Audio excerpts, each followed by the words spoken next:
As the only sword saint and sect master of the divine sword sect, he never inquires about the cultivation progress of his 8 disciples, but instead constantly urges his apprentices to bear him a grand disciple to dote on. Yet his disciples either practiced the path of emotionlessness. It was for Kenson's clarity of mind that the tube was cut. Just when he didn't know what to do, a demonic sect woman suddenly descended out of nowhere, and even claimed to have your child as the eldest disciple. Right now, the third brother Zhang Qingfeng and the sixth brother Qin Wuxuan left the grand hall. Fly to the bamboo sword peak where you're in seclusion. He landed at the entrance of the cave dwelling and shouted, "Eldest senior brother, did the master ask you to leave seclusion? Did something happen?" A voice came from the cave. "Good thing? Are you being pressured by your master to have children? You're putting the blame on me again. That's why you're in such a hurry for me to leave seclusion? Why aren't you saying anything?"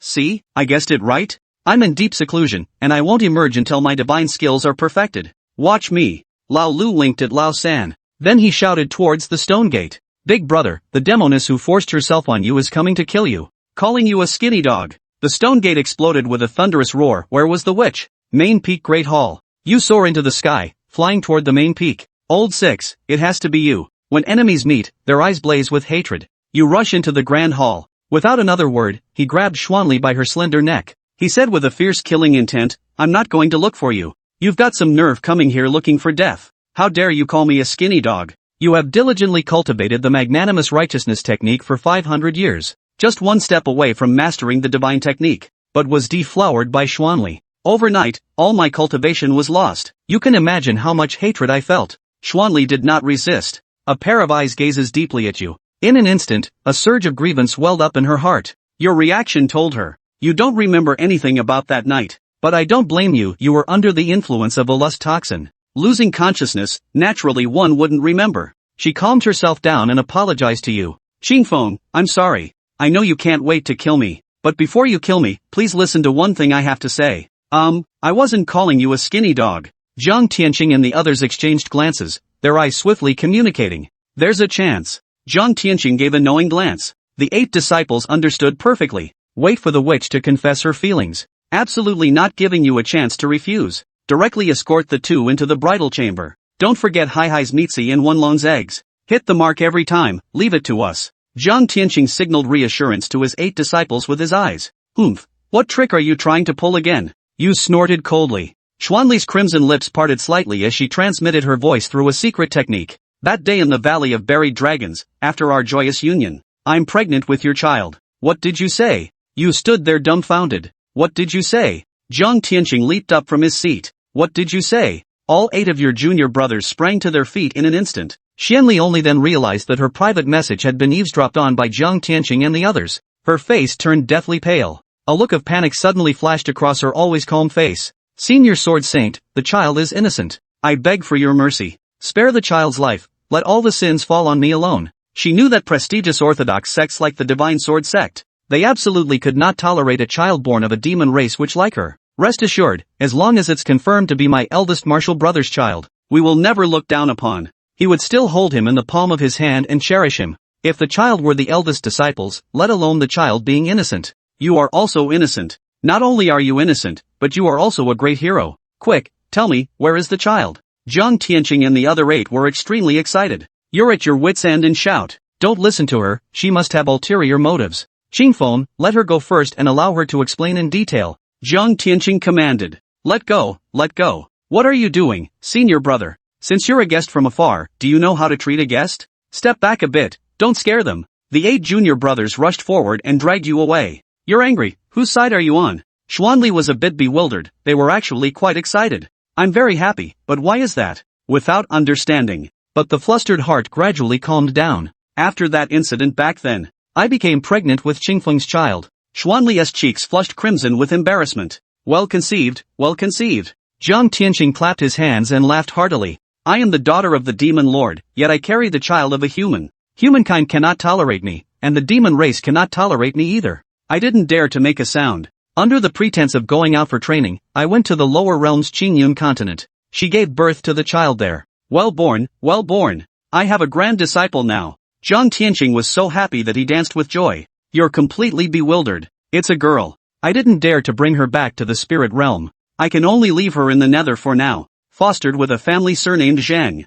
I named her Zhang Tianyue, and she is 8 years old this year. She has extraordinary talent. Without any surprises, she will be admitted to the Divine Sword Academy for studies this year. I know the Divine Sword Academy was founded by you. With her talent, as long as she puts in the effort to cultivate, she will surely ascend to the upper realm and meet you. When the time comes, everything will become clear to you. Right now, I'm facing some unexpected circumstances here. I'm afraid I won't be able to go down to see her anymore. I was really worried, so I came to find you. If possible, I hope you can bring her back to your side and take care of her. Rest assured, I promise not to recognize her. Don't let my identity affect her and you, and the reputation of the Divine Sword sect. She understands you. I know even if you don't welcome this child, you would never do anything to harm a child. You stare into Xuanli's eyes, trying to see through her scheme, but the result let you down.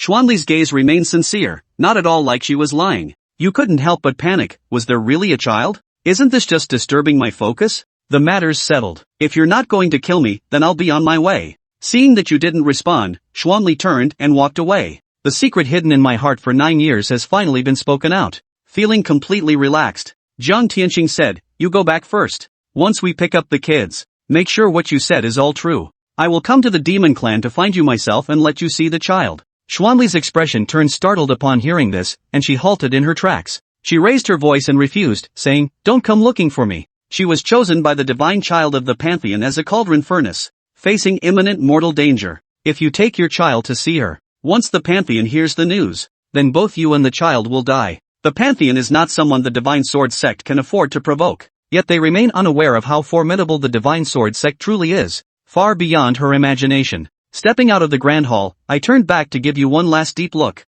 Wei Qingfeng, you are the only man I have ever had in my life. Also, that year in the Dragon Burial Valley, I really wasn't the one who poisoned you with the charm toxin. Originally, I had planned to wait until you finished your secluded cultivation, to make that night's events clear to you, but now I become the prey of the Divine Prince of the Pantheon. If I were to drag you into this, it would only get you killed, so I can't speak of it. With that, he flew away. Your 9 fellow apprentices all turned to look at Zhang Tianyue. Zhang Tianyue's expression stiffened, and he shouted angrily, "Wretched disciples, what kind of look is that in your eyes? Don't tell me you think this old man was the one who poisoned you?" All 9 of them nodded in unison. Zhang Tianyue was furious. "It really wasn't me. I swear on my character." The response he received was a synchronized eye roll and boos from his disciples. You suddenly shook your head with a bitter laugh. Angry, furious, absurd, ridiculous, helpless, plus at a loss. The junior disciples forcibly suppressed their joy, with a sympathetic sigh, forced by a demon race sorceress,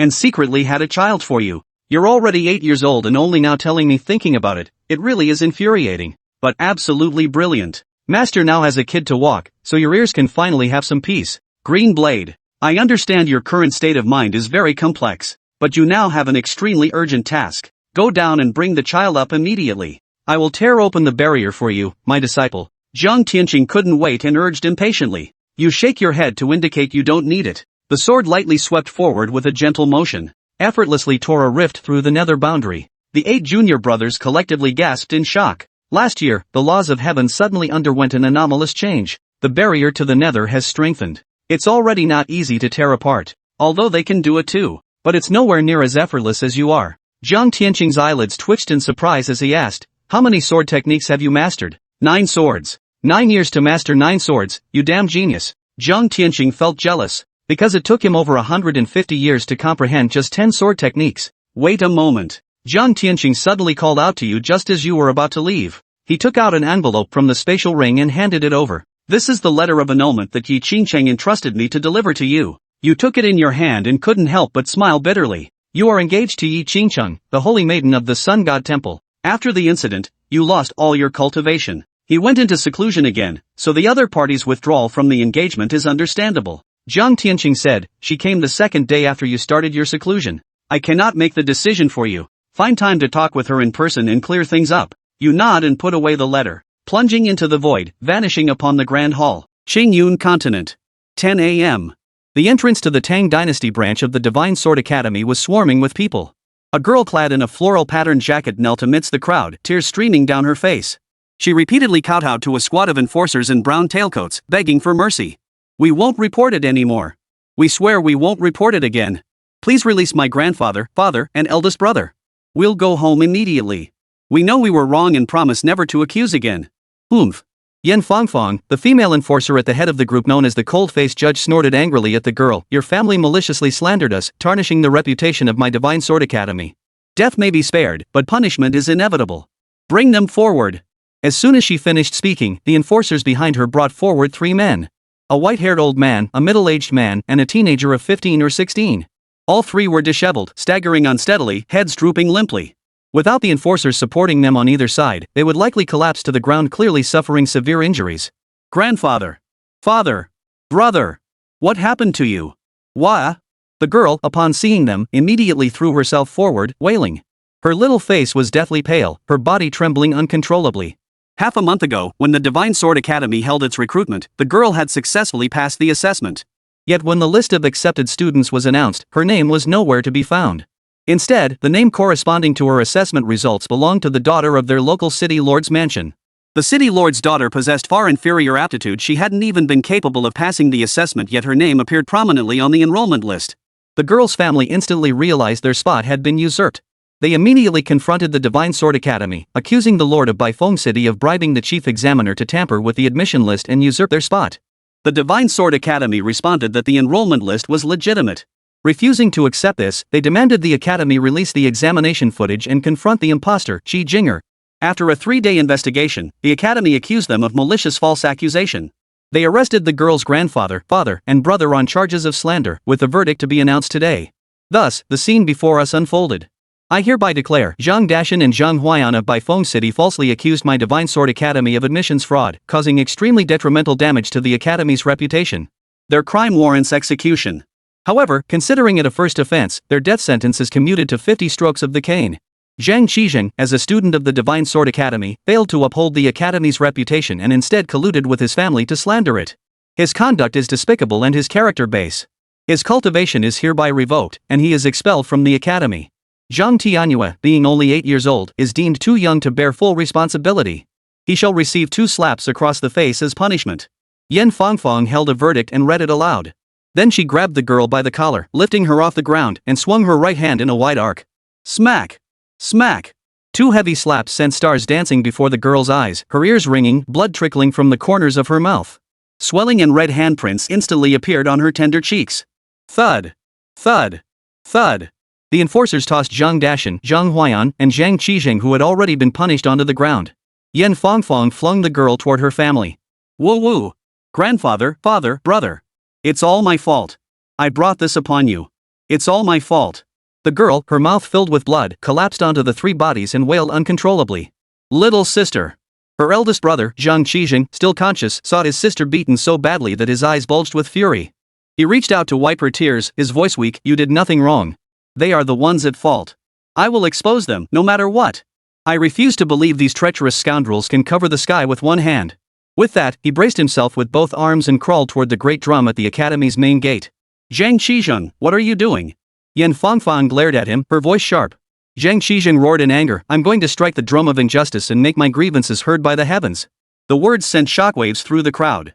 The drum of grievance was established by the founding headmaster of the Divine Sword Academy to oversee the Academy's conduct. Should any acts of bullying, corruption, moral decay, or injustice occur within the Academy, anyone, whether the victim themselves or the common people, could strike the drum to lodge a complaint. The moment the drum sounded, the Academy headquarters would immediately activate the secret chamber to conduct a comprehensive investigation at the implicated Academy. Chapter 3, I will seek justice for you. Hearing Zhang Qi about to strike the drum, the crowd's attitude shifted instantly. While anyone could strike the drum, false accusations carried severe penalties, consequences no one could bear. Therefore, Zhang Qingfeng's willingness to strike the drum signaled genuine grievance. The onlookers began to question Yan Fangfang's judgment. How dare you? Yan Fangfang, as if her tail had been stepped on, flew into a rage. Pointing at Zhang Qingfeng, she shouted, You're a convicted criminal. What right do you have to strike the drum of grievance? Zhang Qingfeng turned to Yan Fangfang and retorted, You're afraid. Swish! All eyes in the crowd instantly turned to Yan Fangfang. Caught red-handed, Yan Fangfang panicked and shouted urgently, Guards! Break his limbs! Expel this family from the city at once. Yes, ma'am. The brown-robed enforcers immediately moved to seize Zhang Qingfeng. Let me go. You're the ones with guilty consciences. If you've got the guts, let me knock. Snap. Snap. Ah. Before Zhang Qingfeng could finish his sentence, the enforcers pinned him to the ground, kicking his limbs until they snapped. He screamed in agony before passing out. A savage, cold smile curled up at the corners of Yin Fangfang's mouth. If you can't solve the problem, eliminate the one who raised it. This tactic never fails. The onlookers all paled. Yin Fangfang's actions were like drawing attention to something she wanted to hide. They were convinced Zhang Qingfeng must have been wronged, yet the enforcer's brutal methods and the Zhang family's tragic plight silenced them in fear. The girl was already terrified into stupor, her eyes vacant, unable even to cry. The enforcers fetched a flatbed cart, tossed the 3 unconscious men and the girl onto it, then hauled them to the south gate. There, they dumped the cart and its cargo by the roadside. Dare to enter the city again, and we'll beat you to death. They spat out a vicious warning before departing. The girl snapped out of her stupor. She didn't cry again, her eyes filled with hatred. The once kind-hearted girl silently vowed that this grudge would never be forgiven, that blood debt must be repaid with blood. One day, she would destroy the Divine Sword Academy. The small girl pulled the heavy flatbed cart, heading toward her home. By noon, she passed through a grove of poplar trees. Suddenly, several black-clad, masked figures burst from the trees. Cut off the roots. Kill. Before the girl could react, the black-clad figures pounced upon her, swinging their blades. The girl was filled with terror and despair. How despicable, they wouldn't even give her a chance to seek revenge. Boom! At that very moment, a figure descended from the sky like a mountain, crashing heavily before the girl. The shockwave from the impact sent all the black-clad figures flying. The despair in the girl's eyes suddenly brightened with hope. She bent her knees, kneeling before this man, before her ragged, disheveled, with a beard 3 feet long, resembling a wild man intending to kowtow and beg for help. But halfway down, an invisible force caught her body. Yet someone had already knelt. Thud. Thud. Thud. The black-clad, masked figures all fell to their knees simultaneously. A terrifying aura descended upon them, choking their breath and silencing their voices. What is your name? The man stared at the girl as he asked. His voice trembled slightly, betraying a hint of agitation. None other than Zhang Qingfeng, who had journeyed to the lower realm in search of his daughter. Having traversed the void barrier, the moment he arrived on the Qingyun continent, he sensed a bloodline power connected to himself. He immediately followed the bloodline's guidance to find her. The girl before him was bound to him by blood. He knew the answer without needing to ask. Xuanli hadn't lied, this girl was indeed his flesh and blood. In an instant, an indescribable surge of emotion overwhelmed him. Her swollen, tear-stained eyes, the horrifying handprint on her cheek, and the bloodstain at the corner of her mouth ignited a sudden, seething rage within him. A protective instinct welled up within me. My name is Zhang Tianyue. Senior, please save my grandfather, father, and brother. I'll do anything you ask. The girl clung to him like a lifeline, pleading desperately. Agreed. Zhang Qingfeng waved his hand, and the girl's grandfather, father, and brother vanished from the flatbed cart. The girl gasped in horror. Don't be afraid. I've sent them to a place where their injuries can be healed. I guarantee they'll recover completely. Zhang Qingfeng reassured her. Thank you. The girl bowed deeply to Zhang Qingfeng, her eyes suddenly reddening as tears streamed down her face. She had been terrified all along, fearing her grandfather, father, and brother wouldn't hold on and would die on the road. Now that they were saved, her taut nerves finally relaxed, and a flood of pent-up sorrow surged uncontrollably into her nostrils. The girl's tears tugged at Zhang Qingfeng's heart. In the past, he and his fellow disciples had devoted themselves entirely to the way, believing women and children would only distract them. As the saying went, he who disturbs my Taoist heart shall be cut down.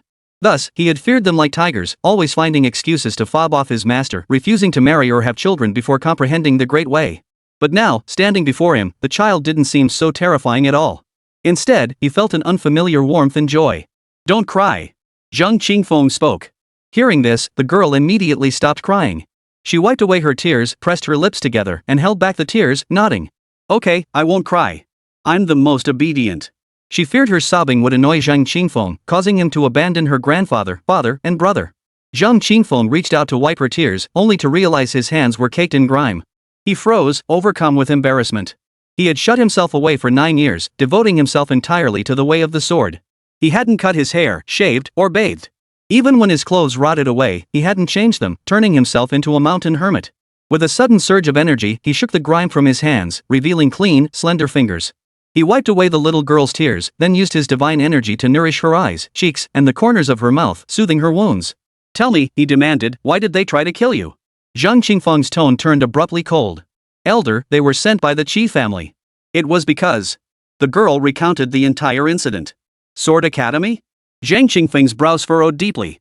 The Divine Sword Academy was founded by him in his youth, intended to provide a place where children with cultivation aptitude and a passion for cultivation could train undisturbed. To ensure fairness and impartiality, allowing every eligible child regardless of wealth or status to participate in the selection process, he had established numerous rules and enforced them strictly. Acts like bribing examiners or impersonating others to secure a spot were strictly forbidden, with violators facing immediate execution.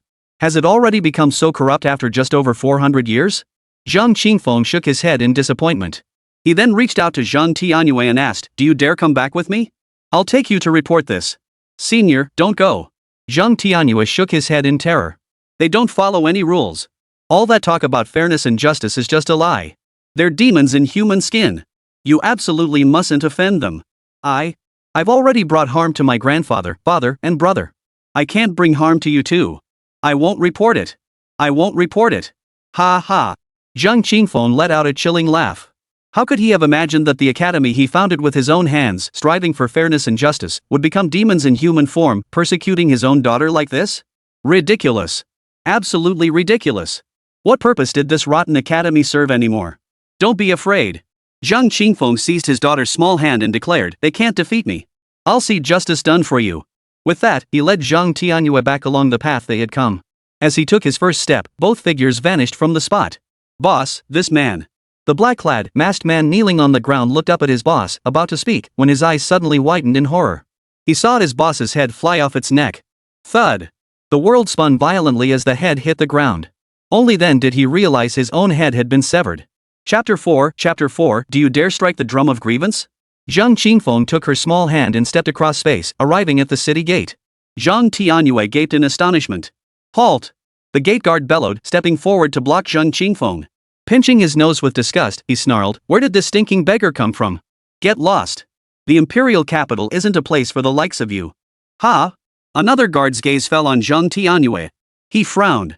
"Aren't you that little brat who filed that malicious complaint? What are you back for? Looking to die?" Zhang Qingfeng's icy gaze swept over both men. Thud! Thud!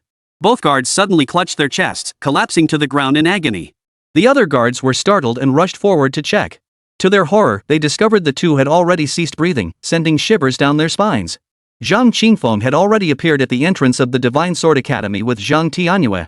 Recalling the terrifying ordeal from that morning, Zhang Tianyue felt fear welling up inside her and instinctively hid behind Zhang Qingfeng. But she was spotted by the Divine Sword Academy guards. Fearing someone might help the Zhang family strike the drum of grievance, the cold-faced Judge Yin Fangfang had stationed 8 men beside it. The moment Zhang Tianyue appeared at the gate, they spotted her. "How dare you! You insolent brat! Lord Yan spared your life this morning, yet you show no gratitude. How dare you return to secretly strike the drum? Looks like we'll have to break your limbs too." 8 enforcers closed in, their expressions fierce and menacing. Zhang Tianyue trembled with fear, yet she summoned her courage to shout, "The drum is meant for people to cry out their grievances. You stand guard to prevent anyone from striking it. Clearly, you've done something wrong. It's your hands and feet that deserve to be broken. You insolent brat, sharp-tongued as ever. Think I won't rip out your tongue?" One of them glared at Zhang Tianyue menacingly. The words barely left his mouth when he clutched his chest and collapsed. Thud! Thud! Thud! 7 of the 8 men collapsed one after another. "Li Si, what's wrong with you?" The remaining man was startled. He crouched beside one of them to check, only to discover his companion had already lost all signs of life. A chill ran down his spine. Murder! The man scrambled away from Zhang Qingfeng, only then realizing he'd encountered a ruthless opponent. Murder! Murder! The terrified cries pierced the sky, echoing far and wide. Zhang Qingfeng had spared him precisely so he could raise the alarm. Whoosh! Whoosh! Whoosh! One figure after another flew out from the Divine Sword Academy, landing before Zhang Qingfeng and his daughter. Simultaneously, a crowd of onlookers rushed over from the Academy's front plaza. "You audacious bandit! To dare kill an enforcer of the Divine Sword Academy, your crime demands execution." Those who flew out from the Divine Sword Academy drew their swords and lunged at Zhang Qingfeng without a word of explanation.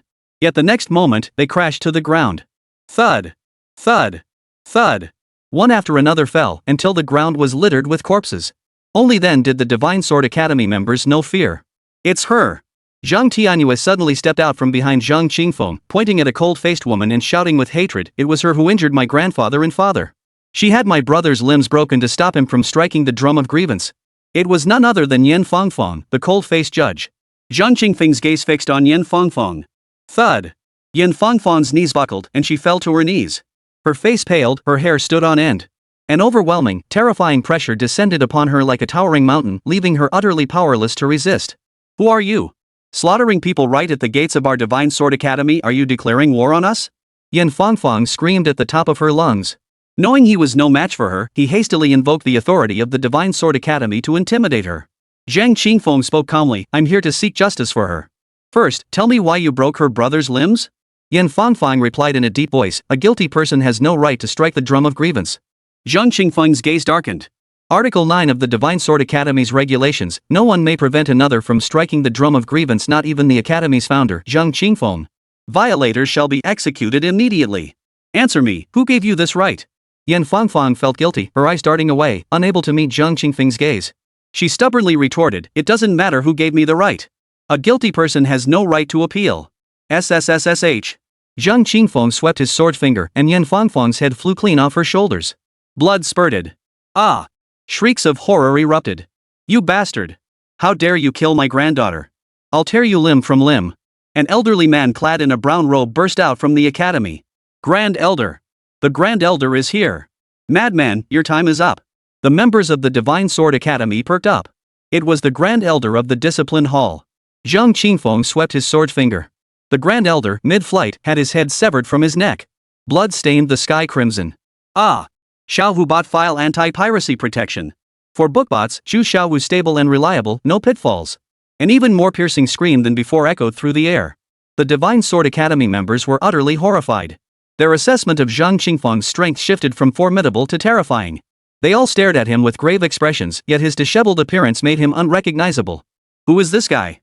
He killed the Grand Elder of the Enforcement Hall of the Divine Sword Academy with a single flick of his sword from across the room.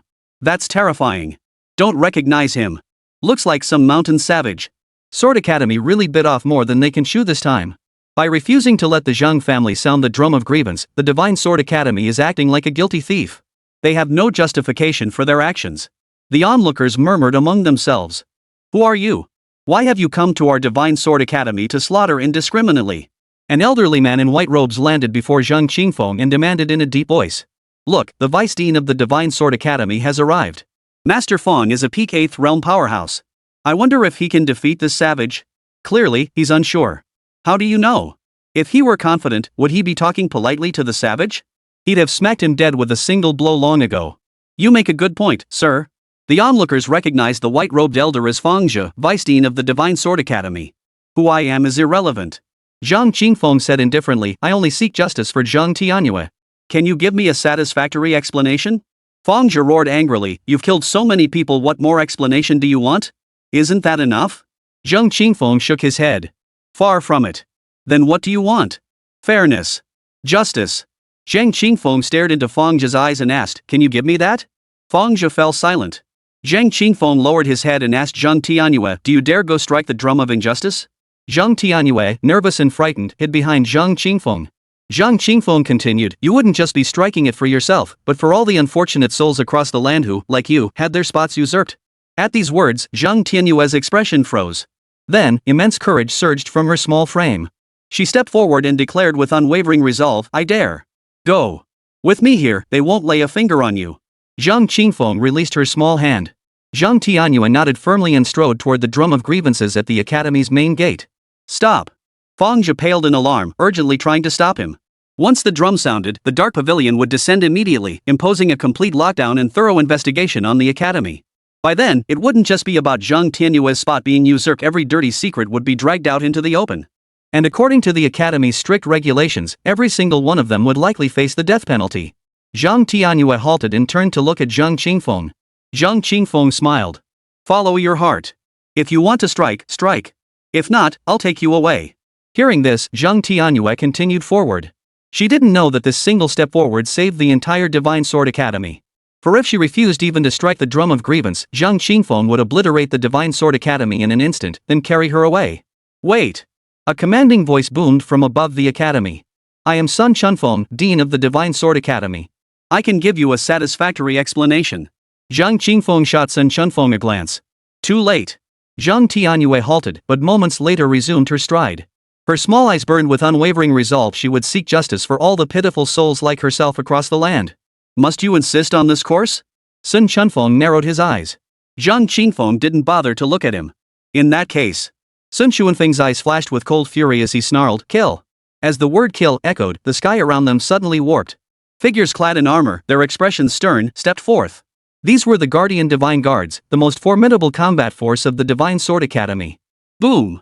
100-foot banner bearing the Academy's emblem descended from the heavens, planting itself in the plaza before the gates and sealing off the surrounding space. Leave none alive. Zhang Qingfeng commanded. Not only must Zhang Qingfeng be killed, but the onlookers must be silenced as well, burying this incident forever. Zhang Qingfeng raised his hand and pressed down. Snap! The banner of the Divine Sword Academy snapped in two. The Divine Guardians who had formed the killing array in the four directions instantly tumbled to the ground like dumplings. Including Zhang Qingfeng. Chapter 5, The Drum of Grievance Sounds. The entire arena fell silent. Everyone's assessment of Zhang Qingfeng's combat prowess skyrocketed from terrifying to monstrous. After a brief silence, a deafening roar of curses erupted. Damn it! What did Zhang Qingfeng mean just now? Does he intend to kill us all too? Yeah, I felt his killing intent lock onto me just now. He wants to silence us. It's rotten. Our Divine Sword Academy is completely rotten. Quick, beat the drum of injustice.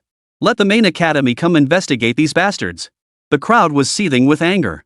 Zhang Qingfeng lay sprawled on the ground, his face ashen, consumed by deep terror and despair.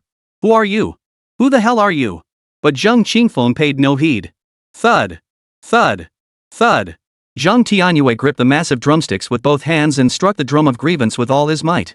The heavy drum beats sounded like death knells, pounding on the hearts of some in the Divine Sword Academy.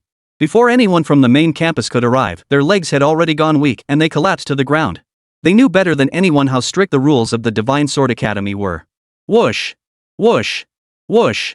Suddenly, numerous figures darted out of the academy, fleeing toward the gates. There are administrators at the academy, as well as students. According to the academy's rules, impersonating someone else to gain admission was also a capital offense. At this very moment, they hated the person who struck the drum of injustice with a burning intensity. Boom! Suddenly, a massive black banner bearing ominous characters descended from the heavens, landing within the Divine Sword Academy and instantly sealing off the entire campus. Those attempting to flee were all intercepted. The agents from the Central Academy's secret chamber had arrived. Ah! Let me go! They screamed in terror, as if plunging into an abyss. As the black-lettered banner descended, a squad of black-armored figures radiating overwhelming power materialized from the void, encircling the Divine Sword Academy. A cold-faced man with a golden emblem engraved on his chestplate looked down and bellowed. The drum of grievance has sounded. The Divine Sword Academy of the Tang Dynasty is now sealed off. All must cooperate with the investigation until its conclusion. Those who resist will be executed on the spot. In an instant, he flickered and landed before Zhang Tianyue. I am Zhou Zhang, commander of the Divine Sword Academy's Shadow Chamber. You are now under my full protection. Fear not. Speak your grievances. If they prove true, I shall see justice served. Perhaps to avoid frightening Zhang Tianyue, his voice was far gentler than his stern expression suggested, yet it carried with piercing clarity, ensuring every present ear heard his words. Zhang Tianyue felt a surge of nervousness, clutching her drumsticks as she glanced toward Zhang Qingfeng. He gave her an encouraging look. Zhou Zhang also turned to Zhang Qingfeng, frowning as he asked, "Who are you? Did you kill all these people?"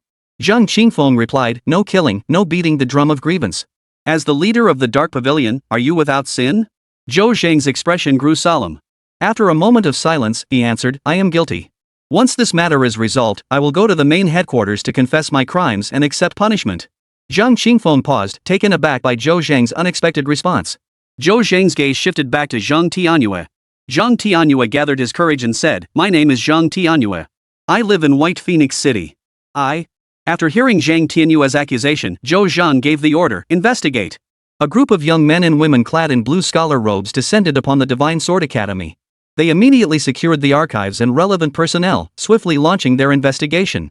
Administrators including the dean, vice dean, members of the supervisory office, and the law enforcement hall were each summoned for questioning. When some mentioned their protectors, the investigators merely smiled, recording every word on the record. Dean, what should we do? Don't worry. This investigation will cast a wide net, but they won't pursue every lead. Most likely, it's just going through the motions. That puts my mind at ease. Zhang Qingfeng and Fang Zhu encountered each other in the hallway after leaving the interrogation room and exchanged brief words. Their conversation was overheard and recorded by an investigator with exceptionally keen hearing. Tap tap tap. A girl in the academy uniform strode confidently out the gate, heading straight for Zhou Zhang. That's Qi Jinger, the one who took my spot. Zhang Tianyue pointed at the girl and informed Zhou Zhang. That's right, I am Qi Jinger. Qi Jinger stood before Zhou Zhang with an arrogant expression, showing no sign of fear. She raised her head and asked, Do you know who my family's ancestor is? Zhou Zhang shook his head. I don't know. I'm all ears. Qi Jing'er lifted her chin haughtily. My ancestor is Qi Long. He fought alongside the founding dean in campaigns across the land and was one of the founding heroes of this academy. Zhou Zhang replied, so it's the venerable Qi Long. My apologies for my ignorance. The onlookers were stunned. They hadn't realized Qi Jing'er came from such a powerful background. No wonder the Divine Sword Academy had gone to such lengths to protect her and dealt harshly with the Zhang family who had reported her. Zhang Qingfeng frowned in silent contemplation. Who was Qi Long? He had no recollection whatsoever. After pondering for a while, he vaguely recalled that back when the academy was first established, there seemed to be a cook named Qi Long in the cafeteria. His lion's head meatballs were quite tasty, and he had even praised them. A cook transformed into an ancient ancestor? Zhang Qingfeng chuckled to himself. Qi Jing'er was pleased with Zhou Zhang's respectful attitude and said, there's nothing to investigate here. Take your men and leave quickly. Zhou Zhang smiled.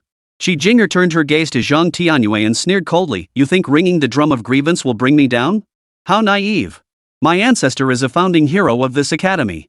What's wrong with me taking one of your spots? It's your honor that I'm using your place. Zhang Tianyue's face drained of color, but she summoned her courage to retort, fairness and justice are the very foundation of the Divine Sword Academy. Even if your ancestor was a founding hero, or even if your father were the first headmaster, you must still abide by the academy's rules. Good. Well said. The onlookers couldn't help but applaud and cheer. Zhang Qingfeng smiled and gave his daughter a thumbs up. Zhou Zhang nodded approvingly. The young lady speaks wisely. Fairness and justice are indeed the bedrock of Divine Sword Academy. Some, relying on their ancestors' merits, have long cast these principles aside, trampling the academy's rules underfoot to lord it over others. This corrupting influence it must be dealt with. His gaze turned icy, as if he had made a firm resolution. Zhang Qingfeng raised an eyebrow, looking at Zhou Zhang with newfound respect, though he remained silent, wanting to see whether Zhou Zhang was merely paying lip service or truly dared to take action. Zhou Zhang, what do you mean by this? Qi Jing'er demanded, hands on her hips. Zhou Zhang offered her a faint smile. Within the Divine Sword Academy, princes who break the law are punished like commoners. Regardless of your ancestry, you must abide by the academy's rules. Violating them will incur the corresponding punishment. Is that clear? How dare you? My ancestor was Qi Long, who fought alongside the founding headmaster in campaigns across the land. He was one of the academy's founding heroes. How dare you touch me? I dare. Zhou Zhang replied with a single word. Qi Jing'er suddenly pouted, bursting into tears as she pointed at Zhou Zhang and wailed, just you wait. I'll have my grandfather teach you a lesson. Only now did she show fear. Heh, children speak without reservation. Why should Lord Zhou be so petty and make things difficult for a child? An elderly man in brocade robes emerged from the academy. Grandpa. Qi Jing'er ran crying toward the old man. Grandfather is here. My dear granddaughter, do not be afraid. The old man affectionately ruffled Qi Jing'er's hair before leading her back to Zhou Zhang. Clasping his fists, he said, this old man is Qi Zixing, the current head of the Qi family, and the great-grandfather of Qi Long. Zhou Zhang's expression remained stern. This commander is merely enforcing academy regulations. I am not nitpicking, nor am I deliberately making things difficult for a child. Chapter 6, This is Fairness and Justice. Ha ha. Qi Zixing laughed heartily. Lord Zhou, it's just one spot. Is it worth all this fuss? If this little girl wants it, just give it to her. Zhou Zhang's expression hardened. Qi Zixing, watch your words. Every student at the Divine Sword Academy earned their place through their own abilities, not through favors granted by others. No one has the right to gift admission spots. Qi Zixing's face darkened, surprised that Zhou Zhang would refuse to give him face. Zhang Tianyue retorted indignantly, I earned my spot through my own efforts. I don't need yours. Qi Zixing's eyes flashed with cold fury as he glared at Zhang Tianyue and barked, you insolent brat. Who gave you the nerve to lecture this old man? Do you think? Thud. Mid-sentence, his knees buckled, and he knelt before Zhang Tianyue. Zhou Zhang looked at Zhang Qingfeng in astonishment. Ah. Qi Zixing glared wildly, trying to rise, but the weight pressing down on him felt like a mountain crushing his knees, threatening to shatter them. At that moment, a woman in scholar's robes approached, holding a piece of paper. She reported to Zhou Zhang, Commander Zhou, we've verified it. Zhang Tianyue's spot was indeed taken by Qi Jing'er. The Qi family bribed examiner Bai Zhibai to alter the enrollment list. When the Zhang family came to the academy to lodge a complaint, they were obstructed by both the supervisory office and the law enforcement hall, and even charged with malicious false accusation. To prevent Zhang Qizheng from beating the drum of injustice, the law enforcement hall officials broke his arms and legs on the spot. Zhou Zhang declared, all involved parties execute. Those from the Qi family who bribed execute. Those who entered the academy by usurping others' spots execute. You dare? Qi Zixing's eyes widened in fury. My family's patriarch, Qi Long What are you doing? Before Qi Zixing could finish, Zhou Zhang grabbed him by the hair and dragged him toward the courtyard gate. With a sharp choke, he drew his blade and swung it down. Qi Zixing's head rolled to the ground. Grandfather! Qi Jinger froze in terror. Swish! Zhou Zhang's gaze was icy as he swept his blade across, executing Qi Jinger on the spot. His voice was deep and stern, so young and already so wicked. What will she be like when she grows up? Everyone involved will be dealt with severely. The law knows no mercy. Zhang Qingfeng nodded silently to himself, thinking that if everyone in the Dark Pavilion were as ruthless as Zhou Zhang, the Divine Sword Academy might still have hope. The Dark Pavilion soldiers seized all those implicated and executed them on the spot. Better a friend dead than a monk saved. My apologies, everyone. Do not blame this old monk for not saving you. It is truly a case of the heart willing but the strength lacking. Rest in peace. Dean Sun Chunfeng silently mourned the fallen. He then breathed a sigh of relief, thinking that with the Dark Pavilion having uncovered the truth and provided the public with closure, he could now leave his post. But Zhou Zhang did not depart as expected. Instead, he continued his investigation. Reporting to the commander, this branch academy harbors hundreds more who entered by impersonating others, along with numerous other corruption issues. Those implicated range from the dean down to the gatekeepers. Investigate and prosecute them all to the fullest extent. Yes, sir. Upon hearing this, Sun Chunfeng and the other high-ranking officials felt a wave of dread wash over them, as if the end of the world had arrived. This investigation was digging up every last bit of dirt and none of them had clean hands. A cold smile curled at the corner of Zhou Zhang's lips. He wasn't just going to expose the filth within this branch academy, he intended to use this opportunity to strike at the arrogant tyrants at the main academy, thoroughly purging the Sword Academy to restore it to the pure, untainted institution it had been at its founding. He had endured over 30 years of silence for this moment, finally ascending to the position of Grand Commander of the Shadow Pavilion. He had cultivated a cadre of loyal followers and now possessed the strength to challenge those old fools. Zhang Tianyue striking the drum of grievance was the opportunity he had long awaited. Zhou Zhang, I am the Academy's headmaster. You have no authority to condemn me. Even if I have erred, it is the Central Academy's supervisory office that must investigate. I am going to the Central Academy. Sun Chunfeng panicked completely, breaking free from several soldiers attempting to seize him and darting skyward. My grandfather is a grand mentor at the Central Academy.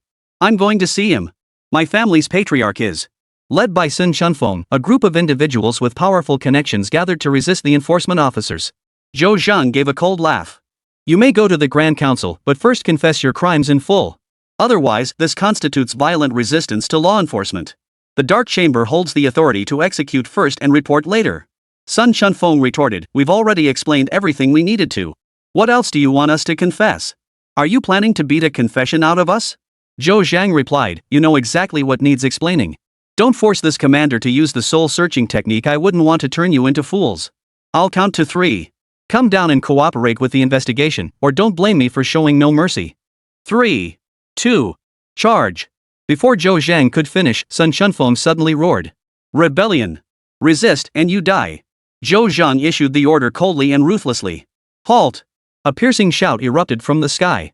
A silver-haired old woman in a brown robe, leaning on a dragon-headed walking stick, stepped out of the void. She raised the dragon-headed staff slightly, then brought it down with a thud. Thud! Those on the ground felt as though their hearts had been struck with a heavy blow, and the terror of impending death instantly swept over them. Zhou Zhang! The old woman looked down at Zhou Zhang with disdain, commanding in a tone that brooked no defiance, the dean orders you to withdraw your team immediately. Sun Chunfeng and the others were overjoyed at the news. Some even laughed out loud. The onlookers' expressions shifted. Realizing the main academy intended to shield Sun Chunfeng and his group, they seethed with righteous indignation. Yet, under the silver-haired old woman's imposing presence, they dared not voice their anger. Zhou Zhang's gaze darkened as he replied, the drum of grievance has sounded. As the commander, I am investigating this branch academy according to academy regulations. Once the investigation is complete, I will return. Master Su, your arrival is timely. As the inspector of the head academy's supervisory office, you are undoubtedly well versed in the academy's regulations and must detest those who violate them. Please help me determine what punishment these individuals deserve. The silver-haired matriarch's eyes suddenly turned icy. Ignoring Zhou Zhang's question, she barked, Zhou Zhang. Are you defying the Chancellor's orders? Su Feng, you're truly getting old and hard of hearing. I just said I'll return once the matter is investigated. The Dean orders you to withdraw your forces immediately and return. Impossible. In that case, you shall no longer serve as the Grand Commander of the Shadow Chamber. The Chancellor has decreed that if Zhou Zhang disobeys orders, he shall be immediately stripped of his position as Grand Commander of the Shadow Chamber. The silver-haired crone let out a chilling laugh and flung a dismissal document onto Zhou Zhang's desk. Zhou Zhang's face darkened. The silver-haired crone swept her gaze around the room and shouted at the Shadow Pavilion members, Zhou Zhang is no longer the Shadow Pavilion commander. You are all to return with this court supervisor at once. The Dark Chamber members glared at him with eyes wide with fury, grinding their teeth in rage as they all turned to stare at Zhou Zhang. Ha ha! Zhou Zhang suddenly burst into a loud, hollow laugh. It's all rotten. Everything is rotten. With a bunch of rotten people in power, where is the fairness and justice? Brothers, the founding dean established this academy so that every person with cultivation potential, rich or poor, could have the chance to train. But now, a pack of vermin gnaws at the very foundations of the Divine Sword Academy. The edifice is about to collapse. What are we to do? Take them down. The Dark Chamber members roared in unison. Thud. The silver-haired crone slammed her dragon-headed staff to the ground and roared, Are you rebelling? Zhou Zhang slowly raised the long sword in his hand. If purging the Academy of corruption and rotten elements is rebellion, then so be it. Good. Very good. The silver-haired crone sneered coldly, then swung her dragon-headed staff, tearing open a rift in the void.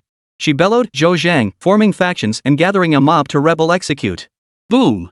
A group of golden-armored warriors, radiating powerful auras, flew out from the torn void. These were the golden-armored divine guards of the Divine Sword Academy's main campus. Execute! Without a word, the golden-armored divine guards drew their swords and charged at the Dark Pavilion members. Kill! Zhou Zhang gave the order. Both sides clashed, mid-air, blood and flesh flying everywhere. In a single exchange, the golden-armored divine guards suffered heavy casualties. How is this possible? The silver-haired crone gasped in horror. Ha ha! Zhou Zhang burst into laughter. Do you know where I found these men? Let me tell you, they're all people whose spots were taken by others, nobodies with no power or influence. I gathered them together and funded their cultivation for one reason only, to show you scum that we can do it. Oomph. Prove what? If you're so capable, why resort to rebellion? The silver-haired crone snorted derisively. I knew you were planning a rebellion all along.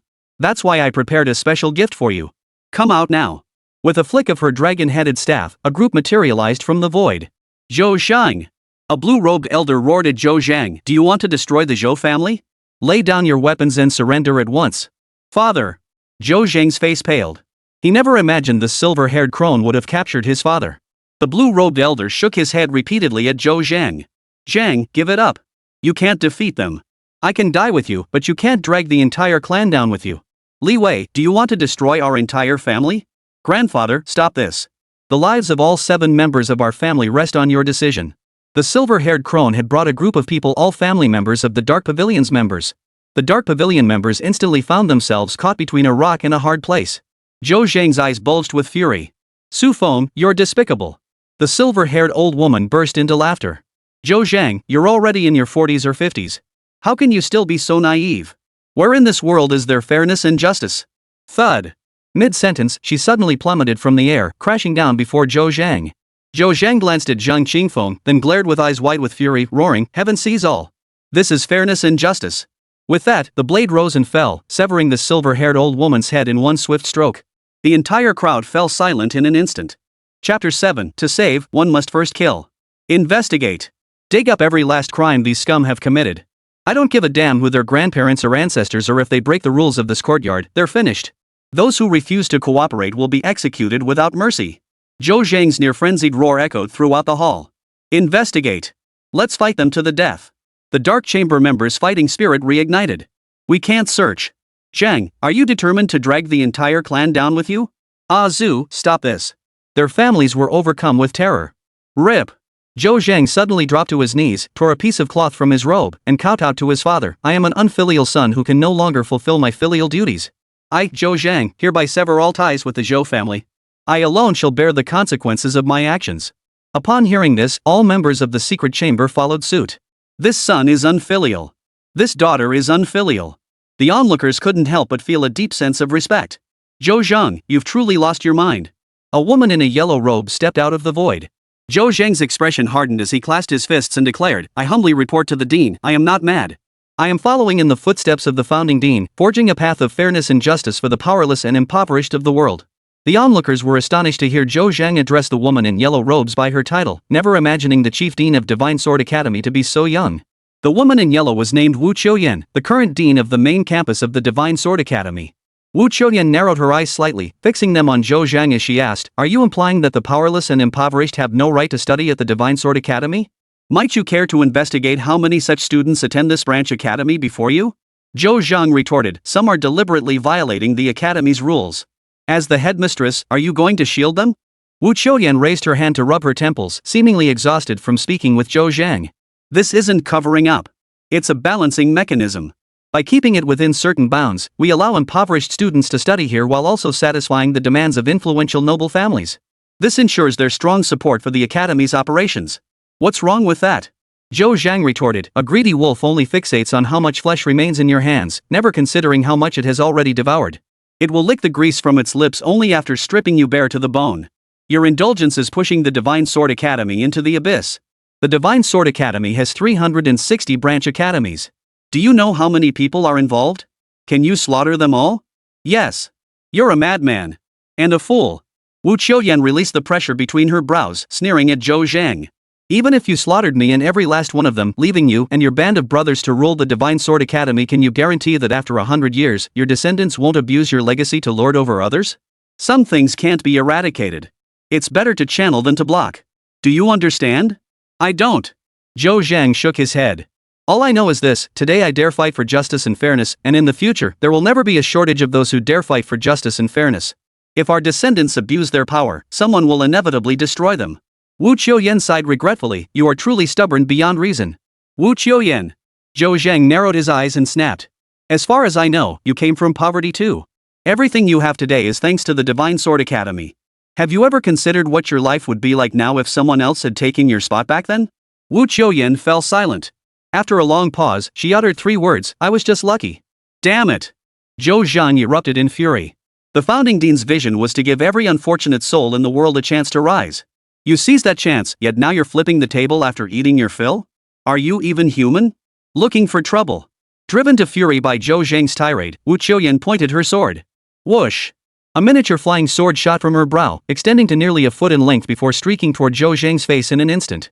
Zhou Zhang's pupils contracted sharply. He tried to dodge, but it was too late. Too fast. Thud. Just as Zhou Zhang thought he was about to be killed, both the flying sword and Wu Qiuyan crashed to the ground. Ah! Wu Qiuyan gasped in shock. Only then did she realize that Su Feng hadn't been killed by Zhou Zhang. There was another terrifyingly skilled master lurking here. She hurriedly scanned the area with her divine sense. Her gaze immediately locked onto Zhang Qingfeng standing nearby. Who are you? Wu Qiuyan snapped, her gaze fixed on Zhang Qingfeng. Zhou Zhang also turned his gaze toward Zhang Qingfeng. The onlookers all turned their gaze toward Zhang Qingfeng as well. All wanted to know who this mysterious figure was. Zhang Tianyue cowered fearfully behind Zhang Qingfeng, never imagining the situation would escalate so dramatically with so many dead and even the dean of the Divine Sword Academy's main campus arriving. Her hands gripped the back of Zhang Qingfeng's clothes nervously, accidentally tearing a hole in the tattered fabric. Startled, she hastily covered it with both small hands. Zhang Qingfeng smiled, pretending not to notice. Turning to Zhou Zhang, he declared, kill her. You will become the headmaster and purge the academy. Zhou Zhang's eyes flashed with murderous intent as he gritted his teeth, his voice cold and ruthless. Once the arrow is released, there is no turning back. Those who obstruct justice and righteousness will ultimately face the judgment of justice. With that, he raised his long sword in a fierce arc. No! You can't kill me! Fifth ancestor, save me! Wu Qiuyan screamed in terror. Thud! A heavy footstep echoed overhead. Those on the ground felt their hearts sink, as if the sky itself had dropped a notch, threatening to collapse and crush them into mincemeat. A fear born of their very souls made their bodies tremble uncontrollably, compelling them to kneel in submission. 5 elders emerged from the void, clad in robes of white, purple, black, brown, and gold. Each bore the youthful features of a child yet had hair as white as cranes, radiating an otherworldly, ethereal aura. An overwhelming sense of majestic authority emanated from them. Who are you, and why do you oppose our Divine Sword Academy? The white-robed elder looked down at Zhang Qingfeng and demanded. Get down here. Zhang Qingfeng barked. Boom. Boom. Boom. The 5 figures plummeted from the sky like dumplings falling into boiling water. The gloomy sky cleared, and people couldn't help but breathe a sigh of relief, only to realize their clothes were already soaked through with cold sweat in just a short while. Now it was the 5 ancestors' turn to sweat buckets. Their scalps tingled, their heads buzzing. They dared not contemplate the terrifying power of Zhang Qingfeng, who had rendered them utterly helpless with mere pressure alone. You must be from the spirit realm above, sir. Do you know that the founding headmaster of our Divine Sword Academy was the eldest disciple of the Divine Sword sect? By causing chaos here, do you intend to declare war on the Divine Sword sect? The purple-robed elder crouched on the ground, his voice heavy with gravity. Zhang Qingfeng ignored him, fixing his gaze on Zhou Zhang. To save lives, one must first take them.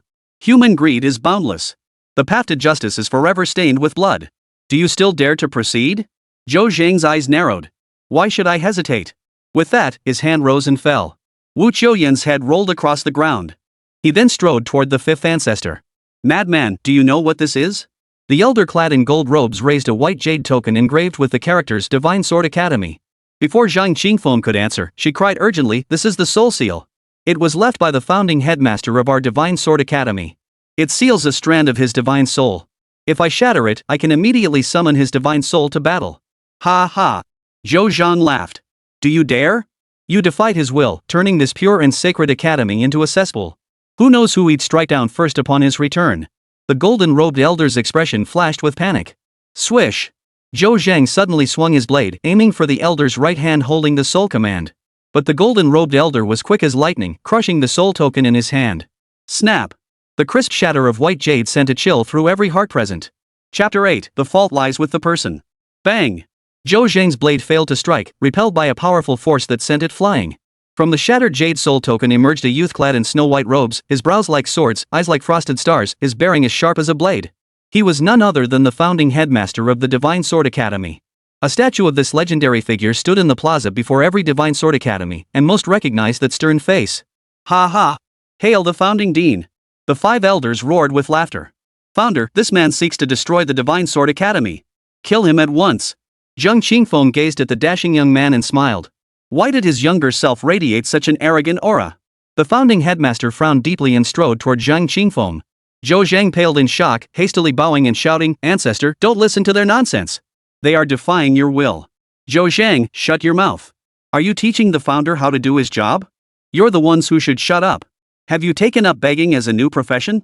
The founding dean halted before Zhang Qingfeng, his voice tinged with displeasure. Ha! Everyone froze in surprise. The quarreling parties abruptly fell silent, staring at the two in astonishment. Judging by the tone, they seemed to know each other? All eyes turned to Zhang Qingfeng, eager to know who this man was. But with his beard 3 feet long and his face caked in grime, his features were completely obscured. There was a little accident. Zhang Qingfeng chuckled awkwardly. Mind your appearance. Got it. Have you mastered the righteous qi cultivation? Don't even mention it. What happened? I accidentally got my technique broken by a witch from the upper realm. You couldn't control what's between your legs? How utterly disappointing. Accident. Pure accident. Zhang Qingfeng chuckled awkwardly. Never mind. If you're happy, that's all that matters. The founding dean waved his hand dismissively, his gaze sweeping the room. What's going on here? Zhang Qingfeng chuckled. They called you out to kill me. The golden-robed elder exclaimed, Ancestor. This man intends to destroy the Divine Sword Academy. You must stop him. But the founding dean dismissed it casually. Destroy it? So be it. The golden-robed elder froze in place. Everyone was stunned. They had expected an epic battle, yet never imagined the founding headmaster of the Divine Sword Academy knew this man who looked like a mountain savage and that they were on such friendly terms that even the destruction of the academy didn't faze him. Ancestor, you absolutely must not. The Divine Sword Academy is the fruit of your lifelong dedication. How can you speak of destroying it so casually? Destroying the Divine Sword Academy would sever the path to learning for impoverished children. You absolutely must not do this. You absolutely must not. The 5 elders wailed in unison. The founding headmaster turned to face them. It's my academy. If I want to destroy it, why shouldn't I? I'm no saint saving the suffering masses. Stop moralizing me. And you 5 idiots summoning my physical body to kill me? Did you get your heads stuck in a door? Ha! The 5 ancestors' pupils dilated violently as they froze in place. The onlookers gaped in utter shock. They knew the figure before them was merely a fragment of the founding dean's soul. If he spoke of killing his true form, did that mean this man, who looked like a mountain savage, was the founding dean's true form? Your subordinates pay homage to the ancestral dean. Zhou Zhang was the first to recover, kneeling before Zhang Qingfeng in an excited bow. The founding dean smiled faintly, his form flickering as he dissolved into a wisp of divine soul energy, sinking into Zhang Qingfeng's brow. We pay our respects to the founding dean. The members of the Dark Chamber were filled with unprecedented excitement. Paying respects to the founding patriarch. Students throughout the academy rushed out of the gates in excitement. The founder? Zhang Tianyue was so startled she didn't know what to do, her excitement mingling with nervousness. She instinctively grabbed Zhang Qingfeng's clothes, tearing them wider and wider. Zhang Qingfeng quickly tucked his hands behind his back and seized Zhang Tianyue's small hand. He couldn't let her tear any further. If she kept going, his butt would be exposed. It's over. It's all over. The 5 elders and Sun Chunfeng were overcome with terror and despair. Zhang Qingfeng turned to Zhang Tianyue and asked, "Do you think the Divine Sword Academy still has a reason to exist?" Zhou Zhang was startled by the question. His instincts screamed that if Zhang Tianyue shook his head, Zhang Qingfeng would destroy the Divine Sword Academy immediately. Academy Patriarch. He tried to speak, but the moment his mouth opened, an overwhelming pressure enveloped him, silencing him. Zhang Tianyue nervously lowered her head, unable to meet Zhang Qingfeng's gaze. Yet she mustered her courage and replied, "It's the people who are corrupt, not the Divine Sword Academy. We just need to expel the corrupt individuals from the academy." Zhou Zhang exhaled a long breath of relief. Zhang Qingfeng nodded, flipped his right hand to produce a jade-sheathed sword, and tossed it before Zhou Zhang. "I appoint you as the new headmaster of the Divine Sword Academy. Wield this sword to purge the academy of corrupt practices. The law knows no mercy. Whoever violates the academy's rules, cut them down with this sword. Your servant obeys. I've granted you the power of life and death. I wonder if you'll become another one of them? I cannot guarantee it. I myself will never become like them. But after I die, I cannot guarantee my descendants won't abuse their power. At least you're honest. I will devise measures to prevent such matters from occurring. Henceforth, I shall descend to inspect every 100 years. The founder is wise. Enough. Go about your duties." Zhang Qingfeng had no interest in how Zhou Zhang would purge the academy, and led Zhang Tianyue away by the hand. "Farewell, Academy Patriarch." Zhou Zhang bowed low. He sprang to his feet, drew the green-sheathed sword from the ground before him, raised it high above his head, and roared with fervor, "Sword Academy fair and just, immortal forever." The Dark Chamber members echoed his cry in unison. Clang! Zhou Zhang drew the sword from its scabbard and swung it at the 5 ancestors. 5 heads rolled to the ground. Zhang Qingfeng led Zhang Tianyue outside the city, where they found a clear spring in the woods. They washed away the grime from their bodies and changed into clean blue robes. Yet his unkempt, knee-length hair and thick, 3-foot-long blue beard still gave him an unkempt appearance. "I'm ready." Zhang Qingfeng emerged from the bay and leapt onto the large green stone where Zhang Tianyue sat. Zhang Tianyue hurriedly stood up, clutching the hem of her floral patterned jacket with both hands. Head bowed, she timidly called out, "Ancestor. Don't be afraid. I don't eat people." Zhang Qingfeng reached out and gently stroked the girl's head. Zhang Tianyue slowly lifted her head to look at Zhang Qingfeng's face. Her clear eyes brimmed with excitement and admiration. Seeing his warm smile and gentle gaze, an inexplicable sense of closeness welled up in her heart. Zhang Qingfeng waved his hand to the side. Zhang Dashan, Zhang Huan, and Zhang Qijing materialized out of thin air. Not only had they awakened from their comas, but all their injuries had healed completely. Zhang Qijing's crippled cultivation had also fully recovered. The 3 stood there, utterly bewildered. If it weren't for the blazing sun stinging their eyes, they might have suspected they'd arrived in the underworld. "Grandfather, father, eldest brother." Zhang Tianyue rushed forward in excitement. Hearing his daughter call another man father with such fervor, Zhang Qingfeng felt a pang of bitterness in his heart. "Tianyue. Little sister." The 3 were roused by Zhang Tianyue's voice and hurriedly asked with concern, "Little one, are you all right? Did those bastards give you any trouble?" Seeing their wounds truly healed, Zhang Tianyue wept with joy. "I'm fine. The courtyard ancestors saved us and healed your injuries too. My cultivation has returned." Only then did Zhang Qijing realize his crippled cultivation had returned and his dantian and meridians had expanded tenfold. I've actually broken through to the 6th realm. My cultivation realm has broken through too." Zhang Dashan and Zhang Huiyan exclaimed in succession. Chapter 9, Friends from Nowhere. We thank the Academy Patriarch for saving our lives. After hearing Zhang Tianyue's account, the 3 Zhang family members hurriedly kowtowed to Zhang Qingfeng in gratitude. They thought that if they hadn't encountered Zhang Qingfeng, all 4 members of their family would now be exposed corpses in the wilderness. Overwhelmed with gratitude, their hearts surged with emotion. They never dreamed they would meet the living founder of the Divine Sword Academy. Moreover, they had received his benevolence. Not only were their injuries healed, but their cultivation had surged dramatically. Their dantian and meridians had expanded tremendously, raising their cultivation ceiling by an immeasurable multiple. Truly, misfortune had turned into blessing. Zhang Qingfeng extended a hand to help the 3 rise. Turning to Zhang Tianyue, he asked, "Young lady, will you return to the Divine Sword Academy to study, or will you follow me in cultivation?" Zhang Tianyue's eyes widened in disbelief. The founder himself was offering to take her as a disciple, a notion she'd never dared dream of, even in her wildest fantasies. She froze in place, momentarily forgetting to respond. "You silly girl. What's there to consider? Of course I'll train under the academy founder. Hurry up and kowtow to become my disciple." The Zhang family patriarch, overjoyed, urged her on. "No need." Zhang Qingfeng waved his hand dismissively. After Zhang Tianyue, Zhang Dashan, and the others took their leave, he carried her away, soaring through the air. Zhang Huiyan watched their figures vanish into the horizon and whispered, "Father, was meeting the Academy Patriarch a coincidence?" Zhang Dashan shook his head. Clearly not. The founder came for Tianyue. Zhang Qingfeng exclaimed in astonishment, I never imagined my little sister's background was so extraordinary. When might we see her again? Zhang Huayan patted Zhang Qingfeng on the shoulder. Work hard at cultivation. Ascend to the spirit realm, and you'll see her. Zhang Qingfeng nodded firmly.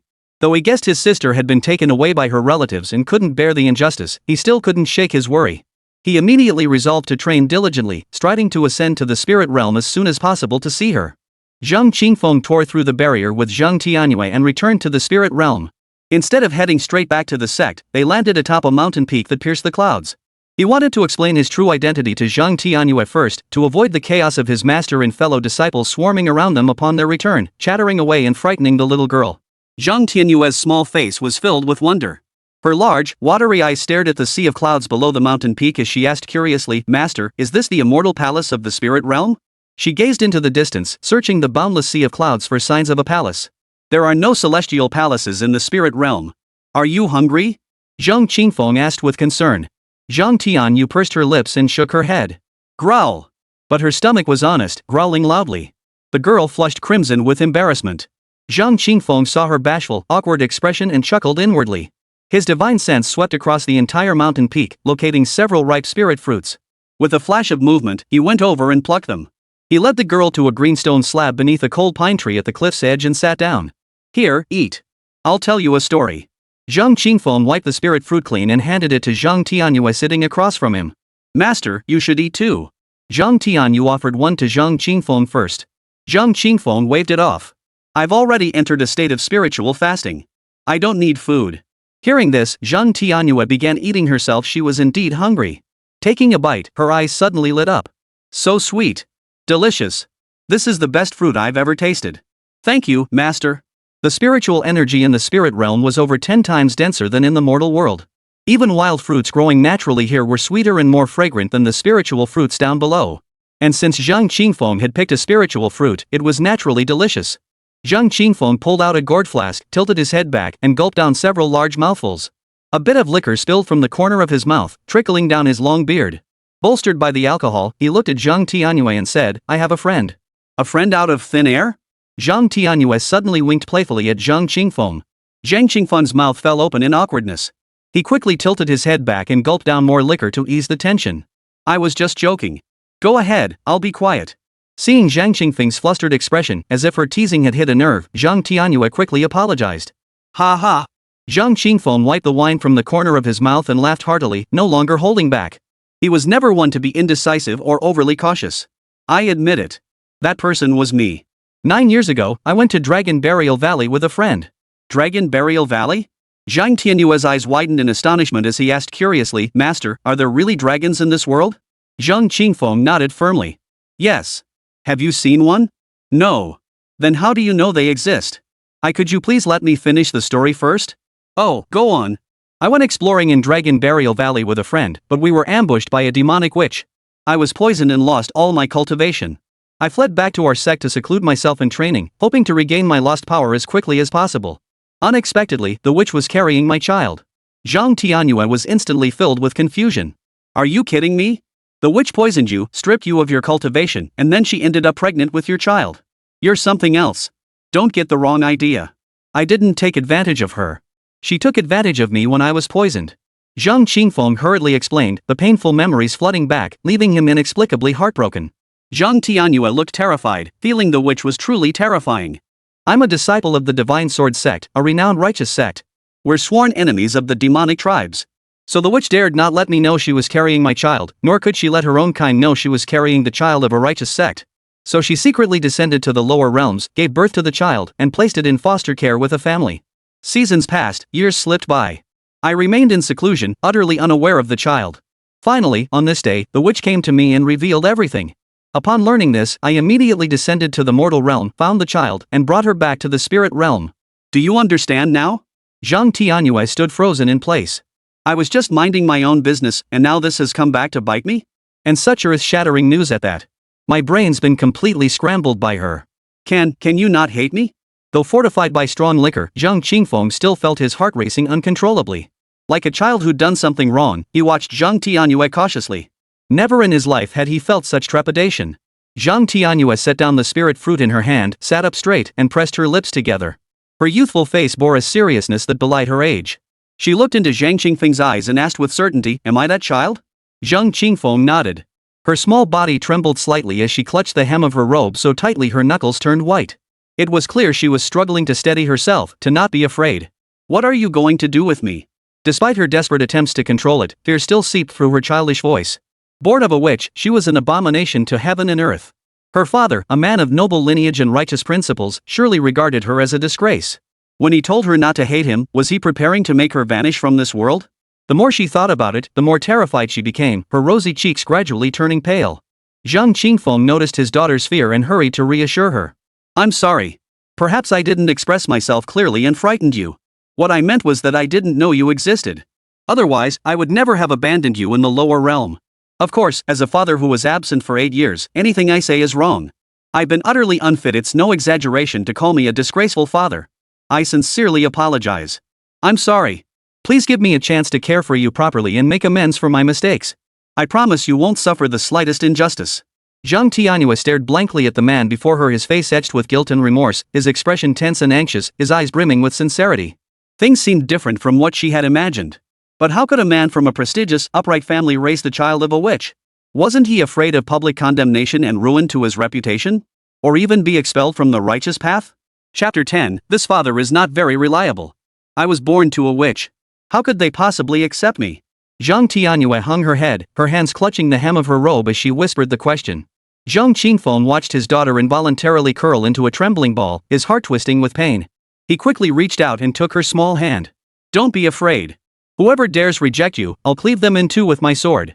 If I can't defeat them, I have your 8 master uncles whose cultivation reaches the heavens. If even we can't defeat them, there's still your great-grandmaster. Your great-grandmaster is the sword saint, after all. In short, no one dares to bully you." Zhang Qingfeng tightened his grip slightly, imparting courage to his daughter. Zhang Tianyue looked up in surprise. "Uncle Masters, Grandmaster, they don't mind that I'm a demon girl?" "Of course not," Zhang Qingfeng affirmed with a smile. "They can't wait to show you affection. How could they possibly look down on you?" "Really?" "Absolutely. You'll see when you come back with me. But I should warn you, don't let their enthusiasm overwhelm you." Zhang Tianyue's dull eyes lit up. Her eyes, like Zhang Qingfeng's, were classic almond-shaped, clear, bright, and sharp with a spirited aura radiating from her brow. Her cheeks resembled Xuanli's, a delicate oval face with a high nose bridge, and lips as beautiful as flower petals, naturally curved upward at the corners. When she smiled, 2 shallow dimples appeared. She perfectly inherited the best traits of both Zhang Qingfeng and Xuanli, as if she had been handpicked for her beauty. The more Zhang Qingfeng looked at her, the more he adored her. He couldn't help but mentally curse Xuanli for being an idiot. Why hadn't she told him sooner about such an adorable daughter? "Can I go home?" Zhang Tianyue asked softly. Zhang Qingfeng smiled. "Of course you can. No matter where life takes you in the future, never forget their nurturing kindness. They will always be your parents, your closest kin." Zhang Tianyue nodded firmly, a smile spreading across her face as if afraid Zhang Qingfeng might forbid her from returning home. "Continue eating." Zhang Qingfeng gestured toward the spirit fruit resting on the green stone slab, then downed several large gulps of wine to ease the tension in his chest. He hadn't felt this tense even during the battles against the demonic tribes on Soul-Severing Mountain. Zhang Tianyue picked up the half-eaten spirit fruit, looked at Zhang Qingfeng, opened her mouth several times, and finally called out, "Fa. Father, this spirit fruit is so sweet. Have one too." The word father felt unnatural on her lips, and she blushed with embarrassment as the sound escaped her. Zhang Qingfeng smiled faintly.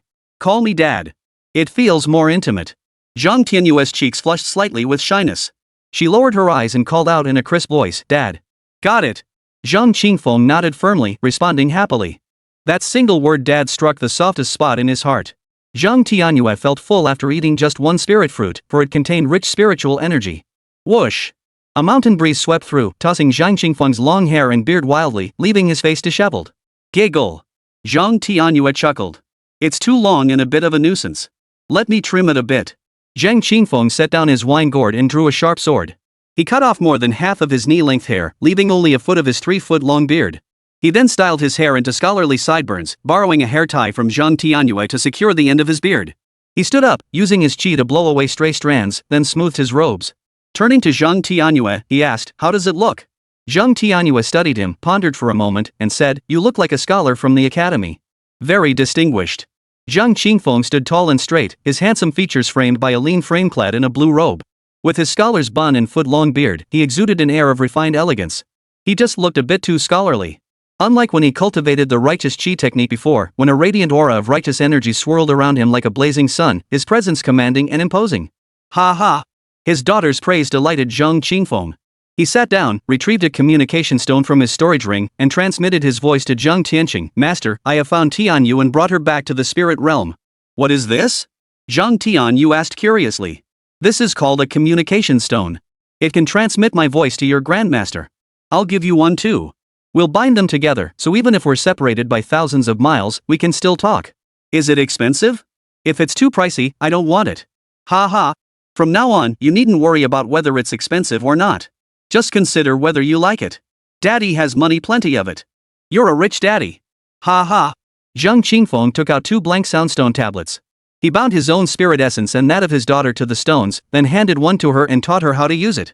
Just then, the communication stone linked to Zhang Tianyue lit up. Zhang Qingfeng tapped the stone. Ha ha. A string of laughter drifted from the stone. Even through the stone, Zhang Qingfeng could sense his master's animated excitement, practically bursting with joy.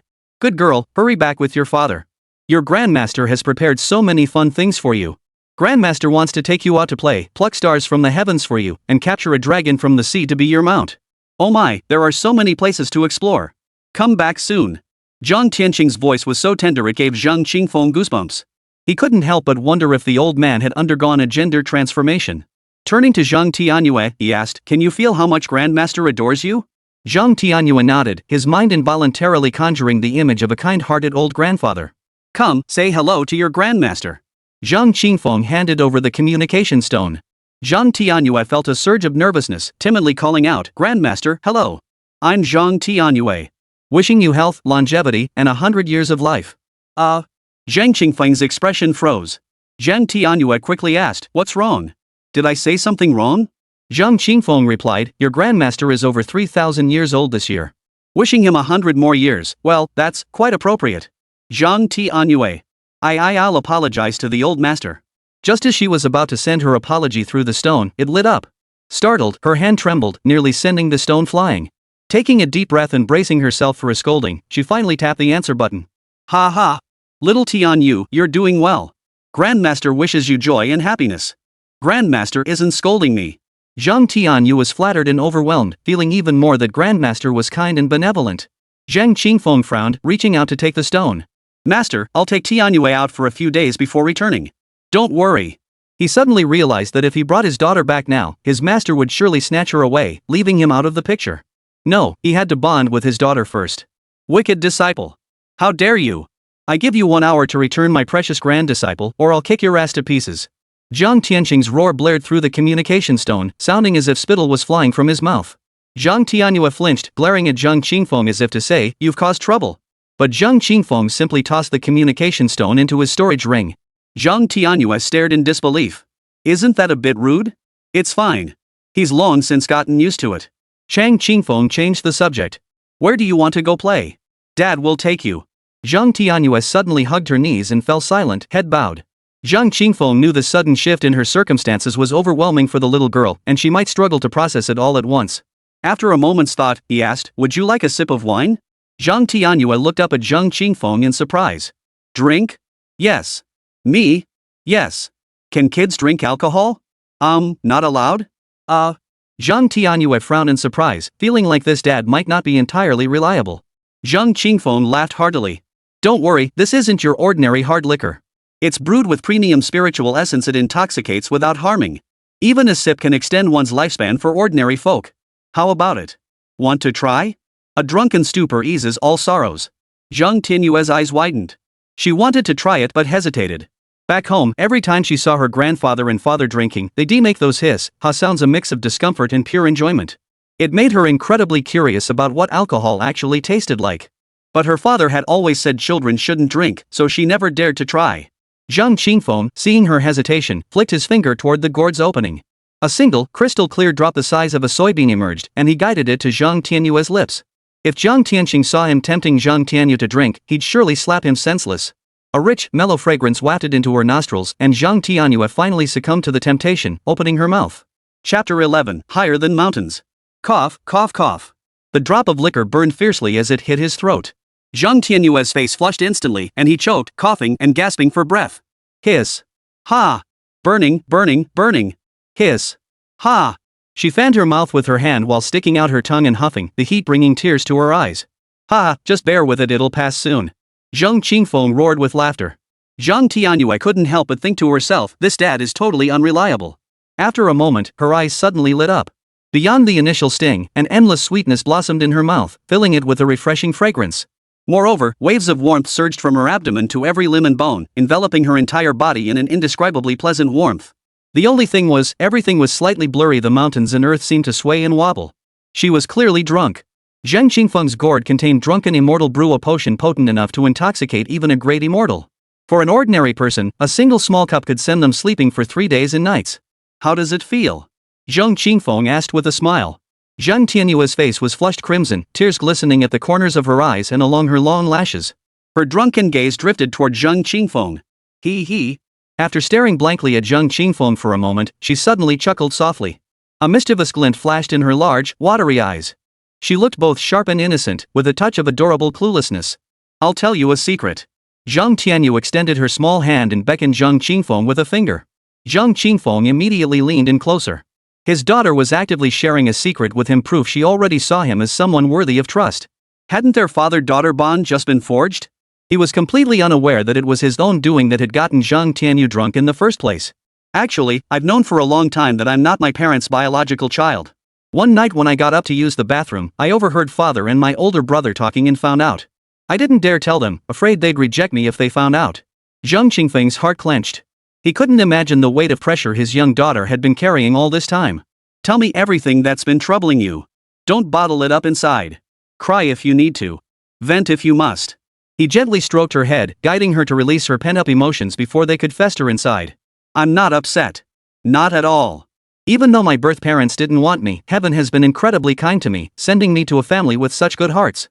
Grandpa and grandma cherish me, father cherishes me, and my eldest brother cherishes me. They won't let me suffer the slightest injustice. No matter how life treats me, I should respond with song. My big brother said so. Besides, I'm doing just fine.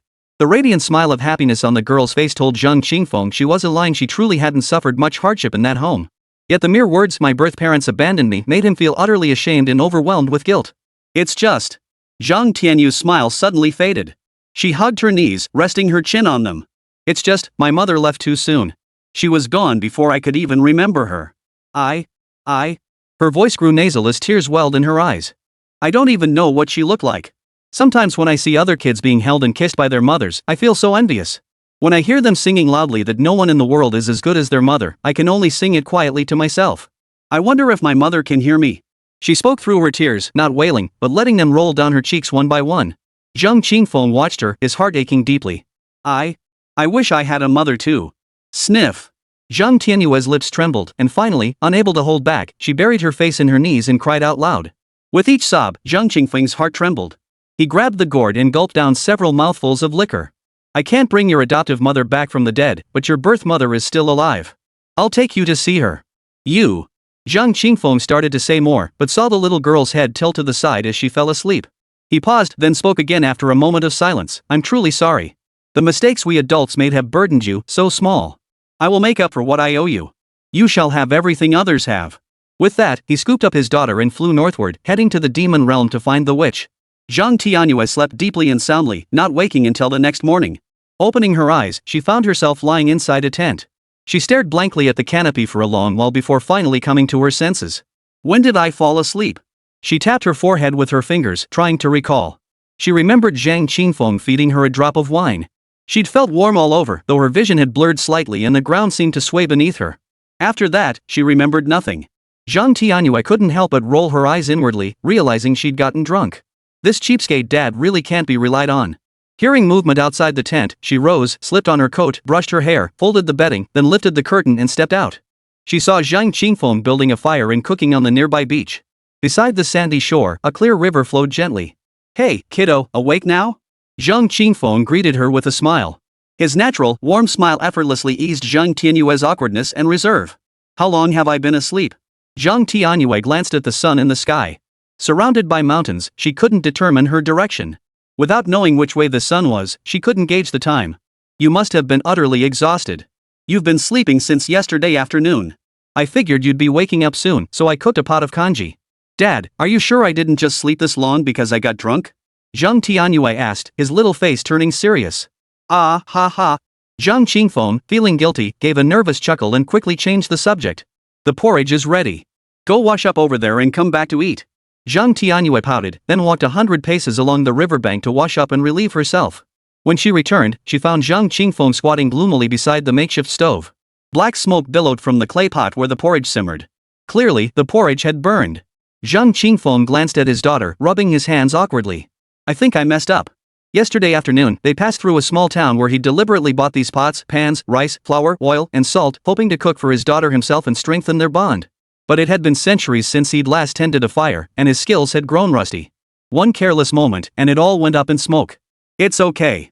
Zhang Tianyue waved her hand dismissively and stepped forward to tidy up with practiced ease. The porridge was ruined and had to be thrown out. Next time, let me do it. I can cook. Zhang Tianyue said as he carried the clay pot to the riverbank to wash it. All right. Zhang Qingfeng didn't insist, for he truly lacked any talent in the kitchen. He thought to himself that having his daughter cook for him was a nice way to strengthen their bond. I still have a few spirit fruits left. Want some? After tidying up, Zhang Tianyue pulled out the leftover spirit fruits from yesterday. Zhang Qingfeng waved his hand. I'm not hungry. You eat them. I've got wine. He pulled out his gourd flask. As Zhang Tianyue ate the spirit fruit, she recalled the warm, pleasant sensation she'd felt after drinking yesterday. She couldn't help but steal a glance at Zhang Qingfeng's gourd. Want a sip? Zhang Qingfeng asked with a smile. Zhang Tianyue's little head shook like a rattledrum. His face turned serious as he declared, kids shouldn't drink alcohol. Zhang Qingfeng quickly nodded in agreement. Right. Kids shouldn't drink. Zhang Tianyue looked away from the gourd. After eating, Zhang Qingfeng led Zhang Tianyue northward once more. Father, where are we going? To the demon clan. To find your mother. But, is that okay? Zhang Tianyue's large eyes suddenly lit up with delight, his excitement evident. Yet his expression quickly clouded with worry. Of course it is. Don't frown, child, it makes you look ugly. Zhang Qingfeng gently smoothed the crease between his daughter's brows with his finger. Will the demons hurt us? Don't worry. They can't beat me. But didn't you lose all your cultivation? I've cultivated it back. It's very high now. How high? A little bit higher than the mountains. Father and daughter didn't rush their journey. When they came upon scenic spots, they paused to admire the views. When they reached bustling cities, they stopped to explore. Along the way, Zhang Qingfeng took out a communication stone, clutching it in his hand and rubbing it for a long time before transmitting a message. I've emerged from seclusion. But no reply came for a long time. That day, Zhang Qingfeng descended with his daughter onto a snow-capped mountain towering 10,000 feet high. At the summit, the biting cold pierced the bones. Zhang Tianyue was bundled up in a cotton coat, cotton pants, a cotton hat, and cotton shoes, looking round and plump like a little bear cub. Zhang Qingfeng also wore a full set of padded clothing. With his cultivation, he naturally felt no fear of this cold. But there was a kind of chill, the kind that made his daughter think he was cold. He accepted it gladly. The mountain beneath our feet is called Soul-Severing Mountain. North of the Soul-Severing Range lies the domain of the demonic tribes. However, the north isn't solely inhabited by the demon clan. Many other races dwell there too: the barbarians, night elves, undead, and others. These races are led by the demon clan. The Soul-Severing Mountains are garrisoned by the demon-suppressing army, defending the human homeland and blocking the invasion of other races. Zhang Qingfeng pointed north as he explained to his daughter. Zhang Tianyue's eyes widened with wonder as she strained to gaze northward, hoping to catch a glimpse of the demon capital. All she could see, however, was a vast expanse of barren wasteland. You'll see her soon. Have you thought about what you'll say to her? Zhang Qingfeng asked. Hearing this, Zhang Tianyue's small face flushed with nervousness as she whispered, I don't even know if she wants to see me. Zhang Qingfeng smiled. I don't know if she wants to see me, but she definitely wants to see you. She loves you, there's no doubt about that. If Xuanli had disliked the child, she wouldn't have given birth to it, nor would she have made a special trip to the Divine Sword sect to ask him to care for it. Zhang Tianyue pondered for a moment, about to speak. Suddenly, several figures clad in uniform silver armor descended from the sky, landing before the two. They were the demon-suppressing army of Soul-Severing Mountain. Who goes there? Why have you trespassed upon Soul-Severing Mountain? The round-faced man at the front barked at Zhang Qingfeng. 3 stars adorned his shoulder, the insignia of a squadron captain within the demon-suppressing army. Zhang Qingfeng was about to respond. The round-faced man's expression suddenly shifted to astonishment. You're Zhang Qingfeng? Zhang Qingfeng smiled and nodded. Ha! Zhang Qingfeng, it really is you. The round-faced man grinned widely. Zhang Qingfeng said, Li Biao, long time no see. He had enlisted on Broken Soul Mountain a century ago, and this Li Biao was a common soldier under his command. Though named Li Biao, he was anything but fierce, quite the opposite, in fact. He was sharp as a tack. In every battle, he was the loudest to shout, yet his feet were constantly kneeling and scrambling backward. He was a soldier who valued his life above all else. Long time no see. Li Biao scrutinized Zhang Qingfeng from head to toe. He saw Zhang Qingfeng bundled head to toe in a cotton-padded jacket and pants, wrapped in a sable fur cloak, and wearing a cotton hat, looking utterly terrified of the bitter cold. A flicker of contempt crossed his shrewd little eyes. He turned to the 5 young men behind him and announced, "Allow me to introduce you. This is Zhang Qingfeng of the Divine Sword Sect. He once served in our Broken Soul Mountain army, distinguished himself in battle, and rose to the rank of general." The 5 youths first stood in sullen respect, but their expressions quickly turned peculiar. They had all heard of the name Zhang Qingfeng. Ah, but alas. Li Biao shifted his tone, shaking his head with a sigh. After descending the mountain, he was ambushed by a demonic witch. Poisoned by her seductive venom, he suffered a brutal assault that took his virginity. Overnight, his peerless righteous energy dissipated, and all his cultivation vanished. The 5 youths exchanged glances, their expressions a mix of amusement and awkwardness. This scandal had once spread like wildfire, and they had long heard the tale, often using it as a joke over meals. Little did they expect to meet the man himself today. Zhang Qingfeng's expression darkened. Zhang Tianyue glared at Li Biao, fuming, knowing he was mocking her father. You might not know this, but Yi Qingchang, the holy maiden of the Yangshan temple, was originally General Zhang's fiancée. Upon learning he'd been forcibly taken by the witch, she was so enraged she immediately annulled the engagement. Rumor has it General Zhang was too ashamed to show his face and shut himself away in seclusion out of sheer frustration. General Zhang, when did you emerge from seclusion? Dressed so warmly must be freezing. Looks like your cultivation hasn't recovered much. Li Biao watched Zhang Qingfeng with a mocking expression. Zhang Tianyue's face turned pale. Only now did she learn how terribly her father had been harmed by the witch's cultivation lost, his fiancé abandoned him, his future shattered. Her heart ached. Then she felt her father's love for her, how he had silently endured hatred and set aside grudges for her sake, never uttering a single word against the witch in her presence. Chapter 12, The Long Road Ahead, May We Each Find Peace. Facing Li Biao's taunts, Zhang Qingfeng's response was calm. He asked, Li Biao, you start by putting me down the moment we meet. Do we have some grudge between us? Li Biao's eyes widened in fury. Our enmity runs as deep as the sea. Oh, really? Tell me about it. I don't recall ever crossing you. You. Li Biao's chest heaved violently with rage at Zhang Qingfeng's unconcerned demeanor. The bitter hatred he'd harbored in his heart only for the other party to dismiss it as nothing. Nothing could be more infuriating. Zhang Qingfeng, I ask you this, at the Battle of Pingling Pass, nearly the entire battalion was wiped out. Only 7 of us survived. Why did they all get promoted, but not me? And the battle at Evil 8 Valley, the entire company received commendations, yet I alone did not. And the battle at Mongshan. Li Biao grew increasingly agitated as he spoke, nearly weeping as he hysterically denounced Zhang Qingfeng's injustices. Hearing this, the 5 young men behind him instantly imagined a horrific scene of military camp bullying. It's been so long, and you still remember? You really are petty. Zhang Qingfeng chuckled dryly. You bastard, you actually have the nerve to laugh? Li Biao was furious. Sorry, it just struck me as funny. Couldn't help myself. Zhang Qingfeng grinned. At Pingling Pass, when the battle ended, all of us were collapsed in a sea of corpses and blood. Where were you? You'd already fled back to Duanhoan Mountain, your armor still gleaming like new. Bull. I came back to get reinforcements. At the Battle of Evil 8 Valley, you smeared blood all over your face, crawled on the ground pretending to be dead. When the fighting ended, our brothers were all badly wounded, but you didn't even have a hair out of place.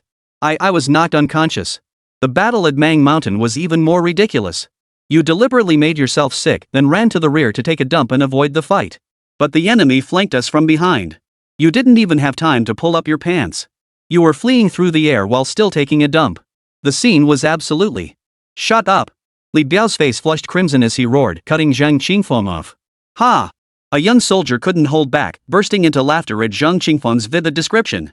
The other 4 turned their heads, shoulders shaking with suppressed laughter.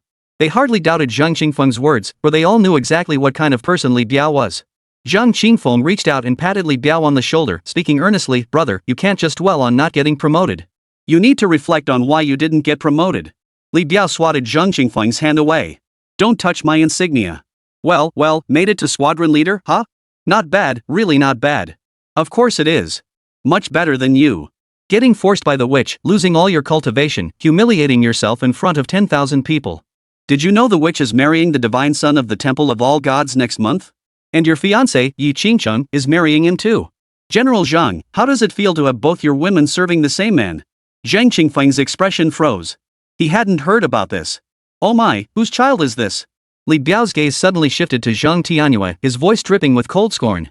Don't tell me you're the witch's bastard? With that, he lunged toward Zhang Tianyue. Let me check if you carry demon blood. If you do, I'll crush this bastard child right now. Smack! Zhang Qingfeng grabbed Li Biao's wrist. Let go!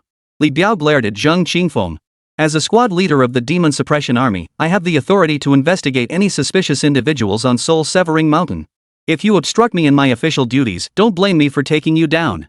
In truth, he was looking for any excuse to attack Zhang Qingfeng, his left fist already poised to strike. Zhang Qingfeng kept his aura tightly contained, making his cultivation level impossible to gauge. But he was bundled up thickly, clearly dreading the bitter cold. This led Li Biao to conclude Zhang Qingfeng's cultivation couldn't withstand the bone-chilling temperatures of Soul-Severing Mountain. He was an easy target. Shut up! Zhang Qingfeng seized Li Biao's wrist and flung him to the right, sending him flying. Thud! Li Biao slammed into the trunk of a thick snow-covered cedar tree, his body exploding into a cloud of blood mist. Ah! The 5 young men who had come with Li Biao were horrified. Li Biao was a 9th realm expert, yet Zhang Qingfeng had shattered him with a throw. How terrifying was Zhang Qingfeng's strength? Fear crept into their eyes as they looked at Zhang Qingfeng. Zhang Qingfeng paid them no mind, instead taking Zhang Tianyue by the hand and flying northward. Zhang Tianyue's brows furrowed deeply. Her mother was getting married, but not to her father. And her father's former fiancé was also getting married to the very same man her mother was marrying. Poor dad. She glanced up at Zhang Qingfeng and noticed the smile that usually lingered at the corners of his mouth had vanished. He was clearly in a terrible mood, and her heart ached as she squeezed his large hand tighter. Zhang Qingfeng's mood was indeed rather gloomy. Throughout his cultivation journey, he had only been deeply involved with 2 women, Yi Qingchang and Xuanli. The former was a marriage arranged by his master, who had desperately sought a grandchild and had unilaterally forced the union upon him. However, after spending time with her, he had formed a favorable impression of Yi Qingchang.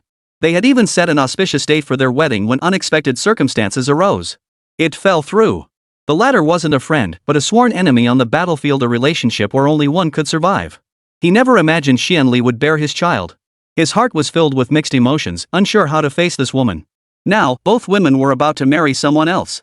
To say he was furious would be an exaggeration. He hadn't loved the former to the point of obsession, and certainly not the latter. Yet to say he wasn't upset at all? His heart still felt heavy. Feeling the strength in her hand, he knew his daughter was comforting him. Zhang Qingfeng's gloom vanished instantly. He smiled down at her and asked, "Have you thought about what you'll say when you meet him?" "Dad, maybe we should just go back. Let's not meet her." Zhang Tianyue felt it was too cruel to make her father face the witch-like woman. Zhang Qingfeng replied, "She is your mother. You must meet her eventually." A shadow flickered across his eyes. Suddenly, he understood why Xuanli had entrusted Zhang Tianyue to him, forbidden him to bring her to meet her, and even barred him from revealing her mother's identity she was about to marry, and Xuanli feared it would tarnish her reputation.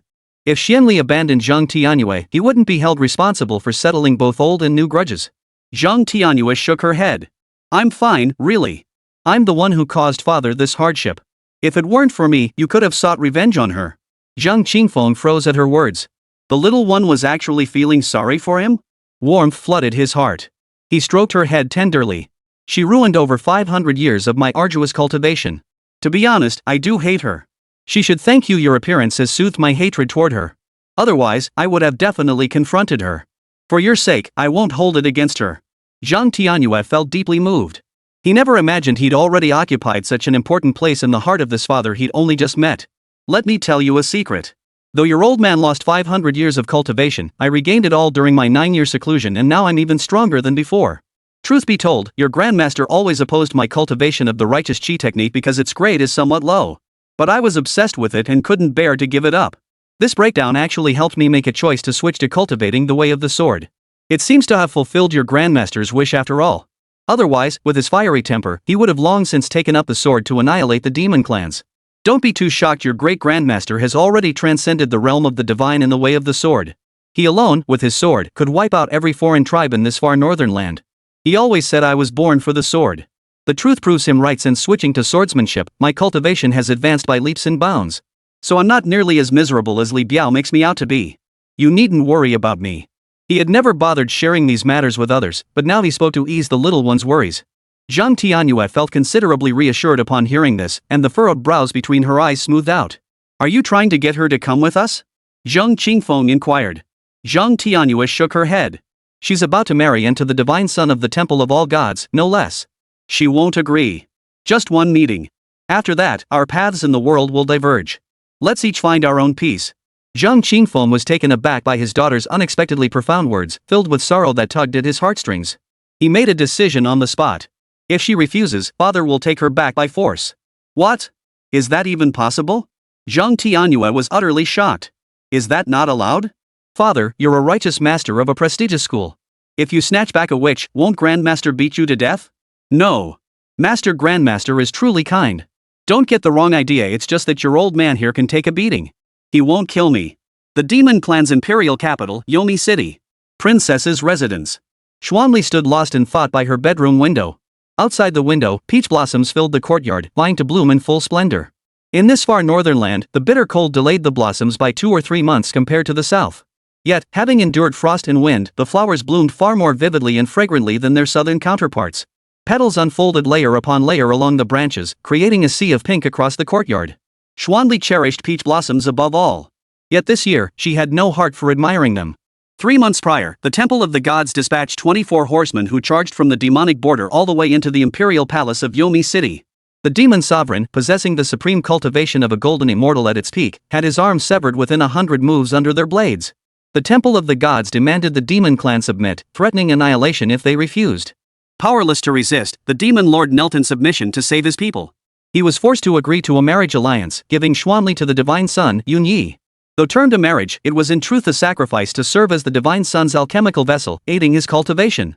Xuanli was forced to accept. The wedding was set for the following month, which was why she had gone to the divine sword sect to entrust her daughter to Zhang Qingfeng. Even her mighty father, the emperor, was as weak as a child before the pantheon of gods. How could she dare drag the sword sect and Zhang Qingfeng into this? Xuanli extended her delicate hand to catch a drifting peach blossom petal, sighing sadly within her heart. I thought enduring hardship would lead to sweet reward and fulfill my wishes.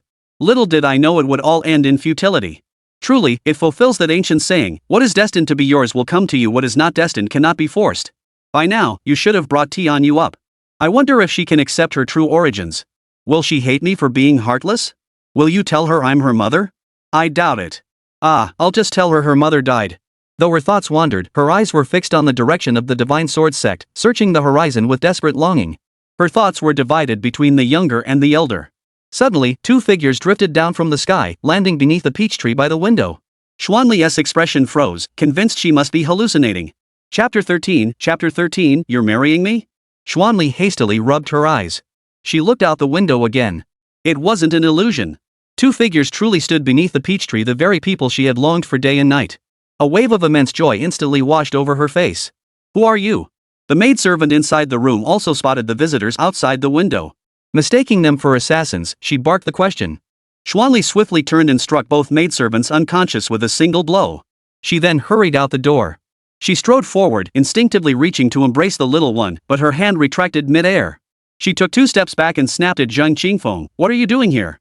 Who gave you permission to bring her? Didn't I tell you not to bring her to see me? The visitors were indeed Zhang Qingfeng and Zhang Tianyue. Xuanli's barrage of questions sent Zhang Tianyue trembling, her little face turning pale. Clutching the hem of her skirt, she stood frozen in place, overcome with sorrow. After descending the towering soul-shattering mountain, the weather had grown less bitter. She'd shed her bulky padded coat and pants, deliberately dressing up in a pretty skirt before coming over. She wanted to make a good impression on the witch mother. But the other party seemed to dislike her intensely, unwilling to spare her even a glance. Then she heard Zhang Qingfeng roll his eyes and say, "Stop pretending. You're clearly thrilled." Xuanli's cheeks flushed crimson. She knew she'd given herself away earlier, her thoughts laid bare by Zhang Qingfeng, impossible to conceal. She couldn't help but sigh. She murmured, "You haven't changed a bit. You never listen to what others say, always doing things your own way, so self-righteous. I've seen you before." Zhang Tianyue suddenly fixed his gaze on Xuanli and spoke up, "Your peach blossom granny." The peach blossom grandma visited her home every year, staying for half a month each time. She brought her gifts, took her sightseeing, and even taught her cultivation techniques. Though the silver-haired, stooped peach blossom grandma bore no resemblance to the breathtakingly beautiful woman before her, the moment the woman drew near, Zhang Tianyue caught the same fragrance on her that had always accompanied the old woman. She recognized her. Xuanli winked at Zhang Tianyue, glanced at Zhang Qingfeng, and smiled. "Since you two have figured me out, I won't pretend anymore." With that, she strode forward and scooped Zhang Tianyue into her arms.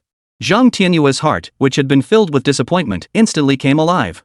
Though she had felt distant toward this witch-like mother before, learning she was Grandma Peach Blossom made her feel an instant warmth. She happily wrapped her arms around Xuanli's neck. She knew her mother loved her and hadn't abandoned her. She had always been by her side. Zhang Qingfeng scowled jealously. "Did he tell you who I am?" Xuanli asked. Zhang Tianyue nodded. "You're my mother. Do you hate me?" "No. What a good child. It's your mother who's sorry for making you suffer. I haven't suffered any wrongs." Xuanli's eyes reddened slightly, her heart filled with guilt. Zhang Qingfeng plucked a peach blossom branch and asked casually, "I hear you're getting married?" Xuanli's expression stiffened. "You probably won't be able to marry now." "Why?" "Because I'm taking you away. I've already promised Tianyue." Xuanli's crimson eyes flinched, her heartstrings tugged.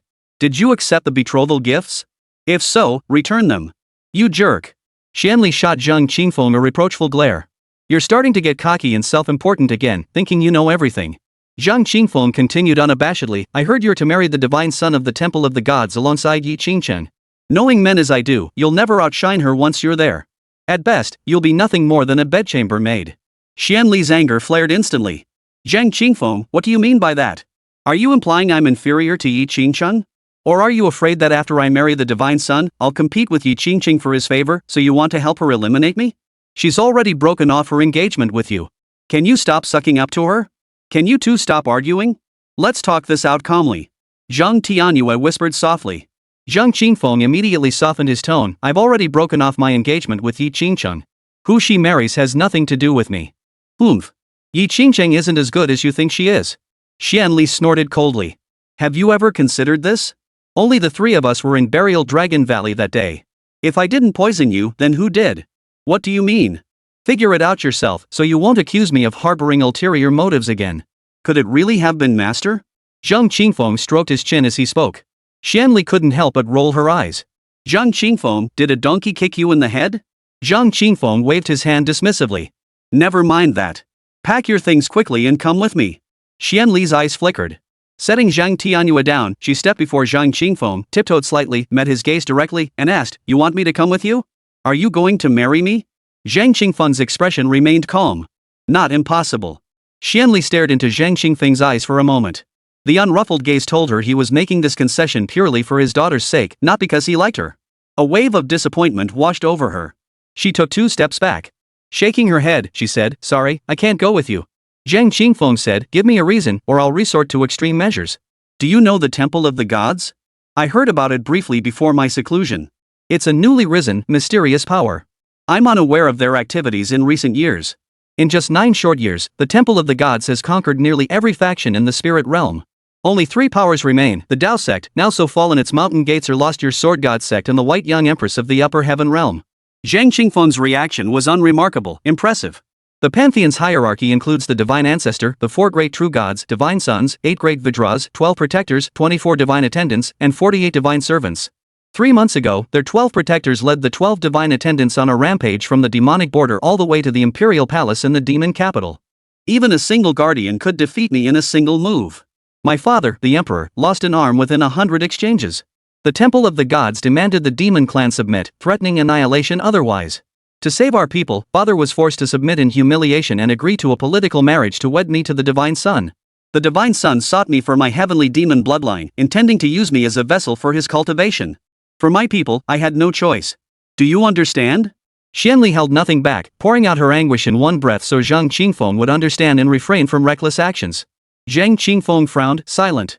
Xuanli sighed and continued, "I know your cultivation has recovered greatly, but the Temple of the Gods is terrifyingly powerful.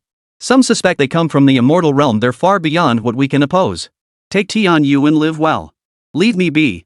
If the divine son learns I bore your child, he won't spare you for the sake of his pride. He might even drag your sect into this. Understand?" "I understand." Zhang Qingfeng nodded. "Wait for my word." Xuanli sighed bitterly, pressing her hand to her forehead. Hearing the first half, she thought Zhang Qingfeng truly understood. But upon hearing the second half, she realized he hadn't listened to a word she said. This guy again, always tuning out what others say. What exactly do you understand? I'll go talk to that divine son and settle this matter. Rest assured, you're Tianyue's mother. I won't let anyone turn you into a furnace vessel. Xuanli's gaze grew somber. She longed to hear Zhang Qingfeng say, "You're my woman. I won't let you." Xuanli met Zhang Qingfeng's gaze and said solemnly, "You should know me. Even if there's the slightest chance to turn the tables, I won't surrender meekly and become someone's furnace vessel. It's simply Zhang Qingfeng. Her words cut short, she suddenly snapped angrily at Zhang Qingfeng. Because Zhang Qingfeng wasn't listening to her at all. He was busy plucking peach blossoms, crafting a peach blossom wreath to place on Zhang Tianyue's head. Then, taking Zhang Tianyue's hand, he turned to Xuanli and said, "Wait for my news." With that, he led his daughter away. Damn it! Xuanli was so furious she could practically see black lines over her head as she cursed under her breath. Yet a glimmer of hope flickered in her eyes. 2 days later. The Great Wasteland, at the far western edge of the spirit realm. Zhang Qingfeng led his daughter to the summit of a towering mountain. Looking down at the rugged valley stretching for miles below, he explained, "This is the Dragon's Grave Valley. Legend says a true dragon fell here 10,000 years ago." Zhang Tianyue looked astonished. There really were dragons? Zhang Qingfeng replied, "In the northern frontier, there's a 1,000-year-old clan named Nya who claim to be the dragon guardians. Legend says their ancestors discovered a dragon essence and some dragon blood within the burial Dragon Valley. After consuming them, they mastered certain dragonkin divine abilities, which propelled their rise to power and wealth." What kind of dragon powers? Could they breathe dragon fire? Yes. Zhang Qingfeng nodded. They can also transform into dragons and activate their divine dragon bloodline, boosting their combat power tenfold. Wow! Zhang Tianyue's eyes sparkled with awe. Zhang Qingfeng pointed toward the valley. "I hear there are 2 dragon essences buried within Dragon Tomb Valley." Zhang Tianyue exclaimed excitedly, "Father, did we come here to find the dragon essences?" Zhang Qingfeng smiled faintly. Years ago, Yi Qingcheng sent word that strange light was erupting from Dragon Burial Valley, likely the dragon essence surfacing. I rushed here immediately. We searched the valley for half a month without finding any trace of the dragon essence. Just as we were preparing to leave, I was inexplicably poisoned with a seductive toxin. Your mother claims she didn't poison me. I want to know who did." With that, he led Zhang Tianyue flying toward the valley below. Chapter 14, The Poisoner. Looking back, that incident was riddled with peculiarities. Yi Qingcheng claimed an unusual light appeared in the Dragon Burial Valley, suspecting the dragon essence had manifested, and invited him to come search together. Yet upon arriving at the valley, no other cultivators were seen seeking the dragon essence. Yi Qingcheng explained it was top-secret information, unknown to others. But how had Xuanli, from the distant north, ended up in Burial Dragon Valley? Moreover, his poisoning had been utterly inexplicable. To this day, he couldn't fathom how he'd been poisoned. After the poisoning, he'd lost consciousness and awoken only after Yi Qingcheng had already returned him to the Divine Sword sect. Afterward, Yi Qingcheng claimed they had been tricked by Xuanli. Yet, knowing Xuanli as he did, if he truly wanted revenge while under the influence of the love poison, he had plenty of ways to do it without risking his own life. She was a demonic princess, nobility among the demons, valuing chastity even more than human women. Unless Xuanli had been poisoned too. Moreover, Xuanli had lost his virtue. Such a disgraceful affair would surely be kept secret. Yet it spread like wildfire. Who spread the rumor? There was another point. Xuanli claimed only the 3 of them were in the Dragon Burial Valley at the time, yet Yi Qingcheng said she was lured away by other demonic beings, creating an opportunity for Xuanli. Their accounts contradict each other. Who was lying? Zhang Qingfeng had a hunch, but he couldn't figure out why. There was no motive. He carried Zhang Tianyue to the entrance of a pitch-black cave in the valley. It was in this very cave that Xuanli had violated him years ago. As his divine sense swept into the depths, he saw fragments of torn clothing. A wave of sorrow washed over him. His first time had been so crude, like a rabid beast, leaving him unable to experience any pleasure. How pitiful. 9 years had passed since then. Countless cultivators seeking dragon essence had come and gone, leaving no trace behind. But there was one person. Or more accurately, a demon might know. "Master Rat, Zhang here. Might you step out to meet me?" Zhang Qingfeng called out into the depths of the valley. After waiting a long time, there was no response. Zhang Qingfeng narrowed his eyes slightly and said in a deep voice, "If you don't come out now, don't blame Zhang for being impolite. Spare my life, honored elder." A high-pitched voice suddenly pierced from the valley depths. "May I ask if your name is Zhang Qingfeng, esteemed senior?" Zhang Qingfeng's divine sense immediately locked onto a large rat hiding in a cave. He frowned. He was searching for a red rat, but this one was white, significantly weaker in cultivation. "That is indeed this humble one," Zhang Qingfeng replied. Whoosh! A white rat over half a foot long leapt out from a pile of boulders deep within the valley. It stood upright. It bowed respectfully toward Zhang Qingfeng from afar. "Rat demon." Zhang Tianyue's eyes widened in shock. Demonic beasts capable of speaking human speech in the lower realms are truly terrifying creatures. This humble demon pays respects to the senior. The white rat demon bowed respectfully.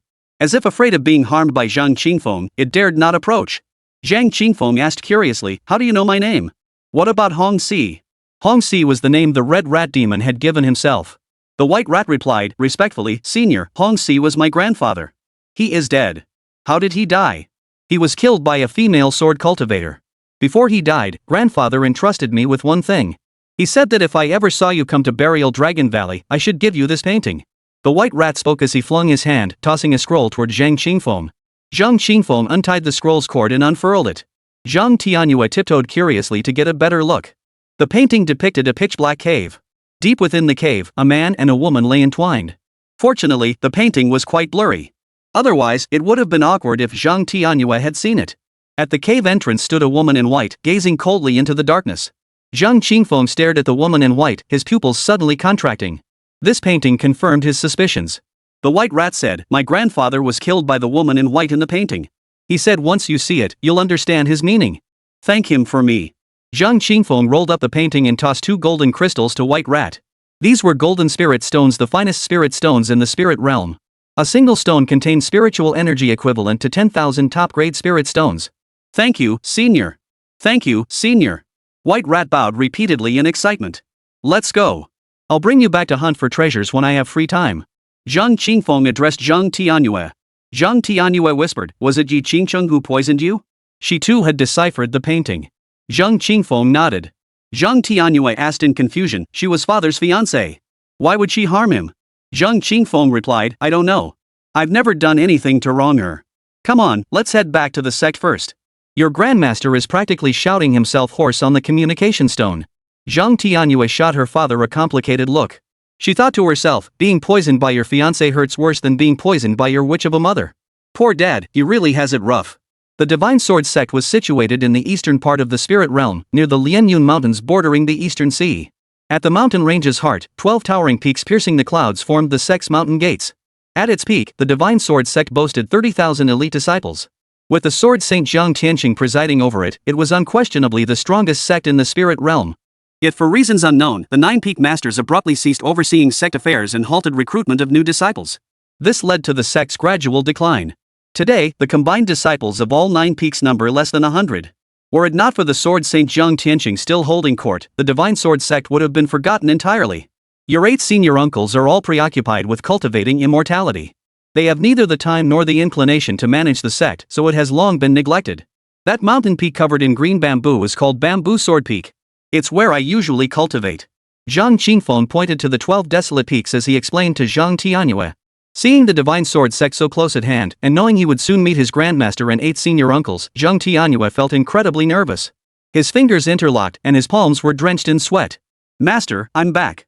Zhang Qingfeng landed with Zhang Tianyue before the main hall's entrance. Oomph. You finally decided to come back. Zhang Tianyue's angry snort echoed from within the hall. Zhang Tianyue's heart tightened. She saw an elderly man with a boyish face and snow-white hair, dressed in a blue robe and radiating an ethereal, otherworldly aura, seated high above in the hall. He exuded immense authority, nothing like the kind-faced, benevolent figure she had imagined. Seated on either side of the hall were 8 men of varying heights and builds. Each radiated formidable authority. Her nerves instantly tightened further. Yet the next moment, as the gazes of all 9 figures in the hall fell upon her, gentle smiles blossomed simultaneously on their faces, and all traces of authority vanished in an instant. Welcome, welcome. Welcome, Zhang Tianyue, to the Divine Sword sect. All 9 rose to their feet and applauded in welcome. Zhang Tianyue suddenly felt even more nervous. Don't be nervous. From now on, this is your home. Zhang Qingfeng gently stroked her head before leading her into the main hall. He smiled and said, Come, let me introduce you. This kind-faced elder before us is your grandmaster, the sword Saint Zhang Tianyue. Greetings, grandmaster. Zhang Tianyue hurriedly bowed in greeting. Ah, very good, very good. You too. Zhang Tianyue stroked his beard and laughed heartily. Zhang Tianyue wore a green floral print gown today, her hair styled in twin spiral buns. Her large, sparkling eyes, rosy lips, and pearly teeth were complemented by 2 dimples that appeared when she smiled, making her look exceptionally charming and adorable. The more Zhang Tianyue looked at her, the more he adored her. He couldn't wait to take her out for a stroll and show her off to his old friends. This man with a cold exterior but a fiery heart is your second master, Hua Wuxing. He is known as Sword of No Mercy. His heart is cold too. Hua Wuxing corrected. Greetings, second master uncle. Hello. This man, as mighty as a giant and strong enough to lift mountains, is your third uncle Chen Qingshan, known as the Iron Fist Power King. Greetings, third master uncle. Hello. This dashingly handsome gentleman is your fourth master uncle, Xia Linzhou, known as the Love Sage. Greetings, fourth master uncle. Hello. This chubby fellow is your fifth uncle, Sun Butong, known as the food god. If you ever crave anything, just ask him. Greetings, fifth uncle. Hello. This beauty and brains combo is your sixth uncle Qin Wushuang, known as Old Six. Damn it. Don't listen to your father's nonsense. Your sixth uncle here is famously known as the most handsome man in the spirit realm. Greetings, sixth uncle. Hello. This cool guy is your seventh senior uncle, Tong Wudi, a name that fits him perfectly. Hello, seventh uncle. Hello. This wild and untamed fellow is your eighth uncle, Long Zhantian. Known as the battle maniac, go to him for any future fights. Greetings, eighth uncle. Hello. This refined young man is your ninth uncle Yi Liangchen, nicknamed the Prince Charming. Greetings, ninth master uncle. Hello. Ah. Zhang Tianyue suddenly stepped in front of Zhang Qingfeng, delivering a powerful elbow strike to the crown of his head that sent him flying out of the hall. Clapping his hands, Zhang declared, "The introductions are done. You're no longer needed." Bang. Bang. Clang. 8 loyal disciples immediately bolted the door shut. Don't be afraid, little one. Your father's ideological awareness has gone awry. Let him reflect on his mistakes outside. Zhang Tianyue took Zhang Tianyue's hand and soothed her. Zhang Tianyue. Suddenly, she understood what her father meant by "he can take a beating." Zhang Tianyue flipped his right hand, producing a pink wooden horse nearly half a person's height. This is a gift your grandmaster prepared for you. Hop on and give it a try, see if you like it? Zhang Tianyue thought to herself that she was well past the age for riding wooden horses. But she couldn't bring herself to refuse. So she climbed aboard. The next moment, the horse suddenly took flight. Whoa! Zhang Tianyue gasped in surprise, her large eyes suddenly lighting up. Chapter 15, The Grandmaster Never Lies. Zhang Tianyue received a pile of gifts. A flying wooden horse, impenetrable soft armor, a multicolored treasure robe, a time-space button, a flying sword, a spirit binding chain, and so much more. She fully felt the warmth and generosity of her grandmaster and uncles. After dinner, exhausted from playing, she went to bed early. Zhang Qingfeng tried to carry his daughter back to his own cave dwelling but was kicked flying by Zhang Tianyue. Zhang Tianyue had long since prepared a cave residence especially for the little girl, decorating it warmly and beautifully. It was 100 times better than Zhang Qingfeng's place, which didn't even have a bed and was more like a stone cave than a proper cave residence. Sigh. Zhang Qingfeng sighed. He had anticipated this outcome. Once his daughter returned to the sect, he would be irrelevant. Thankfully, he'd been wise enough to take her traveling across the land for over half a month, building a deep bond between them. Otherwise, she'd never have been this close to him. We won't let the little girl lack for anything, but having a bunch of men take care of her is still inconvenient. We need to find a woman. Exactly, senior brother. You must hurry and marry Xuanli into the family. Then have a son to inherit my heartless sword. One more child, my invincible Vajra divine art needs an heir too. Best to have one who inherits the demon clan's heavenly demon bloodline. Let's see how powerful my heaven-slaying art becomes when amplified by that bloodline. I like boys with red eyes, they're wild. I like. Better sooner than later go marry Xuanli tomorrow. We'll carry your wedding palanquin. Alright, it's settled then. Before Zhang Qingfeng could utter a word, his 8 good junior brothers had already set his wedding date, demanded he have several children with Xuanli, and even handpicked them as if he were some kind of custom-made product. Damn it! The abacus beads nearly flew into his face. If you want kids, go find a woman yourself. Zhang Qingfeng shot them a withering glance before turning his serious gaze toward Zhang Tianyue, about to speak. Slam! Zhang Tianyue suddenly slammed his hand on the armrest, stroking his beard as he declared, "This old man finds their reasoning quite sound. So be it. Any objections, keep them to yourselves." All 8 men chorused in unison, "Master is wise." Zhang Qingfeng's eye twitched. This sect was unbearable, there was no human rights whatsoever. He took 2 deep breaths, suppressing the urge to punch someone. Of course, the main reason was that 2 fists couldn't fight 4 hands, he simply couldn't win. A wise man avoids immediate trouble. He wouldn't stoop to their level. Do you know anything about the Temple of the Gods? Zhang Qingfeng asked solemnly. Zhang Tianyue stroked his beard and replied, "The Temple of the Gods is a newly risen power over the past decade, powerful and mysterious. They've been highly active these last 2 years, rumored to have conquered most factions and now aim to unify the spirit realm. I've heard their leaders descended from the immortal realm. I've never clashed with them, so I can't gauge their true strength." Zhang Qingfeng continued, "The Temple of the Gods has a divine son who intends to marry Xuanli. He covets her demonic bloodline, seeking to use her as a vessel for his cultivation. The wedding is set for next month." At this, the expressions of all present grew solemn. Interesting. Immortals, huh? Wonder how strong they are. I'd like to test them. My spear is already itching for blood. Hua Wuxing and his 7 companions sat up straight. Far from being intimidated by the Temple of the Gods, they were all eager for a fight, itching to clash with the temple's forces. Though they had never set foot in the immortal realm, they had long cultivated ancient immortal arts at that, and had long yearned for a worthy opponent to test their mastery. What are your thoughts? Zhang Tianyue inquired. I propose we visit the temple of the gods first. If we can resolve matters peacefully, that would be ideal. If not, then we'll have to settle it with our fists. Chen Xingshan replied, we'll accompany you. No need. Zhang Qingfeng waved his hand. Too many of us might look like we're bullying someone. If talks break down, I'll call you guys. Fair enough. Don't lose your edge during the talks. We've been dormant for a century, don't let them treat us like pushovers. Rest assured. I'm the senior disciple. I won't disgrace you. The group exchanged knowing smiles. They knew Zhang Qingfeng's temperament best, he was no coward. Oh, right. Master Zi Yang came by a few days ago. He wants to discuss the annulment of your engagement with you in person. Zhang Tianyue said. Zhang Qingfeng's expression darkened and he sneered coldly, she must be in a real hurry. That day, he had sent Yi Qingqing a telepathic message announcing his emergence from seclusion. She hadn't replied, but had immediately sent Taoist Xiang to annul the engagement.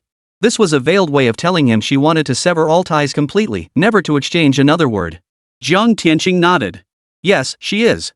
Zhang Qingfeng said in a deep voice, because Yi Qingqing is also to marry the divine son of the temple of the gods. The wedding is likely next month. How could she not be anxious? Ha! The others were startled. They had been secluded in cultivation, knowing little of the outside world. Furthermore, I've uncovered something else. It wasn't Xuanli who poisoned me all those years ago, it was Yi Qingqing. What did you say? The crowd gasped in shock. Clatter! Zhang Qingfeng pulled out the scroll, unfurled it, and tossed it onto the hall floor. It hovered in midair, allowing everyone to see clearly. The meaning of the painting became immediately clear to all who saw it. While Zhang Qingfeng was poisoned and engaged in intimate acts with Xuanli, Yi Qingqing stood quietly watching from the cave entrance, making no move to intervene. Zhang Tianyue frowned. Where did you get this painting? It was left to me by a rat demon slain by Yi Qingqing in the Dragon Burial Valley. Had she not killed that rat demon, I might have suspected this painting was created by someone with ulterior motives. But killing the rat demon clearly betrays a guilty conscience, silencing witnesses. But I don't understand why she did this. I've never done anything to wrong her. Sixth brother, you're sharp-minded. Help me figure this out. Zhang Qingfeng turned to his sixth junior brother, Qin Wushuang. Qin Wushuang scratched his head, puzzled. That doesn't make sense. Why would she harm you? Fourth disciple Xia Linzhou, the romantic, stroked his goatee and speculated, perhaps she wanted to break off the engagement but couldn't find a good reason. If she still didn't want to return the betrothal gifts, she might have resorted to this underhanded trick out of desperation. Third disciple Chen Xingshan asked in confusion, why would she break off the engagement? Senior brother is a paragon of talent, unmatched in his generation. They're a perfect match, talented and beautiful, equally matched in status. We gave such a generous dowry. There's absolutely no reason for this. The ninth disciple, Yi Lianchen, spoke solemnly, could it be that she had already hooked up with the divine son of the temple of the multitude of gods back then? The hall fell silent at this suggestion. Whoa! Xia Linzhou sucked in a sharp breath. If that's true, then this woman's schemes run deep and twisted. She fell for another yet refused to return the betrothal gifts, wanting to have her cake and eat it too, so she poisoned you, senior brother. Zhang Qingfeng narrowed his eyes, his gaze icy. Zhang Tianyue addressed Zhang Qingfeng, the very next day after you went into seclusion, Taoist Xiang brought Yi Qingqing to our door to call off the engagement. At the time, I didn't think much of it, assuming they were furious. But now, upon reflection, their demeanor seemed more frantic than angry. Even after I explicitly stated they could go kill the witch in the demon clan and guaranteed your cultivation wouldn't be ruined, they still insisted on breaking off the engagement. Their resolve was too unwavering to be mere impulsive anger, it felt like a decision made after deep deliberation. Eighth junior brother Long Zhantian roared, let's storm straight to the Yangxing Hall and demand answers from her. Qin Wushuang shook her head. She'll never admit it. A single painting of dubious origin proves nothing. If we make a fuss, she'll turn it around and accuse us of slandering her. Zhang Qingfeng tucked the painting away and said gravely, she wants to have her cake and eat it too? Then I'll make sure she gets neither, and ends up with a mouthful of broken teeth. That woman's schemes run deep. What she swallowed won't be easy to spit out. Then let her wedding become her funeral. Zhang Tianyue remarked, Master Xiang said he'd return in 2 days. By my reckoning, he should be arriving soon. Wait for her. Zhang Qingfeng's eyes flashed with cold light. Had she not betrayed him, Yi Qingqing could have called off the engagement any way she pleased, claiming lack of affection, incompatible values, or refusing to dip dumplings in vinegar. Any excuse would have met with his swift consent. But scheming to drain him dry? That was unacceptable. The next day, after breakfast, except for old five, Sun Butong, who had a particular fondness for food, Zhang Tianyue and the others couldn't recall the last time they'd eaten a proper meal. Zhang Tianyue's arrival had reignited their sense of life. Father, I wish to cultivate. After the meal, Zhang Tianyue blurted out to Zhang Qingfeng. Thud. Just as Zhang Qingfeng opened his mouth to speak, Zhang Tianqing's fist sent him flying. Your father is utterly stubborn when it comes to cultivation. Don't learn from him, he'll lead you astray. Whatever you wish to learn, Grandmaster will teach you. Zhang Tianyue shot his father a sympathetic glance before turning to Zhang Tianqing. Grandmaster, I want to learn swordsmanship. Ha ha. Zhang Tianqing stroked his beard and roared with laughter. Sword cultivation is my specialty. Grandmaster will impart all his knowledge and insights accumulated over 3,000 years to you. Within 10 years, you shall become the foremost master of the sword. Really? Zhang Tianyue's eyes sparkled with stars as he gazed at Zhang Tianqing with eager admiration. Zhang Tianqing declared with unwavering conviction, Grandmaster never lies. Put. A chorus of boos erupted from the surrounding crowd. Disciples. What are you booing for? Do you want to die? Zhang Tianqing glared at Zhang Qingfeng and the others, his voice thunderous. Zhang Tianyue. Realizing this Grandmaster had a fiery temper, Zhang Tianqing grabbed Zhang Tianyue's hand and flew toward a mountain peak. You haven't undergone bloodline awakening yet. Grandmaster will take you to the immortal pool for awakening. We'll assess your innate potential and then devise the most perfect cultivation plan based on your aptitude. Thank you, Grandmaster. Just as Zhang Qingfeng was about to follow, a purple figure flew in from the south and landed before them. Zhang Qingfeng, I've finally caught up with you. I thought you'd hide away for another 9 years after leaving. The visitor's expression was displeased, and she gave Zhang Qingfeng a cold sneer. Purple young Taoist. Zhang Qingfeng narrowed his eyes slightly. Chapter 16, Awakening the Heavenly Demon Bloodline. Oomph. Why are you looking at me like that? Taoist Xiang sensed the icy chill in Zhang Qingfeng's gaze, along with several unfriendly stares from those around them. She merely sneered coldly, unconcerned. She assumed Zhang Qingfeng was displeased at her arrival because he didn't want to call off the engagement. Where is the sword saint? Taoist Xiang looked toward the main hall and asked. Zhang Qingfeng replied indifferently, any matters can be discussed with me directly. Taoist Xiang nodded. True. The sword saint has always insisted we discuss this with you face to face. Yet you've hidden away in your cave dwelling, delaying and stalling until now. Even with our extended lifespans as cultivators, 9 years of youth is a luxury few women can afford to waste.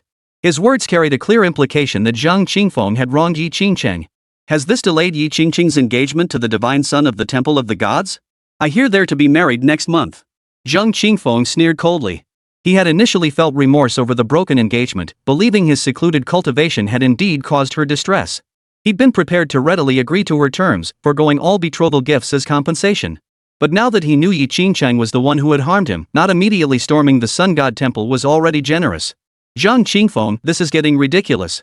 Taoist Xiang frowned, his expression turning stern. Who knows how long your seclusion will last? If it's 100 or 200 years, is my Qingcheng supposed to wait for you all that time? Zhang Qingfeng shook his head, unwilling to argue with Ziyang Taoist. It was indeed pointless. He pulled out the painting, ready to lay his cards on the table. Mistaking Zhang Qingfeng's refusal to nod as a refusal to call off the engagement, Master Xiang's eyebrows nearly knotted together as he snapped, Zhang Qingfeng. It's not that my Qingcheng is heartless. You were the one who lost your virtue first, committing such shameful acts with that witch. Now you've lost all your cultivation and belong to a different world from my Qingcheng.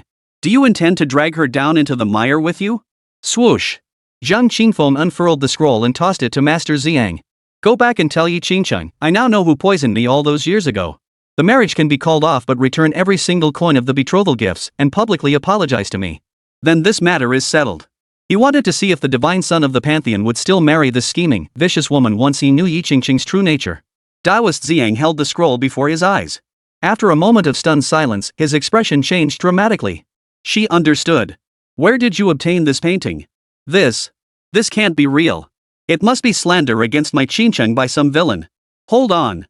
As Taoist Xiang was protesting, her expression suddenly froze. Her eyes narrowed with suspicion as she fixed them on Zhang Qingfeng, her voice dripping with cold scorn. Zhang Qingfeng, this painting isn't your own work, is it? You're looking for an excuse to reclaim the betrothal gifts and in the process, slander and take revenge on my Qingcheng, sabotaging her match with the divine son. Heh, that must be it. Zhang Qingfeng, I never imagined your heart could be so narrow-minded. You've wasted my Qingcheng's years, now you want back the betrothal gifts and turn on her? Are you even a man? Does your divine sword sect have any shame left? Taoist Xiang grew increasingly convinced of his own words, his rage boiling over until he was nearly pointing at Zhang Qingfeng's nose and shouting curses. Yet all Zhang Qingfeng offered in response was a faint, cold smile. 10 days. If you don't return the betrothal gifts within 10 days and publicly apologize to me, I will level Yi Qingcheng and the Yangshan Hall to the ground. Believe me, I mean every word. Zhang Qingfeng stared into Ziyang Doran's eyes, enunciating each word deliberately. Zhang Qingfeng, aren't you afraid of being ridiculed by the entire world? Get lost. Before Ziyang Daoran could utter another word, third brother Chen Qingshan seized him from behind, clutching his throat and hurling him away. Flying 1,000 feet before finally stabilizing, Master Ziyang's face was frozen in terror, cold sweat pouring down his brow. The instant Chen Qingshan seized her, her power was suppressed. She couldn't muster even a shred of resistance, flying 1,000 feet before the restraining force finally released. She was an 11th tier heavenly immortal realm powerhouse, yet Chen Qingshan had suppressed her with a single hand. Has he already stepped into the golden immortal realm? Taoist Ziyang's pupils trembled as she stared at Chen Qingshan from afar, utterly incredulous. Suppressed by the laws of heaven, advancement beyond the 9th realm became exceptionally arduous. The vast majority of cultivators would become stuck at the 9th realm half-step, also known as the half-step true immortal realm. Reaching the 10th realm, true immortal realm, elevated one to the ranks of elite powerhouses. Beyond true immortal lies the heavenly immortal realm. Reaching the heavenly immortal realm signified becoming a supreme powerhouse. Above that lay the golden immortal realm. As a golden immortal, one can glimpse the way of heaven, determine the fate of stars, establish a sect, and become a legendary master. When Zhang Tianyue founded the Divine Sword sect, he was already at the golden immortal realm. Above golden immortal lies the great golden immortal. De Luo golden immortals stand shoulder to shoulder with the Tao of heaven. One step further, and they ascend to the immortal realm, attaining the path of the sage. Purple Yang Taoist's cultivation had stagnated at the celestial immortal realm for 1,000 years. Though he had reached the peak of the celestial immortal realm just one tier below golden immortal, the gap in combat prowess between them was as vast as heaven and earth.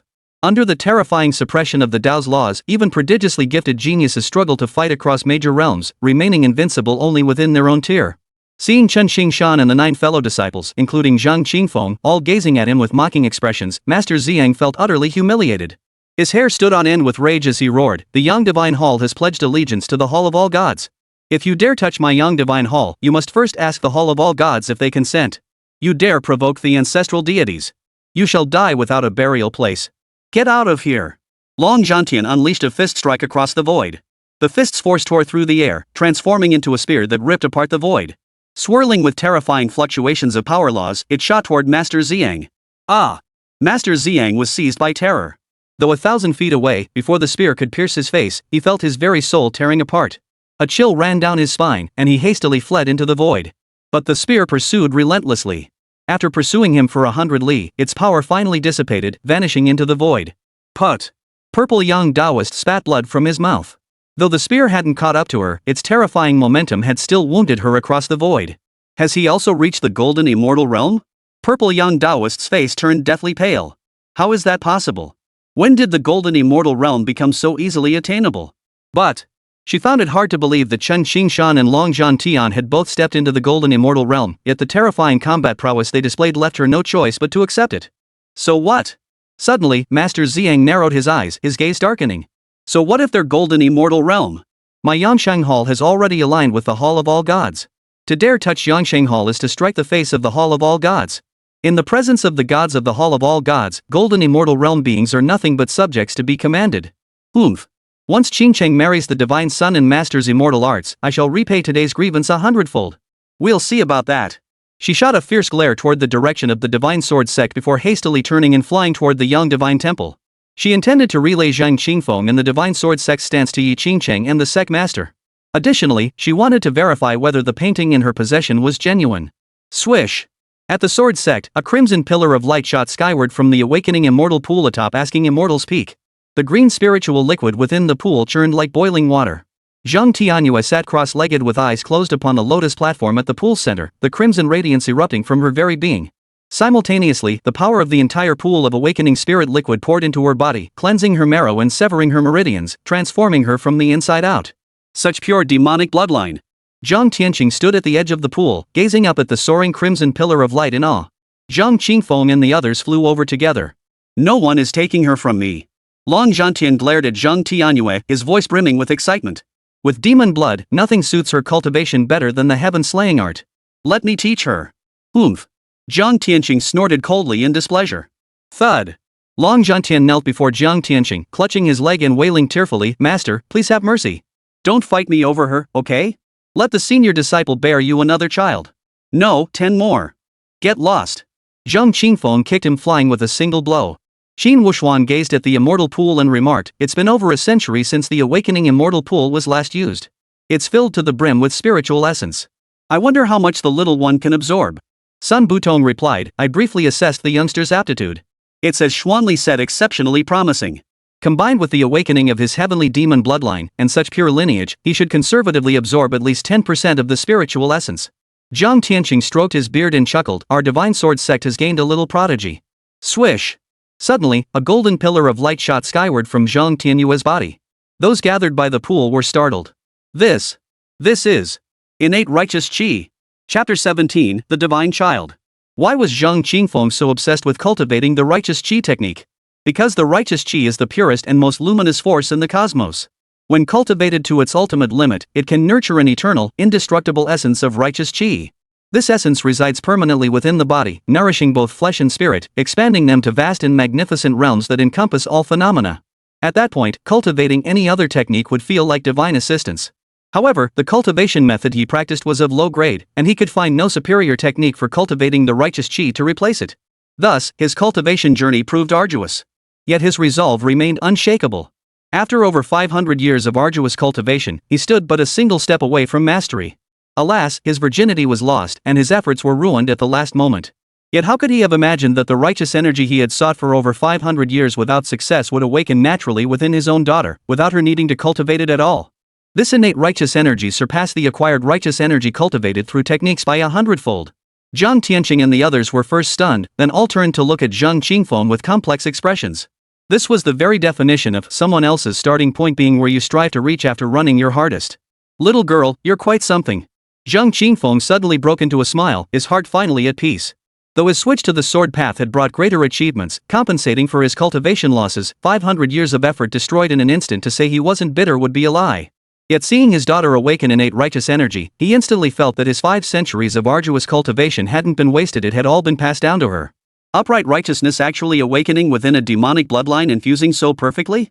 It's nothing short of miraculous. Qin Wuxuan exclaimed in astonishment. Guess how much spirit essence the little girl can absorb? Hard to say. This entire pool might not even be enough. Perhaps we should revisit that ancient immortal mansion. Zhang Tianyue stroked his beard as he spoke. Upon hearing this, Zhang Qingfeng and the other 8 fell silent, their expressions turning solemn as they turned to look at Zhang Tianyue. Zhang Tianyue continued, "The young girl possesses extraordinary talent. Perhaps only the immortal techniques within that golden jade slip deep within the ancient immortal palace are worthy of her." Zhang Qingfeng shook his head. "No rush. Let's strengthen ourselves further first. Last time we escaped that immortal palace alive purely by luck." "Indeed, there's no rush." Zhang Tianyue nodded. "The righteous energy encompasses all things, meaning the little one can cultivate anything. The 9 of us will each teach her for a year, rotating until she masters her craft."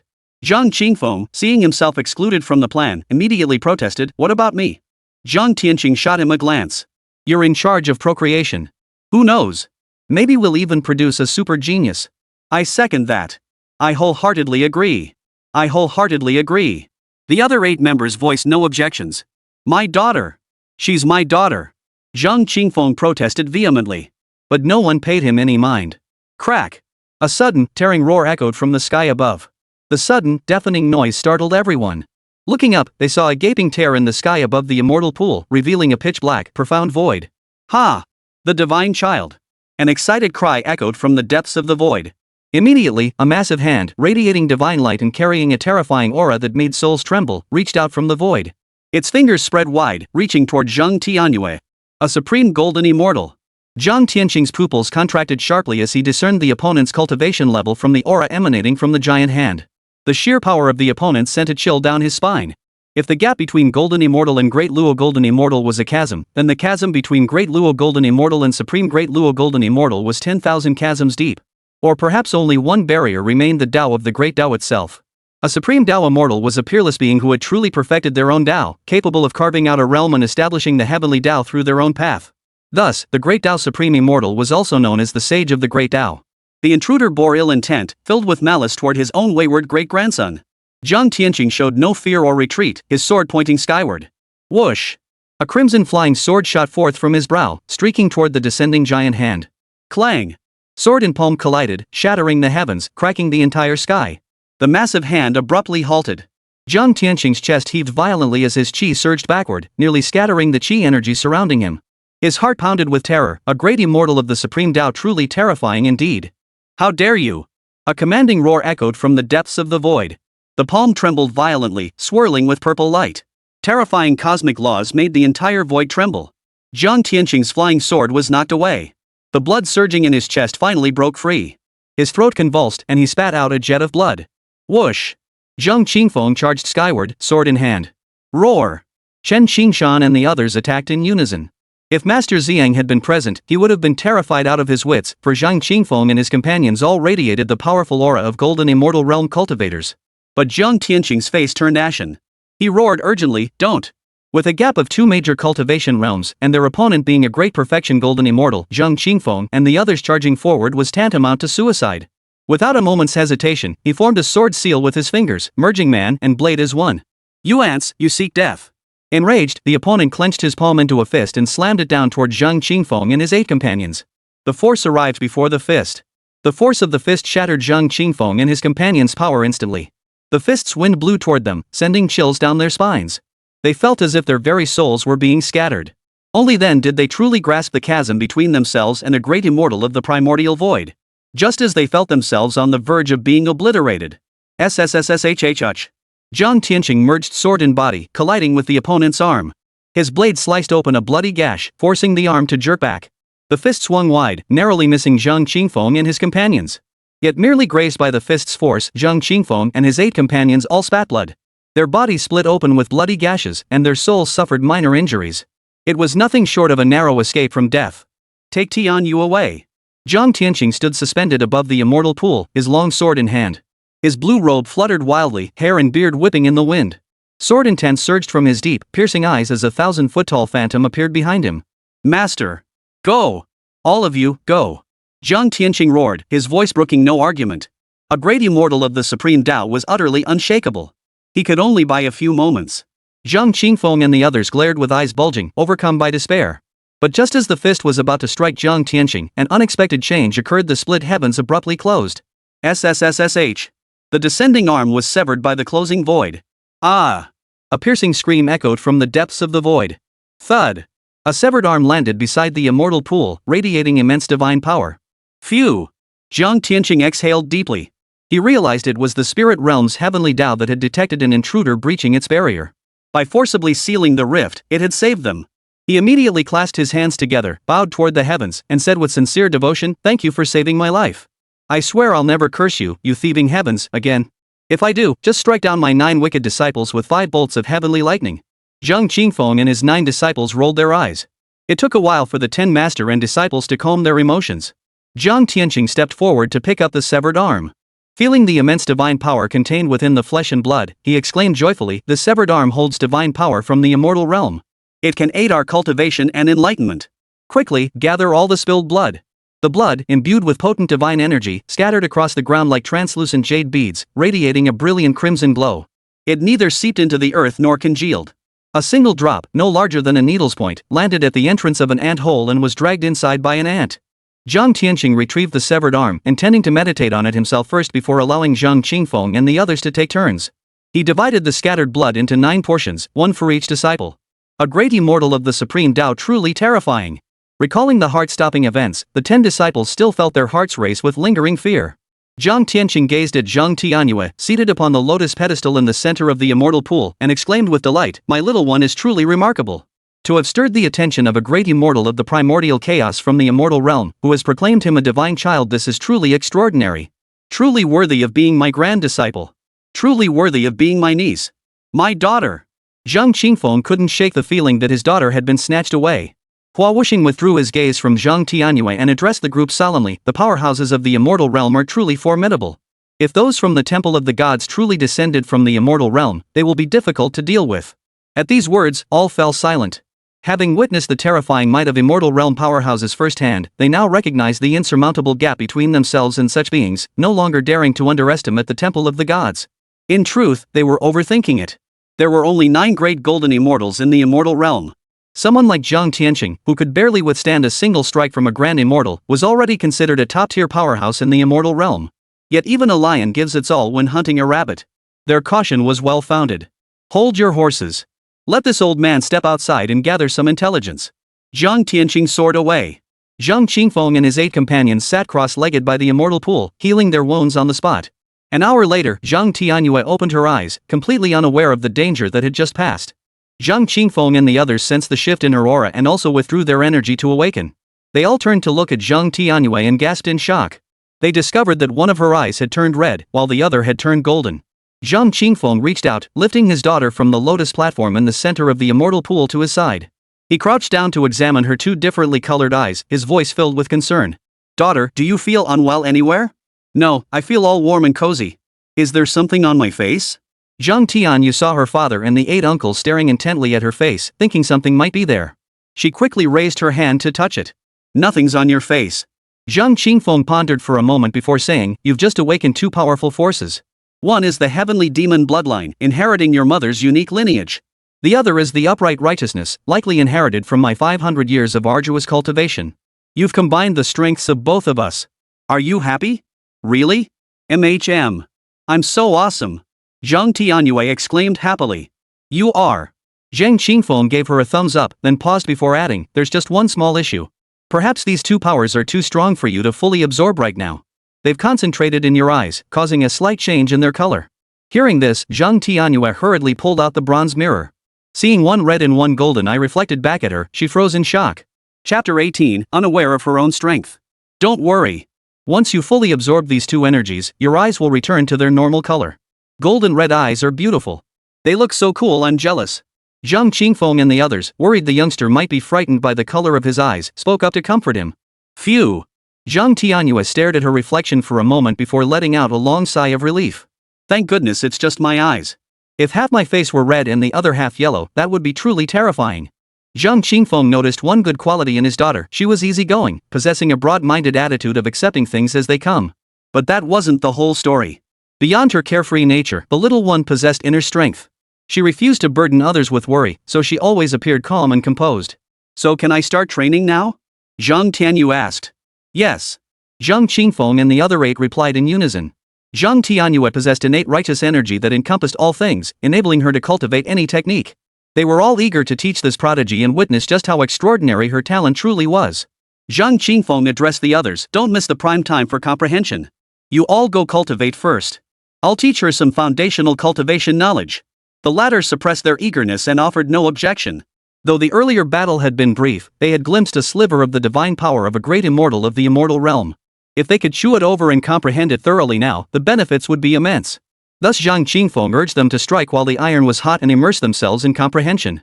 After the others departed, Zhang Qingfeng made no secret of what had transpired and recounted the entire incident to Zhang Tianyue. Then he solemnly cautioned, you possess innate righteous energy, which easily attracts covetous eyes. Never speak of this to others lightly. Zhang Tianyue was both startled and frightened, nodding hastily. Zhang Qingfeng added, not even your closest friends should know, for appearances can be deceiving. Yes, I won't say a word. Zhang Tianyue nodded vigorously in assurance. Zhang Qingfeng led her to the main peak's grand hall, teaching her foundational cultivation knowledge while awaiting Zhang Tianyue's return. The first 9 cultivation realms are the mortal realm. From lowest to highest, Qi cultivation, foundation establishment, golden core, nascent soul, spirit transformation, void refining, body merging, great perfection, and tribulation crossing. Qi cultivation stage, initially sensing and absorbing the spiritual energy of heaven and earth, guiding it into the body. It then circulates along the meridians, refining and transforming it into Qi, which is stored in the Pantheon. Foundation establishment stage, establishing the foundation of the Tao, condensing gaseous Qi into liquid form to build a reservoir of magical power within the Pantheon. Golden core stage. Nascent soul stage. As dusk approached, Zhang Tianyue returned. Zhang Tianyue sat cross-legged on a cushion, clutching a golden spirit stone in his hand, already immersed in cultivation. Zhang Qingfeng stirred at the sound, opening his eyes. The wounds left by the great golden immortal had fully healed. At his level of cultivation, physical injuries were insignificant. Even if his head were severed or his body shattered, as long as his soul remained intact, he could recover. Therefore, the greatest fear was damage to the soul. Minor damage impaired combat effectiveness, severe damage caused cultivation to plummet, or even death and the extinction of one's Tao. Good heavens, already at the golden core realm? Zhang Tianyue's gaze fell upon Zhang Tianyue, causing his eyelids to twitch in shock as he realized Zhang Tianyue had already reached the golden core realm. After all, Zhang Tianyue had only been at the 3rd level of Qi refining. Zhang Qingfeng exclaimed in admiration, the little girl is gifted and quick to grasp things. While others cultivate like rowing against the current, she glides with the flow, propelled by raging winds and waves behind her. She can't even slow down if she wanted to. He couldn't resist adding, she's definitely my daughter. Zhang Tianyue stroked his beard and chuckled, hurry up and marry Xuanli. Who knows, she might even bear a few more prodigies like this. Just thinking about it feels like a steal. Zhang Qingfeng. He quickly changed the subject, have you discovered anything about the Hall of the Gods? Zhang Tianyue's expression grew solemn as he nodded. The group from the Hall of Gods did indeed descend from the immortal realm. Their ancestral deity is said to be bound by the laws of heaven, allowing only an avatar to descend. Among the 49 who have descended so far, the 4 great true gods are at the great immortal realm. The divine sons, 8 great Vajras, 12 protectors, and 24 divine attendants are all golden immortal realm. Zhang Qingfeng hadn't known this before, and upon hearing it, he was genuinely startled. With 4 great immortals and 45 golden immortals commanding their forces, no wonder they could sweep across the entire spirit realm. Consider that even some top-tier sects could count their golden immortal level experts on one hand. In the spirit realm, a chasm separates the celestial immortal realm from the golden immortal realm, and few ever bridge that gap. Zhang Qingfeng furrowed his brow, his expression grave. If great Luo golden immortals can descend, yet their ancestral deities remain bound by the Tao and cannot come down, does that not imply their ancestral deities' realm surpasses that of great Luo golden immortals? Zhang Tianyue nodded. According to Bai Xiaoxing's conjecture, their ancestral deities are most likely Grand Tao golden immortals.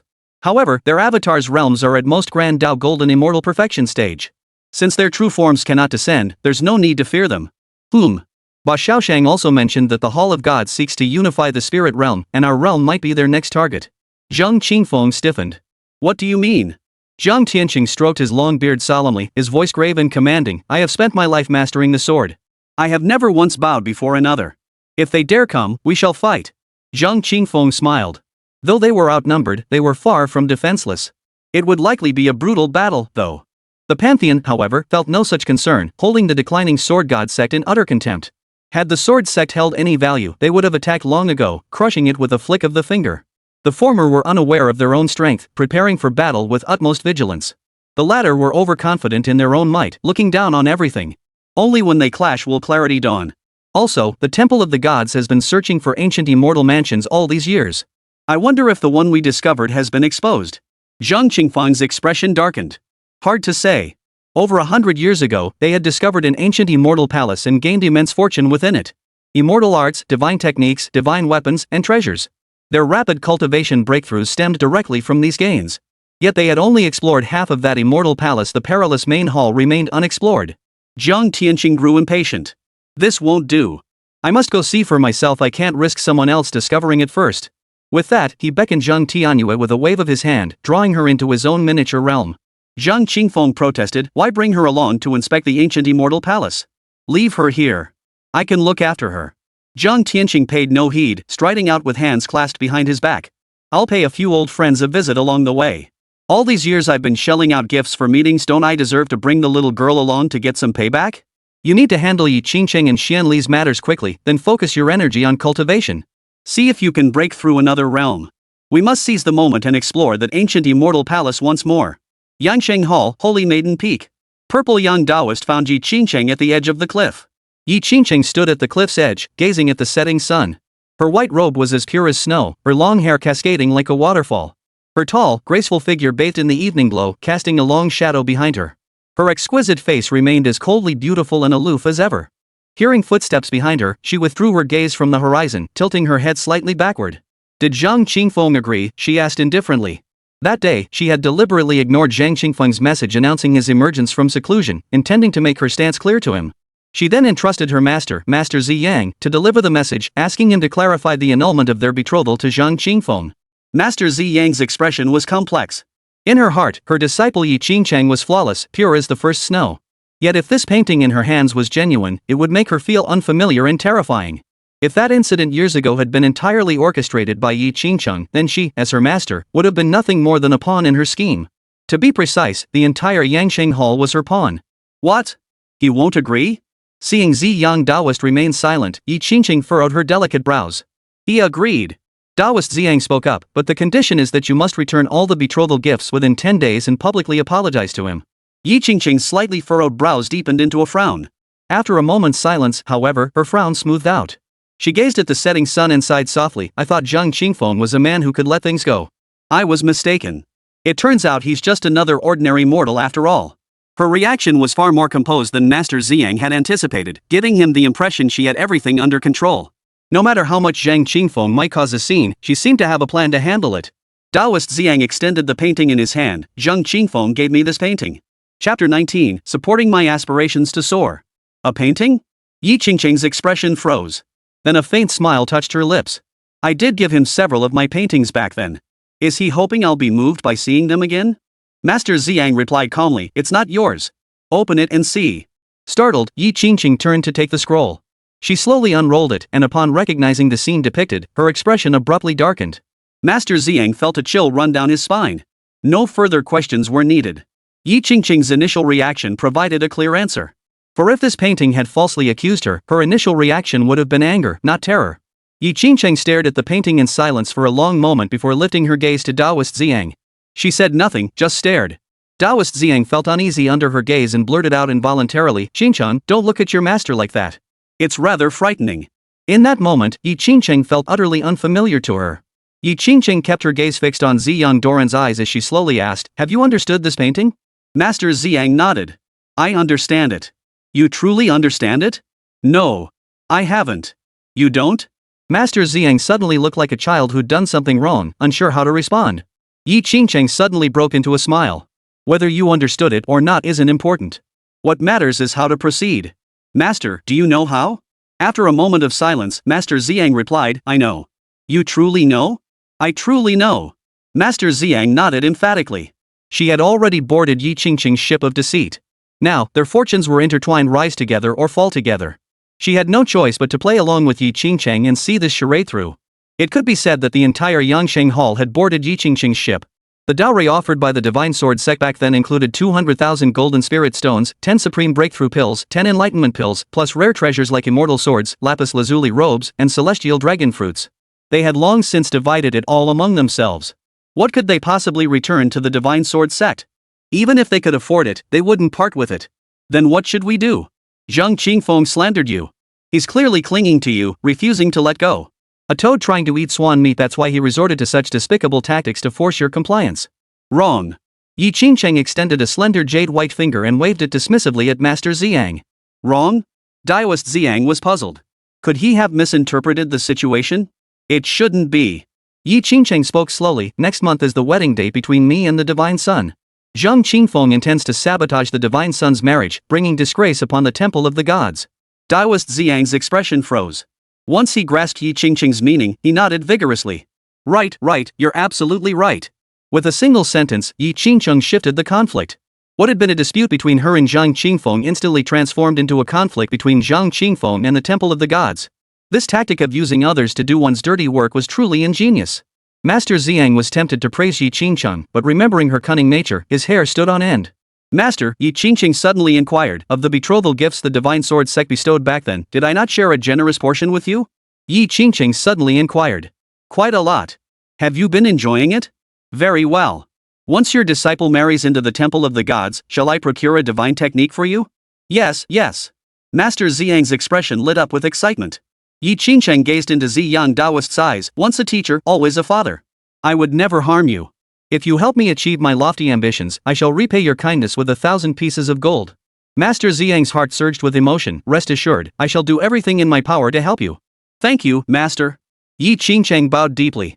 With his lingering doubts resolved, Master Ziyang began to seriously consider Yi Qingqing's situation. Zhang Qingfeng has given us 10 days to return the betrothal gifts and apologize. Otherwise, he threatens to level our Yangsheng Hall. How much of his cultivation has he recovered? It's unclear, we can't gauge the exact percentage. But his disciples are terrifyingly powerful. Chen Qingshan and Long Outyan have already broken through to the Golden Immortal Realm. Golden Immortal Realm. Yi Qingqing's expression turned pale with shock. It's true. You must hurry to the Hall of the Gods to request reinforcements. Otherwise, once they attack, we may not be able to handle them. Master Ziyang said solemnly. I'll go immediately.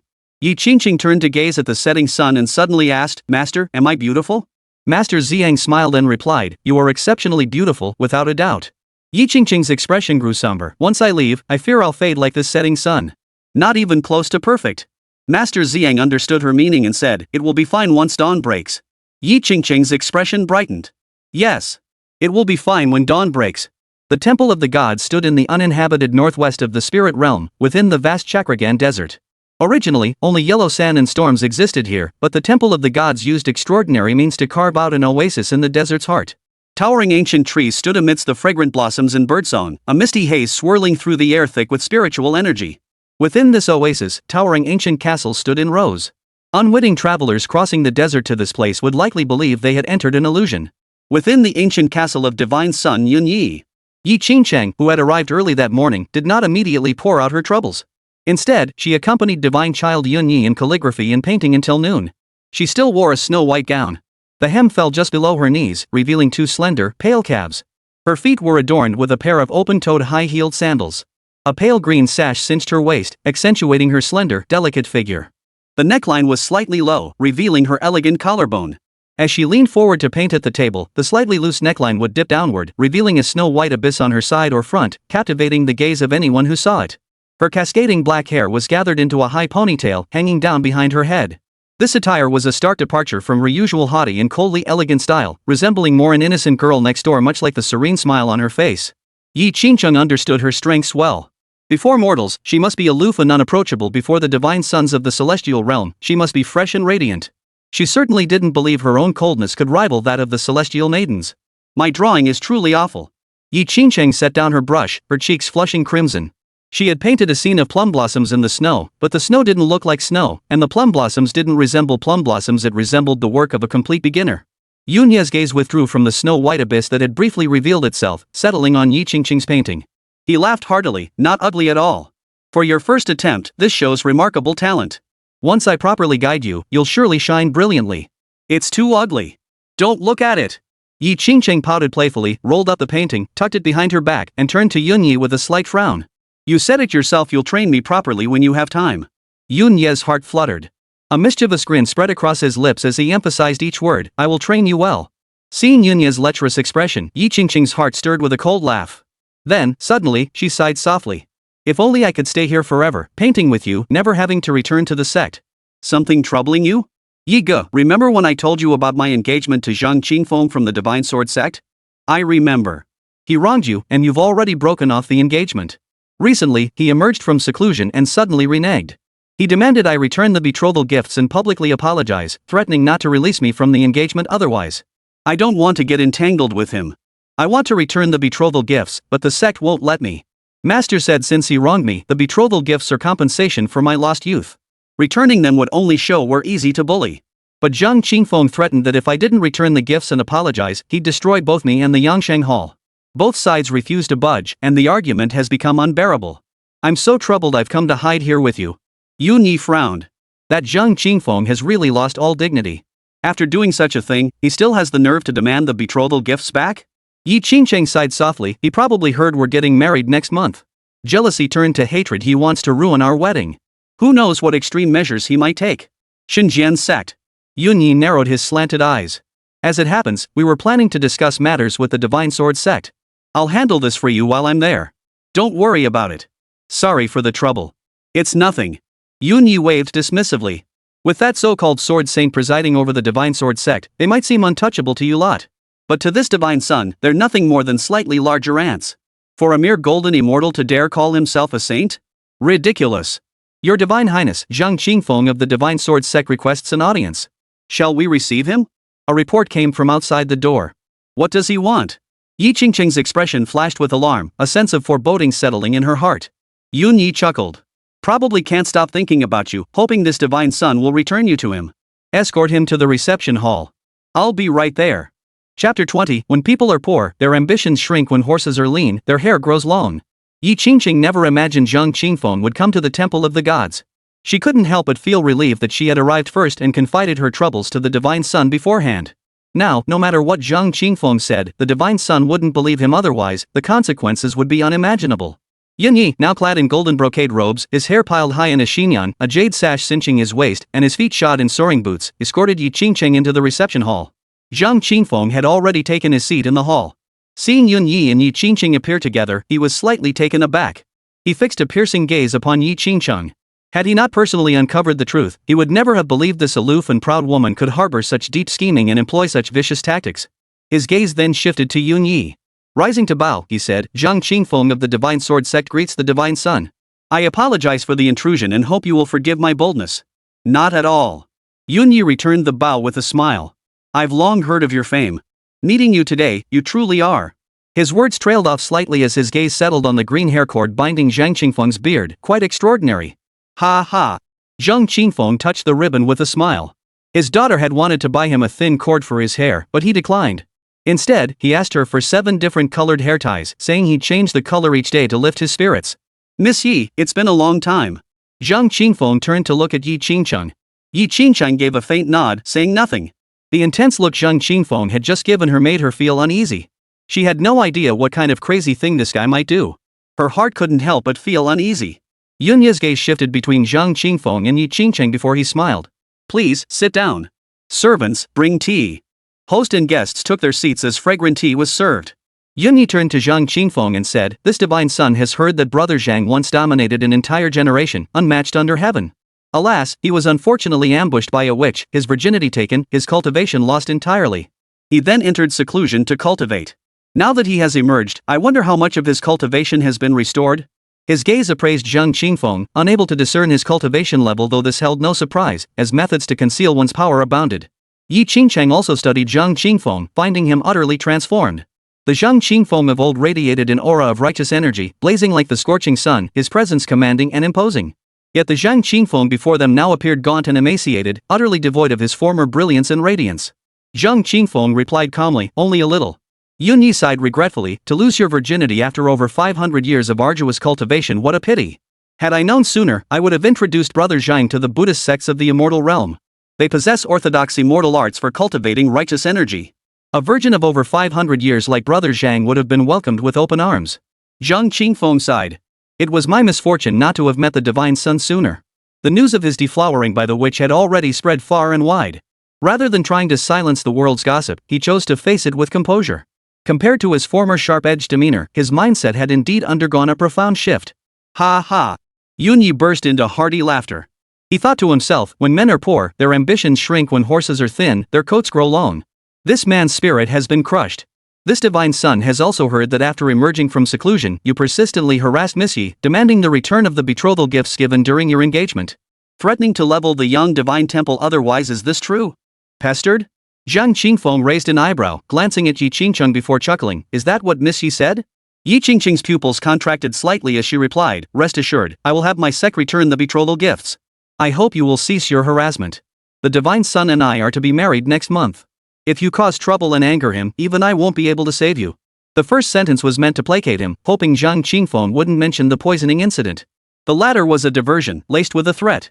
Zhang Qingfeng suddenly flashed Yi Qingcheng a wide grin. He was indeed less sharp-edged than before, but one thing remained unchanged, his unwillingness to be taken advantage of. Alarm bells rang in Yi Qingcheng's mind. She found it increasingly difficult to discern Zhang Qingfeng's intentions. Zhang Qingfeng going mad wasn't frightening; what was terrifying was madness beyond prediction. I haven't asked Brother Zhang why he came. Yun Yi asked aloud. Zhang Qingfeng replied, I wish to ask the Divine Son to spare a woman. Upon hearing this, Yun Yi narrowed his slanted eyes and turned to look at Yi Qingcheng with a sly smile. As if to say, see? This divine son was right. He still can't let go of you. Yi Qingcheng, mistakenly believing Zhang Qingfeng was addressing her, instantly turned pale with anger. She snapped at him, Zhang Qingfeng, what do you think you're doing? Zhang Qingfeng said, Miss Yi, please don't be upset. This has nothing to do with you. You. Before Yi Qingcheng could finish, Yun Yi waved his hand to cut her off, uttering 2 words, It's fine. Yi Qingcheng's expression changed dramatically. Zhang Qingfeng's request had been within her expectations, but Yun Yi's response was entirely unexpected. Zhang Qingfeng bowed his hands in a smile. Then thank you. Yi Qingcheng urgently protested, Zhang Qingfeng, we're no longer part of the same world. Can you just let me go? Zhang Qingfeng smiled. He knew Yi Qingcheng had misunderstood, thinking he was referring to her as the woman he mentioned. He chose not to rush into an explanation, instead watching her grow increasingly anxious. Yi Ge. Yi Qingcheng looked anxiously at Yun Yi. Yun Yi waved his hand. Don't worry. This divine son has conditions. Brother Zhang, if you can withstand a single strike from this divine son, I'll give you not just 1 woman, but 10 women. Zhang Qingfeng looked at Yi Qingcheng and said, I only want one. Never would have guessed Brother Zhang was such a hopeless romantic. Yunyi sneered coldly. Passionate? Hardly. It's mainly for the child. Zhang Qingfeng replied. Yi Qingchun flew into a rage upon hearing this. She sprang to her feet, her eyes blazing with fury as she snapped, Zhang Qingfeng, you scoundrel. She thought Zhang Qingfeng meant he wanted to have a child with her. Back when they were engaged, Zhang Qingfeng's master and junior disciple had pressured them to marry and have children quickly. Not just 1 or 2, but 10 or 8. She'd been utterly horrified at the time. This was one of the reasons she had broken off the engagement. Her goal was ascension to the immortal realm, not to serve as Zhang Qingfeng's breeding tool. Yunyi chuckled dryly. Brother Zhang, are you feeling your future is hopeless and planning to focus your energy on raising the next generation? Zhang Qingfeng gave a non-committal chuckle. His own future might not be bleak, but nurturing the next generation was indeed his focus. Our daughter is a spirit child, she must be nurtured properly. Yi Qingcheng grew angrier by the second, gritting her teeth in fury. Zhang Qingfeng, if you keep talking nonsense, don't blame me for being rude. Zhang Qingfeng ignored her, turning to Yunyi. Shall we move elsewhere? Yunyi waved his hand dismissively. No need. This spot is fine. His words brimmed with confidence and contempt. Zhang Qingfeng nodded lightly. I'm all ears. He was eager to spar with Yunyi properly, using this chance to gauge the combat strength of cultivators from the immortal realm. Yunyi pinched his sword finger, gestured toward the teacup on the table, and the liquid flew into the air, coalescing into a water sword. Seeing this, Zhang Qingfeng likewise pointed his sword finger at his own teacup, causing it to condense into a water sword as well. Oomph! A cold, disdainful sneer curled the corner of Yunyi's mouth as he pointed his sword finger toward Zhang Qingfeng. Whoosh! The water sword sliced through the air with blinding sharpness, tearing through the very fabric of space. Zhang Qingfeng swept his sword finger, sending the water blade flying. Boom! The two blades collided with a thunderous explosion, shattering into 2 clouds of mist. Yunyi's expression darkened. He hadn't expected Zhang Qingfeng to block it. This seemingly simple strike contained immense power laws, easily capable of slaying a true immortal of the 10th realm. Yet Zhang Qingfeng had parried it effortlessly. I was careless. This fellow's cultivation must be at the heavenly immortal realm. Yunyi cursed himself inwardly. He picked up his teacup, hoping a sip might ease the awkwardness, only to find it empty, making the situation even more embarrassing. Yi Qingcheng was utterly baffled. She glanced at Zhang Qingfeng, then at Yunyi, and couldn't help but wonder if the latter was deliberately letting the former win. Thank you for showing mercy, divine son. Does your earlier offer still stand? Zhang Qingfeng inquired. Yi Qingcheng immediately grew anxious and called out to Yunyi, Yigu, that move doesn't count. Yunyi remained silent for a moment before a faint smile suddenly curved his lips. Though it pains me, this divine son always keeps his word. Miss Yi, you may go with him. Yi Qingcheng's face instantly turned ashen. The situation spiraled out of control like a runaway horse. Chapter 21, All schemes come to nothing. Yi Qingcheng was on the verge of collapse. She never imagined Zhang Qingfeng could withstand Yunyi's attack, nor did she expect Yunyi to care so little for her, handing her over to Zhang Qingfeng without a second thought. What did he take her for? A plaything? Zhang Qingfeng rose and bowed to Yunyi with clasped fists. Your words are golden, divine son. I admire your resolve. However, you misunderstand. The one I seek is the demon clan Xuanli, not Yi Qingcheng. Yunyi's expression froze. Yi Qingcheng's heart soared with joy upon hearing this. The sky that had seemed ready to collapse suddenly cleared to a brilliant blue. Yet her joy quickly turned to anger. She had believed Zhang Qingfeng was deeply, hopelessly in love with her, only to discover his heart truly belonged to the witch. Was she, Yi Qingcheng, truly inferior to that witch? He wanted her, yet he also wanted to provoke her anger and shame. Yunyi stared at Zhang Qingfeng in bewilderment and asked, why? Zhang Qingfeng replied, although Xuanli caused me to lose all my cultivation, we have consummated our marriage. I have forgiven her. I see. Then this divine son shall grant your wish and dissolve the betrothal with Xuanli. Thank you. Zhang Qingfeng couldn't help but regard Yunyi with newfound respect.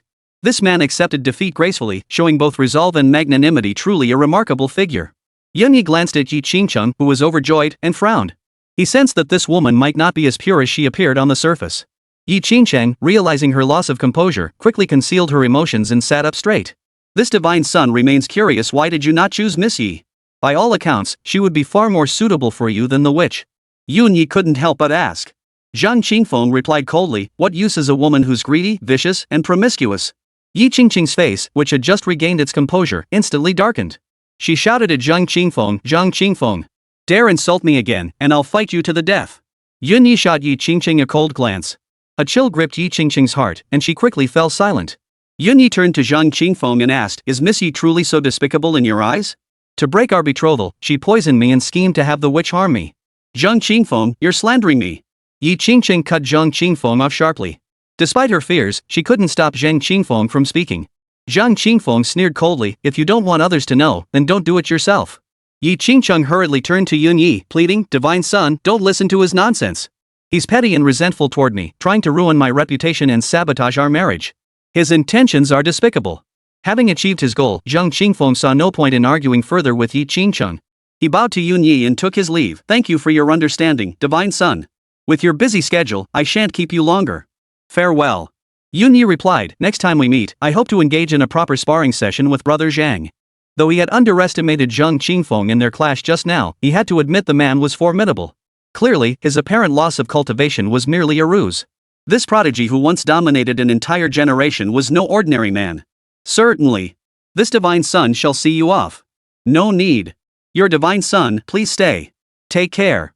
Yun Yi watched Zhang Qingfeng depart with a smile, his gaze lingering until the figure vanished from sight before turning to Yi Qingcheng. He smiled without speaking. Yi Qingcheng's heart tightened.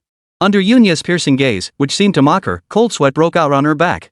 She hurriedly explained, Yi Ge, you mustn't listen to Zhang Qingfeng's slander. He's just trying to ruin our wedding. The truth doesn't matter. Yun Yi waved his hand dismissively. If others don't want her, this Divine Son doesn't want her either. Our marriage is off. You may leave. Yi Qingcheng froze in her chair as if struck by lightning. Yun Yi's mocking gaze made her feel a humiliation she'd never known before, as if she were trash-tossed about, unwanted by anyone. Embarrassment, humiliation, utter shame. No, you can't. After a momentary daze, she shook her head violently at Yun Yi. Our wedding is next month. It's been announced to the world. How can you call it off? Don't listen to Zhang Qingfeng stirring up trouble. Since he can't have me, he wants to destroy me. If you cancel the wedding, won't you be playing right into his scheme, letting him manipulate you like a puppet? Come here. Yun Yi beckoned. Yi Qingcheng rose from her seat and approached Yun Yi, her expression pleading. Yi Ge, please don't cancel the wedding. I've fallen deeply in love with you. You fill my heart completely. I can't live without you. Kneel. A mischievous smile played at the corner of Yun Yi's lips. Yi Qingcheng didn't understand his meaning, but she obediently crouched down. Yun Yi leaned forward, his gaze tracing the line of her low-cut neckline, plunging into that snow-white abyss. Yi Qingcheng's cheeks flushed crimson, knowing exactly what Yun Yi was looking at. She leaned forward slightly, letting the neckline dip lower, and her snow-white peaks seemed poised to spill out before Yun Yi's eyes.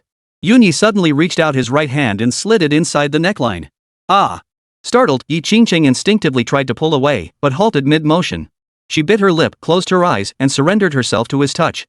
Yun Yi explored for a moment before suddenly frowning. He withdrew his hand, displeased. Not the real thing at all. All patting and squeezing. This Divine Son detests women who put on airs. Get out. Yi Qingcheng's face drained of color in an instant, tears welling up in her eyes.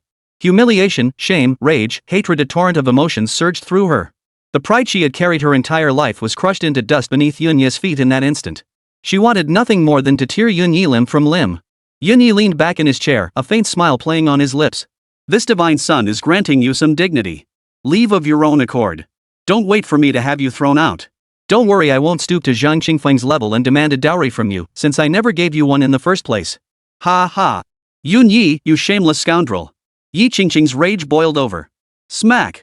Yun Yi flicked his wrist, delivering a slap that sent Yi Qingcheng flying out the door. His voice was deep and menacing, dare utter another word, and this Divine Son will take your worthless life at once. Yi Qingcheng's eyes bulged with rage, her body trembling with fury, yet she was powerless to resist. She could only leave, carrying endless humiliation and rage. Someone. Yun Yi's gaze turned icy. The guards waiting outside immediately stepped forward to receive orders. Send Disha with several men to the demon clan. Bring back the witch Xuanli. Yes, sir. Oomph. Yun Yi sneered coldly, Zhang Qingfeng, this Divine Son only agreed to spare Xuanli, I never said I wouldn't touch her. Once this Divine Son has drained her demonic bloodline, then I'll give her back to you. What you don't want, this Divine Son has no desire for either. But what you crave, this Divine Son intends to savor its essence. Ha ha. Zhang Qingfeng. Yi Qingcheng flew out of the oasis where the temple of the god stood and spotted Zhang Qingfeng, who hadn't gone far. Her gloomy mood erupted like a volcano. Zhang Qingfeng's expression froze for a moment before he turned and walked away. He hadn't been waiting for Yi Qingcheng here. Instead, he'd paused to observe the temple of the God's Gate, which seemed oddly situated in the vast Chakragan desert. He hadn't expected Yi Qingcheng to burst out. This location was very close to the temple of the gods, and he didn't want to draw their attention, so he avoided engaging with Yi Qingcheng. Only after traveling 10,000 miles and confirming no divine temple pursuers followed did Zhang Qingfeng finally halt. Run! Why aren't you running anymore? Yi Qingcheng roared at Zhang Qingfeng. Her eyes were bloodshot, her face contorted with fury, and the veins on her neck bulged like a ferocious beast. Gone was any trace of her former aloof and proud demeanor. Zhang Qingfeng sneered coldly, "Don't try to play the victim." "Shut up!" Yi Qingcheng screamed hysterically. "You bastard!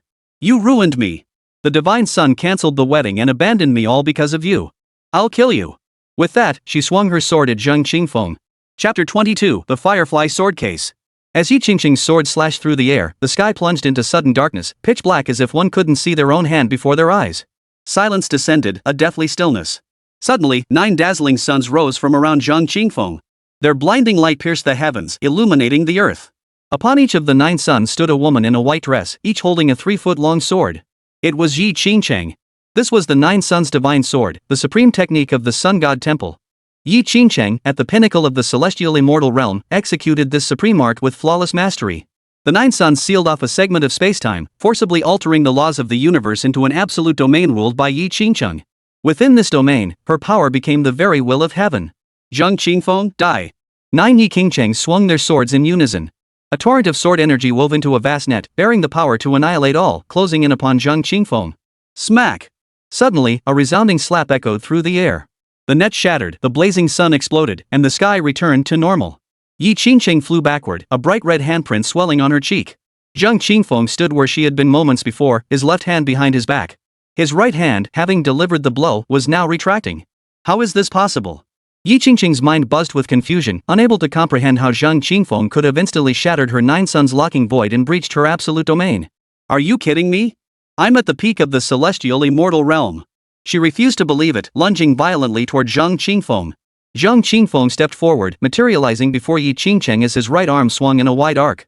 Smack! Another slap. Yi Qingcheng flew backward 1,000 feet, half her face swollen like a pig's head. Ah! Her eyes narrowed in fury as rage boiled within her. Smack! The sharp crack of another slap cut through her screams. This time, Zhang Qingfeng carefully switched to his left hand. Ah! Smack! Another slap. Yi Qingcheng was stunned into silence, her gaze unfocused, no longer screaming or crying out. Both cheeks were swollen equally high. Why did you betray me? Zhang Qingfeng demanded. What cultivation level do you have? Yi Qingcheng asked in a trembling voice. Deep down, she already knew the answer. Only someone at the golden immortal realm could exert such terrifying suppression over her. But she couldn't accept it. Zhang Qingfeng had clearly lost all his cultivation. How could he have reached the golden immortal realm after merely 9 years of seclusion? Speak! Why did you harm me? Zhang Qingfeng closed in on Yi Qingcheng, his hand clamping down on her throat. Yi Qingcheng tried to resist, but her strength was suppressed. Feeling the fluctuations of golden immortal level power emanating from him at such close range, she couldn't help but believe it. Because. Yi Qingcheng managed only 2 words before a violent cough seized her. Zhang Qingfeng loosened his grip slightly. Boom! Suddenly, Yi Qingcheng's body exploded into a cloud of blood mist. Damn it! Zhang Feng's expression darkened. Yi Qingcheng had escaped using the Divine Escape technique. The Divine Escape was a puppet jade talisman. Crushing it allowed the puppet sealed within to die in one's place. Such artifacts cannot be crafted by cultivators in the spirit realm, they exist only within ancient ruins. It was a priceless life-saving artifact. And this particular Xianren Tia was the one he had given to Yi Qingcheng all those years ago. Damn it! You can run, but you can't hide. I'll hunt you down at the Yangshan Hall. Zhang Qingfeng's eyes blazed with murderous intent. Just as he was about to fly toward the direction of the Sun God Hall, he suddenly sensed 4 powerful auras streaking through the nearby void, heading north. Zhang Qingfeng glanced at the direction they came from, recognizing it as the location of the Hall of the Multitude of Gods. Recalling his master's words about the gods there seemingly searching for something, his expression shifted. Abandoning his plan to confront Yi Qingcheng, he quietly followed after them. The celestial realm above had been severed from their spirit realm for 30,000 years. During this time, no celestial beings had descended from above, nor had anyone ascended to the celestial realm. It seemed the 2 worlds had become utterly isolated and disconnected. For the temple of the gods to descend from above, they must have paid a heavy price. And whatever they were searching for down here must be extraordinary indeed. Zhang Qingfeng was intrigued. Yi Qingcheng escaped Zhang Feng's grasp and flew toward the Sun God Hall in a daze. Yet after a short while, she abruptly turned back toward the Hall of the Gods. Though she had declared Yun Yi her enemy and sworn a bitter oath that today's humiliation would be repaid 100-fold, 1,000-fold, she still sought him out. For she yearned to cultivate immortal arts, to ascend to the celestial realm, and was willing to pay any price to achieve it. Thud! She returned to the Hall of all Gods, bent her knees, and knelt before the gates of Yunye's ancient castle. Forgive me! She knelt for 2 days straight until dusk fell on the second day before Yunyi summoned her inside. Fortunately, her cultivation protected her. Had she been an ordinary person, kneeling that long would have shattered her knees. Yi Qingcheng wept tears of joy. With reddened eyes, she stumbled into the warm chamber and sobbed to Yunyi, who was half reclining on a soft couch reading, "Divine Son, please let me stay. Don't send me away, will you? You fill my heart entirely. Without you, my life would be nothing but a hollow shell." Without lifting his head, Yunyi replied coldly, "This divine son does not collect trash." The implication was clear: Yi Qingcheng was trash discarded by Zhang Qingfeng. It was a blatant humiliation. Yi Qingcheng's face drained of color. She seethed with hatred toward Zhang Qingfeng, convinced he had utterly ruined her. Gritting her teeth, she vowed to skin him alive. After a moment of silence, she sniffled softly, "I know I'm unworthy of the divine son. I dare not hope for marriage. I only wish to stay by your side even as a lowly maid serving tea and water. Just seeing you every day would make me happy." Kneeling outside these past days, she had considered every possible way to remain by Yunyi's side. This was her carefully considered answer. Yunyi lifted his head to glance at Yi Qingcheng, his voice light with amusement. "A maid? Are you up to it?" Yi Qingcheng nodded hastily. "I can. Truth be told, this divine child could use a clever maid. Your appearance is passable enough, but I wonder if your mind is equally sharp? Please instruct me, divine son." A mischievous smile played at Yunyi's lips. "This divine son has been rather hot-tempered these past few days. Do you have any ideas on how to cool me down?" Yi Qingcheng's face drained of color. A whirlwind of humiliation and fury flashed through her mind. But ultimately, the images of sunset and sunrise froze in her mind. Steeling her resolve, she stepped forward to the bedside and pulled out a banana. Peeling away the skin, she buried her head and began eating. Yunyi set down his book, grabbed Yi Qingcheng's high ponytail, and chuckled, "You're quite the woman, aren't you? Fine then. Stay by this divine son's side as a bed warmer." "Thanks, ah. Don't talk with your mouth full." Hiss oh. A silent night. Xuanli sat meditating amidst the peach blossom grove. Four figures cloaked in black drifted silently from the pitch-black night sky like ghosts. "Who's there?" Xuanli's eyes snapped open. Seeing the four demonic masks, her heart skipped a beat. She recognized these masks. 3 months ago, the 24 riders of the Temple of the Gods had stormed the demon capital, each wearing a demon mask. The 4 before her were among them. "The divine son wishes to see you. Come with us." A cold command echoed from beneath the demonic masks. Xuanli frowned. "The wedding is next month. We'll meet then." The masked figure ignored her, continuing, "Will you come willingly, or shall we have to bind you?" Xuanli's expression darkened. Rage surged in her eerie crimson eyes as she clenched her fists. Yet moments later, she slackened her grip, knowing full well she was no match for the masked figure. Resistance would only make her more miserable and might even endanger her clan. "I'll come with you." Xuanli nodded. "I have a gift for the divine son. It's inside. Wait here a moment while I fetch it." The masked man gave a slight nod. Xuanli entered the room, retrieved a set of men's clothing from the wardrobe, and slipped a pill into her mouth as she stowed it in her storage ring, holding it under her tongue. It was a wax-sealed poison pill. Crush the wax coating, and death would come instantly. "Zhang Qingfeng, take care of our daughter. Farewell until the next life." Xuanli sighed sadly within, having resolved to die rather than suffer humiliation. Just as she had told Zhang Qingfeng, Xuanli, had only ever known one man, Zhang Qingfeng. Four masked figures flanked her from all sides, forcing Xuanli into the void as they sped back at breakneck speed. As midnight approached, a crimson streak of light suddenly flashed through the void ahead. "Treasure!" The leader of the blood-red masked figures cried out in surprise and gave chase. Seizing the crimson streak, he discovered it was a flat, red wooden box 3 feet long and 7 or 8 inches wide. 2 golden characters were carved upon its surface, floating fireflies. "The Firefly Sword Case!" The blood-red masked figure suddenly shouted excitedly, "Ha! The Firefly Sword Case of Sword God Lu San." Hearing this, the other 3 masked figures immediately surrounded it, no longer caring whether Xuanli might escape. "Why can't I sense any sword energy? Could it be empty? Open it quickly. Are Lu San's 13 divine swords inside?" One urged. Click. The blood-red masked figure pressed down on the sword case, which sprang open like a fan, revealing 9 swords. "Only 9 swords. Ha! 9 is enough. Quick, see which 9 they are? Peach Blossom. Xion Slayer." The 4 gathered around the sword case, bending down to read the name engraved on each blade. Chapter 23. Chapter 23. Is it illegal for me to kiss my man? Caged Dragon. Koshing. Clang. The 4 masked figures were intently reading the sword names when suddenly, all 9 blades shot out of the scabbard, unleashing a torrent of sword chi. Caught off guard, their physical bodies were instantly shredded by the sword chi. Their souls were each pinned to the void by a single blade. "Ah!" The 4 screamed in terror. Thud. A single, hollow footstep echoed from the void ahead. The four masked figures instantly locked onto the approaching presence with their divine senses, witnessing a figure clad in blue robes and wearing a mask emerge from the void ahead. His mask was rather peculiar, a cute white rabbit with two upright ears adorned with pretty pink bows. At first glance, the mask suggested a woman, but the blue beard hanging down to his chest revealed him to be a man. Strangely, the tip of his beard was tied with a pink hair ribbon. Xuanli, who had fled tens of thousands of feet away, suddenly halted in her tracks, frozen in place. A sword was pressed against her forehead. "Spare me, senior. I'm not with them," Xuanli explained urgently. "Come back," the man in the blue robe commanded. Xuanli dared not disobey. She turned and flew back, her gaze catching on the pink ribbon tied to the man's long beard. Her expression froze, then brightened with surprise. "Are you the sword god Lu Shisan?" the masked figure asked in awe and fear. Sword god Lu Shisan was a legendary figure who had suppressed the immortal realm for eons, but he had perished in the War of the Gods 30,000 years ago. His remains, along with his firefly sword case and his entire immortal palace, had plummeted into the spirit realm. "It is indeed this old man." The man in the blue robe spoke in a hollow voice, concealing his true tone. The four masked figures showed little doubt, for rumors of Lu Shisan's survival had long circulated in the immortal realm. His command over the firefly sword case confirmed the green-robed man's identity. Xuanli chuckled inwardly. The pink hair ribbon with tassels had already revealed the green-robed man's identity to her, and she quietly wondered what the relationship was between Zhang Qingfeng and the sword god Lu Shisan. "Spare us, senior. We meant no offense, this is all a misunderstanding." The masked man felt like crying.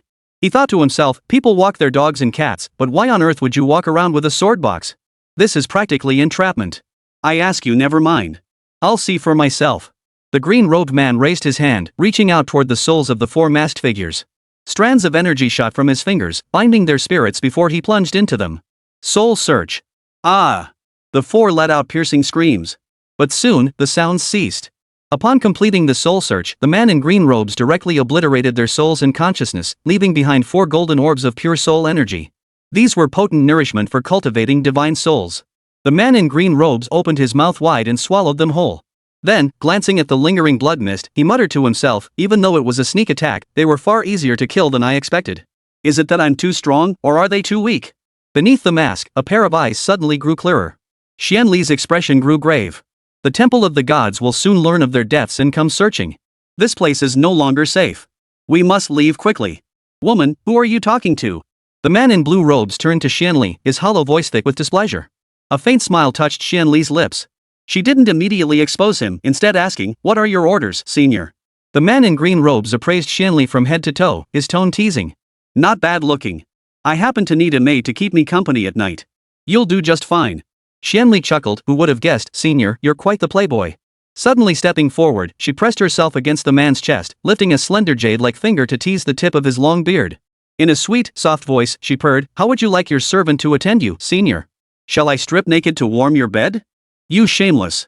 Just as Zhang Qingfeng was about to shout an accusation, he suddenly noticed Xuanli smiling sweetly at him. Her fingers were playing with the pink ribbon tied around his beard.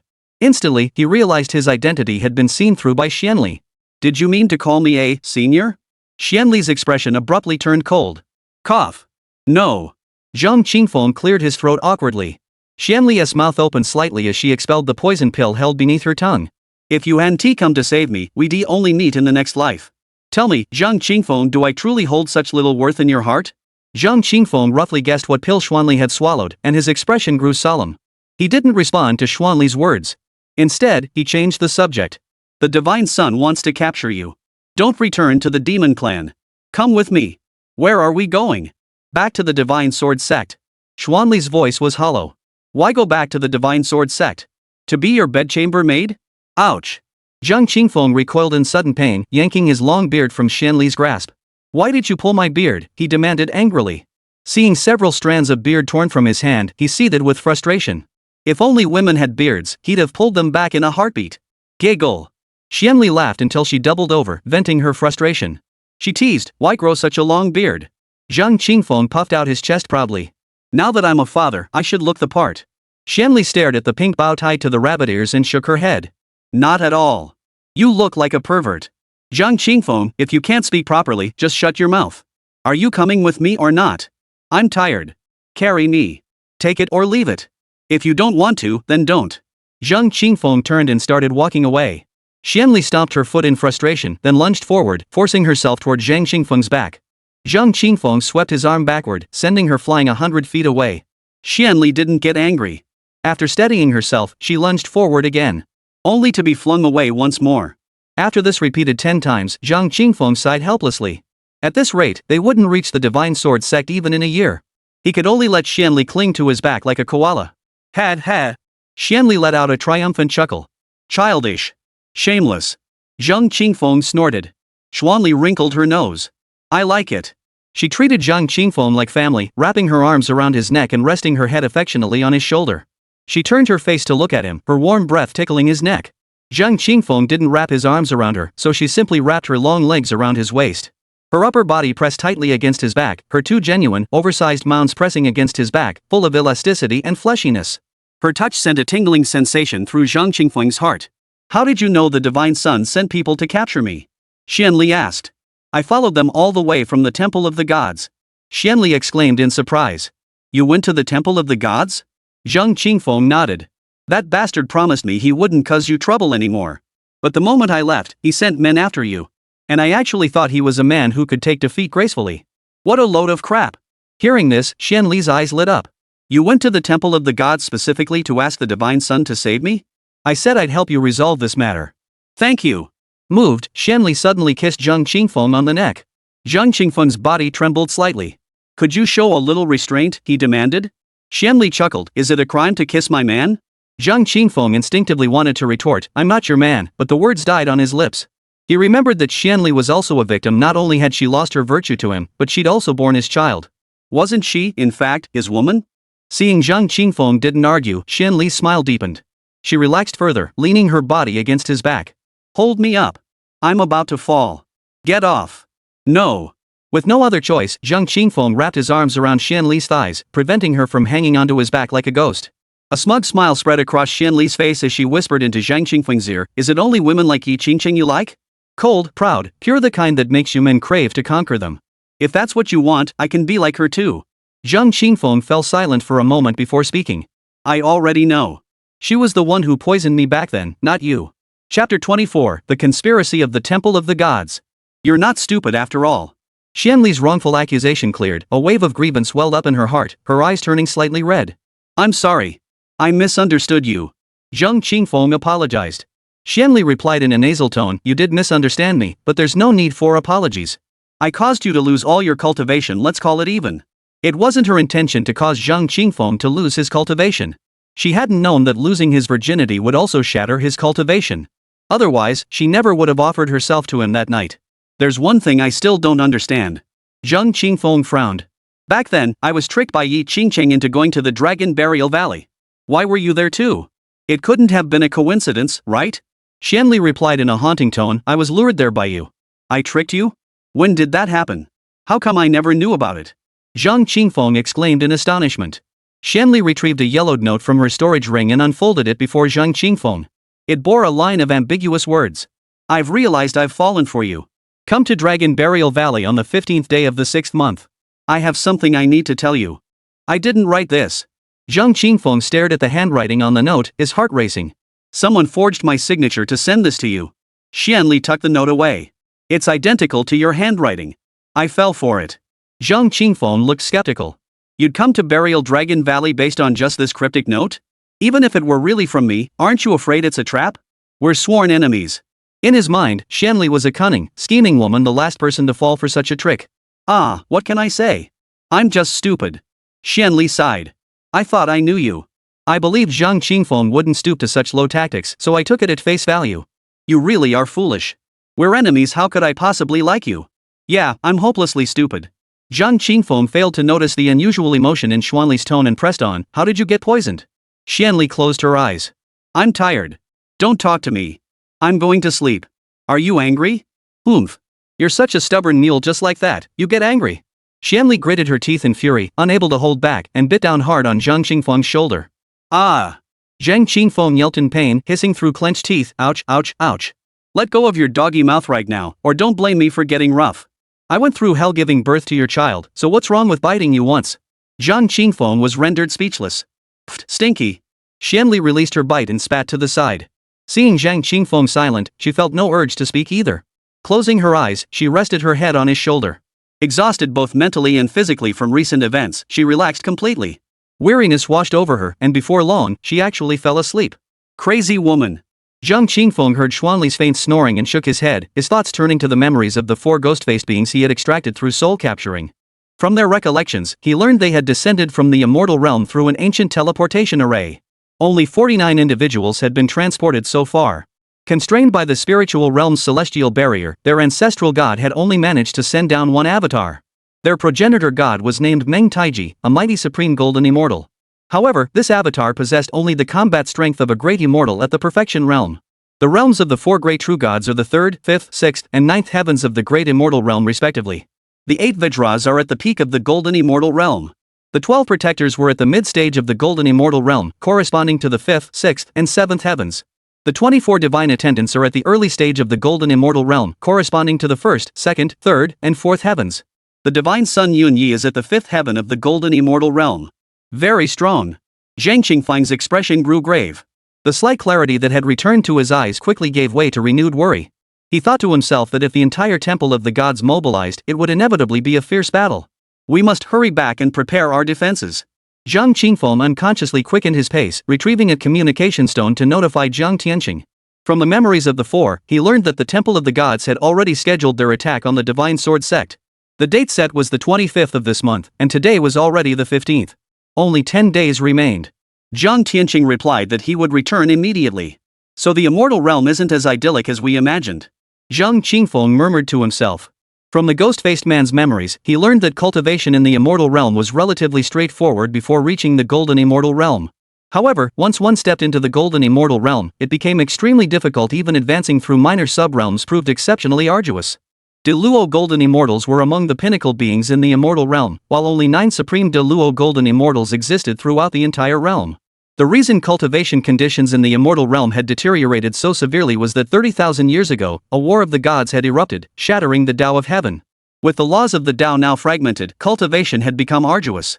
The individuals from the Hall of the Gods descended to seek out the divine weapons, magical treasures, and immortal mansions that had fallen into the spirit realm during that ancient war of the gods. Among these, the Firefly Sword Case and Immortal Palace of Sword God Lu Shisan were their primary targets. They established their mountain gate in the Chakragan Desert because the ancient teleportation array connecting the 2 realms lies within an ancient ruin beneath the desert. They continue to teleport people here in a steady stream. But the process was slow. It took 2 to 3 months to transport a single golden immortal. Additionally, they had discovered an ancient immortal palace within the 10,000 mountains to the southwest. Yet the immortal palace was fraught with perils, making excavation progress painfully slow. Their motivation for unifying the spirit realm stems partly from seeking more clues about ancient ruins, and partly from needing sacrificial vanguards to explore these ruins. Damn it, they actually want us to clear the traps in their immortal palace for them? What a brilliant plan. Your Divine Highness, the soul lamps of the 4 divine attendants Earth Fiend, Earth Tiger, Earth Ghost, and Earth Fiend have extinguished. A panicked report interrupted the crack of whips echoing through the warm chamber.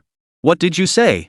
Yunyi was startled, releasing the horse's tail and tossing aside the whip as he hurried toward the door.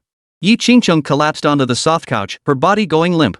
Only now did she realize the cruelty hidden beneath Yunyi's false facade. He didn't regard her as human at all, treating her merely as a plaything to be trampled upon at will. She buried her face in the quilt, weeping silently. With events having reached this point, there was no turning back. She could only press onward down this path. If she could obtain the immortal arts, every sacrifice would be worth it. The soul lamps of the 4 divine attendants Earth Fiend, Earth Tiger, Earth Ghost, and Earth Evil have extinguished. The guard outside repeated the news. Yunya's pupils contracted sharply. When did this happen? Just moments ago. I sent them to capture the witch Xuanli. Who killed them? Does the demon clan possess such formidable masters? Yunya's face darkened as he commanded, notify the 12 protectors and the remaining divine attendants. They shall accompany this divine son to the demon clan and avenge the 4 earth fiends. Yes, your divine highness. Hold on. Yunyi paused thoughtfully. Send men to investigate the divine sword sect. Find out if Zhang Qingfeng is still there. Yes, your divine highness. Returning to the soft couch, Yunyi tossed a jade slip before Yi Qingcheng and smiled. Well done. This divine son is pleased. As a reward, I bestow upon you a divine technique capable of cultivating to the great Luo immortal realm. Yi Qingcheng was overjoyed. She quickly snatched the jade slip and kowtowed to Yunyi, saying, "Thank you, master, for your bounty." In that moment, she felt all her hardships had finally given way to sweet reward. Chapter 25, that's fine. Hey, pig head, wake up. Zhang Qingfeng hadn't expected Xuanli to sleep so soundly. He'd slept straight through until the following afternoon. The sword god sect lay just ahead. Xuanli opened her eyes, blinking sleepily and staring blankly for a moment before suddenly bursting into giggles. She had dreamed of marrying Zhang Qingfeng in a traditional ceremony. And you have the nerve to laugh? Not only did you snore in your sleep, but you drooled all over me, soaking my clothes. Zhang Qingfeng shot a sideways glance at the head resting on his shoulder. Nonsense. Xuanli immediately glared and protested, I never snore in my sleep, and I definitely don't. She was about to say nor drool, but noticed the dampness near her own mouth.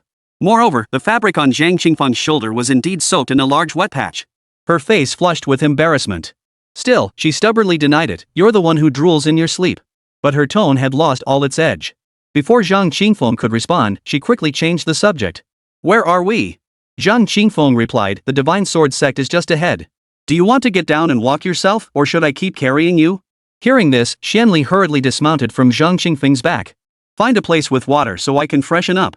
Zhang Qingfeng swept his divine sense over the area and landed beside a small stream with Xuanli. Xuanli crouched by the water's edge, cupping her hands to splash cool stream water onto her face. The refreshing droplets instantly cleared her foggy mind. Her hands were pale, with slender fingers and clearly defined knuckles truly beautiful. Zhang Qingfeng stood nearby, staring at her jade-like hands as they played with the water's surface. After a moment of rapt attention, he asked, what are your plans? At his words, Xuanli paused her movements. Water trickled through her fingers, falling back into the stream. She turned to glance at Zhang Qingfeng and smiled. You snatched me from the demon clan. I'm the fish, you're the knife. What plans could I possibly have? I'm at your mercy. Zhang Qingfeng replied, your status is rather unique. Xuanli's smile stiffened slightly, and she murmured a low Tianyue wishes for you to live with us. If my master permits it, I will marry you. But you must promise me that from this day forward, you will not participate in any form in the war between the human and demon clans. Xuanli's heart trembled. She felt both joy and sorrow. Marrying Zhang Qingfeng was her heart's desire, but she didn't want it to be a shotgun wedding. As for no longer participating in the war between demons and humans, this was an inevitable condition she had to agree to when marrying Zhang Qingfeng. She had long been mentally prepared for it. Likewise, I will never again participate in the war between humans and demons in any capacity. Zhang Qingfeng added. Xuanli felt a warmth in her heart and nodded. Agreed. That Zhang Qingfeng had considered this showed him sufficient respect for her, and she was content. I'm sorry. Zhang Qingfeng suddenly apologized. What? Xuanli was puzzled. The temple of the gods is formidable. With my current strength, I can't handle them yet. For now, I can't carry you back to the divine sword sect in a palanquin. The divine son has set his sights on you. He can't take on our divine sword sect, so he'll likely take his anger out on your demon clan. But rest assured, once I can handle the temple of the gods, I'll make up for the wedding. Zhang Qingfeng assured her. Xuanli stared at Zhang Qingfeng in astonishment. She never imagined he would still be thinking about the wedding. Their child was already 8 years old. She herself was a witch despised by the human race. Add to that the pressure from the temple of the gods. Honestly, she dared not even dream of a wedding herself, only indulging in such fantasies in her sleep. Yet Zhang Qingfeng was seriously contemplating it. It showed that even though they'd married because of the pregnancy, Zhang Qingfeng didn't feel much for her personally. Yet regarding the act of marrying her, his attitude was sincere. She was deeply moved. A faint smile curved her lips. She thought to herself that if Zhang Qingfeng was this earnest about their relationship, winning his heart and soul was merely a matter of time. Zhang Qingfeng couldn't escape her grasp. What are you smiling about? Zhang Qingfeng inquired. Xuanli replied, we can skip the wedding ceremony. The Divine Sword sect is a prestigious orthodox sect, while I am a demonic witch. Even without the Yangshan Hall, this matter shouldn't be celebrated with great fanfare. We mustn't tarnish the reputation of the Divine Sword sect. Zhang Qingfeng considered her, and she must consider Zhang Qingfeng. Zhang Qingfeng waved his hand. Since I've decided to marry you, I won't do it in secret. Otherwise, wouldn't Tianyue's identity have to be hidden away for the rest of her life? I want her to live openly and honestly in the light. Xuanli finally understood every decision Zhang Qingfeng made was for the sake of his daughter. It made her feel a pang of jealousy. Ouch! She suddenly clutched her neck, crying out in pain, something pricked me. Ouch, it hurts. Quick, help me look. Zhang Qingfeng hurried forward, bending down to examine Xuanli's neck. Move your hand. As Xuanli gazed at the man's face mere inches from hers, a mischievous glint flashed in her eyes. Suddenly, she wrapped both hands around Zhang Qingfeng's cheeks and pressed her lips to his in a kiss. Zhang Qingfeng startled, immediately struggling to break free. But Xuanli refused to let go, neither releasing her lips nor backing away. Instead, she lunged forward. Splash!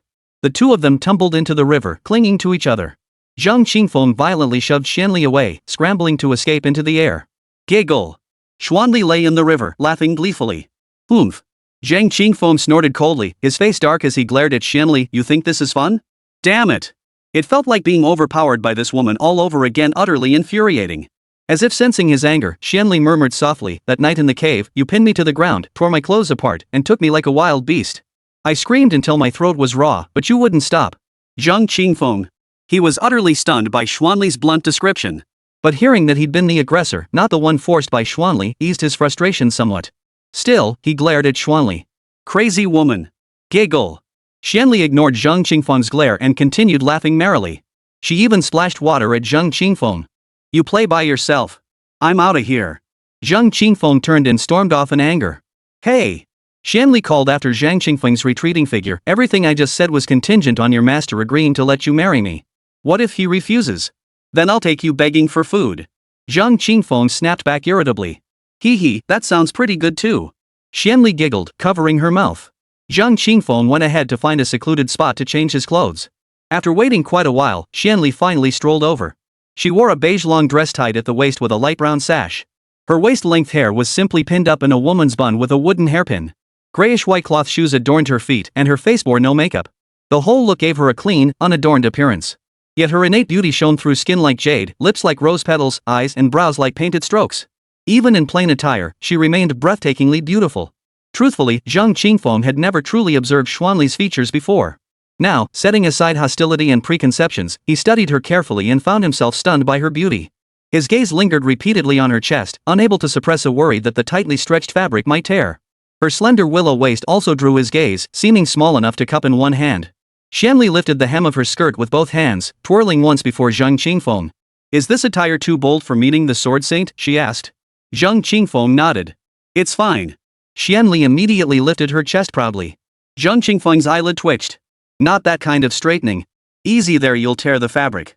Let's go. Zhang Qingfeng turned and flew toward the divine sword sect. Xuanli immediately followed, reaching out to take Zhang Qingfeng's hand. Zhang Qingfeng dodged. She reached again, and he dodged again. She reached again. He dodged again. After a short while, the two arrived at the entrance of the main hall on the peak of the divine sword sect. Zhang Qingfeng walked ahead, Xuanli trailing half a step behind. The latter held the former's little finger. Laughter echoed from within the hall. Zhang Tianyue was playfully bantering with several senior disciples, thoroughly enjoying himself. Zhang Tianqing sat in the seat of honor. He and Zhang Tianyue had only recently returned to the sect. Zhang Qingfeng led Xuanli into the main hall, drawing the gaze of everyone present.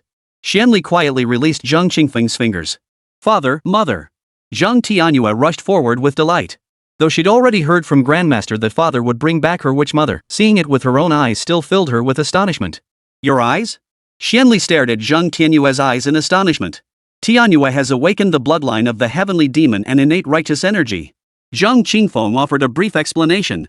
Xuanli relaxed upon hearing this, then noticed Zhang Tianyue's cultivation had already reached the great perfection stage of the 8th realm. She couldn't help but give him a thumbs up and exclaim, "You're amazing." Zhang Tianyue blushed and lowered her head shyly. Xuanli affectionately ruffled Zhang Tianyue's hair before striding into the main hall.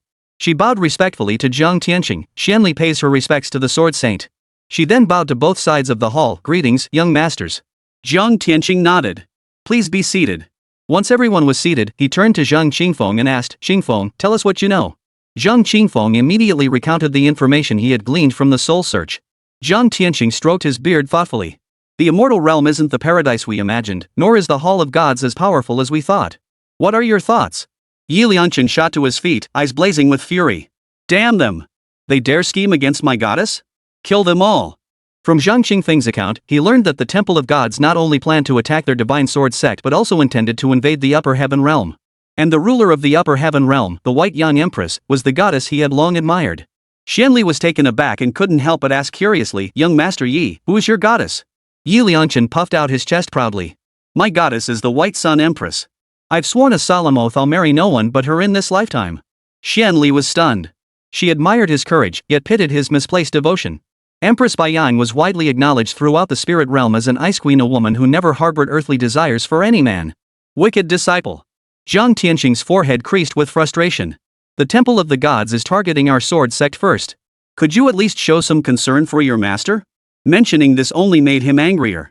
Among the 9 wicked disciples, only the 9th, Yi Lianchen, showed any inclination toward marriage and children, and it was quite strong.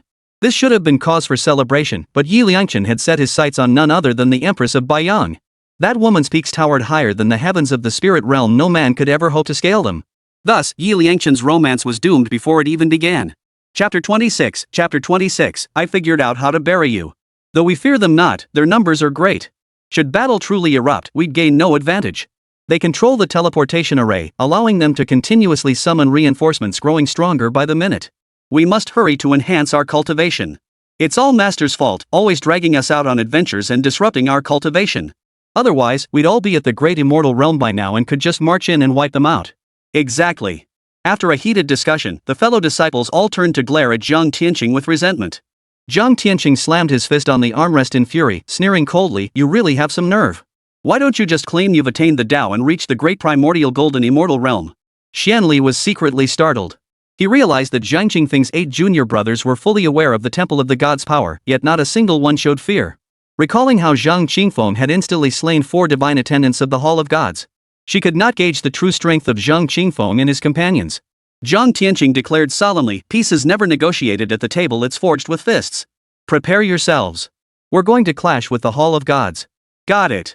This is the perfect chance to test the results of our training. My spear has been itching for a fight. The disciples were eager to fight. Zhang Tianyue frowned. We mustn't be blindly overconfident. We need to plan our retreat. If we can't win, we'll grease our soles and make a clean getaway. Since attaining the great Luo immortal realm, he had never clashed with peers of equal standing, leaving him uncertain of his own strength. Moreover, the Temple of the Gods' forces hailed from the immortal realm and held overwhelming numerical superiority, casting a shadow of doubt over his confidence. The 6th brother, Qingyun, said, "I'll go activate the teleportation array right away." Beneath the main peak of the Divine Sword sect lay a spatial teleportation array, specifically designed for escape in the event of catastrophic destruction befalling the sect. Zhang Tianyue nodded, shifting his gaze to Zhang Qingfeng and Xuanli stroking his beard. He said, "Now, tell me about your situation." What's there to say? Just as Zhang Qingfeng opened his mouth, Qingyun cut him off. "Hurry up and get married. Give Tianyue a complete family. Senior brother, you can't be the heartless one here." The others immediately nodded in agreement. "Right. You must take responsibility for her. Bring her home in a grand palanquin. May you have children soon. May you have many children and blessings." Xuanli lowered her head in embarrassment, deeply touched. She felt the people of the Divine Sword sect were truly kind, not a single one looked down on her for being a witch. Zhang Qingfeng, however, felt a headache coming on. He understood perfectly well the purpose of these 8 fellows. They wanted him to shoulder the responsibility of having children so their master wouldn't nag them. The identity of the partner was utterly irrelevant as long as she was female and capable of bearing children, they would wholeheartedly approve. Zhang Qingfeng glanced at his daughter, who was nervously watching him. Her eyes, brimming with expectation, spoke volumes. He reached out and ruffled her hair, then turned to Zhang Tianyue. "I wish to marry Xuanli. Please grant your permission, master." Zhang Tianyue waved his hand dismissively. "Granted. Wonderful." Zhang Tianyue jumped up in delight. Xuanli's heart, which had been hanging in suspense, finally settled. Thinking of all the effort she had put in, she had feared it would all be for nothing. Yet, unexpectedly, a ray of hope had appeared, and her wish had finally been granted. Her eyes welled up with tears. "Thank you, master, for your blessing." Zhang Qingfeng rose and bowed to Zhang Tianyue. Xuanli also hurriedly rose to bow, her voice brimming with gratitude. "Thank you, Sword Saint, for your kindness." After a pause, she added solemnly, "I pledge to you that I will never again involve myself in any conflict between the demonic and human races. I will not allow the Divine Sword sect to be drawn into injustice. Should I break this oath, I submit myself to your punishment." Zhang Tianyue nodded. "It is truly excellent that you think this way. But do not burden yourself with undue pressure. Since you hold ties to both sides, you needn't force yourself to choose a side. As long as you stay true to your heart and avoid committing unethical acts, occasionally visiting relatives or friends among the demonic race won't draw criticism." "You are truly wise, senior." Xuanli hadn't expected Zhang Tianyue to be so open-minded and magnanimous. Zhang Tianyue stroked his beard and said, "As for your wedding, I'm afraid you'll have to be patient for now. We'll have to see how things go after we settle matters with the Temple of the Gods. If we can drive back the Temple of the Gods and make them think twice about troubling us, we'll arrange it immediately. But if we're beaten to a pulp and forced to flee for our lives, it won't be possible anytime soon." Xuanli replied, "We leave it entirely to your discretion, senior." She hadn't expected even Zhang Tianyue to remember the wedding plans and explain them clearly to her. His earnest attitude toward her moved her deeply. Truthfully, even if Zhang Tianyue had said the wedding couldn't happen, she wouldn't have complained. Her expression suddenly shifted as she retrieved a communication stone from her storage ring. Without hiding it from the others, she activated it and listened openly. Xuanli, where are you? A deep voice came through. Xuanli replied, it's my father, the emperor. His voice sounds off. Zhang Qingfeng speculated, perhaps someone from the temple of the gods went to the demon sovereign, suspecting you're connected to the person who killed their divine attendant, and inquired about your whereabouts. Xuanli nodded. Highly likely. Zhang Qingfeng reached out. Give me the communication stone. I'll make the call. Xuanli did not refuse. Zhang Qingfeng took the stone, cleared his throat, and spoke into it, Demon Sovereign, listen up. I'm Zhang Qingfeng of the Divine Sword Sect. I've taken your daughter. She'll serve me as a maid to atone for her sins. Stop searching for her. Just have another one. I'm warning you, no fuss, no trouble, or I'll wipe you out. Though she knew Zhang Qingfeng was deliberately provoking her, Xuanli couldn't help but glare at him after hearing that final threat. Demon Realm, Imperial Palace Hall. Zhang Qingfeng, you little bastard. This is too much. The demon sovereign roared with fury, sparks crackling from the twin golden horns atop his head. He raised the communication stone to his lips, ready to unleash a torrent of curses. Let this divine son speak with him. A handsome man beside him, clad in gold robes with narrowed eyes, reached out to take the communication stone from the demon sovereign. This man was none other than the divine son, Yunyi. Just as Zhang Qingfeng had surmised, divine son Yunyi had led a group to the demon clan in search of the murderer of the 4 divine attendants. Finding Xuanli missing, he naturally linked her to the killer. Thus, he instructed the demon sovereign to inquire about Xuanli's whereabouts. Zhang Qingfeng, did you kill my divine child's men? Hearing Yunye's voice through the communication stone, Zhang Qingfeng sneered coldly, just as I expected. He retorted, Yunyi, you have the nerve to ask me? You broke your word first. Don't blame me for showing no mercy. I only agreed to spare Xuanli, not when. Once I've extracted her heavenly demon blood demon essence, she'll be yours. You killed my divine temple's men. Have you considered how you'll die? I've already planned how to bury you. Fine. You've got guts. Wait there, don't run. This divine son is heading straight to the divine sword sect to find you. If you don't show up, you're a coward. Smash. Furious, Yunyi hurled the communication stone to the ground. Accompanied by the 12 protectors and 20 divine attendants, he departed the demon capital, soaring toward the direction of the divine sword sect. At their speed, they'll arrive by noon tomorrow. Zhang Qingfeng's gaze swept over his fellow disciples as he ordered in a deep voice, prepare for battle. Zhang Tianyue ordered, activate the sect defending formation and the teleportation array. Gather all disciples within the sect to the main peak. The Divine Sword sect still had several dozen disciples, all recluses indifferent to fame and fortune, secluded in their cave dwellings, utterly absorbed in cultivation. When these dozens gathered on the main peak plaza, they resembled a band of savages. Some had been in seclusion within their caves for nearly a century. Their clothes had rotted away, and their hair hung down to the ground, messy and tangled like a bird's nest. Zhang Tianyue, seeing this, immediately ordered them to clean themselves up. Xuanli was secretly startled. She discovered that even the weakest among them possessed cultivation at the heavenly immortal realm. A huge question mark formed above her head. Had the once great divine sword sect truly fallen into such decay? Chapter 27, This woman's insults are brutal. Your divine sword sect is clearly so powerful, why choose to decline? Xuanli voiced her curiosity to Zhang Qingfeng. She emphasized the word chose before decline, for with such formidable strength, the divine sword sect could never have fallen unless it willingly chose to do so. Zhang Qingfeng replied indifferently, everyone was too preoccupied with cultivation to manage the sect. Over time, it just happened. Xuanli's eye twitched. She never would have guessed that answer in a million years. Was that also why you suddenly left Soul-Severing Mountain back then?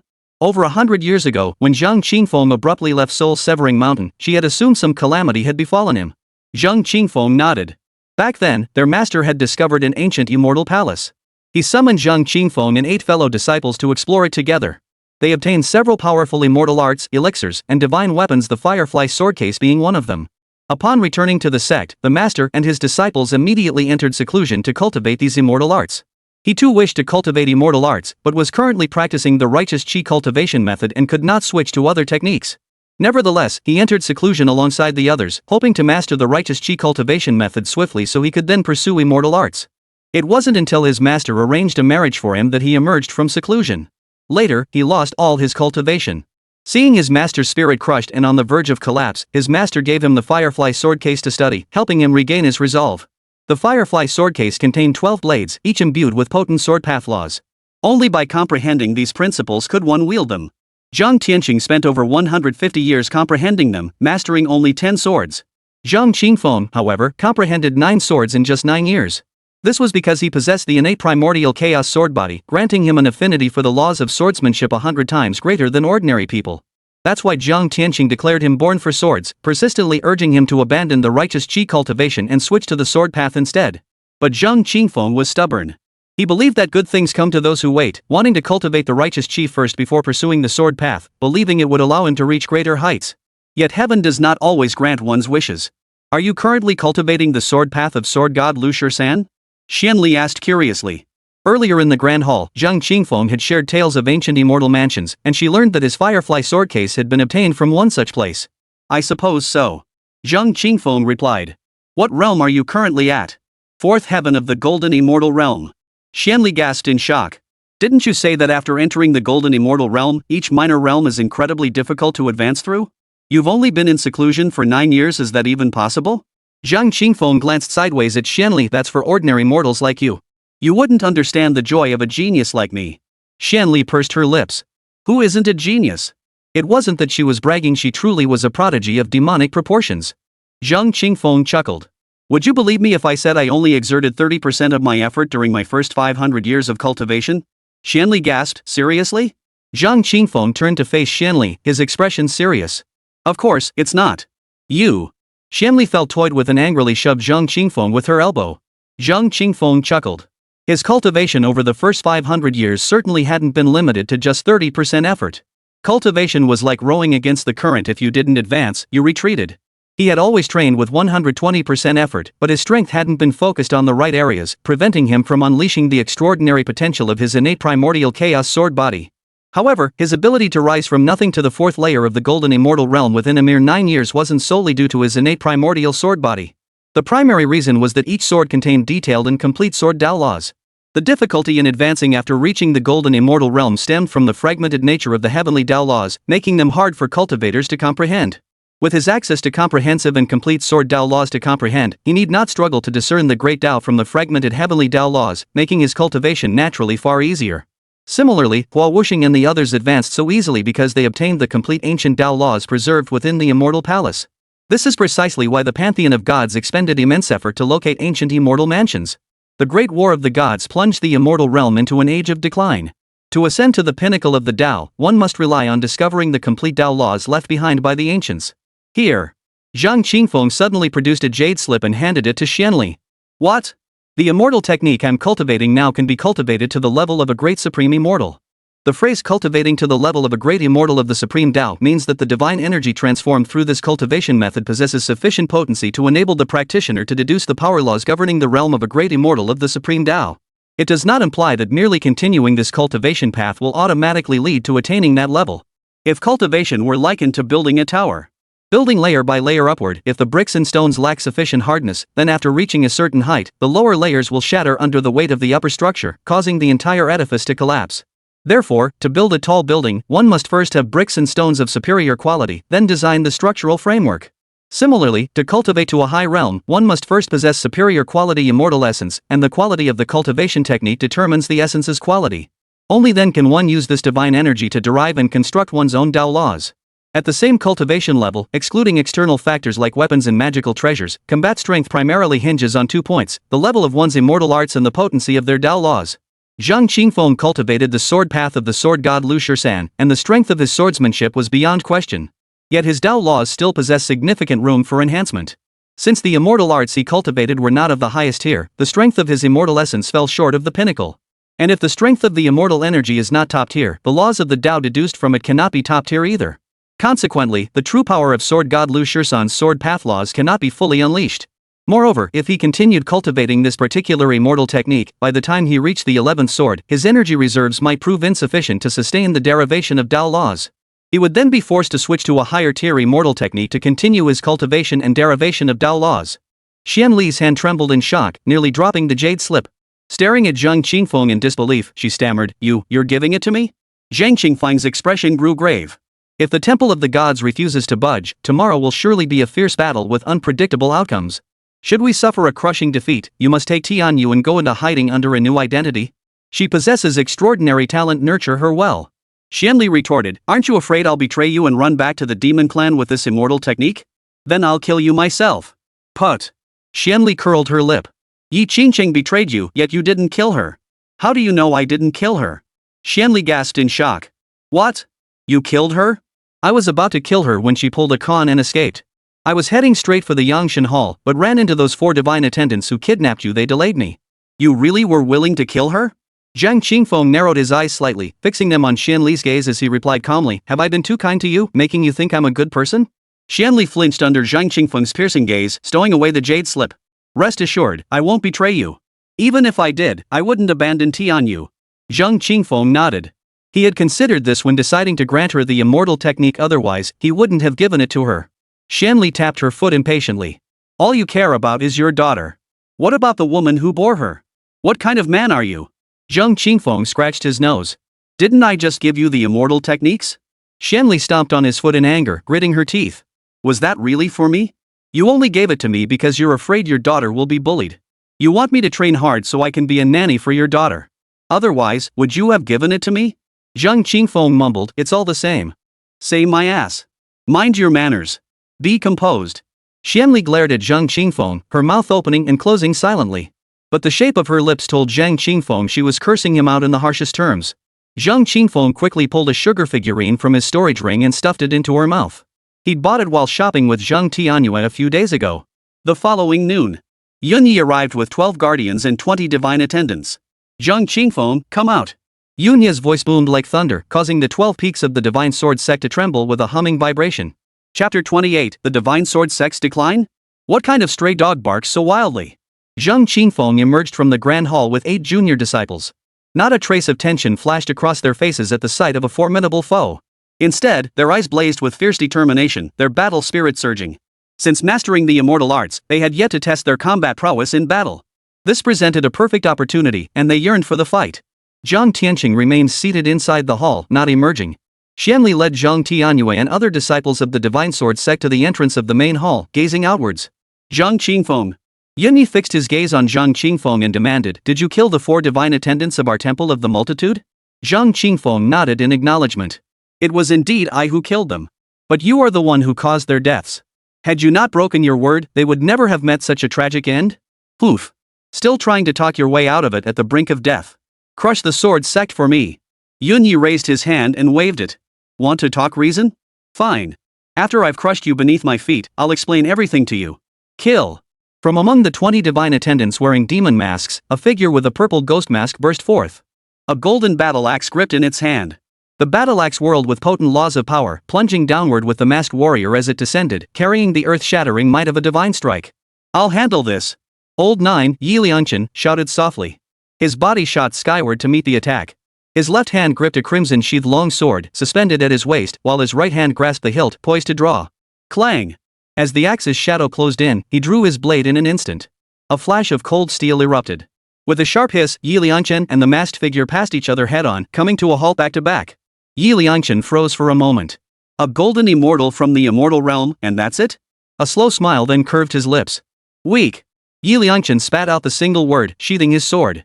Behind him, the masked man's body and the golden battle axe in his hand suddenly split cleanly in two. Blood spurted forth, staining the air crimson. Yunyi and the others gasped in shock, utterly unprepared for the masked man to be instantly killed in a single strike. The contempt in their eyes vanished instantly, replaced by a sudden clarity as they hastily retracted their disdain. Old Nine's yen slaying blade is truly extraordinary. Zhang Qingfeng's lips curved into a smile. Ah! The masked man's soul screamed in agony as it fled from his shattered body. Yi Liangchen's strike had not only severed the life force from his physical form but also severely wounded his soul. Without immediate healing and recovery, a fall in cultivation realm was inevitable. Alas, he had no such opportunity. Yi Liangchen spun around, seized the soul, and tossed it straight into his mouth to swallow. You're asking for death. A black-clad masked figure roared furiously as he charged forward, wielding the soaring dragon mace. With a single swing, the heavens shattered and spacetime warped. 1,000 zhan long blue thunder dragon burst forth from the void, diving toward Yi Liangchen as the dragon-slaying mace descended. Yet Yi Liangchen seemed oblivious, turning instead to soar toward the ground. Roar! Just as the blue thunder dragon was about to strike Yi Liangchen, a silver dragon shot skyward. Old 8, dragon battling heaven, seized his weapon and charged into battle. Boom! With a deafening roar that split the eardrums, Long Zhan Tian's spear pierced through the 1,000-foot thunder dragon. The spearhead drove straight into the masked man's chest, impaling him. Ah! The masked man screamed in agony as he struggled. Long Zhan Tian raised an eyebrow at Yunyi and the others. Is this all the heavenly realm's elite have to offer? Pathetic! With that, he flickered his spear. Slashing. The masked man's body was torn to shreds, a rain of blood falling from the sky. His soul couldn't escape either, seized and swallowed whole by Long Zhantian.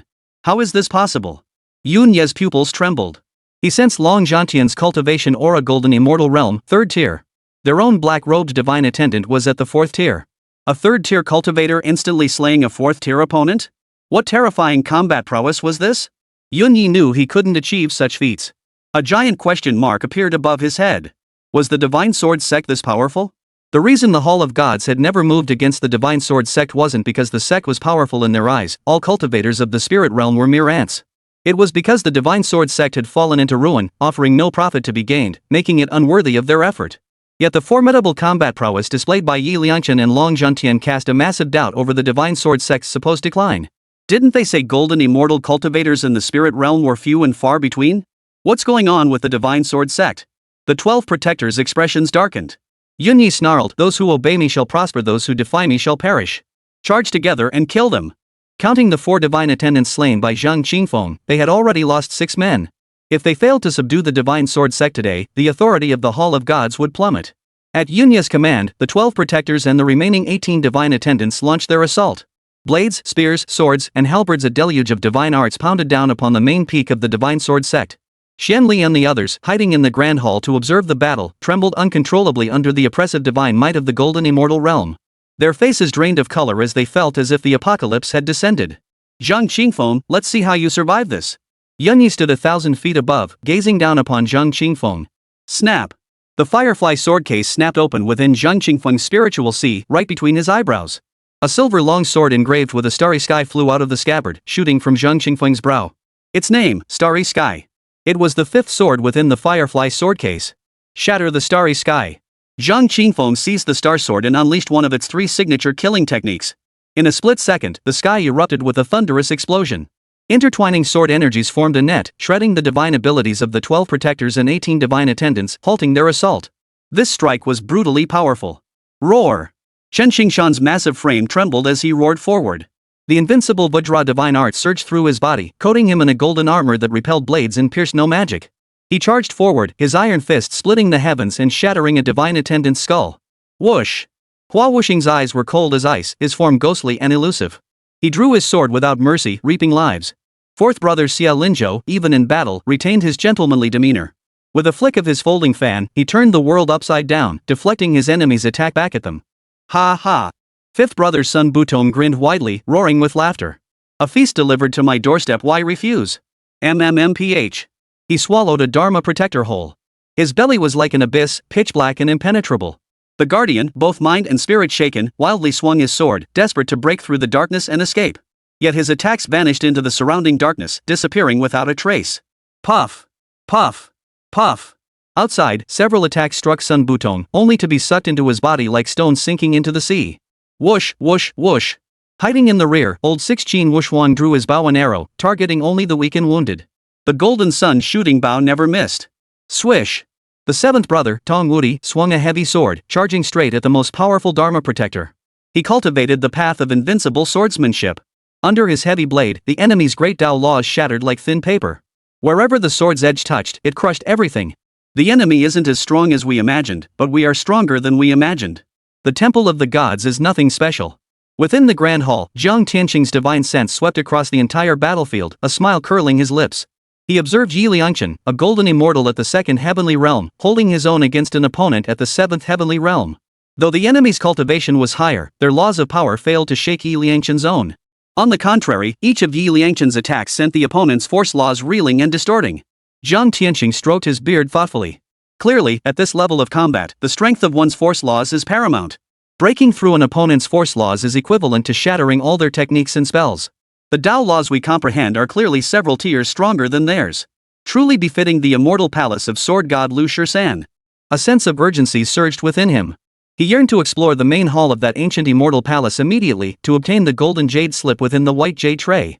A powerful premonition gripped him. The golden jade slip contained the entirety of Lu Shisan's lifetime of knowledge. Yun Yi, you wanted to fight me? Come on then. Zhang Qingfeng wielded the star sword, cutting through the battlefield as he charged toward Yun Yi. Chapter 29, Calling for Reinforcements. Zhang Qingfeng. Yun Yi watched Zhang Qingfeng charging toward him with his sword raised, a chill running down his spine. He was at the 5th level of the Golden Immortal Realm, while Zhang Qingfeng's cultivation had been revealed in battle one minor realm below his own. Yet despite holding the advantage in cultivation, Yunyi felt a surge of fear, lacking the courage to face Zhang Qingfeng in combat. Zhang Qingfeng's combat prowess was truly terrifying. A man and his sword tore through the battlefield. Even the guardians at the 6th and 7th levels of the Golden Immortal Realm couldn't withstand his blade. Kill! Instead of fleeing in fear, Yunyi suppressed his inner dread, raised his treasured sword, and unleashed a strike at Zhang Qingfeng. 10,000 swords converge. Swish! The strike channeled the power of the Tao itself, drawing countless sword energies from the boundless river of the Tao. Carrying the apocalyptic might of 1,000 blades, it descended upon Zhang Qingfeng. His sword path laws were extraordinary. Stellar shift. Zhang Qingfeng swung the Star Sword, unleashing the most powerful strike of the Star Sword's 3 techniques. The silver blade flared brilliantly in an instant. The vast starry sky engraved upon it seemed to come alive, each star erupting with dazzling light. This light coalesced into a single sword energy, shooting toward the overwhelming wave of sword energies bearing down upon him. Boom! The clashing sword energies shook the heavens and earth. Zhang Qingfeng and Yunyi were both sent reeling back tens of thousands of feet. Nothing special. Yunyi's spirit soared. This move had ended in a dead heat with Zhang Qingfeng, boosting his confidence immensely. He realized he had overestimated Zhang Qingfeng all along, boosting the other's morale while undermining his own. I am the Divine Sun. Come again. Yunyi's left hand swiftly formed sword seals, causing divine energy to surge around him. The laws of the sword spun rapidly upon his blade. Zhang Qingfeng's expression darkened. The Star Sword was actually furious, disdainful of his earlier subpar strike that had disgraced its name. It flew back into the Firefly sword case in a huff, refusing to play along. He had no rebuttal. For the Star Sword's previous owner was Sword God Lu Shisan, a terrifying existence that had suppressed the ages. Naturally, the Star Sword was extraordinary in his hands. Ha ha! Yunyi burst into laughter at the sky upon seeing this. Zhang Qingfeng, is your lifebound flying sword injured? How then will you block this divine sun strike? Heaven and earth's divine might, heed my command. 10,000 swords converge as one. His left hand formed a seal while his right hand flung the sword skyward. The sword plunged into the void. Immediately, a thunderous roar erupted from the depths of the void. Countless sword energies surged forth from the river of the Tao, coalescing onto Yunyi's sword. Instantly, they formed a colossal 10,000 Zhang sword spanning the void. Slash! Yunyi roared fiercely, thrusting his sword finger toward Zhang Qingfeng. The colossal sword moved in tandem with his finger. God Slayer! Zhang Qingfeng drew his sword finger, and a crimson sword shot forth from his brow. This sword bore the name Immortal Slayer. It was the 9th sword within the Firefly sword case. It carried 3 lethal techniques: beheading, soul extinction, and Godslayer. Zhang Qingfeng unleashed his most powerful strike directly. Whoosh! The immortal slaying sword shot skyward. Against the backdrop of the colossal 10,000 Zhang sword, it seemed as fragile as an embroidery needle, ready to snap at the slightest touch. Yet when the twin blades collided, the colossal sword suddenly shattered. The sword chi emanating from the river of the Tao cracked like porcelain, scattering into countless fragments. Clang! Yunyi's sword emerged from beneath the shattered sword chi, shattered by the immortal slaying sword. This was Yunyi's lifebound flying sword, long nourished by his essence, blood, and divine soul. Now that the sword was destroyed, he immediately suffered backlash. Put! Yunyi spat blood, his body stumbling violently, nearly tumbling from the air.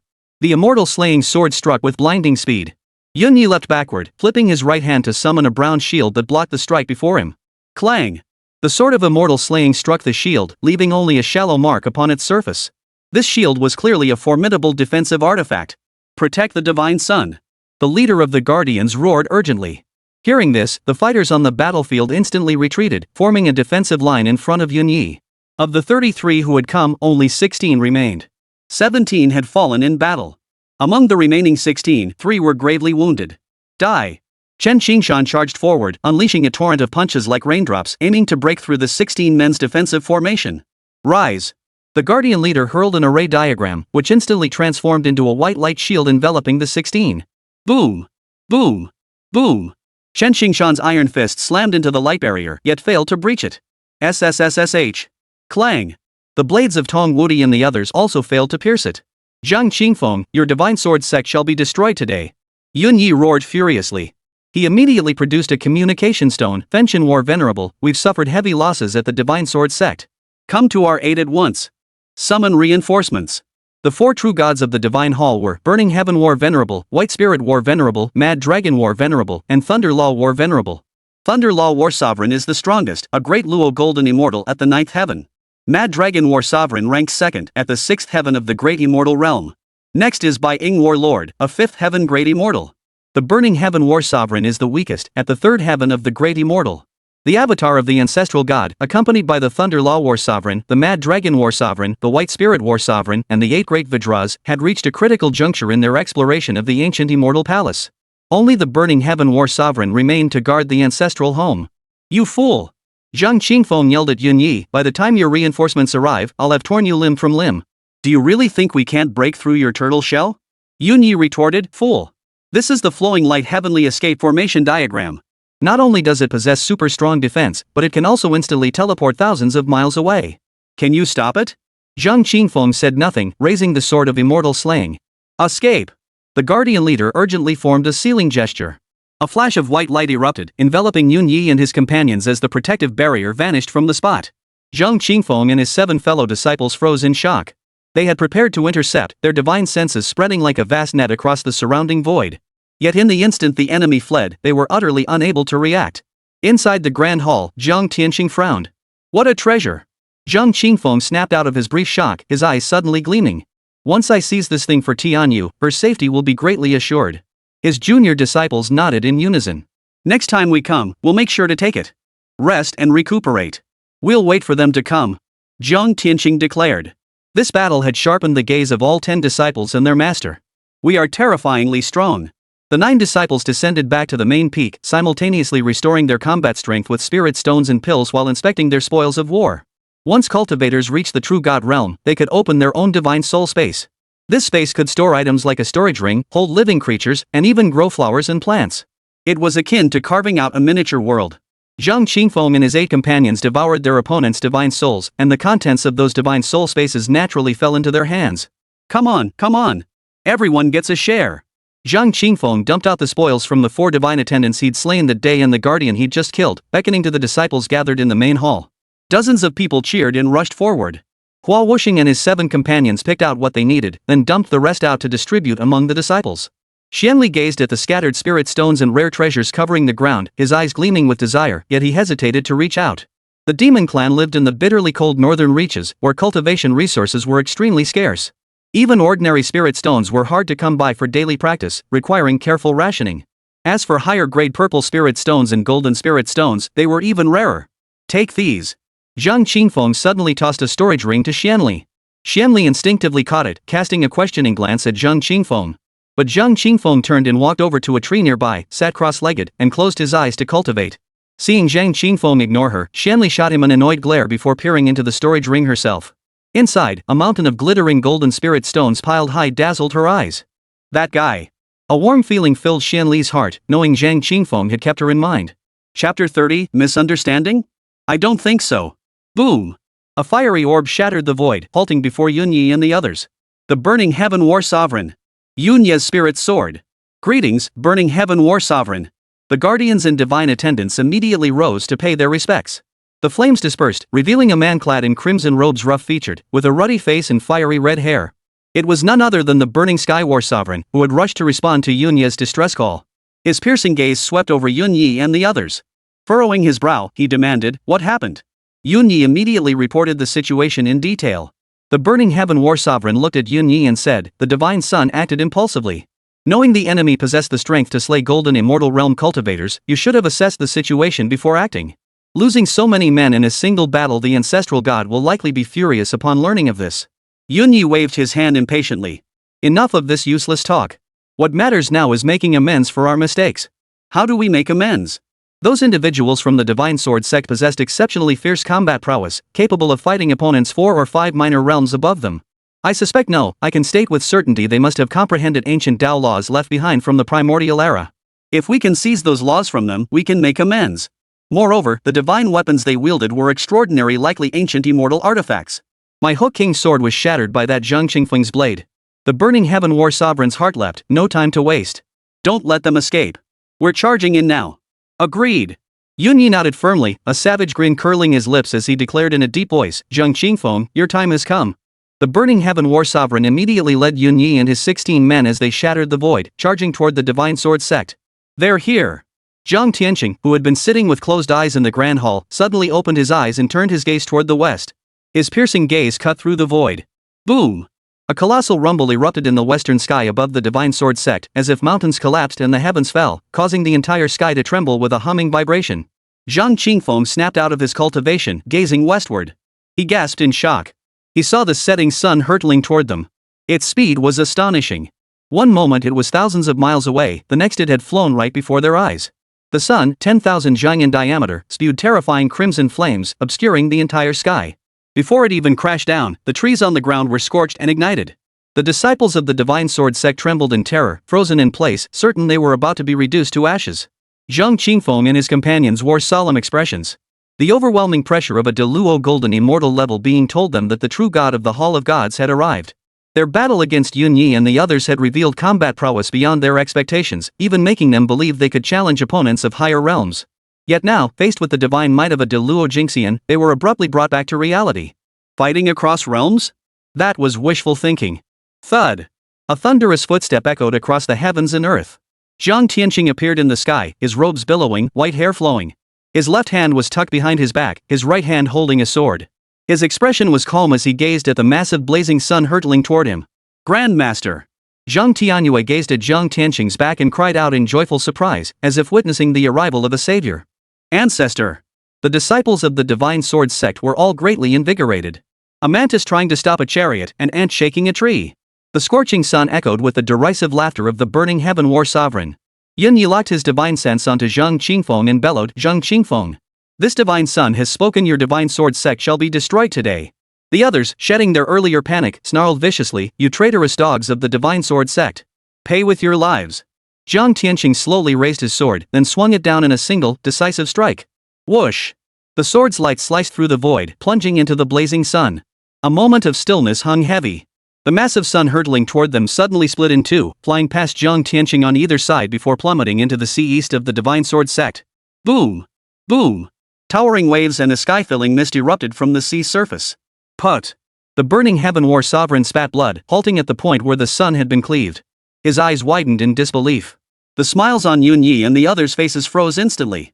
You, what realm are you at? The burning heaven war sovereign fixed his gaze intently on Zhang Tianyue. Zhang Tianyue smiled faintly. Not high. Perfect deluo golden immortal realm. The burning heaven war sovereign's pupils suddenly contracted. I hear you intend to destroy my divine sword sect? Misunderstanding, misunderstanding. The burning heaven war sovereign waved his hands repeatedly. Xuanli and the others were too terrified to breathe. I don't see it that way. Zhang Tianyue slowly raised his sword. The burning heaven war sovereign's hair instantly stood on end. He transformed into a ball of flame, sweeping Xuanli and the others along as he turned and fled. Swish! Zhang Tianyue's sword struck down. SSSSH. Blood spattered. The burning heaven war sovereign's body was cleaved in two by Zhang Tianyue's sword, but his soul fled into the void. Now we can talk. Zhang Tianyue swept his sleeves, leading Zhang Qingfeng and the other eight in pursuit. Ah! Seeing Zhang Tianyue pursuing him on his sword, the burning heaven war sovereign was terrified out of his wits. As he fled, he cried out, "What do you want?" Zhang Tianyue replied, "Kill you, then negotiate with your ancestral god. If we can't reach an agreement, I'll destroy the temple of the gods." How dare you speak so boldly? Xuanli glared and roared, "Do you even know who we are?" Zhang Tianyue replied coldly, "A few dying men. You're not worthy of this old man remembering your names." Xuanli, gripped by terror, cried urgently, "We descend from the immortal realm. Our ancestral god, Meng Taiji, is a supreme golden immortal of the great unity. You cannot provoke him. You'd best retreat at once. If our ancestral god arrives, you will die without a doubt. Don't try to intimidate me. Your ancestral god's true form cannot descend, only an avatar can come, and its cultivation is merely at the peak of the great immortal realm. A single strike from my sword would cleave it in two." As they spoke, the distance between them closed slightly. Zhang Tianyue swung his sword. Clang! The burning heaven war sovereign summoned an ancient bronze bell to block Zhang Tianyue's strike. Yet the bell was cleaved, its radiance extinguished. It slipped from the war sovereign's grasp and fell into Zhang Tianyue's hand. Ah! Return my artifact! The burning heaven war sovereign was both shocked and enraged. Zhang Tianyue exclaimed, "You're running so fast, how am I supposed to catch up? Stop right now, and I'll give it back to you immediately." Ah! The burning heaven war sovereign roared in fury and sped up even more. He dared not stop. Zhang Tianyue wiped the soul imprint off the bronze bell and tossed it to Qin Wuxuang. Ah! You old bastard, this lord won't let this go. His lifebound artifact forcibly seized, the burning heaven war sovereign's soul tore with excruciating pain. The guardian leader activated the celestial escape array diagram. Don't let them escape. Zhang Qingfeng barked urgently, jabbing his sword forward as the immortal slaying sword shot forth. Whoosh! Whoosh! While whooshing and the others launched their attacks simultaneously, denying the enemy any chance to activate the formation and escape. Boom! Boom! Boom! The assault struck, disrupting the activation of the flow-light heavenly escape formation. Zhang Tianyue closed the distance further and swung his sword once more. Without his defensive artifact, the Burning Heaven War Sovereign knew he couldn't block the strike. Suddenly, he grabbed a divine attendant and hurled them toward Zhang Tianyue. Ah! The divine attendant screamed in terror. The divine energy within his body was violently disrupted by a force unleashed by the Burning Heaven War Sovereign, causing it to spiral out of control. His body instantly swelled like a balloon. With a thunderous boom, both flesh and soul exploded. The shockwave generated by the explosion rivaled the strike of a great immortal. It not only blocked Zhang Tianyue's attack and slowed his pursuit but also allowed the Burning Heaven War Sovereign to accelerate his escape using the recoil force. As one side weakened and the other strengthened, the distance between them widened instantly. Activate the Flowlight Heavenly Escape now! Yunyi shouted at the Guardian leader. The leader was already doing so. Without interference from Zhang Qingfeng and the others, the Celestial Flight Array activated smoothly. In a flash of light, it vanished, carrying the Burning Heaven War Sovereign and the others away. Think you can escape? Not so fast. Zhang Tianyue's gaze darkened as he shattered the void and pursued in one direction. He had long anticipated this escape tactic. While slashing at the blazing sun above the Divine Sword sect, he had secretly imprinted a spiritual mark upon Yunyi's clothing. Within 10,000 li, he could sense the mark's location. Having fled 1,000 li away, Yunyi thought himself safe. He let out a long sigh of relief before turning to the Burning Heaven War Sovereign with concern. Are you alright, Burning Heaven War Sovereign? The War Sovereign's soul manifested as a human form, glaring at Yunyi through gritted teeth. Do I look like I'm fine? Though his physical body could be rebuilt where he could possess another's form, restoring his former cultivation level would require at least several years of recuperation. Yunyi awkwardly scratched his nose. Why didn't you tell me the enemy was a great immortal? Fenchen Zhanzun demanded furiously. Yunyi replied, Heaven and earth are my witnesses, I truly didn't know. Why else would I have kept silent? If I'd known that Zhang Tianyue was a great immortal, would I have dared lead anyone to the Divine Sword sect? The Burning Heaven War Sovereign gritted his teeth in fury, his pent-up rage and resentment finding no outlet. Swish!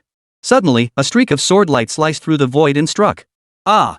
The Burning Heaven War Sovereign recoiled in shock. Without a second thought, he grabbed a divine attendant and hurled him away. Chapter 31, Charging into the Divine Temple's Stronghold. Boom!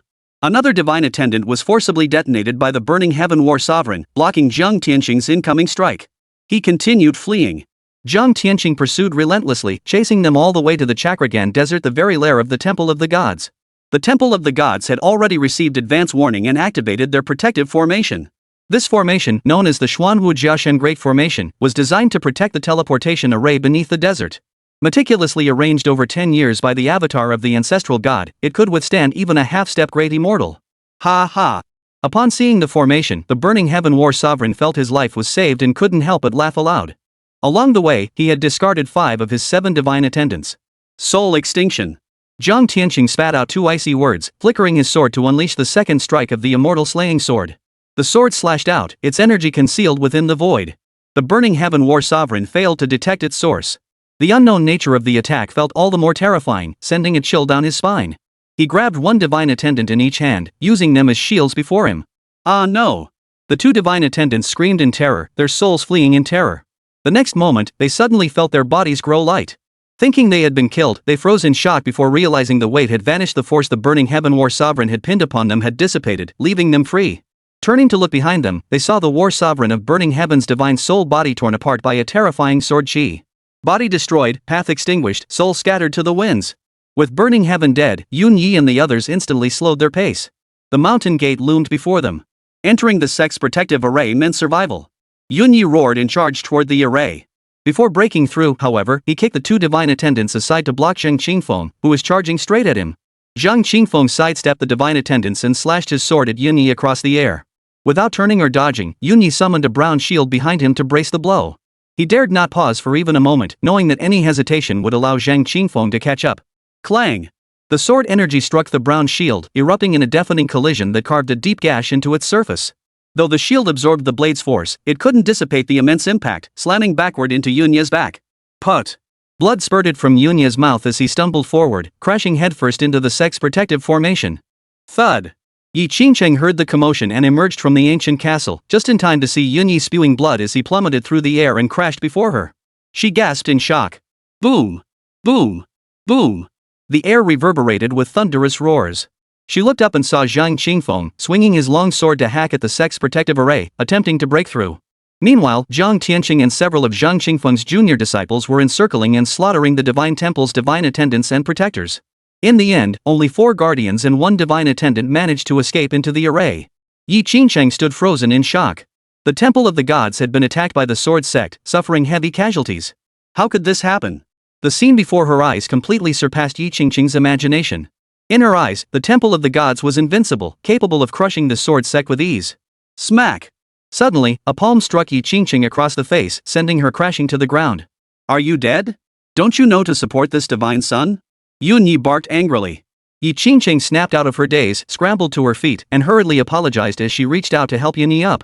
But Yunyi kicked her in the stomach, sending her flying over 10 zhang away. This divine son is already standing. Why do you need to support me? Yunyi barked. Burning with rage, he vented his fury on Yi Qingfeng. Yi Qingfeng clutched her stomach as she lay sprawled on the ground, blood spilling from her mouth. Her fingers dug into the earth, her eyes filled with venom and hatred.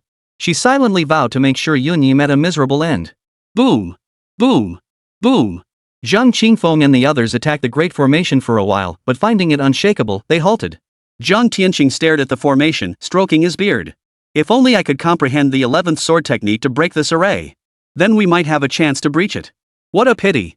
Breaking through this formation and destroying the divine temple's teleportation array would sever its lifeline, rendering the divine temple no longer a threat. Zhang Tianyue, you old bastard! You've slaughtered so many of my divine temple's people, I'll make you pay for every drop of blood you've spilled. I shall summon the ancestral god to annihilate you at once. Yunyi, seeing Zhang Tianyue unable to break through the grand formation, suddenly gained confidence and pointed at Zhang Tianyue, shouting insults. Let him come. Zhang Tianyue showed no fear whatsoever. Both being at the peak of the great Luo golden immortal realm, he refused to believe he couldn't defeat a mere avatar. As for the other 3 true immortals, who hadn't reached the peak of the great Luo golden immortal realm, they were no threat. Yi Qingfeng lay on the ground, gazing up at Zhang Qingfeng standing sword-wielding in the sky, her emotions indescribably complex. She had once been deeply infatuated with Zhang Qingfeng. Back then, he dominated an entire generation, radiant like the sun in the sky, dazzling countless young women who dreamed of him. She had been one of them, yearning to marry Zhang Qingfeng. But as Zhang Qingfeng departed Broken Soul Mountain, secluded himself in cultivation, and vanished from public view, coupled with the decline and decay of the divine sword sect, her feelings for him gradually faded. She came to see him as a fleeting phenomenon, a mere passing fish in the river. By then, she had become the sacred maiden of the Yangshan Hall, revered as a goddess by countless men. In her heart, Zhang Qingfeng no longer felt worthy of her. Originally, their paths would have crossed little. Yet Zhang Tianyue sought out the Yangshan Hall to propose marriage on Zhang Qingfeng's behalf. Initially reluctant, she ultimately yielded to Zhang Tianyue's overwhelming generosity. The lavish betrothal gifts alone could sustain her cultivation all the way to the celestial immortal realm, not to mention the divine weapons and magical treasures included.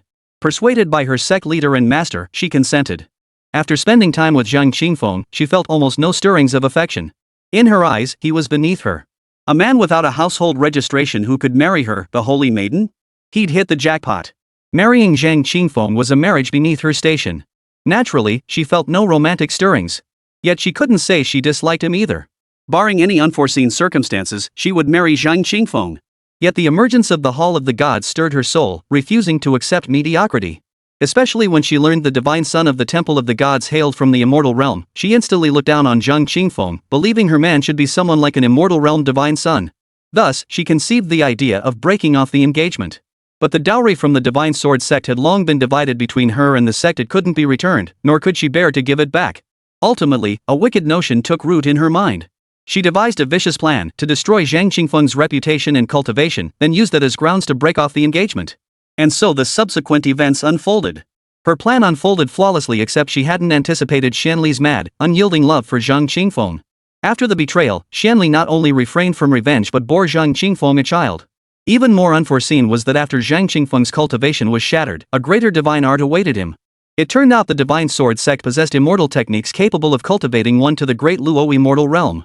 And it was a heaven-defying technique that allowed Zhang Qingfeng to cultivate to the golden immortal realm in a mere 9 years, a technique powerful enough to make the divine son Yunyi run for his life. Had she known this, she would never have broken off the engagement. She would have stayed put at the divine sword sect and secured that immortal technique. she wouldn't have ended up in this miserable state. She, the revered holy maiden, the goddess of countless men, had become nothing more than a plaything to Yunyi. He treated her like trash, trampling her without mercy. But regret came too late. Yet when Zhang Qingfeng's gaze met hers, her reaction wasn't regret. Instead, she seethed with hatred, convinced that Zhang Qingfeng was the one responsible for her wretched plight. Had Zhang Qingfeng simply abided by the annulment, Yunyi would never have grown to despise her. Instead, she would have held him in the palm of her hand, captivating him utterly. Everything would have unfolded for the better. Zhang Qingfeng had ruined her. I, Yi Qingcheng, will avenge this wrong. Yi Qingcheng vowed bitterly within her heart. Ancestral God, the Sword God sect has attacked our headquarters. The burning heaven war venerable has fallen in battle. Of the 12 protectors, only 4 remain. Of the 24 divine attendants, only 1 survives. The teleportation array is in imminent peril. Return at once. Yunyi couldn't care less about the ancestral god's critical moment in exploring the ruins. He only wanted him back immediately to wipe out the Sword God sect. Chapter 32, No one escapes unscathed. Deep within the 10,000 mountains, 10,000 feet underground, lay an ancient immortal palace. The ancestral god of the Hall of Gods, Meng Taiji, alongside the 3 warlords Baiying, Mad Dragon, and Thunderlaw, and the 8 great Vidras, sat cross-legged before a massive stone door engraved with intricate array patterns. The 12 figures sat before the gate, periodically forming hand seals and striking the stone surface. They were working to break the restrictions binding the stone door. Once the restrictions were lifted and the stone door opened, they could enter the central hall of the immortal palace and obtain the divine arts and divine weapons within. The array was on the verge of being fully broken, just one final corner remained, making this a critical moment. Suddenly, Meng Taiji frowned, halted his actions, and produced a violently flickering communication stone. Ancestral God, the divine sword sect has attacked our gates. Yunya's desperate cry for help echoed through the air. Hearing this, the other 11 members all froze in shock, their gazes turning to Meng Taiji. Meng Taiji declared, "Do not stop. I will handle this. Why has the divine sword sect attacked? What is the current situation?" The last 2 sentences were directed at the communication stone. "We went to subdue the Sword God sect as planned, but unexpectedly." Yunyi recounted the entire sequence of events, embellishing the details as he went. "Hand the communication stone to Zhang Tianyue. I shall speak with him," Meng Taiji commanded. Yunyi frowned involuntarily. Judging by the ancestral god's tone, it seemed he had no immediate intention of returning to exact revenge. This displeased Yunyi greatly, but he dared not say more. Gripping the communication stone, he soared into the air and shouted through the array's light barrier at Zhang Tianyue, "Our ancestral god wishes to speak with you. Do you dare?" Zhang Tianyue beckoned.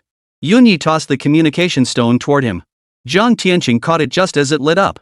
"Zhang Tianyue, I am Meng Taiji, the patriarch of the Hall of Gods. I failed to properly discipline my subordinates, who have offended you. I sincerely apologize." Zhang Tianyue froze upon hearing this. Zhang Qingfeng and the others also wore expressions of surprise. They had expected Meng Taiji to immediately demand accountability, displaying the authority befitting a divine sovereign of the immortal realm. Instead, he was unexpectedly courteous. But a moment later, they understood Meng Taiji's true intent. This was a ploy for reinforcements, a way to buy time. "Not at all, not at all," Zhang Tianyue replied calmly. "It's fortunate none of your people were harmed. This matter is our fault. I apologize to you." "That won't be necessary. Shall we leave it at that, then?" Zhang Tianyue pondered for a moment before saying, "My divine sword sect has remained detached from worldly affairs for over a century. What brings you down from the immortal realm? I have no interest in meddling. Let's keep to our own paths." "Agreed, agreed." Meng Taiji readily agreed. Zhang Tianyue stroked his long beard, narrowing his eyes with a smile. "Brother Meng, I've traveled far and am parched. Might I come in for a cup of tea?" Meng Taiji clutched the communication stone, his mouth twitching. It felt like Zhang Tianyue's foxtail was poking right through the stone and into his face. Inviting him in for tea was like a maiden stripping naked and inviting a rogue into her bed. It was bound to end in bloodshed. Without a moment's hesitation, he flatly refused. "Ha, desert water is bitter and unpalatable. When I return, I shall seek out that sacred spring water to brew tea, and we shall savor it together in merriment. That truly is a pity." Zhang Tianyue gritted his teeth, feeling like he'd been hit with a barrage of cotton-padded fists, powerless to strike back. "Oomph." Yunyi snorted. "Our ancestral deity is magnanimous and won't hold this against you. Now get lost." Zhang Tianyue raised an eyebrow and smiled. Yunya's heart skipped a beat, finding Zhang Tianyue's smile utterly chilling. "You hairless brat." Zhang Tianyue's eyes suddenly widened in fury. Pointing his sword at Yunyi, he roared, "I am the sword saint. How dare you insult me with the word get lost? Die." With that, he raised his sword with a violent thrust. Yunya's face drained of color, but remembering the protection of the Xuanwu Jiaoshen formation which Zhang Tianyue couldn't break, he quickly regained his composure. He was about to retort with a few taunts. His newly composed expression twisted in horror once more. Behind Zhang Tianyue, a towering, 1,000 tall phantom form materialized. Terrified, Yunyi collapsed backward, plopping down mid-air. This was no ordinary manifestation, it was the Tao body of a half-step great immortal. And the defensive limit of the Xuanwu Jiaoshen Great Array was precisely a half-step great immortal. Stop, stop! Yunyi shouted, his voice trembling. Swish! Zhang Tianyue brought his sword crashing down. Meng Taiji spouted a string of dismissive words, which translated roughly to, I don't have time for you right now. Get lost. When I'm free, I'll beat you to a pulp. This was not the outcome he desired. The sword struck the formation and a moment of stillness fell. Boom! A deafening roar split the heavens as the array's light barrier collapsed with a thunderous crash. Ah! Yunyi turned pale with fright and fled in terror. Yet when the array's light barrier collapsed to within 10 zhang of the ground, it suddenly rebounded upward. Crack! A sound like shattering porcelain echoed from deep underground as the blue divine crystal sustaining the Xuanwu Jiaoshen formation cracked open. Zhang Tianyue was violently repelled by the array's barrier, hurled back 1,000 zhang. Yunyi breathed a sigh of relief at the sight. But in the next instant, Zhang Tianyue flashed back before the array, raising his sword once more. Swish! Another sword strike descended. The array collapsed even more severely than before, creaking under the strain as if it might shatter at any moment. Crack! Another crack split open in the blue divine crystal. Ah! Yunya's soul nearly flew out of his body. He immediately pulled out a transmission stone and shouted anxiously, Ancestral God! Zhang Tianyue has broken his word and begun attacking us. He has reached the realm of a half-step great immortal. Within the ancient immortal palace. Mad Dragon Heavenly Lord frowned, halting his movements as he retrieved a communication stone. Yunya's wails instantly echoed throughout the immortal palace. Damn it! A mere Deluo golden immortal dares to toy with this sovereign. Meng Taiji cursed furiously. Yet his expression grew grave, realizing the Xuanwu Jiaoshen Great Array might not withstand Zhang Tianyue. He took a deep breath, raised the communication stone, and asked, Brother Zhang, what is this about? It's not that I refuse to give you face, but your so-called divine son has insulted me. I won't rest until I kill him. Ah! Watch this sword. Zhang Tianyue's furious voice echoed out. Fool! Meng Taiji was so enraged he smashed the transmission stone in his hand to pieces, wishing he could strangle Yunyi. He, a venerable Yuanzun of the immortal realm, had endured humiliation with a forced smile, denying Zhang Tianyue any opportunity to erupt. Yet Yunyi had handed him the perfect excuse on a silver platter. He snatched the communication stone from the Mad Dragon War Sovereign's hand. Yunyi, by whatever means necessary, calm Zhang Tianyue's rage immediately. Otherwise, I'll wrench your head off and stuff it into a meat pie. He was utterly enraged, his words spilling out crudely. Boom! Boom! Boom! Zhang Tianyue's sword struck the barrier of the great formation again and again. Each strike felt tantalizingly close to breaking through, yet that breakthrough remained elusively distant. Thud! Upon receiving Meng Taiji's command, Yunyi groaned in distress. He bent his knees and knelt before Zhang Tianyue, kowtowing as he pleaded, Sword Saint, I was wrong. Please forgive me. I'm bowing to you. Better to kowtow than have my head stuffed into a meat grinder.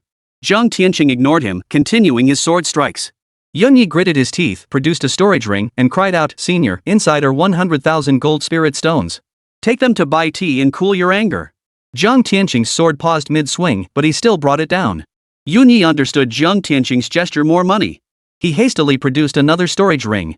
200,000. This is all I have left. Yunyi felt his heart bleed. Zhang Tianyue paused his movements and beckoned. Considering your filial devotion, this old man won't press the matter. The truth was, after slashing over 10 times, the barrier of the great formation had sent his chi and blood surging back, making him feel utterly unable to break through this turtle shell. Though reluctant, he had no choice but to give up. He reasoned that since this formation was set up by a great immortal of the immortal realm, it was only natural that he couldn't break it. Little did he know that the blue divine crystal sustaining the array was already riddled with spiderweb-like cracks, on the verge of shattering. Yunyi hurriedly tossed his storage ring across. Zhang Tianyue's gaze suddenly shifted to Yi Qingcheng, who was lying on the ground, and he frowned. Seeing this, Yunyi hastily interjected, Yi Qingcheng is Brother Zhang's woman. Brother Zhang, just take her with you. Zhang Qingfeng replied coldly, filthy. You can keep her. Yi Qingcheng's face instantly drained of color, overcome with shame and fury. Zhang Tianyue pocketed the storage ring and departed with Zhang Qingfeng and his 9 men. Master, that Meng Taiji is nothing but empty flattery. He only wants to send us away. Once he recovers, he won't let this rest. Hua Wuxing said with a dark look. Zhang Tianyue nodded. I understood that much. But without breaking through that turtle shell defense, there's nothing we can do. Zhang Qingfeng suggested, Master, take the firefly sword box for your contemplation. If you can grasp the essence of the 11th sword, you'll break through their turtle shield. Zhang Tianyue shook his head with a bitter smile. Do you think I don't want to comprehend it? I simply can't, or rather, I dare not. Lu Shisan's sword path encompasses too much. Each sword embodies a different ultimate sword technique. Having comprehended 10 swords means I've grasped 10 distinct ultimate sword paths. At first glance, that sounds like a good thing. More is better, right? But that's not the case. Each time I grasp one of these ultimate sword ways, it profoundly distorts my own sword path. Back and forth, my true sword essence nearly vanishes. To strip away these distortions and rediscover my core sword way is exceedingly difficult. Mastering 10 ultimate swordsmanship paths is my absolute limit. To master even one more would condemn my swordsmanship to forever dwell beneath a level of 63, losing sight of its true essence and rendering further progress impossible. Truthfully, it was greed. Had I stopped after mastering the 9th ultimate sword way, without pursuing the 10th, I should have already condensed a tangible Tao body by now, establishing myself as a half-step grade immortal of the supreme Tao. Greedy, greedy. This is precisely why I forbade the rest of you from comprehending the firefly sword case. To put it bluntly, your swordsmanship aptitude is limited. Rather than being influenced by Lu Shisan's path, you'd be better off specializing in your own swordsmanship. You might achieve greater heights that way. Qingfeng, you possess the innate primordial chaos sword body. Your sword cultivation aptitude is peerless, even I cannot match it. However, your initial enlightenment was Lu Shisan's ultimate sword path. Having comprehended 9 forms consecutively, and with more to come, this will hinder your future quest to forge your own sword path. Once you've thoroughly mastered all 63 sword arts, then consider this matter. There's no rush for now. Zhang Qingfeng nodded. Ancestral god, Zhang Tianyue has departed. Mark my words, keep the protective array active at all times until I return. Dare to falter, dare to destroy the teleportation array, and I shall exterminate your entire lineage. Ancestral god, rest assured. As long as the teleportation array stands, I stand. Should it fall, I perish. Yunyi stowed the communication stone, narrowing his slanted eyes into slits. His gaze grew menacing. Zhang Qingfeng, I'll grant you a few more days of life. When the ancestral god returns, it will be the day your divine sword sect meets its end. His gaze then shifted to Yi Qingcheng. Yi Qingcheng flinched in fright. Seeing how formidable Zhang Qingfeng is, do you now regret your decision so much your guts are turning green? Yunyi asked in a deep voice. He sensed his standing in Yi Qingcheng's heart had undoubtedly been surpassed by Zhang Qingfeng, leaving him with a profound sense of humiliation and loss of face. No. Yi Qingcheng shook her head hastily. Zhang Qingfeng doesn't know his place, daring to offend our temple of the gods. Sooner or later, we'll make sure he has no place to bury his remains. Yunyi sneered coldly, a bunch of ants, utterly ignorant of the temple of the gods' true terror. Prepare to die. This divine son is furious. Come inside. Yi Qingcheng's face twisted with terror as she pleaded, my ribs are broken. Please let me rest for a day. Yunyi shot her a cold stare. Do you want to die? Yi Qingcheng's eyes reddened. She scrambled to her feet and followed Yunyi into the ancient castle. Soon, Yi Qingcheng's agonized screams echoed from within. 1 day, 2 days, 3 days passed. Yi Qingcheng emerged from the ancient castle, her face deathly pale, her weary body dragging. Her cultivation, once at the peak of the celestial immortal realm, had dropped by a minor realm. Yunyi had extracted her energy through dual cultivation to heal his own wounds. She felt as if she had fallen into an abyss. A communication stone flickered incessantly within her soul space. She retrieved it. Qingcheng, where are you? Have you heard? The divine sword sect wiped out the temple of the gods, leaving not a single soul behind. They pursued them all the way to the temple of the ascended god's stronghold, terrifying even the ancestral gods of the temple of the gods into hiding. Zhang Tianyue has actually reached the peak of the great Luo golden immortal realm, while Zhang Qingfeng is at the 4th level of the golden immortal realm. Qingcheng, why aren't you answering? Zhang Qingfeng is to marry the witch. Xiang Doran's telepathic messages streamed one after another from the telepathic stone. Yi Qingcheng remained expressionless until the final message reached her ears. Her face froze for a moment before contorting into a savage grimace. Those bastards. While I suffer here, you two live in blissful freedom. How dare you? You want to marry, do you?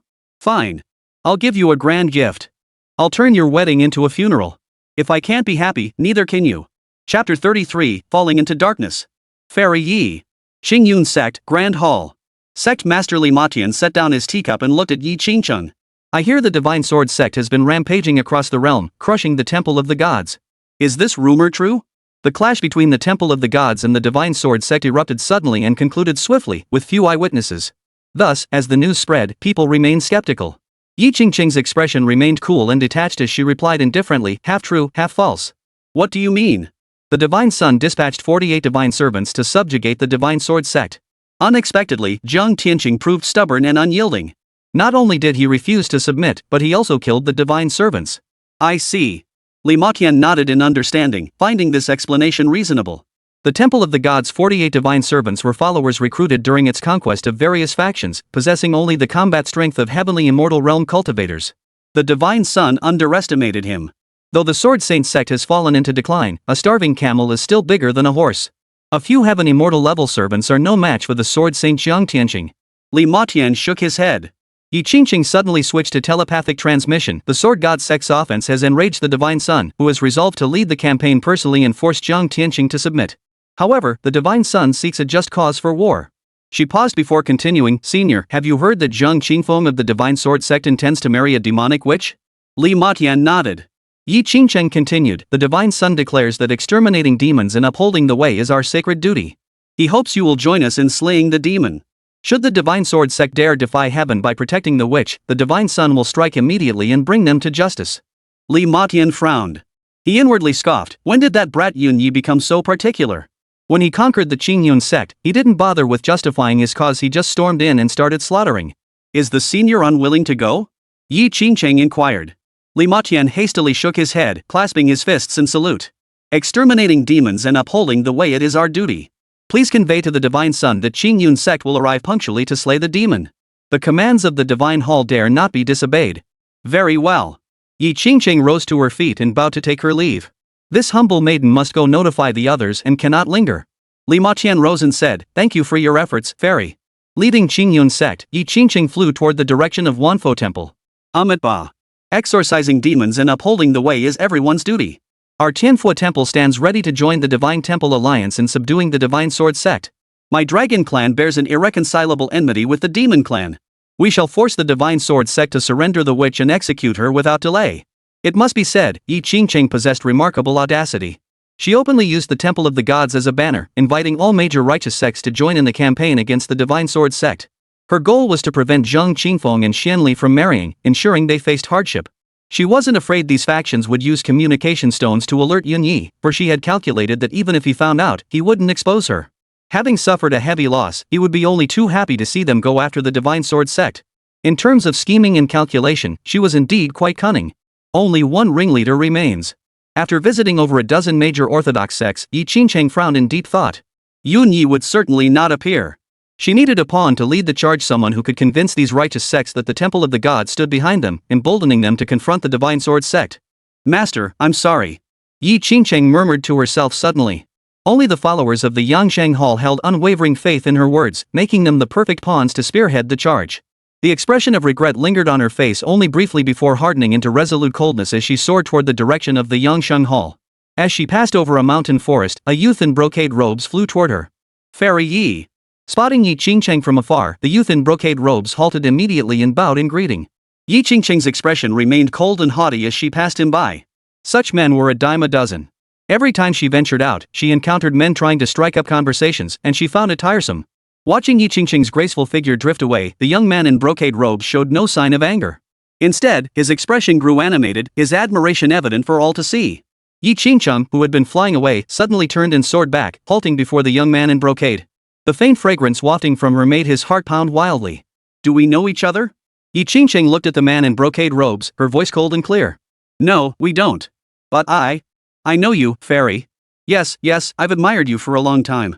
The man in brocade stammered incoherently, overcome with excitement. Follow me. I have something to discuss with you. Yi Qingqing suddenly bent down and flew toward the forest below. The man in brocade hurriedly followed, his expression dazed, as if he were in a dream. For this very scene had played out countless times in his dreams, meeting the goddess in a secluded place, her eyes opening wide in admiration, her heart secretly yielding to him. Vows as solemn as the sea and mountains, pledging to marry no one but him, to wed no one but her. And now, in this very moment, reality and dream seemed to converge. Yi Qingqing landed in a secluded spot within the valley, waving her hand to cast a barrier that obscured the surrounding space. The youth in brocade robes landed right behind her. Yi Qingqing turned to face the young man in brocade robes and asked, You say you've long admired me. Is that true? It's true. The young man in brocade robes nodded vigorously. How much? Very, very, very much. You are the most perfect woman in my heart. I would gladly climb mountains of blades and plunge into seas of fire for you, nothing would deter me. Since that is the case, Yi Qingqing's beautiful eyes narrowed slowly, her gaze suddenly turning cold and menacing as she spoke in a chilling tone. Then dedicate your entire lifetime of cultivation and your very life to this immortal maiden. Ha!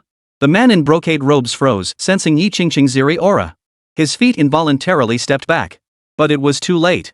Yi Qingqing suddenly struck him with a palm, sending him crashing to the ground. Ah, fairy! What are you doing? Don't come any closer. Ah! 1 hour later. Yi Qingqing opened her eyes, awakening to the overflowing divine energy within her body. Her cultivation had returned to the peak of the celestial immortal realm, and a smile involuntarily curved her lips.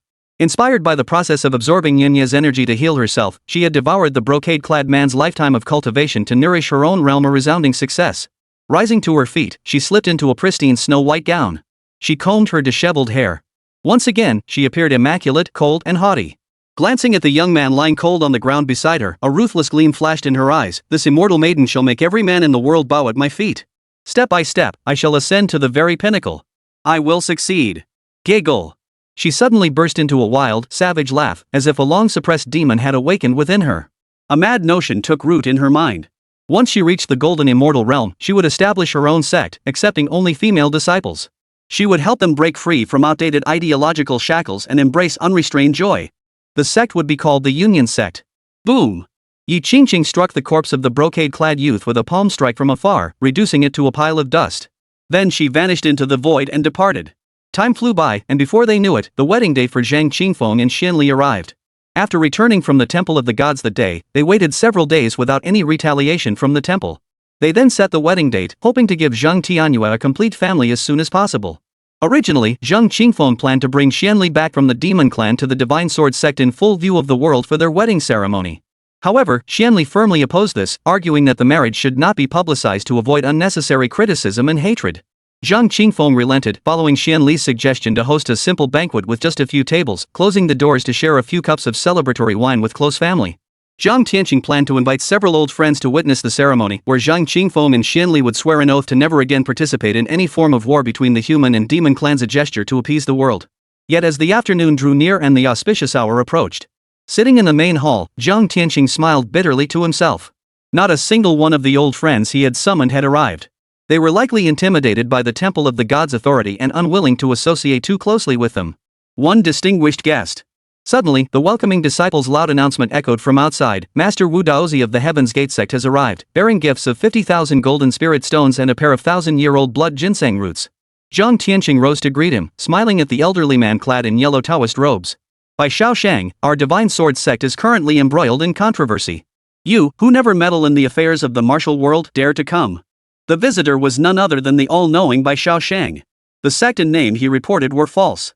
No one in the martial world knew his true identity, not even whether he was male or female. Ha ha! Stroking his beard, Bai Xiaoshang chuckled. This old man has come purely to partake in the wedding feast. I shall not involve myself in any fighting or bloodshed. It won't be a bother. Please come in. Please. Zhang Tianyue escorted Bai Xiaoshang into the main hall. One distinguished guest. The Heavenly Realm's White Young Empress, presenting a gift of 10,000 golden spirit stones and a pair of dragon-eye jade beads. Ahaha, my goddess has arrived. Yi Liangqing's heart soared at the news, and he shot out of the hall like an arrow. But the next moment, his smile froze. Why is it you? He was utterly disappointed. It wasn't the Empress of White Yang who had arrived, but her attendant, Okra. What's wrong? Not welcome? Okra raised an eyebrow in question. Welcome, of course I welcome you. Yi Liangqing quickly hid his disappointment and put on a smile. Sis Yan Yang sent you to deliver her regards. That shows she cares about me. I understand her feelings. Sis Yan Yang? Zhang Qingfeng and the others heard Yi Liangqing's address to Empress Bai Yang and felt so sickeningly sweet it gave them goosebumps. Okra looked at Yi Liangqing, torn between laughter and tears. The Empress instructed me to deliver a message to you, young master. Yi Liangqing, learn from your senior brother. Hurry up and marry, have children, and when the time comes, this Empress will bestow a generous gift upon you. Don't bother me again. She mimicked the Empress's tone. Hearing these words dripping with disdain, Yi Liangqing not only showed no sign of anger or embarrassment, but instead beamed with a bright smile. Rest assured, when I marry, the bride sitting in the wedding sedan chair will definitely be Sister Yang Yang. Okra seemed long accustomed to Yi Liangqing's shamelessness, shaking her head helplessly. The auspicious hour has arrived. The ceremonial officer announced loudly. Yi Liangqing hurriedly ushered Xiu Kuei into the main hall before rushing off to join Hua Wuqing and the others in carrying the bridal palanquin.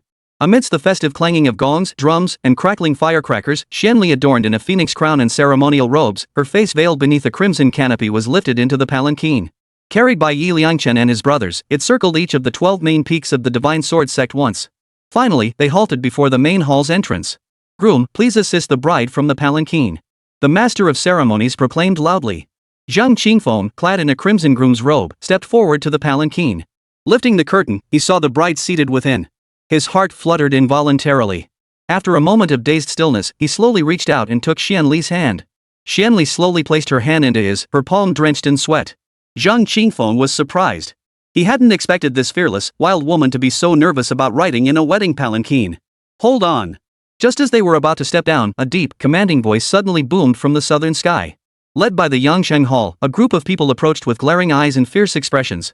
Xuanli's body trembled in fright. Zhang Qingfeng squeezed her hand tightly and whispered, "Stay seated. I'll handle this." He had already received word that the major righteous sects would arrive today. Rather than hiding or avoiding them, he had prepared to confront them head-on. Chapter 34, Hold it in, I don't want to hear it. Zhang Qingfeng lowered the sedan curtain and looked southward. He saw hundreds, perhaps thousands, flying in groups, landing on the square before the main hall. Every face was stern. Clearly, they hadn't come to celebrate a wedding. The instigator, Yi Qingcheng, lurked in the distant void, watching with a cold smile. Zhang Qingfeng stepped forward to greet them, clasping his fists in a bow. "Today is the joyous occasion of my wedding. To all who have traveled far to join us, welcome, welcome. Please take your seats and share a cup of celebratory wine. Zhang thanks you all. Zhang Qingfeng, hold your thanks for now." An elderly man in a brown robe at the front of the crowd waved his hand. "Old man here has a question. Is the bride in the palanquin the demon clan princess, Xuanli?" This man was Wei Honyang, the current patriarch of the Yangsheng Hall. His presence today, and his position at the head of the delegation, were entirely due to Yi Qingqing's urging.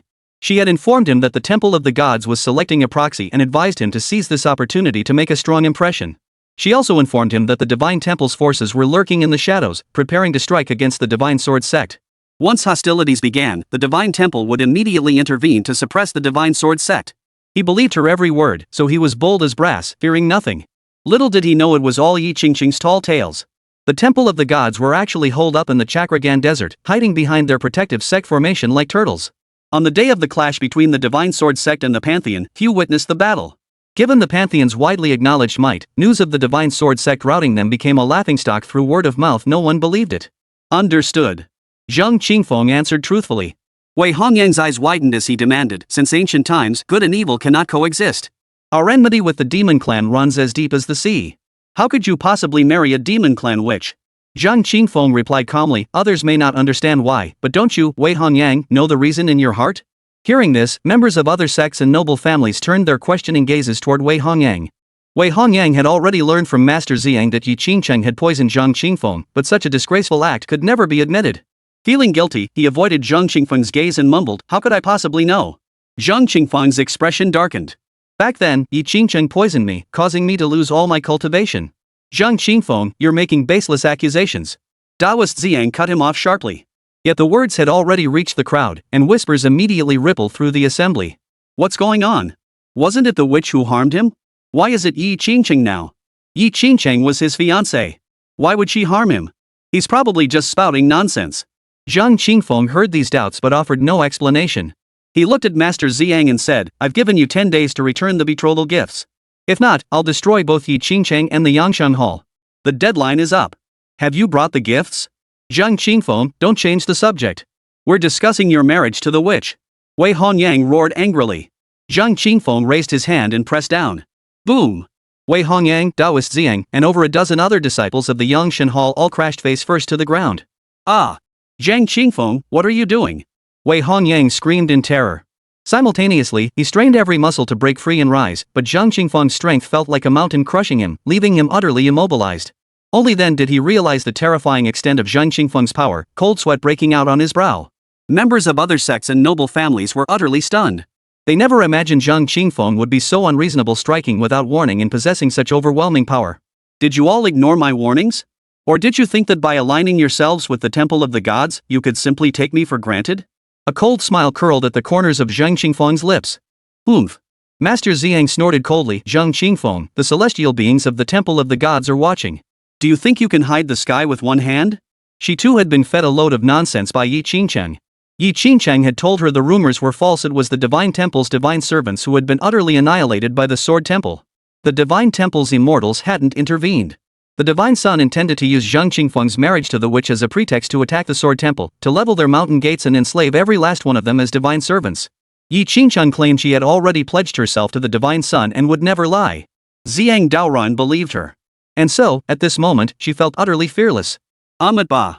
The abbot of Tianfu Temple chanted the Buddha's name, his kind eyes fixed on Zhang Qingfeng as he said, "Layman Zhang, do not act rashly. Let us speak calmly. Release them first." Zhang Qingfeng chuckled, extending his right hand with fingers splayed wide. He reached out through the air toward Taoist Xiang and the others. Boom! Boom! Boom! The Yangsheng Hall disciples suddenly exploded in place, turning into clouds of blood mist. Not a single one survived. Blood splattered across the abbot's face, staining half of his golden-hued kasaya crimson. Ah! Divine Sun, save us! The terrified shrieks of Wei Hongyang, Ziyan Taoist, and others echoed as their divine souls cried out for help toward the Divine Temple. Zhang Qingfeng reached out through the air, snatching over a dozen souls into his hand before flicking them into his mouth and swallowing them whole in one gulp. The sight made one's scalp crawl. Yi Qingcheng, watching from a great distance, was terrified out of her wits. She hurriedly retreated, creeping away as far as possible from the Divine Sword sect. She was relieved she hadn't revealed herself, or Zhang Qingfeng would have killed her already. Zhang Qingfeng clapped his hands as if he'd done nothing remarkable, his expression calm as he turned to the others. Have you all come to question me about marrying the witch? Are you preparing to attack me? Silence fell over the crowd. They never imagined Zhang Qingfeng would be this insane, killing every single member of the Yangsheng Hall in broad daylight, right before their very eyes. Had he lost his mind? What did he think the laws of heaven and earth were? Did he think they, the righteous sects dedicated to eliminating tyranny and punishing evil, were nothing but air? Damn it! Why aren't the Divine Temple's people intervening? Zhang Qingfeng raised his hand and killed the Yangsheng Hall disciples. His power was terrifying, and they couldn't withstand it.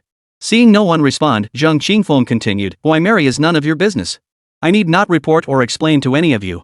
And spare me your talk of grudges or grievances. I require no lessons from you on how to conduct my affairs. Even if I, Zhang Qingfeng, truly erred, my master would discipline me. It's none of your business to meddle. Do me the honor of sitting down for a cup of celebratory wine. Otherwise, turn around and go back where you came from. If you're truly displeased, come on, take me on." With that, he unleashed a surge of energy, sweeping the aura of a golden immortal over the entire crowd. The already silent crowd fell even more utterly silent. Ba Buddha. After a long silence, the abbot broke the stillness with a Buddhist chant. "Layman Zhang, this monk cannot defeat you, but there are words I must speak." Zhang Qingfeng raised his hand and pressed down. The abbot collapsed onto the ground with a thud. "Keep it to yourself. I don't want to hear it." Zhang Qingfeng showed no mercy. The abbot lay sprawled there, his plump white cheeks flushed a liver like crimson, utterly humiliated. Chapter 35, Hidden Evil. Roar! A sudden dragon's roar echoed across the heavens. A man in yellow robes, eyes blazing with fury, stepped out of the crowd, a golden dragon's silhouette shimmering upon his form. Zhang Qingfeng, evil cannot prevail over righteousness. Even if you slaughter us all, marrying the witch remains wrong. The world will condemn you. Can you possibly kill everyone under heaven? The yellow-robed man, utterly fearless, shouted defiantly, meeting Zhang Qingfeng's gaze. Just as Zhang Qingfeng prepared to strike, a voice echoed from the grand hall behind him. The Nia family of the Dragon Guardians, their rising prodigy, Nia Buchuan. He has awakened 80% of true dragon blood, capable of transforming into a true dragon in battle. 20 years ago, he already possessed the combat prowess of a fully realized heavenly immortal. After 20 years of seclusion, has he broken through? The yellow-robed man named Nia Buchuan lifted his chin slightly, his expression arrogant. His body trembled, and the aura of a golden immortal instantly swept across the entire hall. A chorus of gasps erupted from the surrounding crowd. Golden immortal realm cultivators were a rarity seen once in a century, yet today, two appeared at once. To attain the golden immortal realm before 60, truly a prodigy. Bai Shaoshang, who had transformed into Wu Daozi within the grand hall, exclaimed in awe. Nia Buchuan's expression grew even more proud as he glanced at Zhang Qingfeng and said, "Though I'm a few minor realms behind you, I'm only 52 this year, while you're already over 500. Had we lived in the same era, you wouldn't have been my equal?" Hearing this, the crowd nodded in agreement, convinced that had Nia Buchuan been born earlier, it wouldn't be Zhang Qingfeng dominating his generation. Zhang Qingfeng raised his hand and pressed down. Boom! Nia Buchuan, a golden immortal at the first tier, knelt instantly before Zhang Qingfeng, the golden dragon aura shattering around him. Though the gap between them appeared to be only 3 minor realms, their actual combat strength differed by at least 6 minor realms. Gah! Break free! Nia Buchuan snarled, his eyes bulging as power surged through him. True dragon might erupted, attempting to break free from Zhang Qingfeng's forceful suppression. Yet Zhang Qingfeng's grip held like iron clamps, unshakable. How is this possible? Nya Buchuan couldn't believe it. In his view, possessing true dragon power allowed him to fight across minor realms. Thus, despite the apparent gap of several minor realms between him and Zhang Qingfeng, their combat strengths should have been relatively close. Yet, judging by how Zhang Qingfeng's power held him down so firmly, the gap in their combat strength was as vast as heaven and earth. Zhang Qingfeng stared impassively at Nya Buchuan as his right hand slowly curled into a fist. Nya Buchuan's body immediately emitted creaking sounds of unbearable pressure, as if he would explode into a cloud of blood mist like those from the Yangshan Hall at any moment. Nya Buchuan, you may have overlooked one crucial thing. Bai Xiaoshang spoke up from within the Grand Hall. Zhang Qingfeng lost all his cultivation overnight 9 years ago. His current cultivation was rebuilt over the course of those 9 years. You won't believe this, but it's the truth. His innate talent surpasses yours 100-fold. Whoa! A collective gasp of shock rippled through the crowd. Only after Bai Xiaoshang pointed it out did they grasp the gravity of the situation. To reach the 4th level of the Golden Immortal Realm in just 9 years was nothing short of monstrous. Oomph! Nya Buchuan snorted derisively. You're in cahoots with the Divine Sword sect. Say whatever you like. Bai Xiaoshang stroked his beard and chuckled. I, Bai Xiaoshang, have done everything in this life except tell a lie. Nya Buchuan's expression froze. A murmur of astonishment rippled through the crowd. Bai Xiaoshang was a legendary figure in the martial world, famed for his omniscience.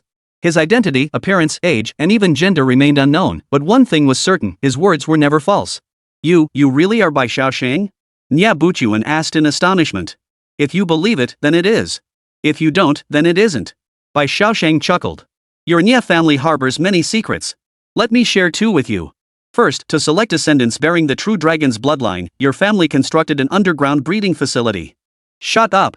Nya Buchuan's face paled as he urgently cut Bai Xiaoshang off. Zhang Qingfeng's fingers clenched violently. Boom!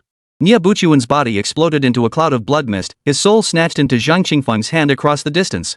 Ah! Nya Buchuan's soul screamed in terror, its consciousness sweeping the surrounding void as it roared. Haven't you gods of the Temple of the Gods intervened yet? He had displayed his power, showcasing his extraordinary talent.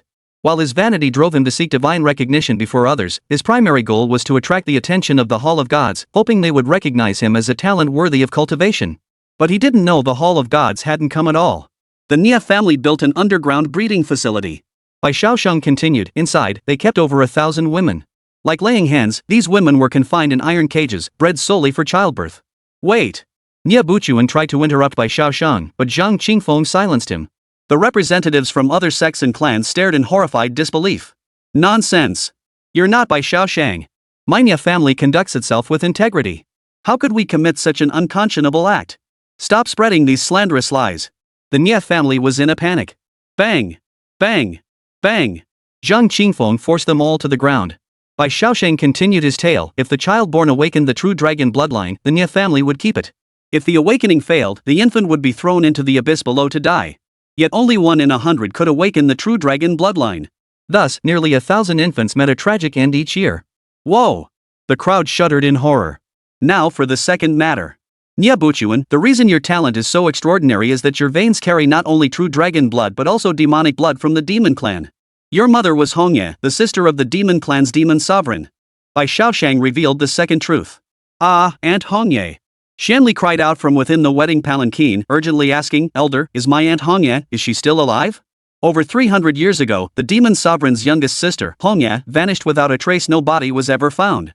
Xuanli had been extremely close to this aunt. She died. Bai Xiaoshang sighed.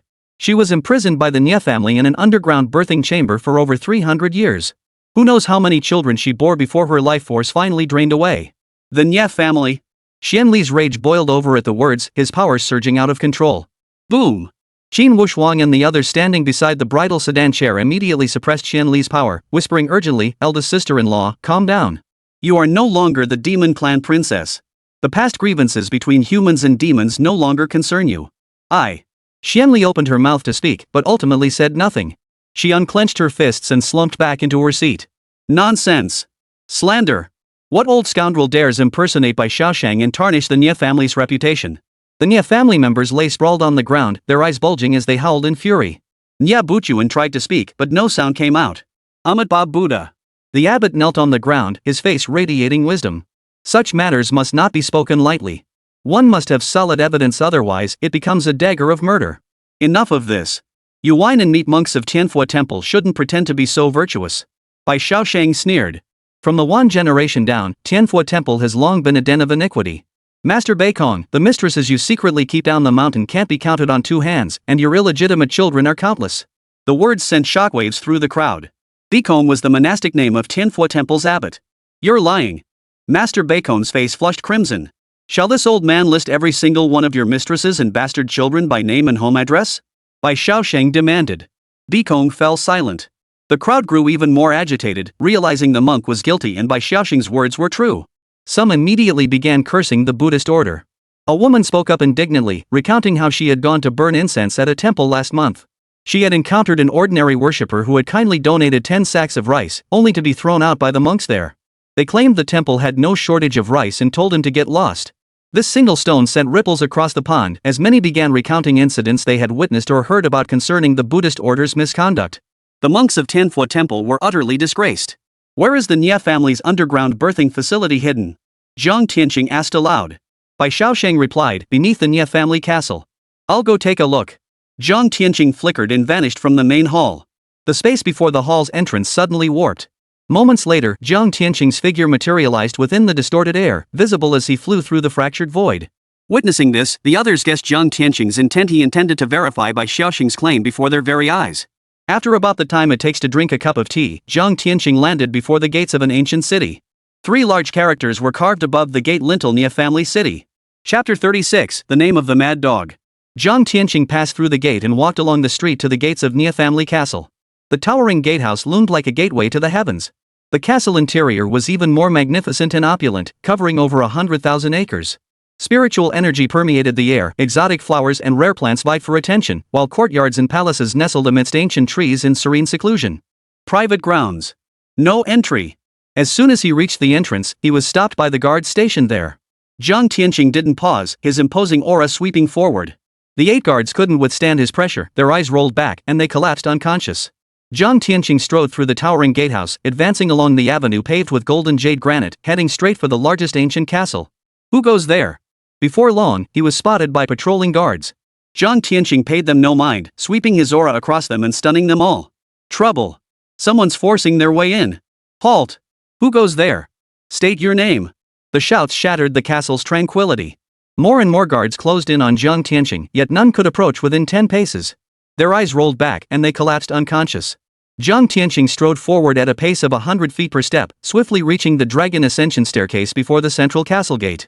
The ascending dragon staircase boasted 999 steps. Viewed from below, it resembled a celestial ladder leading to the gates of heaven. Just as he was about to step onto the stairs, a man clad in dragon robes, pale-faced with golden hair, appeared atop the steps. Looking down with disdain, he barked at Zhang Tianyue. Who might you be? Why do you force your way into the private grounds of the Nie family? I hope you can offer a reasonable explanation, or else. With that, he stamped his foot. Roar! A colossal golden dragon materialized in the air above him, unleashing the overwhelming pressure of a fully realized golden immortal realm cultivator. The force crashed down upon Zhang Tianyue like a tidal wave. Niayu, the head of the Nie family, has actually reached the peak of the golden immortal realm. The true dragon bloodline is truly extraordinary. Before the main hall of the Divine Sword sect, representatives from major sects and clans stood stunned by the golden-haired man's revealed power. Stomp! Zhang Tianyue lifted his foot and stepped onto the ascending dragon staircase, advancing directly before Niayu. Thud! Niayu bent both knees, kneeling before Zhang Tianyue. This! The crowd held their breath.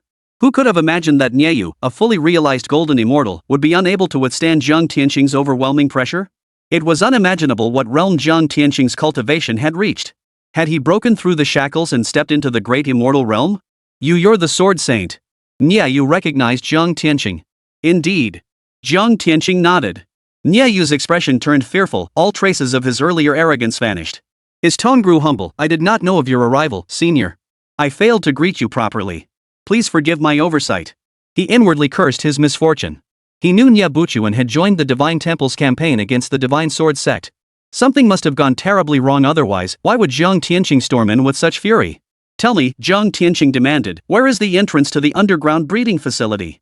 Niayu suddenly paled, his body trembling involuntarily, yet he feigned ignorance.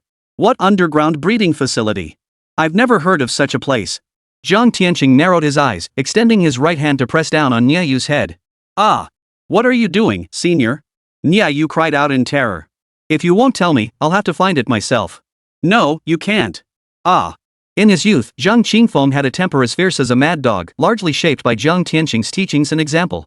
Moments later, Zhang Tianqing discovered the location of the underground breeding facility through soul searching, uncovering the Nie family's horrifying, heinous crimes. He pressed his right palm downward, swallowing and expelling divine energy. Boom! Nie exploded on the spot. His soul was seized by Zhang Tianqing, who immediately obliterated his divine consciousness, leaving him no chance to survive. The Nie family members were filled with shock and rage, yet dared not approach. Zhang Tianqing strode into the ancient castle, passing through the front hall to the rear side chamber. He shifted aside a 10-foot-tall carved statue of a true dragon, revealing a spiral staircase leading underground. He suddenly turned his head and said, "Tianyue, close your eyes." His divine sense had already extended underground, where the horrifying scenes unfolded. He did not wish Zhang Tianyue to witness them. "Tianyue, come to mother," Xuanli called out. Zhang Tianyue responded with a soft nod, climbing into the bridal sedan chair where Xuanli embraced her. Fearing Zhang Tianyue might peek with her divine sense, Xuanli waved her hand to cast a restriction spell. Yet her own divine sense had already turned outward. Thud, thud, thud. Zhang Tianqing descended the spiral staircase, a foul stench assaulting his nostrils. He quickly held his breath. At the bottom, the light was dim, obscuring the scene within. Zhang Tianqing extended a finger and flicked it forward. A soft glow shot ahead, revealing a 6 or 7 foot tall iron cage emerging from the darkness. Inside the cage was a naked woman. A chain was fastened around her neck, its other end secured to the cage. Her belly was swollen, clearly pregnant. Ah! Zhang Tianqing sighed, flicked his sleeve, and dispersed the light, preventing it from venturing deeper. The scenes beyond were too harrowing to behold. Today was Zhang Qingfeng's wedding day. Witnessing such scenes would only weigh heavily on one's heart and ruin the festive mood. There are over 1,000 iron cages inside. Zhang Tianqing remarked indifferently, leaving the spectators to imagine the horrors within. He then turned and ascended the stairs, raising his hand to unleash 3,000 sword chi that swept away the Nie family. Exhaling a breath of stale air, he returned to the divine sword sect. The Nie family are truly scum. How could humanity be so twisted? They're more terrifying than demons. Every last one of the Nie family deserves to die. Representatives from major orthodox sects and millennia-old clans seethed with fury, pointing at the remaining Nie family members present and hurling curses at them. Boom! Zhang Qingfeng swept his sleeve, reducing every Nie family member to a mist of blood. Their souls, unable to flee in time, were seized by Zhang Qingfeng and devoured along with Nie Buchuan's soul. No, no! Nie Buchuan's shrill howl echoed from Zhang Qingfeng's mouth. I am a peerless genius who dominated an entire generation. You cannot kill me. My future was limitless. I shouldn't die here. Hall of the Gods, save me. I swear my loyalty. I'll serve you faithfully. Save me. Nie Buchuan's cries for help echoed across the wilderness, yet the surrounding skies remained eerily silent. Not a trace of the Temple of the Gods could be seen. Crunch, crunch. Zhang Qingfeng's mouth opened and closed, emitting the sound of chewing divine souls. Hiss. Those nearby were so terrified by Zhang Qingfeng's ruthless methods that their scalps prickled, and they dared not utter a sound. The mad dog truly lives up to his name. Someone inwardly gasped, recalling how Zhang Qingfeng had once been nicknamed Zhang Mad Dog, a man who'd start a fight at the drop of a hat. Those who crossed him might not be killed outright, but they'd certainly have a chunk of flesh torn from them. The name Mad Dog Zhang had once sent shivers down spines. Damn it, why did we have to mess with this mad dog? They regretted it. They silently blamed Yi Qingcheng, convinced she'd egged them on. She'd boasted about having the Temple of the Gods backing them, claiming they had nothing to fear from the Divine Sword sect and could act with complete confidence. Now, the Temple of the Gods had gone into hiding like a turtle, refusing to show their faces, leaving them to be roasted over the fire.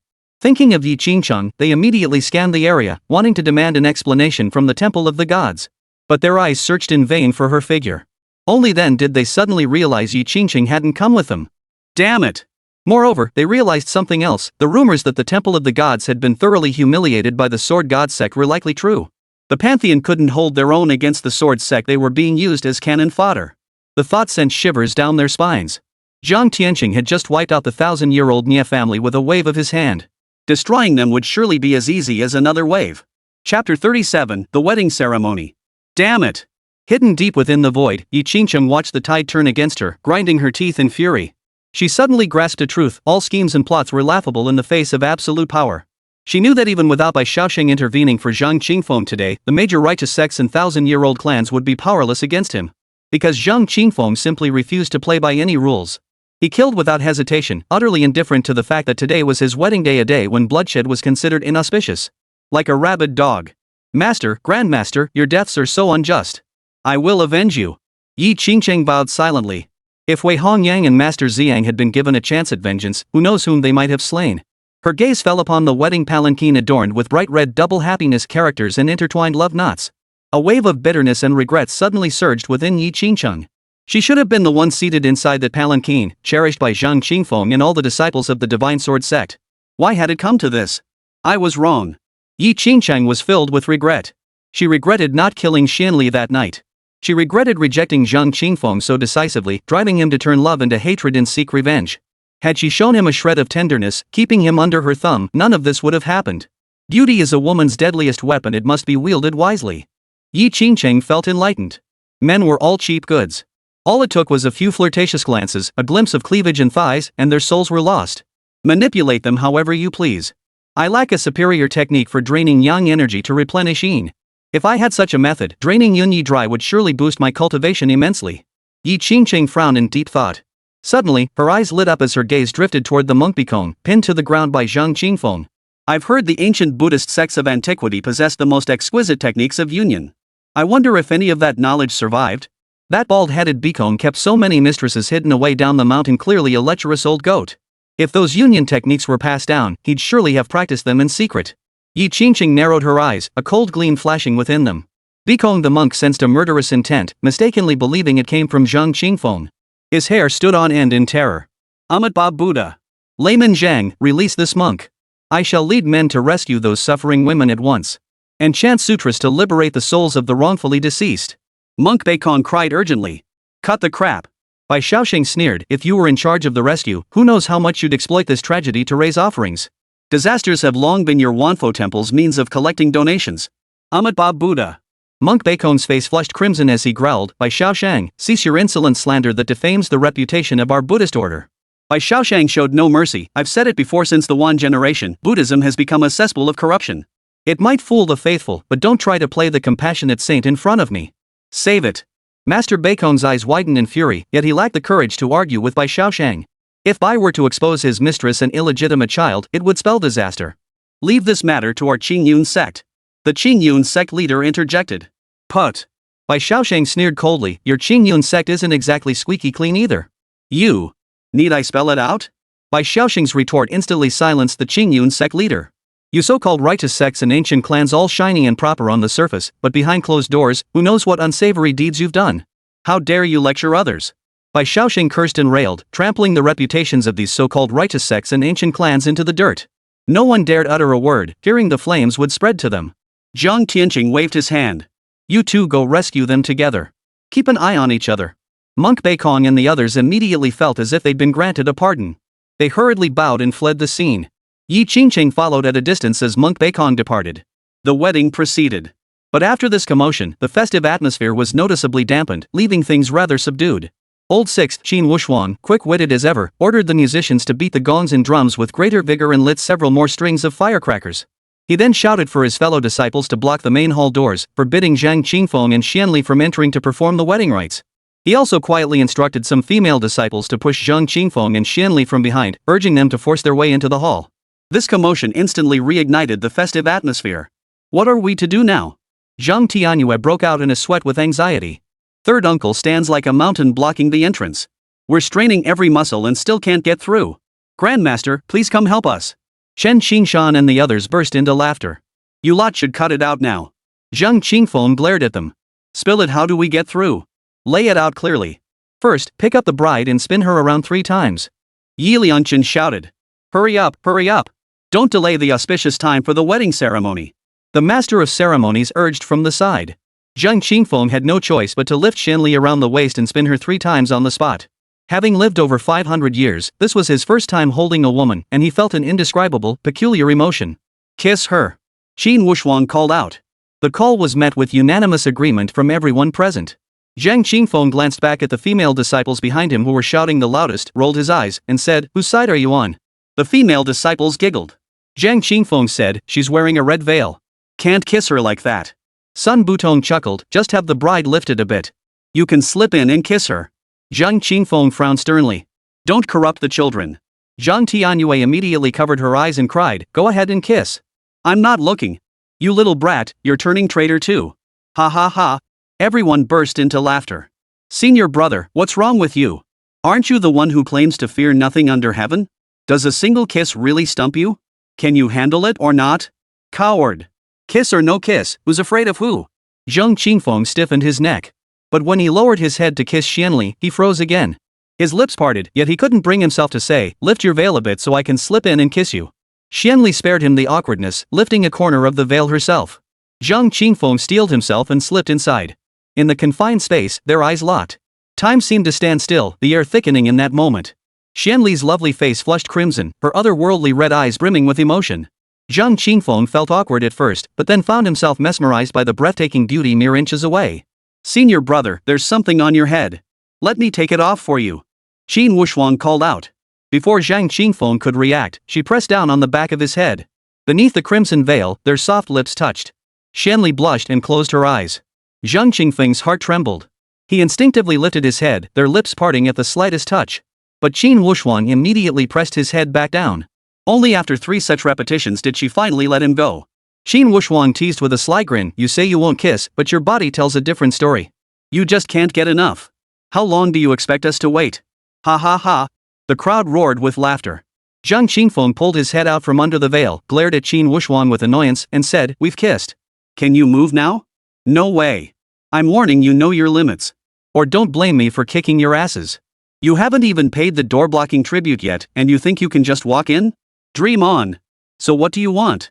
We won't make things hard for you. No spirit stones, no magical artifacts. Just wedding candy, not much, just 1 piece each. Otherwise, you'll have to hold the bride and kiss her for the duration of an incense stick before we let you in. Old Six, I think you're just itching for a fight." Zhang Qingfeng gritted his teeth and shouted. His soul space overflowed with spirit stones and magical artifacts, demanding those would be easy to handle. Asking for candy was clearly a deliberate attempt to make things difficult for him. But then again, he never used to carry this stuff, but now he had plenty bought while shopping with Zhang Tianyue earlier. He promptly pulled out a sugar figurine and popped it into Qin Wuxuang's mouth. "Is it sweet?"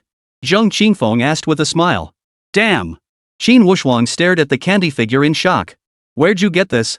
"Haha, I don't have much, but I've got plenty of candy." "Gotcha, huh?" Zhang Qingfeng raised his eyebrows smugly, pulling out a handful of sugar figurines. He handed one to each person, leaving everyone speechless. "I totally miscalculated." Qin Wuxuang took a big bite of her candy figure, her eyes lighting up as she chuckled. "Hey, it's actually sweet." Zhang Qingfeng and Xuanli smoothly entered the grand hall. First, they bowed to heaven and earth. Second, bow to the parents. The couple bowed to each other. Then, with Bai Shaosheng as witness, the couple made a solemn vow to never participate in any form of war between the human and demon clans. They were then escorted to the bridal chamber. Hua Wuxing and his 7 fellow disciples hid in a corner, whispering among themselves. "Sixth brother, where's the dragon egg?" "Right here." "First, give him the intoxicating potion." "Second brother, your sword is swift and sharp, slice him open and insert it." "How's he supposed to consummate the marriage after drinking the potion?" "You idiot. Just give him the antidote after we've replaced it." Right. Chapter 38, Unorthodox Practices. "Brother, thanks for today. Let me buy you around." Zhang Tianyue raised his cup in gratitude to Bai Shaosheng. Bai Shaosheng raised his cup to drink with Zhang Tianyue, stroking his beard as he said, "I just couldn't stand those hypocrites' despicable behavior." This was the perfect chance to teach them a lesson. Zhang Tianyue smiled, knowing Bai Shaosheng never meddled in martial affairs. His intervention today stemmed largely from friendship. Setting down his cup, Bai Shaosheng whispered telepathically, "Have you devised a plan against the Temple of the Gods? Their lack of retaliation isn't fear of you, but because that ancestral god is otherwise occupied." Zhang Tianyue shook his head. "Their protective formation is too solid for me to breach. Otherwise, destroying their teleportation array to cut off reinforcements would make them easy prey. Need my help? You have a solution? I know of an ancient immortal palace. Within lies a divine artifact capable of shattering formations. Let us join forces to open the palace. The artifact is yours, and I shall take the Tao laws within. What do you say?" "Deal." The 2 men discussed their plan over drinks. Zhang Qingfeng left Zhang Tianyue to accompany Xuanli while he returned to the main peak. He first entered the grand hall to offer a toast to his master, expressing gratitude for his upbringing. An orphan who had wandered the streets, he nearly froze to death in the snow before Zhang Tianyue rescued and took him as a disciple. After drinking the celebratory wine, Zhang Tianyue spoke earnestly. "Xuanli might have a few quirks and minor faults, but overall she's a good girl. She traveled thousands of miles from the demon realm to marry into your family, with no one to turn to but you. You must not mistreat her. Be more tolerant and live your lives well together." Zhang Qingfeng nodded. "I understand, master." He then filled Bai Shaosheng's cup to the brim. Thank you for your generous assistance, sir. I'll raise a toast to you. Should you ever need anything in the future, just give me a shout. Ah, very well. May you and your bride enjoy 100 years of bliss together. Zhang Qingfeng then filled a cup for Okra, who sat at the same table. Thank you, Miss Okra, for attending my wedding. And thank you to the Empress of Baiyang. Please convey my regards to Her Majesty. The Empress said it was our honor to attend your wedding, young master. My junior disciple is always dashing off to the upper heaven realm. That scatterbrain must have caused you no end of trouble. It's been manageable. Tell the Empress of Baiyang give him a good scolding when he deserves it. No need to spare our feelings. Okra froze, stunned that Zhang Qingfeng would say such a thing. Thanks. Zhang Qingfeng raised his cup, wishing young Master Zhang a joyous wedding and the early blessing of a son. Okra offered her congratulations. Zhang Qingfeng carried his wine cup toward Hua Wuxing's table of 8. Let's toast them first. We'll drink last. The 9 of us haven't sat down to drink together in ages. We absolutely must drink our fill tonight. Sounds good. Zhang Qingfeng then carried his wine cup over to the other tables. After making the rounds, he returned and sat beside Hua Wuxing. Small cups aren't satisfying. Let's switch to large bowls. Same old rule, no using inner energy to dilute the liquor. Senior brother, whether you get to consummate the marriage tonight depends entirely on your skills. Ha! Bring it on. When have you ever been my match at drinking? Come, let us all raise our cups and wish senior brother a son soon. 2 in 3 years. Many children, many blessings. Generation after generation, endless descendants. Enough already. Ha ha. The 9 men raised their wine bowls and drained them in one gulp. Seeing Zhang Qingfeng down the wine laced with the intoxicating drug, Qin Wuxuan and the other 8 exchanged knowing smiles. Come on, keep going. Bottoms up. 3 bowls down in a row. Zhang Qingfeng remained alert and energetic, showing no signs of collapse. Hua Wuxing and the others frowned in unison, casting questioning glances at Qin Wuxuan. 6th brother, did you slip him the high dope? I did. 10 times the dose. Then why isn't he falling? No idea. You didn't buy fake drugs, did you? Impossible. It's always worked fine for me. Maybe senior brother has some special talent, he's tough. Let's wait and see. What are you lot up to with those sly looks? Up to no good again? Zhang Qingfeng's gaze swept critically across their faces. Ha, what mischief? None at all. Drink up. Wishing senior brother a son soon. May he have many children and much happiness. Drink. After 3 rounds of drinking, Zhang Qingfeng still showed no signs of passing out. On the contrary, Hua Wuxing and his 7 companions were getting tipsy, their heads spinning from the alcohol. They were drinking the strongest brew, the drunken immortal wine, reputed to be potent enough to intoxicate even a Deluo golden immortal. An ordinary person could drink just a small cup and remain drunk for 3 days and nights. Each of them had already downed 2 large jars. After 3 more rounds, all 9 were thoroughly intoxicated. Senior brother, we've prepared a special gift for you. Chen Qingshan slurred, his tongue thick with drunkenness. What special gift?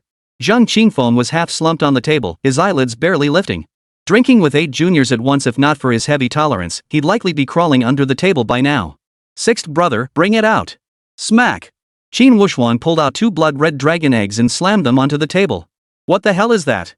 Zhang Qingfeng poked them with his chopsticks. Good stuff, dragon eggs. They'll make you never miss a shot. Thanks.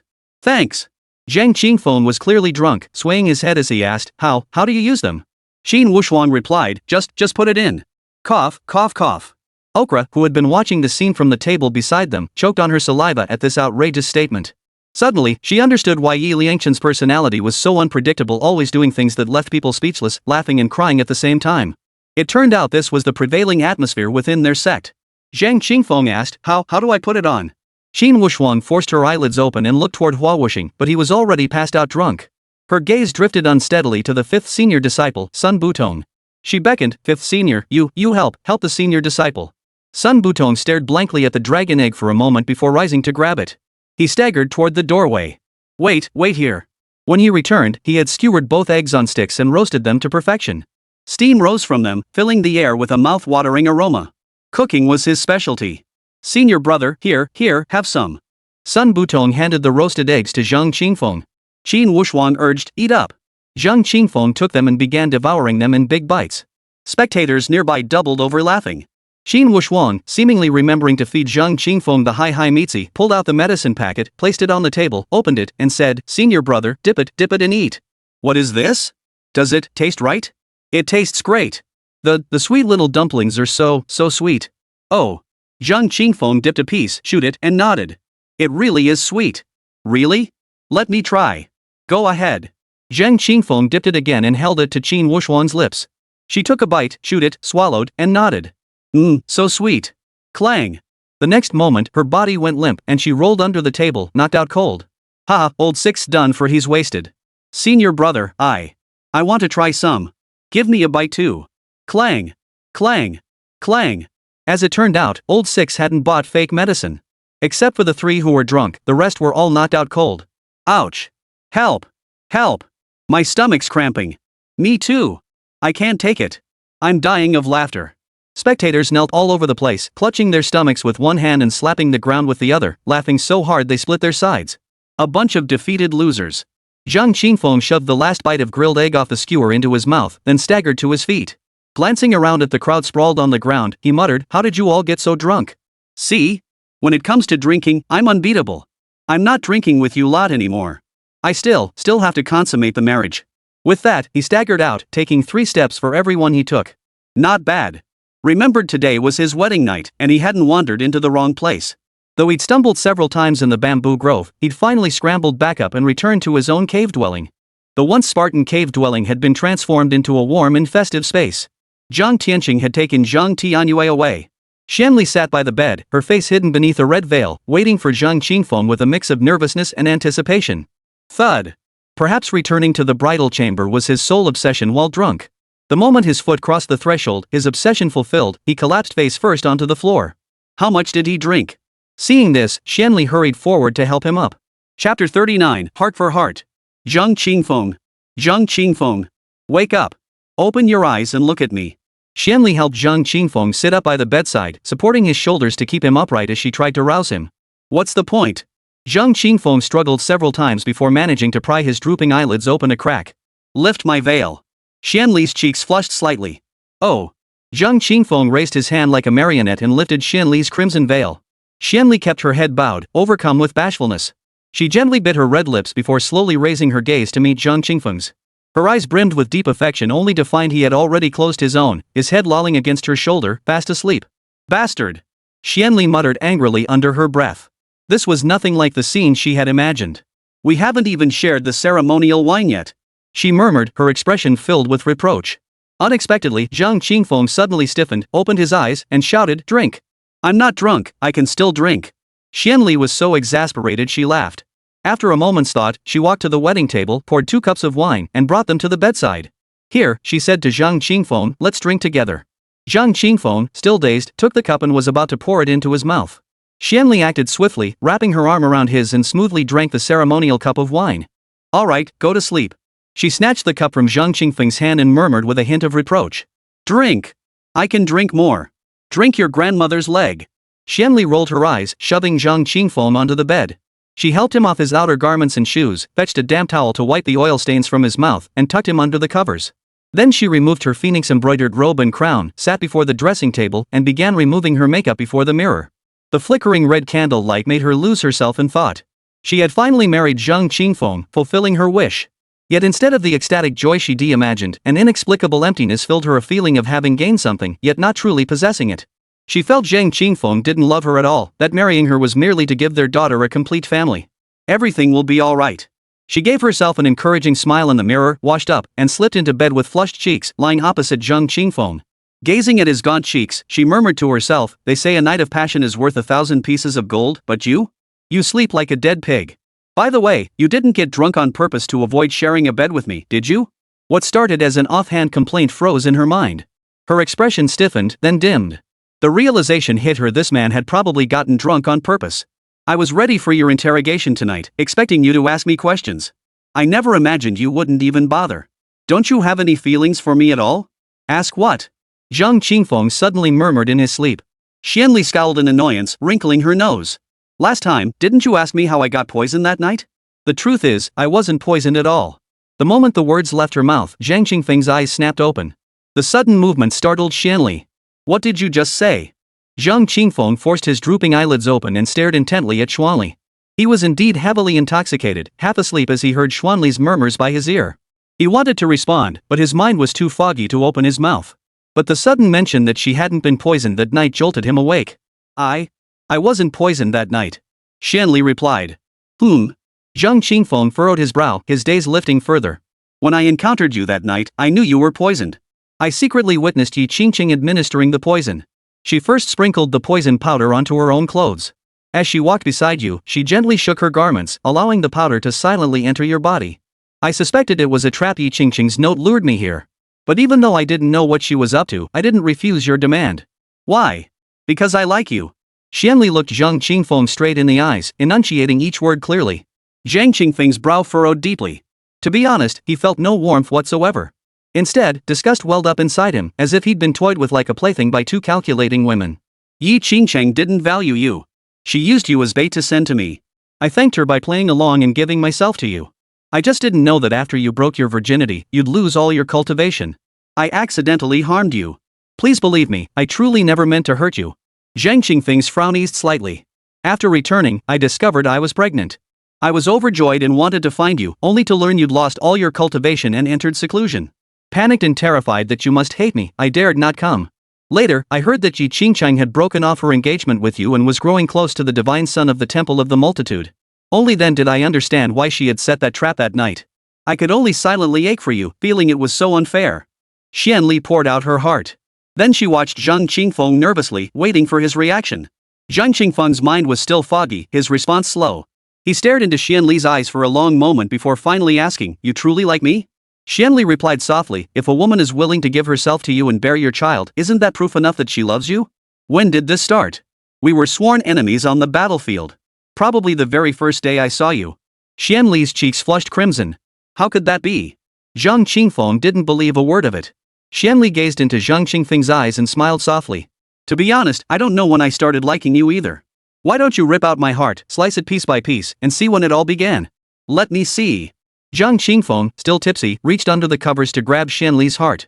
Xuanli's eyes widened in shock. Zhang Qingfeng hadn't grabbed her heart, he'd grabbed her breasts. Zhang Qingfeng froze in shock. Their eyes locked, both blushing and hearts racing. Xuanli bit her red lips lightly with her pearly teeth, her body flinching backward yet not straying far, a teasing mix of resistance and invitation. Zhang Qingfeng felt the alcohol surge through him. This section was flagged for review for a day. Not great reading, so I'll summarize for you. Half an hour later, Xuanli lay like a ripe peach, juicy enough to drip at the slightest touch. Lazily nestled in Zhang Qingfeng's embrace, her voice husky, she murmured, "Qingfeng, I know you married me mainly to give Tianyue a complete family.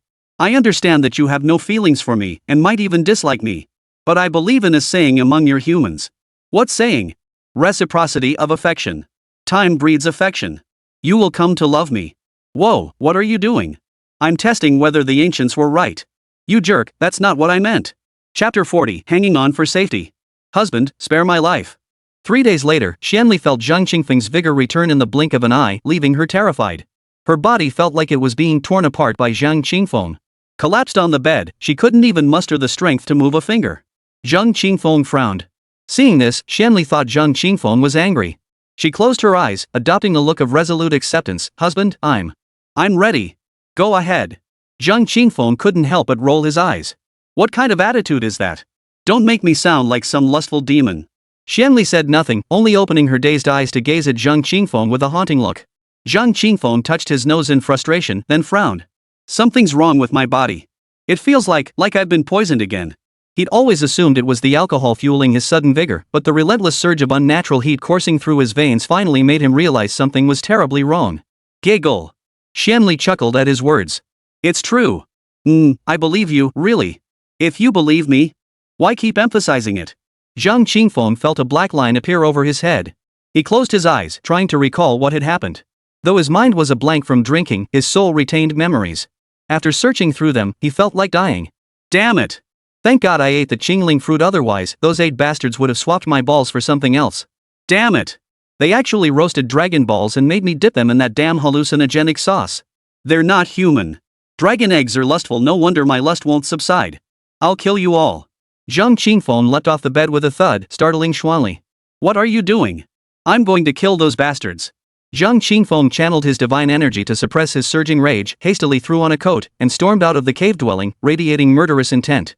"They really drugged me?" Xuanli froze for a moment, then flushed slightly and exhaled deeply.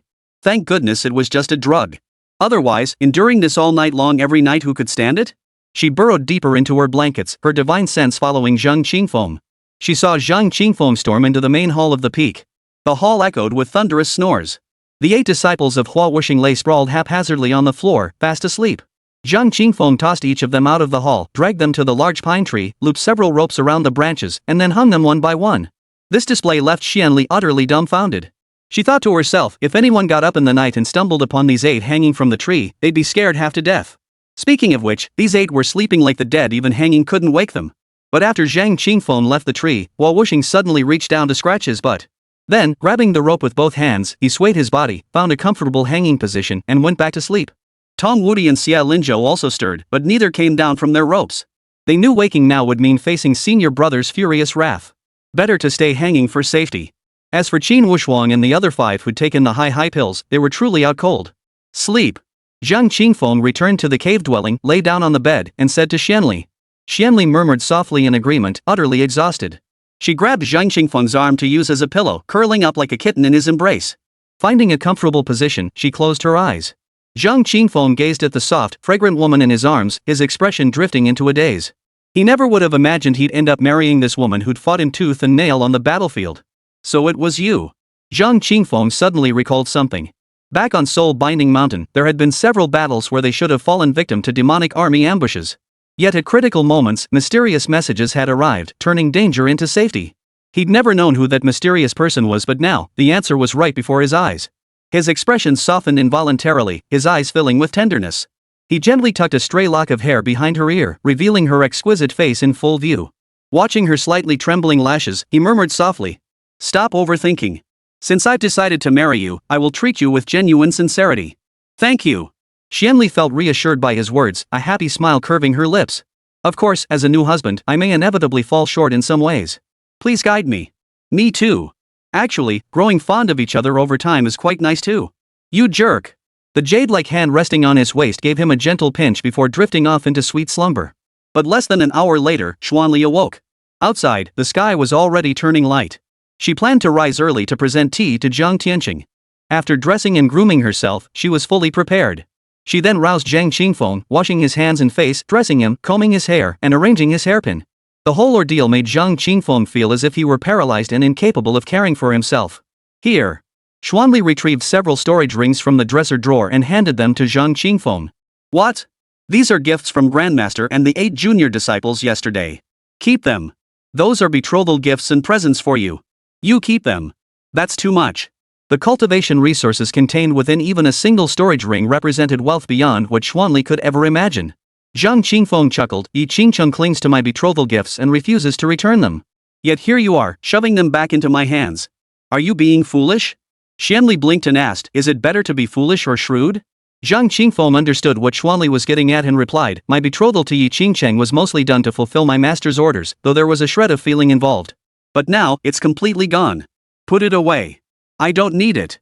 Xuanli smiled brightly and stowed away the storage ring.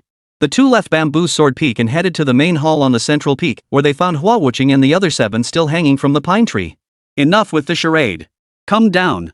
Zhang Qingfeng snorted coldly. Xuanli covered her mouth and giggled. "Oh my, what happened? How did I end up sleeping in a tree?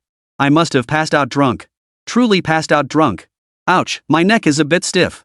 The group reluctantly opened their eyes, just as they were about to free their heads from the nooses, when the early rising Zhang Tianyue rode over on her flying wooden horse. Seeing the 8 people hanging in a row, she gasped in shock. "Oh my goodness, Master Zhang. What are you doing hanging from the tree? Are you hanging yourselves?" "Haha, we're practicing our martial arts." The group chuckled dryly. "Practicing martial arts? Iron neck divine skill enhancing physical flexibility." Qin Wuxuang spouted nonsense with deadpan seriousness. After saying this, he swayed his body, rocking back and forth. The others mimicked his movements. Zhang Tianyue took it at face value, his face filled with astonishment. Quack, quack, quack, quack. The bizarre scene before her eyes made Xuanli burst into laughter, her tears streaming down as she mimicked a goose's call. "Ha ha." Hua Wuxing and the others swayed back and forth, unable to contain their own laughter. The playful commotion ended with Zhang Tianyue's arrival. The group proceeded together to the main hall. "Your disciple-in-law greets you, Master. Wishing you longevity and good health. May your sword art reach divine heights. Please accept this tea." Xuanli respectfully offered tea to Zhang Tianyue. Good." Zhang Tianyue accepted the teacup and smiled. "This place is your home now. Live well with Qingfeng. Tianyue is quite lonely on her own. Give her a little brother or sister soon to keep her company. Xuanli's cheeks flushed crimson as she murmured a faint yes. She then brewed another cup of tea, carried it over to Hua Wuqing, and said, "Second junior brother, please have some tea." Hua Wuqing hurriedly stood up. "Having my elder sister-in-law serve me tea, I couldn't possibly accept such honor." "You can handle it." Xuanli handed the teacup to Hua Wuqing, knowing that Zhang Qingfeng's agreement to marry her owed much to the efforts of these junior disciples. Therefore, she proceeded to offer each of them a cup of tea in turn. After Xuanli finished offering the tea, Zhang Tianyue set down his cup and said solemnly, "I intend to collaborate with Bai Shaosheng to explore an ancient ruin. Within lies a divine artifact capable of breaking formations, which should be effective against the Temple of the Gods' protective barrier. You understand, unless we destroy the teleportation array, peace between us and the Temple of the Gods will remain forever impossible." The others nodded in understanding. "When do we depart?" Zhang Qingfeng inquired. Zhang Tianyue waved him off. "You needn't come. Take Xuanli sightseeing and enjoy your honeymoon in peace. Oh, and don't forget to bring your bride back for the post-wedding visit. We wouldn't want the demon clans to think us uncivilized." Zhang Qingfeng's expression stiffened. A visit to her parents' home? He'd just cursed the demon sovereign through the communication stone a few days ago. Wasn't this like sending him to his death? Had. Senior brother, the demon sovereign will surely prepare a feast for you. Qin Wushuang and the others immediately exchanged knowing winks, reveling in his misfortune. Zhang Tianyue turned to Zhang Tianyue and asked, "Tianyue, will you go explore the ancient ruins with Grandmaster, or accompany your parents to the demon clan?" Zhang Tianyue wanted to go both places, feeling torn. After pondering for a moment, she turned to Xuanli and asked, "Mother, can I go explore the ancient ruins with Grandmaster?" Xuanli smiled and nodded. "Be a good girl and don't cause trouble for your Grandmaster." Zhang Tianyue had solved a difficult problem for her. The demon sovereign still didn't know of Zhang Tianyue's existence. Knowing the demon sovereign as she did, she understood that if he discovered she had secretly borne Zhang Qingfeng a child, he would likely fly into a furious rage and regard Zhang Tianyue as a disgrace to the imperial family. Therefore, she didn't want to bring Zhang Tianyue back, sparing the child from her father's harsh words that could wound his tender heart. "Mother, rest assured. I promise not to cause trouble for Grandmaster." Zhang Tianyue pledged. Zhang Tianyue departed without delay. Before leaving, he dismissed his disciples, instructing them to go into hiding for a while to prevent the Temple of the Gods from attacking his home in his absence.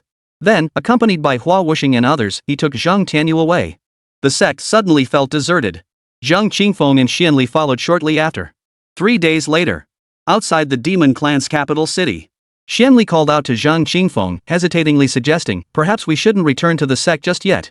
My father has a terrible temper and harbors deep prejudice against the human race. That genius of yours just defied him through the communication stone. He won't greet you kindly when you meet." She feared they might come to blows upon meeting. Zhang Qingfeng hooked her chin with his finger and smiled. "The deed is already done. What's there to fear? Rest assured, he's an elder. I won't raise a hand against him. At worst, I'll let him kick me a couple of times. Come on." With that, he swept Xuanli to the palace gates in a single stride. Chapter 41, Picking on the Weak. "You insolent human! Release Her Highness the Princess!" At the palace gates, the fierce-looking guards with green faces and sharp fangs saw Zhang Qingfeng appear holding Xuanli's hand. Knowing she had been taken by a human, they instantly regarded him as the culprit, drawing their weapons and closing in. "Don't be rude!" Xuanli's sharp command echoed. "He is my husband. All of you, step back." The guards looked at each other in confusion, their eyes seeming to ask, "Princess, have you been taken hostage? If so, blink." Xuanli swept her sleeve, sending the guards reeling back. She then led Zhang Qingfeng through the palace gates. Zhang Qingfeng turned back to the guards and smiled. "Today is the joyous occasion of my return visit with your princess. Here, buy yourselves some wine, brothers." He tossed a purple spirit stone to each guard. The guards caught the stones, their expressions brimming with excitement. In the resource-scarce far north, a single purple spirit stone represented a considerable fortune. Could he be the divine son of the Temple of the Gods? It's quite possible. The divine son saved the princess, and then they married. "Thank you, divine son." Mistaking Zhang Qingfeng for the divine son, the group hurriedly bowed in gratitude toward the direction he had departed. While the demon race truly despised the human race, they admired strength even more. The 24 knights of the Pantheon stormed the palace and severed the demon lord's arm. Though they seethed with hatred, they saw no issue with the princess marrying the divine son of the Pantheon, for he was powerful enough. The strong can possess everything. This was the principle the demon race had always adhered to. The strong reign supreme. It is also the law of survival in this world. Xuanli led Zhang Qingfeng straight to the main hall and ordered the attendant eunuch to summon the demon lord. Zhang Qingfeng distributed joy spirit stones to everyone he encountered, leading those unfamiliar with the divine son to mistake him for the divine son himself. However, the chamberlain on duty in the grand hall had seen the divine son, Yunyi. On the day Yunyi led his men into the imperial palace to demand the demon lord's whereabouts, Yunyi had been killed. The chamberlain had been fortunate enough to catch a glimpse of him that day, so he knew Zhang Qingfeng was not Yunyi. Upon learning that the princess had married a man who was not the divine son, the eunuch sensed grave trouble. After all, their princess was betrothed to the divine son. If the divine halls discovered this, they would surely be furious, perhaps even sending troops to wipe out their demon clan. Panicked, he rushed to report to the demon lord. Moments later, a towering, burly figure entered the hall, radiating murderous intent. Golden horns protruded from his forehead, his eyes blazed crimson, and his thick, curly beard bristled with fury. Before his footsteps even halted, his fiery gaze had already locked onto Zhang Qingfeng. It was none other than the demon sovereign, Tianyue. Father. Xuanli hurried forward to pay his respects, his voice trembling slightly, betraying his inner fear. The demon sovereign's gaze snapped back to Xuanli. His voice was deep and measured as he demanded, "Tell me, who is he?" Xuanli took a deep breath and met the demon sovereign's gaze as she answered, "His name is Zhang Qingfeng. He is a disciple of the human clan's divine sword sect. I have already exchanged wedding vows with him and become his wife. He is my husband." Silence. The demon sovereign trembled with rage, suddenly raising his hand to slap Xuanli as he cursed, "You shameless." Xuanli closed her eyes, making no attempt to dodge, allowing the demon sovereign to vent his fury upon her. But a large hand reached out from behind her, seizing the demon lord's wrist and preventing his palm from striking down. "Zhang Qingfeng, you have the audacity." The demon sovereign's eyes widened in fury as he glared at Zhang Qingfeng, his voice booming like thunder. He still remembered the mocking words Zhang Qingfeng had whispered through the transmission stone that day, words that had nearly made him explode with rage. And now, today, Zhang Qingfeng had the audacity to come right to his doorstep. Did he truly believe the heavenly sovereign was a soft target, easy for anyone to push around? Boom! The full might of a golden immortal realm cultivator erupted, surging into his right arm and crushing down upon Zhang Qingfeng. Zhang Qingfeng's gaze sharpened. He didn't loosen his grip on the demon's wrist. His robes billowed as countless sword energies erupted from his body, converging in his right hand. He countered the demon sovereign's peak-level power with the might of the fourth heavenly realm. His other hand gently hooked around Xuanli Yingying's slender waist, pulling her behind him for protection. Then, his tone calm, he addressed the demon sovereign, "I won't interfere with how you discipline your daughter, but you can't lay a hand on my woman. I'll kill you first." The demon sovereign roared. Crack! A pair of golden horns atop his head flashed with terrifying lightning, striking toward Zhang Qingfeng. Xuanli held her breath in tension, refraining from intervening. She knew that to stop the fight, she must make her father, the demon lord, recognize Zhang Qingfeng's formidable strength. In the demon realm, might made right. Boom! Boom! Boom! The thunderbolts, carrying the power to destroy the world, struck Zhang Qingfeng with earth-shattering force. Yet they failed to pierce his protective sword aura. Zhang Qingfeng frowned slightly. The demon sovereign's divine energy far surpassed his own, and his thunder techniques were no less deadly. Yet, his mastery of the force law fell short, preventing him from shattering Zhang Qingfeng's protective sword aura. If the collision of their powers were likened to two skyscrapers crashing into each other, then the laws of force were the structural framework of those buildings. Whichever framework was designed more sturdily, with stronger connections at its joints, would be less likely to collapse under the impact. Of course, the construction of force laws was a million times more complex than a building's framework. Indeed, in battles at the golden immortal realm and beyond, the laws of force gradually outweigh immortal energy and immortal techniques, placing greater emphasis on the collision of these force laws themselves.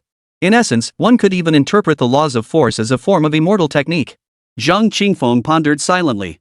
Ever since that battle with the Temple of the Gods, he had been pondering these questions, replaying the combat details over and over in his mind, dissecting the factors involved, and gaining significant insights. He had always grown rapidly through combat.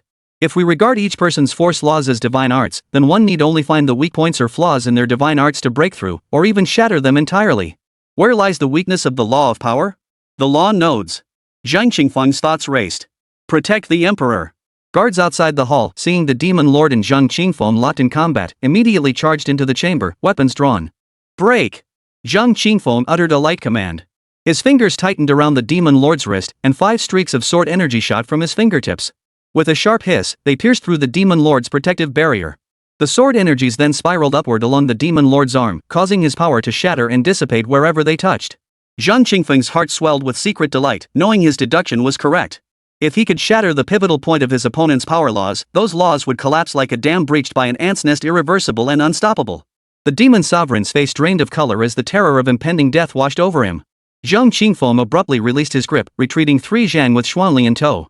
He then stopped his foot, unleashing a surge of energy that swept forward, repelling all the charging guards. You! The demon sovereign stared at Zhang Qingfeng in utter horror, realizing the young man had shown mercy. In that brief instant when his power had shattered, Zhang Qingfeng could have taken his life as easily as plucking fruit from a tree. Yet he had done nothing to him, clearly sparing his pride. Zhang Qingfeng bowed respectfully. Your humble son-in-law, Zhang Qingfeng, greets his father-in-law. The demon sovereign's face darkened, his chest heaving violently as rage threatened to burst from his ribcage. Yet he had nowhere to vent it. He bitterly realized he truly was a soft target. Anyone could come and squeeze him like a ripe persimmon. Who let you in? Get out!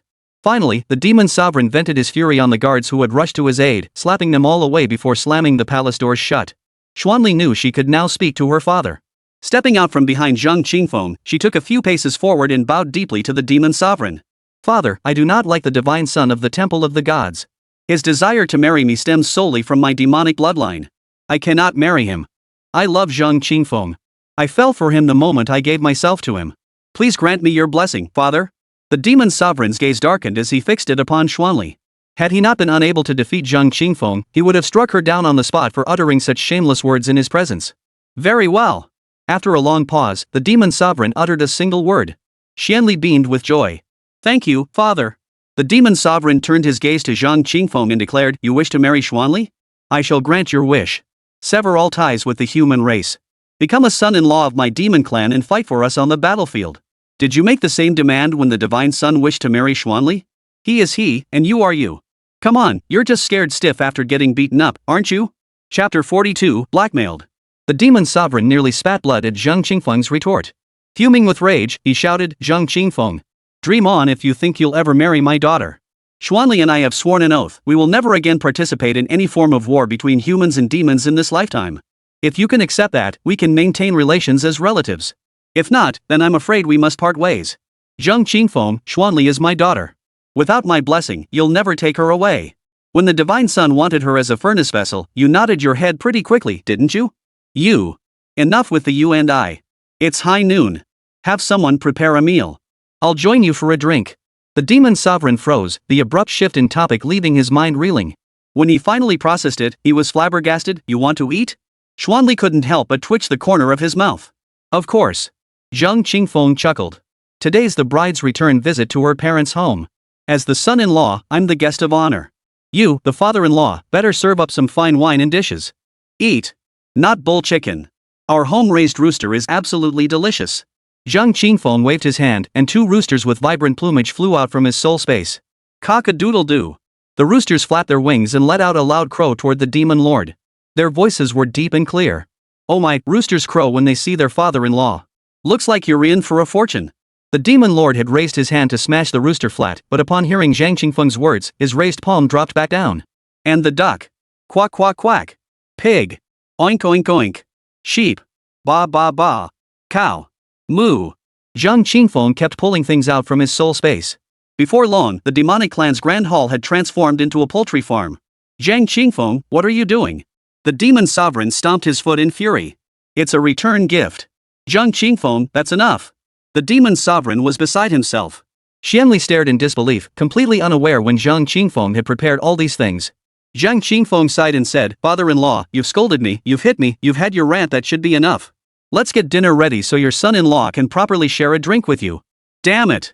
The demon sovereign erupted in curses. Did I lose my temper? I'm nearly choked to death by you. Then go ahead and rage. The demon lord choked on his own fury, unable to vent it out or swallow it down. His face flushed crimson in an instant. Xuanli realized Zhang Qingfeng wasn't just skilled in combat, he was equally adept at bickering, nearly driving her father mad.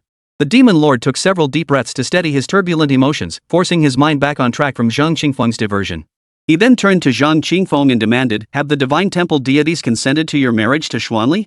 Didn't you hear? I cut the divine son down so badly he doesn't dare show his face anymore. The demon sovereign's pupils contracted sharply. Indeed, spies from the human realm had recently reported that the Temple of the Gods had been defeated by the Divine Sword sect, though the accuracy of that intelligence remained unverified. Hearing Zhang Qingfeng's words now, it was clear the news was true. Truthfully, he could have guessed as much. The Divine Temple's servants had abducted Xuanli, only to be intercepted by Zhang Qingfeng en route. Then the Divine Sun led a massive force to attack the Divine Sword sect. Yet now Zhang Qingfeng stood before him unscathed, having even married Xuanli. Clearly, the Divine Temple had gained nothing from their assault on the Divine Sword sect. After a long silence, the demon sovereign spoke again. This sovereign invested immense resources and effort in cultivating Xuanli. You speak of marrying her away as if it were nothing. Where in the world is such a good fortune found? Xuanli understood the demon sovereign's implication and immediately interjected, the divine sword sect has provided a dowry. She produced a storage ring and handed it to the demon sovereign. Inside were 200,000 gold spirit stones, 10 divine weapons and magical treasures, and 10 rare elixirs and treasures. In truth, Zhang Tianyue had given even more, but she had kept some for herself. The demon sovereign took the storage ring to inspect its contents and was stunned. He hadn't expected the divine sword sect to offer such a lavish dowry. 200,000 golden spirit stones represented an astronomical sum in demonic currency. But he quickly concealed his astonishment. He lashed out at Xuanli, are you that cheap? Selling yourself for a mere 200,000 golden spirit stones? Xuanli's face paled. It wasn't the harshness of the demon lord's words, but the implication behind them that he intended to sell her off as a commodity to Zhang Qingfeng in one fell swoop. Zhang Qingfeng interjected, let's talk properly. No insults. How much do you want? The demon lord held up 4 fingers. Add another 400,000 golden spirit stones. Zhang Qingfeng frowned. He didn't have that much. Xuanli gasped in shock, blurting out, that's far too much. Who could possibly have that many golden spirit stones? Shut your mouth. The demon sovereign shot Xuanli a glare before turning to Zhang Qingfeng. If I were to marry Xuanli off to the divine son of the temple of the gods, I'd get far more than this. Xuanli retorted angrily, did the divine son give you a single spirit stone? The demon sovereign erupted in fury as if his tail had been stepped on, striking out at Xuanli with a palm strike. Boom! Zhang Qingfeng stepped forward, blocking the palm strike for Xuanli with his own palm. Fine, I'll give it to you. But I don't have that much on me right now. I'll figure out a way to scrape it together. How long will I have to wait? 3 days. I'll have someone deliver it. Agreed. Hurry up and get dinner ready. I'm starving. Make sure to pack some hearty dishes, okay? You can still eat? I'm done. Xuanli angrily pulled Zhang Qingfeng toward the exit. The demon sovereign reached out to stop him, saying, he may leave, but you cannot. Xuanli glared coldly. Father, my husband won't break his word. If you keep pressuring us like this, believe me, I'll make sure you don't get a single spirit stone. The demon lord's gaze darkened. But Xuanli's crimson eyes blazed with fury as she shoved his arm aside, dragging Zhang Qingfeng away in long strides. Oomph! The demon sovereign gave a cold snort and made no further attempt to stop him. Without a backward glance, Xuanli soared away with Zhang Qingfeng. As they departed, she swept her sleeves, gathering all the chickens, ducks, and sheep into her grasp. Peach blossoms still bloomed profusely throughout the princess's estate. But they were now on the tail end of their blooming season. A breeze sent them swirling down in a shower, blanketing the ground in a thick carpet of petals. Xuanli landed with Zhang Qingfeng in the peach grove, fuming, you shouldn't have agreed to him. That was clearly extortion. 60,000 gold spirit stones? How dare he even ask for that much? Zhang Qingfeng broke off a peach blossom branch and pinned it in Xuanli's hair, smiling. If I hadn't agreed, I could still have taken you away. But then you'd never be able to return here. By agreeing, you can still come back to visit. This is where you grew up, there must be some beautiful memories here. At these words, mist welled up in Xuanli's eyes. The point is, you're worth it. Zhang Qingfeng reached out and gently stroked Xuanli's cheek. On the battlefield, Xuanli's intelligence had saved him countless times. She had even given birth to his daughter. How could 60,000 gold spirit stones possibly measure her worth? Xuanli's eyes reddened instantly. She stood on tiptoe, cupped Zhang Qingfeng's cheeks, and kissed him deeply. They remained locked in the embrace for a long while before finally parting. Xuanli pressed down on Zhang Qingfeng's hand, which was about to slip beneath her clothes, and called out, someone. Your servant is here. 4 maids hurried over. Xuanli held Zhang Qingfeng's hand as she introduced him to them, this is Zhang Qingfeng, your master. Greetings, master-in-law. The 4 immediately curtsied to Zhang Qingfeng. Take these to buy sweets. Zhang Qingfeng tossed each of them a gold spirit stone. Thank you, son-in-law. The 4 maidservants were overjoyed. Xuanli said, the young master is hungry. Hurry and prepare some fine dishes. The 4 hurried off to obey. Zhang Qingfeng chuckled, I was just teasing the demon lord. I'm not really hungry. Xuanli led him toward the room. I know you. You're not one to take insults lying down. You swallowed your pride for me, and though you don't say it, I know you're seething inside. Let me buy you a drink to help you cool off. Zhang Qingfeng's eyes lit up. Sounds great. He was a man who loved his drink. Oh, right. Zhang Qingfeng suddenly rubbed his nose awkwardly. I only have 100,000 gold spirit stones left. Master and the junior disciples are off exploring the immortal palace. They won't have time to send me spirit stones. I'm afraid I'll have to borrow some from you first. Xuanli shot Zhang Qingfeng a glare over her shoulder. Asking me to borrow? That feels a bit too formal, don't you think? Keep your spirit stones for cultivation. I have plenty here. I'll deliver them to him in a couple of days. Zhang Qingfeng nodded. Xuanli led Zhang Qingfeng into the inner boudoir. Zhang Qingfeng noticed Xuanli seemed to favor pink and red. The room's decor was saturated in these hues, radiating a distinctly girlish atmosphere. Frankly, this was vastly different from his perception of Xuanli. The Xuanli he knew was a warrior steel-clad, battle-hardened, cold and ruthless, matching any man in valor. Xuanli pulled several men's garments from the wardrobe, held them up to Zhang Qingfeng, and shook her head. Too bad you can't wear these. Whose clothes are these? Yours. Mine?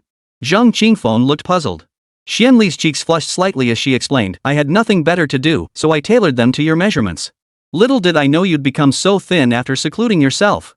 They're definitely too big for you now. Zhang Qingfeng was deeply touched by Xuanli's thoughtful gesture. Taking the clothes from her, he smiled, keep them. I'll wear them once I've gained some weight back. I'll make you a few more sets when I have time.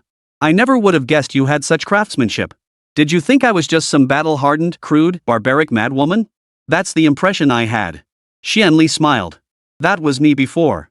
Later on, I reined in my temper and picked up a few feminine skills. Then I suppose I should get to know you better.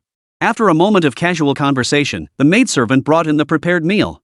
Xuanli dismissed the maidservant, closed the door, and sat down at the table with Zhang Qingfeng. She poured him wine, drinking with him in turn, grateful for his acceptance and tolerance. After a few cups, a rosy flush spread across Xuanli's cheeks. Husband, is there something missing? What could be missing? Zhang Qingfeng reached out, cupping her slender waist and drawing her close. Raising his cup, he smiled, with fine wine and a lovely companion, nothing is lacking. My lord, please wait a moment. Xuanli suddenly rose and headed toward the bedroom. She emerged wearing a different outfit. A sheer pink veil barely covered her form. Barefoot, she walked toward him, her long, snow-white legs glimpsed through the fluttering fabric. Her slender waist swayed gracefully, like a willow in the breeze. Snow-white depths, brimming with desire. Her eyes held a seductive springtime glow, utterly captivating. With a touch of wine-induced haze, she was utterly breathtaking. My lord, shall I dance for you to enhance your drinking pleasure? Xuanli asked in a sweet, coy voice. Her voice was like enchanting music to his ears, sending shivers down Zhang Qingfeng's spine. He clapped his hands and laughed heartily, brilliant. Xuanli danced, her sleeves fluttering as she moved with grace and fluidity, her body supple as if without bones. The sheer fabric swayed, revealing glimpses of springtime beauty. Zhang Qingfeng watched, utterly entranced, his spirit soaring with each sip. Xuanli felt utterly delighted. Had she not known Zhang Qingfeng well, his expression at that moment would likely have made her think him a debauched drunkard. But she knew Zhang Qingfeng. During Zhang Qingfeng's garrison at Soul-Severing Mountain, the demonic faction had repeatedly employed beauty traps. Even she, who found those ethereal beauties irresistible, had witnessed them all meet their end at Zhang Qingfeng's blade. Therefore, she interpreted his enjoyment of her dance as a sign that he had lowered his guard and opened his heart to her. Naturally, she was delighted. After 3 rounds of wine, her eyes glazed with intoxication. Unnoticed, she had drifted from the table to the soft couch. Just as Xuanli was about to let Zhang Qingfeng reap the rewards, a thunderous roar erupted from outside. Zhang Qingfeng, get out here! Xuanli startled, halting her movements. Zhang Qingfeng was furious, but with the arrow already on the string, he had no choice but to shoot. Xuanli covered her mouth and gasped softly. Zhang Qingfeng clutched his waist with a wicked grin before asking, do you know who that is? The voice sounds familiar, as if we've met before. Chapter 43, The Gifted Sword. Demon General Chou Hu. Xuanli recognized the voice. Oh, it's him. Zhang Qingfeng recalled a figure. Standing 9 feet tall with scales on his forehead, golden hair, and blue eyes, he wielded a 10-foot-long greatsword. They had clashed multiple times on the battlefield, a formidable opponent. I recall he seemed rather fond of you. Wherever you were on the battlefield, he was sure to follow. He did express his affection to me, but I made it clear I wasn't interested. Since then, I've kept my distance from him. Xuanli didn't deny it. Zhang Qingfeng, you bastard, come out here. The roar echoed from afar, growing louder as it exploded above the princess's residence. It was none other than Chou Hu, the demon clan's foremost general. Upon hearing that Xuanli had married Zhang Qingfeng, he could not accept it. In a fit of rage, he charged forward, blade raised. Xuanli is my demon clan's princess. She absolutely cannot marry you, a mere human. Come out. I'll settle this with you in a duel. Chou Hu, a massive blade in hand and eyes blazing, soared through the air, his gaze sweeping down upon the princess's residence. His words thundered like rolling lightning, reverberating across the heavens. Every demon in the imperial capital heard him, lifting their heads to stare at Chou Hu. The demon sovereign stood before the palace gates, observing the scene without intervention. Zhang Qingfeng cradled her slender waist with both hands, lifting her slowly before setting her down with a thud. He turned to Xuanli and asked, care to step outside and take a look? Xuanli covered her mouth, glaring at Zhang Qingfeng with feigned anger. How can I go out looking like this? You're so naughty. Then should I send him away? Hurry up. Xuanli squirmed slightly. Zhang Qingfeng swept his sword finger, unleashing a blade of energy. Zhang. Just as Qiu was about to shout again, a slash of sword energy suddenly tore through the air from below. Instinctively twisting his wrist, he flipped the massive blade in his grasp upward in a sweeping strike. Clang! The sword energy collided with the massive blade. Qiu's expression changed as he was sent reeling 100 feet back. Whoosh! The sword energy, still intact, pursued relentlessly. Qiu hurriedly blocked with his blade. Clang! The sword energy struck the blade, its force not diminished but amplified, sending Qiu reeling backward. 10 zhang, 100 zhang, 10 li, 100 li. In the blink of an eye, both man and blade vanished into the horizon. That's ridiculous.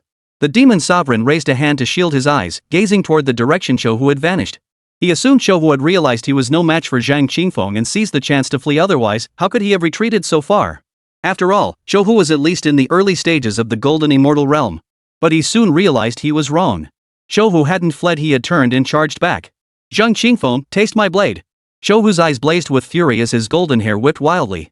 He charged back through the air, both hands gripping his blade high above his head, its aura piercing the heavens. World-destroying slash. His feet anchored mid-air as he swung his blade downward. Whoosh! The colossal blade energy that had pierced the heavens abruptly descended, slicing through the entire sky. Millions of demonic beings in the demon capital were seized by terror, feeling as if the apocalypse had arrived. Whoosh! A sudden gust of wind swept through the peach blossom grove of the princess's residence, swirling the pink petals into the air. They coalesced into a peach blossom sword, slashing horizontally toward Qiu. Blade and sword collided mid-air. The peach blossom sword severed Qiu's massive blade, simultaneously cleaving off his head as the sword's energy strangled his soul. Qiu breathed his last. The apocalyptic terror abruptly ceased.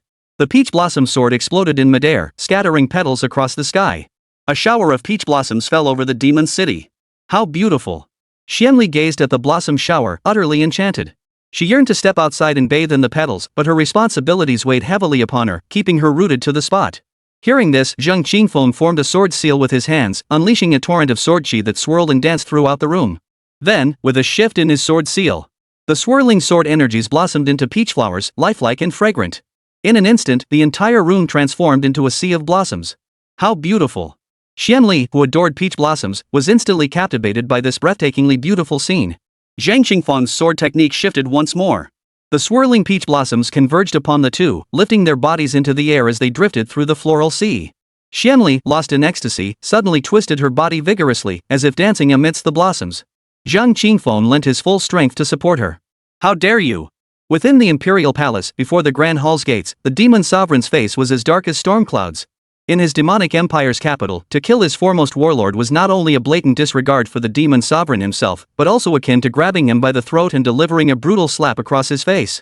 His divine sense swept over the princess's residence, seeking to observe Zhang Qingfeng's actions, but was blocked by the protective barriers within the chamber. You insolent brat! You've gone too far! The demon sovereign gnashed his teeth in fury toward Zhang Qingfeng. Suddenly, an idea flashed through his mind. Zhang Qingfeng was willing to give 60,000 golden spirit stones just to marry Xuanli. If this sovereign were to demand an immortal technique and a great Dao law from him as well, he should compromise, right? Worth a try. All I need to do is say that marrying Xuanli to the divine son will earn the demon clan a divine technique and a great Dao law as a reward. That should leave him speechless. First, we must secure control over Xuanli to prevent her from siding with the enemy and running off with Zhang Qingfeng. The Divine Sword sect is a prestigious orthodox sect. Zhang Qingfeng wouldn't dare commit the heinous act of killing his father-in-law. Even if I can't defeat him, I needn't fear him. After weighing his options, a gleam of excitement flashed in the demon sovereign's eyes. He knew his defeats at the hands of Yunyi and Zhang Qingfeng, both of lower cultivation realms, stemmed from his insufficient mastery of immortal arts and the laws of power. Resolving these two issues would instantly catapult his combat prowess to a new level. It might even propel him to shatter his limitations and ascend to the great immortal realm. Yet the allure of realm advancement clouded his judgment. Husband, what was that technique you just used? After their passionate embrace amidst the sea of flowers, Xuanli lay limp in Zhang Qingfeng's arms, her mind still intoxicated by the breathtaking scenery. Zhang Qingfeng's passion had cooled, leaving him feeling refreshed and invigorated. Shadow Dance, one of the three great sword techniques of the Peach Blossom Sword. That move was truly beautiful. Xuanli exclaimed in admiration. Zhang Qingfeng speculated, perhaps Lu Shisan was a swordsman who adored peach blossoms. He contemplated the sword while admiring the flowers, thus creating the Peach Blossom Swordway. Xuanli gasped, truly the sword god he could even from admiring flowers. I've gazed upon peach blossoms for centuries and haven't a single move. Want to learn it? Could I? She dared not dream of mastering the sword arts within the Firefly sword case. Since you adore peach blossoms so much, the peach blossom sword would suit you perfectly. Otherwise, it would just sit lonely and bored inside the scabbard. Zhang Qingfeng's thoughts stirred, and the Luing sword case opened in his mind's eye. The pale yellow wooden sword, positioned first on the left, sprang from the case, flying out from between his eyebrows and hovering above his head. The pale yellow blade was engraved with blooming peach blossoms, and near the hilt, the characters peach blossom were carved. The calligraphy was delicate and graceful, resembling a woman's handwriting. Xuanli hurriedly waved her hands. No, I can't accept it. Zhang Qingfeng ignored her, addressing the peach blossom sword. I found you a master who adores peach blossoms. From now on, you'll follow her. Staying cooped up in that scabbard forever would only leave you gathering dust. The peach blossom sword circled twice, its blade trembling slightly as if in agreement. Zhang Qingfeng formed a sword seal with his fingers and tapped Xuanli's forehead. Whoosh! The peach blossom sword shot into Xuanli's spiritual sea. Xuanli froze for a moment before raising her fist to punch Zhang Qingfeng's chest. You rascal, she scolded playfully. Why won't you ever listen? Didn't I say I didn't want it? Giving it to me like this, master will be furious when he finds out. Master won't be angry. Then you should have asked him first. When he entrusted me with the Firefly sword case, he implicitly granted me the right to decide its fate. Besides, you're my wife, not some outsider. What about the other disciples? They each have their own path, and besides, this peach blossom sword is better suited for a woman. They wouldn't want it even if I gave it to them. Xuanli was about to say more when Zhang Qingfeng suddenly grabbed her white rabbit, causing her expression to flicker with panic. Again? But Zhang Qingfeng looked her straight in the eyes and said earnestly, though I can't pluck out your heart and peel it open piece by piece, I can feel her sincerity. Perhaps I don't yet understand what love is, but I know that marrying a woman who loves me would be a great happiness. You bastard. Xuanli felt a sharp sting in her nose, tears nearly spilling from her eyes. It felt like all her sacrifices had been worth it. Zhang Qingfeng gently stroked Xuanli's head. With me, you don't have to be so cautious or constantly trying to please. Just be yourself. I prefer a Xuanli with her own personality. Xuanli's lips turned down slightly as tears stubbornly fell. She realized he had seen all her carefulness and understood it in his heart. She buried her face in Zhang Qingfeng's chest, her tears finally subsiding after a long while. The peach blossom sword contains an ultimate swordway principle. Only by comprehending this principle thoroughly can you master it and unleash its full power. I previously imparted a divine technique to you. Combined with this ultimate sword principle, given your innate talent and comprehension, ascending to the golden immortal realm should pose no difficulty. First, establish a connection with the Taoyao sword. Chapter 44, How Stupid Are You? Zhang Qingfeng had comprehended 9 swords in 9 years, giving Xuanli the illusion that the swordway of the peach blossom sword was not difficult to grasp.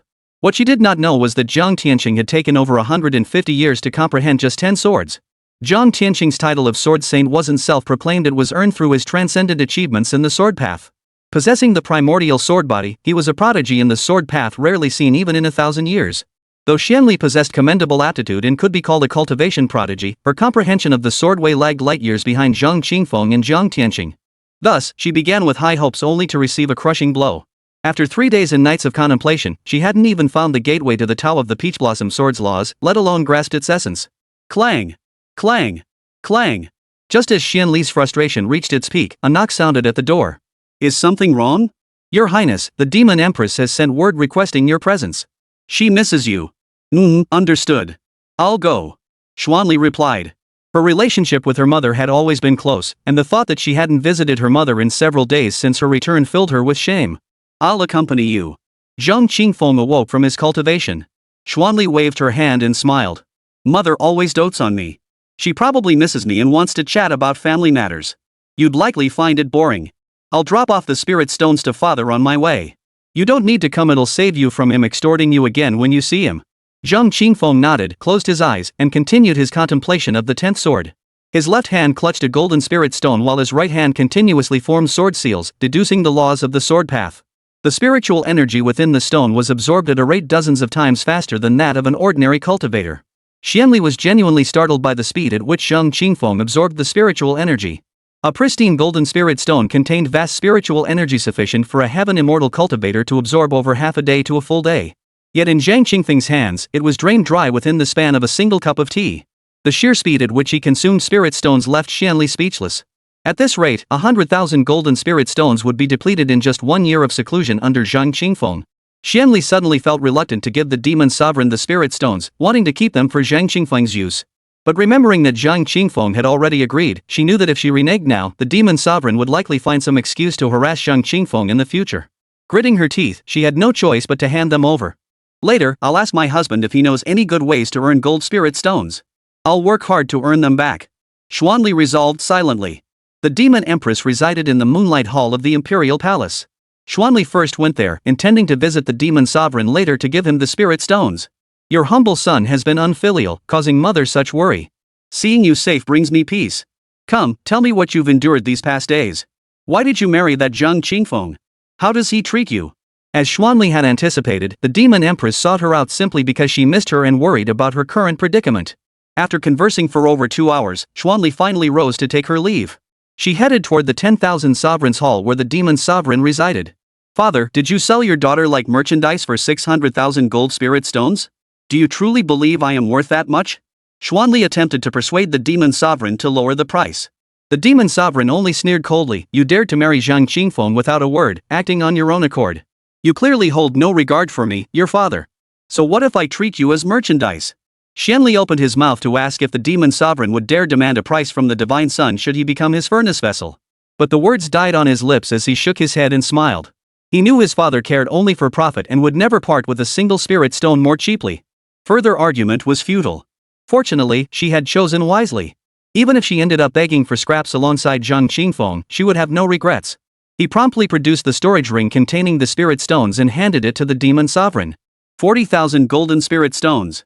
Count them yourself. The demon sovereign's eyes lit up.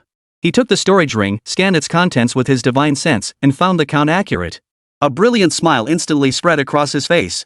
Such a vast sum of golden spirit stones would be more than enough to sustain his ascent into the great immortal realm. All that remained were the divine arts and the laws of the Tao. Your humble son takes his leave. Xuanli bowed respectfully, unwilling to exchange another word with the demon sovereign, and turned to leave. Wait! The demon sovereign called out, halting Xuanli. He scrutinized her from head to toe and remarked, since marrying Zhang Qingfeng, your entire demeanor has changed. It seems you've gained considerable benefits. Has he imparted any immortal techniques or Tao laws for your cultivation? Xuanli frowned and replied, no. I don't believe you. Believe what you will, your majesty. This humble subject takes her leave. The demon sovereign suddenly lunged forward, grabbing Xuanli's shoulders. His voice grew deep and commanding. Allow me to inspect your soul space. Xuanli paled in shock, utterly unprepared for the demon sovereign's aggression. Her soul space held not only immortal techniques but also over 200,000 golden spirit stones and numerous rare treasures. On their wedding day, Zhang Tianyue had given her 300,000 golden spirit stones.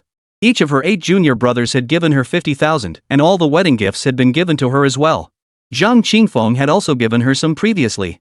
In total, she possessed over 800,000 golden spirit stones.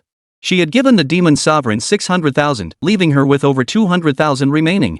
Moreover, if the demon sovereign inspected her soul space, the peach blossom sword hidden within her sea of consciousness would be exposed. He would undoubtedly seize them all. Therefore, the demon sovereign absolutely must not be allowed to inspect it. Father, let go. Xuanli spun abruptly, striking out with a palm strike aimed at the demon sovereign to force him back and seize an opportunity to flee. But how could she, merely at the heavenly immortal realm, possibly match the demon sovereign? With a single thought, the demon sovereign pinned her to the ground, immobilizing her. He then seized her crown chakra.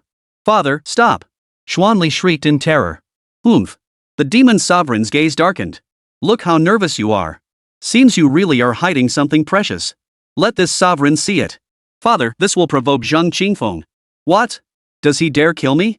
I am his father-in-law. Does he want to bear the sin of killing his father-in-law? Will you open it willingly, or shall I tear it open by force? Husband, save me. Xuanli suddenly summoned all her strength to cry out for help. Her voice, infused with divine energy, carried with piercing clarity, instantly echoing beyond the palace halls and reaching the princess's residence. Seeking death. The demon sovereign roared in fury, his palm energy surging. Put! Xuanli spat blood. The demon sovereign's power instantly invaded her consciousness, detecting the peach blossom sword. Sensing its extraordinary nature, he immediately seized it. Whoosh! A sword sliced through the air. Before the demon sovereign could react, the right arm pressing down on Xuanli's head snapped clean off at the shoulder. Thud! Zhang Qingfeng's figure followed closely behind, stepping into the hall with a murderous aura radiating from him. The demon sovereign recoiled in shock, clutching his bleeding right shoulder with his left hand as he stumbled back several paces. Zhang Qingfeng, he roared, what do you think you're doing? Clang! The emerald green sword hung in midair, its tip pointing at the demon lord. The third sword from the Firefly sword case. Qingyu. Husband. Xuanli sprang to her feet and threw herself before Zhang Qingfeng. Zhang Qingfeng wiped the blood from her lips and asked in a deep voice, "What happened?" "He tried to steal my peach blossom sword and the treasures from my soul space." "Didn't you give him the spirit stones?" "I did." Zhang Qingfeng. The demon sovereign roared, "If you wish to marry Xuanli, 60,000 golden spirit stones are insufficient. You must also bestow upon this sovereign a divine technique and a great Tao law. Otherwise, don't even think of taking her away." Zhang Qingfeng strode toward the demon sovereign. "Do you think I'm too easygoing?" Whoosh! The emerald blade flashed, severing the demon sovereign's left arm at the shoulder. Ah! The demon sovereign paled in shock. The instant the sword moved, he had cast a thunder spell to block it, but it proved utterly ineffective against Zhang Qingfeng's blade. "Didn't I tell you not to touch my woman?" Zhang Qingfeng's eyes flashed with icy fury. The sword flashed again, severing both golden horns atop the demon sovereign's head clean off at the roots. Ah! The demon sovereign screamed in agony, his voice filled with terror. "Zhang Qingfeng, what are you doing?" "I am your father-in-law." "Are you trying to kill your father?" Zhang Qingfeng replied, "So what if I am? Don't you fear bearing the shame of treason? How utterly foolish are you?" Zhang Qingfeng sneered. "You are demon, I am human. Killing you will only earn me applause and fame across the land. As for whether your demon clan curses me, what does it matter?" With that, he lunged forward. Whoosh! The emerald blade shot toward the demon sovereign, piercing his skull and pinning him to the wall behind him. Chapter 45: The Demon Lord's Demise. Ah! The demon sovereign let out a piercing, agonized scream. The Qingyu sword not only pinned his head but also bound his soul. Sword energy erupted within his consciousness, gradually eroding his spirit. With his soul damaged, his cultivation base began to destabilize. He frantically gathered his strength, attempting to resist, but the sword energy surged like a mountain flood, rushing through his meridians into his dantian, shredding his power and tearing apart his meridians and dantian. "Stop this at once!" The demon sovereign shrieked in terror. "Take Xuanli away. I don't want the immortal techniques anymore. Stop this, I beg you." Zhang Qingfeng stared coldly at the demon sovereign. "You're truly greedy. 200,000 wasn't enough, you wanted 600,000. 600,000 wasn't enough, you demanded immortal techniques and the laws of the Tao. But that's not the point. The point is, you shouldn't have laid a finger on my woman. I merely gave her a minor punishment, not harming her core. Touching a single hair is a capital offense. Ah, you can't kill me. I'm your father-in-law. Guards! Save me!" The demon sovereign's soul nearly fled his body. Guards who'd heard the commotion arrived, only to be blocked at the door by a single sword. Anyone daring to step forward had their heads severed, leaving only corpses behind. Within moments, dozens of corpses piled up before the door. The remaining men cowered in terror. Xuanli's face turned pale. The demon lord had indeed gone too far and deserved his fate, but he was still her father. Watching him get killed left a bitter taste in her mouth. "You are Xuanli's father. I will not kill you," Zhang Qingfeng said indifferently. With a flick of his sword finger, he stored the Qingyu sword into the sword case within his consciousness. Thud! The demon sovereign crashed from the wall to the floor, collapsing into a heap. He opened his mouth in a wretched scream. "Kill me, you killed me, ah." Zhang Qingfeng had crippled his cultivation, a fate far more cruel than death itself. "I said I won't kill you, and that's final. Begging won't change a thing." Zhang Qingfeng's stance was unwavering. You. Put. The demon sovereign spat blood in rage. Zhang Qingfeng swept his sword finger, tearing open the demon sovereign's soul space and plundering its contents. He then turned to Xuanli. "Let's go." Xuanli nodded. "Step aside." A woman's sharp command rang out from beyond the door. "The demon empress. The demon queen has arrived." The guards blocking the doorway perked up and parted to make way. A woman of graceful form and breathtaking beauty, her golden eyes radiating authority, emerged from beyond the crowd. She advanced to the doorway, halted by Zhang Qingfeng's sword. "Mother." Xuanli looked at the woman in panic and hurriedly said to Zhang Qingfeng, "Husband, don't harm her. She is my mother." Zhang Qingfeng hesitated, withdrawing his blade. His gaze swept over the woman, and he was taken aback. He realized she was not demonic, but an elf. No wonder Xuanli possessed such breathtaking beauty. She had inherited the innate, exquisite features of the elven race. "Greetings, mother-in-law." Zhang Qingfeng bowed respectfully. The demon queen stopped before Zhang Qingfeng. Xuanli hurriedly explained, "Father broke his word, showed no restraint, and even struck me. That's why Qingfeng acted." "Damn it! You're defending him?" The demon sovereign roared in fury. "Had I known you were such an unfilial, disloyal piece of trash, I should have nailed you to the wall." Xuanli retorted furiously, "Greed is like a snake swallowing an elephant. You brought this upon yourself." "Damn it! Luna, look at the daughter you bore. Conspiring with mortals, harming her father, this treason defies heaven's justice. Kill her now." The demon lord roared in fury. The demon empress remained silent, instead nodding at Zhang Qingfeng. A fine young man indeed. Treat Xuanli well, her feelings for you are genuine. If she errs, please be forgiving. Do not strike her. Send me a message and I shall bring her back for discipline. With that, she produced a communication stone and handed it to Zhang Qingfeng. Zhang Qingfeng looked astonished, not expecting such a reaction from the demon empress. Taking the stone, he assured her, "Rest assured, I will devote myself entirely to Xuanli and care for her well." Mother! Xuanli's eyes welled up with tears. I can see you are a reliable man. The demon queen flashed Zhang Qingfeng a faint smile. Zhang Qingfeng scratched his head. Your praise makes me a bit embarrassed. Only then did the demon empress turn her gaze toward the demon sovereign, striding toward him. You bastard! You're nothing but a traitorous dog too. Like mother, like daughter. You too. Yes, I should have strangled you both long ago. The demon sovereign, seeing the demon queen actually treating Zhang Qingfeng with kindness, flew into a rage. The demon queen approached the demon sovereign and suddenly struck the crown of his head with her palm. Bang! The demon sovereign's brain matter exploded, his soul utterly annihilated. Ah! The crowd froze in shock. No one had expected the demon queen to strike down the demon sovereign. Tianyue, this is your end. Two beams of hatred shot from the demon queen's golden eyes as she struck again with her palm, reducing the demon lord's corpse to a cloud of blood mist. Her words suggested a deep, bitter enmity between her and the demon sovereign. She composed her expression, turned, and strode toward the hall's entrance. Her body trembled, her robes billowed, and the overwhelming aura of a seventh-tier golden immortal surged forth. Xuanli's eyes widened in utter disbelief. She had always believed her mother possessed only the cultivation level of the tribulation-crossing realm, and indeed, her mother had always presented herself as such. How could she have imagined her mother actually held the incredibly high cultivation level of the seventh tier of the golden immortal realm? Xuanli glanced at the demon sovereign, now reduced to a pool of blood, her expression thoughtful. Clearly, her mother had been concealing her true power all along, lying dormant and waiting for the opportunity to exact vengeance upon the demon sovereign. The demon sovereign is dead. This empress shall ascend to the throne of demon sovereign. Rebels shall be executed without mercy.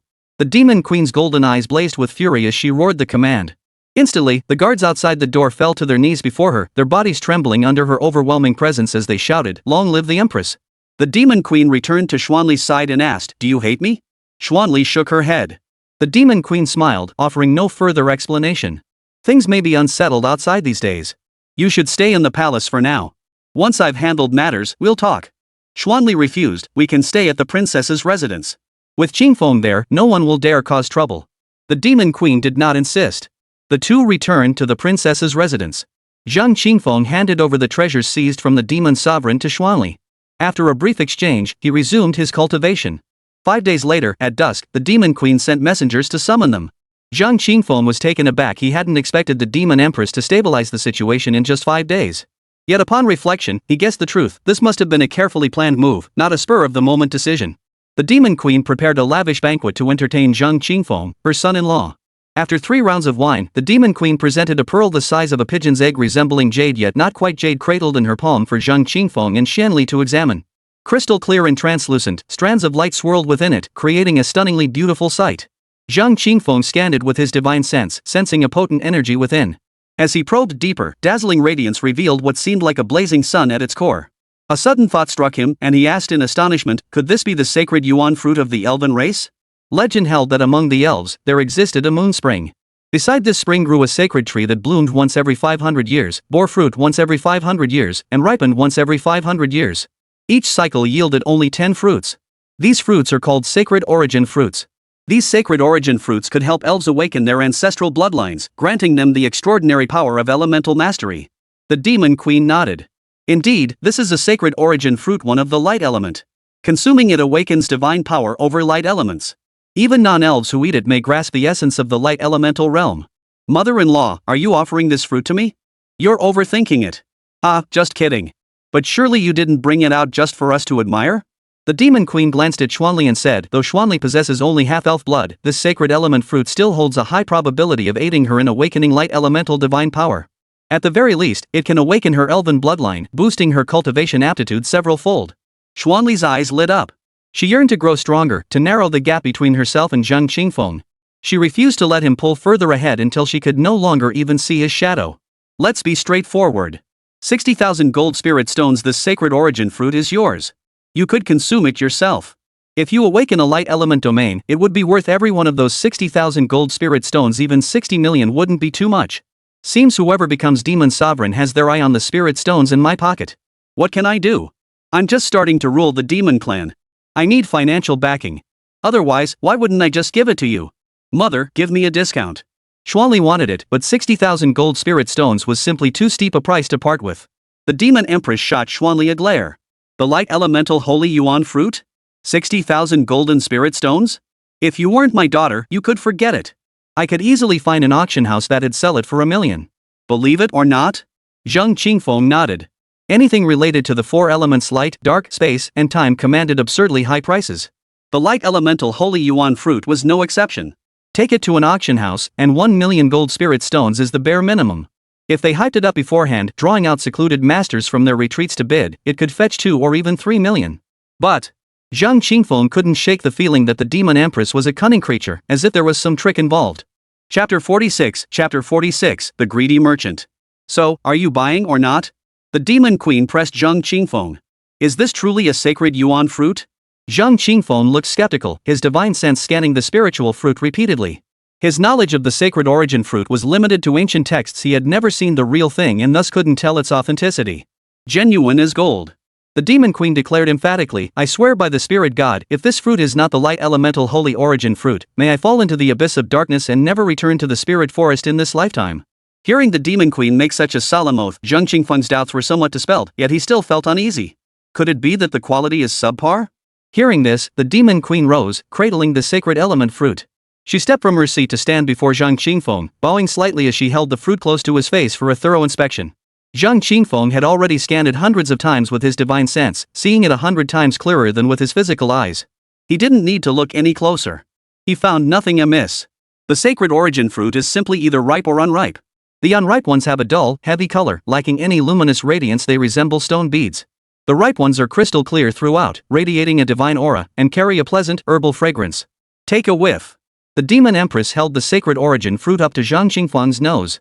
Zhang Qingfeng sniffed. There was indeed a woody fragrance, but a more alluring scent of a woman's body fragrance drifted into his nostrils as well. His gaze involuntarily shifted from the sacred yuan fruit to the demon queen's palm. He discovered that the demon queen's fair palm was even more translucent than the sacred origin fruit itself. Beneath the delicate skin, veins were clearly visible, and her slender fingers had distinct knuckles, smooth and rounded like a jade artifact cherished for ages. It was the most beautiful hand he had ever seen. Can you smell it? The demon queen inquired. Zhang Qingfeng hastily averted his gaze and turned to the demon queen, asking, Why are you selling it so cheaply? The demon queen stood beside him, leaning forward slightly as she cradled the sacred origin fruit. Her collar fell open ever so slightly. Turning his head, his gaze followed the curve of her décolletage, plunging into a snow-white abyss deeper than the mystical crystal. Though not lecherous, he certainly appreciated beauty. The demon queen seemed to sense the intrusion of Zhang Qingfeng's gaze. She abruptly raised her hand to cover her neckline, straightened her posture, and withdrew the sacred yuan fruit. If you don't want to buy it, then forget it, she said. Though I'd love to give it to Xuanli, I'm genuinely short on funds right now. When their eyes met, she shot him a reproachful glare, her cheeks flushing slightly. Zhang Qingfeng awkwardly scratched his nose, realizing the demon queen was chiding him for his intrusion. He hastily declared, a light elemental holy origin fruit? A once-in-a-millennium treasure for only 60,000 gold spirit stones? Of course I'll buy it. He then turned to Xuanli, gesturing for her to pay. Xuanli hesitated. It's too expensive. Zhang Qingfeng waved it off with a laugh. 60,000 is nothing. Xuanli reluctantly produced 2 storage rings, one containing 200,000 gold spirit stones, the other 400,000, and handed them over to the demon queen with a pained expression. But then she thought about it. These spirit stones were originally meant for the demon sovereign, who wouldn't have given her a single hair in return. Using them to buy the sacred element fruit now felt like a huge bargain. Her stinginess eased considerably. The demon queen accepted the storage rings and smiled. Impressive. You've managed to gain control of the finances. Your standing in the household must be quite high. Xuanli flushed with embarrassment. The demon queen took the money with one hand and handed the sacred origin fruit to Zhang Qingfeng with the other, saying cheerfully, money and goods exchanged. Zhang Qingfeng took the holy yuan fruit, but the smile froze on his face the next moment. He rolled the sacred origin fruit between his fingers, staring at a tiny pinhole on its surface. After a moment of stunned silence, he exclaimed in alarm, What on earth is this hole? A wormhole. The demon queen replied calmly. Earlier, she had held the sacred origin fruit palm down, the wormhole side pressed flush against her hand, making it completely invisible. A wormhole? Zhang Qingfeng's voice suddenly rose. It was eaten by insects. The demon queen explained. Damn it! Zhang Qingfeng cursed in fury. Didn't you say there were no quality issues? A sly gleam flashed in the demon queen's golden eyes. I never said that. I merely presented it before you and explained the difference between mature and immature fruits. This is a fully matured light elemental holy fruit. I guarantee it with my honor. Zhang Qingfeng. Return it. Return it. Cash for goods, no returns. The demon queen flatly refused. Mother, how could you do this? Xuanli stomped her foot in frustration. She suddenly realized she knew nothing about this mother. How could such a gentle and virtuous woman suddenly turn into a heartless, unscrupulous merchant? Calm down, calm down. The demon empress waved her hands at Xuanli and Zhang Qingfeng. This sacred origin fruit may be worm-eaten, but it's only lost a little potency. It won't make much difference. Like hell, I believe you. Zhang Qingfeng gritted his teeth. The demon queen suddenly fixed him with a haunting gaze. Even if this sacred origin fruit isn't worth 60,000, after all my hard work selling it, surely you could add a little? Please don't back out now? She casually adjusted her collar. Zhang Qingfeng couldn't help but feel a wave of exasperation wash over him. Only then did he realize he'd fallen victim to his mother-in-law's beauty trap. How cunning. Fine. Zhang Qingfeng waved his hand dismissively, tucking the sacred origin fruit away. He shot the demon queen a glare. If you weren't my mother-in-law, I'd make you. What would I do? Oomph. Zhang Qingfeng snorted resentfully, I'd make you cry. Xuanli glanced at the demon queen, then at Zhang Qingfeng, sensing the awkward atmosphere. The demon queen raised her wine cup and smiled. We're all family here. Crying and fussing won't do. Harmony and beauty are what truly matter. Come, my dear son-in-law, I'll toast you. This wine is truly expensive. Zhang Qingfeng muttered under his breath. Still, he raised his cup and drank with the demon queen before asking, so, how much potency does this sacred yuan fruit retain? 50%. Are you sure? 30%. At least 30%. Mother, you're so shady. Xuanli's mouth twitched. Stop focusing on the loss. Think about it, what if this sacred origin fruit awakens your light elemental divine power? Then spending 60,000 would be money well spent. The demon empress was a skilled saleswoman. I heard the moonspring sacred tree blooms once every 500 years, bears fruit once every 500 years, and matures once every 500 years. And it only produces 10 fruits each time. Don't they have to assign someone to guard it 12 hours a day to prevent insect damage and bird predation? How could they be eaten? Zhang Qingfeng asked in confusion. The demon queen waved her hand dismissively. The holy origin fruits worms are impossible to guard against. They grow directly inside the fruit as it ripens, emerging fully grown by the time the fruit matures. I see. What precautions should one take before consuming the sacred origin fruit? It's best to take some elixirs beforehand to purify impurities from the physical body, bringing it to its purest state. Ahem, and strictly avoid intimate relations for half a month prior to consumption. Are there any pills that can enhance the effects of the sacred origin fruit? Zhang Qingfeng inquired thoroughly about all matters concerning the consumption of the sacred origin fruit. After chatting idly for a while longer, he took his leave from Xuanli. Husband, please don't blame mother. She must truly be in dire need of money, otherwise, she wouldn't have done something so shameful. I understand. Your mother is far more formidable than your father. Yes, she feels like a stranger to me now. Enough about her. I'll take you to meet someone. Who? The alchemy sage. Have him refine a few batches of elixirs tailored to your physical condition. Also ask if he knows any better methods to enhance the effects of the sacred yuan fruit, aiming to awaken your light elemental divine power. Yi Qingchang had been stationed for days along the only path leading to the returning Heaven Buddhist temple in Nia Family City. Just as she thought Monk Biquang had taken a detour and was about to give up, he suddenly appeared, flying in from the northeast with 10 young monks in tow. Thud! Yi Qingchang struck her chest with her palm, spitting out a mouthful of blood that stained her front crimson. She swung her sword, slashing several gashes into her white skirt. Inches of snow-white skin were faintly visible on her thighs and waist. She then tumbled headfirst from the void, landing precisely before Monk Beikong. Chapter 47, Even the Buddha Must Kneel. Master, save me. Yi Qingcheng clutched her blood-stained chest with one hand while beckoning for help with the other. Fairy Yi, what has happened to you? Beikong was startled. Thinking someone was pursuing Yi Qingcheng, his divine sense instantly swept the void behind her, alert and vigilant, yet he saw no one. Yi Qingcheng staggered, her footing suddenly giving way. She stumbled forward and, as luck would have it, fell right into Monk Beikong's arms. A faint, sweet fragrance filled his embrace. A moment ago, he had been on high alert, ready for battle.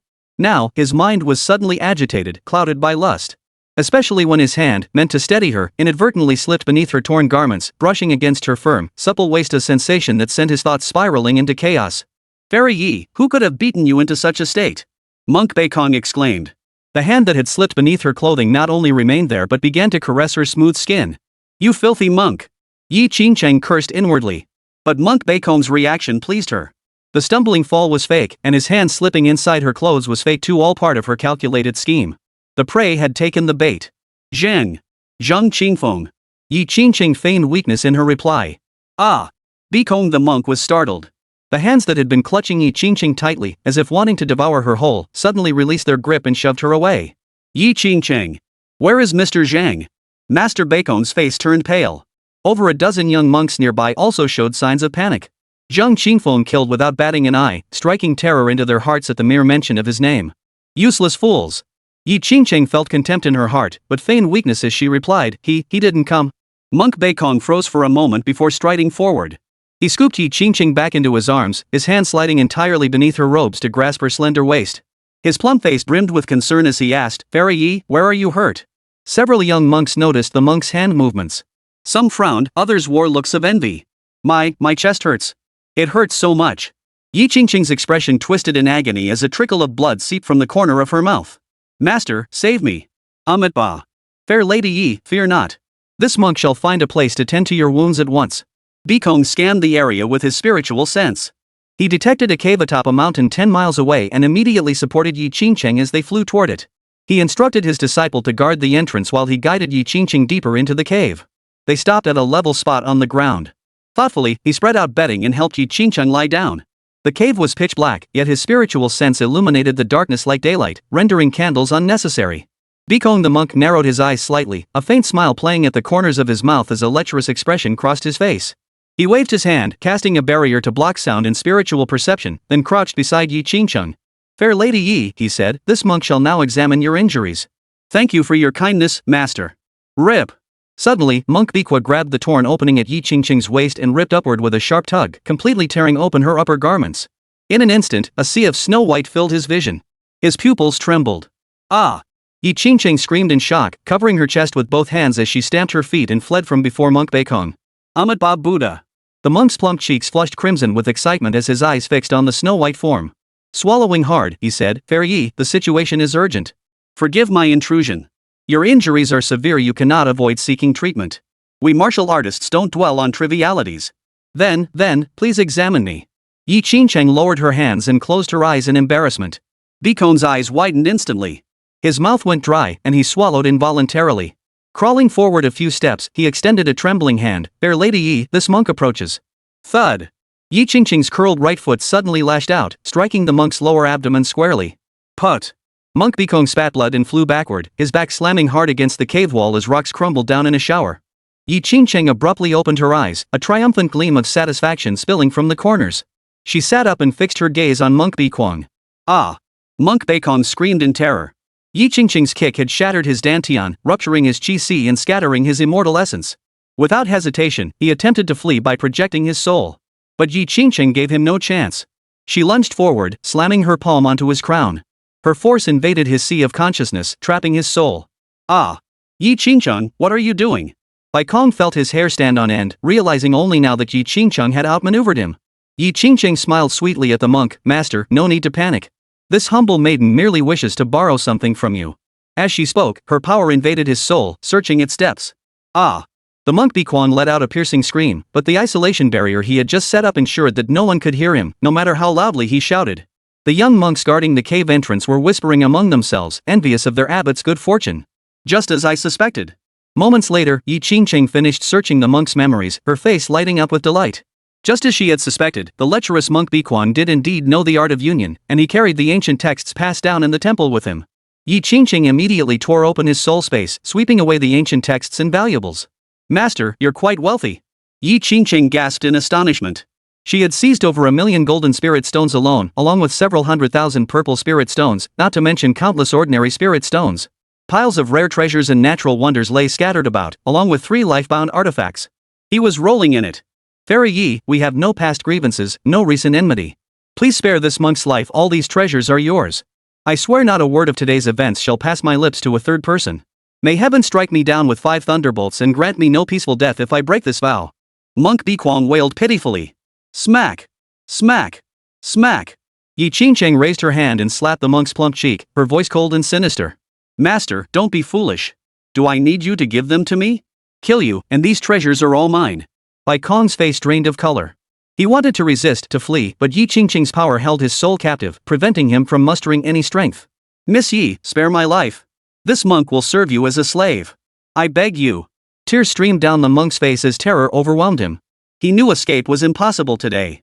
Yi Qingqing pinched his cheek and chuckled, Master, if you were just a bit more handsome, this maiden might have some interest in discussing the art of union with you. Unfortunately, your appearance is far too repulsive and disgusting, it makes one lose all appetite. Bikon's expression froze. He never imagined Yi Qingqing would kill him just to steal the art of union. What holy maiden! She was nothing but a lewd harlot. Don't kill me! This monk has devoted centuries to mastering the art of union. I share the same aspirations as immortal Yi and am willing to impart all my knowledge. If this hide of mine is unsightly, I can reshape a more handsome one. Bikong the monk begged for mercy repeatedly. Yi Qingqing shook her head. No. You're too ugly. You'd be better off seeking the Buddha in the western heavens. With that, she struck out with a palm strike. Boom! The monk Baikon's body exploded into a cloud of blood mist, his soul captured in Yi Qingqing's hand. Ah! Yi Qingqiang, you! Slut! Even as a ghost, I won't let you off. Bikong the monk screamed hysterically. Even the Buddha himself would kneel before this immortal maiden, let alone you old lecher. Die! Yi Qingqing's gaze turned menacing. With a sudden clawing motion, she obliterated monk Baikon's spiritual awareness and swallowed the remaining pure essence of his soul. Then she stripped off her torn garments and slipped into a fresh dress. All of you, come in. She called out toward the cave entrance. The young monk guarding the entrance immediately entered the cave upon hearing her call. Chapter 48, No Unexpected Fortune, No Wealth. The young monk was no match for Yi Qingqing and was swiftly subdued. TSK, young monks are just so much more tender than old ones. Each one fair-skinned and handsome, truly delightful. Oh, though there are a couple of ugly ducklings among them. Boom! Boom! The two young monks who didn't meet her standards were instantly smashed into bloody mist, their souls devoured on the spot. The remaining monks were terrified out of their wits. Their bodies and souls were both bound, unable even to cry out for mercy. Fear not. This immortal maiden shall treat you kindly. I shall let you gallop freely and experience the most exquisite pleasures of the mortal world. But first, you must wait until this immortal has fully comprehended it. Giggle. Yi Qingqing withdrew her gaze with a dazed smile, walked over to the bedding spread by Monk Baikong, sat cross-legged, and then took out several ancient texts detailing the art of union. Combining these with the cultivation methods she had extracted from Monk Baikong's soul memories, she immersed herself in studying and comprehending them. This art of union was not wicked, it was a legitimate dual cultivation practice, brimming with wisdom and infinite subtleties. Both practitioners could benefit from it, not only enhancing their cultivation but even strengthening their divine souls. This secret art is truly extraordinary. Yi Qingqing couldn't help but exclaim in awe. But what she sought wasn't a proper dual cultivation method, she craved an improper one, a wicked art that could harvest yang energy to replenish yin. Thus, she could only ponder and research it herself. As the saying goes, good learning is hard, bad learning is easy. Half a month later, Yi Qingqing had deduced a technique for union from ancient texts, though it still required practical testing. She tucked away the ancient texts, rose, and approached the young monk. She selected a fair-skinned, delicate-featured boy, tore off his clothes, tossed him onto the bedding, and without further ado, pounced and took him in one swift motion. The young monk resisted internally, yet his body betrayed him. Soon, he surrendered completely, lost in the waves of pleasure. The others watched, their faces flushing crimson as their blood surged. Boom! A sudden, explosive crack echoed through the air. The young monk beneath Yi Qingqing's embrace was instantly reduced to a cloud of blood mist, his very soul obliterated. Yi Qingqing was hurled several zhang away. The onlookers' hearts nearly stopped in terror. Only then did they grasp the sheer horror and depravity of Yi Qingqing, sending shivers down their spines. What just happened? Yi Qingqing sat up abruptly, her brows furrowed as she fell deep in thought. 3 days later, having grasped the issue, she captured another young monk to continue her experiments. But just as the flames were subsiding, disaster struck. The young monk's cultivation base suddenly collapsed, his body transforming in an instant into a withered corpse that looked as if it had been dried by the wind for 100 years. Yi Qingqing was furious. Yet she refused to give up, continuing her research. After over 2 months of repeated trials, the final novice monk's eyes glazed over with blissful ecstasy. Uttering rapid cries of fury, he surrendered his entire lifetime's cultivation to Yi Qingqing. Ha! Ha ha! Finally! I've finally succeeded! Yi Qingqing burst into laughter, unable to contain her excitement. This technique shall be called the yin-yang flying immortal art. Once I find a few prime targets to harvest their essence, and with the help of that old monk's elixir, I can attempt to break through to the golden immortal realm. That old bald-headed monk kept the breakthrough elixir for himself. What a stroke of luck for me. Giggle. Yi Qingqing's laughter sent shivers down the spine, radiating an alluring charm from her hair to her toes. Yet when she slipped into a snow-white gown, concealing the myriad charms within her brows and eyes, she reverted to an aloof and proud demeanor, radiating a sacred aura that commanded respect from afar. From enchanting allure to pristine purity, she shifted effortlessly. Snap! A month later, deep within the desolate Wulma forest, thunderclouds churned in the sky. Beneath the thunderclouds, Yi Qingfeng stood ready for battle, sword in her right hand and robes draped over her shoulders. The robe was the life-bound treasure of Monk Biquang, known as the Mola Golden Robe. As one of the sacred treasures guarding Tianfu Temple, it possessed extraordinary defensive power, impervious to blades and bullets, immune to all magical attacks. Had Venerable Beikong not been blinded by lust that day, lowering his guard against Yi Qingfeng, she would have been utterly powerless against him with this robe alone. His life consumed by lust, he ultimately perished at the hands of his own lust. At Yi Qingfeng's feet lay 3 emaciated male corpses. In life, they had been powerful cultivators at the heavily immortal realm, but Yi Qingfeng had drained them dry, extracting every last bit of essence from their bones and marrow. Nourished by the essence of these 3 and bolstered by Monk Beikong's potent elixirs specifically crafted for realm breakthroughs, Yi Qingfeng, who had stagnated at the peak of the celestial immortal realm for 6 years, finally shattered her limitations. Once she survived the current thunder tribulation, she would ascend to the golden immortal realm. After ascending from the tribulation stage to the true immortal realm, advancing to higher realms required enduring thunder tribulations. Failure meant at best damage to one's cultivation foundation and regression in realm, at worst complete loss of cultivation, or even being instantly reduced to dust and death under the thunder's wrath. The tribulation consists of 9 bolts of lightning. The first 3 were heavenly thunder, testing the stability of the ascender's cultivation. These 3 trials are relatively easier. The middle 3 are the heart tribulations, testing the steadfastness of the cultivator's Tao heart. These 3 are far more perilous, stirring the candidate's inner demons. A single misstep could plunge them into an abyss of endless depths. The final 3 are true thunderbolts, inflicting genuine harm. They truly test the ascender's strength. The slightest misstep leads to complete annihilation, extremely perilous. Crack! Crack! Crack! Yi Qingfeng easily weathered the first 3 heavenly thunderbolts. However, when the first heart thunder struck, Yi Qingfeng's face suddenly turned deathly pale, and she spat out a mouthful of blood. Crack!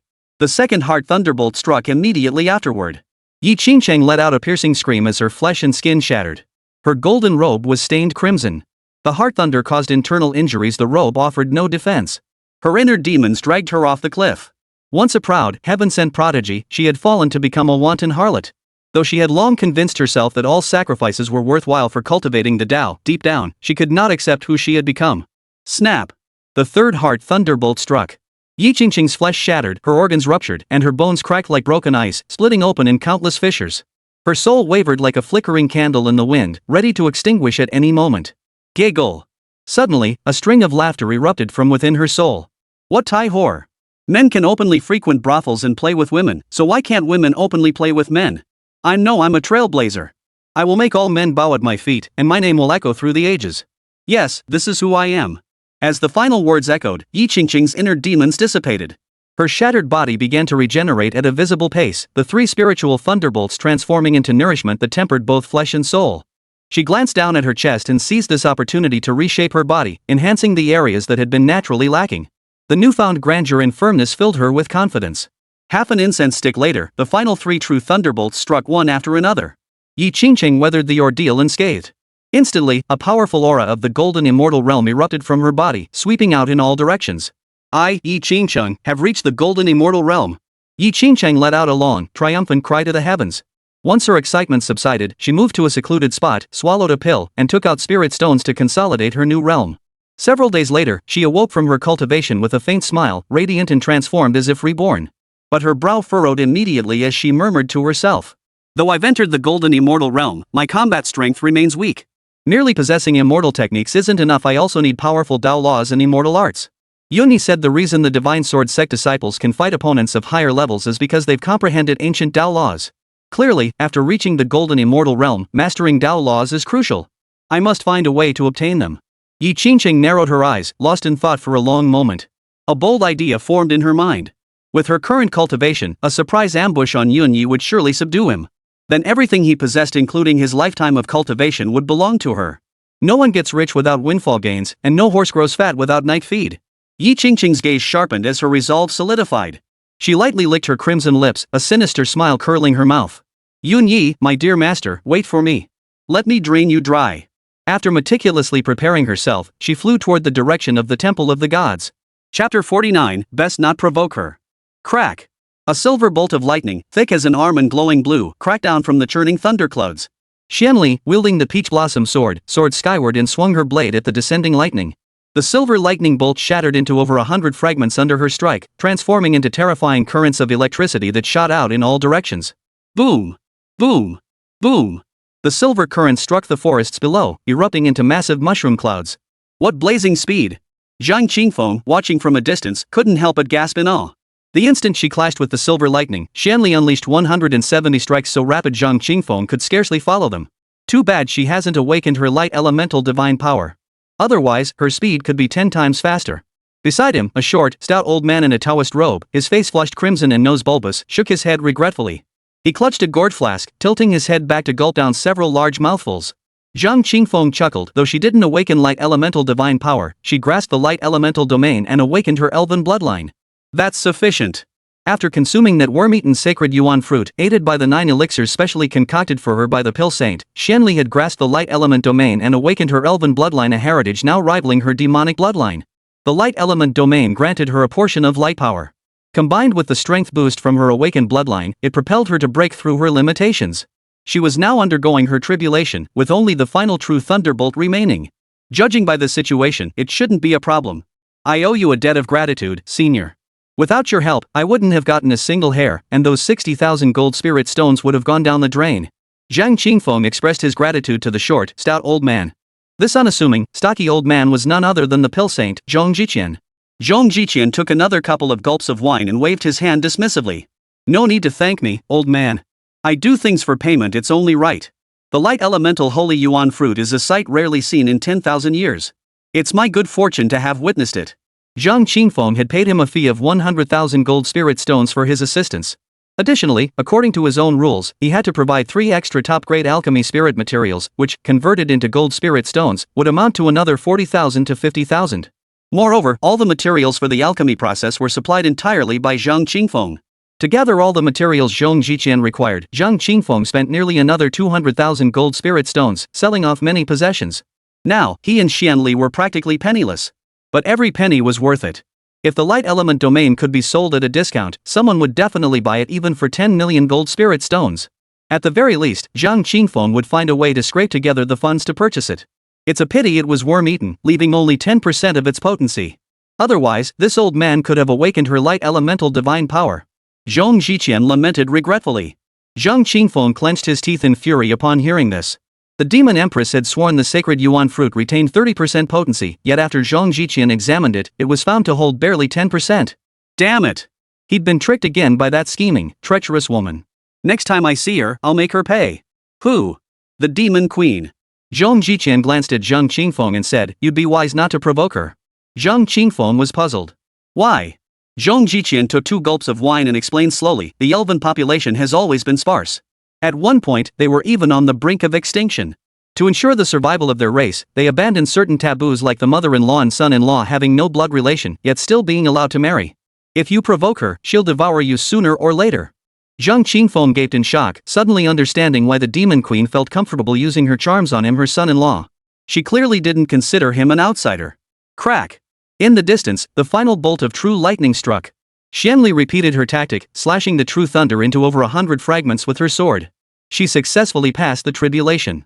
The aura of a golden immortal erupted from her body, sweeping across the wilderness. Husband, I've succeeded.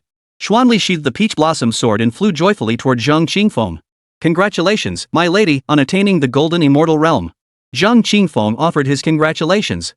Xuanli flew before Zhang Qingfeng, her excitement palpable. Clasping his hand gratefully, she exclaimed, "Thank you, my husband, for your invaluable assistance. Without you, I might never have reached the golden immortal realm in this lifetime." Thank you. After awakening her elven bloodline, a golden halo now shimmered within her crimson pupils. Her gaze flowed with an even more enchanting allure. Her skin grew more dewy and smooth, her features and figure more exquisitely refined than before. Combined with the aura shift brought by her enhanced light power and cultivation realm, she now radiated an otherworldly grace suffused with a faint, sacred aura. No need for thanks between us. Zhang Qingfeng waved his hand dismissively. Xuanli smiled, glancing to the side and asking, "Where is the alchemy sage?" "He just left." "I haven't thanked him yet." "I've already thanked him for you. You've just broken through, your cultivation is unstable. You should stabilize it quickly." Several days later, Xuanli awoke from her cultivation, slumped her shoulders, and sighed. What's wrong? Zhang Qingfeng stirred at the sound and asked with concern, did something go wrong? Did you fail to consolidate your cultivation level? Xuanli shook her head. My cultivation is perfectly stable. Then why the sigh? I thought reaching the golden immortal realm would make comprehending the peach blossom sword easier, but it's still the same. I'm completely lost. Don't rush it. Take your time. How did you manage to comprehend all 9 swords in 9 years? Didn't I tell you? I'm a genius. Zhang Qingfeng puffed out his chest proudly. Xuanli wrinkled her nose at Zhang Qingfeng. Last time he'd said that, she'd retorted, who isn't a genius?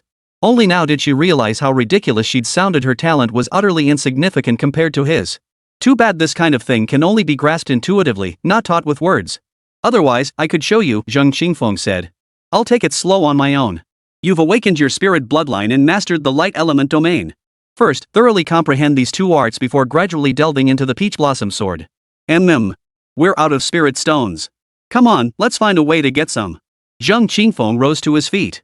Comprehending the laws of the Tao required constant deduction, demanding vast quantities of spirit stones for sustenance. He had intended to seek out his master and the others, hoping to borrow some spirit stones, but his telepathic messages went unanswered. He surmised they might have already ventured deep into the immortal palace, where the telepathic signals were likely blocked by its protective barriers. How do you humans earn golden spirit stones quickly? I'll go earn some. Xuanli asked. Knowing she had emptied both their pockets during her recent breakthrough, turning Zhang Qingfeng from a wealthy man into a penniless one, she felt terribly guilty. She wanted to earn some spirit stones quickly for Zhang Qingfeng's use. Zhang Qingfeng replied, earning can't compare to stealing. Xuanli paused, then lowered her voice and asked, you didn't get all your spirit stones by robbing people, did you? Of course not. I thought you were a bandit. They're all borrowed, the kind you have to pay back. My 9-year seclusion burned through over 1 million gold spirit stones. I'll have to repay every last one. You, my friend? You'll be joining me on this debt repayment journey. How about we just beg for food and become deadbeats? Beg my ass. Come on, let's go collect debts. Collect debts? The Yangshan Hall still owes me 200,000 golden spirit stones. It's time to settle this. The 2 bid farewell to the Pill Saint and headed straight for the Yangshan Hall. The following noon, Zhang Qingfeng descended with Xuanli before the main hall of the Yangshan Hall's central peak and bellowed, Yi Qingcheng, come out. Chapter 50, Dragon's Grave Valley. It's bad. Zhang Qingfeng and the witch are attacking. Zhang Qingfeng, you murdered our Yangshan Hall patriarch and elders. We didn't seek revenge, yet you dare invade our hall. This is outrageous. The arrival of Zhang Qingfeng and Xuanli was like cold water splashed into hot oil, instantly setting the once peaceful Yangshan Hall ablaze with chaos. Some fled in panic, while others, fearless of death, drew their weapons to confront them. The sect's protective array activated. Zhang Qingfeng, what do you think you're doing? A square-faced youth stood at the forefront of the group, his voice deep and commanding as he confronted Zhang Qingfeng. Zhang Qingfeng scanned the crowd. Seeing only young disciples surrounding him, the peak masters and elders of the Yangshan Hall had all retreated like turtles hiding in their shells, not a single one in sight. He couldn't help but sneer coldly. Bring Yi Qingcheng out. The holy maiden isn't here. She hasn't returned for a long time. We've all been searching for her too. Seeing that the square-faced youth didn't seem to be lying, Zhang Qingfeng surmised that Yi Qingcheng might be afraid he'd come looking for her, too scared to return to the sect. But while the young ones might flee, the elders couldn't escape. Summon your peak master and elders. The square-faced youth shook his head. The peak master and elders aren't here either. Zhang Qingfeng frowned. The square-faced youth immediately explained, an extraordinary phenomenon appeared in Burial Dragon Valley. Some heard dragon cries, while others saw the phantom of a true dragon coiled above the valley. They suspect the dragon essence is about to manifest. The peak master and elders heard the news and went to investigate. Zhang Qingfeng's expression turned alarmed. When did this happen? Just these past few days. People from every sect and school have gone, but I hear no one has found the dragon essence yet. Is that so? Zhang Qingfeng glanced at the group of young disciples before him, realizing there was no profit to be gained. He abandoned his debt-collecting plans and declared, tell Yi Qingcheng to return the betrothal gifts properly. I might spare her life. Otherwise, she will die. The square-faced youth replied, should the holy maiden return, I shall convey your words exactly as you spoke them. Zhang Qingfeng took Xuanli's hand and turned to leave. Watching Zhang Qingfeng vanish into the horizon, the square-faced youth exhaled a long breath, his body drenched in cold sweat. He truly feared Zhang Qingfeng would unleash a bloodbath. Zhang Qingfeng is a real piece of work. Someone muttered under their breath. He was the one who committed adultery with that witch, betraying the holy maiden's pure devotion and breaking the betrothal first. How dare he demand the betrothal gifts? Is he even a man? What kind of man is he? Raped by that witch, stripped of his cultivation, utterly disgraced, yet instead of seeking vengeance, he dares defy heaven itself by marrying her. Is this something a human being would do? Wasn't he secretly involved with that witch all along? Shut up. The square-faced youth cut off their chatter. Are you lot so unsettled that Zhang Qingfeng hasn't slaughtered enough people? Should I go fetch him back? The others immediately fell silent. The square-faced youth took out a communication stone and sent a message to the peak master and the elders, informing them that Zhang Qingfeng might have gone to the Dragon Burial Valley and warning them to be cautious. His hunch proved correct. Zhang Qingfeng had indeed set off for Burial Dragon Valley with Xuanli in tow. Dragon essence was a treasure of the same caliber as the sacred essence fruit. There was no reason not to try his luck. The setting sun bled crimson, staining the western horizon of the spirit realm a deep, dark red. Gale force winds whipped up sand and dust, howling through the sparse vegetation of the rolling mountains. As far as the eye could see, desolation stretched endlessly. The Dragon Burial Valley stretched for thousands of miles, truly resembling a colossal dragon. The rocks and soil within the valley were all crimson, said to be stained by the blood of a true dragon that had fallen. Some curious souls dug deep into the earth, seeking to know how far the dragon's blood had soaked into the yellow soil. Yet, even after digging 1,000 feet, they found no bottom and abandoned their efforts. The Dragon Burial Valley is vast, yet compared to the vastness of the Great Wilderness, it is as small as an earthworm. The Great Wasteland is vast beyond measure, so vast that no one knows its true extent. Legend holds that this place does not belong to the spirit realm, but is instead a fragment of an ancient battlefield that drifted down from the immortal realm. For on every night of the full moon, a deep, resonant sound emanates from the depths of the Great Wasteland. It was a sound that seemed to come from the distant past. The sounds were chaotic. Roars of beasts, thunderous claps, the pounding of war drums, cries of battle, and the heavy rumble of chariots crushing across the battlefield, all these sounds intertwine, stirring profound curiosity about the Great Wasteland's depths. Yet no one dared venture deep into its heart. 10,800 li inward lay the Spirit Dead Zone, a forbidden realm where cultivators dared not tread. No matter how high one's cultivation level, stepping into the Spirit Dead Zone caused the divine essence within to lose all sensation, and all divine arts and techniques to lose their power. The lingering miasma, venomous insects and snakes, poisonous flowers and plants within could easily kill cultivators who had lost their immortal energy protection. Thus, it inspires dread in all who hear of it. Some also say that ancient demonic tribes lie sealed deep within the Great Wasteland, for its outer reaches are often haunted by demonic beasts including mighty dragons and even terrifying ancient relics. In recent days, the valley has been bustling with activity. Celestial omens appeared, and dragon cries and shadows drew a large group of cultivators seeking dragon essence. More cultivators continued to arrive in a steady stream, all hoping to try their luck and seize this great opportunity. Two figures descended from the heavens, landing in the valley and instantly drawing the attention of hundreds of divine senses. It wasn't their identities that drew attention, but the masks covering their faces. Masks were not uncommon. Many cultivators in the valley wore them to avoid recognition. But these two wore large white rabbit masks, the kind children play with. Quite unique. Oomph. The man in the blue robe, his long beard reaching his chest, gave a cold snort. The hundreds of divine senses felt as if pricked by needles. Realizing the man's formidable cultivation, they hastily withdrew their senses, not daring to offend. Yet they couldn't help but steal another glance at the woman in the crimson skirt beside him. Though her face was concealed by a large white rabbit mask, her tall, graceful figure and otherworldly aura captivated the gaze, sparking uncontrollable fantasies of the exquisite beauty hidden beneath. These two were none other than Zhang Qingfeng and Xuanli. Feeling a bit too much attention, aren't you? Xuanli whispered with a smile. Earlier, as they flew over the Dragon Burial Valley, they noticed many cultivators wearing masks. Fearing they might encounter members of the Temple of the Gods, and unsure of their strength after months apart, they too donned masks. The moment Zhang Qingfeng pulled out the big white rabbit mask, Xuanli froze in place, convinced that wearing this mask would draw more attention than going maskless. But Zhang Qingfeng was adamant. It doesn't matter. As long as they can't see our faces. Zhang Qingfeng shrugged indifferently. The mask was enchanted with a barrier that blocked divine sense from peering through. Let's go inside and take a look. Zhang Qingfeng led Xuanli forward. Halt! As they reached a narrow bottleneck, their path was blocked by several men clad in moon-white robes. Zhang Qingfeng halted, glancing at the 1,000-foot banner erected in the valley ahead. The characters Qingyun's sect were emblazoned upon it, and he understood the situation. The section stretching roughly 10 li ahead had been seized by the Qingyun sect. Based on intelligence suggesting a high probability of dragon essence appearing in this valley section, they had sealed off the area with array flags, blocking others' spiritual sense from probing. Qingyun's sect disciples guarded the perimeter, forbidding other cultivators from approaching. Passers-by had to take a detour. The valley ahead has been claimed by our Qingyun sect. Please take the detour, sir. The Qingyun sect disciple declared with an air of arrogance. Such territorial claims were commonplace. When competing for resources in the wilderness, major sects and clans often seized advantageous locations by force, leaving the powerless to stand aside. If Zhang Tianyue and his 8 junior brothers had arrived, they would have done the same. And they would have been even more ruthless. Who would wait for the dragon essence to surface, count to 3, and then compete fairly with you? Don't be ridiculous. The weak get devoured by the strong. It's been that way since ancient times. This is one reason why lone cultivators struggle to survive. Unless someone stumbles upon a hidden treasure trove in secret, they'll never secure quality cultivation resources. Zhang Qingfeng frowned, unwilling to reveal his strength just yet, and held back. He and Xuanli took a detour around them. Halt! The valley ahead has been claimed by our Piao sect. Please take another route, sir. Halt! Nearly the entire Dragon Burial Valley was occupied by flags planted by various factions, large and small. The Temple of the Gods had also arrived, occupying a 300-li stretch in the valley's center. Zhang Qingfeng didn't attempt to seize territory.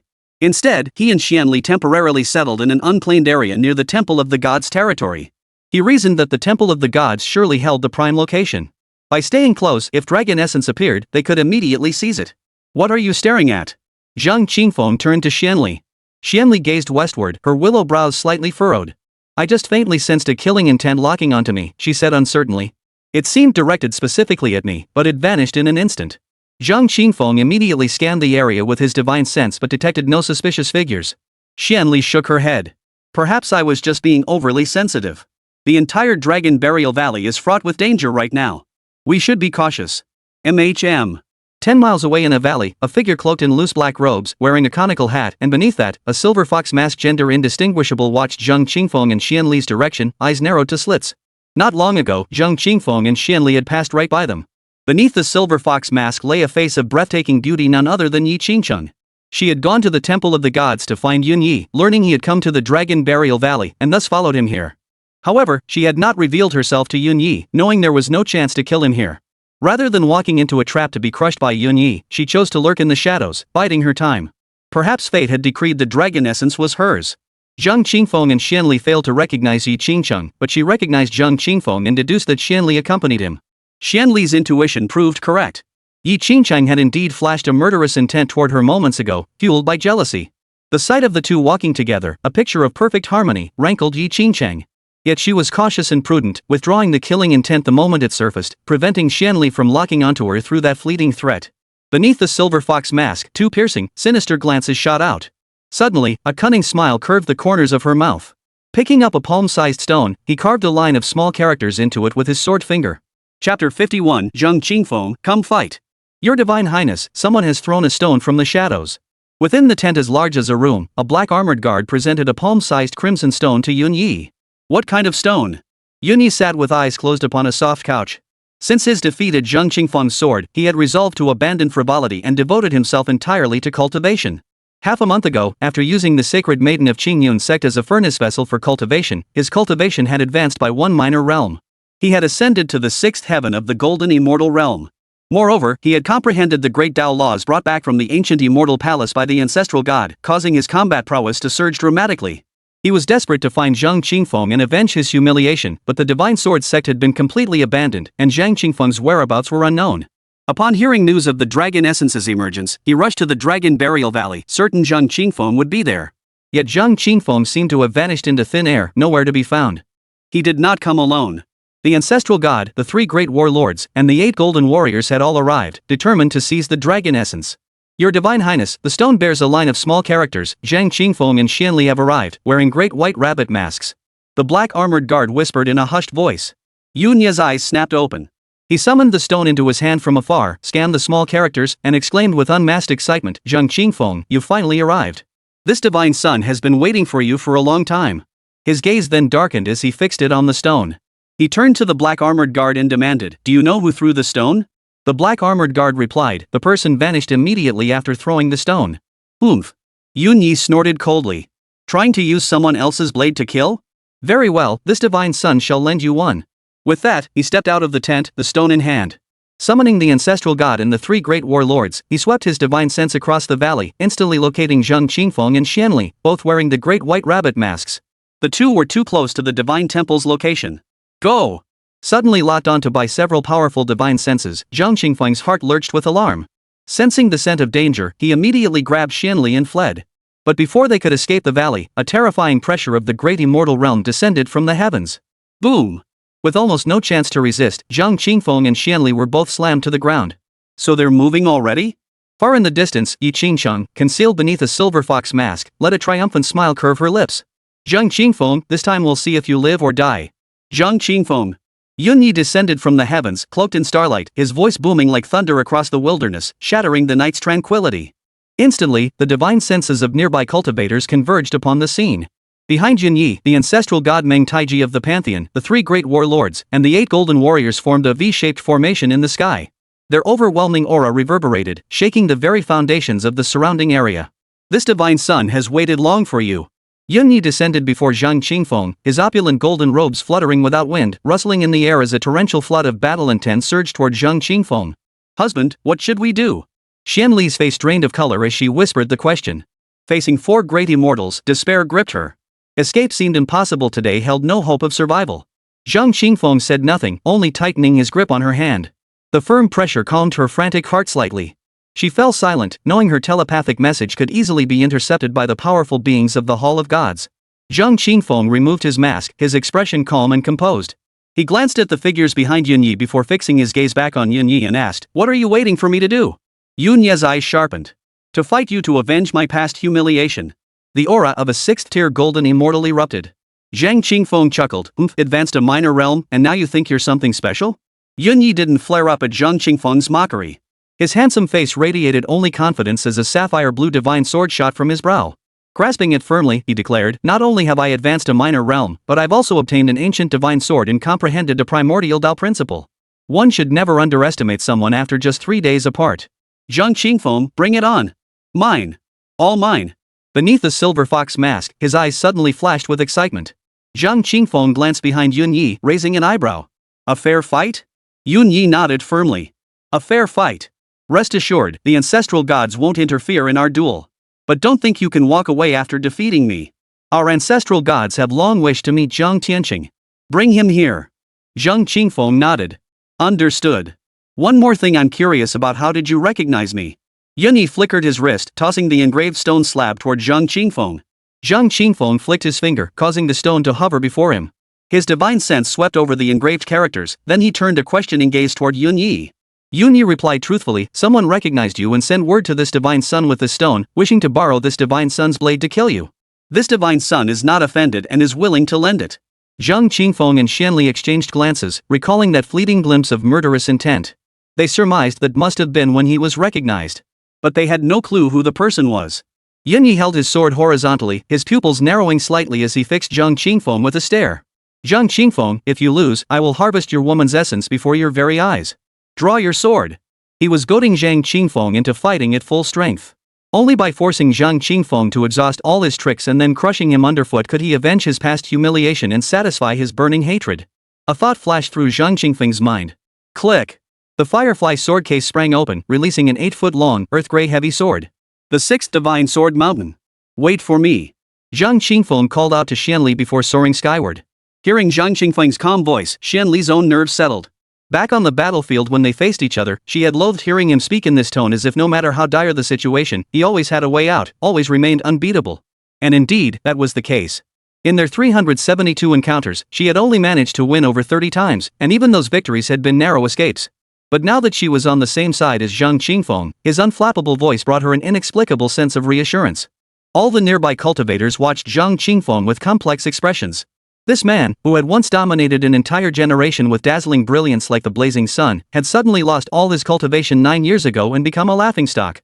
Yet, unexpectedly, he had re-emerged 9 years later, even more dazzling than before. He had sent celestial princes fleeing in terror and crushed peers of equal cultivation with a single hand. He had once again loudly proclaimed to the world he was unrivaled among those of his realm. Now, facing the divine son of the immortal realm once more, the latter was no longer the same. His cultivation had risen, he possessed an ancient divine sword and the laws of the Tao, and his combat prowess had grown by leaps and bounds. Could Zhang Qingfeng still maintain his status as peerless among those of equal cultivation? Most hoped he could. The reason was simple: Zhang Qingfeng was one of their own from the spirit realm, while Yunyi hailed from the immortal realm. What right did the immortal realm have to meddle in the affairs of the spirit realm? Zhang Qingfeng, kneel before this divine son.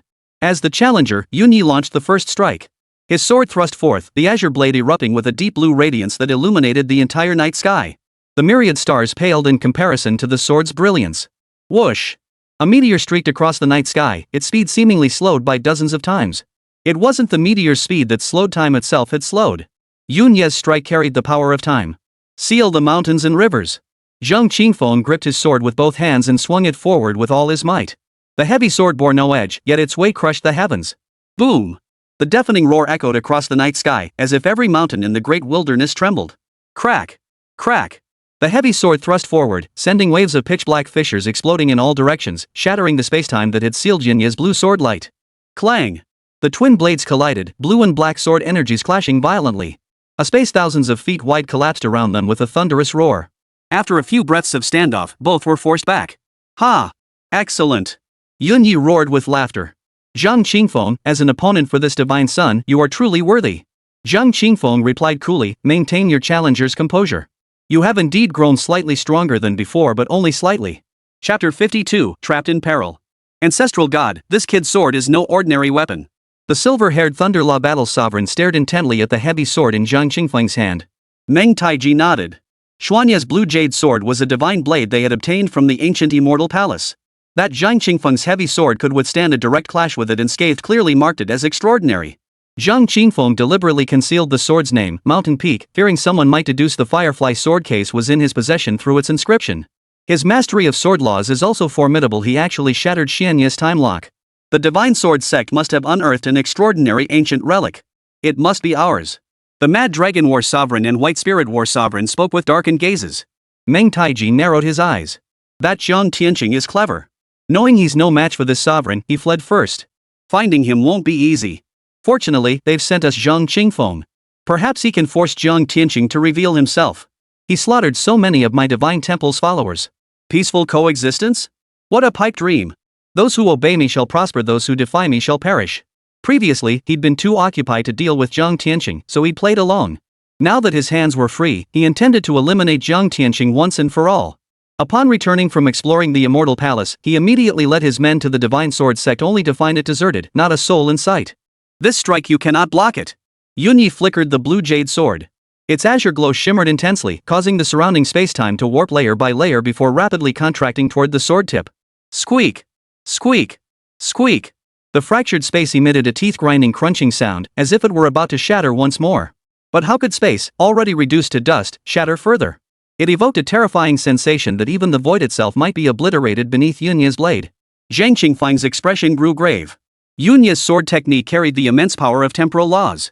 The compression of time made his sword feel as though it were sinking into quicksand, each swing accompanied by a heavy, sluggish sensation. Yet it was still insufficient to suppress the laws of his sword technique. Time shuttle. Yunyi channeled temporal energy into a thrusting strike. Within a radius of thousands of feet, spacetime froze. Wherever the sword light touched, the already shattered space fractured anew, swirling into countless annihilating black holes. Void shatter. Zhang Qingfeng delivered a heavy, sweeping strike with his sword. The earth-gray blade reflected illusory rock veins as boundless mountainic power converged from all directions, coalescing upon the sword's edge to shatter Yunye's temporal stasis. How is this possible? Yunye's expression was one of utter shock. In disbelief, he thought, just how powerful is your sword's law? Even the great way of time cannot suppress it? Yet, in the instant before the swords collided, Zhang Qingfeng's blade faltered a moment so fleeting it was nearly imperceptible. But at this level of combat, that brief lapse was enough to be fatal. Take this! Yunyi roared. Clang! The twin blades clashed, locked in a brief standoff before the mountain sword was forced back by the blue jade sword. Then it broke through the defense. SSSSH. A brilliant blue blade flash sliced through the air, blood spattering from Zhang Qingfeng's chest as he fell backward through the sky. Thud! He crashed heavily to the ground. Spectators held their breath, realizing Zhang Qingfeng had lost. A wave of sorrow washed over them. Though they all knew the spirit realm was inferior to the immortal realm in every way, they resented being looked down upon. They could criticize themselves, but being despised by others stung. Nothing special. Yunyi sneered contemptuously. Husband. Xuanli's face drained of color as she rushed to Zhang Qingfeng's side. Cough. I'm fine. Zhang Qingfeng struggled to his feet, coughing up blood. The gaping wound across his chest, nearly exposing his internal organs, was horrifying to behold. Zhang Qingfeng, you have lost. Yunyi towered over him, sword pointed at Zhang Qingfeng, bellowing, kneel before this divine son. Cough. I'll kneel to your damn immortal ass. I can still fight. Zhang Qingfeng cursed furiously, raising the mountain sword high above his head. A shadowy mountain peak materialized above his crown. Yunyi grinned. Fine. This divine son will let you lose with no regrets. I hope this strike of yours can defeat me. Otherwise, I might just harvest your woman's essence right before your eyes. Husband, I'll aid you. Xuanli drew her sword. Zhang Qingfeng shook his head. No need. I want to fight fairly and squarely. The mountainous phantom above his head gradually solidified. Yunyi declared, I struck the first blow. The second we struck simultaneously. This third strike, I'll let you go first. All spectators held their breath involuntarily, hoping for a miracle. Yet some gloated in schadenfreude. Like Yi Qingcheng and the Yangsheng Hall disciples who wished Zhang Qingfeng dead on the spot. Clang! Just as Zhang Qingfeng was about to swing his sword, he stumbled backward as if unable to bear the weight of the mountain's illusory shadow overhead. Xuanli, quick as lightning, rushed behind him and caught him. Ah! This scene deflated the spectators, who realized Zhang Qingfeng was now a spent force. Spare his life. Meng Taiji suddenly spoke up, addressing Yunyi. Clearly, he too recognized Zhang Qingfeng was fighting like a cornered beast. Understood, master. Yunyi nodded with a smile. You Lin Yuan. Zhang Qingfeng's eyes suddenly widened as his heavy sword came crashing down. Boom! The illusory mountain above their heads abruptly plummeted downward. As it descended, it rapidly solidified, seemingly transforming into a real mountain. Zhang Qingfeng and Xuanli's figures suddenly became ethereal. Trying to escape? Meng Taiji's brow furrowed as he realized with a jolt that Zhang Qingfeng's feigned weakness had been an act all along. His true intent was escape. What cunning! But it was useless. Before overwhelming power, all scheming and calculation were meaningless. He raised his hand abruptly and slammed it down. Boom! The force slammed into the solid mountain, causing the earth to shake violently. Yet it failed to stop Zhang Qingfeng from escaping. Meng Taiji's expression darkened. See you later. As his figure vanished, Zhang Qingfeng flashed a grin at Meng Taiji. Bastard! Meng Taiji was furious. Just then, the pitch-black night sky suddenly brightened as a dazzling golden light descended from above. Boom! The golden light crashed to the ground, shaking the entire great wilderness. As the light dissipated, a 1,000-foot-tall golden banner stood erect in the valley. The character Qin was inscribed upon it, knocking over the black gold banner of the Temple of the Gods. Who? Meng Taiji's hair stood on end with fury as he glared at the golden banner. Dozens of figures emerged from the void, led by a middle-aged man clad in dragon robes.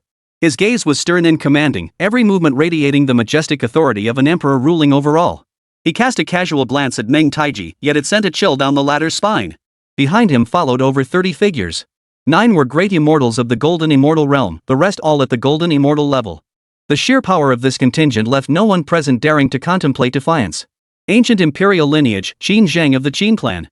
The man in imperial robes stated calmly. Put. At that very moment, Zhang Qingfeng and Xuanli, who had vanished, reappeared in their original spots. Zhang Qingfeng spat out a mouthful of blood. The mountain, which had nearly solidified, dissolved into shimmering fragments of light. Zhang Qingfeng glared up at Qin Zhang, who had forcibly pulled him back. Zhang Qingfeng. Yunyi burst into fury, his sword finger pointing at Zhang Qingfeng. You didn't fight with all your strength just now. You were thinking of running away. Zhang Qingfeng shot him a glance. If I don't run, am I supposed to just wait to die? Yunyi choked with fury. We're dueling. Do you even understand what a duel is? Idiot. Zhang Qingfeng ignored him, raising a hand to stroke his chest. The gruesome wound instantly closed. Surrender or fight. Qin Zheng declared to Meng Taiji.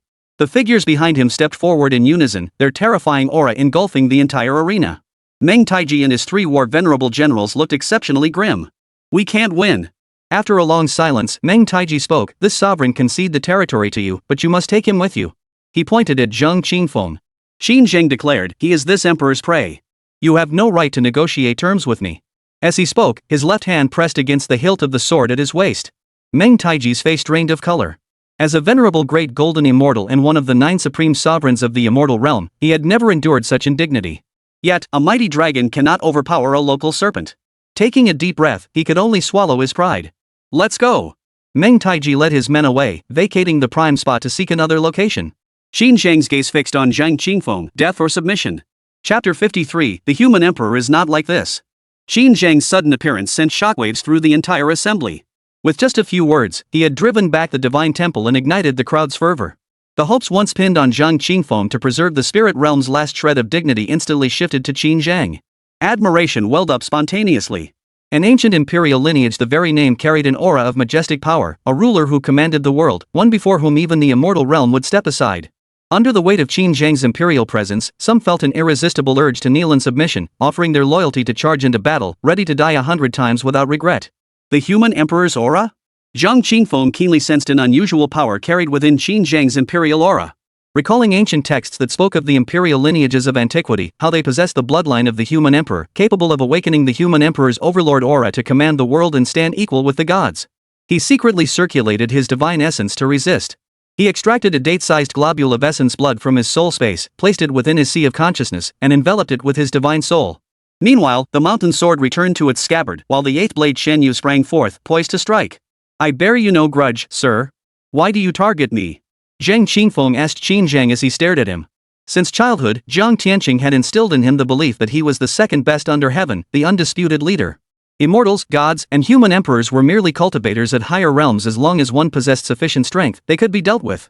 Thus, he felt no reverence for Qin Zhang, this self-proclaimed descendant of an ancient imperial clan. Qin Zhang stared impassively at Zhang Qingfeng and said coldly, rewards and punishments are both imperial favors. How can there be targeting? His calm voice carried the domineering authority of a ruler commanding the world. Ha ha! Zhang Qingfeng roared with laughter. Rewards and punishments are both favors? He'd never heard such a laughable notion. He pulled a gourd flask from his storage ring and began drinking greedily, tilting his head back. Seeing Zhang Qingfeng's actions, Xuanli's heart suddenly tightened. She knew him well when he pulled out his wine gourd on the battlefield. It meant he was cornered and prepared to fight to the death. Husband, give me a sip. Xuanli removed her mask and pleaded with Zhang Qingfeng. Zhang Qingfeng looked at Xuanli and said, he's only targeting me. You should flee for your life. Husband and wife are like birds of a feather, but when disaster strikes, they fly apart. I won't blame you. What nonsense are you spouting? I, Xuanli, am no cowardly coward. Her eyes blazed with fury. Today, if you live, I live. If you die, I die with you. Zhang Qingfeng gazed deeply at Xuanli. The resolute determination in her eyes made him abandon his attempts to dissuade her. With a hearty laugh, he handed the gourd to Xuanli. Xuanli took it and tipped her head back, gulping it down in one go. Zhang Qingfeng snatched it back. Easy there. Don't drink it all. Xuanli. She rolled her eyes dramatically. Such a cheapskate. Qin Zhang watched the two bickering affectionately, his sword-like brows slightly furrowed. Clunk. The spectators' hearts sank with the deep frown on Qin Zhang's brow, conjuring visions of an emperor's wrath, a million corpses strewn across the land, rivers of blood flowing for miles. Present your loyal subjects, and this emperor shall grant you a lifetime of peace. Qin Zhang spoke. His tone was noticeably deeper than before. Zhang Qingfeng sneered coldly, sorry, but this lord here has no taste for kneeling before others. My peace of mind is none of your concern. Insolent. A white-robed youth with sharp eyebrows and piercing eyes stepped forward angrily, addressing Qin Zhang, Father Emperor, grant your son permission to subdue this scoundrel. Qin Zhang gave a slight nod. The white-robed youth fixed his gaze on Zhang Qingfeng. His eyes, as cold as tempered stars, flashed with a hint of amusement as he declared, no inclination to kneel? No problem. A beating will suffice. If one isn't enough, then we'll give him another. With that, he stepped forward, traversing 1,000 feet in a single stride to appear before Zhang Qingfeng. A domineering aura erupted from his body, one that made souls tremble and compelled submission. It pressed down upon Zhang Qingfeng. The overlord's might. Kneel. The white-robed youth barked. Zhang Qingfeng raised his hand and pressed down. Thud. The white-robed youth bent his knees and knelt before Zhang Qingfeng. Onlookers stared in disbelief. They had assumed the white-clad youth was formidable, yet he had knelt before Zhang Qingfeng at their very first encounter. The youth's face flushed crimson in an instant, overcome with shame and fury. How dare you! How dare you! The men behind Qin Zhang flew into a rage, ready to attack Zhang Qingfeng. It's no bad thing for him to learn that there are always those more skilled than himself. Qin Zhang remarked calmly. Hearing this, the men behind him immediately halted their actions. The Chen sword shot from his brow, landing in Zhang Qingfeng's hand. He swiftly placed it against the white-robed youth's throat and demanded, I am peerless in my realm. Just who the hell do you think you are? Xuanli rejoiced inwardly. Just when he was fretting over how to escape, a hostage had practically walked right into his hands. Ugh! Veins bulged on the white-robed youth's forehead as he struggled to break free from Zhang Qingfeng's grip and stand up. Yet, no matter how hard he strained, he couldn't budge an inch. He couldn't comprehend it.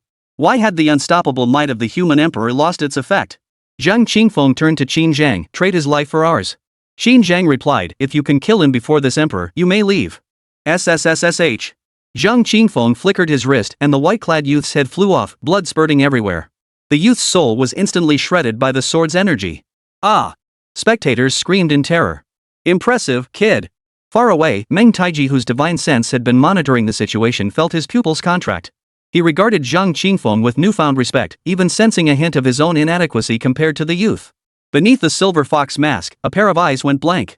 In that moment, an unprecedented wave of deep regret surged from the depths of her heart. Yi Qingcheng felt she had pushed a peerless man away from her very own hands. Qin Zhang's pupils suddenly contracted as rage erupted like a mountain flood. Thud! Zhang Qingfeng was slammed to the ground, blood spurting from his mouth. Yet a grimace spread across his lips as he shouted through a mouthful of blood, "You call yourself the human emperor? Are you going to break your word and betray your own people?" Qin Zhang's gaze darkened. He never imagined Zhang Qingfeng could resist his power suppression. Just now, in that instant, he had crushed Zhang Qingfeng with sheer force, yet a terrifying surge of blood energy erupted from within Zhang Qingfeng, blocking his suppression. Then, the most outstanding son he had poured his heart and soul into cultivating had been brutally killed before his eyes, as if it were child's play. He couldn't help but demand, "How dare Zhang Qingfeng do this?" Qin Zhang's left hand pressed against the sword hilt at his waist as he spoke. "With your strength, 10 breaths should be enough to leave this place. Go." With that, he released Zhang Qingfeng. Yet no one felt relief for Zhang Qingfeng. Qin Zhang's left hand had made it crystal clear, 10 breaths to flee, 10 breaths before he claimed his life. Zhang Qingfeng scrambled to his feet, grabbed his wine gourd, and gulped down several mouthfuls. He shook his head at Qin Zhang. "At first, I thought you had a bit of that human emperor aura about you. But right now, you don't deserve those 2 words. At least in this old man's eyes, a human emperor isn't like this." What guts! Onlookers couldn't help but gasp at Zhang Qingfeng's audacity. But the next moment, Zhang Qingfeng's action left them gaping in astonishment, realizing he possessed far more guts than they'd imagined. The man actually drew his sword toward Qin Zhang. Zhang Qingfeng's expression grew grave. He wasn't brave, he knew he couldn't outrun Qin Zhang's sword. To survive, he had to take a gamble.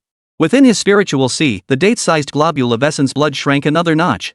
This was the essence blood of that great immortal who had tried to seize Zhang Tianyue. Just now, Zhang Qingfeng had burned its power to momentarily resist Qin Zhang's crushing force. If he burned the remaining essence entirely, combined with the power of the Qinyue sword in his hand, there might be a sliver of hope.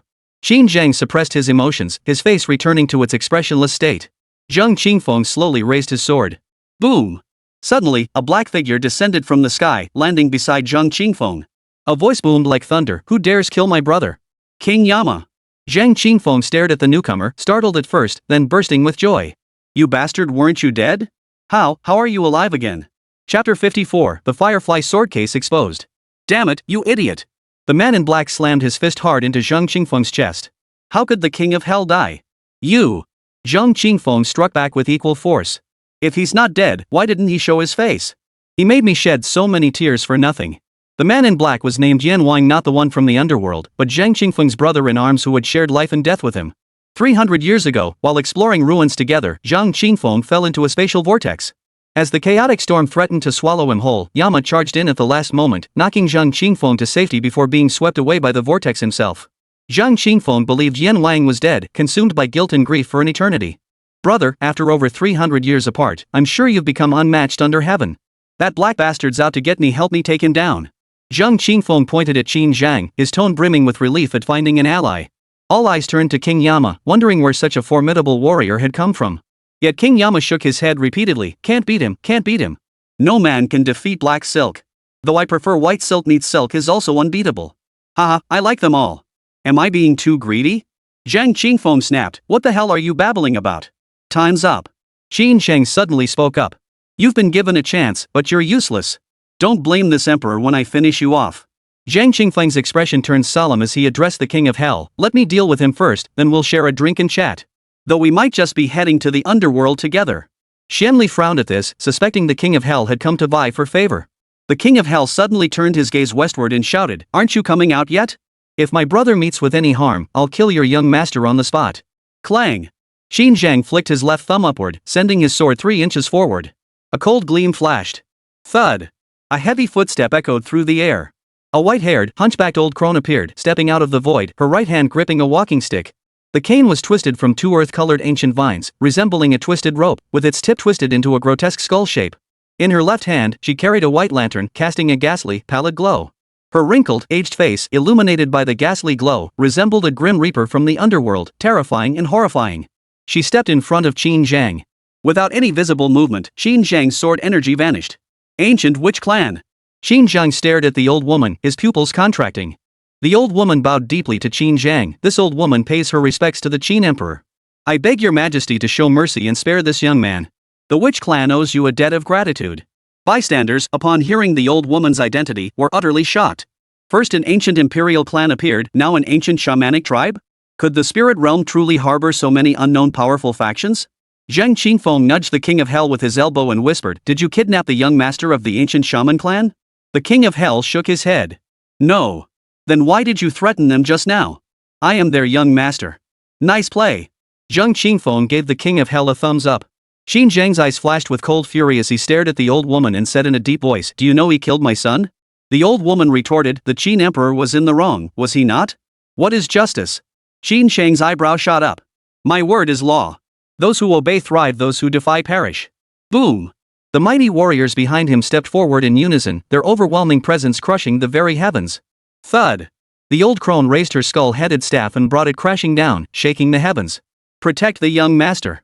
Boom! From the void behind the old crone emerged over a dozen women.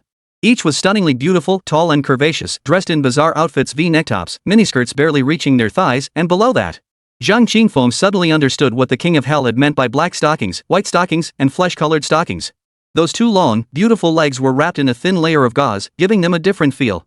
He scratched his head. Damn! He realized he liked them all. He thought, no wonder we're such good buddies, we're on the same wavelength, with identical tastes. If that was the case, then most of the male cultivators present were good buddies. You bastard! Zhang Qingfeng suddenly glared at Yama with indignation, his lips tightening. Speak! How did you spend these 300 years? Do you deserve the guilt I carry? Do you deserve the tears I shed? Go on. The king of hell winked at Zhang Qingfeng. Let's be clear, you want me to share some with you, right? Ahem. Xuanli cleared her throat loudly.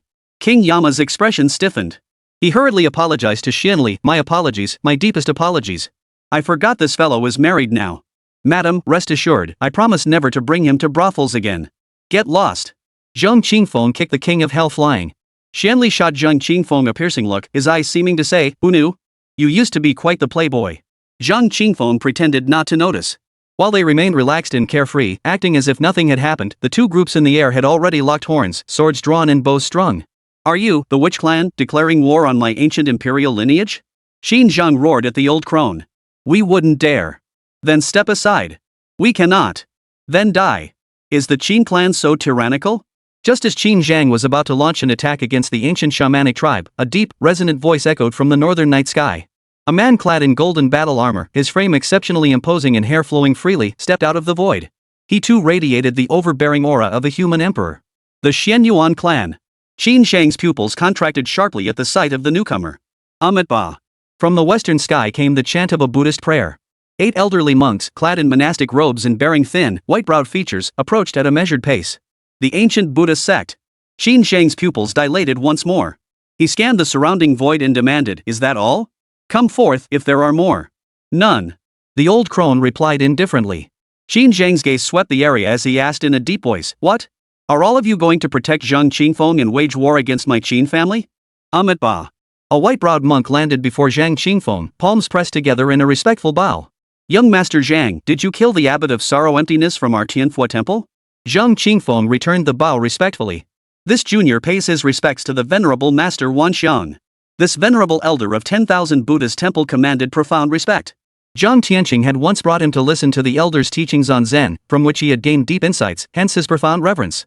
This junior did indeed strike Abbot Beikong, but I did not take his life. Zhang Qingfeng made no attempt to conceal the truth. Thank you. Master Wanxiang bowed once more before returning to his original seat. This also signaled to Qin Zhang that the ancient Buddhist sect would not involve itself in this matter. Qin Zhang turned his gaze to the man in golden armor. The man in golden armor said indifferently, if you covet the firefly sword case, just say so. Why beat around the bush? And to break your word bringing shame upon the Qin imperial clan. I can't stand it. I'll have to intervene. Qin Zhang's expression abruptly darkened.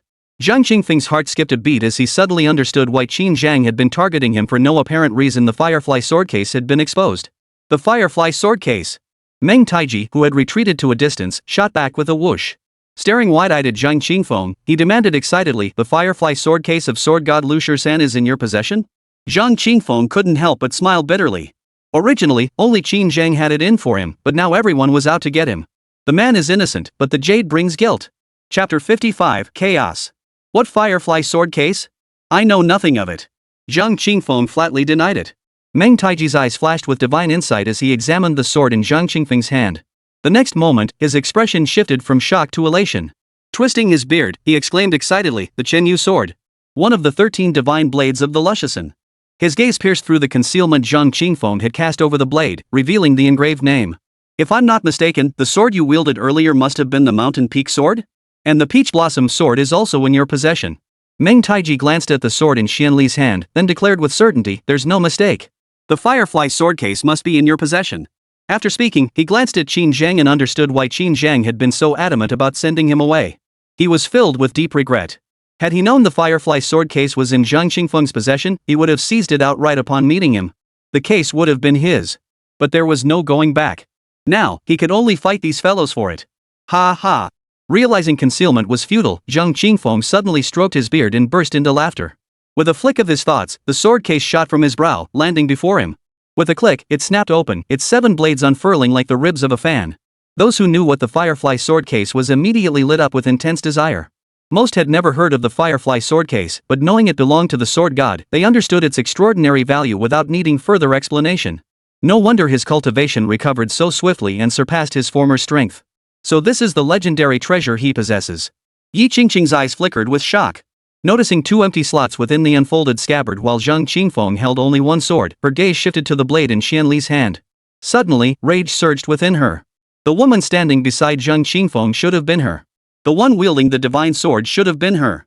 One phrase surfaced in her mind, throwing away the obvious for the distant. What she had once sought was within arm's reach, easily grasped, yet she had pushed it away with her own hands. Put. Beneath the silver fox mask, a mouthful of blood spurted forth. "Why only 9 swords?" Meng Taiji demanded. Zhang Qingfeng countered with a question, "How many should there be?"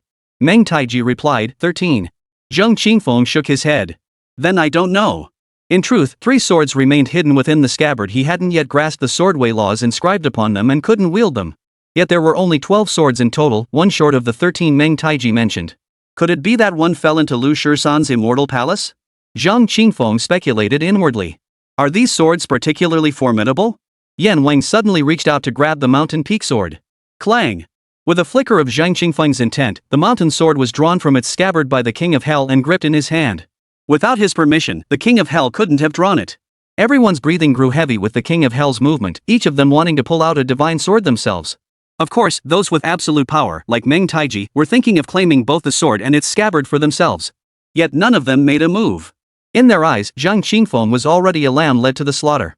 The crucial question was how to snatch this delicious lamb from the other's grasp. None wished to be the first to act and become the target of everyone's hostility. Each hoped to reap the benefits as the fisherman. The reason Zhang Qingfeng had so openly displayed the Firefly sword case was precisely to provoke a fight among them, allowing him to escape in the chaos. Swish! Swish! Yan Wang gripped the Mountain Peak sword, slashing it through the air several times. It's got some weight to it. Zhang Qingfeng replied, "If you like it, it's yours." The old witch of the Wu clan beamed at the offer. But Yama flicked his wrist, tossing the Mountain Peak sword back into its scabbard. Shaking his head, he declared, "It's no match for this old man's axe of the mountains. I don't want it." The witch's face, still frozen in the beginning stages of a smile, stiffened abruptly. She shot King Yama a sideways glance, deeply suspecting he was out of his mind. But then it dawned on her perhaps she understood the King of Hell's meaning. "I don't want just one, I want them all." Little did they know that both Zhang Qingfeng and King Yama were merely stating the surface meaning one was willing to give, the other unwilling to take. Whoever wants one, come and take it.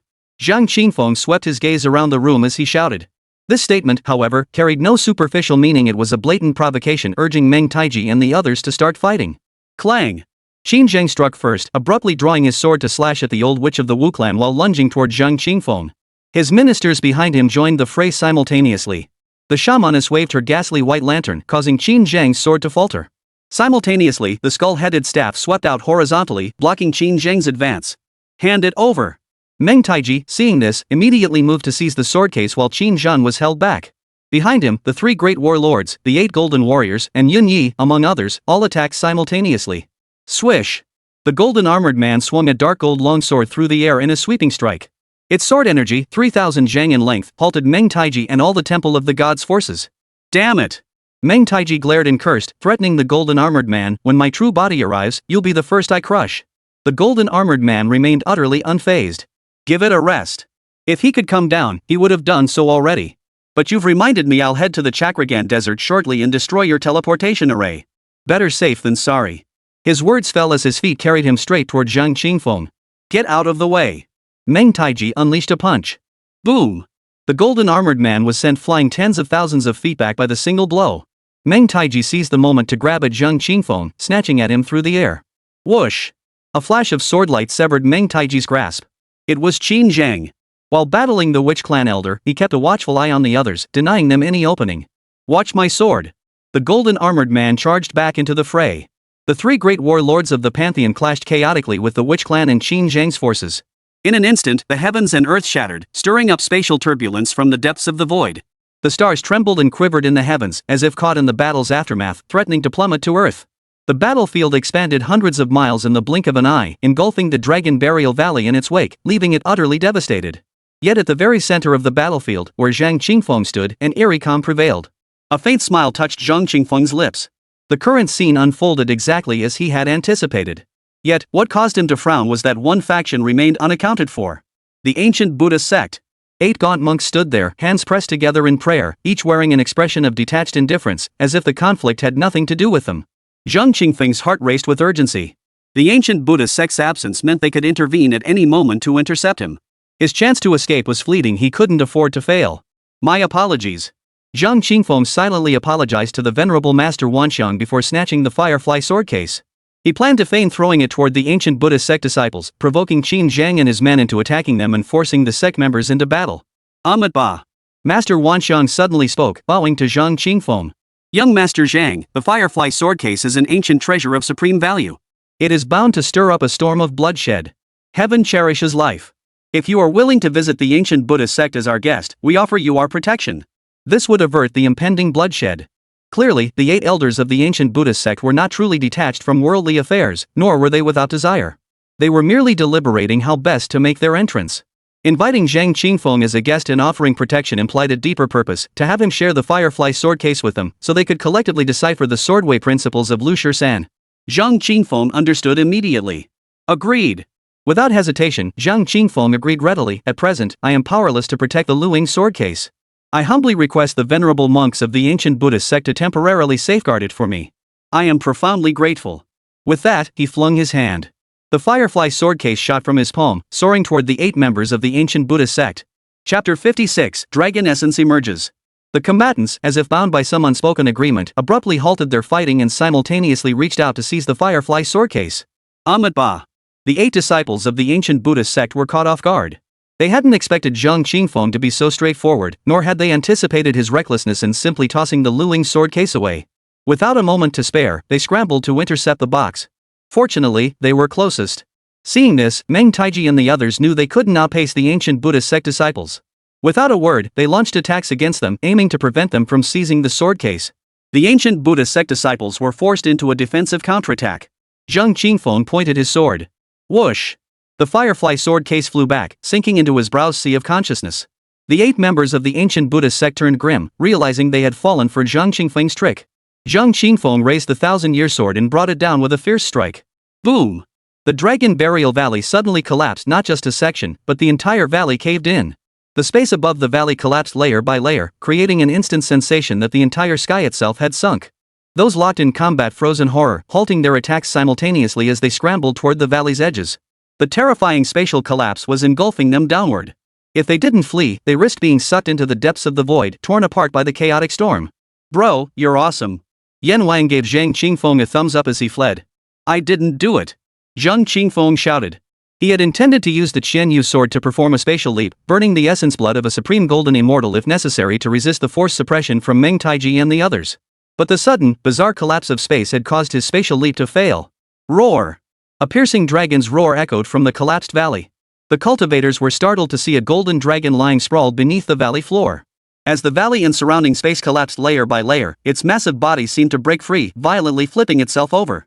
Ah! Countless screams erupted simultaneously.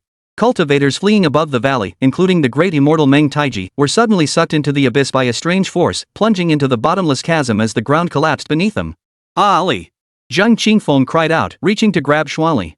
But the world spun violently, his body beyond his control, and his grasp came up empty. Instantly, his vision and divine sense plunged into utter darkness. He could see nothing. Thud. After plummeting for 3 or 4 breaths, his body slammed hard against the solid ground. Zhang Qingfeng screamed in agony, feeling as if every bone in his body had shattered. Stars danced before his eyes, and his head buzzed. The darkness remained, but his divine sense was no longer bound by it. He quickly scanned his surroundings, searching for Xuanli. To his astonishment, he found himself in a cylindrical cave 100 zhang wide, 100 zhang tall, and of unknown length. His divine sense stretched to its furthest limits, finding neither Xuanli nor the King of Hell. Instead, he saw many fellow cultivators who had fallen with him. Zhang Qingfeng recognized several familiar faces. The Mad Dragon War Sovereign from the Hall of the Gods. A great immortal and several immortals under Qin Zhang's command. A warning bell rang in his mind. He scrambled to his feet, checking himself for injuries. My cultivation level? Zhang Qingfeng gasped in horror, realizing his cultivation had plummeted to the heavenly immortal realm. Whoosh! Suddenly, a flying sword struck from behind. Zhang Qingfeng spun and swung his sword. Clang! He parried the flying sword. Zhang Qingfeng, hand over the firefly sword case. 100 paces away, the wild-looking Mad Dragon War Sovereign, with disheveled hair cascading over his shoulders, pointed his sword at Zhang Qingfeng. Zhang Qingfeng hastily swung the Qinyun sword, attempting to activate a spatial leap to escape. Yet as the sword descended, not a ripple stirred in the surrounding space. His heart sank to the depths. He was never a match for a great Luo immortal, and now that his cultivation had plummeted to the heavenly immortal realm, how could he possibly survive? Die! The Mad Dragon War Sovereign flickered his finger, and his flying sword, as responsive as an extension of his arm, slashed toward Zhang Qingfeng's head. Zhang Qingfeng steeled himself and swung his sword to block. Clang! The flying sword was parried away once more. A look of puzzlement flashed across Zhang Qingfeng's eyes as he regarded the parried flying sword, thinking to himself that this Mad Dragon War Sovereign seemed not as formidable as he had imagined. Suddenly, a suspicion surfaced in his mind. He wasn't the only one whose cultivation had fallen. The Mad Dragon War Sovereign's cultivation had also plummeted to the heavenly immortal realm. My cultivation. What's happening? Over there, the Mad Dragon War Sovereign's expression changed drastically. Just as Zhang Qingfeng had surmised, his cultivation had plummeted from the great Luo immortal realm to the heavenly immortal realm. Ah! How did my cultivation level fall to the heavenly immortal realm? Ah, me too! Shouts of shock echoed around them one after another. Ha! Zhang Qingfeng flashed a toothy grin at the Mad Dragon War Sovereign, revealing 2 rows of pearly white teeth. I'm unmatched at this realm. Ready to die? Ignorant! The Mad Dragon War Sovereign sneered coldly with contempt. Even if my cultivation level were to fall to the heavenly immortal realm, placing us on equal footing, my understanding of power remains beyond your comprehension. You know nothing of the might of the great Luo golden immortal realm. Zhang Qingfeng pointed his sword. Whoosh!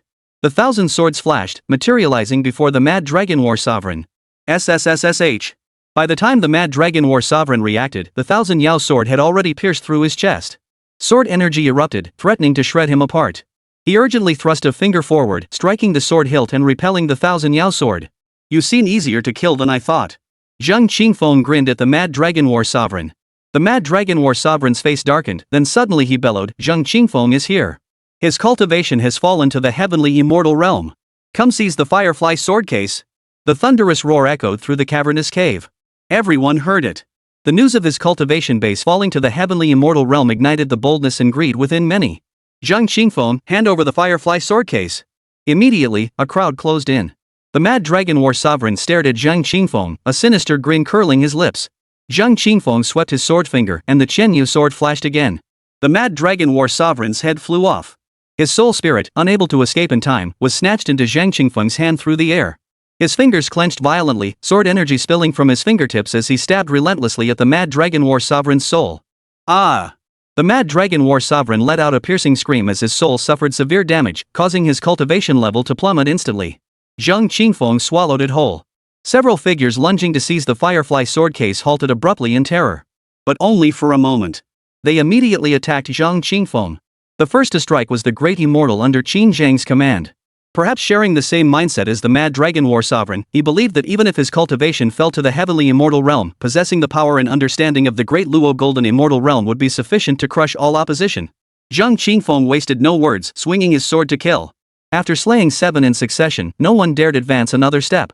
Yet their burning gazes and eyes glazed with a faint redness revealed their greed for the firefly sword case remained undimmed by fear. All the cultivators' attention was fixed on Zhang Qingfeng.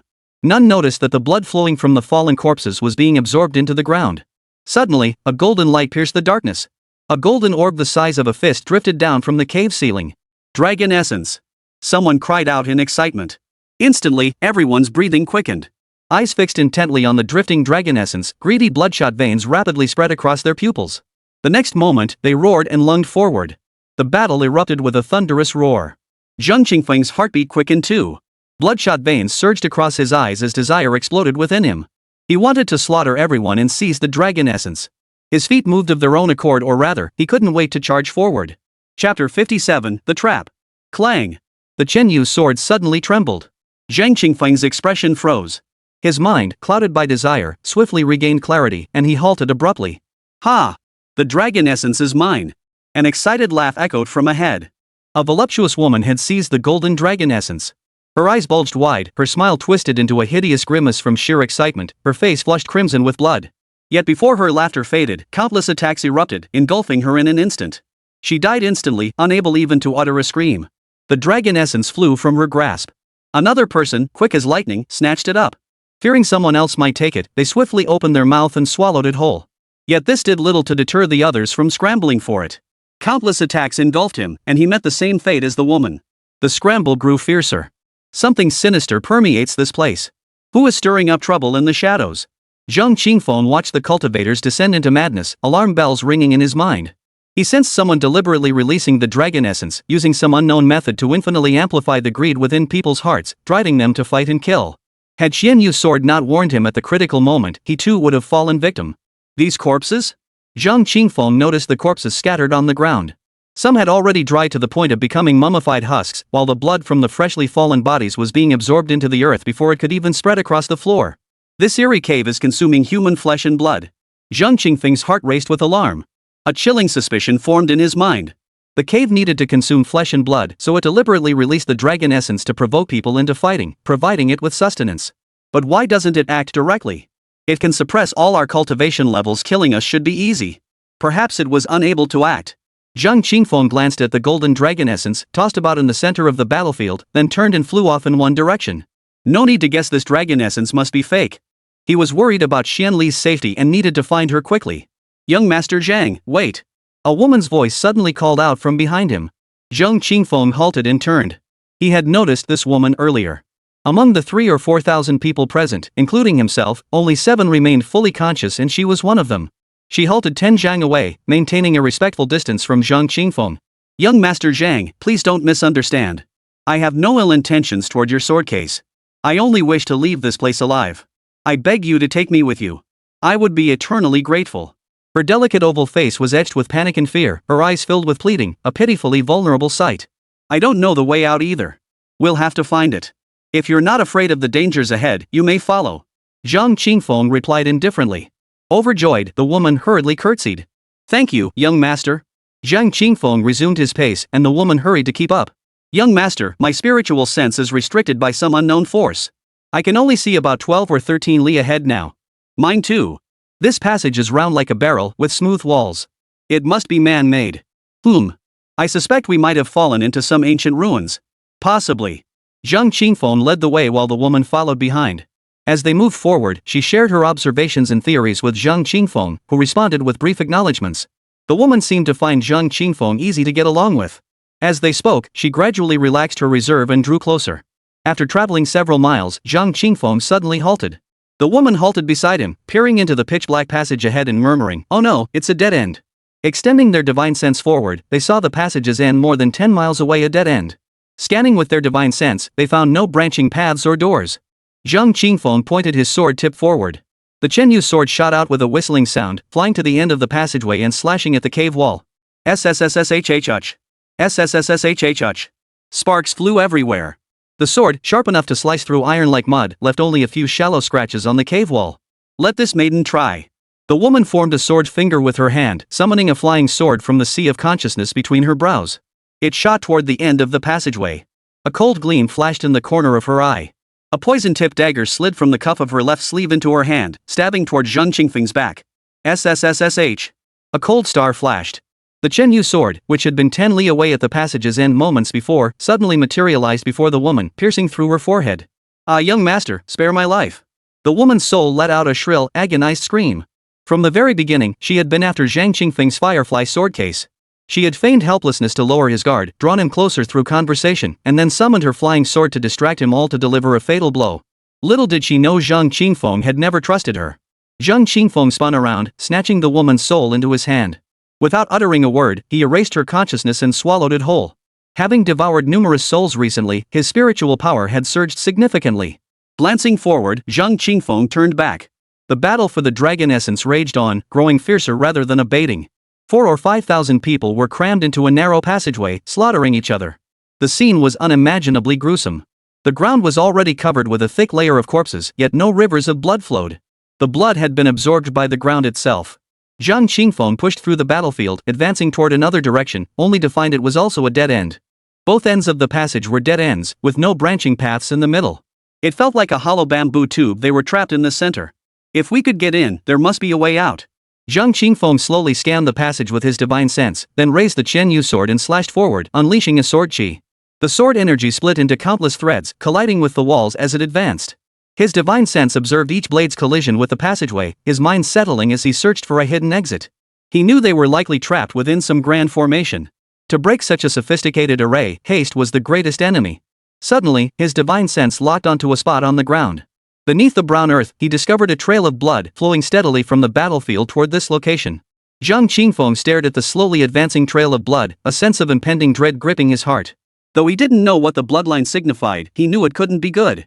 He had to stop it from spreading. He immediately charged toward the battlefield, halting the slaughter to prevent the ground from absorbing more blood. Yet the cultivators had long since lost their senses, utterly beyond reason or warning. Seeing this, Zhang Qingfeng charged forward, snatched the dragon essence, and swung his sword to block the overwhelming onslaught of attacks, slamming the dragon essence hard against the wall. Crack! The golden dragon essence shattered instantly into countless fragments. The bloodthirsty cultivator snapped out of his frenzy as if awakening from a nightmare, his body jerking violently before freezing in place. Zhang Qingfeng breathed a silent sigh of relief. Just as he was about to gather the corpses on the ground to prevent the floor from absorbing their blood, a sudden burst of golden light erupted from above the passageway. More than a dozen dazzling golden dragon essences drifted down. Fake! But the cultivators, who had only just regained their composure, lost their minds once more. Bloodshot veins pulsed in their eyes as beast-like growls erupted from their throats. They lunged toward the glittering dragon essence. Chapter 58, You Haven't Defeated Me. Hold! Zhang Qingfeng raised his hand and pressed down. Thud, thud, thud. The enraged cultivators all rolled their eyes back, knocked unconscious by Zhang Qingfeng's force. Quickly gather the corpses on the ground. Don't let the earth absorb their flesh and blood. Zhang Qingfeng barked at the few remaining lucid individuals, producing an empty storage ring to swiftly gather the corpses. Hearing this, the others surmised that Zhang Qingfeng had likely discovered a way to break the strange curse binding this place. Without question or hesitation, they immediately obeyed. None of them wanted to die here. After clearing the bodies, Zhang Qingfeng led the others to follow the flowing blood trail, explaining his discovery and theory. The blood trail continued to flow, though its pace had noticeably slowed. Clang! Clang! Clang! The group struck the ground with their sharp weapons, attempting to intercept the blood trail. Yet the surface proved incredibly hard, refusing to break. Zhang Qingfeng realized it wasn't the ground's inherent hardness, but rather a protective barrier covering both the floor and surrounding walls that made it impenetrable. If my cultivation hadn't fallen, I should have been able to cleave through this barrier. No wonder they suppressed our cultivation levels. Zhang Qingfeng mused silently. The blood trail finally halted 100 zhang from the passage's end. Phew! The group exhaled in unison. Watching the bloodline inch closer to the terminus, a creeping dread of impending terror gripped them, their backs unconsciously drenched in cold sweat. Zhang Qingfeng walked to the very end, searching the seamless wall for a hidden door. Thud! Suddenly, a heavy thud echoed from within the wall. Put! Xuanli's back slammed hard against the wall, a jet of blood spurting from her mouth. She hadn't realized her escape route was a dead end. Now, 2 guardians of the Temple of the Gods blocked the passage's terminus. She tried repeatedly to break through their blockade and flee in the opposite direction, but each attempt had failed. The relentless battle had left her gravely wounded. Her sword-wielding hand trembled uncontrollably, nearly slipping from the hilt. Yet the 2 divine temple guardians blocking her path were no better off. Their bodies were covered in sword wounds, blood streaming freely, making them look as if they had endured the cruel torture of Ling Qi. Both had fallen back to the heavenly immortal realm. Had their mastery of the force law not surpassed Xuanli's, allowing them to withstand her relentless lethal strikes, they would have long since fallen beneath her blade. Xuanli's sword was so swift it left them gasping for breath. Damn it, hand over the peach blossom sword. Their eyes burned with intensity as they fixed their gaze on the peach blossom sword, which Xuanli could barely hold onto. They believed her extraordinary speed stemmed entirely from the divine sword's power. Xiaohu document anti-theft seal. Find the book robot and select Xiaohu for stable, reliable reading, no pitfalls. Little did they know Xuanli's speed stemmed not from the peach blossom sword at all. She still didn't understand the sword's principles at all and couldn't control it. Her speed came from her light element domain. Don't even think about it. A ruthless, resolute glint flared in Xuanli's eerie eyes. She tore a strip from her blood-soaked robe, tightly binding her right hand to the sword hilt. With her left hand and teeth, she knotted it into a tight knot. Then die. The triangular-eyed man's eyes blazed with malice as he swung his blade and lunged at Xuanli. But the instant he lunged forward, a cold gleam flashed behind him, slicing clean through his neck. The torso below his neck charged forward on its own legs, while the head remained frozen in place. SSSSH. Another flash of cold steel split the head clean off, severing the soul within. You. Before the words could escape his lips, his consciousness was obliterated by the sword's aura. Sorry, there's only one divine sword. Only the living deserve to possess it. His companion swallowed the shattered soul fragments, then slowly uttered a sinister, menacing phrase. He turned to look at Xuanli, his wide mouth stretching into a grin that reached his ears as he bared his teeth and laughed. The divine sword is mine now. Xuanli's pupils suddenly contracted as he looked behind the wide-mouthed man. To be precise, it wasn't with her eyes but with her divine sense, for the passage was pitch black, not even a finger could be seen. 100 feet behind the man, a figure clad in black robes and a conical hat drifted silently into view. Who's there? The wide-mouthed man also spotted the cloaked figure instantly. But the only response he received was the black-robed figure's flying sword. Severely wounded and unable to dodge in time, his head was cleaved in two by the blade, his soul gravely injured. Ah! The wide-mouthed man screamed in terror, his soul transforming into a streak of light, attempting to flee. But one path led to a dead end, and the other was blocked by the black-robed figure. There was no escape. The cloaked figure swooped in, snatching the soul with a single grab. His fingers became blades, piercing into the soul. Sword energy erupted from his fingertips, instantly shredding the wide-mouthed man's soul and stripping him of all power to resist. You're right. Only the living deserve to wield the divine sword. A slightly distorted voice, brimming with the triumphant smugness of final victory, emerged from beneath the conical hat. Judging by the voice, it was a woman. Don't kill me. I won't fight you for the divine sword. Spare me. Lady hero, spare my life. I'll live a peaceful life. The wide-mouthed man begged in terror. Giggle. The cloaked figure chuckled at his words, replying, rest assured, I won't kill you now. Thank you, Lady Knight, for sparing. I'll kill you after searching your soul. His thanks abruptly halted, replaced by desperate shrieks. I am the guardian of the temple of the gods. Kill me, and the temple will never let you go. The cloaked figure, unwilling to hear his wails, tossed him into the soul-searching space. He then turned to Xuanli and cursed, damn it! Xuanli frowned slightly, staring at the black-robed figure in confusion. He detected not only hatred in the curse, but also an inexplicable undertone, as if the man harbored some old grudge against him. But the figure was cloaked in a wide black robe, a conical hat pulled low over their face, beneath which sat a silver fox mask rendering their identity utterly unrecognizable. Who are you? Xuanli asked. The cloaked figure offered no reply, merely pointing a sword finger. Whoosh! A flying sword shot toward Xuanli. Xuanli swung his sword to block. Clang! Clang!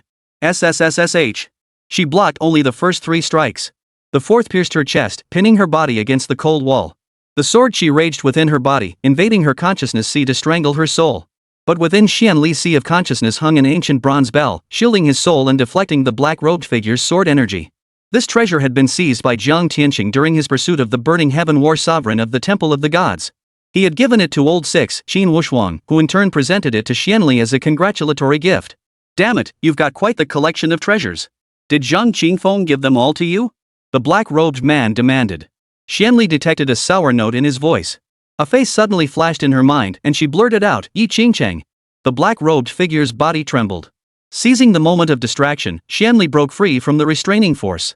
She swung her sword to dislodge the flying blade embedded in her chest. Yet her body, ravaged by the black-robed man's sword chi, could barely stand. She collapsed to the ground, coughing up blood in great gulps. It was you, you who tipped off the Temple of the Gods, wasn't it? Xuanli demanded. The black-robed figure offered no reply. With a flick of his sword finger, the flying blade whistled toward Xuanli, its tip pressing against the crown of her head. A mere breath of sword energy could crush her skull. Had. Xuanli suddenly grinned, his blood-stained mouth stretching wide. What are you laughing at? The cloaked figure demanded in a deep voice. Xuanli said, true, you are about to kill me. But you haven't defeated me. Chapter 59, The Bandit's Mind. What did you say? The black-robed figure was none other than Yi Qingcheng. Hearing Xuanli claim she hadn't won, the face beneath the silver fox mask darkened instantly. You schemed relentlessly to eliminate Zhang Qingfeng, aiming to marry the divine son of the Temple of the Gods and rise from rags to riches. Yet in the end, you discovered Zhang Qingfeng surpasses the divine sun, the sword sect surpasses the temple of the gods, and I have one Zhang Qingfeng. Cough, cough, cough. You are truly pitiable and pathetic. Far less than me. Xuanli's lips curved upward in smug satisfaction. I'm not as good as you? Yi Qingqing's voice suddenly rose sharply. I've sacrificed everything, pushed myself to the limit, climbed step by step. Everything I have now, I've fought tooth and nail for with my own hands. What are you, anyway? Just a parasite clinging to Zhang Qingfeng, living off his handouts. What right do you have to compare yourself to me? Xuanli replied, the effort I've put in, you wouldn't believe it even if I told you. Even if you did believe it, you wouldn't understand. And even if you understood, you wouldn't admit it. So it's better left unsaid. I'll just say this, I walk upright and sit with dignity. My conscience is clear. Yi Qingqing sneered, you, a witch with human blood on your hands, dare claim integrity. Don't you have nightmares? I have indeed slain many humans, but all on the battlefield. I fought for the demon race, they fought for the human race. Each fought for their own glory. What wrong is there in that? How noble. How admirable. Unable to out-argue Xuanli, Yi Qingqing flung her sleeves in anger and snorted, you're about to die, while I'll only grow stronger. Keep deluding yourself if you wish. Xuanli retorted, the one deceiving herself is you. I can hear the envy and resentment in your voice. As they spoke, neither noticed a crimson trail swiftly flowing beneath the brown earth, vanishing into the wall behind Xuanli. The passage they were in mirrored Zhang Qingfeng's almost exactly, thousands of people crammed together. A single dragon essence fluttered down from the cavern ceiling, driving the cultivators mad with lust for power. They fought and slaughtered each other in a frenzy. Only the two of them and the two guardians of the temple of the gods retained their sanity. Ridiculous. Dare you swear to heaven that you didn't? Xuanli cut off Yi Qingqing. Beneath the silver fox mask, the face darkened like storm clouds before contorting into a savage grimace. You're about to die, the figure snarled at Xuanli, enjoy your last moments of verbal defiance. If it pleases you. Zhang Qingfeng. I'll kill him sooner or later. Xuanli sneered, you think you can kill my husband? Don't be ridiculous. It's more likely he'll kill you. Yi Qingqing, I'll be waiting for you in the underworld. Damn you, go to hell. Yi Qingqing pointed her sword downward. The flying sword hovering above Xuanli's head instantly erupted with sword energy. Clang! Suddenly, a sharp blade swept out from the wall behind Xuanli, deflecting Yi Qingqing's flying sword. Ah! Yi Qingqing was startled to see the wall behind Xuanli suddenly become illusory and transparent, revealing Zhang Qingfeng's face clearly behind it. Without a moment's hesitation, Yi Qingqing spun and fled, moving at the fastest speed she had ever known. Die! Zhang Qingfeng pointed his sword, and the Qianyu sword instantly closed in behind Yi Qingqing. Swish! Yi Qingqing violently unfurled her golden robe. Clang! The Qianyu sword struck the golden threaded, crimson-backed robe, unable to penetrate an inch. Instead, Yi Qingqing used the force to instantly pull away, fleeing over 10 li in the blink of an eye and escaping Zhang Qingfeng's mental perception range. Zhang Qingfeng wanted to pursue, but sensing Xuanli's vital functions rapidly deteriorating, he halted abruptly to tend to her injuries. My husband, I truly thought we would be separated by heaven and earth. Xuanli, having narrowly escaped death, couldn't help but tear up upon seeing Zhang Qingfeng. I'm sorry I was late. Seeing Xuanli covered in gruesome wounds and her immortal energy nearly depleted, Zhang Qingfeng knew she had endured a brutal battle and felt a pang of heartache. His gaze fell on the Taoyao sword strapped to her wrist, and he snapped, are you foolish? If they wanted the sword, you should have given it to them. What matters more, your life or the sword? He didn't need to ask to know the enemy had targeted Xuanli for the peach blossom sword. Xuanli replied, the sword matters more. Thud. Zhang Qingfeng snapped his fingers and gave Xuanli a sharp tap on the forehead, emphasizing each word, your life matters more. Xuanli winced, tears nearly spilling from her eyes, but her beautiful eyes sparkled as she murmured affectionately, this is love. Zhang Qingfeng froze, the sudden shift in topic leaving his mind reeling. Xuanli gazed into Zhang Qingfeng's eyes. Though blood still trickled from the corner of her mouth, her heart felt sweet as honey. Last time you said you didn't know what love was. Well, let me tell you, my life matters more to you than the peach blossom sword. That's love. Only then did Zhang Qingfeng grasp her meaning, a wave of exasperation washing over him. Have you lost your mind? You're on the brink of death, and this is what you're thinking about? Xuanli's expression turned serious. Precisely because I'm dying do I think of the people and things that matter most in my life. And in my life, nothing matters more than you, my husband. Whoa! The few people following behind Zhang Qingfeng got goosebumps from Xuanli's overly sentimental words. For the first time, Zhang Qingfeng blushed at a woman's words. Silently, he dispelled the remnants of the enemy's power laws lingering in Xuanli's wounds, fed her several healing pills, released the peach blossom sword from his grasp, and sent it into her mind's sea at her brow. Then, his expression turning stern, he looked at Xuanli and said, remember, your life is important. Xuanli nodded and smiled, I will. He thought to himself that this might be the most awkward thing a straightforward man could say. Seeing that Xuanli's soul was unharmed and her physical injuries were gradually stabilizing, Zhang Qingfeng relaxed. He asked. How did you break through that stone wall blocking the path? Xuanli countered, didn't you open it? Zhang Qingfeng's expression froze.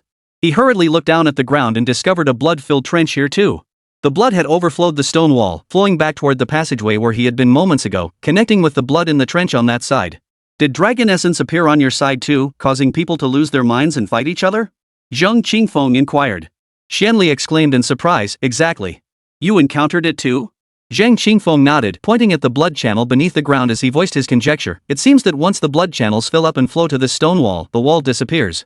While I should thank the wall for vanishing in time, otherwise that bald monk would have killed you, I still have to say, the disappearance of the stone wall and the merging of the blood channels can't be a good sign. Bald monk? Xuanli looked puzzled, unsure why Zhang Qingfeng would use such a derogatory term for Yi Qingcheng. Noticing her reaction, Zhang Qingfeng asked, what? Wasn't that guy who just escaped from the ancient Buddhist sect?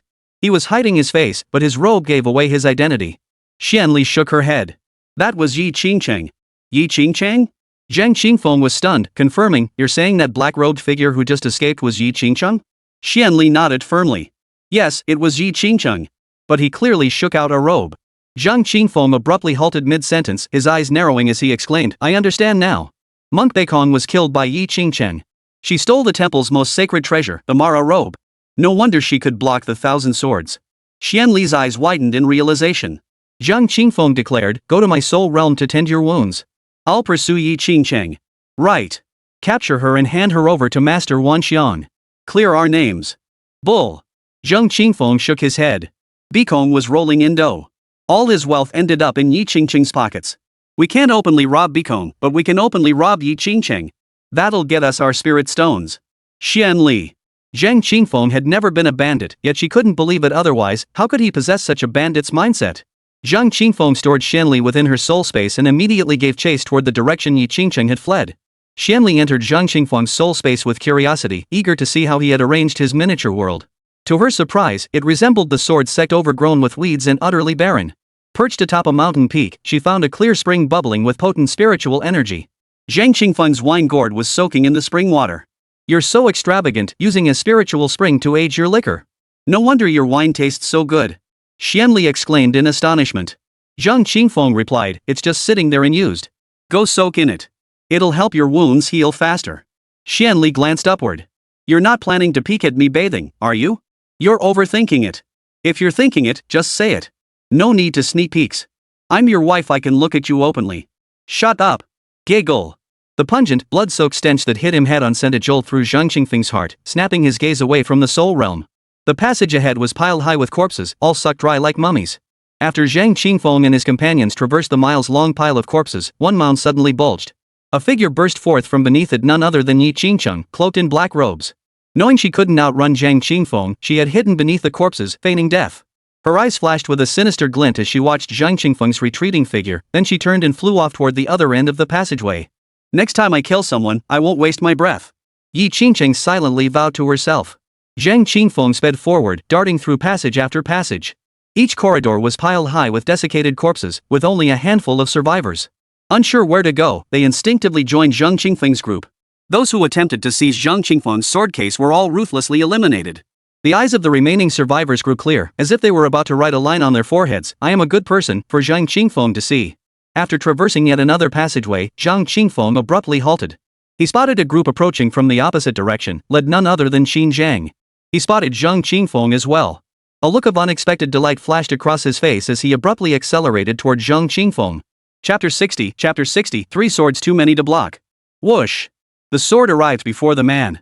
Xin Zhang didn't utter a word. He thought to himself that encountering Zhang Qingfeng with no other great immortals nearby meant Lady Luck had blessed him, delivering the Firefly sword case right into his hands. He'd already squandered one chance by dithering. If he failed to seize this opportunity now, he'd be nothing but a fool. Thus, he unleashed his ultimate strike without hesitation. The bronze-hued human emperor's sword shot toward him, carrying Qin Zhang's supreme, domineering aura that commanded all things to submit. The sword's momentum arrived before the blade itself. Bang! Bang! Bang! The cultivators following Zhang Qingfeng trembled uncontrollably as their souls were shaken by the sword's momentum, their bodies kneeling in submission as if seized by force. Only a handful managed to resist, yet none dared stand their ground to endure the force. Their feet scrambled backward, desperately creating distance. Boom!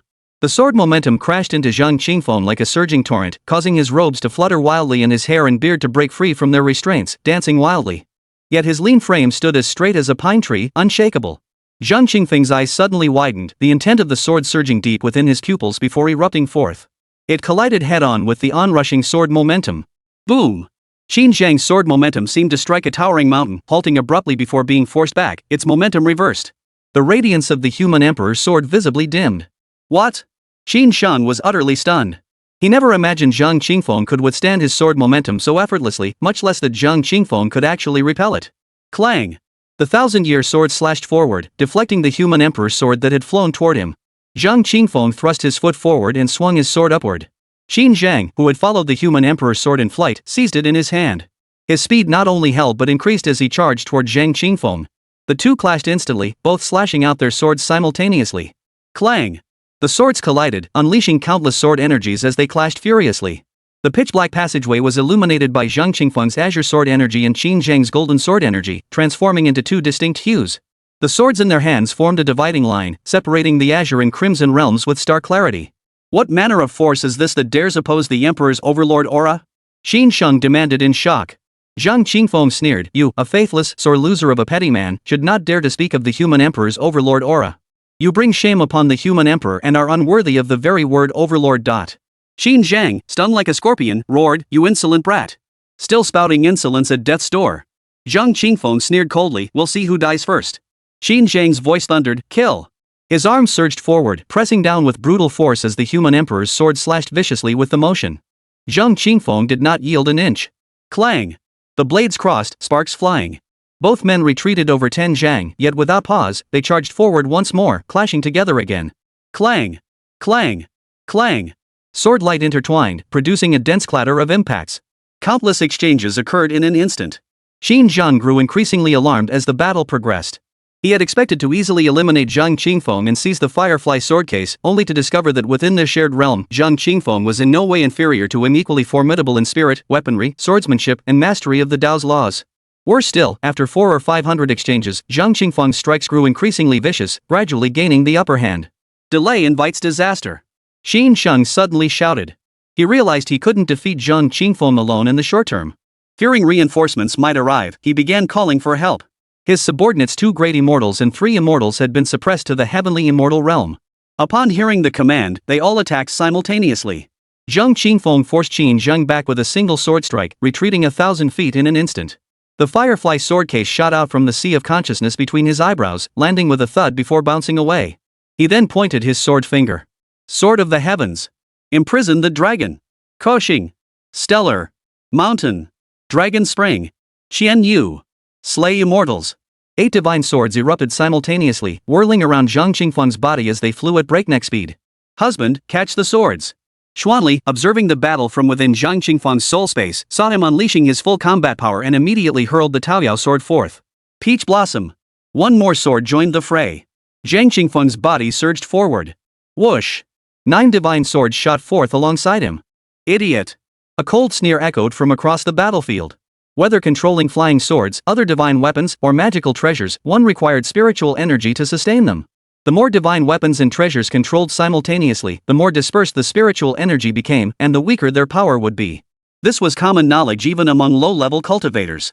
If facing an enemy of lower cultivation, Zhang Qingfeng wielding 9 swords alone would pose no problem. But he was facing a formidable opponent of equal cultivation level 1 whose power was merely temporarily suppressed. Yet he still wielded 9 swords simultaneously, scattering his own combat strength. To Qin Zhang and the others, this move was utterly foolish. Yet the moment they clashed, the heads of Qin Zhang's 3 golden immortal cultivators flew clean off their necks. Their divine souls were instantly annihilated.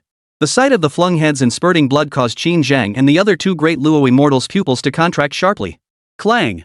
Zhang Qingfeng seized the mountain sword, repelling Qin Zhang with a single strike. The other 2 De Luo Jingxian level powerhouses were each surrounded and attacked by 4 divine swords. How is this possible? Qin Zhang was utterly shocked. That single strike had not diminished Zhang Qingfeng's combat prowess, it had actually grown stronger. A faint smile touched Zhang Qingfeng's lips as he sneered at the utterly incredulous Qin Zhang. "Look at you, acting like you've never seen the world before." With that, he hurled the mountain-shattering sword at Qin Zhang. Then, ignoring Qin Zhang, he turned and lunged at one of the great immortals. He reached out and seized the Qixing sword. The other 3 divine swords that had been attacking this immortal turned their assault toward Qingyun. Qingyun found himself instantly besieged by 4 divine swords. His mind reeled as he realized each blade fought with the intensity of Zhang Qingfeng at full strength. There was no dilution of combat power whatsoever. Is this the sword path of the sword god Lu Shisan? Qingyun was utterly horrified. Silence. Zhang Qingfeng thrust his sword forward. This was the first of the 3 lethal techniques wielded by the Qixing sword. Wherever its sword energy reached, all rules ceased to function, imposing forced silence. The man thrust his spear like a dragon. Clang! The spear tip and sword tip collided. The spear had flared with intense light, poised to unleash its power, but suddenly halted. Though it returned to normal in the blink of an eye, that split-second delay allowed Zhang Qingfeng's sword energy to crush it completely. Ah! The man cried out in alarm and retreated, violently shaking his spear to parry Zhang Qingfeng's sword strike while seeking an opening to counterattack. Song go! Zhang Qingfeng pressed his advantage, unleashing a second lethal strike. The man's face drained of color. Zhang Qingfeng suddenly loomed as tall as the heavens, while he felt utterly insignificant, like an ant. He could only cower in submission, knowing that resistance meant certain death by the sword in Zhang Qingfeng's hand. Heaven's thief! Zhang Qingfeng immediately unleashed a third killing blow. The emerald blade pierced through the man's skull and soul, leaving no time for a scream as the sword's energy obliterated his consciousness. Pah! What trash! Can't even withstand the Qixing triple strike. Zhang Qingfeng cursed under his breath as he swallowed the soul. With a flick of his wrist, he hurled the Qixing sword toward Qingyun, then seized the Longquan sword and lunged at another great immortal. The other 3 divine swords attacking this target turned their blades toward Qingyun. Qingyun was instantly besieged by 8 divine swords. 8 divine swords equaled 8 Zhang Qingfengs wielding 8 distinct pinnacles of sword art's 24 unique killing techniques. How could he possibly defend against them? In an instant, he was forced into retreat. Zhang Qingfeng, wielding the Longquan sword, felled the opponent with just 3 strikes. He then turned his gaze toward Qingyun, his hands swiftly forming sword seals as he commanded the 9 divine swords to unleash a torrential storm of attacks upon him. An unprecedented sense of dread rose within Qingyun. Zhang Qingfeng's combat prowess far exceeded his expectations. At the same cultivation level, he was practically invincible. He thrust his left hand forward, summoning a golden round shield to block before him. Fighting while retreating, he sought or created an opportunity to escape. Yes, retreat had already begun to take root in his mind. Chapter 61. You cannot kill the first emperor. Can't win, so you want to run? Zhang Qingfeng detected Qin Zhang's intent and sneered coldly. Qin Zhang's cheeks flushed crimson.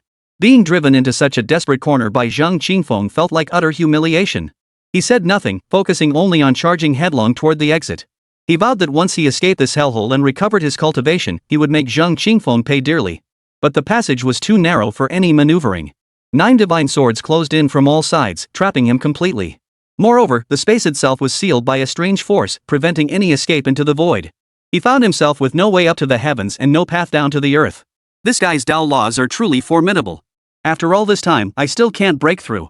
He probably obtained them from an ancient ruin too. Zhang Qingfeng inwardly marveled. The 2 he'd just slain were also great immortals, but their Tao laws were clearly weaker than Qin Zhang's. 2 strikes from the divine sword shattered their Tao laws, causing their power to dissipate, making them easy kills. Qin Zhang was different. His Tao laws were formidable, his power solid and difficult to breach. Zhang Qingfeng, at the heavenly immortal realm, this emperor is indeed no match for you. Yet you cannot breach this emperor's power defense either. We are effectively at a stalemate. If this deadlock continues, your strength will gradually deplete. I am not the only one who desires your Firefly sword case. If Meng Taiji and his followers come looking and your power is severely depleted, how will you respond? Cease hostilities now. I guarantee I will not seize your sword case again. What do you say? Qin Zhang lowered his stance, laying out the pros and cons for Zhang Qingfeng before seeking peace. Agreed. Zhang Qingfeng agreed. Yet his attacks not only continued but intensified, for Qin Zhang's words had reminded him that this must be resolved swiftly. Qin Zhang's face darkened as he retreated to the wall, his back pressed against it. Holding his round shield in front of him, he adopted a purely defensive stance. He snorted coldly, fine. If you want to drag this out, this emperor will oblige. Just wait until Meng Taiji and the others arrive. Then we'll see how you die. Zhang Qingfeng offered no reply, his hands forming sword seals faster and faster. Clang! Clang! 9 divine swords slashed fiercely at Qin Zhang's shield. Fool! Qin Zhang sneered inwardly. This circular shield was a treasure he had obtained from an ancient immortal mansion. Known as the Golden Radiance Divine Shield, according to the Immortal's journal found within that mansion, this divine shield could withstand the breath of a true dragon. Though Zhang Qingfeng wielded 9 divine swords, his cultivation remained at the heavenly immortal realm. He couldn't unleash their full might. Even a year of relentless strikes wouldn't breach the shield. Little did he know that while Zhang Qingfeng appeared to be striking the shield, he was actually exploiting the shockwaves generated by the collision of forces to probe for weaknesses in its Tao laws. What Zhang Qingfeng sought to cleave was not the shield itself, but its Tao laws. The Tao law formed the structural framework of power. Once destroyed, the power would collapse and dissipate. Without power, he could no longer control the shield. Clang! Clang! Clang! After thousands of consecutive strikes, Zhang Qingfeng suddenly saw a glimmer of hope. Found it! He seized the mountain sword in his grasp and swung it with all his might at Qingyun. Strike! This emperor is scared to death. Ha ha ha ha. Qingyun casually dodged behind his golden radiance divine shield, even taunting Zhang Qingfeng. Zhang Qingfeng obliged, unleashing a sword strike with every ounce of strength he possessed. Clang! The blunt heavy sword crashed heavily against the golden radiance divine shield. Like the thousands of strikes before it, it failed to cause the slightest damage to the shield. Yet the sword chi raged along its surface. The moment it touched Qingyun's power, it instantly tore apart his Tao laws, causing his force to collapse. The golden radiance shield, stripped of its power control, was sent flying by the heavy sword's blow. Clang! Clang! Clang! It crashed to the ground and bounced dozens of zhang away. Ah! Qingyun was utterly shocked, unable to comprehend why his power had disintegrated. Ha ha ha! Zhang Qingfeng's sinister laughter echoed as he commanded the 9 divine swords to pierce toward Qingyun simultaneously. Qingyun frantically gathered his strength again, swinging his sword to block. But the moment their energies collided, the power Qingyun had just gathered shattered once more. Thud! Thud! Thud! All 9 divine swords pierced Qingyun's body. The peach blossom sword and sky-splitting sword pierced his hands, while the star sword and dragon spring sword pierced his feet, pinning his limbs and rendering him unable to resist. The dragon spring sword pierced his heart, extinguishing the life force within his mortal body. The Qixing sword pierced his dantian, shattering his sea of immortal energy. The dragon imprisoning sword pierced his crown chakra. The immortal slaying sword pierced his divine soul. Clang! Blocked by a hard object. Heh, you've got quite the collection of treasures. Zhang Qingfeng's lips curled into a delighted smile as he sincerely exclaimed, "How wonderful!" Speaking, he first stored the dragon spring sword and golden radiance shield into his soul space. Then, his gaze fixed intensely on Qingyun's forehead, his eyes flickering with greed. Zhang Qingfeng, what are you doing?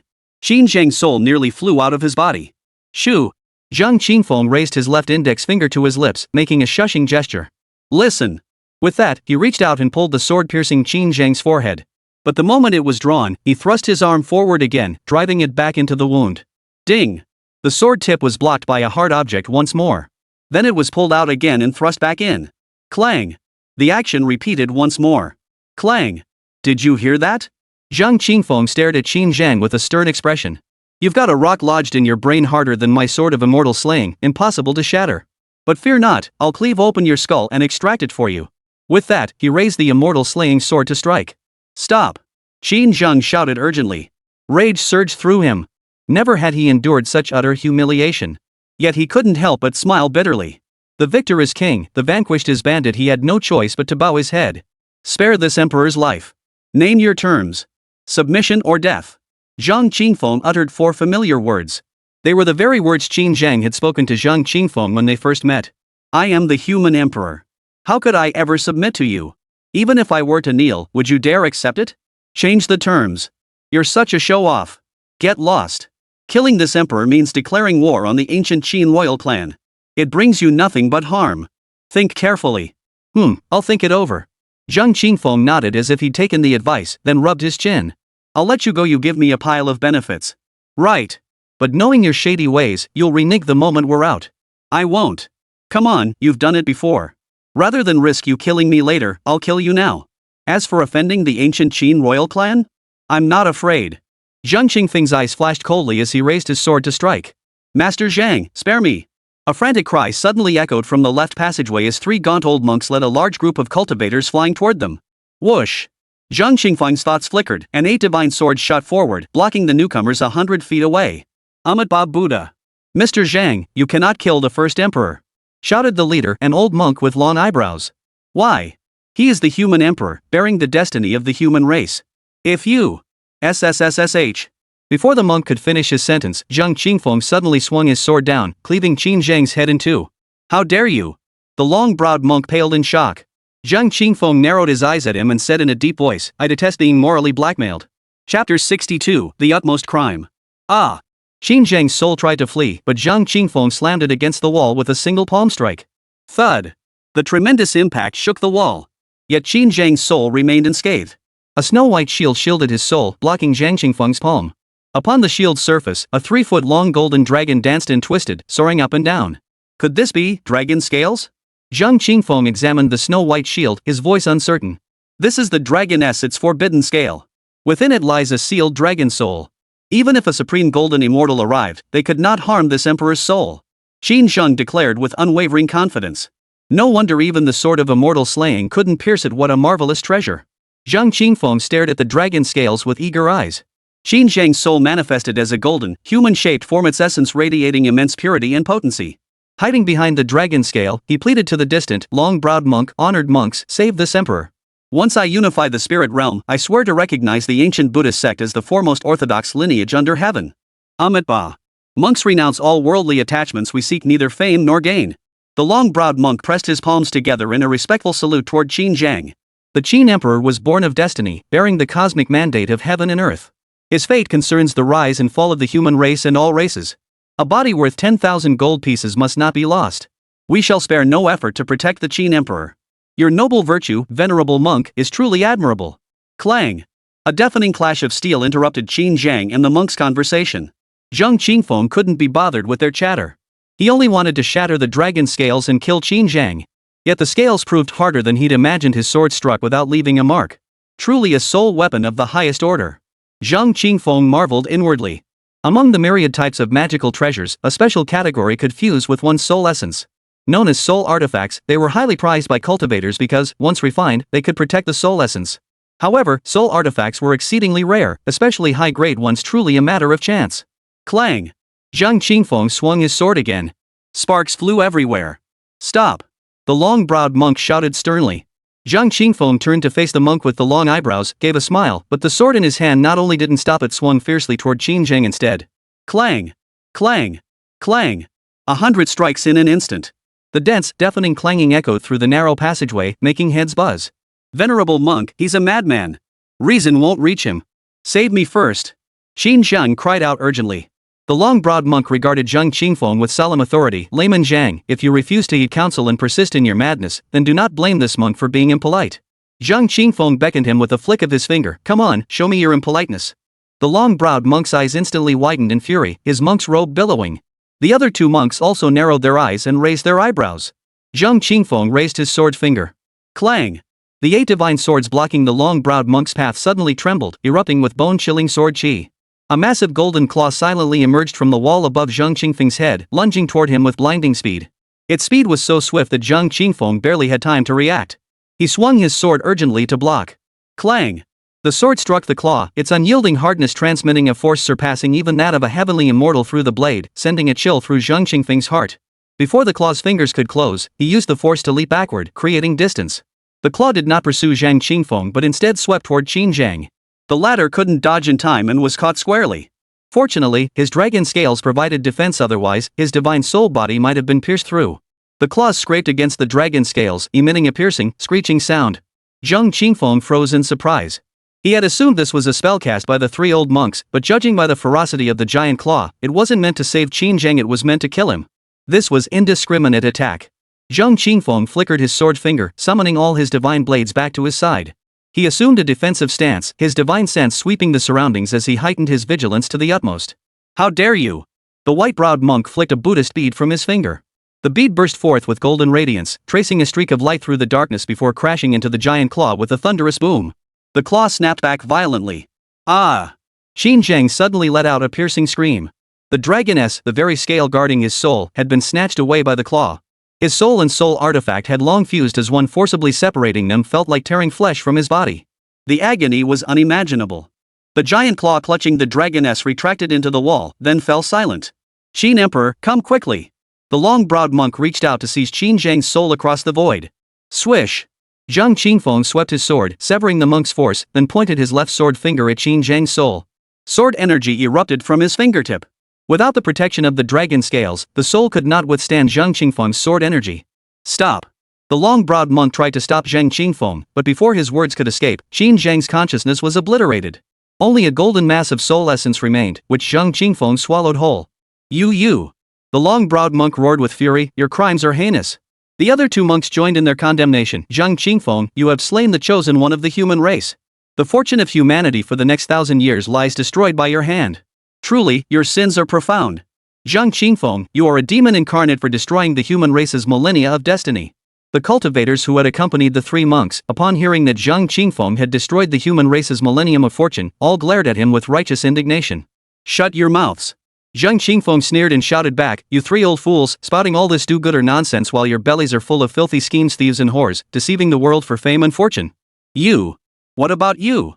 Zhang Qingfeng cut off the long-browed monk who was about to speak. I ask you, you preach equality for all beings, yet when Qingyun tried to kill me outside, you hid in the shadows and did nothing. Now that I've killed Qingyun, why are you jumping out to bark your nonsense? Am I not equal to Qingyun? Answer me. The long-browed monk fell silent for a moment before speaking. Did we not invite you to the ancient Buddhist sect as our guest to protect your safety? Cut the crap. Zhang Qingfeng waved his hand dismissively, sneering, even a deaf man could hear what you're up to. Dare you swear by the Buddha's name that inviting me to the ancient Buddhist sect was without ulterior motives? If a single word is false, may the Buddha forever be seated upside down in the great hero hall. Dare you? The monk's face paled. He dared not respond. Oomph. Zhang Qingfeng sneered coldly. Half the hypocrites in this world are scholars, the other half monks.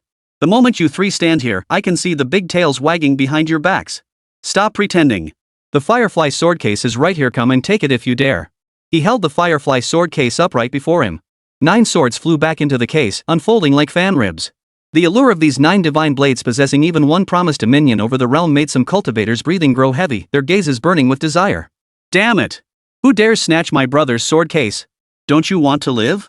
A curse echoed from the passageway behind Zhang Qingfeng. Accompanied by the shout, a figure clad in black strode forward, the Grim Reaper, wielding a massive, dark yellow axe, radiating murderous intent. The old woman carrying the white lantern followed closely behind. Zhang Qingfeng noticed blood dripping from the axe head and asked with concern, are you okay? Yan Wang waved him off. Brother, I took care of it for you. Ran into a few of Qin Zhang's men on the way. One swing of my axe took them all out. Too bad I didn't run into that brat Qin Zhang himself. If I had, I'd have chopped off his head and given it to you as a chamber pot. Zhang Qingfeng pointed to Qin Zhang's corpse nearby. Qin Zhang is over there. Chapter 63. Kind words can't persuade a damned ghost. Whoa. Bro, you're awesome. You even took down a great immortal at the perfect realm. King Yama stared at Qin Zhang's corpse in shock. Zhang Qingfeng replied, what else could I do? I'd have to be pretty awesome to be your brother, right? Ha! That's music to my ears. King Yama grinned widely. But the old witch behind him wore a look of deep worry.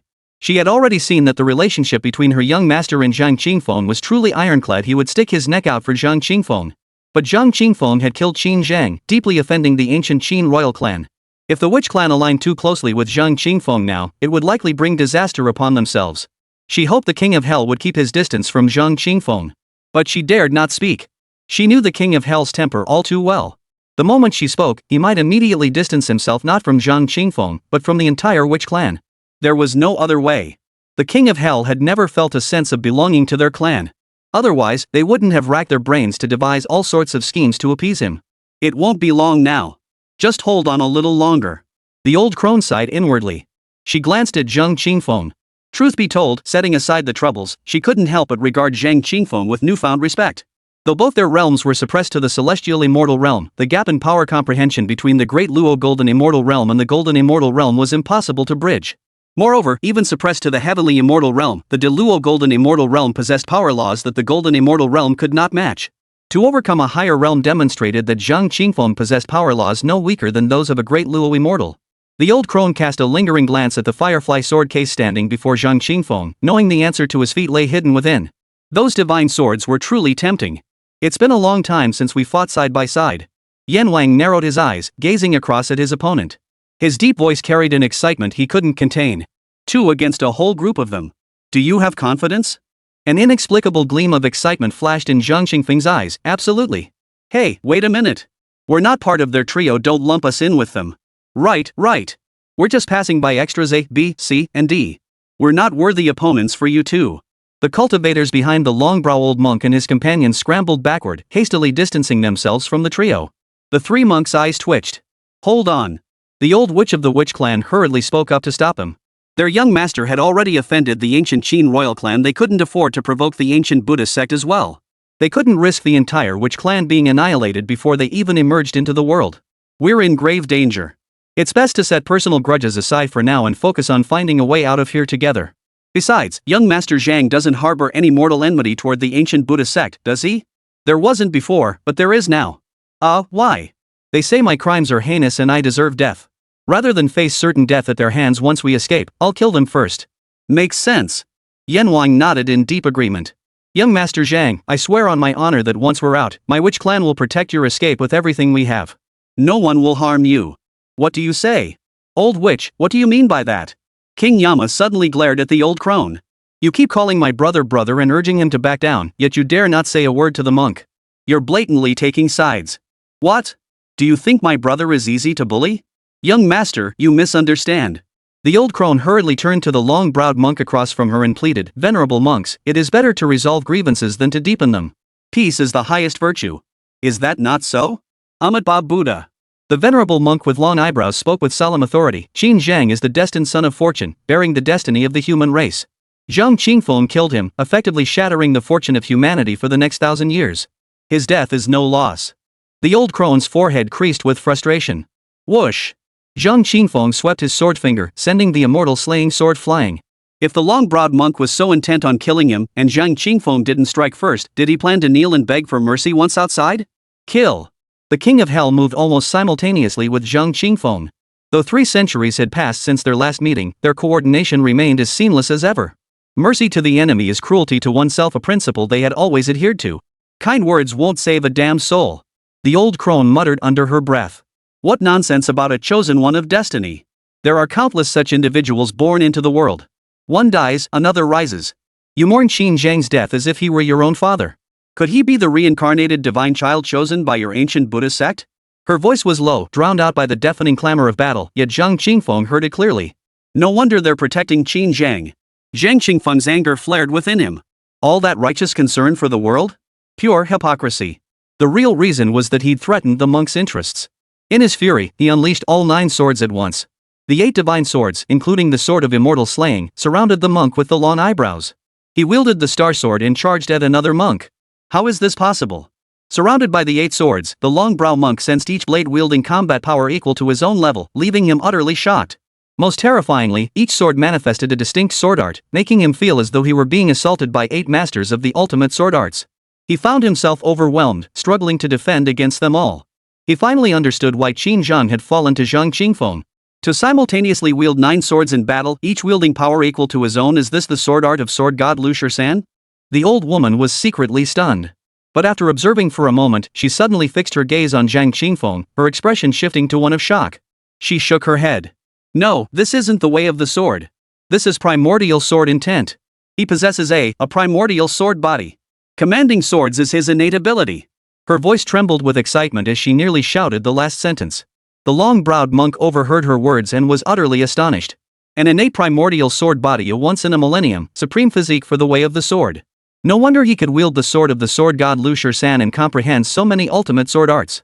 At the same cultivation level, I fear I wouldn't be his match. A sense of dread involuntarily welled up within the long-browed monk. Ah! A piercing scream suddenly rang out beside him. The monk with the long eyebrows watched in horror as his junior disciple was cleaved in 2 by Yama's axe head, soul, and soul artifacts severed together, leaving him utterly petrified. Stop! Stop the fighting! He urgently shouted to halt the execution, desperate to save his junior brother's life. But King Yama's axe paid him no heed. 2 more blows followed, obliterating his junior brother's consciousness and devouring the pure soul essence that remained. You dog of a traitor, come pay with your life. The long-browed old monk's eyes bulged with fury. Ah! Another agonized scream. Another high monk had his soul pierced through by Zhang Qingfeng's sword. No! Stop this at once. Zhang Qingfeng, we won't trouble you anymore. The long-browed monk shrieked urgently. Zhang Qingfeng paid no heed. With a flick of his wrist, the star sword erupted with countless sword energies, instantly shredding the old monk's consciousness and devouring his soul essence. The 2 brothers charged toward the long-browed monk together. Zhang Qingfeng, you are truly ruthless. The long-browed monk gritted his teeth. Zhang Qingfeng's voice was cold and grim. Old man, did you think we were playing child's games? When you resolved to kill me, you should have expected to be killed in return. Karma is inescapable. As a high-ranking monk, don't you understand this? Kill. Zhang Qingfeng's hair and beard stood on end as thunderous words burst from his tongue, devoid of any mercy. Kill. The king of hell's eyes bulged, his face contorted into a hideous grimace, truly resembling a living demon lord from the underworld. The long-browed monk's heart trembled with terror. Chapter 64, The Coiling Dragon Formation. I'll attack from above, you attack from below. Zhang Qingfeng shouted. His sword thrust toward the old monk's groin. Agreed. Yan Wang agreed. A single axe swing aimed for the long-browed old monk's head. I'll attack left, you attack right. King Yama shouted. A blow struck the old monk's right shoulder. Agreed. Zhang Qingfeng agreed. A sword slashed toward the long-browed monk's left arm. My black tiger heart-ripping strike. My monkey steals peaches. My immortal's crown touch. My old tree roots. Zhang Qingfeng stared at King Yama, shocked. When did you learn this move? Must have cost you a lot, huh? Sacrifice my ass. My asshole's perfectly fine. Wrong move. Do it again. White crane spreads its wings. Dragonfly skimming water. The two traded barbs back and forth like chatterboxes. If their opponent were blind, they'd be at a huge disadvantage. The trash talk babbled from their mouths bore no relation to the moves their hands executed. The long-browed monk couldn't hold his ground, retreating step by step. The primordial chaos sword body truly extraordinary. Not a troublemaker must be won over. Young master truly knows how to make friends. The old crone watched the battlefield, her wrinkled face blooming like a chrysanthemum. Earlier, she had scorned Zhang Qingfeng for bringing the king of hell and stirring trouble, attracting formidable enemies for the witch clan. Now her attitude had shifted dramatically. She regarded Zhang Qingfeng as the most promising ally and must cultivate this relationship. Threefold heavenly gang's chi. The long-browed monk suddenly roared, thrusting both palms upward to summon a golden, egg-shaped light shield that enveloped him. Clang! Clang! Clang! Zhang Qingfeng and Yama's sword and axe struck the golden barrier, producing deafening clangs that failed to breach it. This place is fraught with danger. We really shouldn't keep fighting. If we exhaust our strength now, how will we handle any sudden threats later? The old monk's face flushed crimson. The cultivators watching from a distance couldn't help but cringe in embarrassment. Earlier, when he sought your help, you refused. Now that he realizes he can't win and his life is on the line, he wants to make peace. How could he possibly say it out loud? Zhang Qingfeng naturally showed no sign of stopping. As he attacked, he probed for weaknesses in the old monk's grasp of the Tao's laws. Thud! Suddenly, a deep, muffled drumbeat echoed from the depths of the passageway. The sound wasn't loud, yet everyone's hearts jolted in terror, as if the drumbeat had struck directly against their own chests. Thud! Another drumbeat echoed, slightly louder and more forceful than before. Then another. Thud! Thud! Thump! One after another, the sound grew louder and louder, the force heavier and heavier. Who's beating the drum? I can't shake the feeling this drumbeat is summoning us over there? Could it be that someone discovered the exit and is using drumbeats to notify us? The cultivators murmured in curiosity. Ah! At the word exit, the long-browed monk suddenly roared and charged toward the source of the drumbeat. An exit meant a path to survival. Once we escape this hellhole, we can rebuild our cultivation and make short work of Zhang Qingfeng and Yama. Don't chase him! The old crone urgently called out to Yan Wang and Zhang Qingfeng, her expression grave. That's not drumming. Yan Wang paused to listen, then frowned. It's clearly drumbeats. Zhang Qingfeng retorted, if it's not drumbeats, then what is it? The old woman replied gravely, it might be the sound of a heartbeat. The sound of a heartbeat? King Yama was startled. Whose heartbeat could be this loud? Zhang Qingfeng suddenly recalled the giant claw that had snatched away Qin Zhenglong's dragon scales. He speculated, could it be the heartbeat of a demon? The old woman shook her head. Not a demon's, it's a dragon's heartbeat. A dragon? Zhang Qingfeng and Yan Wang were startled. Damn! Zhang Qingfeng suddenly remembered something and exclaimed, then was that a dragon's claw? Yan Wang and the old woman turned to look at Zhang Qingfeng, their eyes filled with questions. Zhang Qingfeng quickly recounted the giant claw's appearance to them, concluding with certainty, no doubt about it. That claw matches the descriptions of dragon claws in ancient texts. The old woman gasped, good heavens! My hunch was right, the true dragon that fell in Dragon Burial Valley is reviving? What have you discovered? Zhang Qingfeng inquired. We're trapped within a grand formation.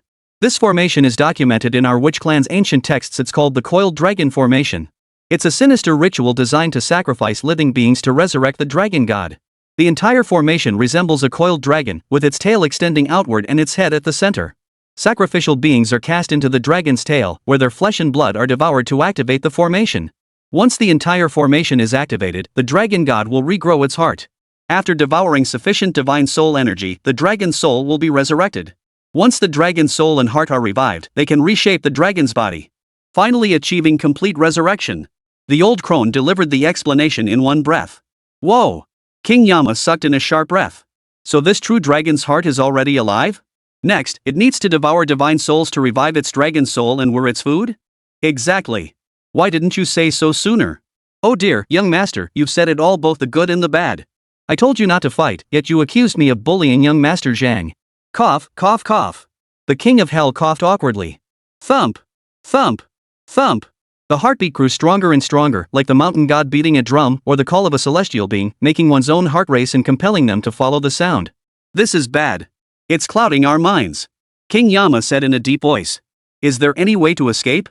Zhang Qingfeng asked. The old crone replied gravely, with our strength, we cannot possibly withstand the coiling dragon formation. There is likely only one way to break it: slay the dragon. Kill it once more. But how can we slay the dragon if we can't break the coiling dragon formation? By catching it off guard. The old woman declared. We feign being bewitched by it, draw near its heart and soul, then strike suddenly. We stand a chance. Fighting gives us hope, not fighting means certain death. Yan Wang turned to Zhang Qingfeng, then let's fight. Zhang Qingfeng nodded. The old crone produced 3 green pills, distributing 1 each to Zhang Qingfeng and King Yama. These are awakening spirit pills. Hold them under your tongue to maintain mental clarity. The more divine souls it devours, the stronger it grows. We must hurry. Divide your tasks: who will target the heart and who the soul essence? What about you? King Yama inquired. I'll find a way to suppress the power of the coiling dragon formation to ease your burden. Which one will be tougher? Zhang Qingfeng asked. Normally, it would be the dragon heart. But since it seized a piece of thee, it will surely use it to protect the weakened dragon soul.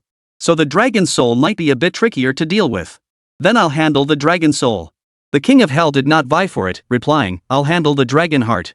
Let's go. The 3 placed the awakening spirit pills under their tongues and flew toward the source of the heartbeat. They'd expected to find allies along the way, yet encountered not a single soul until deep within the labyrinth, where they finally spotted figures, but their minds had already been clouded. Continuing deeper, Zhang Qingfeng encountered Yunyi and Meng Taiji. He intended to eliminate them first, but was stopped by the old crone. She warned that this area was likely within the true dragon's sensory range, advising against rash action to avoid alerting the beast. Zhang Qingfeng had no choice but to suppress his urge and hold back. Chapter 65, Imprisoned Dragon. Thump. Thump. Thump. The deeper he ventured, the more forceful the heartbeat grew. Zhang Qingfeng's expression grew grave as he realized his own heartbeat was slipping beyond his control, gradually synchronizing with the rhythmic thumping echoing from the depths. As the rhythms merged, his mind grew hazy. The spirit awakened pill held beneath his tongue had lost its effect. Granny Boo, the awakening pill isn't working. What should we do? Zhang Qingfeng urgently transmitted his voice to the old woman walking behind him. But there was no reply. Only then did he realize with horror that the old woman's eyes were vacant. She had fallen victim to the spell and lost her mind. Even the king of hell was like this. Damn it! Zhang Qingfeng's face darkened. We agreed to fight together, yet we scattered as we walked. He'd never seen such unreliable teammates. Click. With a thought, the firefly sword case snapped open in his consciousness, and 9 divine blades shot forth, swirling around his soul. This will work. Zhang Qingfeng's spirit surged, his drowsy consciousness suddenly sharpening. Yet outwardly, he remained impassive, his eyelids drooping, eyes vacant, feigning a state of mental disorientation. His divine sense quietly scanned each person. He observed that Meng Taiji, the golden-armored man surnamed Xuanyuan, the venerable Zen master Tianxiang, and other powerful figures all had vacant eyes and wooden expressions, like walking corpses marching forward in formation. It seemed he alone remained lucid. Suddenly, his divine sense pierced the darkness ahead, catching sight of light. A vast domed hall appeared at the passageway's end. 18 vermilion lacquered pillars, each over 5 feet in diameter, lined the main aisle of the hall, supporting the azure dome. Dragons were intricately carved into the pillars, the surrounding walls, and the azure dome itself. Each dragon was vividly lifelike.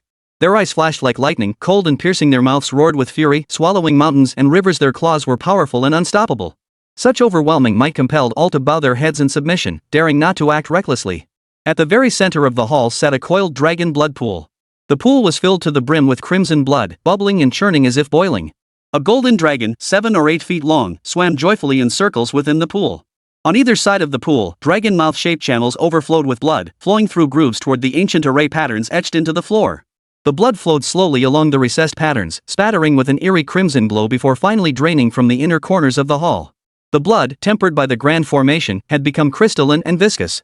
It flowed along another groove into the depths of the hall, where a heart as large as a house lay, beating with a thumping sound. But what truly sent chills down Zhang Qingfeng's spine was the sight of dozens of black-robed figures kneeling on either side of the main aisle. Each bore a dragon tattoo on their face, murmuring incantations in a language Zhang Qingfeng couldn't understand, likely spells summoning the dragon's revival. Each exuded formidable energy, their cultivation levels unrestrained. Among them were 2 Diluo golden immortals, with the weakest being at the 3rd level of the golden immortal realm. What the hell is going on? Zhang Qingfeng silently cursed his luck. At that moment, the figure leading the group had already entered the grand hall, striding directly toward the blood pool and leaping in. Their entire bodies dissolved within the pool in an instant, without so much as a sound. Their flesh and organs dissolved into the crimson blood, while their clothes and white bones sank to the bottom. Their divine souls were swallowed whole by the little golden dragon, which grew slightly larger. That must be the dragon's soul. I need to eliminate both the dragon's soul and the dragon heart simultaneously to awaken everyone's senses and have them confront these black-robed figures. Cutting in line, huh? Zhang Qingfeng suddenly quickened his pace, pushing his way to the front of the line. The dragon's soul grew stronger with each devoured soul. He feared that by the time his turn came, it would be too powerful to handle. He had to strike before it fully matured. Fortunately, everyone moved at different paces, so his cutting in line went unnoticed by the black-robed figures in the hall. When he was still 100 paces from the exit, Zhang Qingfeng slowed his pace. The others slowed down as well.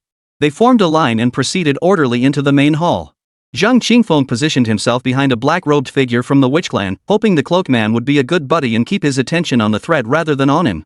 As it turned out, he was overthinking it. The black-robed figure was a professional at chanting incantations. He wasn't distracted by the black silk, nor did he notice Zhang Qingfeng. Splash! Splash! One by one, the people ahead plunged into the blood pool. Roar! The little golden dragon in the blood pool had grown over 10 feet long. Perhaps nourished by the premium divine souls, it occasionally let out a joyful dragon's roar. 1 step, 2 steps, 3 steps. Soon, Zhang Qingfeng followed Haisai to the edge of the blood pool. When Black Silk was outside, he had helped fend off Qin Zhang's group. Moreover, as the woman of a good brother, he couldn't stand by and watch her die. Seeing it was Black Silk's turn, he was about to intervene and act.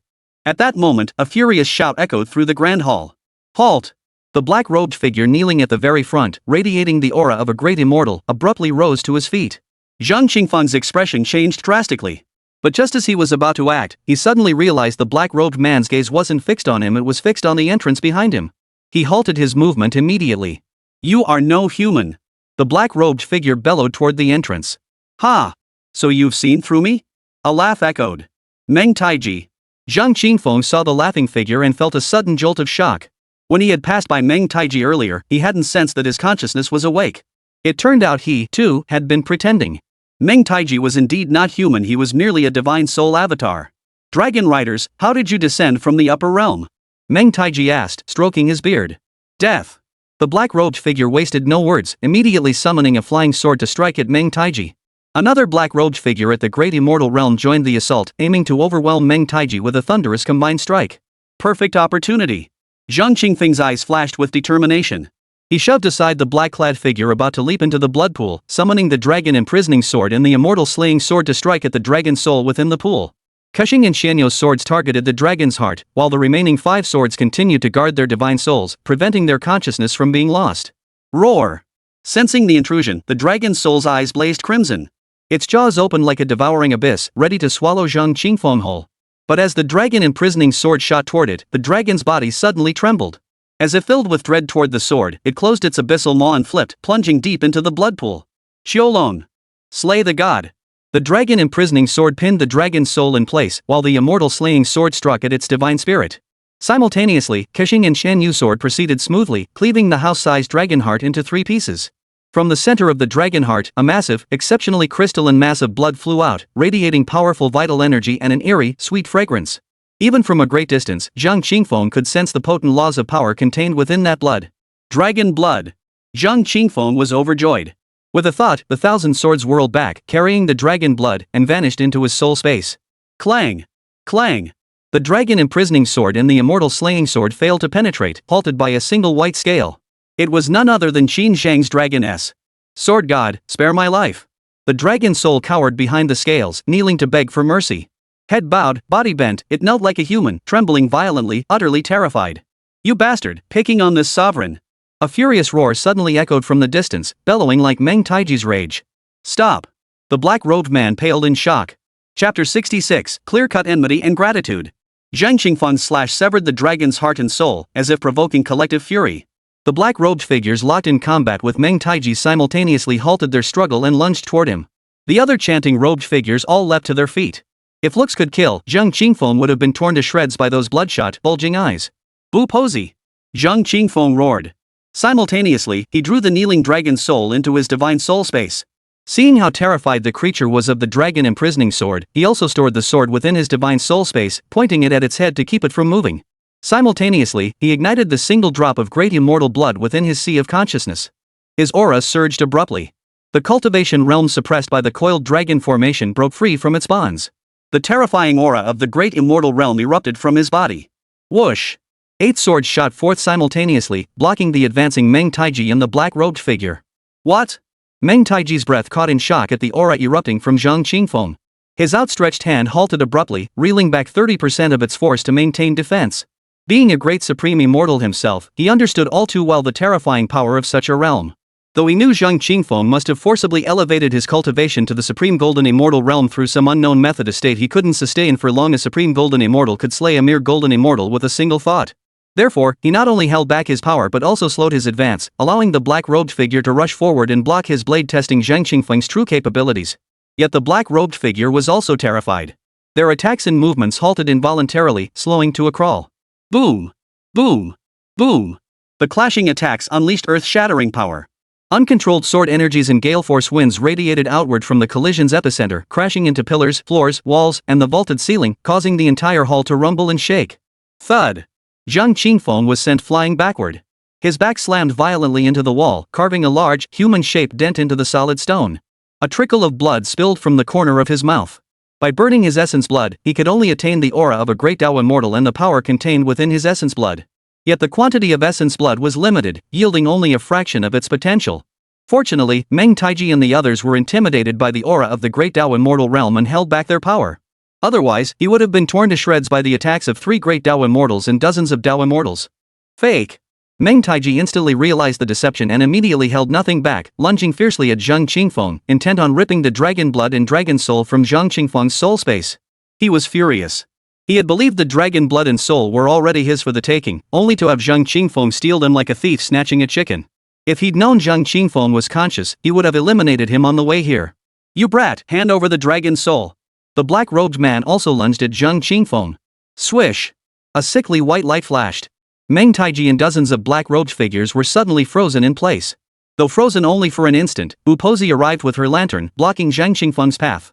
With a sweep of her skull-headed staff, she forced them all back. She hurled a talisman. Instantly, a pale yellow barrier materialized before them, deflecting all counterattacks from Meng Taiji and his cohorts.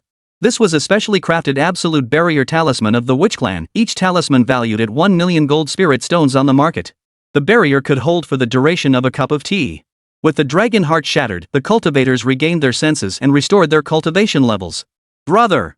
Yanwang rushed over, his massive axe in hand, his rugged face etched with remorse. I'm so sorry, truly sorry. I never imagined I'd be such a liability, holding you back. Ugh!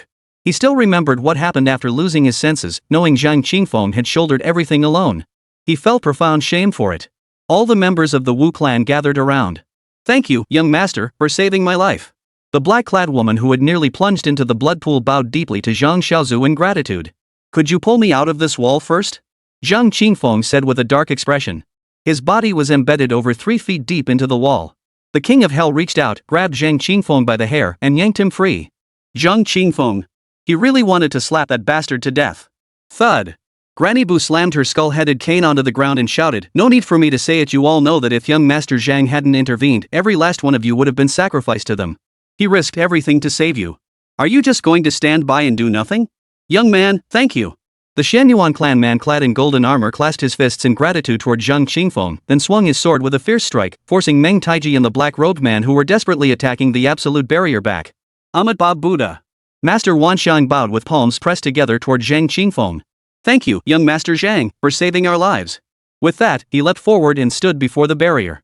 The other high monks also bowed in gratitude toward Zhang Qingfeng. Don't thank him.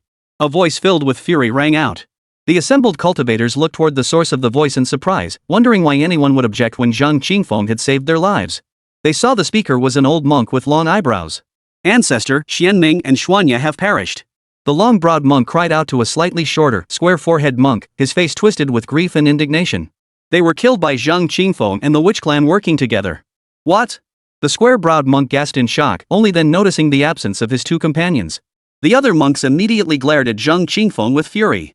You ungrateful old mules. What are you glaring at? We shouldn't have saved you in the first place.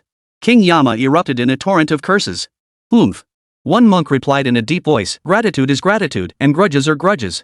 We thank Zhang Qingfeng for saving our lives, but that doesn't mean we should repay him with the lives of our fellow monks. We must keep gratitude and grudges separate. Ha! King Yama spat a mouthful of phlegm directly at him. Zhang Qingfeng shouted at the long-browed monk, old geezer. Buddhism preaches cause and effect, why only speak of the effect, not the cause? Amitabha Buddha. The square-forehead monk turned to the long-browed monk.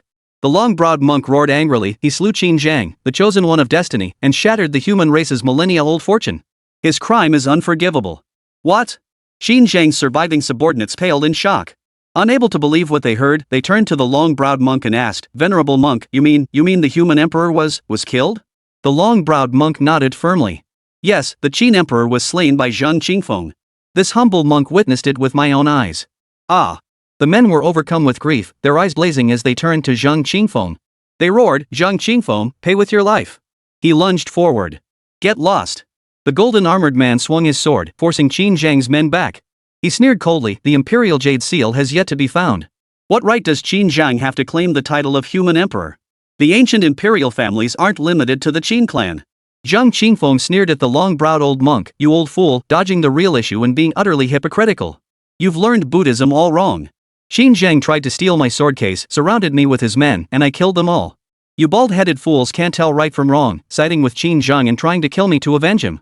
Instead, I killed 2 of you. Now you're whining and crying like little children. What the hell are you playing at, pretending to be wronged? Chapter 67, The Void Storm. The long-browed monk flushed crimson under Zhang Qingfeng's scathing retort. The old monk knows no shame. A middle-aged man with a bushy beard sneered coldly, he was beaten by Zhang Qingfeng until he was wailing and begging for mercy. But the moment he saw the patriarch, he suddenly found his courage. Just like that big yellow dog in front of my village, tail tucked between its legs when the master isn't around, but barking wildly at everyone when the master is present. He was the man Zhang Qingfeng had rescued in the passageway. He had witnessed the entire conflict between Qin Zhang, the long-browed monk, and Zhang Qingfeng, so he knew the whole story. He couldn't stand the long-eyebrowed monk's hypocritical ways and couldn't help but speak up for Zhang Qingfeng. You're asking for death. The long-eyebrowed monk flew into a rage, suddenly striking out at the man with the bushy beard. Xuanli. The square-browed monk roared in warning. The long-browed monk withdrew his palm mid-strike, his face twisted with suppressed fury. Hear me out. Bubozi spoke up. We should set aside our internal grievances for now. We must unite against external threats. Her gaze swept over Meng Taiji and the group of black-robed figures. These visitors from the immortal realm treating a spirit realm folk like sacrificial livestock is simply too much. Exactly. We stand united against them. Over 10,000 souls were in Dragon Burial Valley. They've reduced us to this pitiful number, utterly unforgivable. Damn it. Give me back my brother. All 12 of my disciples are dead. I'll never rest until this vengeance is mine. Revenge. In an instant, the crowd surged with fury, closing in on the cloaked figure. Oomph. The leader of the black-robed men gave a cold snort, formed a spell seal with his hands, and slammed it onto the ground. Boom. The grand hall shook violently. The floor cracked open, beams toppled, and the dome collapsed. The black-robed figures spread their arms wide, retreating backward with their followers. The space before them abruptly warped, and in the blink of an eye, the entire group vanished into the void. A telepathic voice exploded in Zhang Qingfeng's ear, Zhang Qingfeng, keep the dragon soul safe for now. My dragon riding clan will come find you. If anything happens to the dragon soul, I will wipe out your entire clan. Zhang Qingfeng's expression darkened instantly. Previous threats to annihilate his clan had meant nothing to him. He was an orphan, the sole survivor of his lineage. But now, with a wife and child, such a threat carried a weight he could never have imagined. Boom! A deafening roar echoed as the entire dome collapsed. Everyone scrambled to summon their power to block the falling debris. Follow this monk. The monk with the square forehead roared. He thrust both palms forward, snatching at the air with a fierce grab. Then, one hand swept left and the other right, tearing violently apart. Rip! A rift tore open in the fabric of space, connecting to the void. He led the way inside. The others followed. Granny Boo, lantern in hand, guarded King Yama and Zhang Qingfeng, denying Meng Taiji and the others any chance to strike. Rip! Rip! Suddenly, the void around them began to warp and tear, followed by a howling wind. This is bad. The square-browed monk's face paled as he cried out, a void storm is brewing. Everyone, pick up the pace. Ah, how could this happen? Run! The cultivators shrieked in terror. A void storm could tear apart even a golden immortal. Even a great Luo golden immortal trapped deep within its maelstrom would struggle to escape. If swept into the void's depths, encountering spacetime turbulence or a chaotic storm, survival was utterly impossible. Thus, the mere mention of a void storm struck terror into hearts. Senior, is the old monk playing tricks? Zhang Qingfeng asked suspiciously. Bu Pozi shook her head. Unlikely. It's probably the collapse of the coiling dragon formation stirring up a spatial storm, which in turn triggered the void storm. Everyone stay close together, don't fall behind. Yet, as the saying goes, what you fear most is what comes to pass. Whoosh! A black whirlwind hurtled straight toward the crowd. One moment it was thousands of feet away, the next it was right before them. Its diameter expanded from mere feet to thousands of feet, transforming into a colossal void tornado. Run! Bu Pozi led her men to dodge sideways. At that moment, Meng Taiji, Qin Zheng's men, and the long-browed monk suddenly attacked, closing in from three sides. Outnumbered 3-1, Bu Pozi was forced back 1,000 zhang, tumbling into the colossal vortex alongside Zhang Qingfeng and the others. Whoosh! Meng Taiji and his men pursued relentlessly. Zhang Qingfeng, where do you think you're running? Yun Yi, seemingly fearless of death, charged in after them. For Zhang Qingfeng carried far too many treasures: the Firefly Sword Case, Dragon Blood, Dragon Soul. Any single one could catapult one's cultivation to new heights. Seeing this, Zhang Qingfeng realized old witch Bu couldn't protect him. He summoned his flying sword and the round shield he'd snatched from Qin Zhang to shield himself, then plunged headlong into the depths of the void storm. Whoosh! The moment he plunged deeper, his physical body and divine sense were instantly subjected to immense spatial tearing. Zhang Qingfeng hastily withdrew his divine sense. Rumble! The closer he approached the storm's center, the louder the roar grew. Even with his ears sealed, the sound seemed to echo as if the heavens and earth were collapsing. The shockwaves made Zhang Qingfeng's head buzz. Kid, you won't escape. Meng Taiji closed in hot on his heels. You! Zhang Qingfeng seized the Qinyun sword and slashed deep into the storm, cleaving a gaping fissure through its heart. Before it could close, he plunged headlong into the opening. He managed to pull slightly ahead of Meng Taiji. But Meng Taiji immediately closed the gap again, and the long-browed old monk was hot on his heels too. Zhang Qingfeng's expression darkened. He suddenly raised the 1,000-year sword, intending to give the void storm a boost, making it rage even more fiercely. Suddenly, a sickly pale light flashed. A white silk-like band of light wrapped around Meng Taiji and the long-browed monk's waists, its other end clutched firmly in Bu Pozi's hand. How about I take you two old geezers for a swing? Bu Pozi bellowed. She then summoned all her strength and shot forward, spinning along with the whirlwind's vortex. Damn it! Meng Taiji tried to resist, but he couldn't keep his footing and was flung out instantly. The long-browed monk met the same fate. Hoo-hoo! Bu Pozi whipped through the winds, tossing Meng Taiji and the long-browed monk around until they were dizzy and disoriented. She seemed to find it utterly delightful, unable to suppress her shrieks of amusement. The latter tried to sever the light bands, but they were indestructible, neither tearable nor cutable. Kill her! Meng Taiji roared, joining the long-eyebrowed monk in pursuit of the old hag. Zhang Qingfeng, seeing the danger averted, immediately turned and flew toward the storm's periphery. His body could no longer withstand the void's tearing force. His flesh began to crack. If he ventured deeper, he would be torn apart. Suddenly, a familiar figure collided head-on with him. Yun Yi. Without hesitation, he charged forward with his sword raised. Damn! Seeing Zhang Qingfeng charging alone, with no sign of Meng Taiji or the others pursuing him, Yun Yi's spirit trembled in fright. He spun and fled. He had been running with the wind when he pursued, nearly crashing headlong into Zhang Qingfeng's embrace. Now, abruptly turning to run against the wind, he couldn't accelerate in an instant and was instantly overtaken by Zhang Qingfeng. Shoo! Zhang Qingfeng thrust his sword forward, piercing Yun Yi's skull from behind. The sword's energy exploded within his consciousness. Ah! His soul torn apart by the sword energy, Yun Yi screamed in agony. Just as Zhang Qingfeng prepared to further crush Yun Yi's soul, a mountain of purple spirit stones suddenly crashed into him from the side. Driven by the wind, it roared toward him at a terrifying speed. Zhang Qingfeng's mind went blank. Where did this mountain of purple spirit stones come from? A mountain this massive must contain at least 1,000,000 stones. Chapter 68, Lay down the slaughtering blade, turn back to the shore. Swept by the void storm, the mountain of spirit stones roared toward them, carrying unimaginable, terrifying impact force. Zhang Qingfeng had no time to think, scrambling to dodge head-on. Yun Yi, having narrowly escaped death, fled in the opposite direction from Zhang Qingfeng. He was immensely grateful his soul artifact shielded his spirit, otherwise he would have surely perished under Zhang Qingfeng's blade. Still, his spirit had suffered severe wounds from Zhang Qingfeng's sword qi, and he needed to find a place to heal immediately. Where did this enormous spirit stone mountain come from? And Zhang Qingfeng got it again. Damn it! Why does every good thing just fall into his lap? Yun Yi turned to see Zhang Qingfeng soaring onto the spirit stone mountain, rapidly gathering stones. Jealousy consumed him. His attention was fixed on the spirit stone mountain and Zhang Qingfeng, and his divine sense couldn't extend far in the void storm. He failed to notice a ghostly white figure drifting silently closer. By the time he realized, the opponent's sword had already pierced his brow, striking his spiritual sea. Sword energy erupted violently, shredding his soul. Ah! Yunyi let out a piercing scream. Though his soul was guarded by a soul artifact, its protective power was limited. Unlike Qin Zhang's dragon's reverse scale, it couldn't shield the soul completely.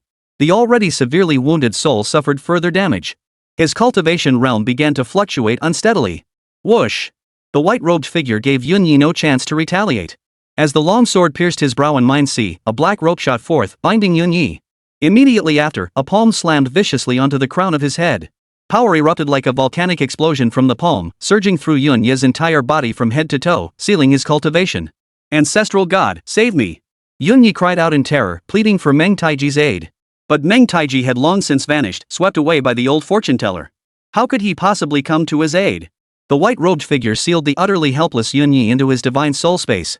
From beneath the veiled face, two piercing, sinister gazes shot out, fixing a deep stare in Zhang Qingfeng's direction before turning and flying toward the storm's periphery.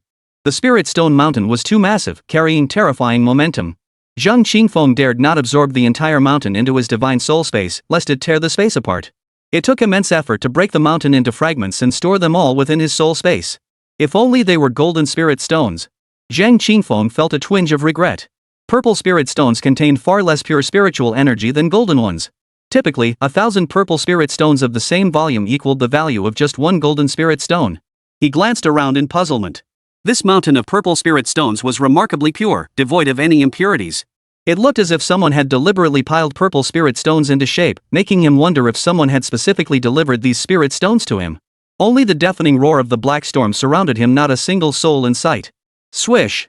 Suddenly, a sliver of golden light pierced through the storm and descended. OM! Accompanied by a sacred and majestic shout. Swish, swish! Beam after beam of golden light shot down, illuminating the black storm. What? Ha! Zhang Qingfeng looked up toward the source of the voice, his heart racing. That's the Buddhist six-syllable mantra. Instinctively, he held his sword horizontally before him, assuming a defensive stance. The pursuit by the long-brow monk had shattered his trust in the ancient Buddhist sect. He even suspected this void storm was deliberately orchestrated by the square-forehead monk to create an opportunity for the long-brow monk to kill him. Pop! Meow! Hum! Break! Sacred, majestic shouts descended with 10,000 threads of golden light. The light trembled, violently dispersing the void storm. The void instantly returned to stillness. The square-browed old monk stood with an imposing, wrathful gaze atop the boundless void, a 1,000-foot golden Buddha statue towering behind him. He resembled the Buddha incarnate, his overwhelming presence sweeping across all directions. What power! The golden armored man withdrew the long sword he had raised to cleave the void storm, staring in shock at the square-browed monk. Is this the power of the ancient Buddhist sect's patriarch Fa-Du? Bupozi dispersed her light barrier and flashed to Zhang Qingfeng's side. Meng Taiji did not pursue the old crone but instead looked up at the monk with a startled thought. This fellow has actually cultivated the illusion-piercing golden body, reaching the threshold of a great immortal of the supreme Tao. Even in the immortal realm, he would be a formidable figure worthy of establishing his own path. He turned to glance at Zhang Qingfeng, narrowing his eyes slightly as a dark thought crossed his mind. Who would have thought these reclusive old fools of the spirit realm possessed such profound cultivation, nearly matching the immortal realm? It seems this sovereign must bide his time a little longer. Once my next soul avatar teleports over, even a half-step great immortal can be smacked to death with a single slap. Ah! Xiaohu file anti-piracy mark. Find the book Robot and select Xiaohu for stable, reliable reading without pitfalls. Several agonized cries echoed. Some cultivators were unlucky enough to be swept into the void storm, their bodies torn apart, sustaining severe injuries. In truth, few were caught in the void storm. Most had been led to safety by the square-browed monk. Zhang Qingfeng hadn't evaded it because he'd been forced into it by Meng Taiji, the long-browed monk, and Qin Zhang's subordinates. Amitabha Buddha. The monk with the square forehead formed a Buddhist seal with his hands, releasing several strands of golden light. They landed on the gravely wounded cultivator, and the wounds visibly healed before their eyes. The latter hastily bowed in gratitude. Let's go! The monk with the square forehead swept his sleeves, leading everyone out of the void. Though it felt like they hadn't spent much time underground, daylight had already broken outside. A rising sun slowly ascended the eastern horizon. Sunlight bathed their bodies, carrying the coolness of the early morning wilderness. The air was thick with the scent of earth. The cultivators looked down at the ground below and gasped in astonishment. The entire burial Dragon Valley had collapsed 1,000 feet deep, transforming into a vast canyon. Senior brother! Woo woo! Some began to weep in sorrow. Countless people had come to Dragon Burial Valley seeking treasure, yet now only 2,000 or 3,000 remained. Many companions lay buried beneath the earth, sleeping eternally here. A heavy atmosphere of sorrow instantly filled the air. Zhang Qingfeng, the dragon's blood and soul belong to all of us. You can't keep them for yourself. Suddenly, someone shouted at Zhang Qingfeng, the dragon blood contains the blood of our fallen brothers and sisters. The dragon soul holds the spirits of our brothers and sisters.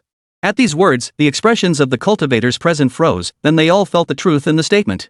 That's right. The dragon's blood and soul belong to all of us. Zhang Qingfeng, don't even think about keeping it all for yourself. Hand it over. We'll divide it equally. We implore the venerable monk to judge.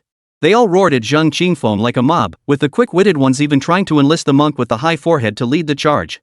Hey, you've got some nerve saying that. If Zhang Qingfeng hadn't saved you, you'd have been turned into a pool of blood by now. One mustn't lose their conscience. Some who remembered gratitude spoke up for Zhang Qingfeng. But they were immediately countered. Did he save us? He did it to seize the dragon's blood and soul. If young Master Zhang hadn't wanted to save you, he could have waited until you were all sacrificed before intervening. Ha! If we'd all been sacrificed, the divine dragon would have been reborn. Could Zhang Qingfeng possibly defeat a divine dragon? Those defending Zhang Qingfeng were left speechless. Zhang Qingfeng's expression remained serene. Having lived over 500 years, such matters were commonplace to him. Human nature, when faced with self-interest, was always predictable. Yan Wang gritted his teeth. I'd love to cleave these bastards in two with my axe. Zhang Qingfeng shook his head with a smile. Zhang Qingfeng, you murdered my two junior brothers, Xianming and Xuanli. Our ancient Buddhist sect will never coexist with you. The long-browed monk also stepped forward. Ba. Zhang Qingfeng suddenly clasped his hands together and chanted the Buddha's name toward the long-browed monk. When will this cycle of vengeance end? I urge you, monk, to lay down your blade and turn back to the shore of salvation. The long-browed monk froze. These words felt strangely familiar. He had always spoken them to others. This was the first time anyone had spoken them to him. It felt strangely unsettling. He fell silent. Could he truly let go? Chapter 69, The Soul Illuminating Lamp of the Underworld. Zhang Qingfeng, stop your silver-tongued nonsense. After a moment of silence, the long-browed monk suddenly glared at Zhang Qingfeng and roared angrily. His eyes held only hatred, not the slightest hint of letting go of his weapon. He couldn't let go. He simply couldn't. When will this cycle of vengeance ever end? Not until I have exacted my vengeance.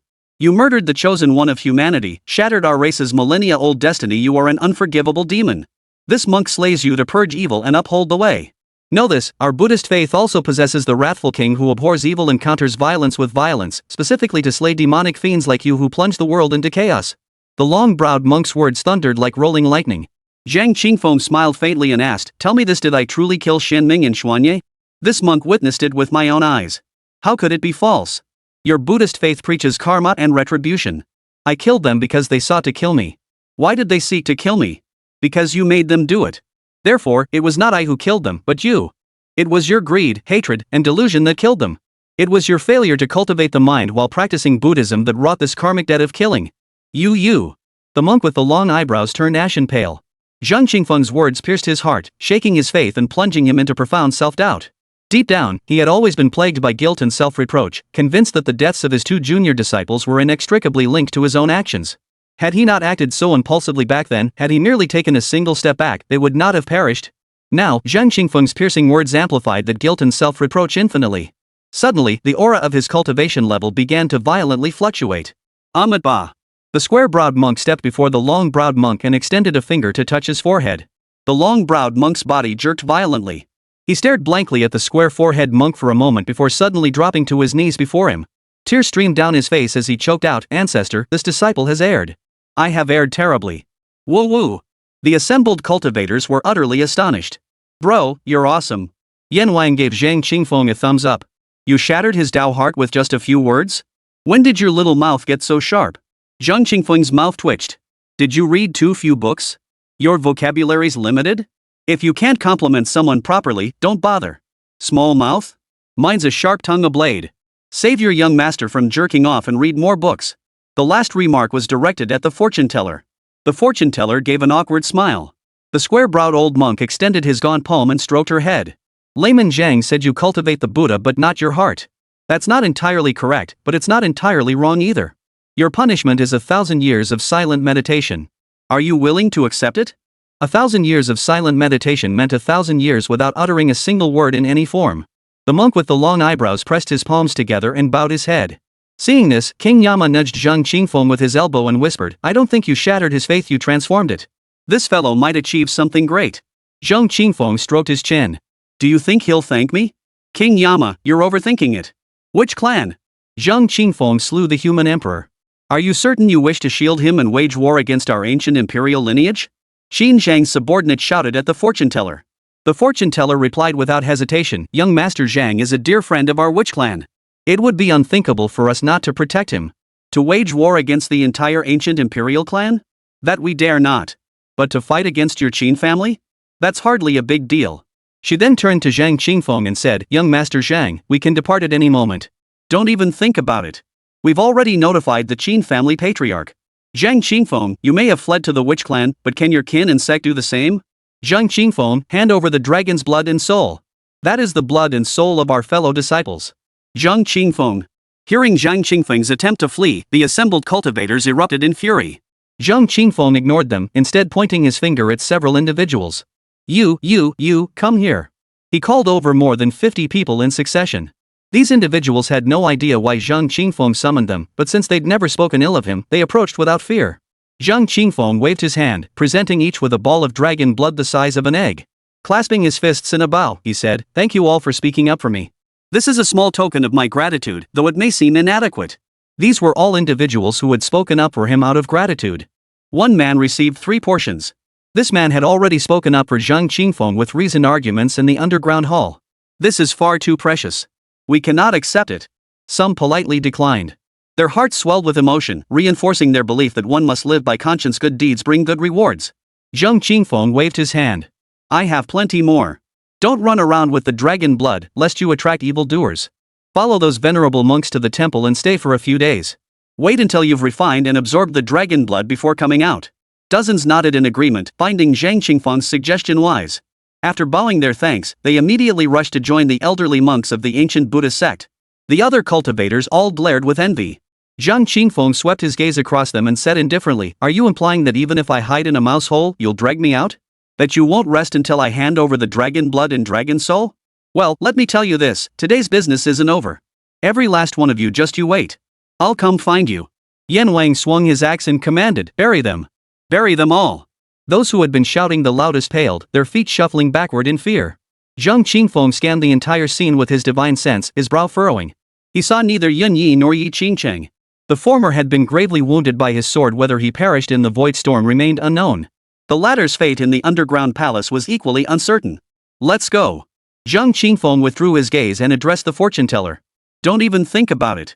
Qin Zhang's men had already surrounded them, waiting only for the Qin family patriarch to arrive with reinforcements.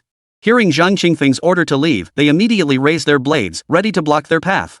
Oomph. When my ancient witch clan wishes to leave, you worthless scum can't stop us. The old witch snorted derisively. She flicked the white lantern upward, and a blinding white light erupted from within. It not only seared their eyes shut but also blinded their spiritual senses. By the time they could open their eyes again, the fortune teller had already departed with her people. The sole illuminating lantern of the Yellow Springs. Meng Taiji's mind flashed with an ancient artifact strikingly similar to the old woman's lantern. His heart sank.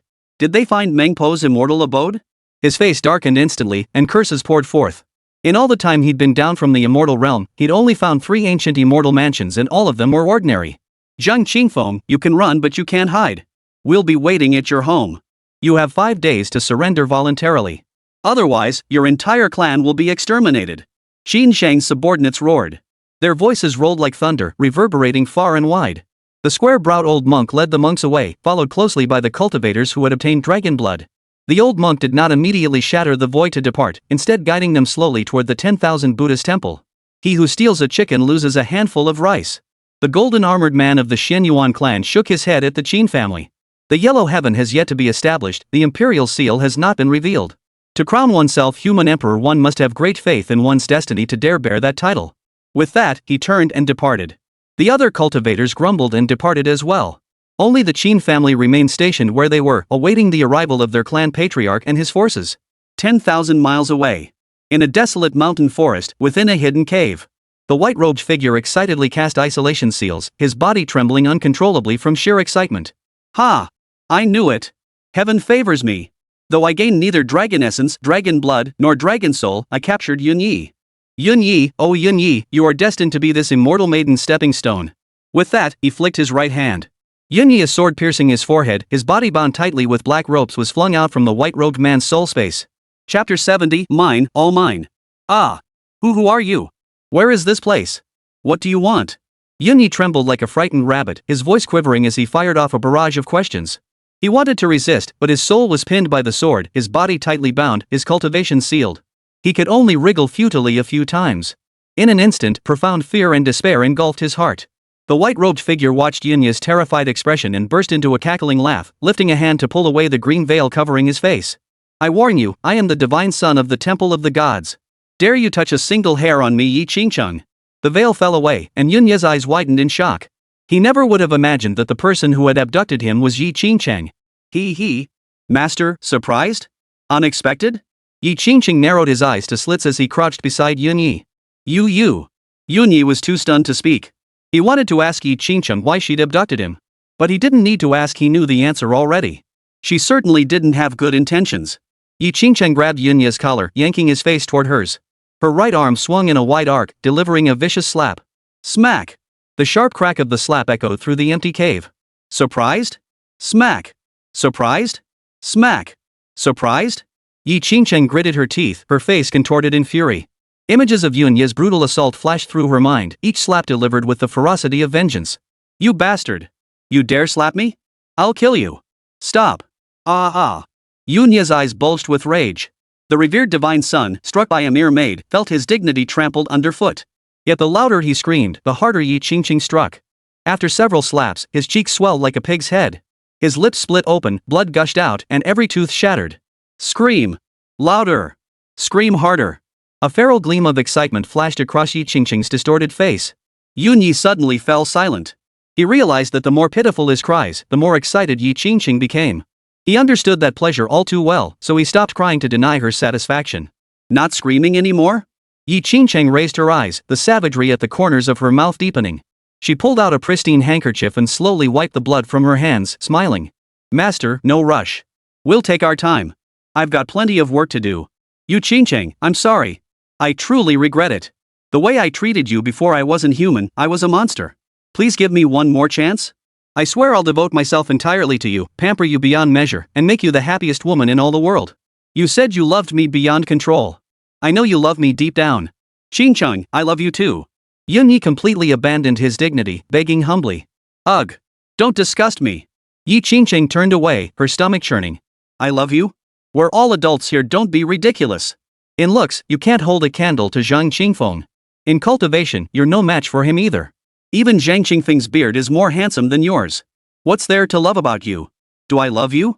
I love your immortal arts, your cultivation resources, your cosmic laws. Yunyi's chest heaved violently, nearly bursting with rage. Yi Qingfeng could say she didn't love him, that was fine.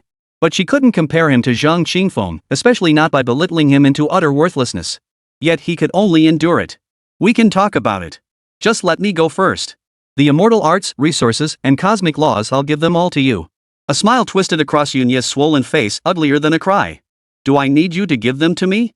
I'll take them myself. Yi Qingfeng sneered coldly, spreading her fingers to clamp down on Yunyi's crown. Strands of power threaded from her fingertips, burrowing into Yunyi's sea of consciousness to coil around his soul. You bastard, you dare? Yunyi snarled, eyes narrowed. Master, don't be afraid. Your servant is very gentle. Be a good boy and don't resist. Yi Qingfeng murmured softly. With that, the threads of power burrowed deeper into Yunyi's soul, preparing to search it. Damn it, don't even think about it. Yunyi fought back desperately. Yi Qingfeng's eyes suddenly turned icy. Her left hand seized the blade embedded in Yunyi's forehead and violently channeled sword energy. Ah! Yunyi let out a piercing scream of agony.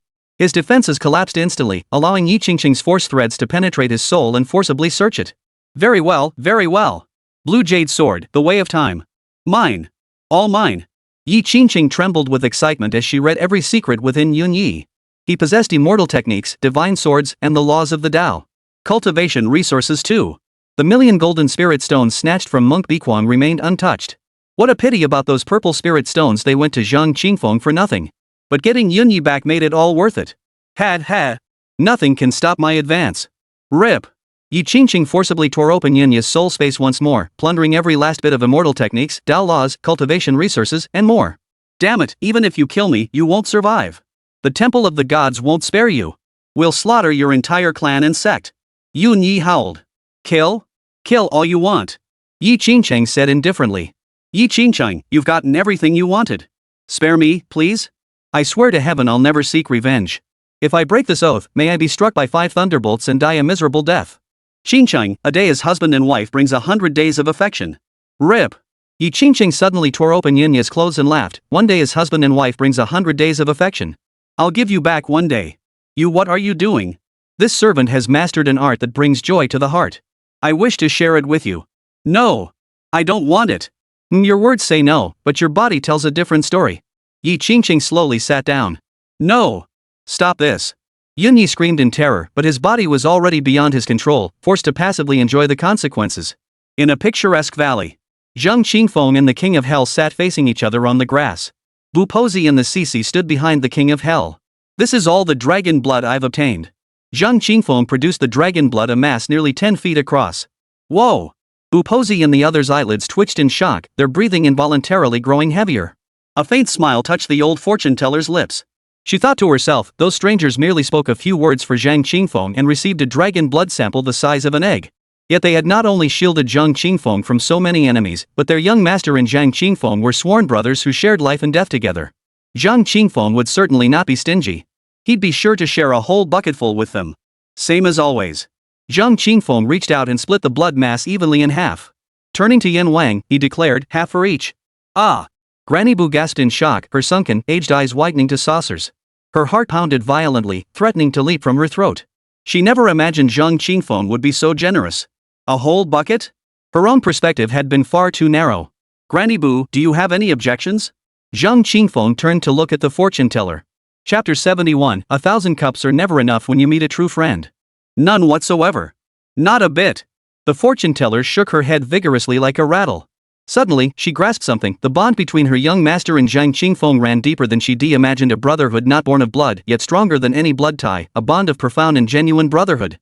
Easy there, you'll shake your head off. Zhang Qingfeng teased the old crone before reaching out to scoop up half the dragon's blood. A look of awkwardness flashed across Yan Wang's rugged face as he scratched his bushy beard. I didn't do anything. You don't want it? Zhang Qingfeng raised an eyebrow. Too much. I'll ask one more time. Do you want it? Damn it. Yan Wang suddenly grinned and cursed, I'm not gonna beat around the bush with you. With that, he reached out and scooped up the dragon's blood. Zhang Qingfeng chuckled, I thought after 300 years apart, you might have changed genders. Ha ha. King Yama roared with laughter. Haven't you heard the saying? Mountains may change, but nature remains the same. I'm still me, the living King Yama, who strikes fear into humans and dread into ghosts. Glad you haven't changed.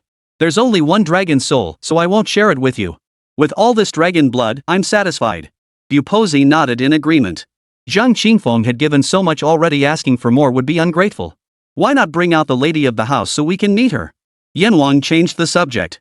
Zhang Qingfeng nodded and smiled. It is time for an introduction. With a wave of his hand, he summoned Xuanli from the soul realm. Her wounds fully healed, Xuanli wore a pale blue flowing immortal gown, her hair styled in a flying celestial bun adorned with a simple jade hairpin. Though her face bore no makeup, it radiated an otherworldly beauty.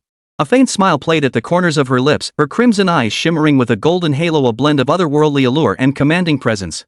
Standing there, she radiated a serene and dignified grace, poised and composed. Yama and the others couldn't help but be stunned by her beauty. Allow me to introduce my wife, Xuanli, princess of the demon clan. And my brother, King Yama. A rather eccentric fellow. Go to hell. Yan Wang grabbed a handful of grass and flung it at Zhang Qingfeng, then scrambled to his feet and bowed respectfully to Xuanli. This one is Yan Wang. Greetings, madam. Xuanli returned the bow. Greetings, young master Yan. She then bowed toward the figure behind King Yama. Xuanli pays respects to Senior Bu and greets all my sisters. The latter smiled and returned the greeting. Zhang Qingfeng winked at King Yama and declared triumphantly, I've even captured the demon clan princess. Pretty awesome, huh? Awesome. King Yama gave him a thumbs up, but before Zhang Qingfeng could bask in the glory, he added, don't get the wrong idea, I'm not talking about you. I'm talking about your wife. She's got you wrapped around her little finger. Haha, I've heard a thing or two about your little embarrassments. Zhang Qingfeng's face darkened. Damn it, he cursed. Heard I was in trouble and didn't even come see me? Give me back my dragon blood. Like hell I'll give it back. King Yama rolled his eyes. I only heard about it last month when I emerged from seclusion. Those old farts kept pushing me to cultivate. You have no idea what my life's been like these past years. Zhang Qingfeng glanced behind the King of Hell, his mouth twitching. Yeah, I can't imagine. Who the hell could have guessed? King Yama sighed heavily. This is my only source of enjoyment. Isn't that precisely your greatest pleasure? Cut the crap. Don't dig up old dirt. Cut the crap. Hand it over. Zhang Qingfeng suddenly held out his hands to King Yama. You didn't come to my wedding. Make up for it now, give me the gift money. Hearing this, Xuanli turned her head away, unable to bear the sight. Who would ever ask for a wedding gift themselves? Wasn't he afraid of being laughed at? Yet King Yama produced a large wooden crate and tossed it before Zhang Qingfeng. I prepared this for you long ago. Don't open it now, wait until you return. A great surprise awaits. Zhang Qingfeng tucked the wooden box away, then held out his hands to King Yama again. What's this about? Isn't this huge box enough? King Yama glared at him. Zhang Qingfeng chuckled, I have a daughter, she's 8 this year. Shouldn't the gift money be made up? King Yama was taken aback. Is that true? Of course it's true. Make up, this absolutely must be made up. Holy crap, after over 300 years apart, your kid's already 8 years old? Yama still couldn't quite believe it. How novel. Zhang Qingfeng shot him a glance. 300 years, not 3 days. Having a daughter is normal, even a grandson or great-grandson would be perfectly expected. Of course it is. Where is my daughter? I must adopt her as my goddaughter. Her grandmaster took her out to play. Zhang Qingfeng frowned slightly. Several communication stones still lay silent within his storage ring, offering no response. He hoped everything was going smoothly on that end. Yan Wang pondered for a moment before saying, I don't have a suitable gift here. I'll find something nice when I return, then go to the Divine Sword sect to find my goddaughter and give it to her personally. Xuanli hurriedly protested, no need to go to such expense.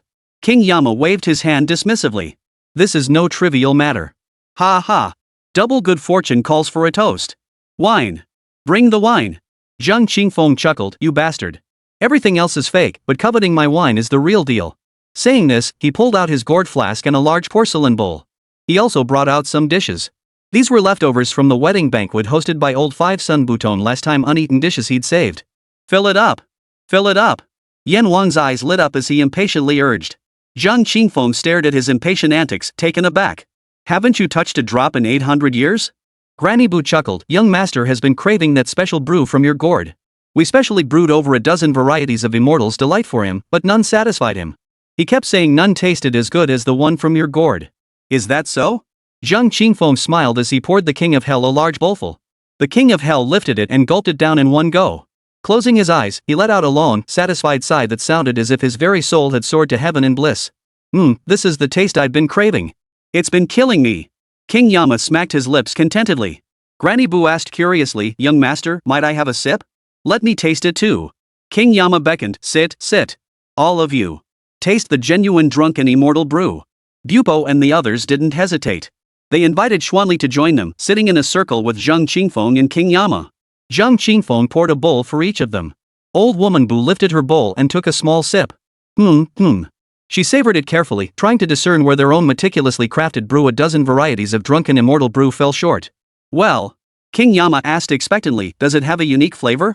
Bubo frowned slightly, not answering immediately. Instead, she turned to the Silk Maidens and said, you should all try it too.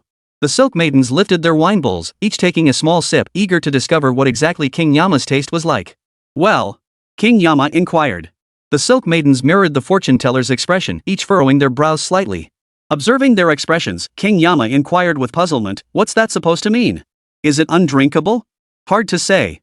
The fortune teller shook her head gently. They couldn't say it was bad, it was better than ordinary drunken immortal brew, but compared to their own carefully crafted brew, it truly fell short. With a wave of her hand, she arranged 13 wine jars on the grass nearby. She addressed Zhang Qingfeng, young master, this is our drunken immortal brew. Would you care to try it? Certainly. Zhang Qingfeng nodded with a smile. I have few vices, but I do have a weakness for fine wine. The Silk Maidens rose, poured a cup from each jar, and presented them one by one before Zhang Qingfeng. Zhang Qingfeng drank the first cup, his eyes suddenly brightening. After the second cup, his eyes shone even brighter. After the third cup, suddenly, his eyebrows shot upward like thunderbolts. He punched King Yama so hard he flew backward. Yan Wang rolled several times across the grass before coming to a stop. He scrambled up, yelling, you bastard. You think you can get drunk and act crazy on top of me? I'll kill you. Zhang Qingfeng charged forward, unleashing a flurry of punches and kicks. You bastard. The King of Hell didn't hold back either, striking back with fists and kicks. Xuanli and Bupozi shook their heads and smiled wryly. Two men whose combined age exceeded 1,000 years were acting like mischievous children. After trading blows for hundreds of rounds, they finally stopped, lying head to head on their backs in the grass. Why did you hit me? King Yama's jaw was swollen like he'd been chewing on a walnut. Damn it! With a beauty in my arms and fine wine in my cup, you still have the nerve to complain about how bad life's been. I'd love to beat the crap out of you. Damn it, but it's not as good as what's in your gourd. Zhang Qingfeng's expression froze, then suddenly broke into laughter. Yan Wang seemed to realize something and laughed too. Chapter 72, We Think Together. After I was swept away by that chaotic storm that day, Zhang Qingfeng and the King of Hell returned to their seats, drinking and sharing their experiences from the years since. Xuanli drank 3 bowls with them. The alcohol began to take effect, and her cheeks flushed crimson. She beckoned the fortune teller aside. Fortune teller, I have an unreasonable request. Please speak, madam. Could you give me a copy of the recipe for making this wine? I'm willing to pay for it. Xuanli asked in a low voice. The drunken immortal brew in Zhang Qingfeng's gourd was indeed a fine brew, further enhanced by the nourishment of the spiritual spring. Yet, compared to the exquisite wine crafted by old woman Bu, it truly fell short in flavor. Zhang Qingfeng clearly favored the latter. So she wanted to try her hand at brewing some for Zhang Qingfeng. As for King Yama's particular taste, it had nothing to do with the wine itself, it was all about the drinker. Madam, you jest with this old woman. It's merely a recipe for brewing wine, not some elixir of immortality. Talking about money feels too formal. Bai Sha, come here for a moment. Granny Bu summoned a sweet-looking young woman in white silk to her side and explained Xuanli's request. She was specifically tasked with brewing wine for the King of Hell. Over the years, she had painstakingly crafted over a dozen varieties of immortal intoxicating brew, yet not a single one had satisfied the King of Hell's palate, leaving her deeply disheartened. Today, however, she finally found peace. It wasn't her brewing that was flawed, it was the drinker. She'd love to drag the King of Hell into a secluded corner and give him a good thrashing. Learning that Xuanli wished to learn her brewing techniques, she felt centuries of effort had finally been acknowledged, a profound sense of accomplishment welling up within her. She immediately produced over a dozen jade tablets and handed them to Xuanli. Madam, the brewing methods are all recorded inside in great detail. If you don't mind, we could exchange a communication stone. Should you encounter anything unclear, you may contact me anytime. Xuanli immediately exchanged transmission stones with Bai Xiao and Bu Pozi. Thank you so very much. You're too kind, madam. Our young master and young master Zhang are as close as brothers. That makes us family. Let's stay in touch and visit often. Absolutely, absolutely. Zhang Qingfeng and Yan Wang drank from morning until dusk, both thoroughly intoxicated. Brother, I'm sorry. Yan Wang suddenly wrapped an arm around Zhang Qingfeng's shoulder, his voice thick with remorse. Zhang Qingfeng lifted his drooping eyelids. What did you do behind my back? Yan Wang fell silent. After a long pause, he spoke. Back then, if I hadn't pushed you aside, you would have become the young master of the witch clan. I stole your destiny. Did you know? That immortal palace wasn't an ancient ruin at all. It was a test set by the ancient witch clan to select their heir. You were their best candidate for young master. I snatched it away from you. Smack! Zhang Qingfeng slapped the King of Hell hard across the back of the head. The alcohol surged through him, and he couldn't control his strength, sending Yan Wang flying with a single blow. The latter, drunk and numb, couldn't react in time. He flew backward, landing face first on the grass, his forehead and cheeks scraping a furrow in the ground. Cough, cough, cough. A few women sitting nearby, sipping fruit wine, choked on their drinks at the sudden commotion. Damn it! Zhang Qingfeng snapped irritably. Do you even know what fate means? What you get is your fate. What's this about snatching? If it's yours, it's yours. If it's not yours, you can't snatch it anyway. Do you think the witch clan are all fools? If they didn't approve of you, would they make you their young master? If your brain doesn't work, use your ass to think. Yan Wang wiggled his butt a few times, then scrambled up with grass and dirt plastered to his forehead. He staggered back to Zhang Qingfeng, sat down beside him, and slung an arm around his shoulder. You really don't blame me? Zhang Qingfeng replied, you have your destiny, and I have mine. Think about it, if I'd become the witch clan's young master, would I have obtained the firefly sword case? Would I have married the demon clan princess? True. Yan Wang grinned. Haha, I'm glad you don't blame me. Then he leaned back, gazing at the fiery sunset clouds in the sky, and asked, do you want endless cultivation resources? Of course I do. Want to attain the Tao and become a supreme golden immortal? Yes. Do you have a way? The King of Hell patted the grass beside him. Zhang Qingfeng lay down. Xuanli frowned deeply, worried they might roll together, yet also pricked up her ears in curiosity. The fortune teller and the others also perked up their ears in curiosity. Only King Yama's drunken slur could be heard. Lie down. We'll figure it out together. Put. Cough, cough, cough. Xuanli and the others nearly choked to death. Zhang Qingfeng rolled his eyes and kicked the King of Hell. I think I might be on the verge of attaining the great immortal of the golden immortal realm. King Yama said with a grin. Zhang Qingfeng chuckled, don't rush it. I'll help you think it through a little mental assistance. Suddenly, his expression shifted as he produced a communication stone. We're out. Everything went smoothly. Where are you? Zhang Tianyue's voice came through the stone. Zhang Qingfeng breathed a sigh of relief. He'd been quietly worried about Zhang Tianyue and the others' safety, but now that they'd reported they were safe, his heart instantly felt lighter. Clutching the stone, he replied, I'm drinking with the king of hell. Millions of miles away, deep within a primeval forest. Bad news. Your senior disciple is in trouble. Bai Shaoshang, transformed into Wu Daozi, clutched a communication stone and whispered urgently to Zhang Tianyue. He had received word that Zhang Qingfeng and his wife were under siege in Burial Dragon Valley by forces including the Temple of the Gods and the ancient Buddhist sect. What happened? Zhang Tianyue's heart sank. Hua Wuqing and the other 7 were also startled. Bai Shaoshang's words carried undeniable authority. If he said Zhang Qingfeng was in trouble, then trouble was certain. And judging by Bai Shaoshang's expression, it was no small matter. Grandfather Bai, what happened to my father? Zhang Tianyue asked anxiously. Bai Shaoshang had no time to check the other transmission stones. He hurriedly summarized the news he had received. Zhang Tianyue and the others felt panic surge through them upon hearing the news. Just then, Zhang Tianyue's communication stone lit up. He answered it immediately. I'm drinking with the king of hell. Zhang Qingfeng's muffled voice came through. Ah! Senior brother, he's gone to the underworld. Sixth brother Qin Wuxuan cried out in grief. Woo woo! Zhang Tianyue was so frightened he began to cry. Cough. Bai Shaoshang suddenly cleared his throat awkwardly. Calm down, it's alright now.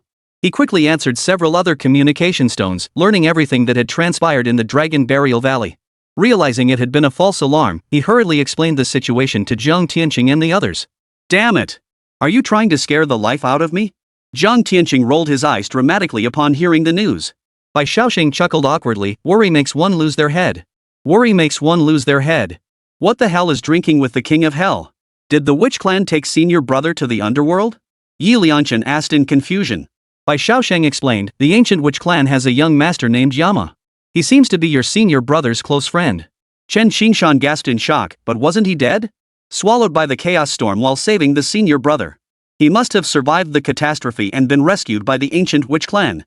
As they discussed, Zhang Tianyue had already taken out a communication stone and started chatting with Zhang Qingfeng. Father, are you and mother both safe? Yes, we're both safe. And you? I'm doing great too. Father, we found so many treasures in the ancient immortal palace. I'll bring them back for you to see. Father has obtained many treasures as well. Are you drinking? Don't get drunk. Oh dear, father won't talk to you now your king of hell daddy's ascending to heaven. Zhang Qingfeng jolted upright, his drunkenness instantly vanishing as he stared at the king of hell in utter shock. He'd assumed the king of hell was joking, but now he could truly sense the aura of a great immortal emanating from him. Chapter 73, This dragon knows its stuff. Young master, hold back. You can't break through here. Granny Boo rushed over, her voice brimming with joy. The tribulation of a great immortal is extremely perilous. Breaking through here is far too dangerous. We must return to do it. You haven't even fully refined the dragon blood yet. Hold on. You absolutely must hold on. She shot Zhang Qingfeng a grateful glance. According to their assessment of King Yama's cultivation, he should have broken through long ago.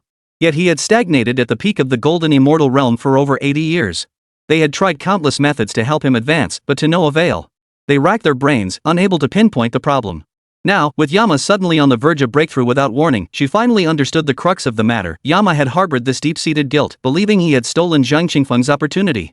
Zhang Qingfeng had smashed that mental block away with a single blow, clearing the path to breakthrough. If only they had known sooner, they would have brought him to see Zhang Qingfeng earlier. The king of hell sobered up. Knowing that breaking through to Great Luo Immortal required utmost focus, he immediately followed the fortune-teller's advice, sat cross-legged, and forcibly suppressed his surging energy. He then addressed Zhang Qingfeng, I'll return to attempt my breakthrough first. Once completed, I'll come find you at the Divine Sword sect. Once I ascend to Great Luo Immortal, I'll be free. Then we brothers will return to the world together, slaughtering all who stand in our way. Alright.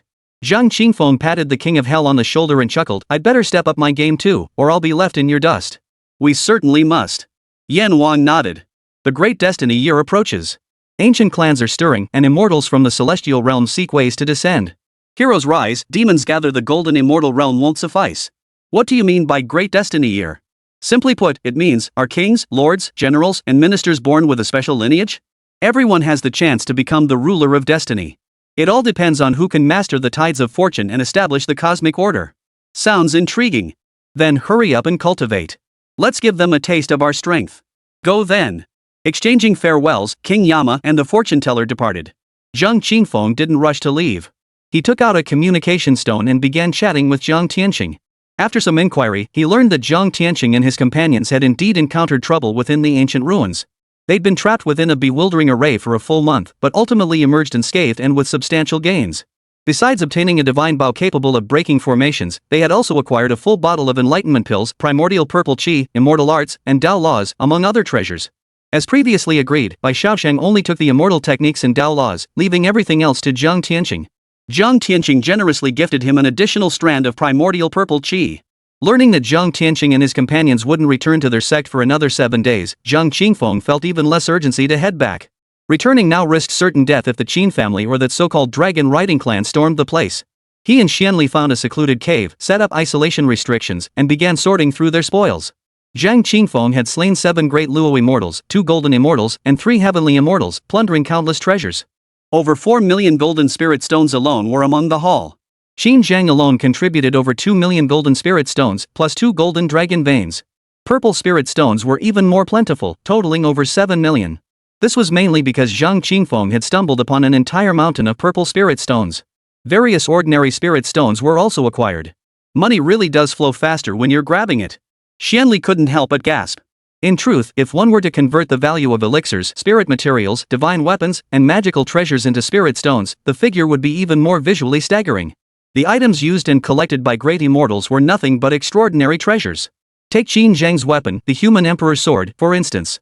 At an auction house, it could easily fetch several million gold spirit stones. And the dragon's reverse scale? Its value was beyond estimation. Zhang Qingfeng sorted the items by category. Items that were usable and suitable for specific individuals. Items not currently needed but possessing retention value, such as rare spiritual materials for alchemy or artifact forging. Those that were useless and could be sold directly. All were packed into separate storage rings. And dragon blood. Divided into 14 portions. The portion for third brother Chen Qingshan was significantly larger, as his path of cultivation focused on achieving physical perfection as a martial artist, making dragon blood exceptionally beneficial for him. The 2 extra portions, one for the master to reward his disciples. The other portion. A communication stone within the storage ring glowed. You received the message so quickly? Zhang Qingfeng produced the communication stone with a smile, as if he had anticipated this. Youngster, I hear you've acquired quite a bit of dragon blood. Save some for this old man. The voice of Dan St. Zhong Jiqian echoed through the stone. Rest assured, I wouldn't forget anyone, least of all you, senior. Zhang Qingfeng chuckled. This portion was specifically set aside for these martial arts friends. The martial world isn't just about fighting and killing, it's also about human connections and social etiquette. He didn't have many friends, but pulling one out in a critical moment could be invaluable. This one is yours. Zhang Qingfeng handed one of the storage rings to Xuanli. Xuanli exclaimed in surprise, this is for me? Isn't that too much? She noticed Zhang Qingfeng had loaded over 2 million gold spirit stones into the storage ring, along with vast quantities of enlightenment pills, boundary-breaking pills, divine essence pills, and other rare elixirs enough to last centuries. Too much? Yes, it is. Xuanli nodded firmly. My cultivation progress is slow, so I use very little. Tens of thousands of gold spirit stones would be more than enough for me. Born in a harsh, frigid land, she was accustomed to frugality. Zhang Qingfeng roughly guessed Xuanli's thoughts. Placing the storage ring in her hand, he said earnestly, when deducing the laws of the Tao, you don't wait until you've figured it out completely before deducing. Instead, you start deducing as soon as you have an idea. If you're wrong, just start over. At worst, you waste spirit stones. The laws of the Tao are profound indeed. To think you could grasp them thoroughly through mere contemplation without practical deduction that would require genius beyond measure. It's true the Tao is grasped through insight, but it's also forged by the relentless investment of resources. Otherwise, why would wealth rank first among the 4 pillars of cultivation: wealth, companions, teachings, and environment? So don't hold back, just keep creating. If we run out, I'll take you begging. Xuanli nodded thoughtfully. I understand. Clutching the storage ring in her palm, her eyes crinkled into slits as she felt like a wealthy woman. Zhang Qingfeng's consciousness settled upon the golden dragon soul within his soul space, summoning it forth. Though he found the dragon soul weak and no threat to him, he still gripped the dragon imprisoning sword in his hand. Sword god, spare my life. The golden dragon soul prostrated itself before Zhang Qingfeng the moment it emerged, begging for mercy. Zhang Qingfeng, sword in hand, remained impassive. I am not the sword god. The sword god is my master in the immortal realm. Do you know my master? He was waving a big flag, using the tiger's skin as his own. Xuanli stood nearby, curiously observing the dragon soul. Divine dragons were synonymous with mystery and power, never had she imagined encountering a living one. Are you his disciple? The dragon soul's expression froze, then suddenly leapt to its feet. It circled Zhang Qingfeng, soaring and twisting through the air as it cried out, "Damn it! I should have seen through this sooner. You're so weak, and you don't even look like him. You can't be his disciple." Zhang Qingfeng froze in shock, thinking, "You just now realized I don't look like Lu Shisan?" But he quickly realized it wasn't that the dragon was slow-witted. Rather, Lu Shisan was so overwhelmingly powerful that the moment this dragon saw the dragon imprisoning sword, it instantly awakened a primal, soul-deep fear of Lu Shisan, a fear so profound it rendered the dragon incapable of defiance. "Where is he?" "He's out wandering the world." "Ha ha ha. You're not him. Why should I fear you?" The dragon soul instantly adopted a brazen tone, baring its fangs at Zhang Qingfeng. "This sovereign is hungry. Serve up a feast immediately, or else this sovereign will fly into a rage and devour you and your woman as a snack." Smack! Zhang Qingfeng flattened the blade of his sword and slammed it hard against the dragon soul's forehead. "You dare strike me, you lowly insect? Smack! Roar! Smack! You think I won't eat you? Smack!" With a squeak from the dragon spirit, Zhang Qingfeng smacked its forehead, sending its head crashing into the ground and embedding it into the hard rock surface. "Stop hitting me! Stop hitting me! You'll crack my skull open!" Dragon soul begged. It raised both front paws, palms pressed together in supplication. Xuanli chuckled at the sight, thinking this dragon wasn't the sharpest tool in the shed, though it certainly knew how to bend and stretch. "Speak! Do you know my master?" Zhang Qingfeng demanded. The dragon soul braced its claws against the ground, pulling its head free from the earth. With a pained expression, it replied, "How could I not know him? I'd recognize him even if he were reduced to ashes." "Don't brag." "Heir. I mistook you, mainly because you wield the dragon binding sword. You've mastered the sword god's true teachings, and you're as graceful as a jade tree, dashing and charming, truly a peerless gentleman." "For a moment, you made this dragon mistake you." "Ha! Cut the awkward flattery, I'm not one for empty praise." Xuanli shook his head. Zhang Qingfeng's animated expression clearly showed he was relishing the moment. "Back in my day, I too was full of vigor and ambition, unmatched in battle across the heavens, a universe-shaking charmer without equal. Girls like her, peerlessly beautiful, pure as snow lotuses untouched by dust, radiating divine grace, would throw themselves at me by the basketful." Xuanli's lips curved slightly as she suddenly understood Zhang Qingfeng's joy. This dragon was quite the charmer. But then one day, that man arrived. He approached, sword in hand.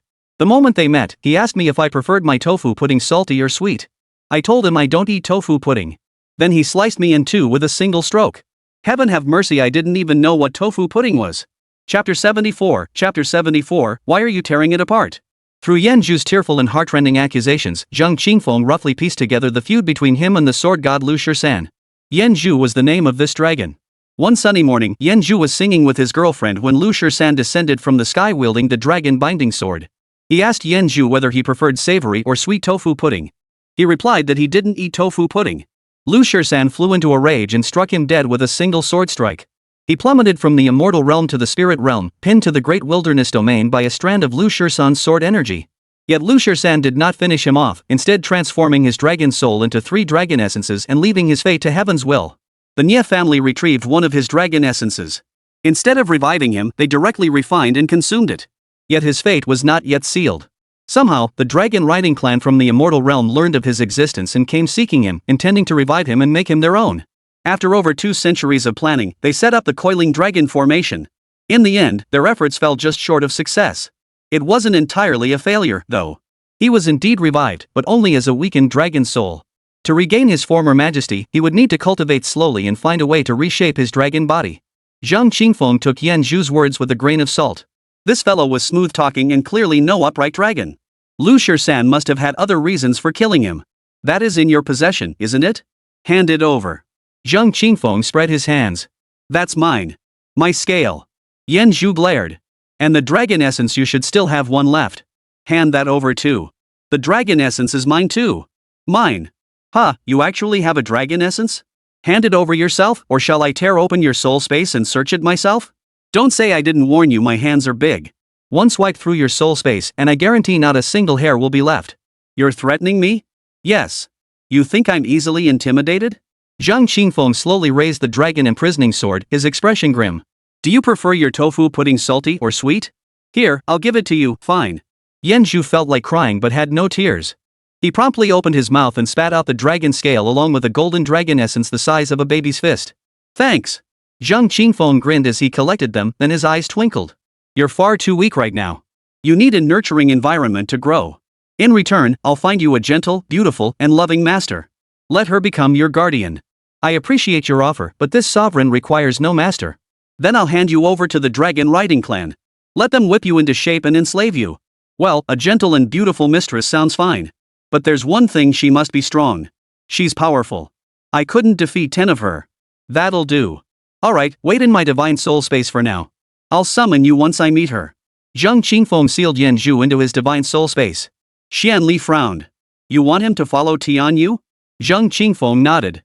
That dragon's a smooth-talking liar, full of empty promises.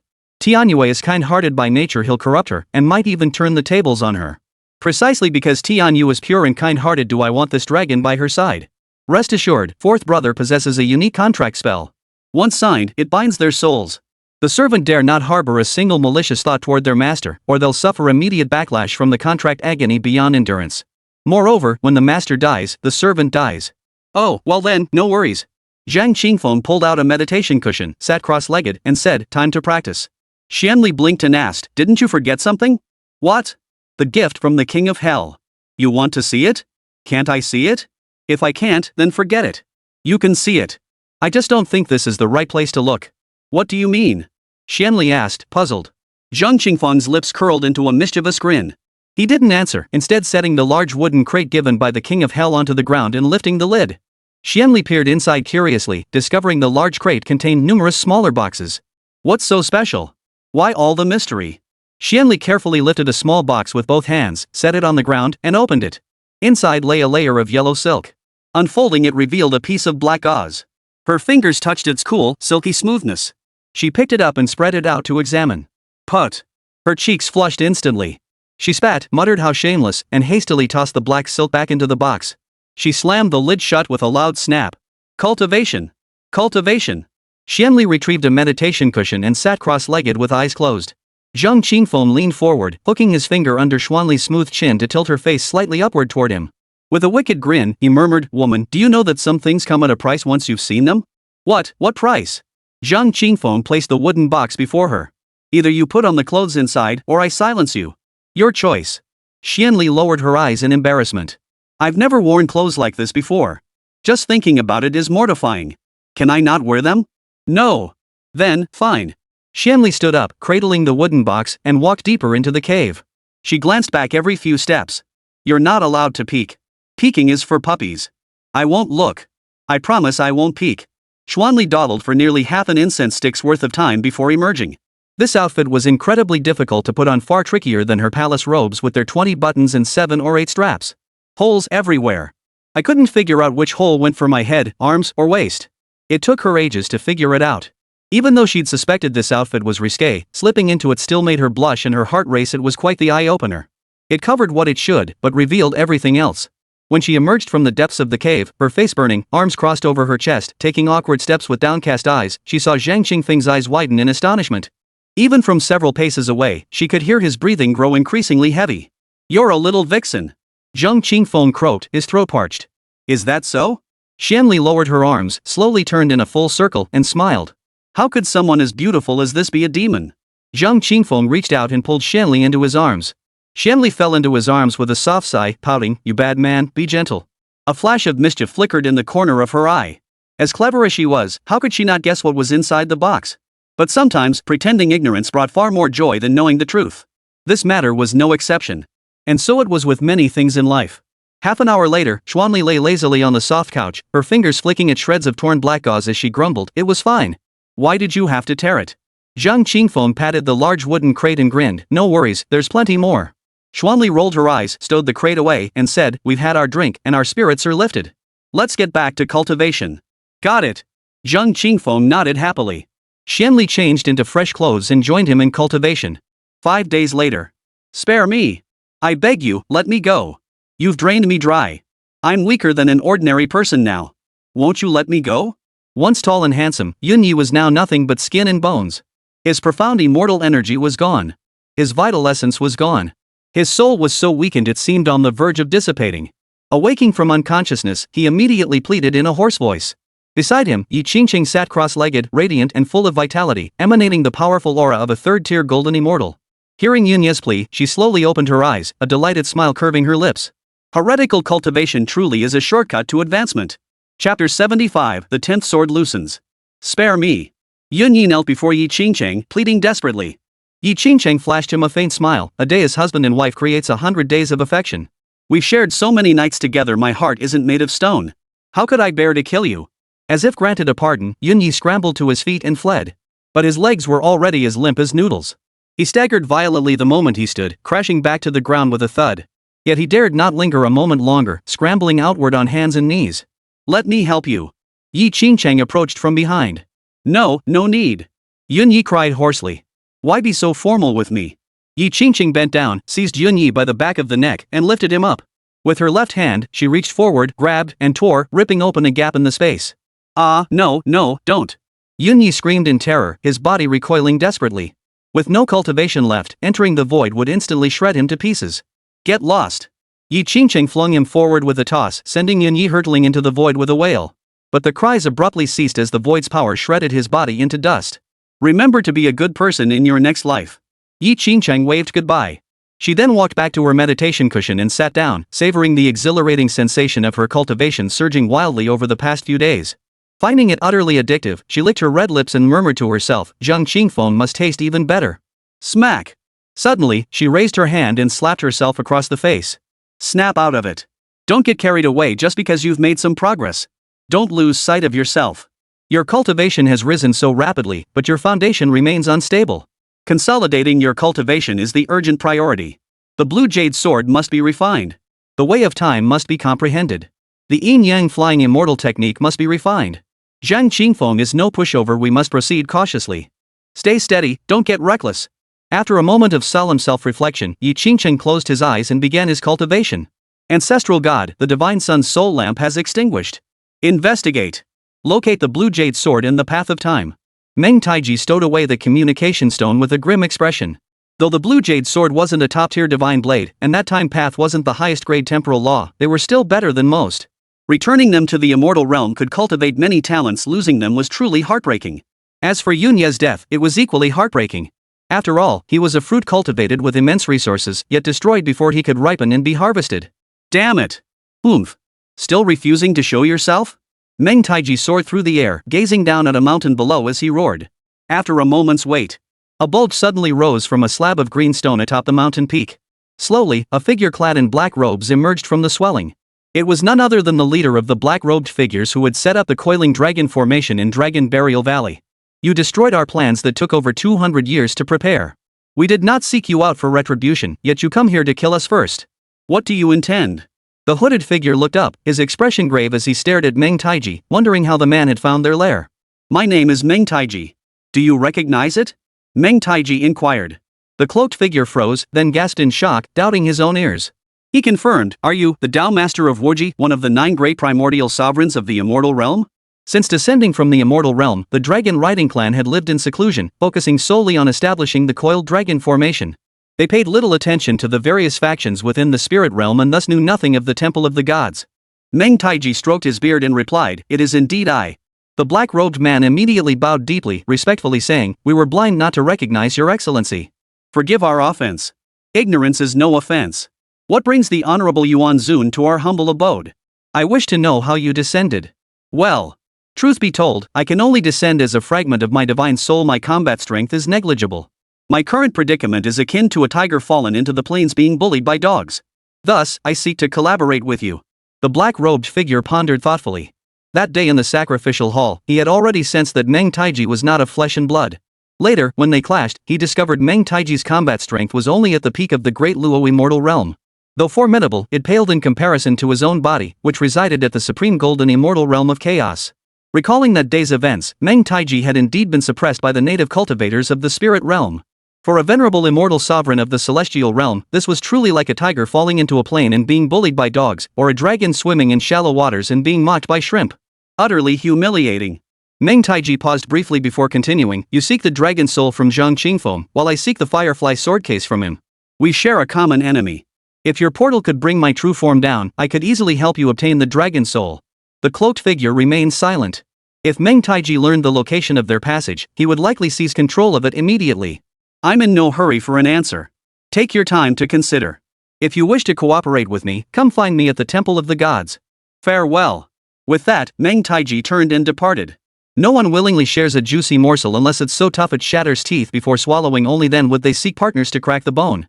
Therefore, he need only wait until the dragon riding clan suffered heavy losses at the hands of the Divine Sword sect. They would naturally come seeking his cooperation. All he needed to do was wait at home. Clan chief, should we ally with him? After Meng Taiji departed, another cloaked figure emerged from the ground. The latter shook his head slightly and whispered telepathically, dealing with a tiger for its skin never ends well. This base is no longer secure. Notify everyone to split into smaller groups and retreat to base 2. I'll take 20 men to the Divine Sword sect. We'll aim for a swift victory to reclaim the dragon soul, then vanish from Meng Taiji's sight. Having a Yuan Zun watching us is not a good thing. Understood. Clang. A crisp sword cry echoed through the empty cave. The 10th sword in the Firefly sword case loosened.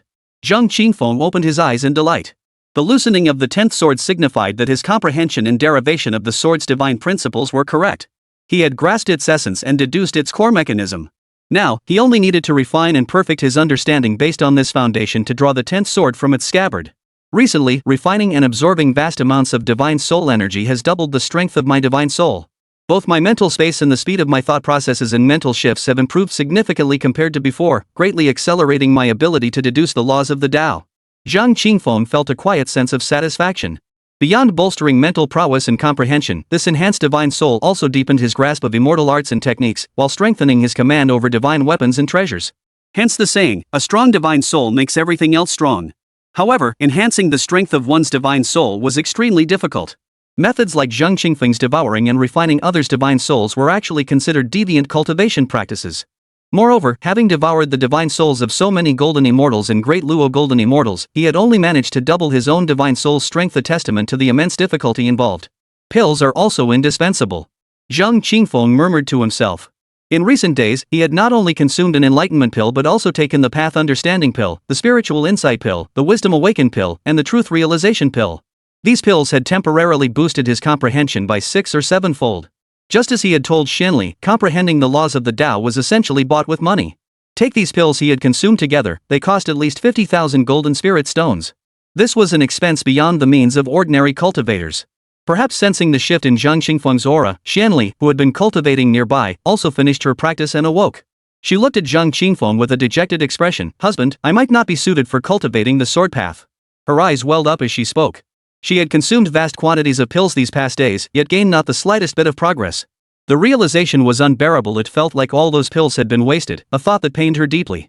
Chapter 76, Half-Step Grand Immortal. Zhang Qingfeng smiled reassuringly at her. Don't worry. Take your time. Xuanli pouted. But the pills and spirit stones are being wasted. Didn't I tell you? Just keep making them. That's easier said than done. It still hurts my heart. You're such a thrifty little lady. Zhang Qingfeng hooked Xuanli's chin with his finger and chuckled. Don't worry. Even if we're so poor we have to beg for food, I'll be the one feeding you. I couldn't bear to let you go out begging and get chased by dogs. Xuanli rolled her eyes dramatically. As if you'd ever beg for food. I have.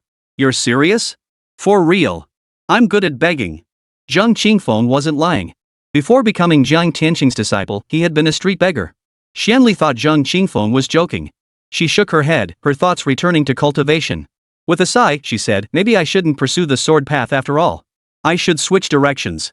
Zhang Qingfeng replied earnestly, you might not have realized this yet, but after stepping into the golden immortal realm, the core of cultivation shifts entirely from accumulating raw power to accumulating and comprehending the laws of power. Before, absorbing a spirit stone would yield immediate, tangible increases in your power. But after entering the golden immortal realm, mere accumulation of raw power can no longer trigger qualitative changes. The accumulation and comprehension of power laws demand extensive exploration, deduction, and practice. It won't show instant results in your cultivation. Deriving the laws of power is like constructing a skyscraper. It cannot be rushed, nor can one be short-sighted. Otherwise, even if you build a towering edifice, it will eventually collapse. I think you need to adjust your mindset. Xuanli nodded thoughtfully, then looked at Zhang Qingfeng with admiration. Your insights and understanding of cultivation surpass mine 100-fold. I can't help but be impressed. Well, I am a genius. Zhang Qingfeng raised his eyebrows smugly, showing no trace of modesty. Xuanli suddenly stood up, walked over, and sat on Zhang Qingfeng's lap. She wrapped her arms around his neck and pouted, husband, since you're such a genius, could you think of a good way to guide me into this? I haven't even found the door yet. I feel like a headless fly. It's so hard. TSK. Zhang Qingfeng gritted his teeth and frowned. The laws of the Tao can only be grasped intuitively, not explained in words. Oh, I don't care. Just think of something, please. Xuanli shook Zhang Qingfeng's neck, acting like a spoiled brat. Fine, I'll think about it. Zhang Qingfeng wrapped his arms around Xuanli's slender waist to keep her still, then genuinely lowered his head to ponder. His face, however, ended up resting right on the deep valley of her chest, making her suspect he was taking advantage of the situation. In truth, Zhang Qingfeng didn't believe the laws of the Tao could truly only be grasped intuitively. He believed it was only because his cultivation level wasn't high enough yet. Once one's cultivation reached a certain height, one could naturally dissect the laws of the Tao, expound upon them with great wisdom, and make them understandable to others. But he clearly hadn't reached that level yet. So, what method could allow Xuanli to touch the threshold of the Taoist principles of the peach blossom sword? So fragrant. Zhang Qingfeng lowered his head further, burying his entire face in her. The unique fragrance emanating from Xuanli instantly filled his nostrils. Like the faint scent of peach blossoms. Perhaps it was because she often bathed in peach blossom petals, allowing the fragrance to permeate her very being. Oomph. Xuanli wrinkled her nose, certain beyond doubt that Zhang Qingfeng was being a complete jerk. But she couldn't blame him. Where in the world was there a method to teach someone the great laws of the Tao? Demanding he figure it out was nothing short of unreasonable. After a long while, Zhang Qingfeng murmured softly, as if on the verge of sleep. Suddenly, he lifted his head, flipped his right hand, and produced a communication stone. The Qin family came to the witch clan looking for you. Learning you weren't here, they're heading to your divine sword sect now. If you can't beat them, hide. There's no shame in that. Yan Wan's voice echoed through the stone. Zhang Qingfeng replied, understood. Focus on your breakthrough. Don't worry about me. He then retrieved the communication stone linked to Zhang Tianyue. After inquiring, he learned they would return to the sect tomorrow. He relayed the news of the Qin family's attack, and Zhang Tianyue urged him to hurry back, warning that staying out was unsafe. Let's go home, Zhang Qingfeng said to Xuanli. Xuanli nodded and prepared to get up and pack her things. But Zhang Qingfeng held her waist tightly. What's the matter? Xuanli asked. Zhang Qingfeng smiled. Why didn't you ask if I'd thought of a way? Xuanli paused, then asked incredulously, You figured it out? Zhang Qingfeng nodded. I have one idea, but I can't guarantee it'll work. You really did? Xuanli's eyes lit up with surprise and delight. The sword principles of the peach blossom sword are tied to peach blossoms. I suspect Lu Shisan created it while admiring flowers. Since you adore peach blossoms, there's no reason you wouldn't resonate with the peach blossom sword. Could you try a different approach using your appreciation for peach blossoms as a starting point to grasp its sword principles? Ah! Xuanli's body trembled as she exclaimed in delight, why didn't I think of that? I was so fixated on it being a sword principle that I forced myself to connect with it, never finding the key. I never considered shifting my perspective. I'm such an idiot. Zhang Qingfeng replied, we'll see if it works. It'll work, definitely. I have a strong feeling about it. Xuanli's eyes blazed with fervor as she suddenly wrapped her arms around Zhang Qingfeng's head, planting a firm kiss on his forehead. My husband, you truly are a genius, she praised. With that, she rose from Zhang Qingfeng's lap and walked toward her own meditation cushion. Seeing she was about to begin cultivation, Zhang Qingfeng hurriedly said, let's go home first. We can cultivate there. Xuanli frowned. The elixir I took still has some potency left. It would be a waste to let it go to waste. How about you carry me back? I can cultivate on your back. Zhang Qingfeng's expression shifted. Recalling the last time Xuanli had stubbornly climbed onto his back, he couldn't help but smile and nodded. Xuanli gathered her meditation mat and other belongings before climbing onto Zhang Qingfeng's back. The following afternoon, Zhang Qingfeng and Xuanli, along with Zhang Tianyue's group, returned to the sect one after another. Months without cleaning had left weeds sprouting between the paving stones in the plaza before the main hall. Cobwebs covered the beams, and dust blanketed the tables, chairs, and floors. This situation will never happen again. Zhang Tianyue stood at the entrance, his voice solemn as he surveyed the desolate hall. Zhang Qingfeng sensed Zhang Tianyue's aura and gasped in astonishment before exclaiming joyfully, Master, have you ascended to a new level? Have you stepped into the realm of a half-step great immortal? Previously, Zhang Tianyue's Tao golden body had remained unconsolidated, falling just short of the half-step great immortal realm. Yet now, his aura radiated immense power, clearly signifying a stabilized cultivation. Zhang Tianyue nodded with a smile. Senior brother, you really missed out by not joining us to explore the immortal palace. The sixth brother, Qin Wushuang, trembled as his aura revealed the seventh heaven of the golden immortal realm. The other seven also revealed their cultivation levels. Hua Wuxing had astonishingly reached the peak of the golden immortal realm. The lowest among them had advanced by 3 minor realms. My cultivation has risen too. Zhang Tianyue refused to be outdone. His small frame trembled, revealing his cultivation aura. Are you serious? Zhang Qingfeng's eyes widened in disbelief as he stared at his daughter, true immortal realm. Dad, Mom, I'm pretty awesome, right? Zhang Tianyue exclaimed happily. Xuanli gasped, it's not just impressive, it's downright absurd. A true immortal realm at 8 years old? Unheard of. Zhang Tianqing stroked his beard thoughtfully. Little Tianyue received the greatest blessing. That immortal palace contained primordial purple qi, and she absorbed nearly 90% of it. To be precise, the primordial purple qi actively sought her out. Once she fully assimilates the primordial purple qi within her, her cultivation realm might even advance another tier. Isn't that too fast? Could her foundation become unstable? Zhang Qingfeng asked with concern. Zhang Tianyue replied, not at all. Her innate righteous energy provides a solid foundation. She can consolidate it gradually after reaching the celestial immortal realm. Zhang Qingfeng relaxed. Senior brother, jealous? Qin Wuxuan raised an eyebrow at Zhang Qingfeng. Father, sixth uncle is just teasing you. Grandmaster specifically reserved a strand of primordial purple qi and some elixirs for you and mother. After taking them, you'll also be able to enhance your cultivation. Zhang Tianyue chuckled. Hey, little girl, didn't we agree not to mention it yet? Qin Wuxuan shot Zhang Tianyue a glare. He. Zhang Tianyue stuck her tongue out at him. Qin Wuxuan took out 2 storage rings and handed one to Zhang Qingfeng and the other to Xuanli. Xuanli, surprised to receive one herself, hurriedly bowed in gratitude. Zhang Qingfeng chuckled, I've saved some good stuff for you guys too. He then produced the storage rings he had divided beforehand, handing one to each of them. Thank you, senior brother. Chen Xingshan was particularly thrilled upon seeing the dragon blood. Zhang Qingfeng took out the dragon essence and handed it to Chen Xingshan, saying, there's only one dragon essence. As per the old rule, it benefits you the most, so it's yours. Chen Xingshan accepted it without hesitation, delighted. Zhang Qingfeng turned to 4th brother Xia Linzhou. 4th brother, I recall you master of formidable master-servant contract formation. I wish to bind the dragon soul to Tianyue. Would this contract be sufficient to restrain the dragon soul? Absolutely. Then help me set it up. Understood. Xia Linzhou immediately went outside, retrieved all the necessary materials, and began arranging the contract formation. An hour later, an exquisitely intricate array, radiating an ancient aura, materialized before them. Zhang Qingfeng summoned the dragon soul. Yanzhu, your mistress has arrived. Where? Under the shade of the great tree, Yanzhu felt a surge of anticipation for this beautiful and powerful mistress. Chapter 77, Desecrating the Corpse to Seal the Deal. Yanzhu turned her head to look around, then turned her puzzled gaze toward Zhang Qingfeng. Some readers mentioned that Austin sounds like a Western lizard. Honestly, I didn't think that far when naming him. It just popped into my head based on his personality, so I tweaked it slightly. Since it's been brought up, I'll change it. I'm not great at naming things, sorry about that. Please keep your feedback coming, I read every single comment. He saw only 2 women. One was Zhang Qingfeng's wife, and the other a wet behind the ears young girl. The former could be ruled out. The latter. He saw Zhang Qingfeng nod at him with malicious intent, confirming his dreadful suspicion. It felt like being struck by lightning. No way. Absolutely impossible. I'd rather die than comply. Yanzhu roared furiously at Zhang Qingfeng. This dragon is a bit weak. Hua Wuqing stared at Yanzhu for a moment before frowning and remarking. Yanzhu flew into a rage at the remark, whirling to shout at Hua Wuqing, you bastard. Who do you call weak? Hua Wuqing remained expressionless, ignoring him. Instead, he turned to Zhang Qingfeng and said, this dragon is unworthy of Tianyue. Yanzhu. Born a dragon, he experienced utter disregard for the first time. Lu Shisan at least asked him what flavor of tofu pudding he wanted.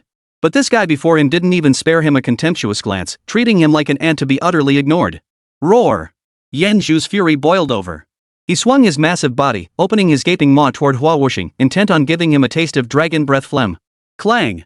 A sword's ring echoed. Hua Wuqing thrust his blade into the gaping maw of Yanzhu, the tip grazing the back of its throat. Yanzhu's body trembled violently. The fury blazing in his eyes instantly cleared. It retracted its head. Cough, cough, cough. This sovereign may have caught a chill. My throat feels rather uncomfortable. A cough. What are you doing? Yanzhu asked, his expression unchanged. Ha ha. Chen Xingshan suddenly broke into a wide grin, reaching out with his broad palm to pat Yanzhu on the head. Seems like your brain isn't working too well lately. Are you going to drive Tianyue crazy? Yanzhu. You bastard, grinning like some dim-witted kid. You look like a muscle-bound dimwit yourself, and you dare call me slow-witted? A man may be killed. Forget it, I won't stoop to arguing with a little cutie. Chen Xingshan's thick, powerful celestial qi cleared Yanzhu's mind. The others also scrutinized the dragon before them, their expressions tinged with disappointment. Dragons had always been synonymous with power and invincibility in their minds, but this one. Never mind its strength, its very demeanor fell short. Is this yellow-haired brat the master you found for the sovereign? Yanju raised a forepaw, pointing at Zhang Tianyue in a final act of defiance. Zhang Qingfeng nodded with a smile. I don't buy it for a second. You couldn't beat her even if there were 10 of you? Yanju gritted his teeth, feeling that Zhang Qingfeng was even more adept at blatant lies than he was. Zhang Qingfeng took his daughter's hand and smiled. Let me introduce you to my daughter, Zhang Tianyue. Not 10, not even 100 of me could lay a finger on her. Yanju's head was filled with black lines.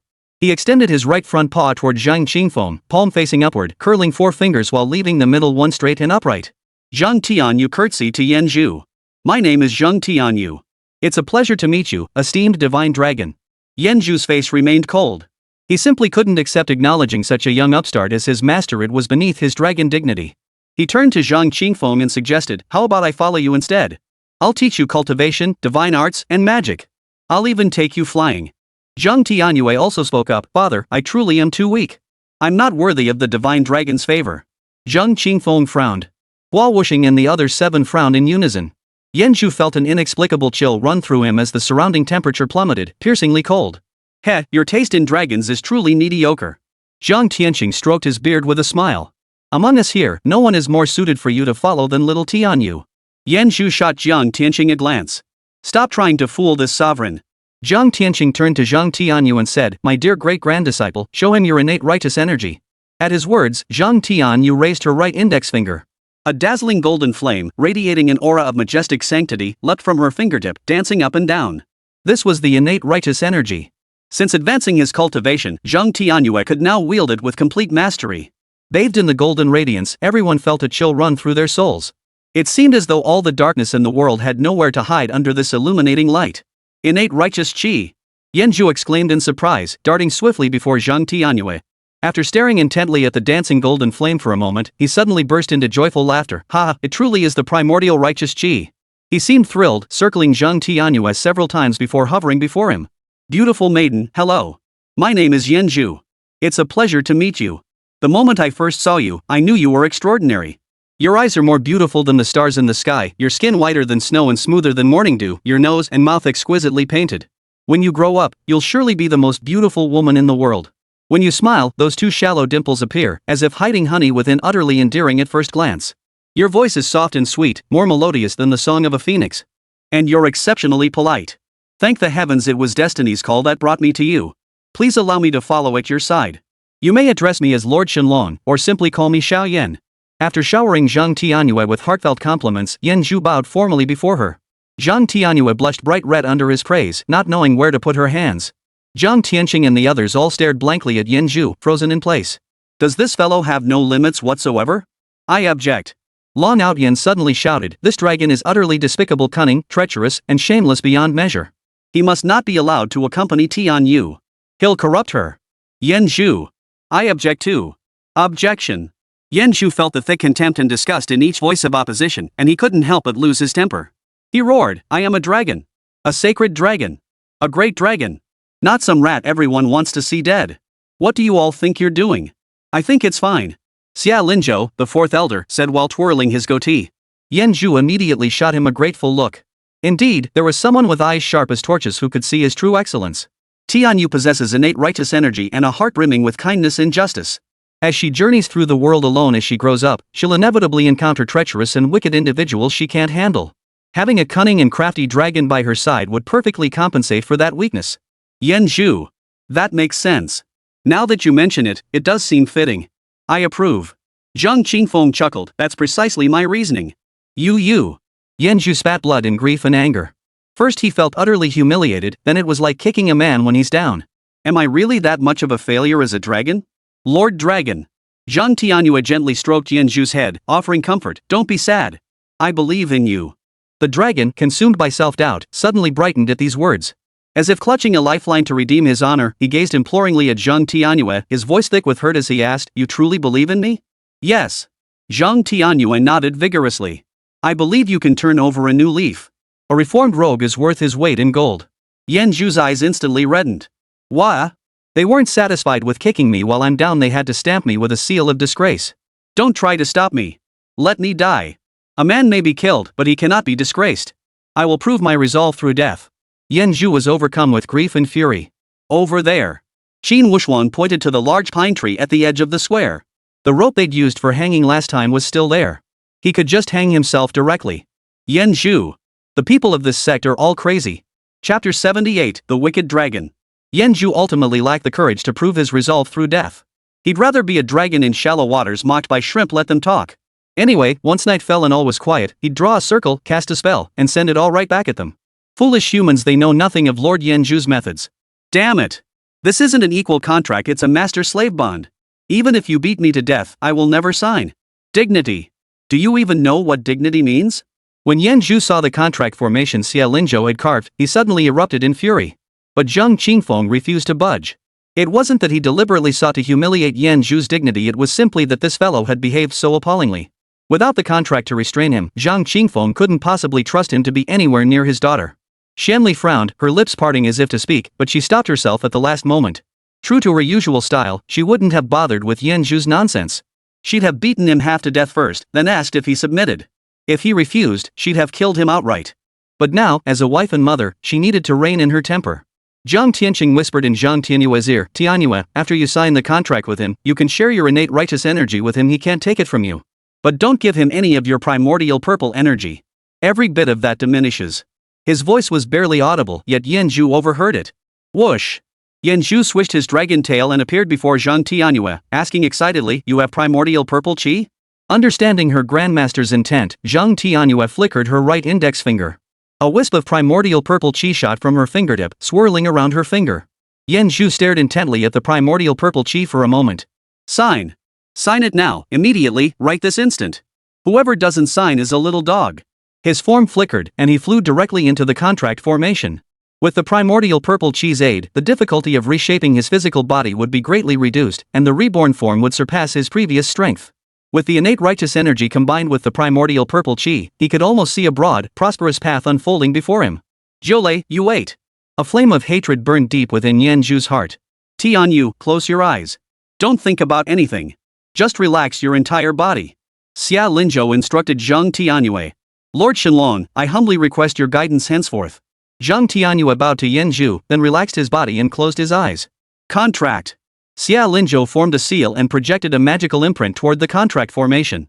The array roared into motion. Rays of light flared from the array patterns, binding Zhang Tianyue and Yan Zhu together. Arg! Yan Zhu suddenly let out a piercing scream. He thrashed violently, trying to break free from the array, but his body was already locked in place. Xia Linzhou warned in a deep voice, "Do not resist, or the array will crush and kill you." Yan Zhu immediately ceased struggling, allowing the array patterns to burrow into his divine soul. He felt as though every secret buried deep within his soul was being stripped bare and exposed to the light. Yet the agony did not lessen. What kind of cursed formation is this? I've surrendered my resistance. Why is it still shredding my soul? Yan Zhu screamed in agony. Xia Linzhou's expression turned abruptly icy. With a sharp flick, he unfolded the folding fan in his hand and began to fan himself lightly. Then, he uttered 3 words, each carrying a bone-chilling aura of murderous intent, "Figure it out yourself." Wah-ah! Yan Zhu's wails grew even more wretched.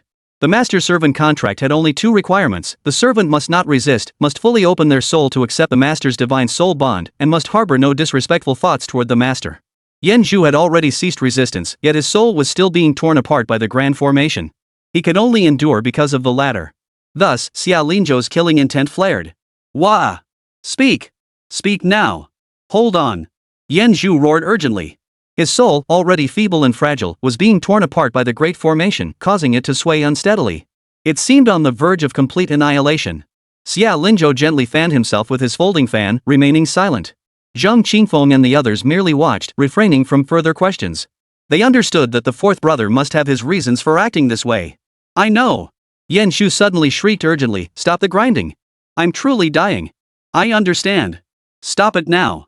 He withdrew all ill will toward Zhang Tianyue, and the array immediately ceased its soul-grinding assault. He couldn't help but breathe a long sigh of relief. He had heard of the formidable power of the master-servant contract array before, but had never truly grasped its depth. Today, he experienced its terror firsthand. The array operated for roughly the duration of a stick of incense before the contract was finally formed. In the final moment, Zhang Tianyue's expression suddenly twisted with terror. The blood drained from her face as flashes of Yan Zhu's past life flooded her mind, scenes of devouring humans, slaughtering villages and cities, killing without mercy. Earlier, when his senior uncles had spoken ill of Yen Zhu, hurling insults at him, she had wondered if they were being overly harsh. After all, he was a divine dragon, surely some respect was warranted.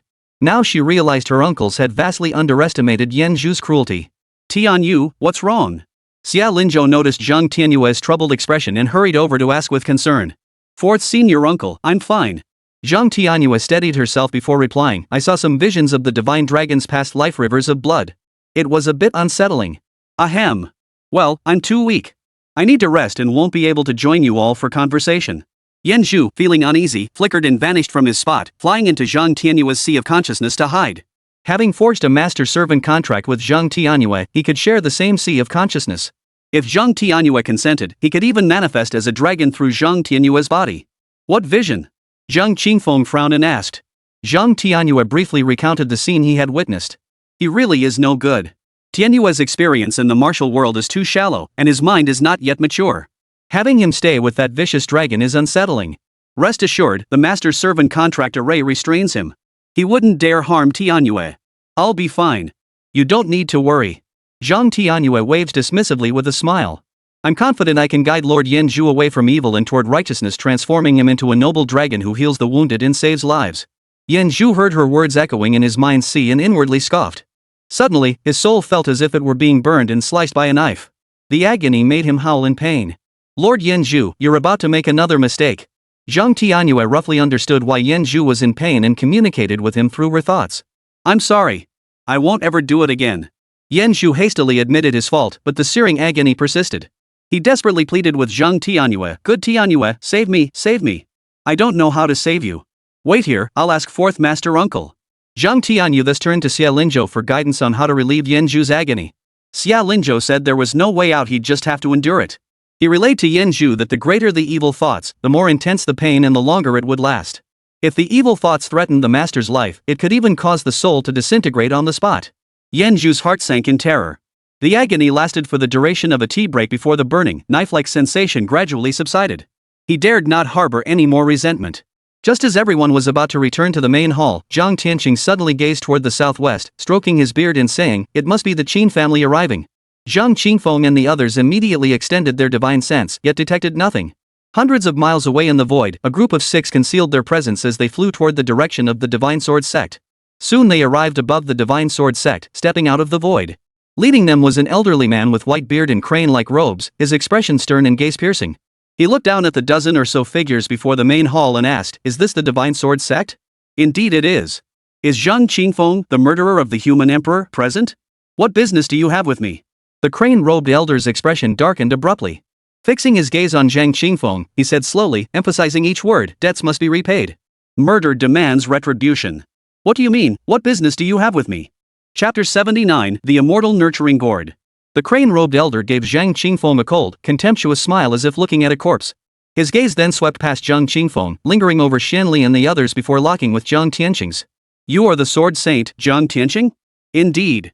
Zhang Tianyue's expression remained serene. Ha! The old man in the crane-patterned robe stroked his beard and sneered. When there's no tiger in the mountain, the monkeys call themselves king. Do you truly deserve the title sword saint? Zhang Tianyue smiled. You may try. The crane-robed elder narrowed his eyes and declared gravely, As you wish. Today, I shall destroy your divine sword sect. With that, he raised his right hand and swept it forward, signaling the attack. Behind him, 5 figures immediately stirred, their robes billowing as they radiated the formidable aura of great immortals. Though few in number, they had clearly come prepared. Halt! Suddenly, a voice rang out, tinged with a hint of youthfulness. Accompanying the shout, a young boy dressed in moon-white brocade emerged from the void. With clear, delicate features and an appearance suggesting he was only 5 or 6 years old, he stepped forward. Behind the boy followed a woman in a Ruchuan robe, her features exquisitely beautiful. The old man in the crane-patterned robe paled, bowing deeply to the boy. This old man pays his respects to the new emperor. Come here. The boy beckoned to the crane-robed elder. The crane-robed elder hesitated for a moment before leading the 5 people behind him to fly over. Kneel.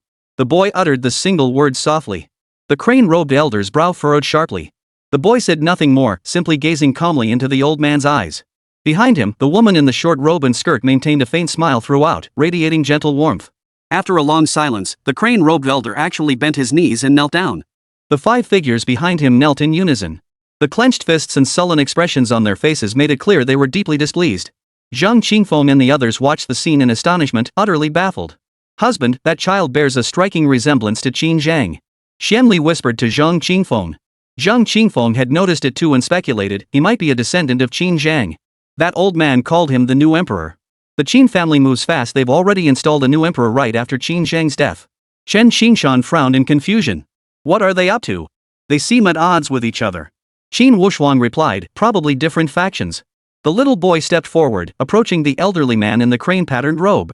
Raising his right hand, he clenched it into a fist, bent his index finger, and aimed the protruding knuckle at the old man's head. Thump, thump, thump, he struck it 3 times with force. The crane-robed elder snapped his head up, eyes blazing like fire, glaring at the boy as if ready to devour him. Far from being intimidated, the boy narrowed his eyes and grinned. His right hand flipped open, revealing a walnut in his palm, which he offered to the crane-robed elder. The old man in the crane-patterned robe instinctively reached out to take it. The boy said, "Walnuts nourish the brain. Eat more." The old man's face turned ashen. His right hand clenched, crushing the walnut into powder, an expression of his fury. The boy smiled, saying nothing. He turned, facing the main hall of the Divine Sword Sect's peak, and descended. He adjusted his robes. He took 2 quick steps forward and bowed respectfully. This junior, Qin Zhang, pays his respects to the Sword Saint. Wishing you longevity and good health. I also bring greetings from my family's elder ancestor. Zhang Tianyue frowned in puzzlement. Zhang Qingfeng and the others all wore expressions of equal puzzlement. Qin Zhang? The young boy explained with a smile, the one who died was Qin Zhang. I'm also named Qin Zhang. He was my, well, let's call him my elder brother. I, Qin Zhang, pay my respects to all the seniors present. He then bowed to Zhang Qingfeng and the others one by one. Zhang Qingfeng and the others were even more confused. An elder brother and younger brother sharing the same name? Hello, my name is Qin Zhang. It's a pleasure to meet you. The boy approached Zhang Tianyue and bowed. Zhang Tianyue politely returned the bow. My name is Zhang Tianyue. It's a pleasure to meet you too. The boy's eyes lit up, his expression hopeful. Can I come find you to play sometime? Zhang Tianyue glanced at Zhang Qingfeng. Kid, don't tell me you're here to befriend my daughter? Zhang Qingfeng frowned. Oh, sorry. I hit it off with Sister Tianyue right away and almost forgot why I came. Sister Tianyue, I'll come find you to play later. The boy grinned at Zhang Tianyue with an easy familiarity. Zhang Tianyue returned a polite smile. The boy turned to Zhang Qingfeng, his young face taking on an unexpected seriousness. Can we talk alone? Zhang Qingfeng nodded. Sure. This young boy was the new head of the Qin family, and he seemed to command considerable respect. If a conversation could resolve the long-standing feud with the Qin family, that would be ideal. He led the boy into the main hall. Bang! The boy slammed the hall doors shut. The woman in the short robe and skirt stood outside with hands clasped at her sides. Please, take a seat. Zhang Qingfeng casually found a seat and sat down. The boy flipped his hand, producing a fist-sized silver metal sphere. He placed it on the tea table beside Zhang Qingfeng's seat, clicked a switch, and the sphere projected a silver light screen, enveloping a space 10 feet in diameter.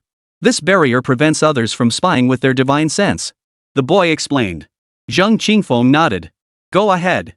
What do you wish to discuss? The boy straightened his clothes, walked to Zhang Qingfeng, and suddenly dropped to his knees. Father-in-law, please accept your son-in-law. Damn it! Zhang Qingfeng jumped back from his seat in fright, his eyes widening as he glared at the boy. Are you out of your mind? Your son-in-law is not crazy, your son-in-law. Speak plainly. I fell in love with Sister Tianyue at first sight. Really? Are you crazy? Seriously crazy? Zhang Qingfeng's eye twitched violently. Damn it! I killed his brother, and now he's trying to lure my daughter away? What a brilliant move! Believe it or not, every word I say is the truth. The little boy said earnestly. Zhang Qingfeng laughed bitterly. You're not even fully grown yet. What do you know about love at first sight? The boy replied, I didn't before, but I do now. It's just liking her. I'd do anything for her. When she smiles, I'm happy. When she cries, my heart aches. Zhang Qingfeng stared at the boy, deeply suspicious that a mature soul lurked within his childish form. The boy stood up, walked over, and sat down in the seat next to Zhang Qingfeng. My mind is indeed far more mature than my age, he said. But I'm not possessed by someone else, nor am I some ancient demon reincarnated. I am simply myself, Qin Zhang of the 7th generation of the Qin clan. Tell me about the name Qin Zhang. The name Qin Zhang originates from ancient times. It was the name of our Qin family's founding ancestor. I was born from a single drop of that ancestor's vital blood. Zhang Qingfeng's expression shifted with shock. So the Qin Zhang I killed was also born from the essence blood of the Qin family's progenitor? That's correct. The boy nodded. To restore their glory, the Qin clan extracted 9 drops of essence blood from the ancestors' remains. These 9 drops were then nurtured within the immortal nurturing gourd. I am the seventh drop, hence the name Qin Qishur. After you killed Qin sixth, I broke free from the immortal nurturing gourd and came into the world. Zhang Qingfeng listened, utterly dumbfounded. The boy continued, I took Qin sixth's place as the new emperor of the Qin clan. They want me to destroy the divine sword sect to avenge Qin sixth, and to seize back the human emperor's sword in the dragon's reverse scale to demonstrate the new emperor's divine might. I saw no need for that. I told them to stop their reckless actions and leave it to me. But that old man outside, he's Qin Lushur's guardian. He disobeyed my orders and snuck out to seek revenge on you. I apologize to you. Zhang Qingfeng waved his hand dismissively. No need for apologies. I can kill, so naturally others can come to kill me. As for who lives and who dies, that depends on each person's abilities. Father-in-law sees things clearly. You think I'm afraid to beat you up? Had. Qin Zhang flashed a sly grin. If father-in-law won't do, how about Uncle Zhang? Zhang Qingfeng's expression turned stern. I'm warning you, don't you dare set your sights on my daughter. Otherwise, I'll make you regret it. And don't try to feed me that nonsense about valuing peace over killing me. That's just bull you tell kids. If you want to talk properly. If not, get the hell out. Qin Zhang sneered, I asked by Xiaoshang what would happen if I sought revenge against you. His reply was 4 words: Qin clan annihilation. But my love for Sister Tianyue is absolutely genuine. I swear it to the heavens. Smack! Zhang Qingfeng slapped him hard across the face, sending him flying. Qin Zhang wasn't the least bit angry.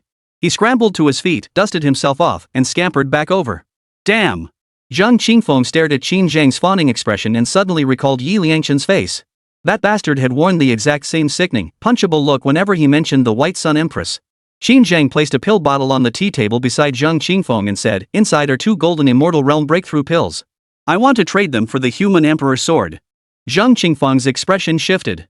Breakthrough pills increase the success rate of realm breakthroughs, with higher grade pills being more precious. Golden immortal realm breakthrough pills were simply unavailable on the market. After a moment's consideration, he retrieved the human emperor's sword and addressed Qin Zhang, 6 golden immortal realm breakthrough pills. Take the sword. Uncle Zhang, you should know how rare golden immortal realm breakthrough pills are. I only have 2. 6. No deal otherwise. 3. 6. 4. After some haggling, they finally settled on 6. 6 breakthrough pills for this junk sword? What a ripoff. Qin Zhang held the human emperor's sword in his hand, yet he couldn't muster a single shred of joy. Why not? With this, you're the human emperor. No way. This young man's fate is too frail to bear the weight of the title human emperor. You don't want to be the human emperor? Of course I do, but certainly not by relying on a sword. Wielding it won't prove I am the human emperor, and once I become the human emperor, why would I need it? I could pick up any iron sword, declare it the human emperor's sword, and it would be. Young man, you have potential. With such promise, might I be worthy to become your son-in-law? Get lost.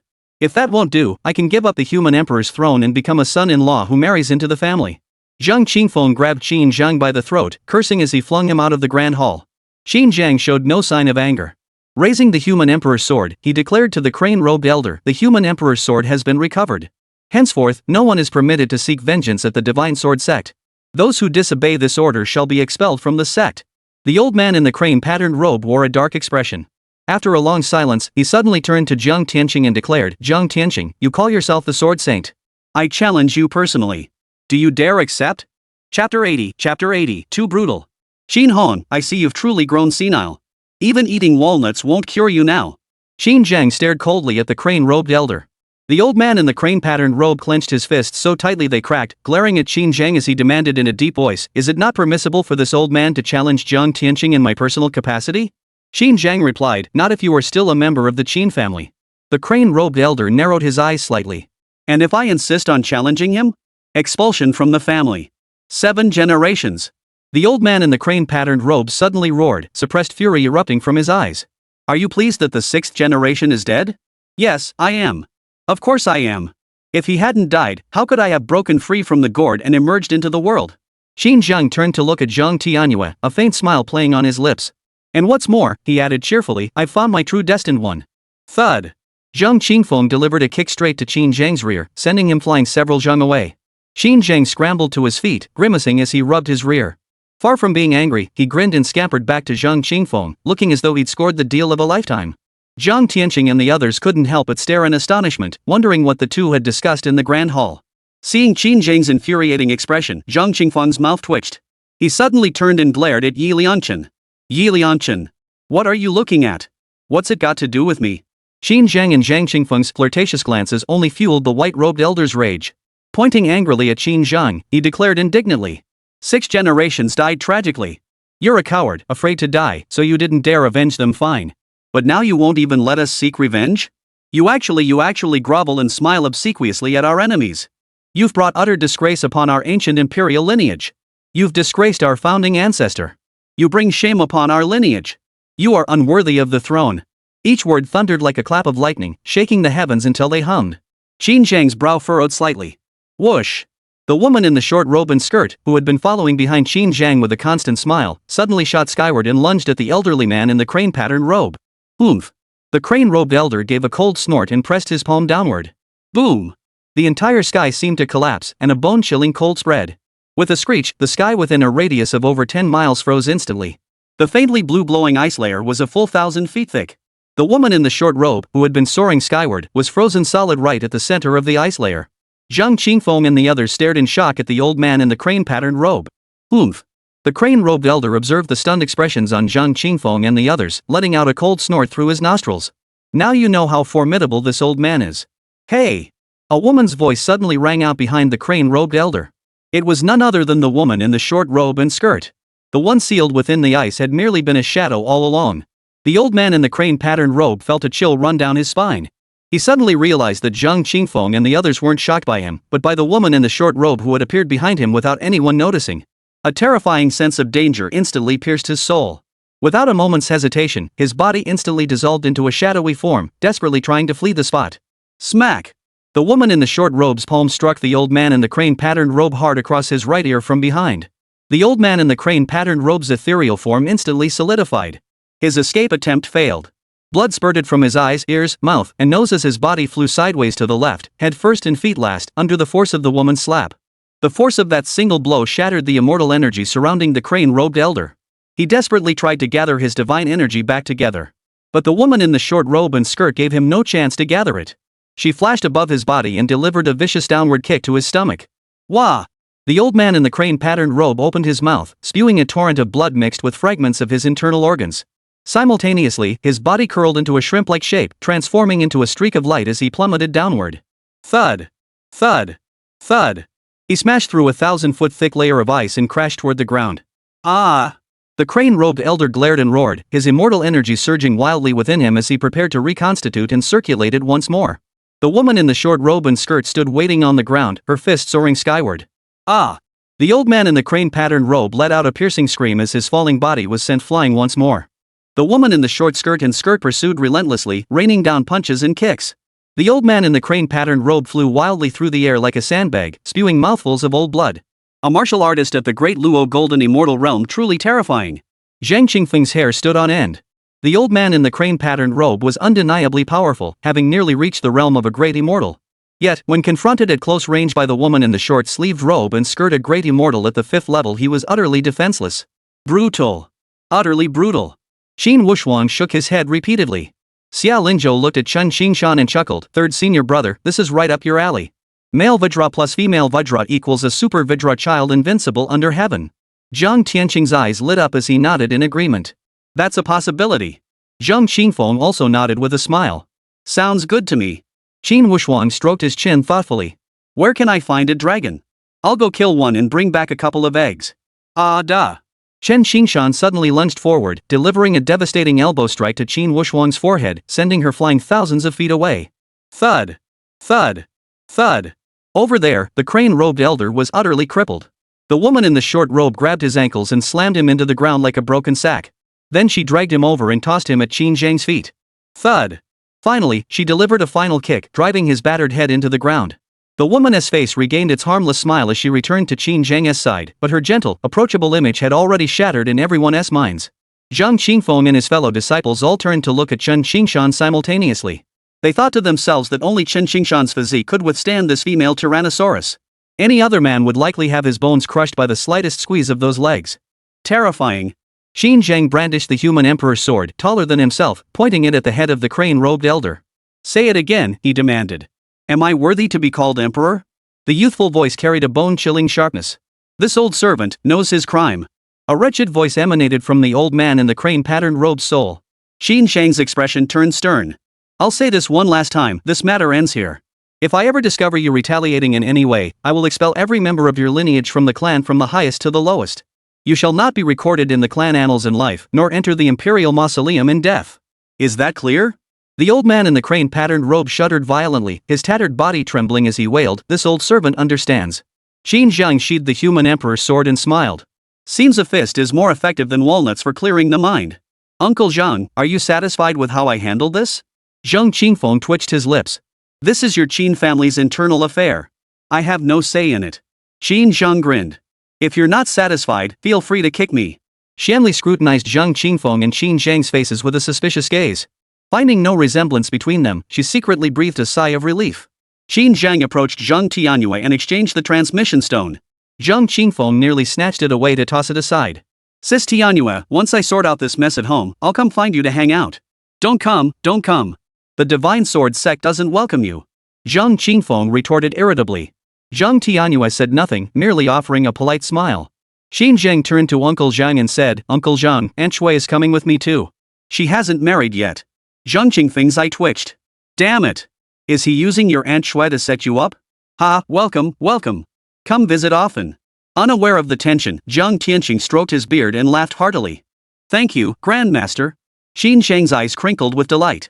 He even changed how he addressed Zhang Tianyue before bowing to take his leave. "Xingshan, see him out." Zhang Tianyue kicked Chen Xingshan, who stood rooted to the spot, in exasperation. Not a single one of them is easy to deal with. Even when a woman comes right to their doorstep, they don't know how to make a move. Old man here has to worry about everything. Sigh, a life of endless toil. What a miserable fate. The woman in the short robe was about to lead Qin Zhang away when she suddenly frowned and halted. Arg! A piercing beastly roar erupted from the southern sky. A colossal elephant, its body stretching 1,000 zhang, emerged from the void. Perched atop its head stood a figure clad in black robes. Chapter 81, Are you afraid too? Roar! A deafening beastly roar echoed from the western sky. A fierce tiger, 1,000 zhang in length with yellow and black stripes, burst forth from the void. Upon its head stood another figure cloaked in black. Simultaneously, fierce beasts and cloaked figures appeared in the east, north, and at the 4 cardinal points, as well as in the heavens. They closed in from all directions, sealing off the Divine Sword sect. Ha! Just what I wanted. Qin Wuxuan laughed heartily, head thrown back. Above his head, a white dragon soared through the air. 10 directions dragon sealing formation. The black-robed figure standing atop the white dragon's head roared. Roar! Roar! Moo! Beasts from all directions let out a deafening roar to the heavens. Runes formed chains, linking them together as nodes. Instantly, a gray barrier expanded, sealing off the 12 peaks of the Divine Sword sect. Zhang Qingfeng's expression darkened as he felt his cultivation suppressed by a strange force. Surrender the dragon's soul, or die. The black-robed figure atop the white dragon roared downwards. The woman in the short robe and skirt looked grave as she shielded Qin Zhang behind her, whispering, "This is trouble." Qin Zhang replied, "Protect Sister Tianyue." The ragged-clothed old man in crane-patterned robes, his swollen mouth curling into a cold sneer, thought to himself, "The Divine Sword sect is destined not to survive this day. This is the will of heaven." Ha ha. He couldn't help but laugh aloud. Qin Zhang's gaze swept over. The old man in the crane-patterned robe shuddered in fright and immediately clamped his mouth shut. "Master, these fellows are the dragon riding clan descended from the immortal realm," Zhang Qingfeng whispered. Zhang Tianyue stroked his long beard lightly. "Seems everyone thinks my Divine Sword sect is easy to bully." A crimson sword shot from his brow, landing in his right hand. With a flick of his wrist, he swept the blade skyward. Whoosh! The crimson sword energy sliced through the void. The white dragon and the black-robed man had no time to react. The sword energy pierced through them, cleaving both dragon and man body and soul clean in two. The 10 directions dragon sealing array shattered in an instant. Ah, ancestor! The remaining black-robed figures wailed as if mourning a deceased parent, their cries piercing the heavens. Ah! Qin Wuxuan slapped his thigh in frustration. Damn it! Damn, it's shattered! Swish! Swish! Swish! Zhang Tianyue swung his sword 8 times in rapid succession, sending 8 streaks of sword energy flying in all directions. The black-robed figures were horrified, hastily summoning divine weapons and magical treasures. They merged their power with the colossal beasts beneath them, desperately attempting to defend. But it was futile, all were torn apart by the sword chi. One more to go. Zhang Tianyue looked down at his feet and thrust his sword forward. The sword energy pierced through the mountain peak, shooting 1,000 feet underground. Instantly, a blood-curdling scream erupted from beneath the earth, accompanied by a spurt of blood. Zhang Qingfeng and his companions swarmed forward, seizing the lingering divine soul before it could dissipate. They tore open the soul's space to plunder its treasures, erasing its consciousness while devouring its spiritual essence. They then retrieved the colossal beast's corpse. At this level, the flesh and blood of such a demon beast were potent tonics, and its demon core was priceless. Xinjiang stood frozen in place as if petrified, limbs ice-cold, uncontrollable terror spilling from the corners of his eyes. The woman in the short robe and skirt stood with every hair on her body standing on end. Their original plan had been to annihilate the Sword God sect, avenge the 6th Emperor Qin, and establish the new emperor's authority. If they had come, their fate would undoubtedly mirror that of the Beastmaster clan. Every penny was worth it. Worth every penny.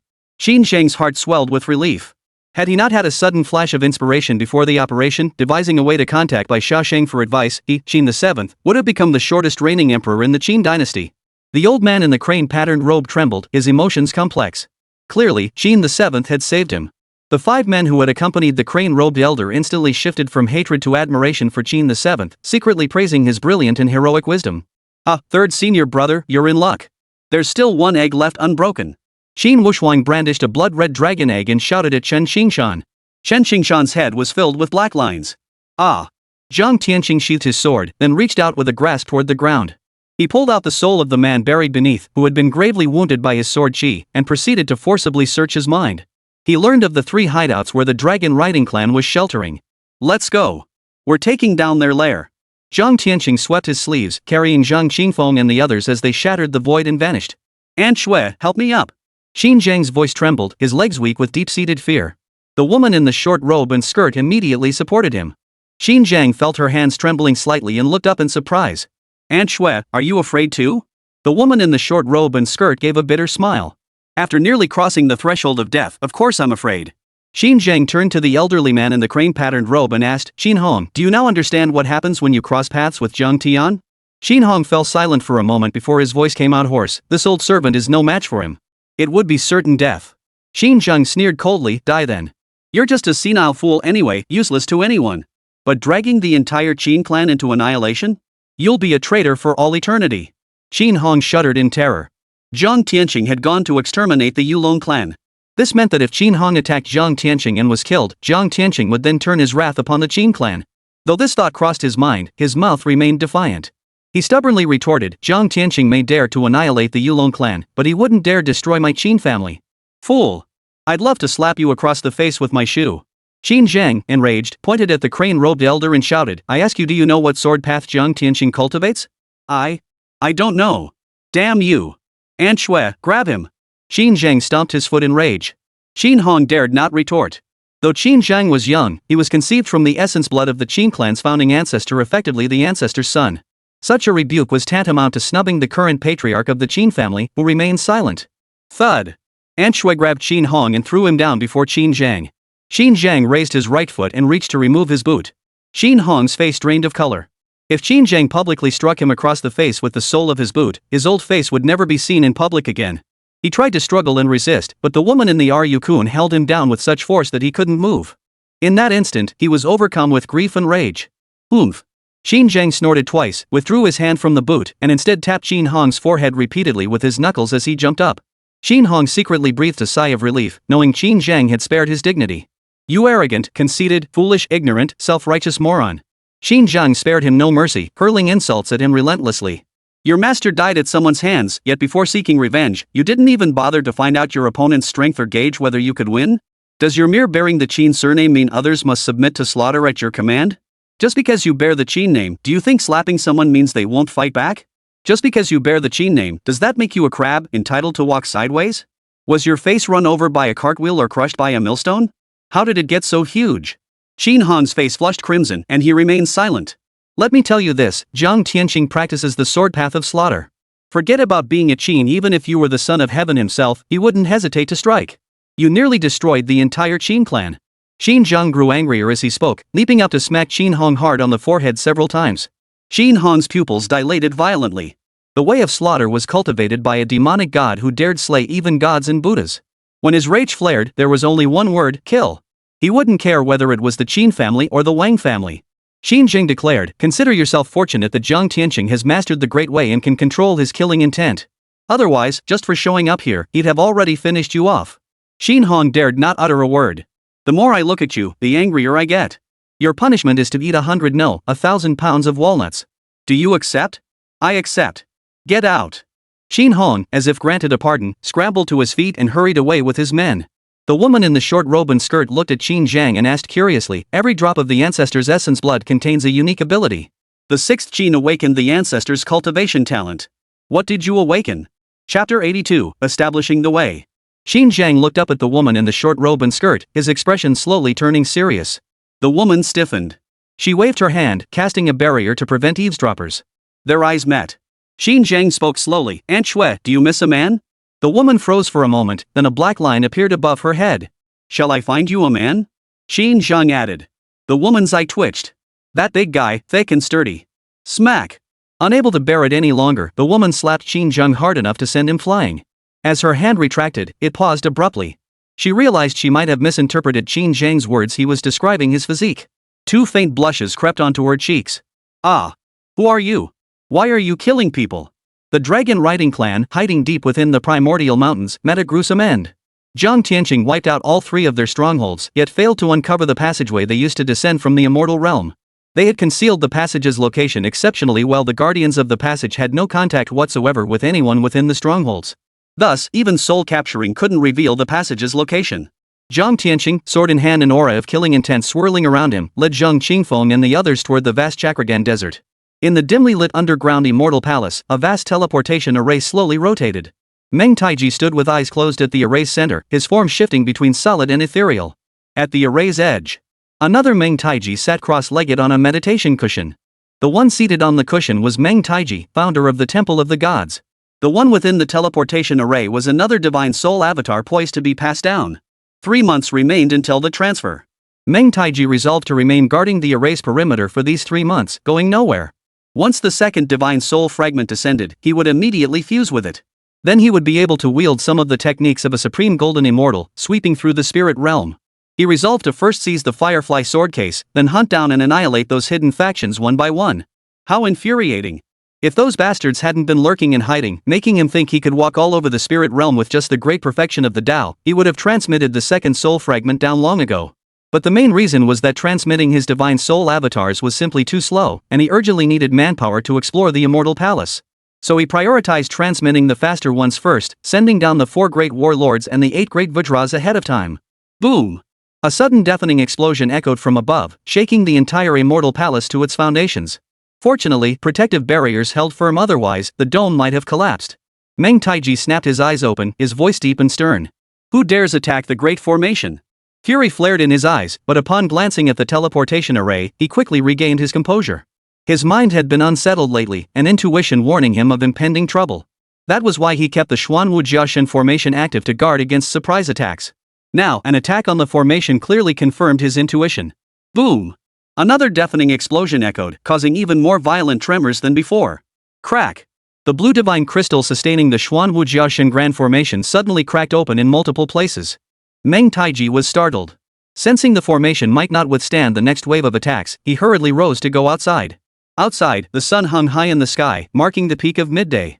The barrier upheld by the Xuanwu Jiaoshan Great Formation enveloped the ancient castles of the Temple of the Gods. In the eastern sky, a group of uninvited guests arrived. It was Zhang Tianyue's group. Qin Wuxuang stood at the forefront of the group, clutching a jet-black greatbow, the array-breaking artifact they had discovered within that immortal mansion. Its name, Ink Dragon. The 2 earlier deafening explosions were caused by Qin Wuxuang drawing the bowstring and firing arrows at the Black Tortoise Jiaoshan Grand Formation. Squeak! Qin Wuxuang drew the bowstring once more, straining every muscle, yet could only pull back the black dragon bow to 30% of its full draw. An arrow of inky light formed along the drawn string, slowly solidifying on the great bow. The darker the ink, the further the bow was drawn. Halt! The Thunder Law War Sovereign of the Pantheon of Gods roared, his eyes narrowed in fury. The previous shot had already caused the Great Formation to warp violently, revealing faint cracks. Another shot would likely shatter it completely. He wanted to rush out and stop it, but dared not. That ancient figure wielding a crimson longsword, radiating such intense killing intent it glowed red, sent shivers down their spines with just a single glance. They felt a terrifying sense of impending doom. Slaughter Sword Path. The Thunder Law War Sovereign was deeply apprehensive. Ah! Qin Wuxuang roared wildly, channeling all his strength into the bow. The ink dragon bow was drawn back another tenth. The ink black arrow instantly darkened to shade. The veins in Qin Wuxuang's arms threatened to burst. He could hold on no longer. His fingers relaxed. Whoosh! The jet black arrow streaked through the air. The Thunderlaw battle sovereign knew he couldn't just stand by and wait for death. He charged forward with his sword, intending to help the great formation block the attack. Yet a figure charged forward even faster than him. Ancestral God. The Thunderlaw war sovereign's spirit surged. Clang! Meng Taiji burst out of the formation, thrusting his sword forward to collide directly with the streaking arrows. A moment of silence hung heavy. Boom! The ink-black arrow exploded violently, scattering into countless shards of light like spilled ink. Some were blocked by Meng Taiji's sword energy, but most shot out in all directions. They landed upon the barrier of the formation. Then an eerie sight unfolded. The scattered ink droplets began writhing rapidly across the barrier, coalescing into black runes. In the blink of an eye, they linked together into chains of runic symbols. What's happening? Qin Wuxuang exclaimed in astonishment. Neither of the previous two arrows had caused this reaction. Zhang Tianyue and the others were equally baffled. The black rune chains were utterly bizarre, something none of them had ever witnessed before. But Meng Taiji paled in shock. He recognized these runic chains. They were called array-shattering spell chains, a type of spell specifically designed to counter large formation barriers. It was too late to stop it now. Boom! Boom! Boom! The array-shattering spell chains detonated violently, unleashing wave after wave of shockwaves against the grand formation barrier. Crack! After barely withstanding a few waves, the Xuanwu Jushen grand formation shattered. Heh, it really works! Qin Wuxuang exclaimed with delight. In truth, Zhang Tianyue could have severed the array with a single sword strike. They were merely testing the effectiveness of this array-breaking bow. The result was clearly satisfying. Zhang Qingfeng. Meng Taiji first glanced at Zhang Qingfeng, then turned his gaze to Zhang Tianyue and asked in a deep voice, "Are you Zhang Tianyue, the sect master of the Divine Sword sect?" Zhang Tianyue nodded. "As one of the 9 great Yuanzans of the immortal realm, you bullied my disciple a junior with your superior power. Did that feel satisfying?" Meng Taiji stroked his beard. "I did not bully him. I merely wished to examine the Firefly sword case. He was overly sensitive and misunderstood me. So it was a misunderstanding." Zhang Tianyue smiled faintly. "Then let us clear up this misunderstanding once and for all." With that, he slowly raised his crimson sword. "How dare you!" Meng Taiji roared with authority. "I am the primordial sovereign of the immortal realm, ruler of heaven and earth, holding life and death in my hands. How dare you raise a sword against me? Provoke me, and I shall lay waste to your land, annihilating your divine sword sect with ease." Zhang Tianyue's lips parted slightly. "My ass." Swish! The crimson sword slashed down with sudden ferocity. Seeing his bluff had failed to intimidate Zhang Tianyue, Meng Taiji swiftly swung his sword to meet the attack. The terrifying aura emanating from Zhang Tianyue filled him with apprehension, compelling him not to underestimate his opponent. Yet as the sword chi reached Meng Taiji, it flickered and vanished. The next instant, it materialized before the Thunderlaw battle sovereign. Thunderlaw war sovereign? He, who had been intently watching the battle, didn't even have time to react before the sword energy cleaved him in two. "Ah! Ancestral God, save me! Save me!" The Thunderlaw war sovereign screamed in terror. His divine soul was cleaved in two. Zhang Tianyue's sword path laws remained imprinted upon the wound, not only preventing his soul from reuniting but also viciously shredding his divine consciousness. He was utterly powerless to resist. "You're asking for death." Meng Taiji erupted in fury. Instead of saving the Thunderlaw war sovereign, he thrust his sword toward Zhang Tianyue. His divine soul merged with his sword. He unleashed his ultimate strike, heavenly splendor. Zhang Tianyue's aura surged violently. Behind him, 1,000 Zhangtal crimson Dao bodies suddenly materialized, wielding a crimson sword that slashed forth in unison with Zhang Tianyue's own crimson blade. Clang! The twin blades collided. Meng Taiji was sent flying backward, sword and body separated. His spirit form was covered in crimson sword marks, his figure suddenly flickering as if about to disintegrate. "You've already established your Dao?" Meng Taiji stared at Zhang Tianyue in shock. A half-step great immortal could establish the Dao. Once the Dao was established, one could glimpse the gate of the Dao. Passing through that gate meant attaining the status of a Dao sage. It sounded simple, but it was anything but easy. Establishing the Dao meant establishing the Dao of the great immortal realm. If one established the wrong Dao, they would forever be unable to see the gate of the Dao, or see the gate but never enter. And you've established the way of slaughter. Meng Taiji stared at Zhang Tianyue with an unprecedented gravity, sensing that if he could ascend to the immortal realm, it might witness the birth of its 10th supreme sovereign. Whoosh! Suddenly, Meng Taiji shot skyward. His hands flashed through intricate seals as he struck toward the heavens, while immense flames erupted from his body. He intended to burn his divine soul, forcibly shattering the heavenly Dao's blockade to allow his true body to sense his vital energy. Chapter 83, The Lesser Western Heaven. Zhang Tianyue discerned Meng Taiji's intent. His sword sliced through the air. Blood-red sword energy instantly blanketed the entire sky. One sword obscured the heavens, slaughtering across 10,000 miles. Meng Taiji sought to ignite his divine soul to forcibly breach the heavenly Dao's blockade, allowing his true form to sense his vital energy and unleash an attack. A single instant would suffice to annihilate Zhang Tianyue and safeguard the teleportation array. But Zhang Tianyue's sword obscured the heavens, sealing off the Dao itself, rendering Meng Taiji unable to perceive the celestial order. Break! Meng Taiji roared with eyes ablaze. His divine soul body ignited violently, channeling surging power into the blade. The sword blazed with intense radiance, its chi piercing 3,000 zhang through the void, seeking to shatter Zhang Tianyue's barrier. Yet the moment they collided, the 3,000 zhang sword energy was instantly shredded by crimson sword chi. How is this possible? Meng Taiji's remaining consciousness was filled with disbelief. His all-out strike, fueled by the burning of his divine soul, might not have reached even 1/10 or 1/12 of his true power, but it certainly contained 1 or 2% of it. Yet Zhang Tianyue had blocked it and blocked it decisively. Is this the sword path law of sword god Lu Shisan? Truly invincible. Meng Taiji's lingering consciousness coalesced into a shadowy human form, gazing at Zhang Tianyue in awe.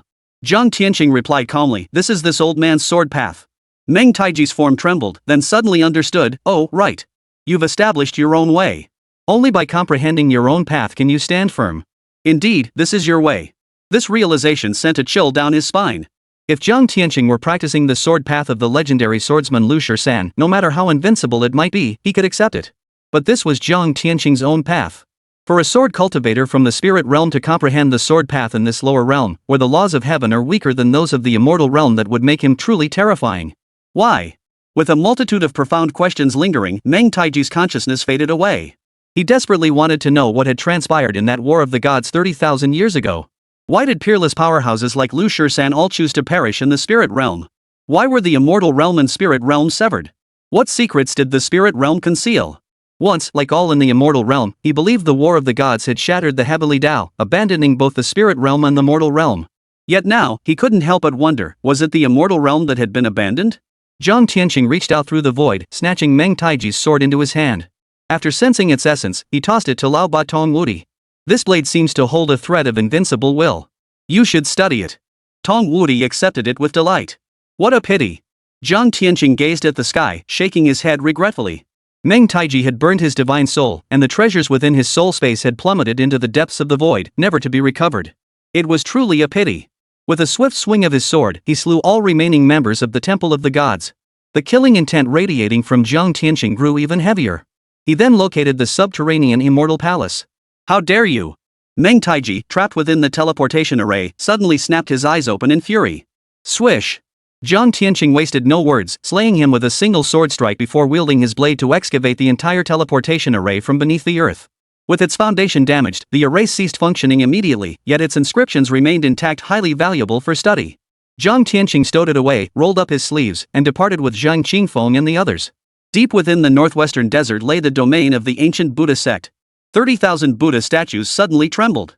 Upon the Great Hero Hall, the 6-shang-tall golden Buddha statue erupted with radiant light. Carrying sacred majesty and righteous energy, it shot skyward like a streak of lightning, streaking toward the southeast. The 3,000 reclusive disciples of the ancient Buddha sect were seized with dread. Some awoke abruptly from meditation, others from cultivation. They rushed out of their meditation chambers and caves, soaring into the sky to gaze toward the southeast. It was twilight. The setting sun bled crimson, staining half the sky red. Yet in the southeast, another sun seemed to hang, even more fiery and vivid than the one sinking in the west. Yet the 3,000 monks had no heart to admire this splendid spectacle. Every hair on their bodies stood on end, their hearts pounding with terror. That crimson radiance was no marvel, it was clearly a murderous aura rising to the heavens. Has the Azura King risen from the 9 hells to attack? A monk's soul trembled as he uttered this terrified conjecture. Boom! The Buddha's golden light collided with the surging blood energy, yet it could not suppress the terrifying killing intent, suddenly wilting. Swish! 30,000 golden Buddha statues simultaneously erupted with golden light, joining forces to assist. Yet even this could not stem the tide of the killing aura. They retreated step by step, on the verge of total collapse. Amitabha Buddha. The venerable monk Fada clasped his hands together, stepping forward with a majestic presence. Behind him manifested a 1,000-foot-tall golden body that pierced through illusions. Amitabha Buddha. 3,000 monks advanced together. Boom! Their arrival finally halted the advancing tide of murderous intent. Yet some monks of lesser cultivation turned pale instantly, their minds shaken as if their Buddhist hearts were being drowned by the killing intent. Though described as lower in cultivation, even the weakest among them had reached the heavenly immortal realm. Who would have thought that the vast, barren northwest would conceal such a hidden paradise? 30,000 golden-bodied Buddhas, basking in mortal offerings yet indifferent to human suffering, truly a blissful little Western paradise. 1,000 feet away, an old man clad in blue robes emerged from the surging killing intent, a crimson sword in hand. He opened his mouth and sneered. Behind him followed a dozen figures. None other than Zhang Tianyue in Zhang Qingfeng's group. Ever since leaving the Divine Sword sect, Zhang Tianyue's killing intent had been steadily rising. Not only did the 3,000 monks across from them fear him, but even Zhang Qingfeng's 9 disciples were worried he might become lost in slaughter, his Tao heart corrupted. Zhang Tianyue only said it was fine. The high-browed monk who presided over the ceremony glanced at Zhang Qingfeng before fixing his gaze on Zhang Tianyue. Bowing and chanting a Buddhist formula, he addressed him. You must be Zhang Tianyue, lay disciple Zhang, the sword saint and leader of the Divine Sword sect. Have you come today to seek justice for your disciple? Indeed, indeed. Zhang Tianyue responded twice in quick succession. Oomph. The old monk standing to the left of the Dharma crossing master, his chest half bare, gave a heavy snort and said in a deep voice, Your disciple Zhang Qingfeng killed 2 high monks of our Buddhist sect. We did not come to settle accounts with you, yet you, the aggressors, have come to our doorstep first. What is the logic behind this? Zhang Tianyue replied calmly, reason or sword? This monk is speaking to you with reason. If you're talking reason, then shut your mouth. You struck first, what reason is there to discuss? My disciple acted in self-defense. Do you understand? If you want to talk swords, then shut your mouth, close your eyes, and let this old man send you to meet the Buddha. How arrogant. You've gone too far. This is sacred ground of Buddhism, no place for you to run wild. The monks glared furiously. Amitabha Buddha. Fadu's aura surged, cutting off the monks' voices. He confronted Zhang Tianyue. What is your demand? Back down. Though he too stood at the threshold of the great immortal Tao, he had yet to establish his own path. Establishing one's Tao and not establishing it were entirely different concepts. Moreover, Zhang Tianyue had established the path of the sword of slaughter. Perhaps they could repel Zhang Tianyue by exhausting all their strength, but the bloodshed among the 3,000 monks of the Buddhist sect would be catastrophic, a cost they could never bear. Zhang Tianyue held up 2 fingers. First, allow Zhang Qingfeng to cultivate within the Xuanzang pagoda for 7 days. This is the compensation you owe for your bullying. Second, allow this old man to enter the Great Hero Hall to discuss Buddhism with the Buddha, thereby calming my killing intent. Otherwise, I may vent it randomly elsewhere, and it would be most unfortunate if it were to harm any of you. Chapter 84. Where are you? Nice try. The Xuanzang pagoda is a sacred artifact of our Buddhist sect. Even our own disciples cannot enter it. Well, how could we permit an outsider to intrude? Your murderous aura is overwhelming, surpassing even the Azura of the 9 netherworlds. How dare you defile the Buddha by entering the Great Hero Hall? This is outrageous. Ancestor, stop wasting words with him. If he wants war, let him have it. Hearing Zhang Tianyue's unreasonable demands, the monk's eyes blazed with fury, ready to fight him to the death. So there really is a Xuanzang pagoda. Zhang Tianyue chuckled softly. Zhang Qingfeng and the others shot him curious glances. Zhang Tianyue murmured, Legend has it that in ancient times, a holy monk traveled across myriad realms. Passing through the spirit realm, he sought lodging at the Buddhist sect. Seeing the pagoda covered in dust, he swept it clean. As the tip of his broom touched the pagoda, sacred light spilled forth. Overnight, the pagoda attained enlightenment and transformed into a holy pagoda. That's the legend, but the truth remains unknown. Bai Shaosheng told me the Xianzang pagoda holds the concentrated incense power of the Buddhist sect, offering immense benefits for cultivation. Moreover, the 9th level atop the pagoda houses the Wheel of Time, where 1 day outside equals 10 years within. If you could ascend to the 9th level and cultivate there for a few days, you should be able to comprehend all 12 swords of the Firefly sword case. It's a pity the Buddhist sect is so stingy, otherwise, I'd let all of you go in and cultivate for 10 years. The last few sentences were whispered to Zhang Qingfeng and the others. This information, including the location of the ancient Buddhist sect's mountain gate, had all been gleaned from Bai Shaosheng. Moreover, Bai Shaosheng specifically warned that the ancient Buddhist sect possessed a devastating weapon left by an ancient sage. He cautioned against overstepping, lest the monks be pushed to desperation and resort to their ultimate resources to fight back. His plan to seize the Xuanzang pagoda was thus abandoned. Amitabha. After a long silence, Bada spoke slowly, sowing good deeds yields good fruit, sowing evil deeds yields evil fruit. Since our Buddhist sect was at fault first, we shall atone for our sins by practicing in the sacred pagoda for 7 days to compensate Mr. Zhang. Truthfully, we had hoped to forge a virtuous bond with Mr. Zhang. Yet events unfolded contrary to our wishes. Fortunately, the situation remains not beyond redemption. We offer our sincerest efforts to resolve this grievance with Mr. Zhang. He paused, his gaze shifting to Zhang Tianyue, and continued, You have chosen the path of slaughter. Henceforth, the cultivation of killing will forever accompany you. Whether you become a saint or a demon, whether you commit heinous crimes or accumulate boundless merit, all hinges upon a single thought. Our Buddha is merciful. May he guide you toward goodness. The monks listened to his words as if hearing sacred scripture, their anger dissipating. They clasped their hands together and chanted, Amitabha Buddha. Zhang Tianyue was taken aback.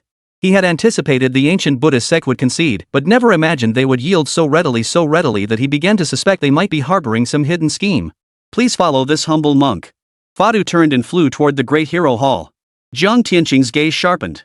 Sword in hand, undaunted by any scheme, his killing intent unabated, he sliced through the golden stream and led Zhang Qingfeng and the others in pursuit. Fadu landed before the great hero hall and addressed Zhang Tianyue, the Buddha resides within. The Dharma is boundless, the great way encompasses 3,000 paths. How much you comprehend depends on your own insight and destiny. His expression remained serene, his face radiating compassion. He showed no reproach toward Zhang Tianyue for retaining his sword in killing intent, which might have offended the Buddha. The monks following behind also showed no anger or reproach. Guided by Fadu's words, Zhang Tianyue had transformed in their minds from a murderous intruder into a devotee seeking the Buddha's enlightenment. Without the Buddha's guidance, this man would plunge into the abyss of slaughter, becoming a demon. How truly pitiable. Our Buddha is merciful, willing to save those with karmic affinity. So they thought. This monk has instructed attendants to wait outside. Whatever your needs may be, simply command them. Fadu gestured invitingly to Zhang Tianyue. Thank you. Zhang Tianyue smiled faintly, choosing not to call out Fadu's diplomatic maneuver. When it came to saving face, one had to give where it was due. Turning to Zhang Qingfeng and the others, he said, Buddhist teachings are profound. You spend your days honing swords and blades, neglecting the cultivation of the mind. Since you've made this rare visit to a Buddhist temple, seek guidance from the venerable monks. A single word from them could bring you immeasurable benefit. Understood. Zhang Qingfeng and the others nodded repeatedly. The monks' faces lit up with warm smiles. Though Zhang Tianyue's actions had been somewhat offensive, his underlying respect for Buddhism was undeniable. They understood that Buddhist teachings focused on cultivating the mind. Everyone loves compliments, though some prefer direct praise while others favor subtle, indirect flattery. Thud. Zhang Tianyue stepped into the great hero hall. The clash of his murderous intent with the Buddha's light made his footsteps thunderous.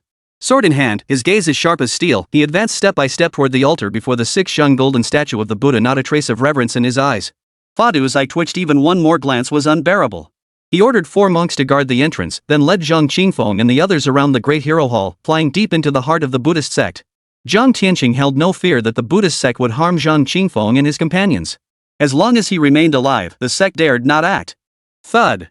With a heavy step, he finally stood beneath the 6 golden statue. The 6 golden statue towered above, its divine light bathing the surroundings like a waterfall cascading down upon Zhang Tianyue. Clearly, while Fadu's self-deceptive rhetoric had deceived the 3,000 monks, it could not deceive the Buddha. The Buddha was deeply displeased with Zhang Tianyue's offense, and the radiant light sought to extinguish him.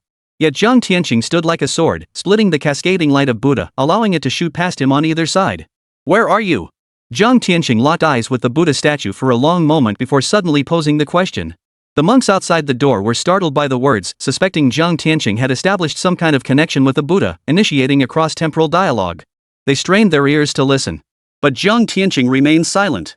That question had merely been an impulse, a desire to know where the ancient gods had gone. Had they all perished in the war of the gods? Had any of them reached the pinnacle of the great Tao? And so on. Zhang Tianyue sat cross-legged on the cushion before the Buddha, resting the crimson sword across his lap as he closed his eyes. He sought the Buddha's way through his own understanding of the Tao. This is the Xuanzang Pagoda.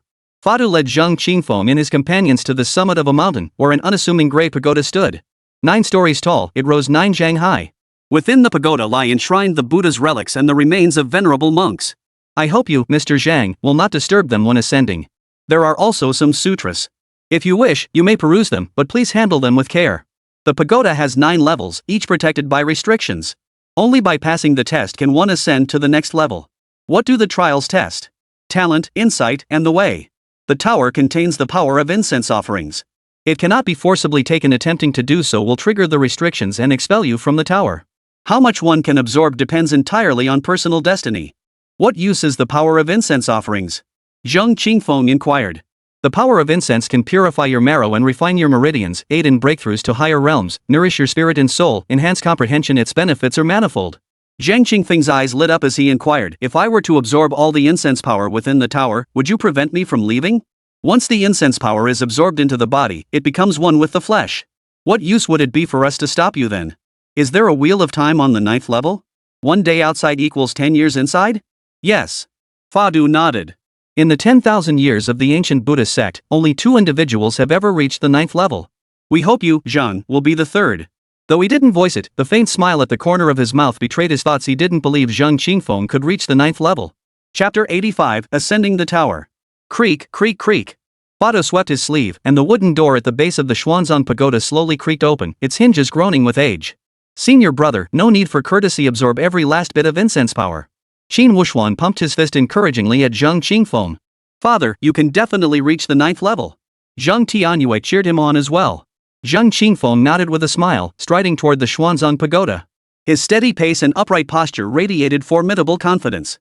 Bang! The moment he entered the pagoda, the doors closed behind him. Fado looked at Hua Wuxing and the others, smiling as he said, "Honored guests, you've traveled far. If you wish, feel free to explore. 30,000 golden Buddha statues, 300,000 scrolls of sutras, anything not restricted is open for your viewing and study. This monk will head over to the treasure hall. Excuse me." With that, he turned and departed. Qin Wushuan watched Fa Du's retreating figure with suspicion. She whispered telepathically to Hua Wuxing and the others, "That old monk seems odd. Could he be plotting something?" Hua Wuxing replied, "As long as the master is safe, we are safe." Long Outyan scanned the monks still gathered around the pagoda. Judging by their expressions, this probably isn't a trap. Over 1,000 monks gathered beneath the pagoda, their eyes fixed intently upon it. Their tense expressions suggested they hoped Zhang Qingfeng wouldn't ascend a single level. Ideally, he'd remain on the first floor for 7 days before emerging. Zhang Tianyue murmured, "I sense that venerable monk isn't a villain." She spoke telepathically. But her cultivation was insufficient, and her telepathic transmission was limited. Many monks with profound cultivation overheard her words. Her words were innocent and pure. Moreover, she possessed a righteous spirit, and her words carried an innate sincerity. Thus, she instantly won the favor of many monks, who looked upon her with benevolent eyes. Amitabha Buddha. A yellow-robed monk approached Hua Wuxing and the others. Hua Wuxing, Chen Xingshan, and Xia Linzhou immediately bowed respectfully to the yellow-robed monk. "We, the juniors, pay our respects to Zen Master Wanxiang." The others, including Sun Butong, remained indifferent. Zhang Tianqing had once enjoyed a close relationship with Zen Master Wanxiang, occasionally bringing his disciples like Zhang Qingfeng to visit the 10,000 Buddhist temple. Back then, fifth brother Sun Butong hadn't yet taken a master. Later, Zen Master Wanxiang suddenly vanished without a trace, and Zhang Tianqing never visited 10,000 Buddhist temple again. The 5 disciples who joined later, including Sun Butong, had never met Master Wanxiang, so their reverence was naturally less pronounced. Master Wanxiang nodded with a smile and transmitted his voice. Ancestor Fada knew that Qingfeng's rise to the upper echelons would drain much of his incense power. It pained him to witness it. Better not to see it, so the heart won't ache. Such words might unsettle fellow disciples if spoken openly, hence the need for subtlety. Hua Wuxing and the others heard this and couldn't help but chuckle. "We deeply regret the matter concerning Qingfeng. I was absent when he clashed with elders Xuanda and the others. Had I been present, I would have intervened." Master Wanxiang apologized. Xia Linzhou gently fanned himself with his folding fan. "Senior brother holds no grudge against you, nor does our master. However, we have come today to confront you about a grievance, so it was inappropriate to greet you." Master Wanxiang nodded. The venerable monk Fadu did not go to the Great Hero Hall. Out of sight, out of mind, better not to see each other at all. "Senior brother, you've been far too lenient with them. Look at that Zhang Tianqing storming into the Great Hero Hall sword in hand, radiating murderous intent. What an affront to the Buddha. The Xuanzang pagoda has been breached by outsiders. This isn't just outrageous, it's like they're ting and pissing all over our ancient Buddha sect. If word gets out, won't our ancient Buddhist sect become a laughingstock?" The bare-chested old monk gritted his teeth in fury, utterly baffled by how Fadu could possibly think of bowing to Zhang Tianqing. As for the fine words Fa Du had spoken, he didn't believe a single word of them. Fadu's voice was grave. "Zhang Tianqing has already chosen his path, the path of slaughter. If we clash, rivers of blood will flow. Even so, we cannot tarnish the Buddhist sect's reputation. Brother, give the order and I'll lead men to wipe them out. If all else fails, we'll sacrifice the killing artifact." "Nonsense." Fada glared sternly at the bare-chested old monk. "The Sealing God Tower is about to emerge. Whoever possesses it inherits the Tao lineage. Are we to squander our resources now and merely watch the spectacle later?" Sigh. The bare-chested monk sighed in frustration. Fadu's expression softened slightly as he forced a bitter smile. "Truth be told, we are in the wrong. We can't blame them for coming to settle this. It's all that fool Xuanda's fault." The bare-chested monk cursed furiously. "Qin Zhang is already dead. Why keep fixating on Zhang Qingfeng? Doesn't he realize Qin Zhang couldn't even take Zhang down? What makes him think he can? Cease your foul speech, you're creating karmic retribution. I cultivate the wrathful Arhat, I fear no consequences." Fada shook his head with a bitter smile. After a pause, he said, "The tower of deification is about to emerge. Going it alone is clearly impossible. We must find 1 or 2 allies. We had planned to ally with the Qin family, but with Qin Zhang dead, their combat strength has been severely weakened. You wish to ally with the Divine Sword sect? Fa Du nodded. 2 reasons. First, Zhang Tianyue possesses formidable strength. Second, Zhang Qingfeng carries the aura of destiny. He too is a chosen one. Thus, today we shall forge a bond of goodwill with them. Ah! A sudden cry of alarm echoed from the direction of the Xuanzang pagoda. Fa Du guessed what had happened inside bitterly. That lad's innate talent and insight are extraordinary. He'll likely ascend to the 5th level, draining a great deal of incense power. Alas! The Buddhist lineage was gradually declining, and the incense energy was dwindling. The incense energy within the Xuanzang pagoda was the purest, refined by the pagoda itself. Even a single sip absorbed by an outsider would cause him heartache for a long time. What? The bare-chested old monk abruptly turned toward the direction of the Xuanzang pagoda. Moments ago, he had scanned the area with his divine sense and discovered the eternal lamp on the 1st level of the pagoda had gone out. What's wrong? Fa Du refused to look toward the pagoda. The bare-chested old monk's eyes widened in shock. The eternal lamp on the 1st floor, it's gone out. The eternal lamp drew its fuel from the power of incense offerings. Even the slightest trace of this power could keep it burning for an entire year. Its extinguishing signaled that the 1st floor's incense power had vanished completely, leaving not a shred behind.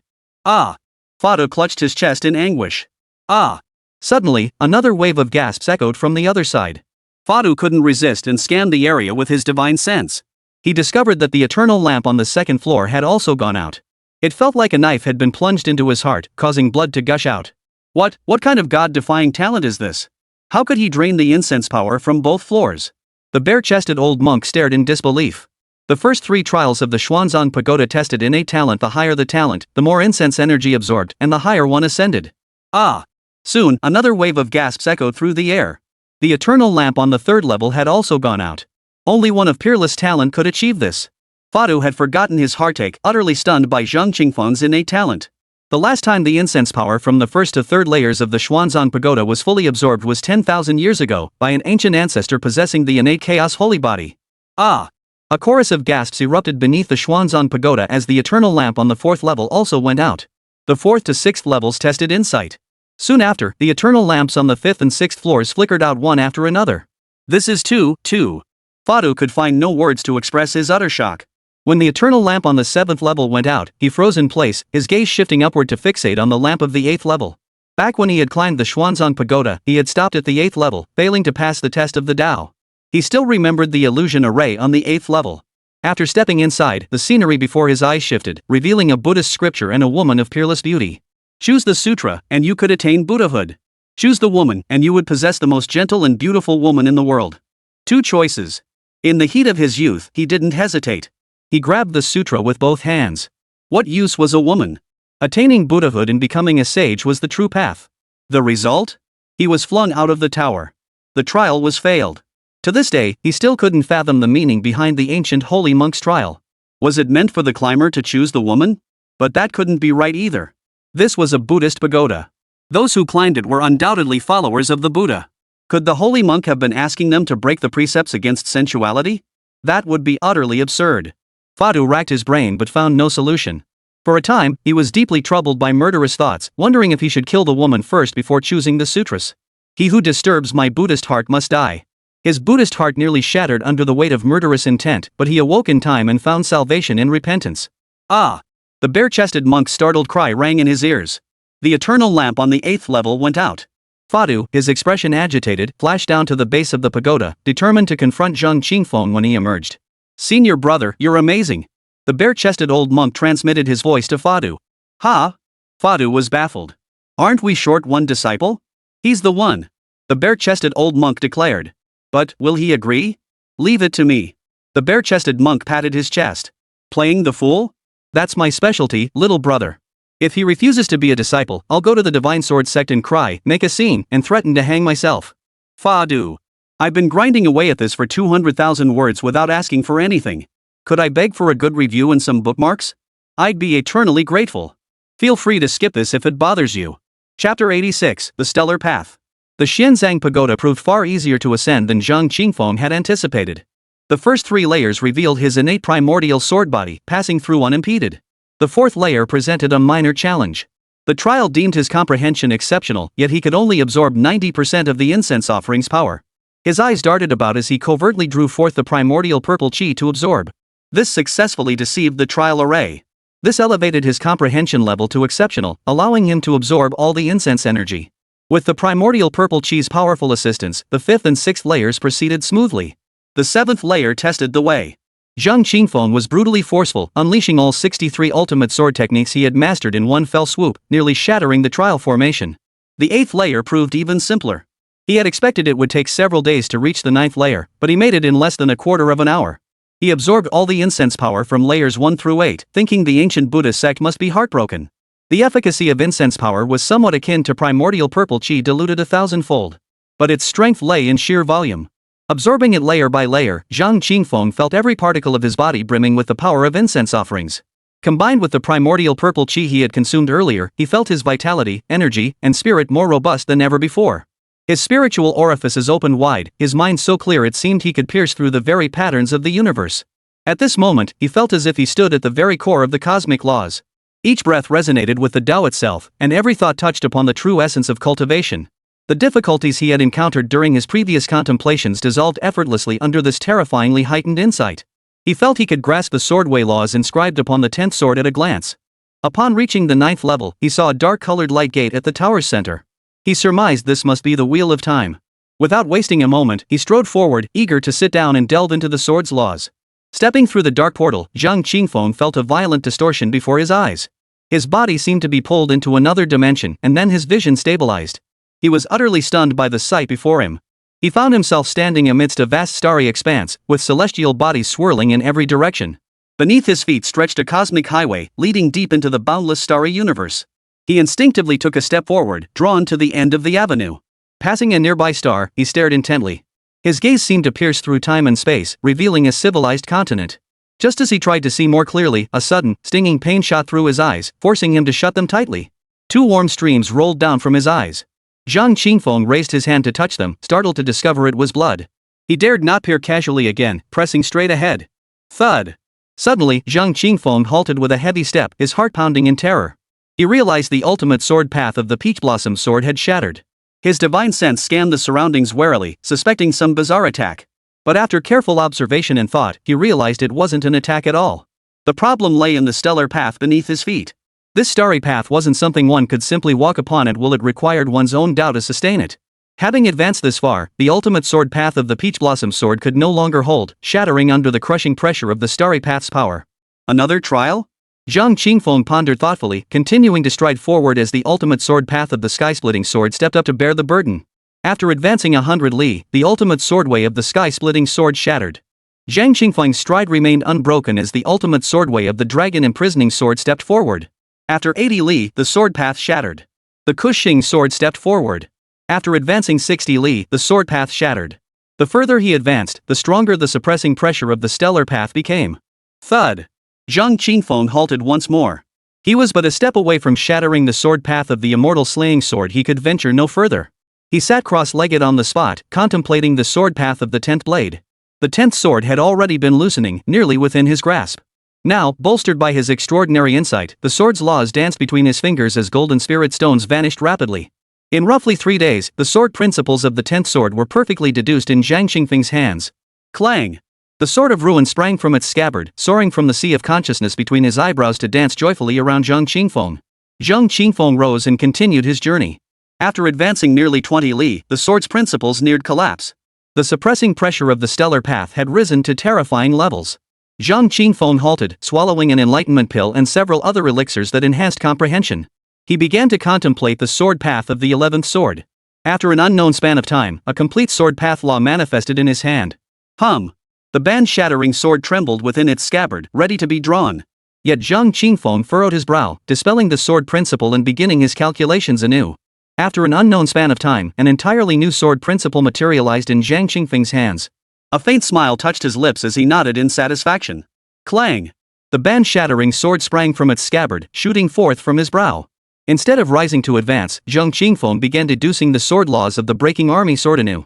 Through deducing the sword Dao law of the bandbreaker sword, he realized that Lu Shisan's sword Dao law seemed to have multiple layers, and he had only deduced the shallowest one. Sure enough, through renewed contemplation and recalculation, he grasped a deeper layer of the sword's way. He then re-examined the sword principles of all the previous blades. Except for the Peach Blossom sword. The peach blossom sword remained with Xuanli. He pressed forward once more. Yet with every step forward, the oppressive force of the stellar path intensified dramatically. Thus, despite his enhanced sword art, he could not advance very far. He was forced to halt after advancing only 5 li. Zhang Qingfeng consumed a pill and began to comprehend the swordway of the 12th sword. This time took an exceptionally long while. He could distinctly sense that Lu Shisan's sword path had undergone a qualitative leap between the 11th and 12th swords. It even gave Zhang Qingfeng the feeling that the 12th sword was the very sword that established his path. The incense power within his body rapidly depleted. Spirit stones were being consumed as if they were worthless. Finally, a piercing sword cry rang out as the 12th divine sword, the god-slaying sword, drew from its scabbard. Zhang Qingfeng knew he had only grasped the superficial layers of the swordway.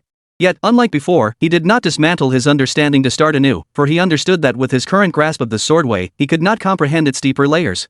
He rose and pressed onward. Over half of the incense power within his body was depleted, half of the primordial purple chi was spent, and all the pills that enhanced insight, like the enlightenment pill, were completely exhausted. After advancing 10 li, he halted and gazed ahead.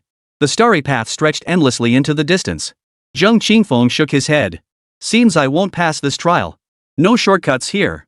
Wonder what lies at the end of the Tao. Regret washed over him. But then he thought he had comprehended all 12 divine swords within the Firefly sword case and witnessed the magnificent spectacle of the starry realms. Even if he didn't reach the end of the path, his gains were already substantial. Contentment settled within him. He withdrew his gaze from the distant horizon, preparing to turn away. Suddenly, the starlit path ahead collapsed. 2 streaks of light shot toward him, hovering before Zhang Qingfeng.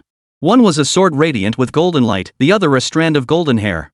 Overjoyed, Zhang Qingfeng assumed these were rewards bestowed upon him. He reached out to seize them, yet found them immovable. Both the golden sword and the golden hair were swirling with powerful cosmic laws. After a moment's thought, Zhang Qingfeng understood, to claim these treasures, he must comprehend their cosmic laws. He immediately sat cross-legged. Boom! Distant star domains began collapsing, spreading toward this location. Zhang Qingfeng abruptly channeled the remaining incense power and primordial purple chi. Chapter 87, My Specialty. Alas! All the incense power our Buddhist sect accumulated over 10,000 years has been sucked dry by him. How are we supposed to survive from now on? Alas! The Buddhist sect was already in a state of decline, with its lineage nearly severed. This is truly adding insult to injury. Sigh. Beneath the Xuanzang pagoda, Fadu and his bare-chested junior monk Faison sighed repeatedly. Originally, Hua Wuqing and the others had been jubilant over Zhang Qingfeng draining the incense energy from Xuanzang's pagoda. Yet upon hearing Fadu and Fasion's deeply troubled sighs, their exuberance faded considerably, and the smiles on their faces stiffened. A sense of guilt washed over them as if Zhang Qingfeng were a bandit who had plundered the very foundation of the ancient Buddhist sect, pushing it to the brink of annihilation. Unable to bear it any longer, the group hurriedly fled from beneath the pagoda and began touring the ancient Buddhist sect. Senior brother, that was quite the performance. Old monk Fasion transmitted his voice. Junior brother, you weren't half bad either. Fadu replied. After a pause, he hastily pressed his palms together and murmured silently, Buddha, witness this is no act, but a genuine cry from the heart in these truly difficult times. Amitba, what a sin, what a sin. How pitiful. Zhang Tianyue, kind-hearted, felt that his father had drained the monastery's resources dry, pushing them to the brink of collapse. He believed some compensation was warranted. He immediately wanted to compensate them with a wisp of primordial purple chi on his father's behalf. Young master, do not give it. Within his mind's eye, Yan Zhu, sensing Zhang Tianyue's intention, urgently protested. Why? Look into their eyes. Zhang Tianyue quietly scanned the 2 old monks' eyes with her divine sense. Seeing tears welling up in both pairs, nearly spilling over, she felt even more sympathy. Lord Shenlong, are you worried that giving it to them directly might hurt their pride? Yan Zhu sighed heavily. He dared not curse aloud, lest he be called an idiot. Instead, he patiently explained to Zhang Tianyue, don't be fooled by the tears in their eyes making them seem pitiful. Their gaze is evasive, and their eyes hide cunning. I'd bet my head these 2 old codgers are deliberately playing the victim. They've got ulterior motives. How did you figure that out? Zhang Tianyue asked in surprise. Their acting is too amateurish. This noble lord is a professional ahem. This noble lord has an eagle eye that sees through them instantly. Yan Zhu nearly blurted out the whole truth.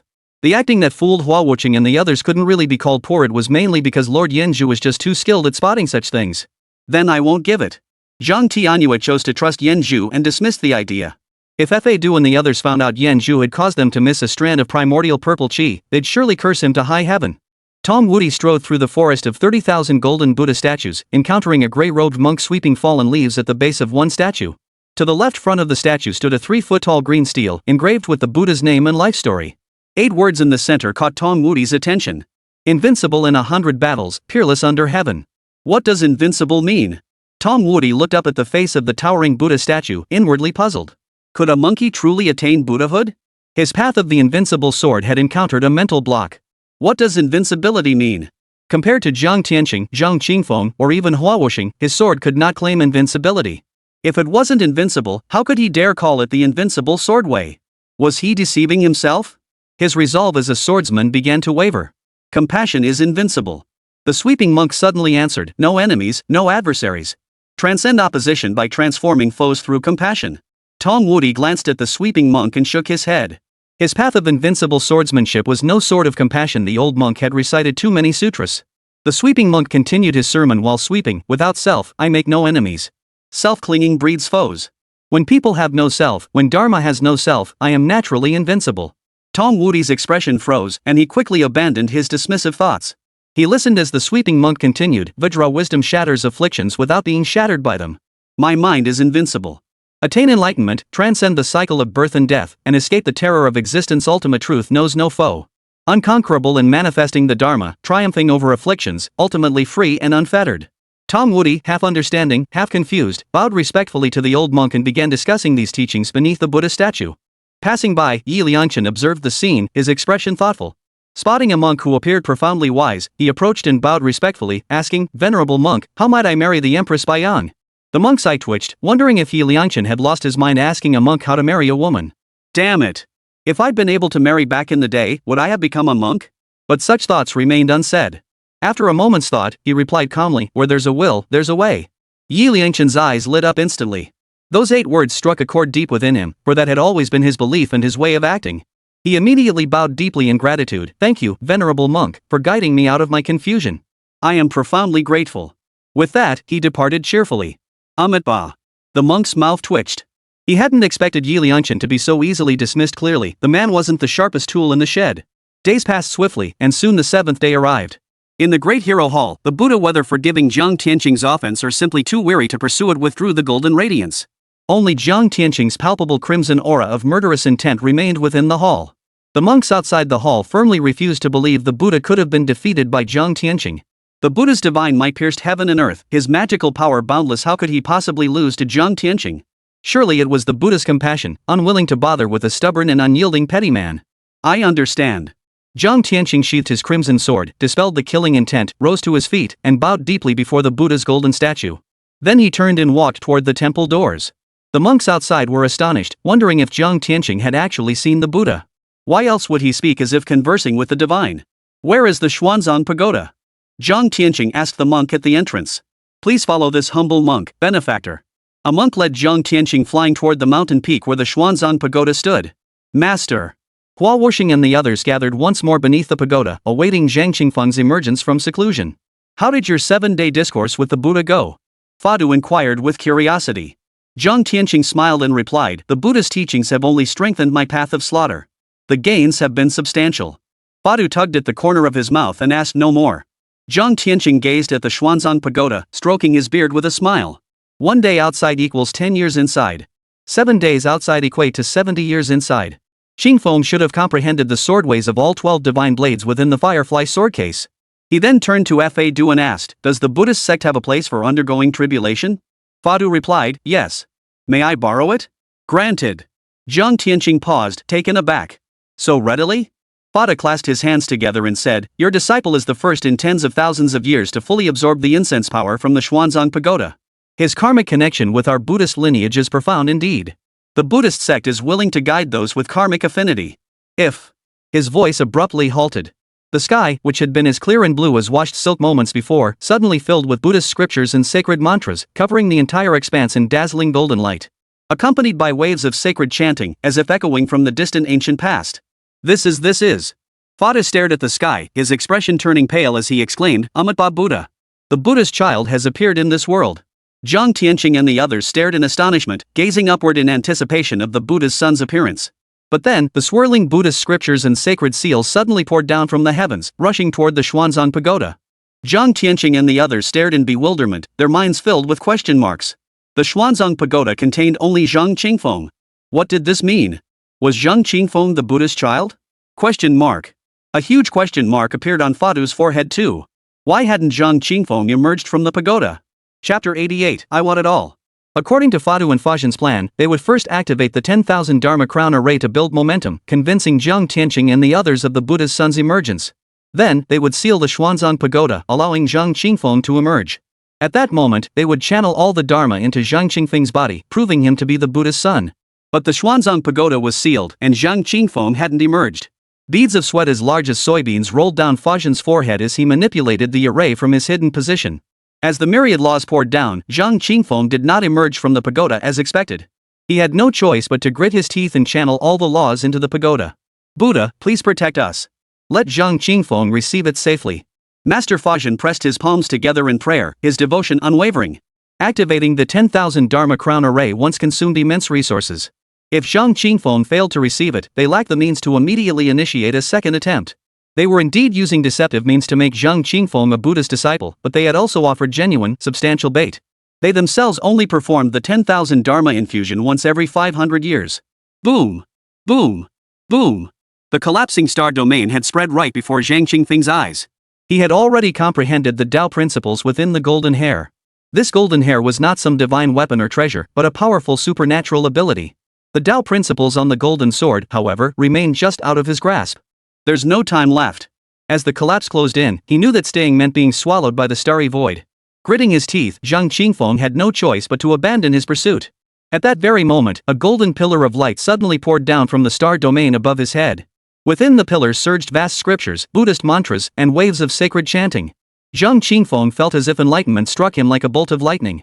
His mind cleared instantly. With hands moving at the fastest speed he had ever commanded, he deduced the final fragment of the Tao principle. Then, he reached out and grabbed the golden sword. Clang! The golden sword rang out as it landed in Zhang Qingfeng's grasp. Zhang Qingfeng took off running. He escaped through the spacetime gate just before the entire star domain collapsed, reappearing inside the Xuanzang pagoda. Just as he was about to breathe a sigh of relief, the pagoda's summit began violently shaking. Beams and tiles crashed down with a thunderous roar. It collapsed. Zhang Qingfeng swiftly darted aside, smashing through a window and flying out. Boom! Behind him, the entire Xuanzang pagoda collapsed with a thunderous roar. Before the tower, monks of all ranks including Zhang Tianyue and the others froze in place as if petrified, eyes wide and mouths agape. A stunned silence fell. Cough. Everyone's here. Nice weather today, huh? Zhang Qingfeng forced an awkward smile, knowing full well he'd caused a major disaster. Collapsing their sacred tower, it would be strange if the ancient Buddhist sect didn't come after him for this. Before the ancient Buddhist sect members could recover from their shock, he quickly sent a telepathic message to Zhang Tianyue and the others. What are you all gaping for? Ha Feng? Run now! Oh, right! Zhang Tianyue and the others snapped out of their daze. They took off running. Buddha's disciple. Zhang Qingfeng suddenly felt a tight grip on his right leg as a bare-chested old monk clung to him. He shook him off, but couldn't shake him loose. Son of Buddha, you brought down the sacred tower. You can't just walk away like that. The bare-chested old monk wailed. It was none other than Faxian. Well done, junior brother. Fado praised telepathically. If Zhang Qingfeng escaped now, it would truly be a double loss. Master, help. Zhang Qingfeng tried to call out to Zhang Tianyue for help, but Zhang Tianyue had already vanished in a flash with his men. Whoosh! 3,000 monks surged forward, surrounding Zhang Qingfeng completely. Everyone, please calm down. Let's talk this out peacefully. Zhang Qingfeng hurriedly waved his hands at the furious eyes staring at him, explaining, I don't know why the pagoda collapsed either, I swear. I swear on the Buddha. Venerable, believe me. His eyes pleaded for help as he looked toward Fado. Fado pressed his palms together and bowed deeply to Zhang Qingfeng. We pay our respects to the Buddha's son. We pay our respects to the Buddha's disciple. The entire assembly of monks bowed in unison toward Zhang Qingfeng. Zhang Qingfeng? Hey, you! Could you let go of my leg? I'm not running anymore. No way. Your master's running too fast. Zhang Qingfeng could tell the old monk had left half his sentence unsaid. Like master, like disciple. Or perhaps, when the upper beam is crooked, the lower beam follows suit. He could only offer a wry, helpless smile. Turning to Fado, he asked in confusion, why did you call me son of Buddha? Just as Fado was about to explain, he suddenly noticed the golden sword in Zhang Qingfeng's hand. He saw 3 large characters engraved upon it: Great Light. The Great Light Divine Sword. This was one of the 9 divine swords of ancient Buddhism. Fadu's pupils dilated in shock, his expression suddenly becoming agitated as he demanded, where did you obtain the Great Light Divine Sword? Zhang Qingfeng replied, I obtained it within the sacred tower. Fadu's mind reeled with shock, then erupted into a sudden, hearty laugh. Ha ha. Indeed, indeed. You truly are the Buddha's son. We bow to the Buddha's son. Another bow followed. But this bow was filled with genuine sincerity. The Buddhist faith believes in karmic connections.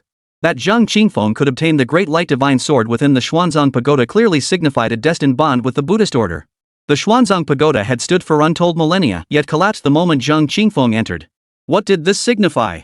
It meant the pagoda had been waiting for Zhang Qingfeng all along. Everything had been predestined. Greetings, child of the Buddha. The monks bowed in unison. No, no, no. Zhang Qingfeng waved his hands urgently.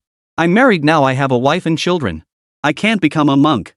I deeply regret the collapse of the Xuanzang Pagoda. Whatever compensation you desire, just name it. I'll do everything in my power to make it right. It matters not. Fadu's face radiated benevolence as he waved his hand and smiled. You need not adhere to the monastic precepts of Buddhism, nor must you leave the Divine Sword sect to join the Buddhist order. You remain who you are, only now bearing the additional title of a disciple of the Buddha. Such a blessing? Zhang Qingfeng instantly grew wary. Fadu chuckled. The Buddhist sect isn't as antiquated and rigid as you imagine. Zhang Qingfeng glanced down at the old monk clinging to his leg, utterly disregarding his dignity, and nodded. I see. So why am I a Buddhist disciple? The Xuanzang Pagoda has awaited you for tens of thousands of years. The Great Light Divine Sword, one of our sect's 9 sacred swords, has also been waiting for you within the Xuanzang Pagoda for tens of thousands of years. And the 10,000 Dharma crown. All are karmic connections. Fadu declared. Zhang Qingfeng pondered for a moment before asking with certainty, so your Buddhist disciple truly needs nothing from me? Fadu replied with certainty, truly not. Very well, then. I shall be your Buddha's disciple. Go fetch your master back. Don't look at this monk like that. People should have good trust between them. Calling your master back holds no ill will. This monk wishes to share an ancient secret with him. Did you hear that? People should have good trust between each other. Zhang Qingfeng lowered his head and spoke to Master Fajan. Only then did Master Fajan release Zhang Qingfeng's thigh. Rising to his feet, he brushed his monk's robe and bowed respectfully to Zhang Qingfeng. Greetings, child of the Buddha. Far in the distance. Master. Trouble. Qingfeng is surrounded by monks. Xuanli cried out in panic. Don't worry. Zhang Tianyue halted his steps and glanced back. Xuanli worried, they outnumber him. Qingfeng can't hold them off alone. He'll never break through. Zhang Tianyue replied, it's fine. He can take a beating. Let the monks vent their anger on him. After all, he did knock over their sacred tower. Xuanli. Tough as nails? So that's what you meant by don't worry, huh? Zhang Tianyue gave Xuanli a nod. Dad really is tough, she'd seen it firsthand. Qin Wushuang voiced her concern. The monks are calling senior brother Buddha's son. They wouldn't force him to shave his head and become a monk, would they? Oh dear, in my haste, I completely forgot about that matter. Zhang Tianyue slapped his thigh, then gritted his teeth fiercely. Don't panic. Let's wait and see. If those monks dare make Qingfeng shave his head and become a monk, I'll give each of them a wife and make them all break their vows and return to lay life. Qin Wushuang's eyes lit up. She gave Zhang Tianyue a thumbs up. Brilliant plan. Master, come back. It's settled. The venerable monk has other matters to discuss with you. Zhang Qingfeng's voice called out. Zhang Tianyue, half convinced, whispered back, are you being coerced? If so, blink your eyes. Sigh, it's truly settled now. Zhang Qingfeng sighed deeply. From childhood onward, he couldn't even recall how many times his master had left him behind. He was used to it. Only after repeated confirmation did Zhang Tianyue lead his men back. Fadu led everyone to the reception hall. Guests and hosts took their seats as fragrant tea was served. His gaze swept over the master and disciples of the sword sect, and he chuckled inwardly. He had roughly figured out their style. Though they held grudges, they weren't unreasonable, keeping a sense of proportion in both matters and principles. Fadu set down his teacup and addressed Zhang Qingfeng. This humble monk has also ascended the sacred tower. Though I did not match the peerless feat of the Buddha's disciple draining every layer's incense energy, I still managed to reach the 8th level. Alas, I failed its trial, a regret that lingers to this day. According to Buddhist chronicles, only 3 have ever reached the 9th level. Most ascending monks perish on the 8th. Might the Buddha's disciple share how one passes that trial? It would resolve this monk's 4,000-year-old doubt. Zhang Qingfeng inquired, if others have reached the 9th level, why is there no record of it in the Buddhist chronicles? No. Qin Wushuang inquired curiously, what is the trial of the 8th level? Fadu described the scenes within the illusion. The group was stunned. A woman or Buddhist scriptures choosing the scriptures was wrong. Did they expect a monk to choose the woman? Hua Wuxing's expression remained calm as he stated, those who disturb my Buddhist devotion must be eliminated. Women, especially for monks, are demons of the mind. How can one attain enlightenment without banishing these demons? Therefore, one must first eliminate the woman before selecting the sutras. The others nodded thoughtfully. Fadu's pupils flinched. After emerging from the sacred pagoda, he had once entertained such thoughts himself, nearly falling into a killing frenzy that would have corrupted his Buddhist heart. It had taken immense effort to escape that path. Yet hearing Hua Wuxing speak now, he found it made sense. Xuanli muttered discontentedly, why use women to represent demons? Did that holy monk who set the trial have a grudge against women? Zhang Tianyue turned to Zhang Qingfeng and asked, how did you handle it? Zhang Qingfeng replied, only children make choices. I want it all. Fadu's expression froze in shock. But, is that permissible? Wanting it all, wouldn't that violate the celibacy vow? Is that permissible for a monk? Chapter 89, Regret? I'm no monk. Zhang Qingfeng retorted to Fadu. Simultaneously, he whispered to Xuanli, the woman I saw in the illusion was you. And honestly, your voice reciting sutras is quite charming. When we leave, ask the monk for a few scrolls. Bring them back and read them to me slowly. Xuanli's cheeks flushed slightly as she shot Zhang Qingfeng a silent glare, warning him not to speak recklessly. What if the venerable monk overheard? That would be utterly mortifying. Yet her heart warmed, grateful that Zhang Qingfeng hadn't chosen enlightenment over her. Fadu stood there, his mouth half open in stunned silence. Indeed, Zhang Qingfeng wasn't a monk, of course he could choose a woman. But this was a test the holy monk had set for his disciples. Zhang Qingfeng was an exception. Monks abstained from women, how could he choose one? Or could it be that the holy monk, in ancient times, had foreseen Zhang Qingfeng's arrival and reserved the 8th level trial specifically for him? No, that couldn't be right either. 3 other disciples had already reached the tower's summit, proving this trial wasn't reserved solely for Zhang Qingfeng. Suddenly, Fadu's expression froze again. Damn it! No wonder the Buddhist records contain not a single word about passing the 8th level trial. It turns out those 3 bastards chose women and were too ashamed to speak of it. How could this be? What exactly did the holy monk intend? The question that had troubled Fadu for over 4,000 years finally had an answer, yet it only spawned more perplexing questions, leaving him even more bewildered. That doesn't make sense. Faison suddenly interjected. The question was a choice between 2 options. You chose both. That was inherently wrong. How could you possibly pass the trial? Zhang Qingfeng replied, how should I know? I passed it anyway. Amitabha Buddha. Another venerable monk spoke up, could it be that both enlightenment and sensual pleasures are empty? Is the holy monk telling us not to be bound by rigid conventions? Fadu's eyes lit up as he realized, so that's it? Zhang Tianyue lifted his teacup, sipped to moisten his throat, and chuckled, don't overcomplicate it. Perhaps this is just the holy monk's twisted sense of humor. Fadu and the other monks frowned at Zhang Tianyue, disapproving of his disrespectful words toward the holy monk. Zhang Tianyue shrugged it off. The holy monk is human too, with all the passions and desires. Don't lecture me about emptiness. You're all enlightened monks, search your hearts. Can you truly see everything is empty? Fadu replied, that emptiness we speak of is not lifeless void, but freedom from attachment to external forms and liberation from the bonds of desire. Like holding a teacup, recognizing it as a vessel without coveting its glaze, drinking its tea without lingering on its sweetness. That is the true meaning of emptiness. If you interpret emptiness as nothingness, you fall into the error of annihilationism. Zhang Tianyue smiled, choosing not to argue with Fadu, though his light chuckle clearly conveyed his disagreement. Forgive my boldness. Xuanli spoke up, could it be that this is a regret of the holy monk? All eyes turned to Xuanli. Xuanli continued, before attaining Buddhahood, the holy monk was mortal. Faced with the choice between becoming a Buddha and his beloved woman, he chose the former. Yet, a lingering regret remained in his heart. Thus, he posed this riddle for future generations to solve. The others pondered her words. Qin Wushuang chuckled, could it be that the holy monk shared the same desire as our senior brother to possess both Buddhist teachings and a woman? Otherwise, how else could senior brother have passed the trial? Amitabha. Fadu dared not speculate recklessly about the holy monk's thoughts, mainly because wanting it all would tarnish the holy monk's image and contradict Buddhist teachings. He quickly changed the subject, do you all know that the ceiling god tower is about to appear in the world? The ceiling tower? Zhang Tianyue shot him a questioning look. Zhang Qingfeng and the others also turned to look at Fadu, none having heard of it before. 30,000 years ago, a world-ending catastrophe descended. All divine beings descended to face the calamity, unleashing an unprecedentedly brutal battle, what we call the War of the Gods. That battle shattered the immortal realm itself. Seeing the immortal realm crumbling and the Taoist traditions facing extinction, the divine beings immediately ordered their disciples to descend to the mortal realm to escape the calamity.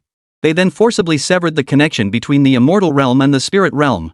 Ultimately, the gods perished, the celestial laws collapsed, and the Taoist traditions were shattered. This caused cultivation civilization to regress by untold tens of thousands of years.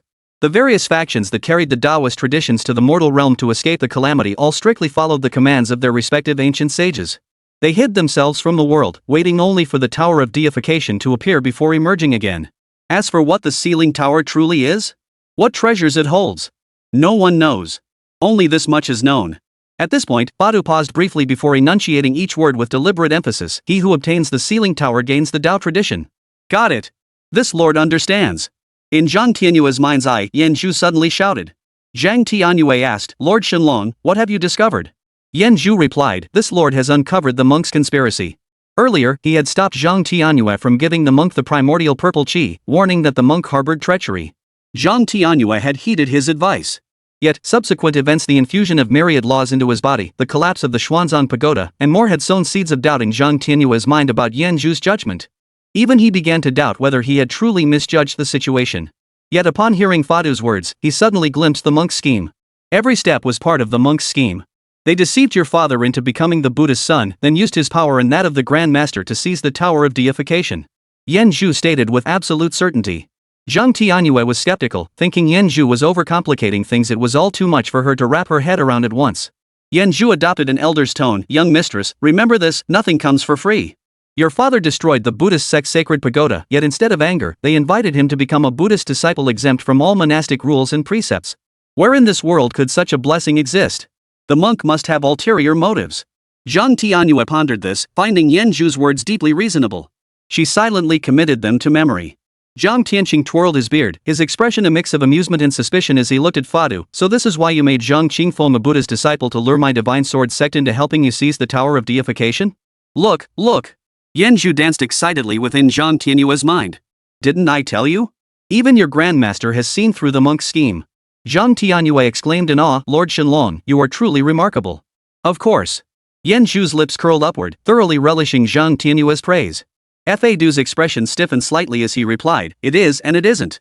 All signs point to Zhang Qingfeng being the Buddha's chosen disciple. This is the Buddha's clear indication, or perhaps a predestined fate. We must comply. As for the battle for the Tower of Deification, our Buddhist sect will certainly participate. When that time comes, all hidden sects will emerge to vie for it, and the situation will undoubtedly be extremely perilous. If the Buddha's son does not wish to go, we shall not force him. However, should Sect Master Zhang choose to go, the Buddhist sect offers an offensive-defensive alliance with the Divine Sword sect. Zhang Tianqing raised an eyebrow. This has evolved from a covert scheme into an overt one. Fado smiled without comment. We'll see when the time comes. Zhang Tianqing did not rush to give an answer. He intended to find time to discuss matters with Bai Xiaosheng before making a decision. Instead, he inquired, what ancient reclusive factions exist? Fadu replied, many. Ancient gods, ancient shamans, ancient emperors, ancient demons, ancient beasts, ancient spirits, and so forth. Plus the orthodox schools like Confucianism, Buddhism, and Taoism. He paused, then frowned. The Taoist sects might no longer exist. Why? It's said that during the War of the Gods, the Taoist sect did not retreat or avoid the calamity. The Taoist patriarch led tens of thousands of disciples in a desperate battle, refusing to yield, until every last one of them perished. Hearing this, the others couldn't help but be moved. Zhang Qingfeng asked curiously, who exactly fought in the War of the Gods? Chapter 90, what are you staring at? Humans fought gods fought demons, demons fought monsters, a battle of ultimate chaos. Fadu explained. For what? Xin Wushuang asked curiously. I don't know. Fadu shook his head gently. Some say it's over the lineage of the way, others say it's for divine weapons and treasures, still others say it's for supreme power. No one can give a precise reason. Is it not recorded in the Buddhist chronicles? Yes. Fajan replied, but it boils down to one simple line, what are you staring at? What's it to you? Think you deserve a beating? Fine, let's fight. Put. Zhang Qingfeng spit out the tea he'd just taken, looking at Fajan with a mix of amusement and exasperation. This old monk truly was different from the others. Quite the character. The others couldn't help but chuckle too. What a refreshingly unpretentious description, immediately understandable, even conjuring vivid imagery in one's mind. Fada nodded slightly, acknowledging Fajan's spot-on summary. That must have been quite the melee. Xin Wushuang exclaimed in astonishment. Tom Woody suddenly sighed regretfully, what a pity I was born 30,000 years too late to witness that epic battle. Xia Linzhou gently fanned himself with his folding fan. We may have missed that primordial battle, but a new one is drawing near. With the Tower of Deification emerging, heroes vie for supremacy, and great chaos approaches. Long Zhantian's tiger-like eyes widened. My spear is already itching for battle. Fadu's gaze swept across their faces, a slow curve forming at the corners of his mouth. Clearly, with such rebellious disciples, Zhang Tianqing would have no choice but to get involved in the Tower of Deification conflict. Thirsty my ass. Zhang Tianqing suddenly poured cold water on Long Zhantian and the others. With your measly cultivation, you're only good for being devoured by others. Get back to training. How's your sword cultivation coming along? The last question was directed at Zhang Qingfeng. Zhang Qingfeng replied, I've comprehended all 12 swords. Then why hasn't your realm advanced? The sword realm comes first, cultivation follows. Zhang Qingfeng smiled faintly, and immediately, his aura of cultivation began to rise steadily. 5th heaven, 6th heaven, 7th heaven of the golden immortal realm. In the blink of an eye, he surged to the perfection realm. Zhang Tianyue's face lit up with joy as he turned to urge Fadu, Venerable monk, your disciple is about to break through. Hurry and arrange his ascension site. Fadu's eye twitched uncomfortably. Though he had acknowledged Zhang Qingfeng as a disciple and was willing to pour cultivation resources into him, he couldn't help but feel a twinge of unease. After all, this wasn't a child he had raised himself. Yet words must be measured. Rising, he said, please follow this humble monk. Zhang Tianyue followed behind Fadu, adding, don't be stingy, bring out the best stuff. What you invest today determines the returns you'll reap tomorrow. Fadu gave a wry smile. Moments later, the group followed Fadu to a lotus pond shrouded in misty spiritual energy. The pond wasn't large, covering only 4 or 5 acres. Within it, lotus blossoms bloomed in profusion, a sight of breathtaking beauty. Senior brother, are you really going all out? Fazwa asked telepathically. Fadu stroked his beard and replied, having deeply studied the Buddhist chronicles, I've observed that whenever great events unfold, our sect always vacillates. We either hope others will fight amongst themselves while we reap the benefits, or we retreat to avoid calamity, prioritizing our own safety. Over time, this has earned us contempt and tarnished our reputation. Now even the common folk are reluctant to burn incense and worship the Buddha. If this continues, our tradition will perish. This humble monk seeks to effect change. Smack! Fajin suddenly slapped Fadu hard on the shoulder. The force was so great that Fadu stumbled forward, nearly falling into the lotus pond. Fadu turned with a dark expression, glaring angrily at his junior monk. Everyone else turned to look at Fajin in surprise. Asian's aged face flushed crimson. He awkwardly shrank his neck, the bulging calluses on his toes beneath his grey cloth shoes betraying his extreme embarrassment. He'd even started picking at his own toenails. Senior brother, I'm sorry. I got carried away in the heat of the moment and couldn't control myself. Phazon apologized telepathically, I just wanted to tell you I feel the same way. I've long been fed up with how those old farts conduct themselves. Fadu's eye twitched. Thank goodness this dark-skinned fellow wasn't wielding a weapon, otherwise, he wouldn't even know how he'd met his end. Better keep an eye on him from now on. Zhang Tianyue watched the 2 old monks exchanging meaningful glances, then glanced at the unremarkable little pond before him. Suspecting they were up to something underhanded, he was about to demand why Fadu had chosen such a shabby location. Suddenly, his expression shifted as he sensed something amiss with the lotus flowers and water in the pond. After careful observation, he was stunned. He discovered the water in the pond was actually water essence, while the lotus flowers were all condensed from the essence of wood. He then noticed the stones pounded around the pond were radiant gold essence, while the pond bottom emitted intense earth element fluctuations likely containing earth spirit-related spiritual materials. Only the fire element was missing to complete this site for ascension through the 5 elements. Fadu produced a strawberry red spirit fruit and handed it to Zhang Qingfeng, saying, this is the sunfire fruit. It grows where celestial and terrestrial flames converge, absorbing the essence of both to mature over 10,000 years. It contains the purest fire elemental power. Consume it. He then formed a seal and pointed toward the center of the pond. Suddenly, a massive bud emerged from the dense lotus leaves and blossomed in an instant. The entire scene was instantly captivated. Fadu reached out, gently supporting Zhang Qingfeng's shoulder. Zhang Qingfeng's feet left the ground, soaring upward before landing steadily within the heart of the blooming lotus flower. Consume the sunfire fruit, and it shall unite with this lotus pond's water essence, wood spirit, golden radiance, and earth and soil to form a 5 elements ascension site. May it aid the Buddha's disciple in soaring to new heights. Thank you, Master. I am profoundly grateful. Zhang Qingfeng bowed deeply to Fadu. Zhang Tianyue thought to himself, the great monk is so generous. It seems he truly regards Qingfeng as a Buddha's disciple. Boom!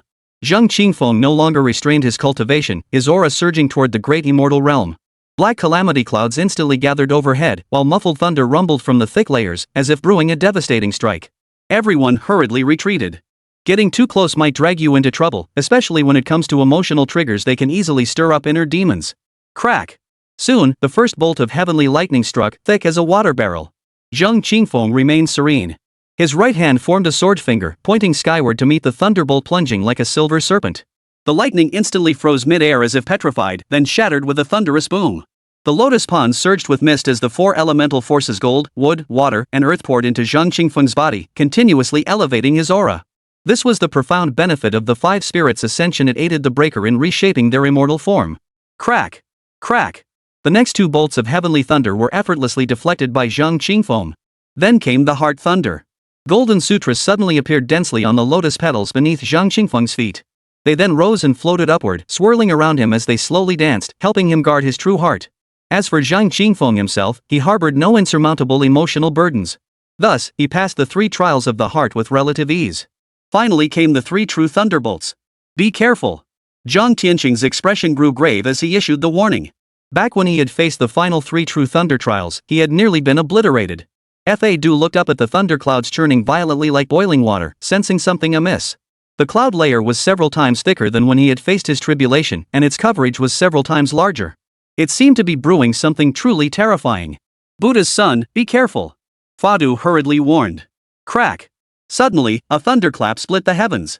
Zhang Tianyue and the others were momentarily deafened. The thunder didn't travel from their ears to their brains, it exploded directly within their minds. Simultaneously, the heavens and earth paled.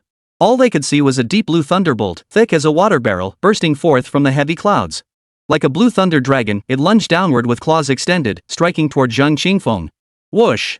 Zhang Tianyue's heart leapt into his throat. During his own tribulation, the final 3 true thunderbolts had merely glowed faintly blue. Yet for Zhang Qingfeng, they had transformed into pure blue true thunderbolts. True lightning dealt actual damage. It felt as though merely being touched by this bolt would spell certain death for Zhang Qingfeng. Chapter 91, Scatterbirds let him play alone. Whoosh! Before the blue true lightning could strike, a golden light shot skyward, piercing through the blue glow and sinking into the true lightning. Divine Sword of Great Light. Fa Du's spirit surged. The Great Light Divine Sword was a sacred blade of the Buddhist sect. He felt that with its aid, Zhang Qingfeng would surely be able to withstand the first true thunderbolt.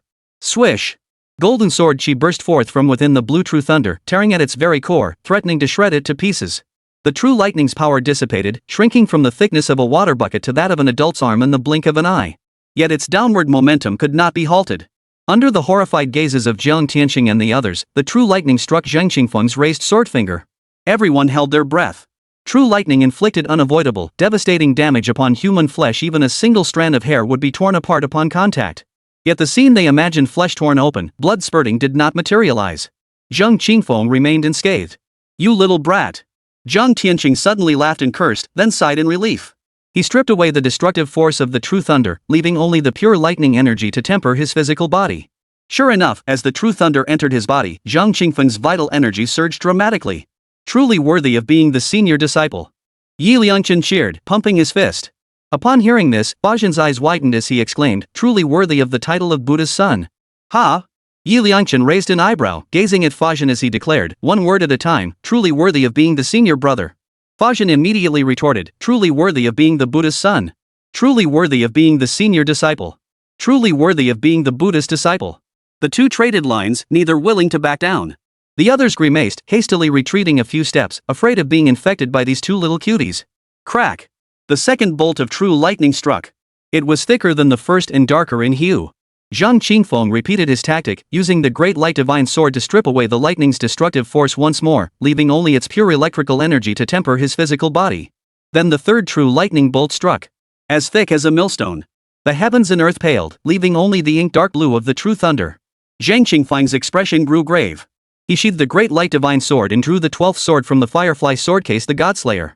Its dark crimson blade seemed saturated with divine blood, radiating a god-slaying, path-annihilating aura that sent shivers down the spine. An overwhelming sense of impending doom gripped one, an uncontrollable terror of imminent death. Is this the 12th divine sword? Zhang Tianyue's heart trembled. This sword path, terrifyingly powerful. He felt fortunate he hadn't continued studying Lu Shursan's sword path. Otherwise, his own slaughter sword path would likely have been stifled and never fully developed, leaving him unable to establish his own path in this lifetime. Simultaneously, he couldn't help but worry for Zhang Qingfeng, fearing he might lose his own sword heart under the influence of Lu Shursan's path. Zhang Qingfeng's sword finger had just risen when it abruptly halted. Instead, he summoned the sky-splitting sword and hurled it toward the true thunder. The moment it made contact, the sky-splitting sword was cleaved away. Whoosh! The dragon imprisoning sword emerged. The result was the same. Zhang Qingfeng didn't pause, summoning every sword from the scabbard one after another. When the 11th sword, the banishment cleaver, was sent flying, the true thunderbolt was mere inches from Zhang Qingfeng's head. The crowd's hearts clenched in tension once more. Sword finger raised, the god-slaying sword emerged. Swish! The sword pierced the true thunder from below, instantly shattering the millstone-sized thunderbolt into oblivion. Only the pure essence of thunder remained, swallowed whole by Zhang Qingfeng. Only then did everyone realize their worries had been entirely unnecessary. Boom! The aura of a great immortal surged forth from Zhang Qingfeng's body. Congratulations, senior brother. Yi Liangchen's congratulations cut off abruptly as he stared in astonishment at Zhang Qingfeng. In the blink of an eye, Zhang Qingfeng's cultivation aura had surged from the first tier of great immortal to the second tier, and it continued to climb. Third heaven, fourth heaven, fifth heaven. He surged straight to the seventh heaven before finally halting. Great immortal of the seventh heaven. The smile on Yi Liangchen's face slowly faded, replaced by a look of fury.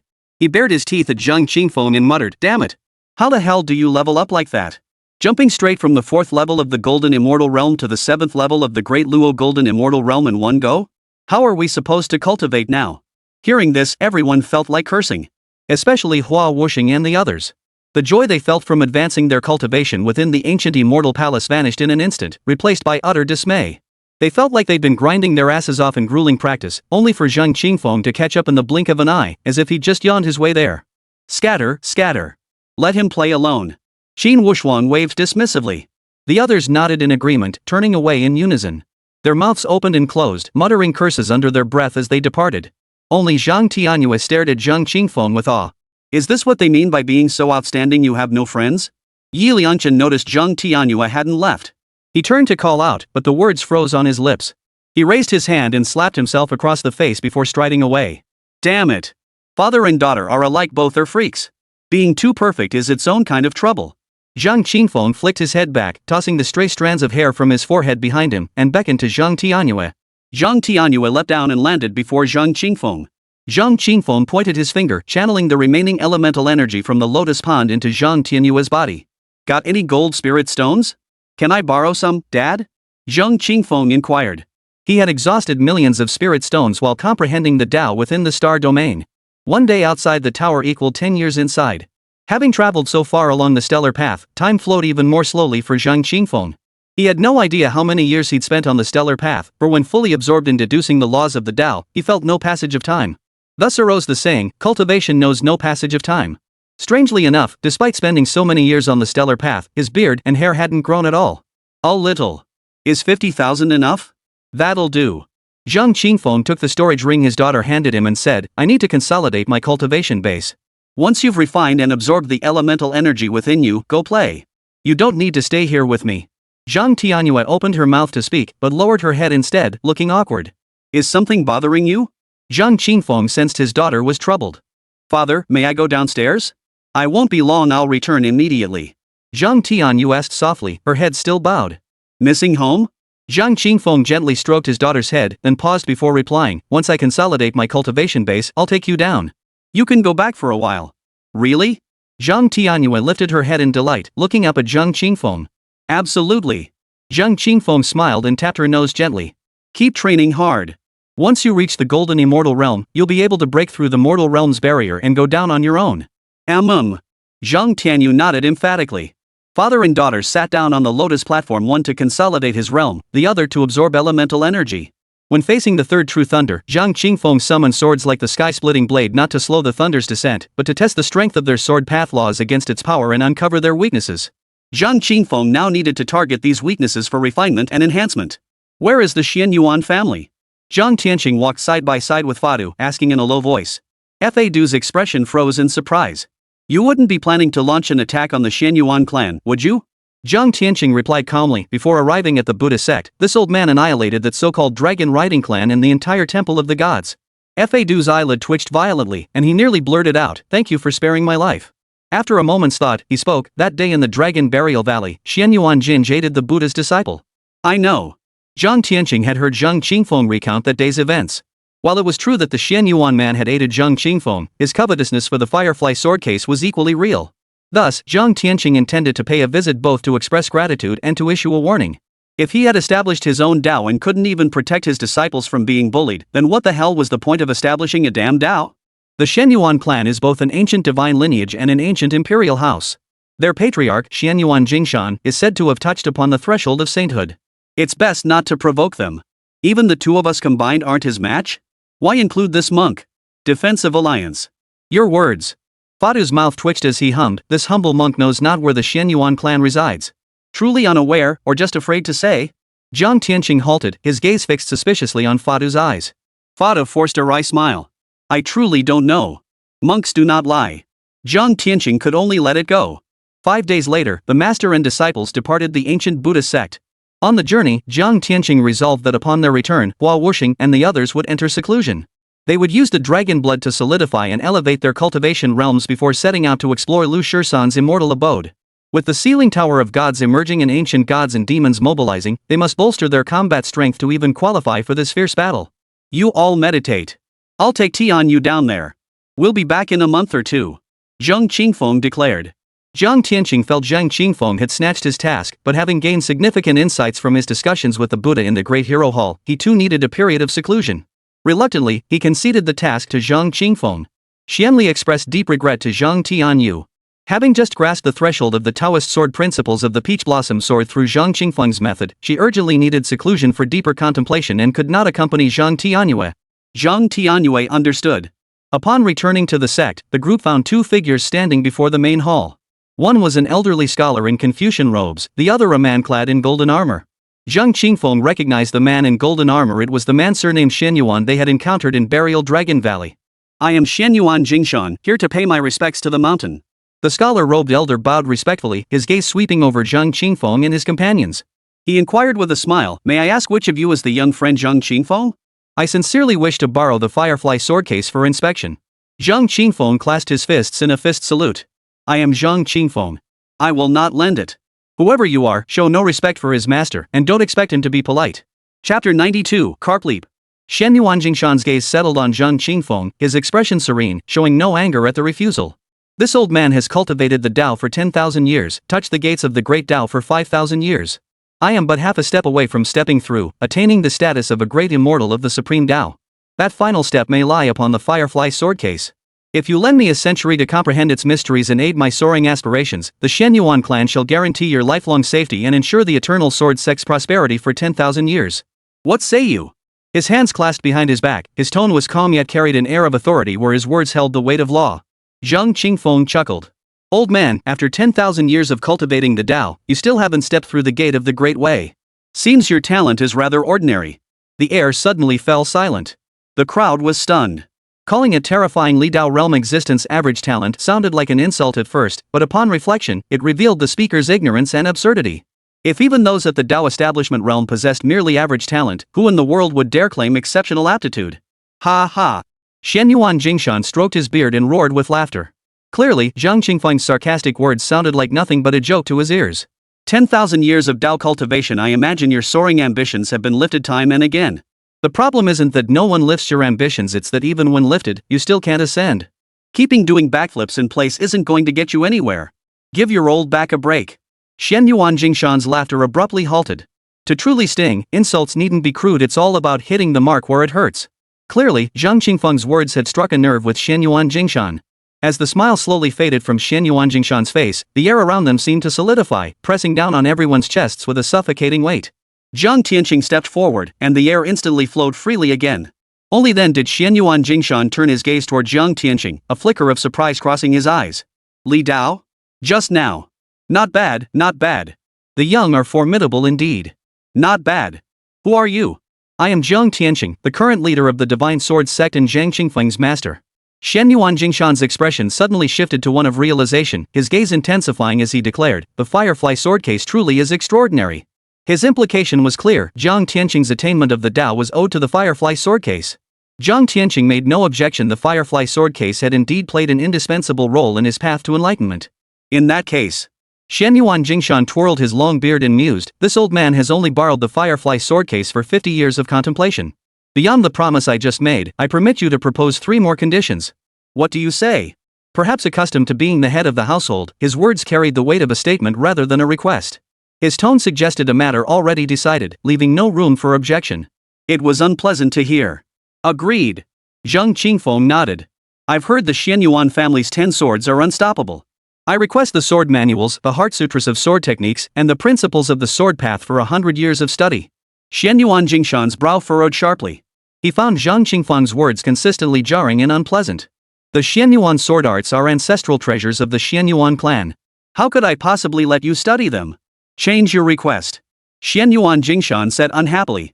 Zhang Qingfeng sneered coldly, so your family's Xianyuan sword technique can't be lent, but our firefly sword case can? Your reasoning, old man, is rather laughable.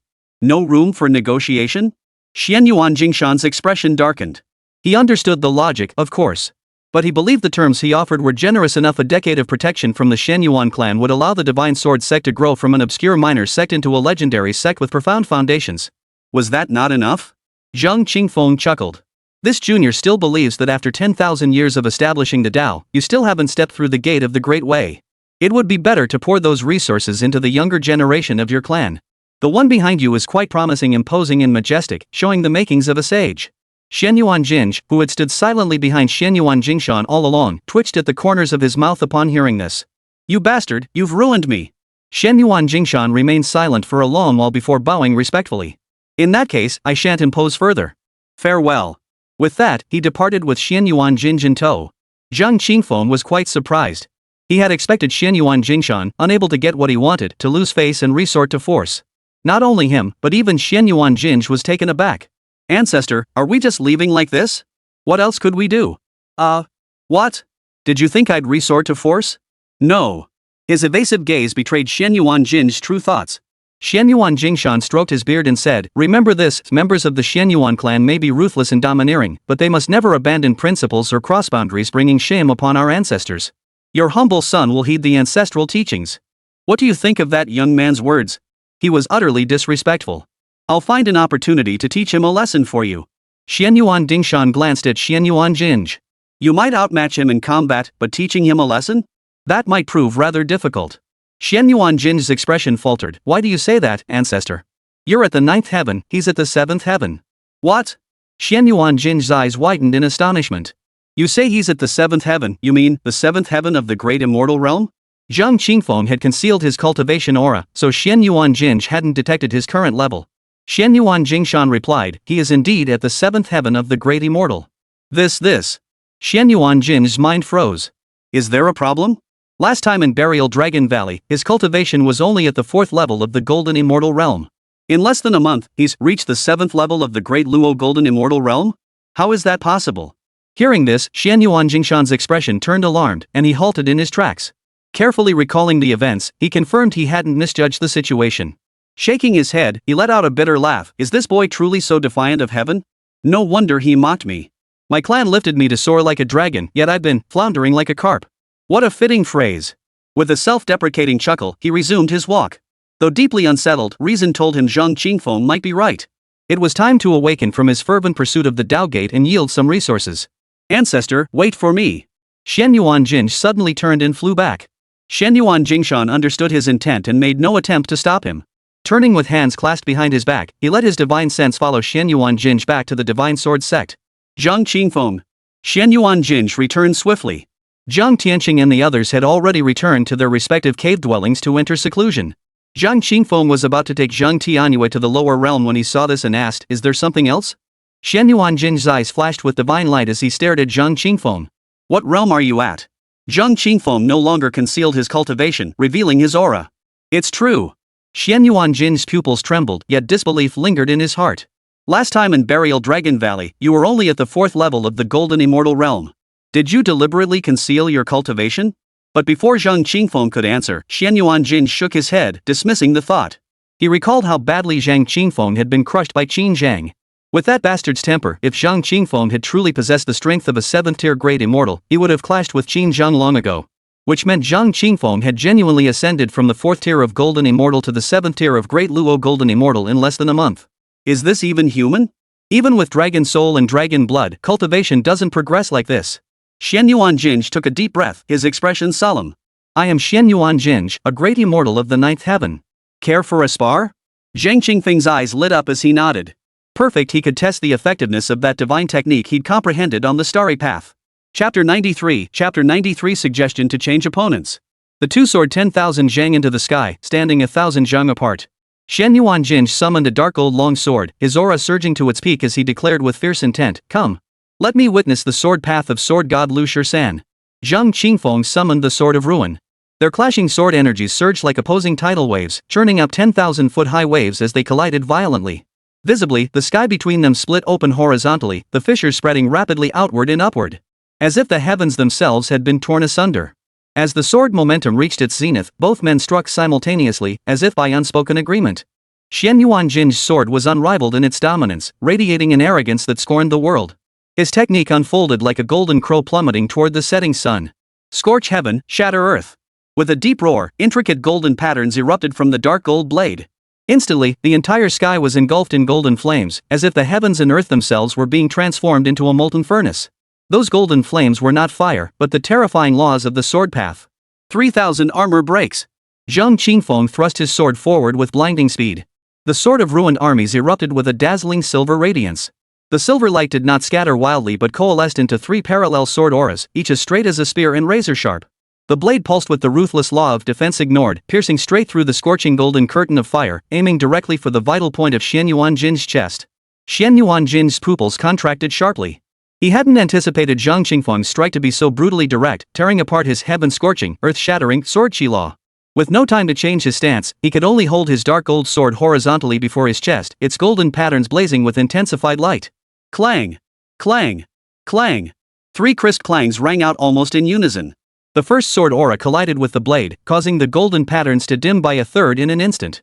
The second strike followed immediately, forcing the dark gold blade to bend like a bow.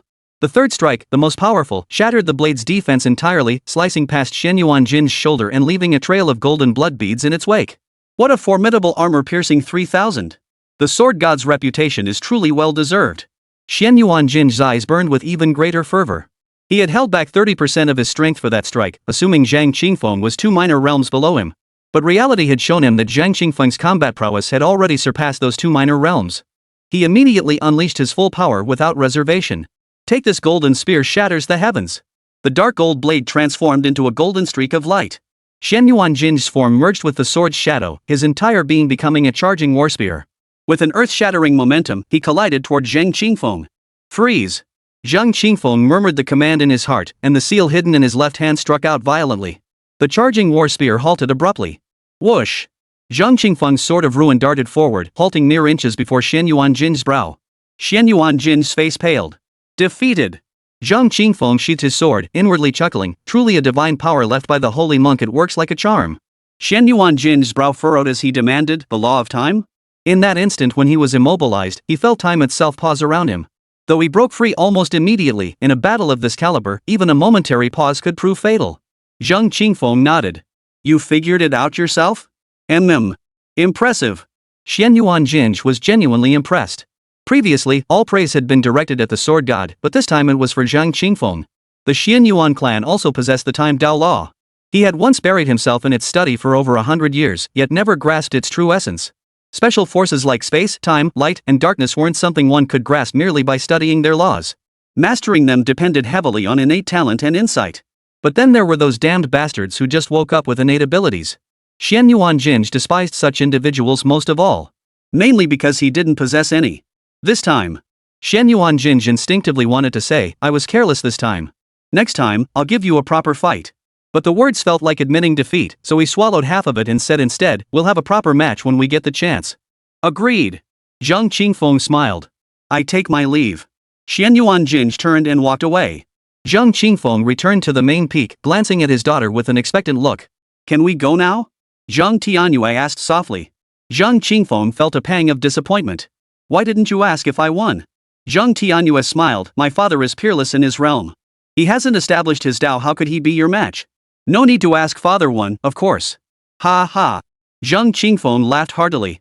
With a flick of his sword finger, he tore open the barrier to the lower realm, took Zhang Tianyue's hand, and stepped through. I lost. Xianyuan Jin returned to his ancestor's side, his expression dejected. I saw it. Xianyuan Jingshan replied calmly, I was a bit careless. The loss was deserved. Xianyuan Jin perked up, thinking that if he hadn't been careless, the outcome might have been different. But then his ancestor spoke slowly, even without carelessness, you still wouldn't be his match. Xianyuan Jin. Legend has it Lu Shisan wields 13 divine swords. That youth just used the 10th sword, Breaker of Armies. Beyond Breaker of Armies lie 3 more swords. Whether he cannot yet master them or deliberately held back, I cannot say. This old man suspects the latter. Please stop. Xianyuan Jin's shoulders slumped, his fighting spirit utterly crushed by his ancestor's words. Xianyuan Jingshan stroked his beard and chuckled, losing to such a prodigy is no disgrace. Return to diligent cultivation and try again. Though I'd suggest choosing a different opponent next time. Xianyuan Jin's face twitched. Don't go following someone's example knowing full well there are 3 people in the world you can't defeat, yet picking fights with them every single time until you shattered your own Dao heart. Who? That poor soul? Sigh. Xianyuan Jingshan sighed heavily, offering no reply. Zhang Qingfeng took his daughter straight to Baifeng City. Worried that the Zhang family might feel awkward and unable to interact naturally with Zhang Tianyue, he chose not to show himself, letting Zhang Tianyue return home alone. Grandpa, father, I'm home. Zhang Tianyue pushed open the familiar gate and called out cheerfully into the courtyard. But no one answered. Is no one home? The gate isn't locked, so they probably haven't gone far. Maybe they're visiting the neighbors. Zhang Tianyue muttered to himself as he stepped into the courtyard. Squeak! The old wooden door of the west room suddenly swung open, revealing an elderly man with graying hair.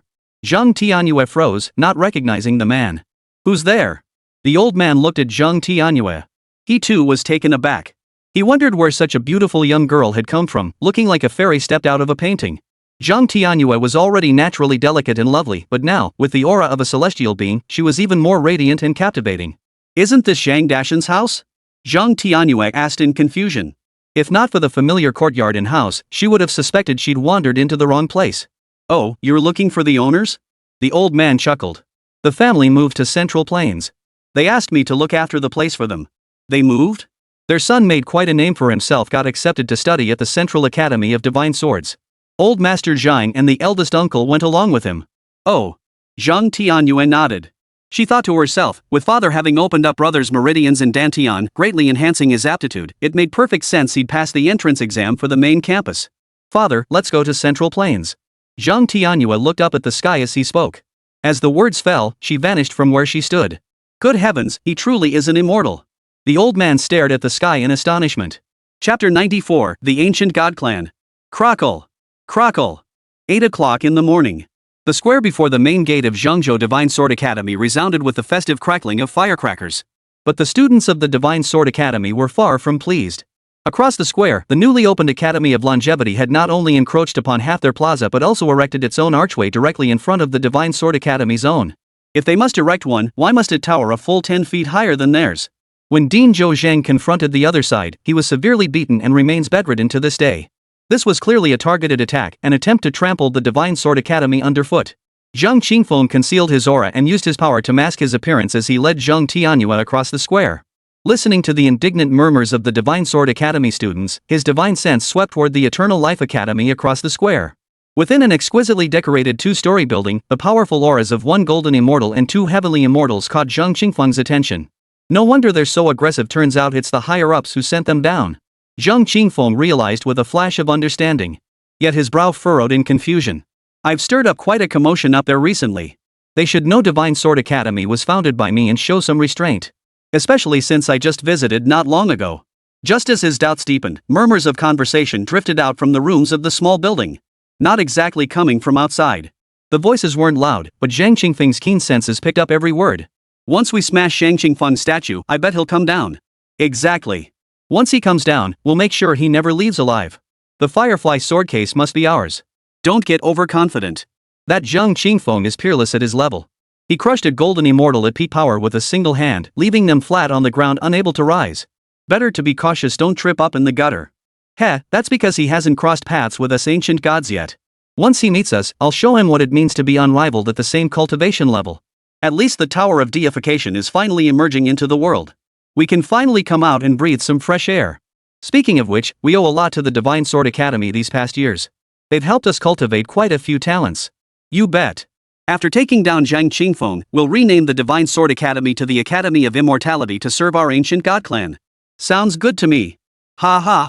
This brief exchange clarified the situation for Zhang Qingfeng, dissolving his lingering doubts. So this was a direct challenge aimed at him. The ancient god clan born immune to all laws, possessing affinity for the cosmic principles 1,000 times greater than mortals. They have dominated the immortal realm for billions of years. Before leaving the ancient Buddhist sect, Bado had briefly outlined the capabilities of each ancient race to him. Dad, you were quite the charmer in your youth. Zhang Tianyue smiled as he gazed at the 10 zhang tall statue of Zhang Qingfeng standing in the square. That's right. Zhang Qingfeng gazed at his youthful likeness, memories flooding back to happier times. He curved his lips into a smile. Your father was the most handsome lad for miles around back then. Zhang Tianyue chuckled, and now you're the most maturely charming man in the spirit realm. Is that so? Absolutely. Ha ha. Ah. I see my big brother. Zhang Tianyue looked toward the gates of the Divine Sword Academy with delight, tugging Zhang Qingfeng along to greet him. Zhang Qingfeng suddenly frowned, released Zhang Tianyue's hand, and said, "You go play. I'll check on Dean Zhou, he seems badly injured." His divine sense picked up several sobs within the academy, saying Zhou Zhang was near death. Zhang Tianyue nodded in agreement. Zhang Qingfeng flickered and appeared in the innermost courtyard of the academy's medical clinic. 3 figures stood before the room door, eyes reddened, silently weeping. Zhang Qingfeng recognized these faces. They had been among those who followed Zhou Zhang in rebellion last time. The 3 were startled to see Zhang Qingfeng materialize before them. Just as they were about to cry out, they recognized his face. They froze for a moment, then suddenly became overcome with emotion. Ancestor! Ancestor! We pay our respects to the Academy Patriarch. They hurriedly bowed in reverence, then, as if clutching at a lifeline, cried out urgently, "Ancestor, please save Zhou Zhang. He's dying. Calm down." Zhang Qingfeng smiled faintly. Their emotions seemed to receive the world's most soothing comfort, instantly calming them. Zhang Qingfeng pushed open the door. The small room was filled with the pungent smell of medicine and a foul stench of decay. On the sickbed, Zhou Zhang gasped for air, his breaths shallow and weak, barely clinging to life. 2 herbalists stood by the bedside. One was using a knife to scrape away the rotten flesh from the wound on Zhou Zhang's chest, while the other was administering acupuncture needles. So engrossed in their work, they hadn't heard the door open until Zhang Qingfeng approached, only then noticing someone had entered. Zhang Qingfeng approached the bedside and examined the sword wound on Zhou Zhang's chest. "The enemy's sword-based laws remain embedded within this wound," he stated. "Unless expelled, the wound will never heal and will continue to fester." As he spoke, a thread of divine energy shot from his fingertip, brushing over Zhou Zhang's wound. Instantly, the wound began to heal at a visible pace. The 2 herbalists by the bed stared in astonishment. "Master Li, Master Wu, this is the Grandmaster of the Academy." The 3 individuals following behind Zhang Qingfeng quietly introduced the 2 herbalists. The 2 were startled and hurriedly bowed in greeting. Zhang Qingfeng smiled and nodded, then channeled another surge of divine energy into Zhou Zhang's body. His damaged organs, meridians, and dantian rapidly healed. The once exhausted vitality, upon receiving a drop of dragon blood into his mouth, blossomed like dead wood encountering spring. In the blink of an eye, it surged 100-fold. Ugh! After a dozen breaths, Zhou Zhang's parched lips emitted a faint groan as he opened his eyes and awoke. The founder's skills are truly divine. He is nothing short of a god. The 2 herbalists were utterly astonished by Zhang Qingfeng. They had racked their brains and pored over medical texts to no avail, yet Zhang Qingfeng had revived Zhou Zhang as easily as breathing. Beyond divine, they could find no other word to describe it. Zhang Qingfeng remarked, "He's lucky. His opponent didn't damage his soul essence, otherwise, he wouldn't have survived to this day." Zhou Zhang lay there in a daze for a moment, his hazy consciousness slowly clearing. Spotting Zhang Qingfeng standing by the bedside, he hurriedly got up and bowed in respect. The man who had been clinging to life moments ago now stood before him, vibrant and full of life. "Ancestor of the Academy, the Eternal Life Academy has gone too far." Zhou Zhang protested angrily. Zhang Qingfeng said, "They were targeting me. You took the sword strike for me. I'm sorry for the hardship." Zhou Zhang's eyes reddened. This disciple feels no injustice. "Brother! Brother! Brother!" Zhang Tianyue waved her arms, weaving through the crowd as she joyfully ran toward Zhang Qingfeng emerging from the academy. Zhang Qingfeng looked up at the sound, spotted Zhang Tianyue, and his face lit up with delight. Waving his hand, he called out, "Little sister." He immediately took long strides toward Zhang Tianyue. He instinctively opened his arms, ready to lift her up like when she was little. But suddenly realizing she seemed grown up after just a few months apart, he quickly closed his arms and grabbed her small hands instead. "Little sister, what brings you here?" Zhang Qingfeng asked happily. Zhang Tianyue happily clasped Zhang Qingfeng's hands. "I missed you all, so I asked father to bring me down. After visiting our hometown, I heard that grandfather and father had both come with you to Central Plains, so I came looking for you." "We missed you too," Zhang Qingfeng replied with a smile. Then, a split second later, his expression turned alarmed as he glanced around and whispered, "The courtyard." His words were cut off by Zhang Tianyue. "Shoo!" Zhang Tianyue made a shushing gesture and winked at him. Zhang Qingfeng understood immediately, his voice brimming with excitement. "This is perfect. Just wait and see how Changxing Academy dares to act so arrogant." "Qingfeng, you have such a beautiful sister? You never mentioned her before." "Exactly. Introduce her to us already." 2 girls in school uniforms followed behind Zhang Qingfeng. "No one ever asked." Zhang Qingfeng chuckled, scratching his head. He had never mentioned Zhang Tianyue to anyone since arriving at the main campus of Divine Sword Academy, fearing people would assume he'd gotten in through his sister's connections. "This is my sister, Zhang Tianyue." "Little sister, these are my classmates Meng Xinjie and Xian Weiwei." Zhang Qingfeng introduced them to each other. Hello, sisters. Zhang Tianyue flashed them a sweet smile. Just as Meng Xinjie and Xianweiwei were about to greet Zhang Tianyue, a fierce argument erupted from the front of the square. A sharp voice rang out, "Does Divine Sword Academy dare accept our Changqing Academy's challenge? If you lose, tear down Zhang Qingfeng's statue." Immediately, someone from Sword Academy retorted, "Bring it on. We're not afraid of you. If you lose, we'll tear down your memorial arch and turn your academy gate to face west." "Dare you? Fine. I'll accept your challenge first, you scum from Changqing Academy. Bring it on." The back-and-forth exchange left no room for thought or interjection, and both sides were on the verge of clashing. Zhang Qingfeng frowned, finding his classmates too impulsive. What if they lost? In Zhang Tianyue's mind's eye, Yanzhu's voice echoed, "The Divine Sword Academy has spies from the Changqing Academy. They're working with the Changqing Academy to stir up trouble." Zhang Tianyue understood at once. "Let's go cheer on our seniors." Meng Xinjie dashed forward. "Let's go." Zhang Qingfeng pulled Zhang Tianyue along as they followed. Chapter 95, Father. Separated by a mere 10 zhang, the two memorial arches stood apart, leaving the open space between them vacant. Students from the Divine Sword Academy and the Eternal Life Academy stood on opposite sides, glaring at each other with eyes ablaze, like two opposing armies facing off on the battlefield. But the aura emanating from the Immortal Life Academy side was noticeably more formidable. Their raised corners of the mouth and arched eyebrows stood like triumphal arches towering a full 10 feet above the Sword Academy's side.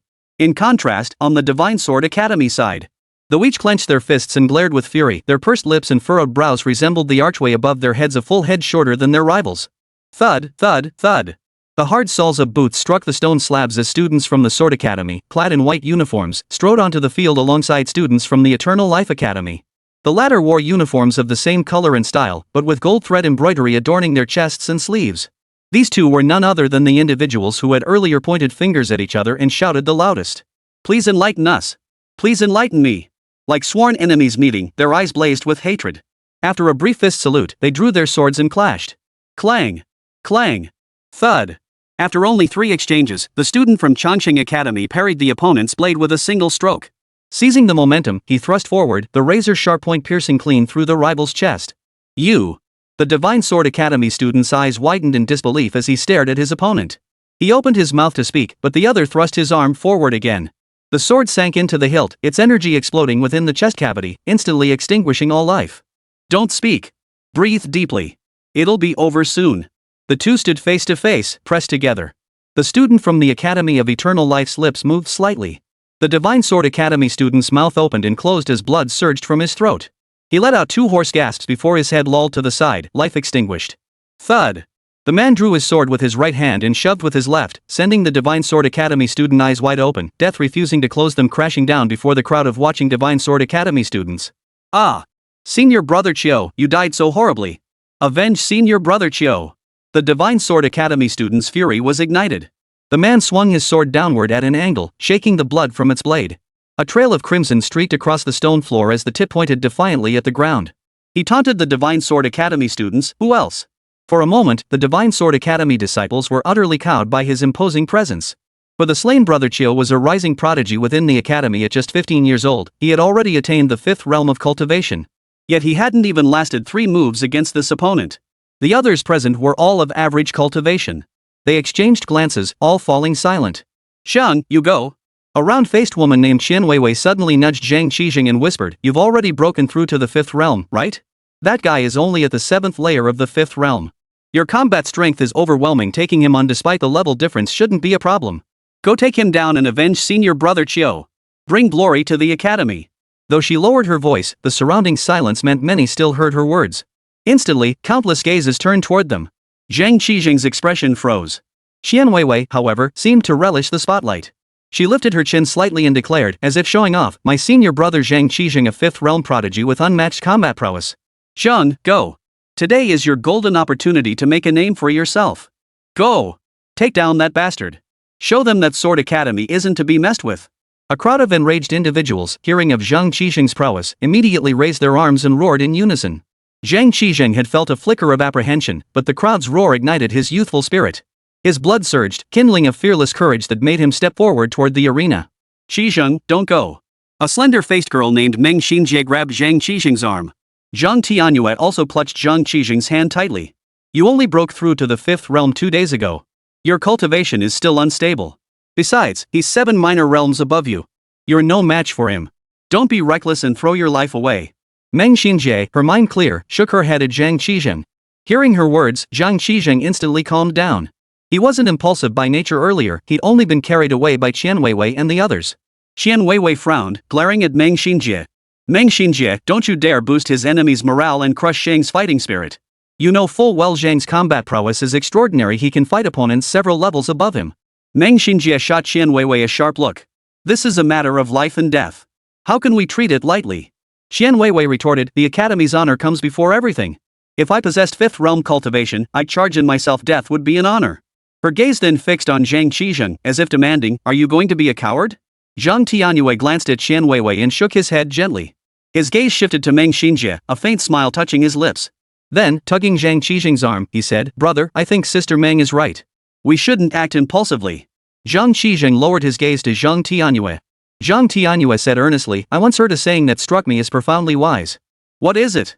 People who try to morally blackmail you are either stupid or evil. Stay away from them. Qian Weiwei's face flushed an ugly shade of red.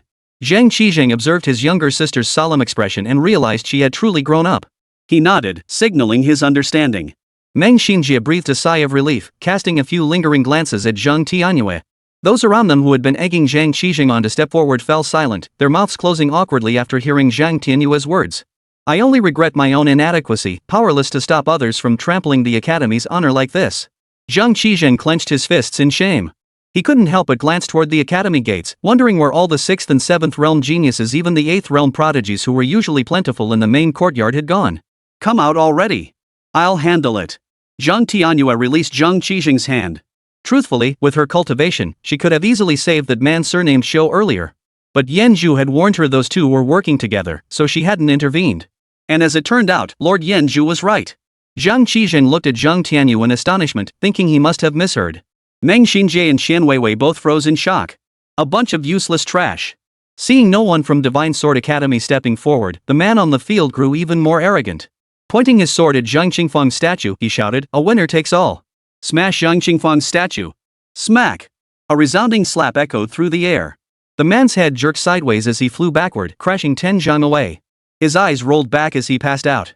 A petite, green-clad figure appeared in the arena.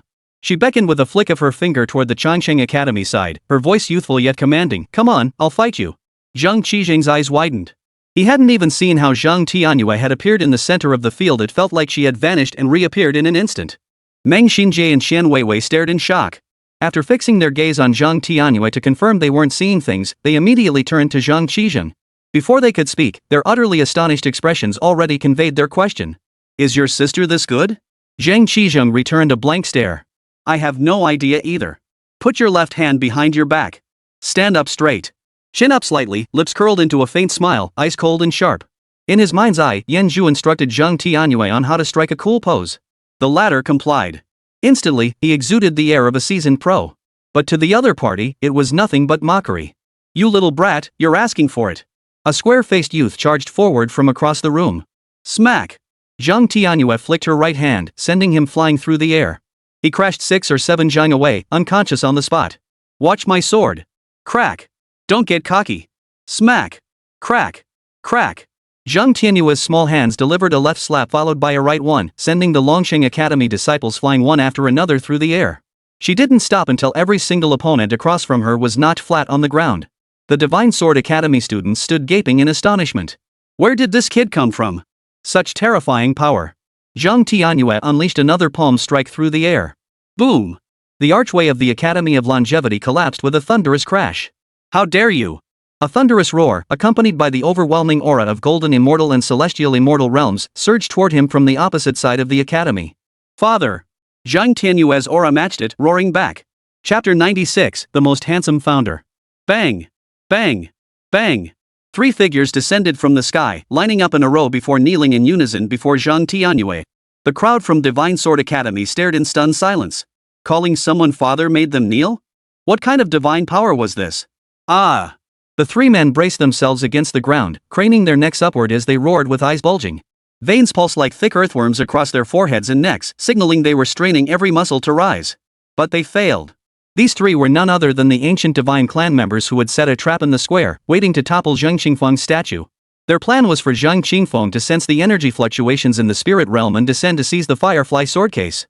They hadn't intended to reveal themselves so soon, fearing Zhang Qingfeng might spot them upon descending and grow wary, avoiding the plaza altogether, rendering their carefully laid trap useless. But Zhang Tianyue's appearance had disrupted their plans. "Who's there? Show yourselves!" The brown-robed man kneeling in the center roared. The loss of his innate divine being's immunity to all techniques filled him with dread. For invulnerability was not absolute against an opponent vastly superior in power, it proved largely ineffective. A tall figure landed beside Zhang Tianyue. Dressed in a blue robe with a long beard, he wore a gentle smile, appearing scholarly and approachable. "Father!" Zhang Tianyue called out sweetly to Zhang Qingfeng, a glint of cunning flashing in his beautiful eyes as he felt he had grasped the ultimate killing move. From now on, whenever she faced someone she couldn't defeat, she'd summon her dad. Zhang Qingfeng patted his daughter's head affectionately and chuckled, "Well done. "Leave the rest to me." Zhang Tianyue nodded and turned toward Zhang Qingfeng. "Ancestor! Ancestor!" Only then did Zhang Qingfeng snap out of his shock. He hurriedly bowed respectfully to Zhang Qingfeng, "Greetings, ancestor." The surrounding students gasped in alarm. They looked at Zhang Qingfeng's face, then turned to gaze at his statue. The two distinctly different faces slowly merged together in their minds, and a surge of emotion welled up in each heart. "We pay our respects to the ancestor." "Wonderful! The ancestral founder has arrived." Some students' eyes welled up with tears, as if bullied children had found a parent who would stand up for them. Zhou Zhang, who deeply shared this sentiment, emerged from the academy. His back was ramrod straight, his stride bold and unyielding. All that was missing was a banner atop his head proclaiming, "My protector has arrived." "Zhang Qingfeng." "It's you, Zhang Qingfeng." The man in the brown robe exclaimed in shock. "Yes, it's me." Zhang Qingfeng nodded in response. "I hear you want to steal my firefly sword case." "I'm here. Let's get this over with." As he spoke, he stepped before the youth standing to the brown-robed man's right. With a resounding thud, his right palm slammed into the youth's crown chakra. The force coursed through the body, extinguishing all vitality. Then, with a swift grab and pull, his fingers snatched the soul from the sea of consciousness. The soul was wrapped in a golden treasure robe, seemingly a rather fine soul artifact. "Ah! Zhang Qingfeng, what are you doing? Let me tell you, I'm from the ancient god clan. If you dare touch a single hair on me." Just as the youth was about to reveal his identity to intimidate Zhang Qingfeng violently tore the golden treasure robe from his soul essence, causing him to scream in excruciating pain. Zhang Qingfeng swiped his thumb across the robe, erasing the youth's soul imprint from it before tossing it to Zhou Zhang. Zhou Zhang was overjoyed and immediately bowed deeply in gratitude. "Thank you, ancestor, for your generous gift." "Zhang Qingfeng, what do you think you're doing?" The man in the brown robe roared angrily. Zhang Qingfeng replied calmly, "Doing what you intended to do to me." "Is that unreasonable?" The brown-robed man recoiled in shock, his voice trembling involuntarily. You dare? SSSSHH. Zhang Qingfeng's finger slashed across the youth's soul, tearing open his spiritual space. He retrieved the spirit stones and scattered them behind him. Golden and purple spirit stones rained down like a shower. The students erupted in wild excitement, scrambling to grab them. Though frantic, they maintained an unspoken order, each snatching only the stones that landed directly before them. "Thank you, Academy Patriarch, for your bounty. The Academy Patriarch is mighty. The Academy Patriarch is invincible." Each received a generous share of golden and purple spirit stones, their excitement overflowing as they cheered for Zhang Qingfeng. Zhang Qingfeng turned and asked with a smile, "Am I not handsome?" The students shouted in unison, "The Academy Patriarch is the most handsome." "Ha ha!" Amidst laughter and conversation, Zhang Qingfeng erased the young man's divine consciousness, tossing the remaining pure soul essence to Zhou Zhang. Zhou Zhang grinned so wide his mouth stretched from ear to ear. "Zhang Qingfeng, you have the nerve." The brown-robed man shuddered, terrified by Zhang Qingfeng's ruthless killing intent. Yet he still roared defiantly, his voice brimming with feigned bravado, "You dare kill a member of our ancient god clan? Do you want war with us?" Zhang Qingfeng's ruthlessness made him realize begging for mercy was futile. He could only invoke the authority of the ancient god clan, hoping Zhang Qingfeng would show some restraint. Killing one to vent his anger was enough. No more. At most, two. "Greetings, Ancestral Patriarch. The Academy Patriarch is the coolest. We want spirit stones too." Students poured out of the academy, enticed by rumors that those ahead had received vast quantities of purple spirit stones, even golden spirit stones, and couldn't resist making their own pleas to Zhang Qingfeng. "Everyone will get some. Everyone will get some." Zhang Qingfeng moved to the left side of the man in the brown robe.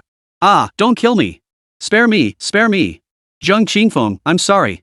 I'll never covet the firefly sword case again." A fair-skinned, beautiful woman with a graceful figure wept profusely, pleading repeatedly. Her feminine vulnerability stirred an involuntary pang of pity. Zhang Qingfeng raised his palm and slammed it down on the woman's crown. "Ah!" Behind him, many scholars gasped in pity. Zhang Qingfeng's palm halted an inch from her crown, then swept her back 3 zhang with a flick of his wrist. You may go. Overwhelmed with relief, the woman retreated while thanking him. Thank you for sparing my life. Thank you for sparing my life. Zhang Qingfeng, I know I was wrong. Please don't kill me. I'll never covet the firefly sword case again. If I break my word, may lightning strike me dead and I die a miserable death. Spare my life, I beg you. Seeing his companion's plea work, the brown-robed man immediately joined in, begging for mercy. Zhang Qingfeng swept his arm out, sending the brown-robed man flying 3 zhang back. You may go too. Thank you for sparing my life. The brown-robed man turned and fled. Zhang Qingfeng turned to face the assembled scholars and asked, when I was about to kill that woman just now, did many of you see her weeping like pear blossoms in the rain and feel sympathy for her? Did some even think I was too cruel, that a scolding would suffice instead of killing her? Some students, struck by Zhang Qingfeng's words, grew visibly uncomfortable. Speak up boldly. I won't blame you. Zhang Qingfeng urged. Yes, yes. A few scattered responses echoed through the crowd. Zhang Qingfeng smiled. Kindness is not wrong. It is a beautiful virtue that defines us as human beings. But it mustn't be blind kindness. Some enemies you can spare, but others if you show mercy, they'll turn around and kill you. You must learn to discern. If you can't tell the difference, then harden your heart and show no mercy to any enemy. Remember, mercy to your enemies is cruelty to yourself. Not a single one of the thousands of students crowding the square questioned Zhang Qingfeng's words. For the 2 he had just spared had returned, their faces twisted in fury. The brown-robed man snapped his fingers. A massive barrier rose around the square, enveloping the entire area. The woman snapped her fingers, and terrifying bolts of celestial fire rained down, piercing the barrier in an attempt to incinerate everyone to ashes. The students turned deathly pale with fear. The student who had sympathized with the woman earlier felt profound shame, convinced his misguided kindness had led to everyone's demise. Chapter 97, Class begins. Zhang Qingfeng, you killed my senior brother. I shall reduce your flesh to ashes. I shall burn your soul for 3 days and 3 nights.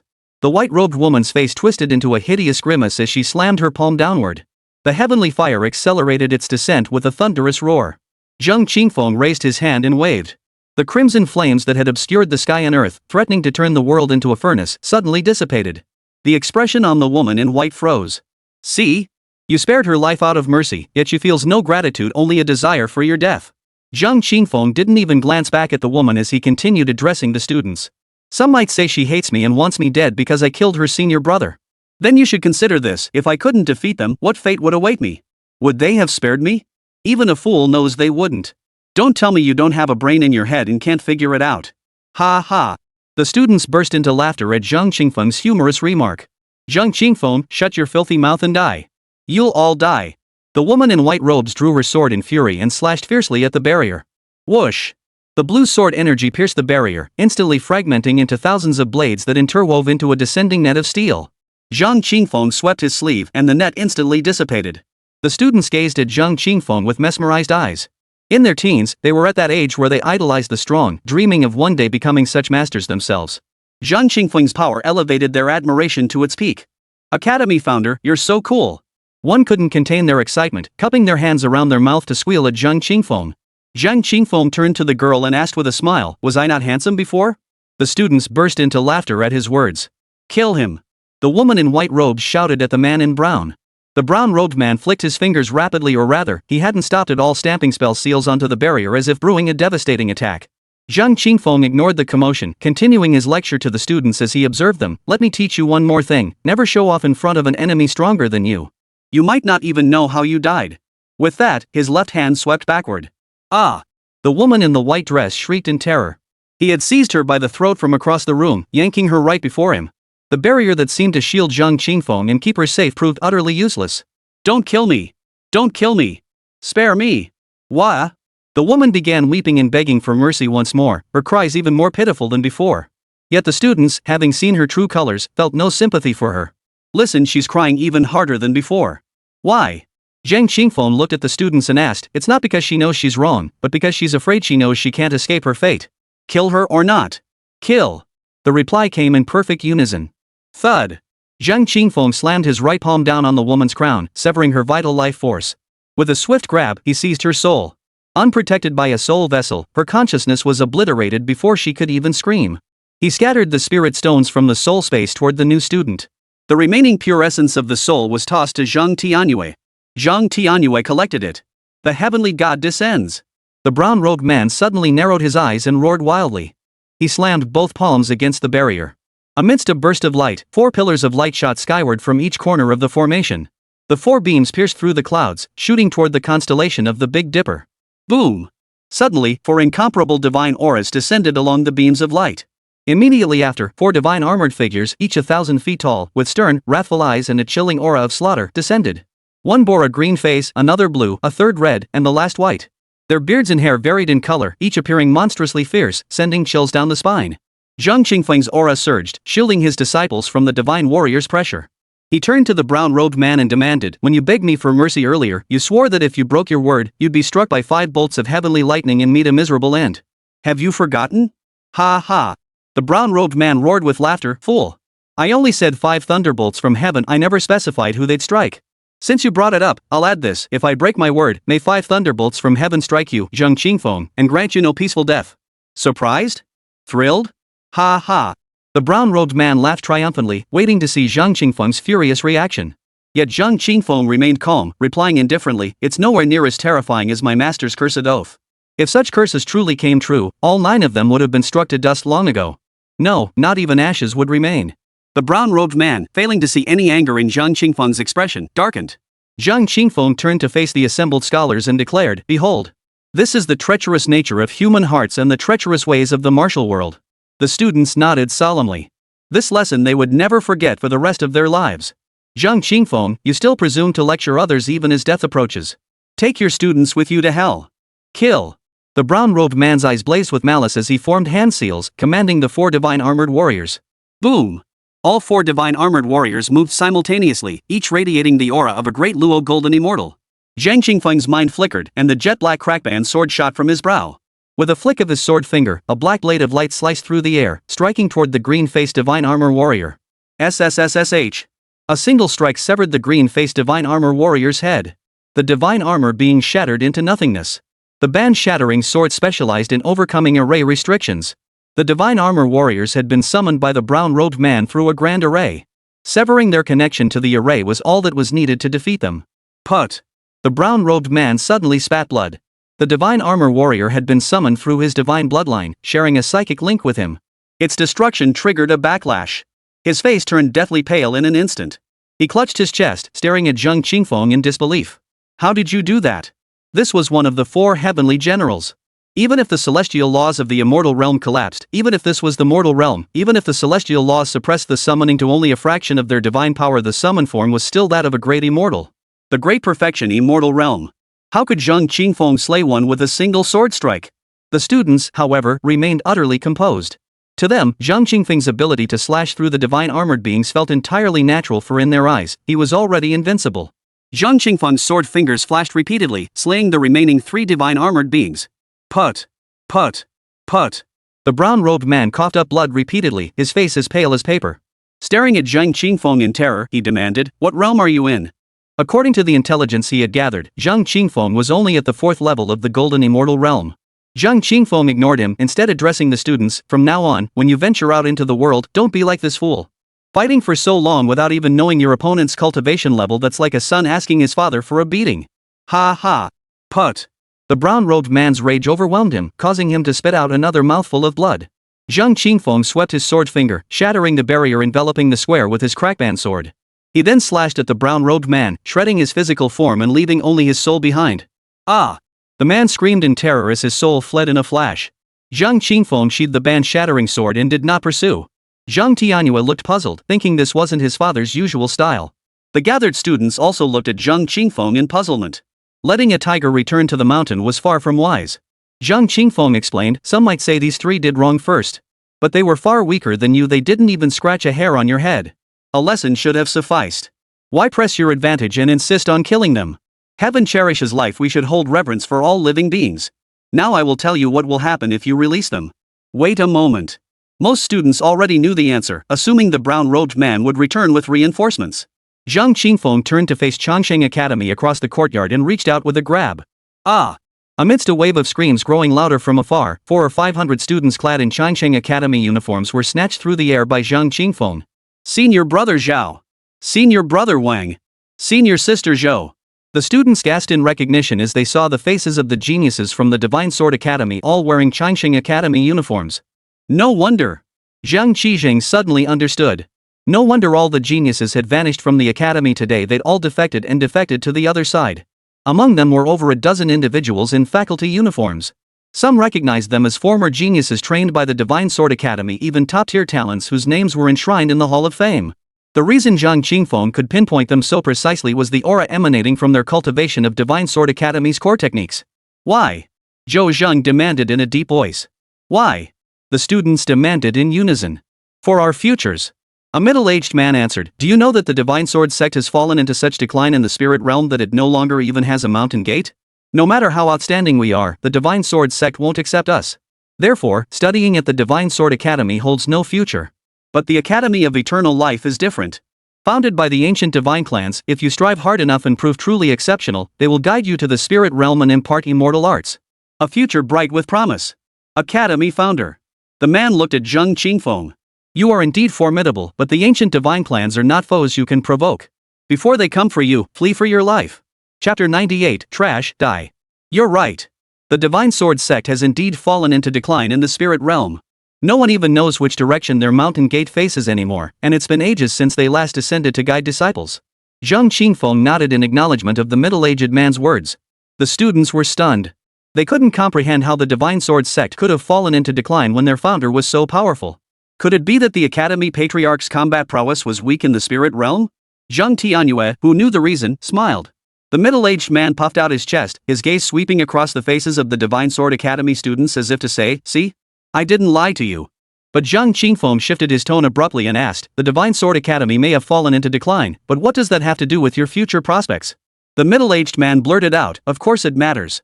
Let me ask you this, while you were studying at Divine Sword Academy, did the Academy ever exploit, enslave, or abuse you? No. The middle-aged man's eyes darted nervously, betraying a hint of guilt. Yet his gaze quickly hardened as he declared with conviction, the Academy never treated me unfairly. But just because I trained there, does that mean my entire life should be bound by it? Enrolling in the Divine Sword Academy wasn't selling my soul. Zhang Qingfeng smiled and pressed on, did the Divine Sword Academy have a rule that graduates must join the Divine Sword sect in the spirit realm and were forbidden from serving other sects or factions? The middle-aged man's expression froze. He stammered, no such rule exists. Zhang Qingfeng raised an eyebrow. Then what exactly are you implying? That the Divine Sword Academy is responsible for your entire future just because they accepted you? Should I bring you all to the spirit realm and support you like your children, feeding you and dressing you? I didn't say that. Zhang Qingfeng turned to the assembled students. Do you know why I founded the Divine Sword Academy instead of establishing the Divine Sword sect? The academy is merely a platform to support your growth, allowing you to spread your wings and soar. Where you fly and how high you reach depends entirely on your own abilities. A sect, however, is about inheritance. Unless extraordinary circumstances arise, once you enter a sect, you serve it for life. The students nodded in understanding, feeling even more profoundly that Zhang Qingfeng was truly great. He had founded the Divine Sword Academy without any self-serving motives, solely to create a favorable cultivation environment for them, expecting nothing in return. The middle-aged man's cheeks flushed crimson with shame, yet he still defended himself. By your logic, then, joining the Academy of Eternal Life wouldn't be a crime either. It's our freedom. Zhang Qingfeng glanced at him. Leaving the Divine Sword Academy? Go to heaven or earth, it's your choice. Joining the Eternal Life Academy? Of course it's not a crime. The Divine Sword Academy has no say in that. The middle-aged man breathed a silent sigh of relief. No crime, then. But Zhang Qingfeng's tone turned grave. Joining the Immortal Life Academy is not a crime. But joining the Immortal Life Academy to oppose the Divine Sword Academy, tell me, is that a crime? The last question was directed at the Divine Sword Academy students. Yes. The students, filled with righteous indignation, shouted in unison. A dog doesn't despise its poor home, nor a child its mother's appearance. The Divine Sword Academy nurtured you, demanding nothing in return, seeking no repayment. Yet you turn around and bite the hand that fed you, blaming the Academy for not elevating you higher. Selfish, ungrateful, repaying kindness with betrayal, you shameless scoundrel. Did you hear that? You are guilty. Zhang Qingfeng fixed his gaze on the middle-aged man. The man's face drained of color. His legs buckled, and he collapsed to the ground. Zhang Qingfeng swept his hand. The 400 or 500 people who had joined the Qingxing Academy all tumbled backward. Ah! A chorus of wails, as if mourning the death of a parent, erupted suddenly. Zhang Qingfeng had crippled their cultivation. Shut up! Zhang Qingfeng's aura surged, drowning out the deafening screams. He declared, "You all cherish the immortal life academy so much, longing for the ancient divine plans to grant you glorious futures? Then go seek them out yourselves. Restoring your meridians in Dantian is as simple as a thought for them. They treasure talents so much, they'll surely help you. Good luck to you all." Hearing this, the despairing figure's dim eyes suddenly brightened, ignited with hope. "We ancient gods don't take trash." A hoarse voice boomed from the eastern sky. The group, whose hopes had just been kindled, instantly plummeted into an abyss of utter despair. A group of over 20 figures materialized from the void, appearing in the sky 1,000 feet to the east. Leading them was an old woman clad in blue robes, her hair as white as a crane's yet her face retaining a youthful glow. "Third ancestor, this is Zhang Qingfeng." The soul essence of the brown-robed man who had fled earlier materialized into a spectral form. Pointing at Zhang Qingfeng, it addressed the old crone. The sword god Lu Shirsan's firefly sword case is in his possession. Zhang Qingfeng glanced at the intruder before addressing the assembled students. "See this? Some people, if you show mercy and let them off, they won't appreciate your kindness. They'll only scheme to strike back with even greater cruelty. As I've said before, kindness is a virtue, but it mustn't be foolish kindness. Discerning which enemies deserve forgiveness and which do not rests solely on your own judgment. Of course, forgiveness is your choice and refusing it is no mistake either. Remember this, never let others' wickedness hijack your own kindness." Zhou Zhang's expression grew solemn. Bowing deeply to Zhang Qingfeng both for himself and for the students present, he declared, "We shall remember the founder's teachings." He believed that Zhang Qingfeng's lesson today would benefit everyone present for the rest of their lives. "We shall remember the teachings of our founder." The students bowed in unison with reverence. "Ancient God, save me. Save us all." The middle-aged man suddenly turned and prostrated himself before the old woman, pleading for help. Hearing this, the others clung to this last hope like a lifeline, turning in unison to prostrate themselves. "Ancient God, save us." These individuals, whether in the past or present, had been cherished prodigies of the Divine Sword Academy, basking in the spotlight and enjoying boundless glory. They could not accept the reality of their cultivation being destroyed. This was more cruel than death itself. "Ancient God, save us." Their pleas echoed across the square. The old crone's gaze shifted from Zhang Qingfeng to the pleading crowd. With a cold smile, she spoke, "Give this god a reason to save you. We are willing to serve the ancient god clan as loyal servants. We are all prodigies of extraordinary talent. Cultivating us will yield 100-fold, even 1,000-fold return. Yes, we are all talents." Genius, talent, these were their greatest glory and capital. "You call yourselves geniuses?" The old crone raised her eyebrows, then burst into a snort of laughter.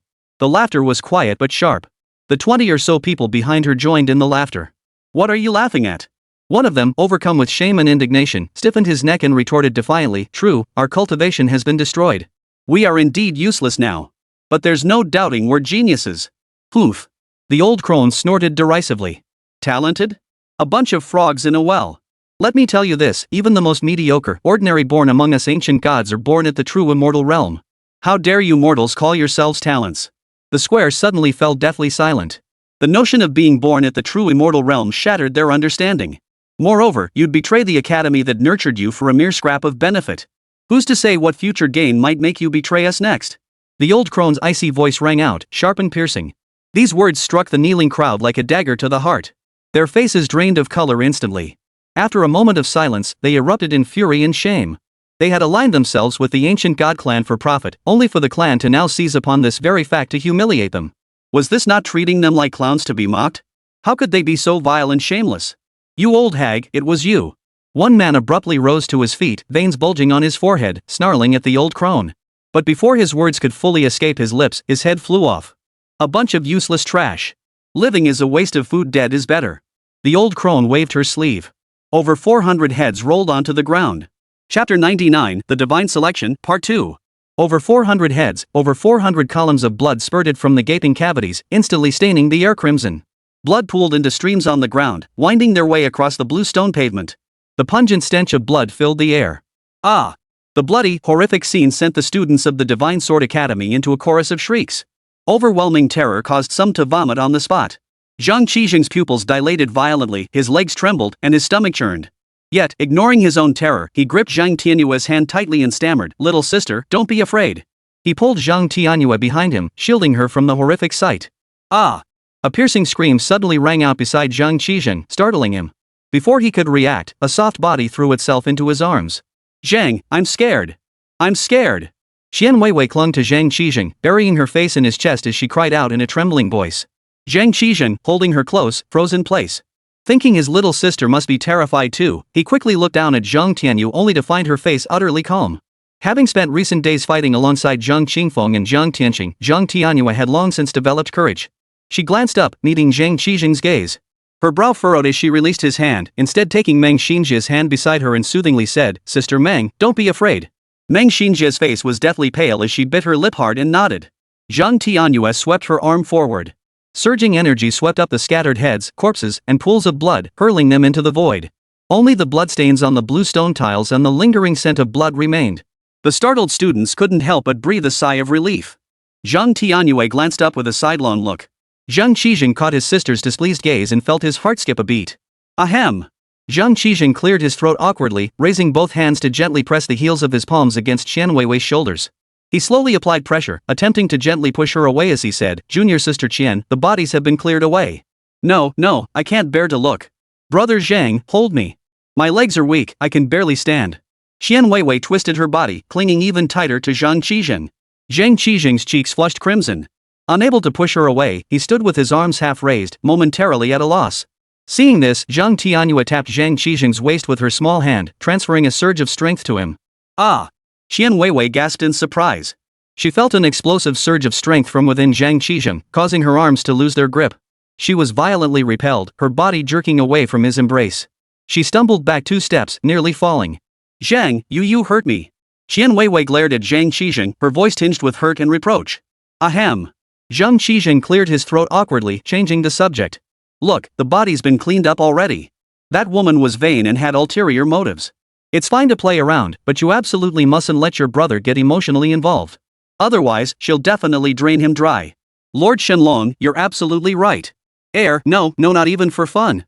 Stay as far away as possible. Zhang Tianyue conversed with Lord Yanzhu within her consciousness. Even Zhang Tianyue could see Qian Weiwei was unreliable. How could her petty schemes escape Lord Yanzhu's fiery, piercing gaze? Zhang Qingfeng, hand over the firefly sword case and I shall spare your life. Refuse, and I shall level both you and your divine sword academy. The old crone turned her gaze to Zhang Qingfeng, her icy voice dripping with the ruthless arrogance of submit or perish. Bang! Zhang Qingfeng summoned the firefly sword case, hurling it to the ground before him. With a flick of his sword finger, it snapped open with a click, unfurling 12 divine blades in a fan-shaped array. The first sword, Peach Blossom, was replaced by the Great Light Divine Sword. The old crone and those behind her unconsciously drew in sharper breaths. Their burning gazes seemed hooked onto the firefly sword case, unable to look away. I give you 2 choices. Zhang Qingfeng held up 2 fingers. 1. Turn around and leave. Today's events end here. From now on, we'll mind our own business. This deity chooses option 2. Before Zhang Qingfeng could finish speaking, the old crone had already given her answer. Zhang Qingfeng cut to the chase, the sword case lies before you. Come and take it if you dare. You insignificant mortal, daring to rebel and slay a god, your crime demands execution. A burly man burst forth from behind the old crone. A trident spear shot from his mind's eye, landing in his grasp with a tremor that shook the heavens. He thrust it forward. A cold gleam erupted from the spear's tip. Heaven and earth paled in comparison. All vision was stolen by that single point of icy light. Like a meteor hurtling toward the earth, it instantly appeared before Zhang Qingfeng. The students, fearing for Zhang Qingfeng, held their breath. Clang! Suddenly, a sword's cry rang out. The sky-splitting sword emerged, piercing the icy glare, restoring color to the heavens and earth. Ah! A piercing scream suddenly rent the sky. The sky-splitting sword pierced the burly man's forehead, pinning his soul to the blade as it was brought back before Zhang Qingfeng. Zhang Qingfeng reached out and seized the soul in his hand. Stop! The old crone tried to stop Zhang Qingfeng, but before she could utter a word, he had already ruthlessly erased the burly man's consciousness. Divine? Nothing special. Zhang Qingfeng let out a derisive snort, flicking his hand backward. Spirit stones rained down like a shower before the gathered students. The students erupted into laughter and scrambled madly. Having been taught that members of the ancient god clan were born at the true immortal realm, they had unconsciously built an uncrossable barrier between gods and mortals. Yet Zhang Qingfeng had slain an ancient god with a flick of his finger, shattering that carefully constructed hierarchy in an instant. Gods, nothing special. Mortals too could ascend to the heavens, slaying gods as easily as slaughtering pigs and dogs. Why didn't you believe me? He's incredibly strong. The brown-robed man Zhang Qingfeng had spared earlier shouted. This time, his clan believed him. How dare you? The old crone narrowed her eyes, shooting out 2 beams of palpable killing intent. She raised her right hand and swept it forward. Kill! Leave not a single one alive. Boom! Over 20 figures surged forward from behind her. All were golden immortal realm cultivators. Their overwhelming aura tore the entire sky to shreds. Blades flashed, axes cleaved, hammers thundered. Lightning streaked across the sky, seas of fire rolled, the earth tilted. Divine weapons and supernatural abilities rained down from above. In an instant, it felt like the apocalypse had descended. Zhang Qingfeng's sword fingers flashed repeatedly. Clang! Clang! Clang! One divine sword after another slid from its scabbard. Their gleaming blades extinguished all laws. Wherever the sword tips struck, corpses plummeted from the sky. Kill! The old crone watched in horror, unable to resist intervening. If she didn't act now, her clan would be slaughtered by Zhang Qingfeng. Zhang Qingfeng swept his sword finger, drawing the great light divine sword from its scabbard. A single strike sent the old crone reeling back 10,000 feet. Seventh heaven of the great Luo immortal realm. The old crone sensed Zhang Qingfeng's cultivation aura and was horrified, realizing how gravely she had underestimated his strength. She slashed urgently, unleashing the full might of her great immortal power to repel the great light divine sword. Then, lunging forward, she unleashed 361 consecutive sword strikes at Zhang Qingfeng. These 361 sword energies instantly coalesced into a sword formation, carrying world-shattering destructive force as it closed in on Zhang Qingfeng. Zhang Qingfeng flickered his sword finger. The band-shattering sword shot forth, trailing a black streak of light, cleaving the sword formation apart. Whoosh! The breaking army sword slew one foe before joining the great light divine sword and the band-shattering sword in attacking the old crone. Clang! Clang! Clang! The old crone parried with her sword, her face turning ashen. She gasped, "How is this possible?" Chapter 100, Old Turtle, Run. Each of the three divine swords carried the might of a great Luo golden immortal at the seventh heavenly realm. One thought commands three swords, yet the power remains undiminished? The old crone gazed toward the battlefield ahead, her expression shifting in shock once more. It wasn't one thought commanding three swords, it was one thought commanding 11 swords. And each sword carried the power of a great immortal, otherwise her clan members wouldn't be falling like ripe melons being harvested. Is this the sword path of sword god Lu Shisan? Terrifying. The old crone shuddered to her core. She had assumed Zhang Qingfeng's ability to wield multiple swords with a single thought stemmed from Lu Shisan's sword path, unaware it was an innate talent of his primordial chaos sword body. Ah! No, you can't kill me! Third ancestor, save me!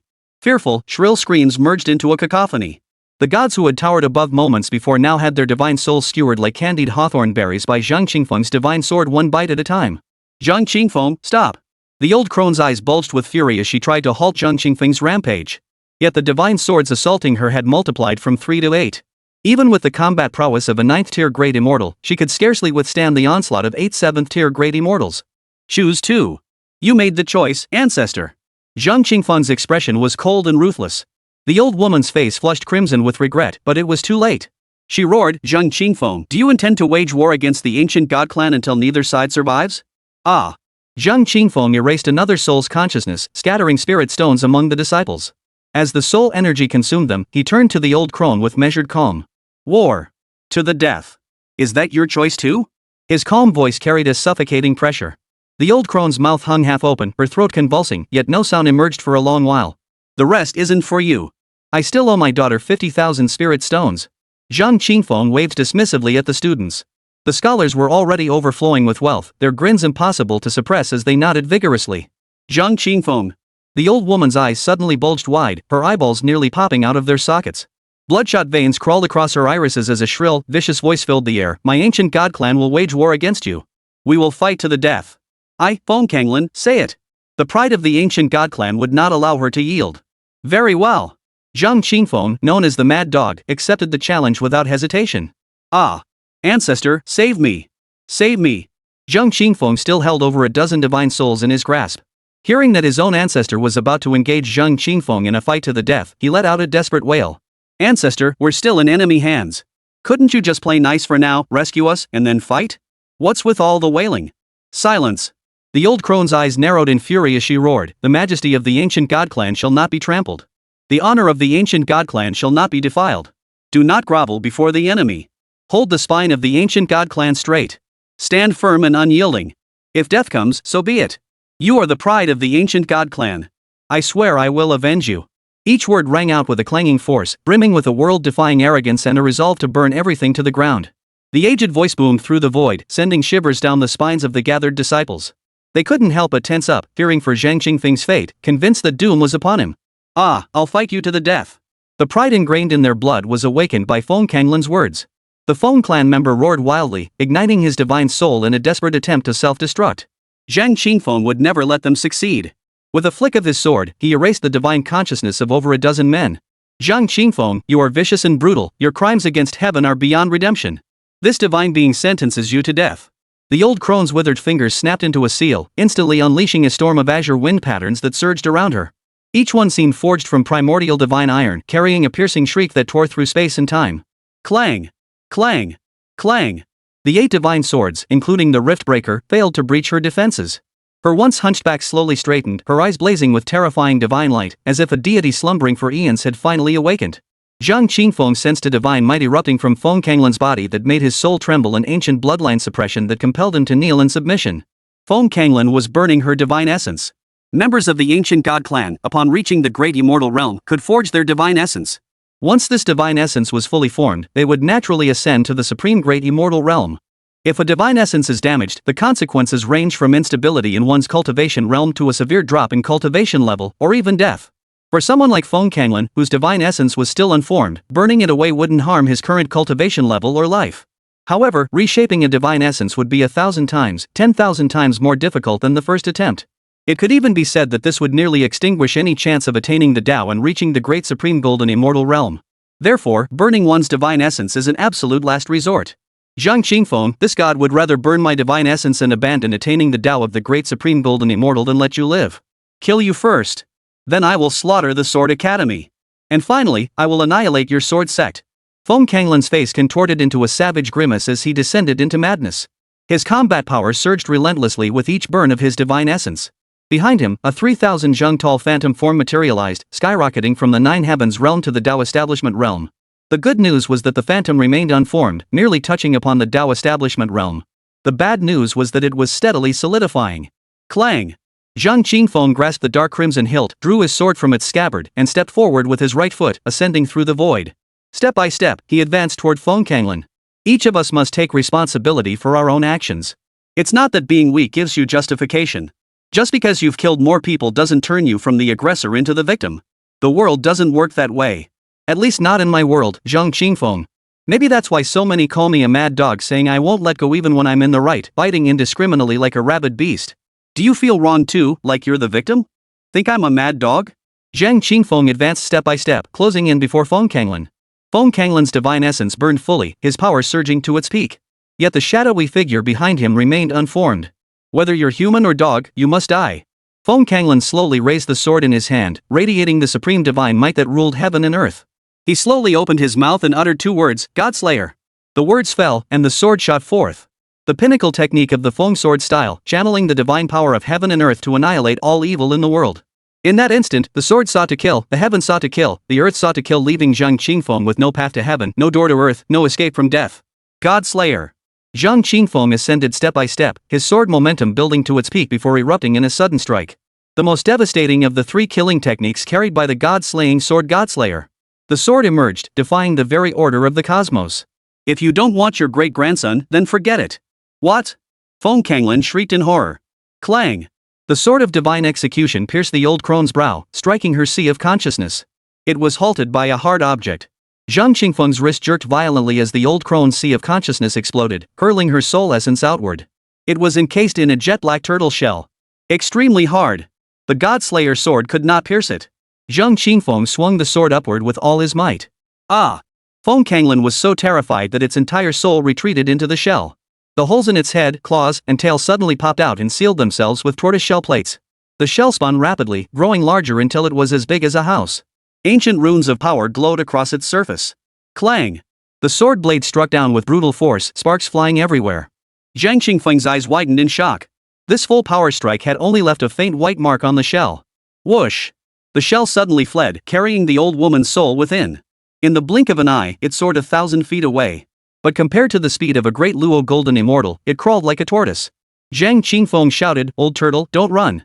Didn't you say you'd fight me to the death? Why are you running? Zhang Qingfeng, don't get cocky. My ancestor is coming to kill you. You called for help? Oomph. Stop calling them one by one, what a hassle. I'll accompany you to your ancient god clan's lair." Zhang Qingfeng stowed his sword case, leaped onto the turtle's shell, stroked his beard, and roared with laughter, "Ha! I've roamed the martial world for centuries, but this is my first time riding a turtle. Simultaneously, he sent a telepathic message to Zhang Tianyue telling her to play on her own. Giddy up. Old turtle, run.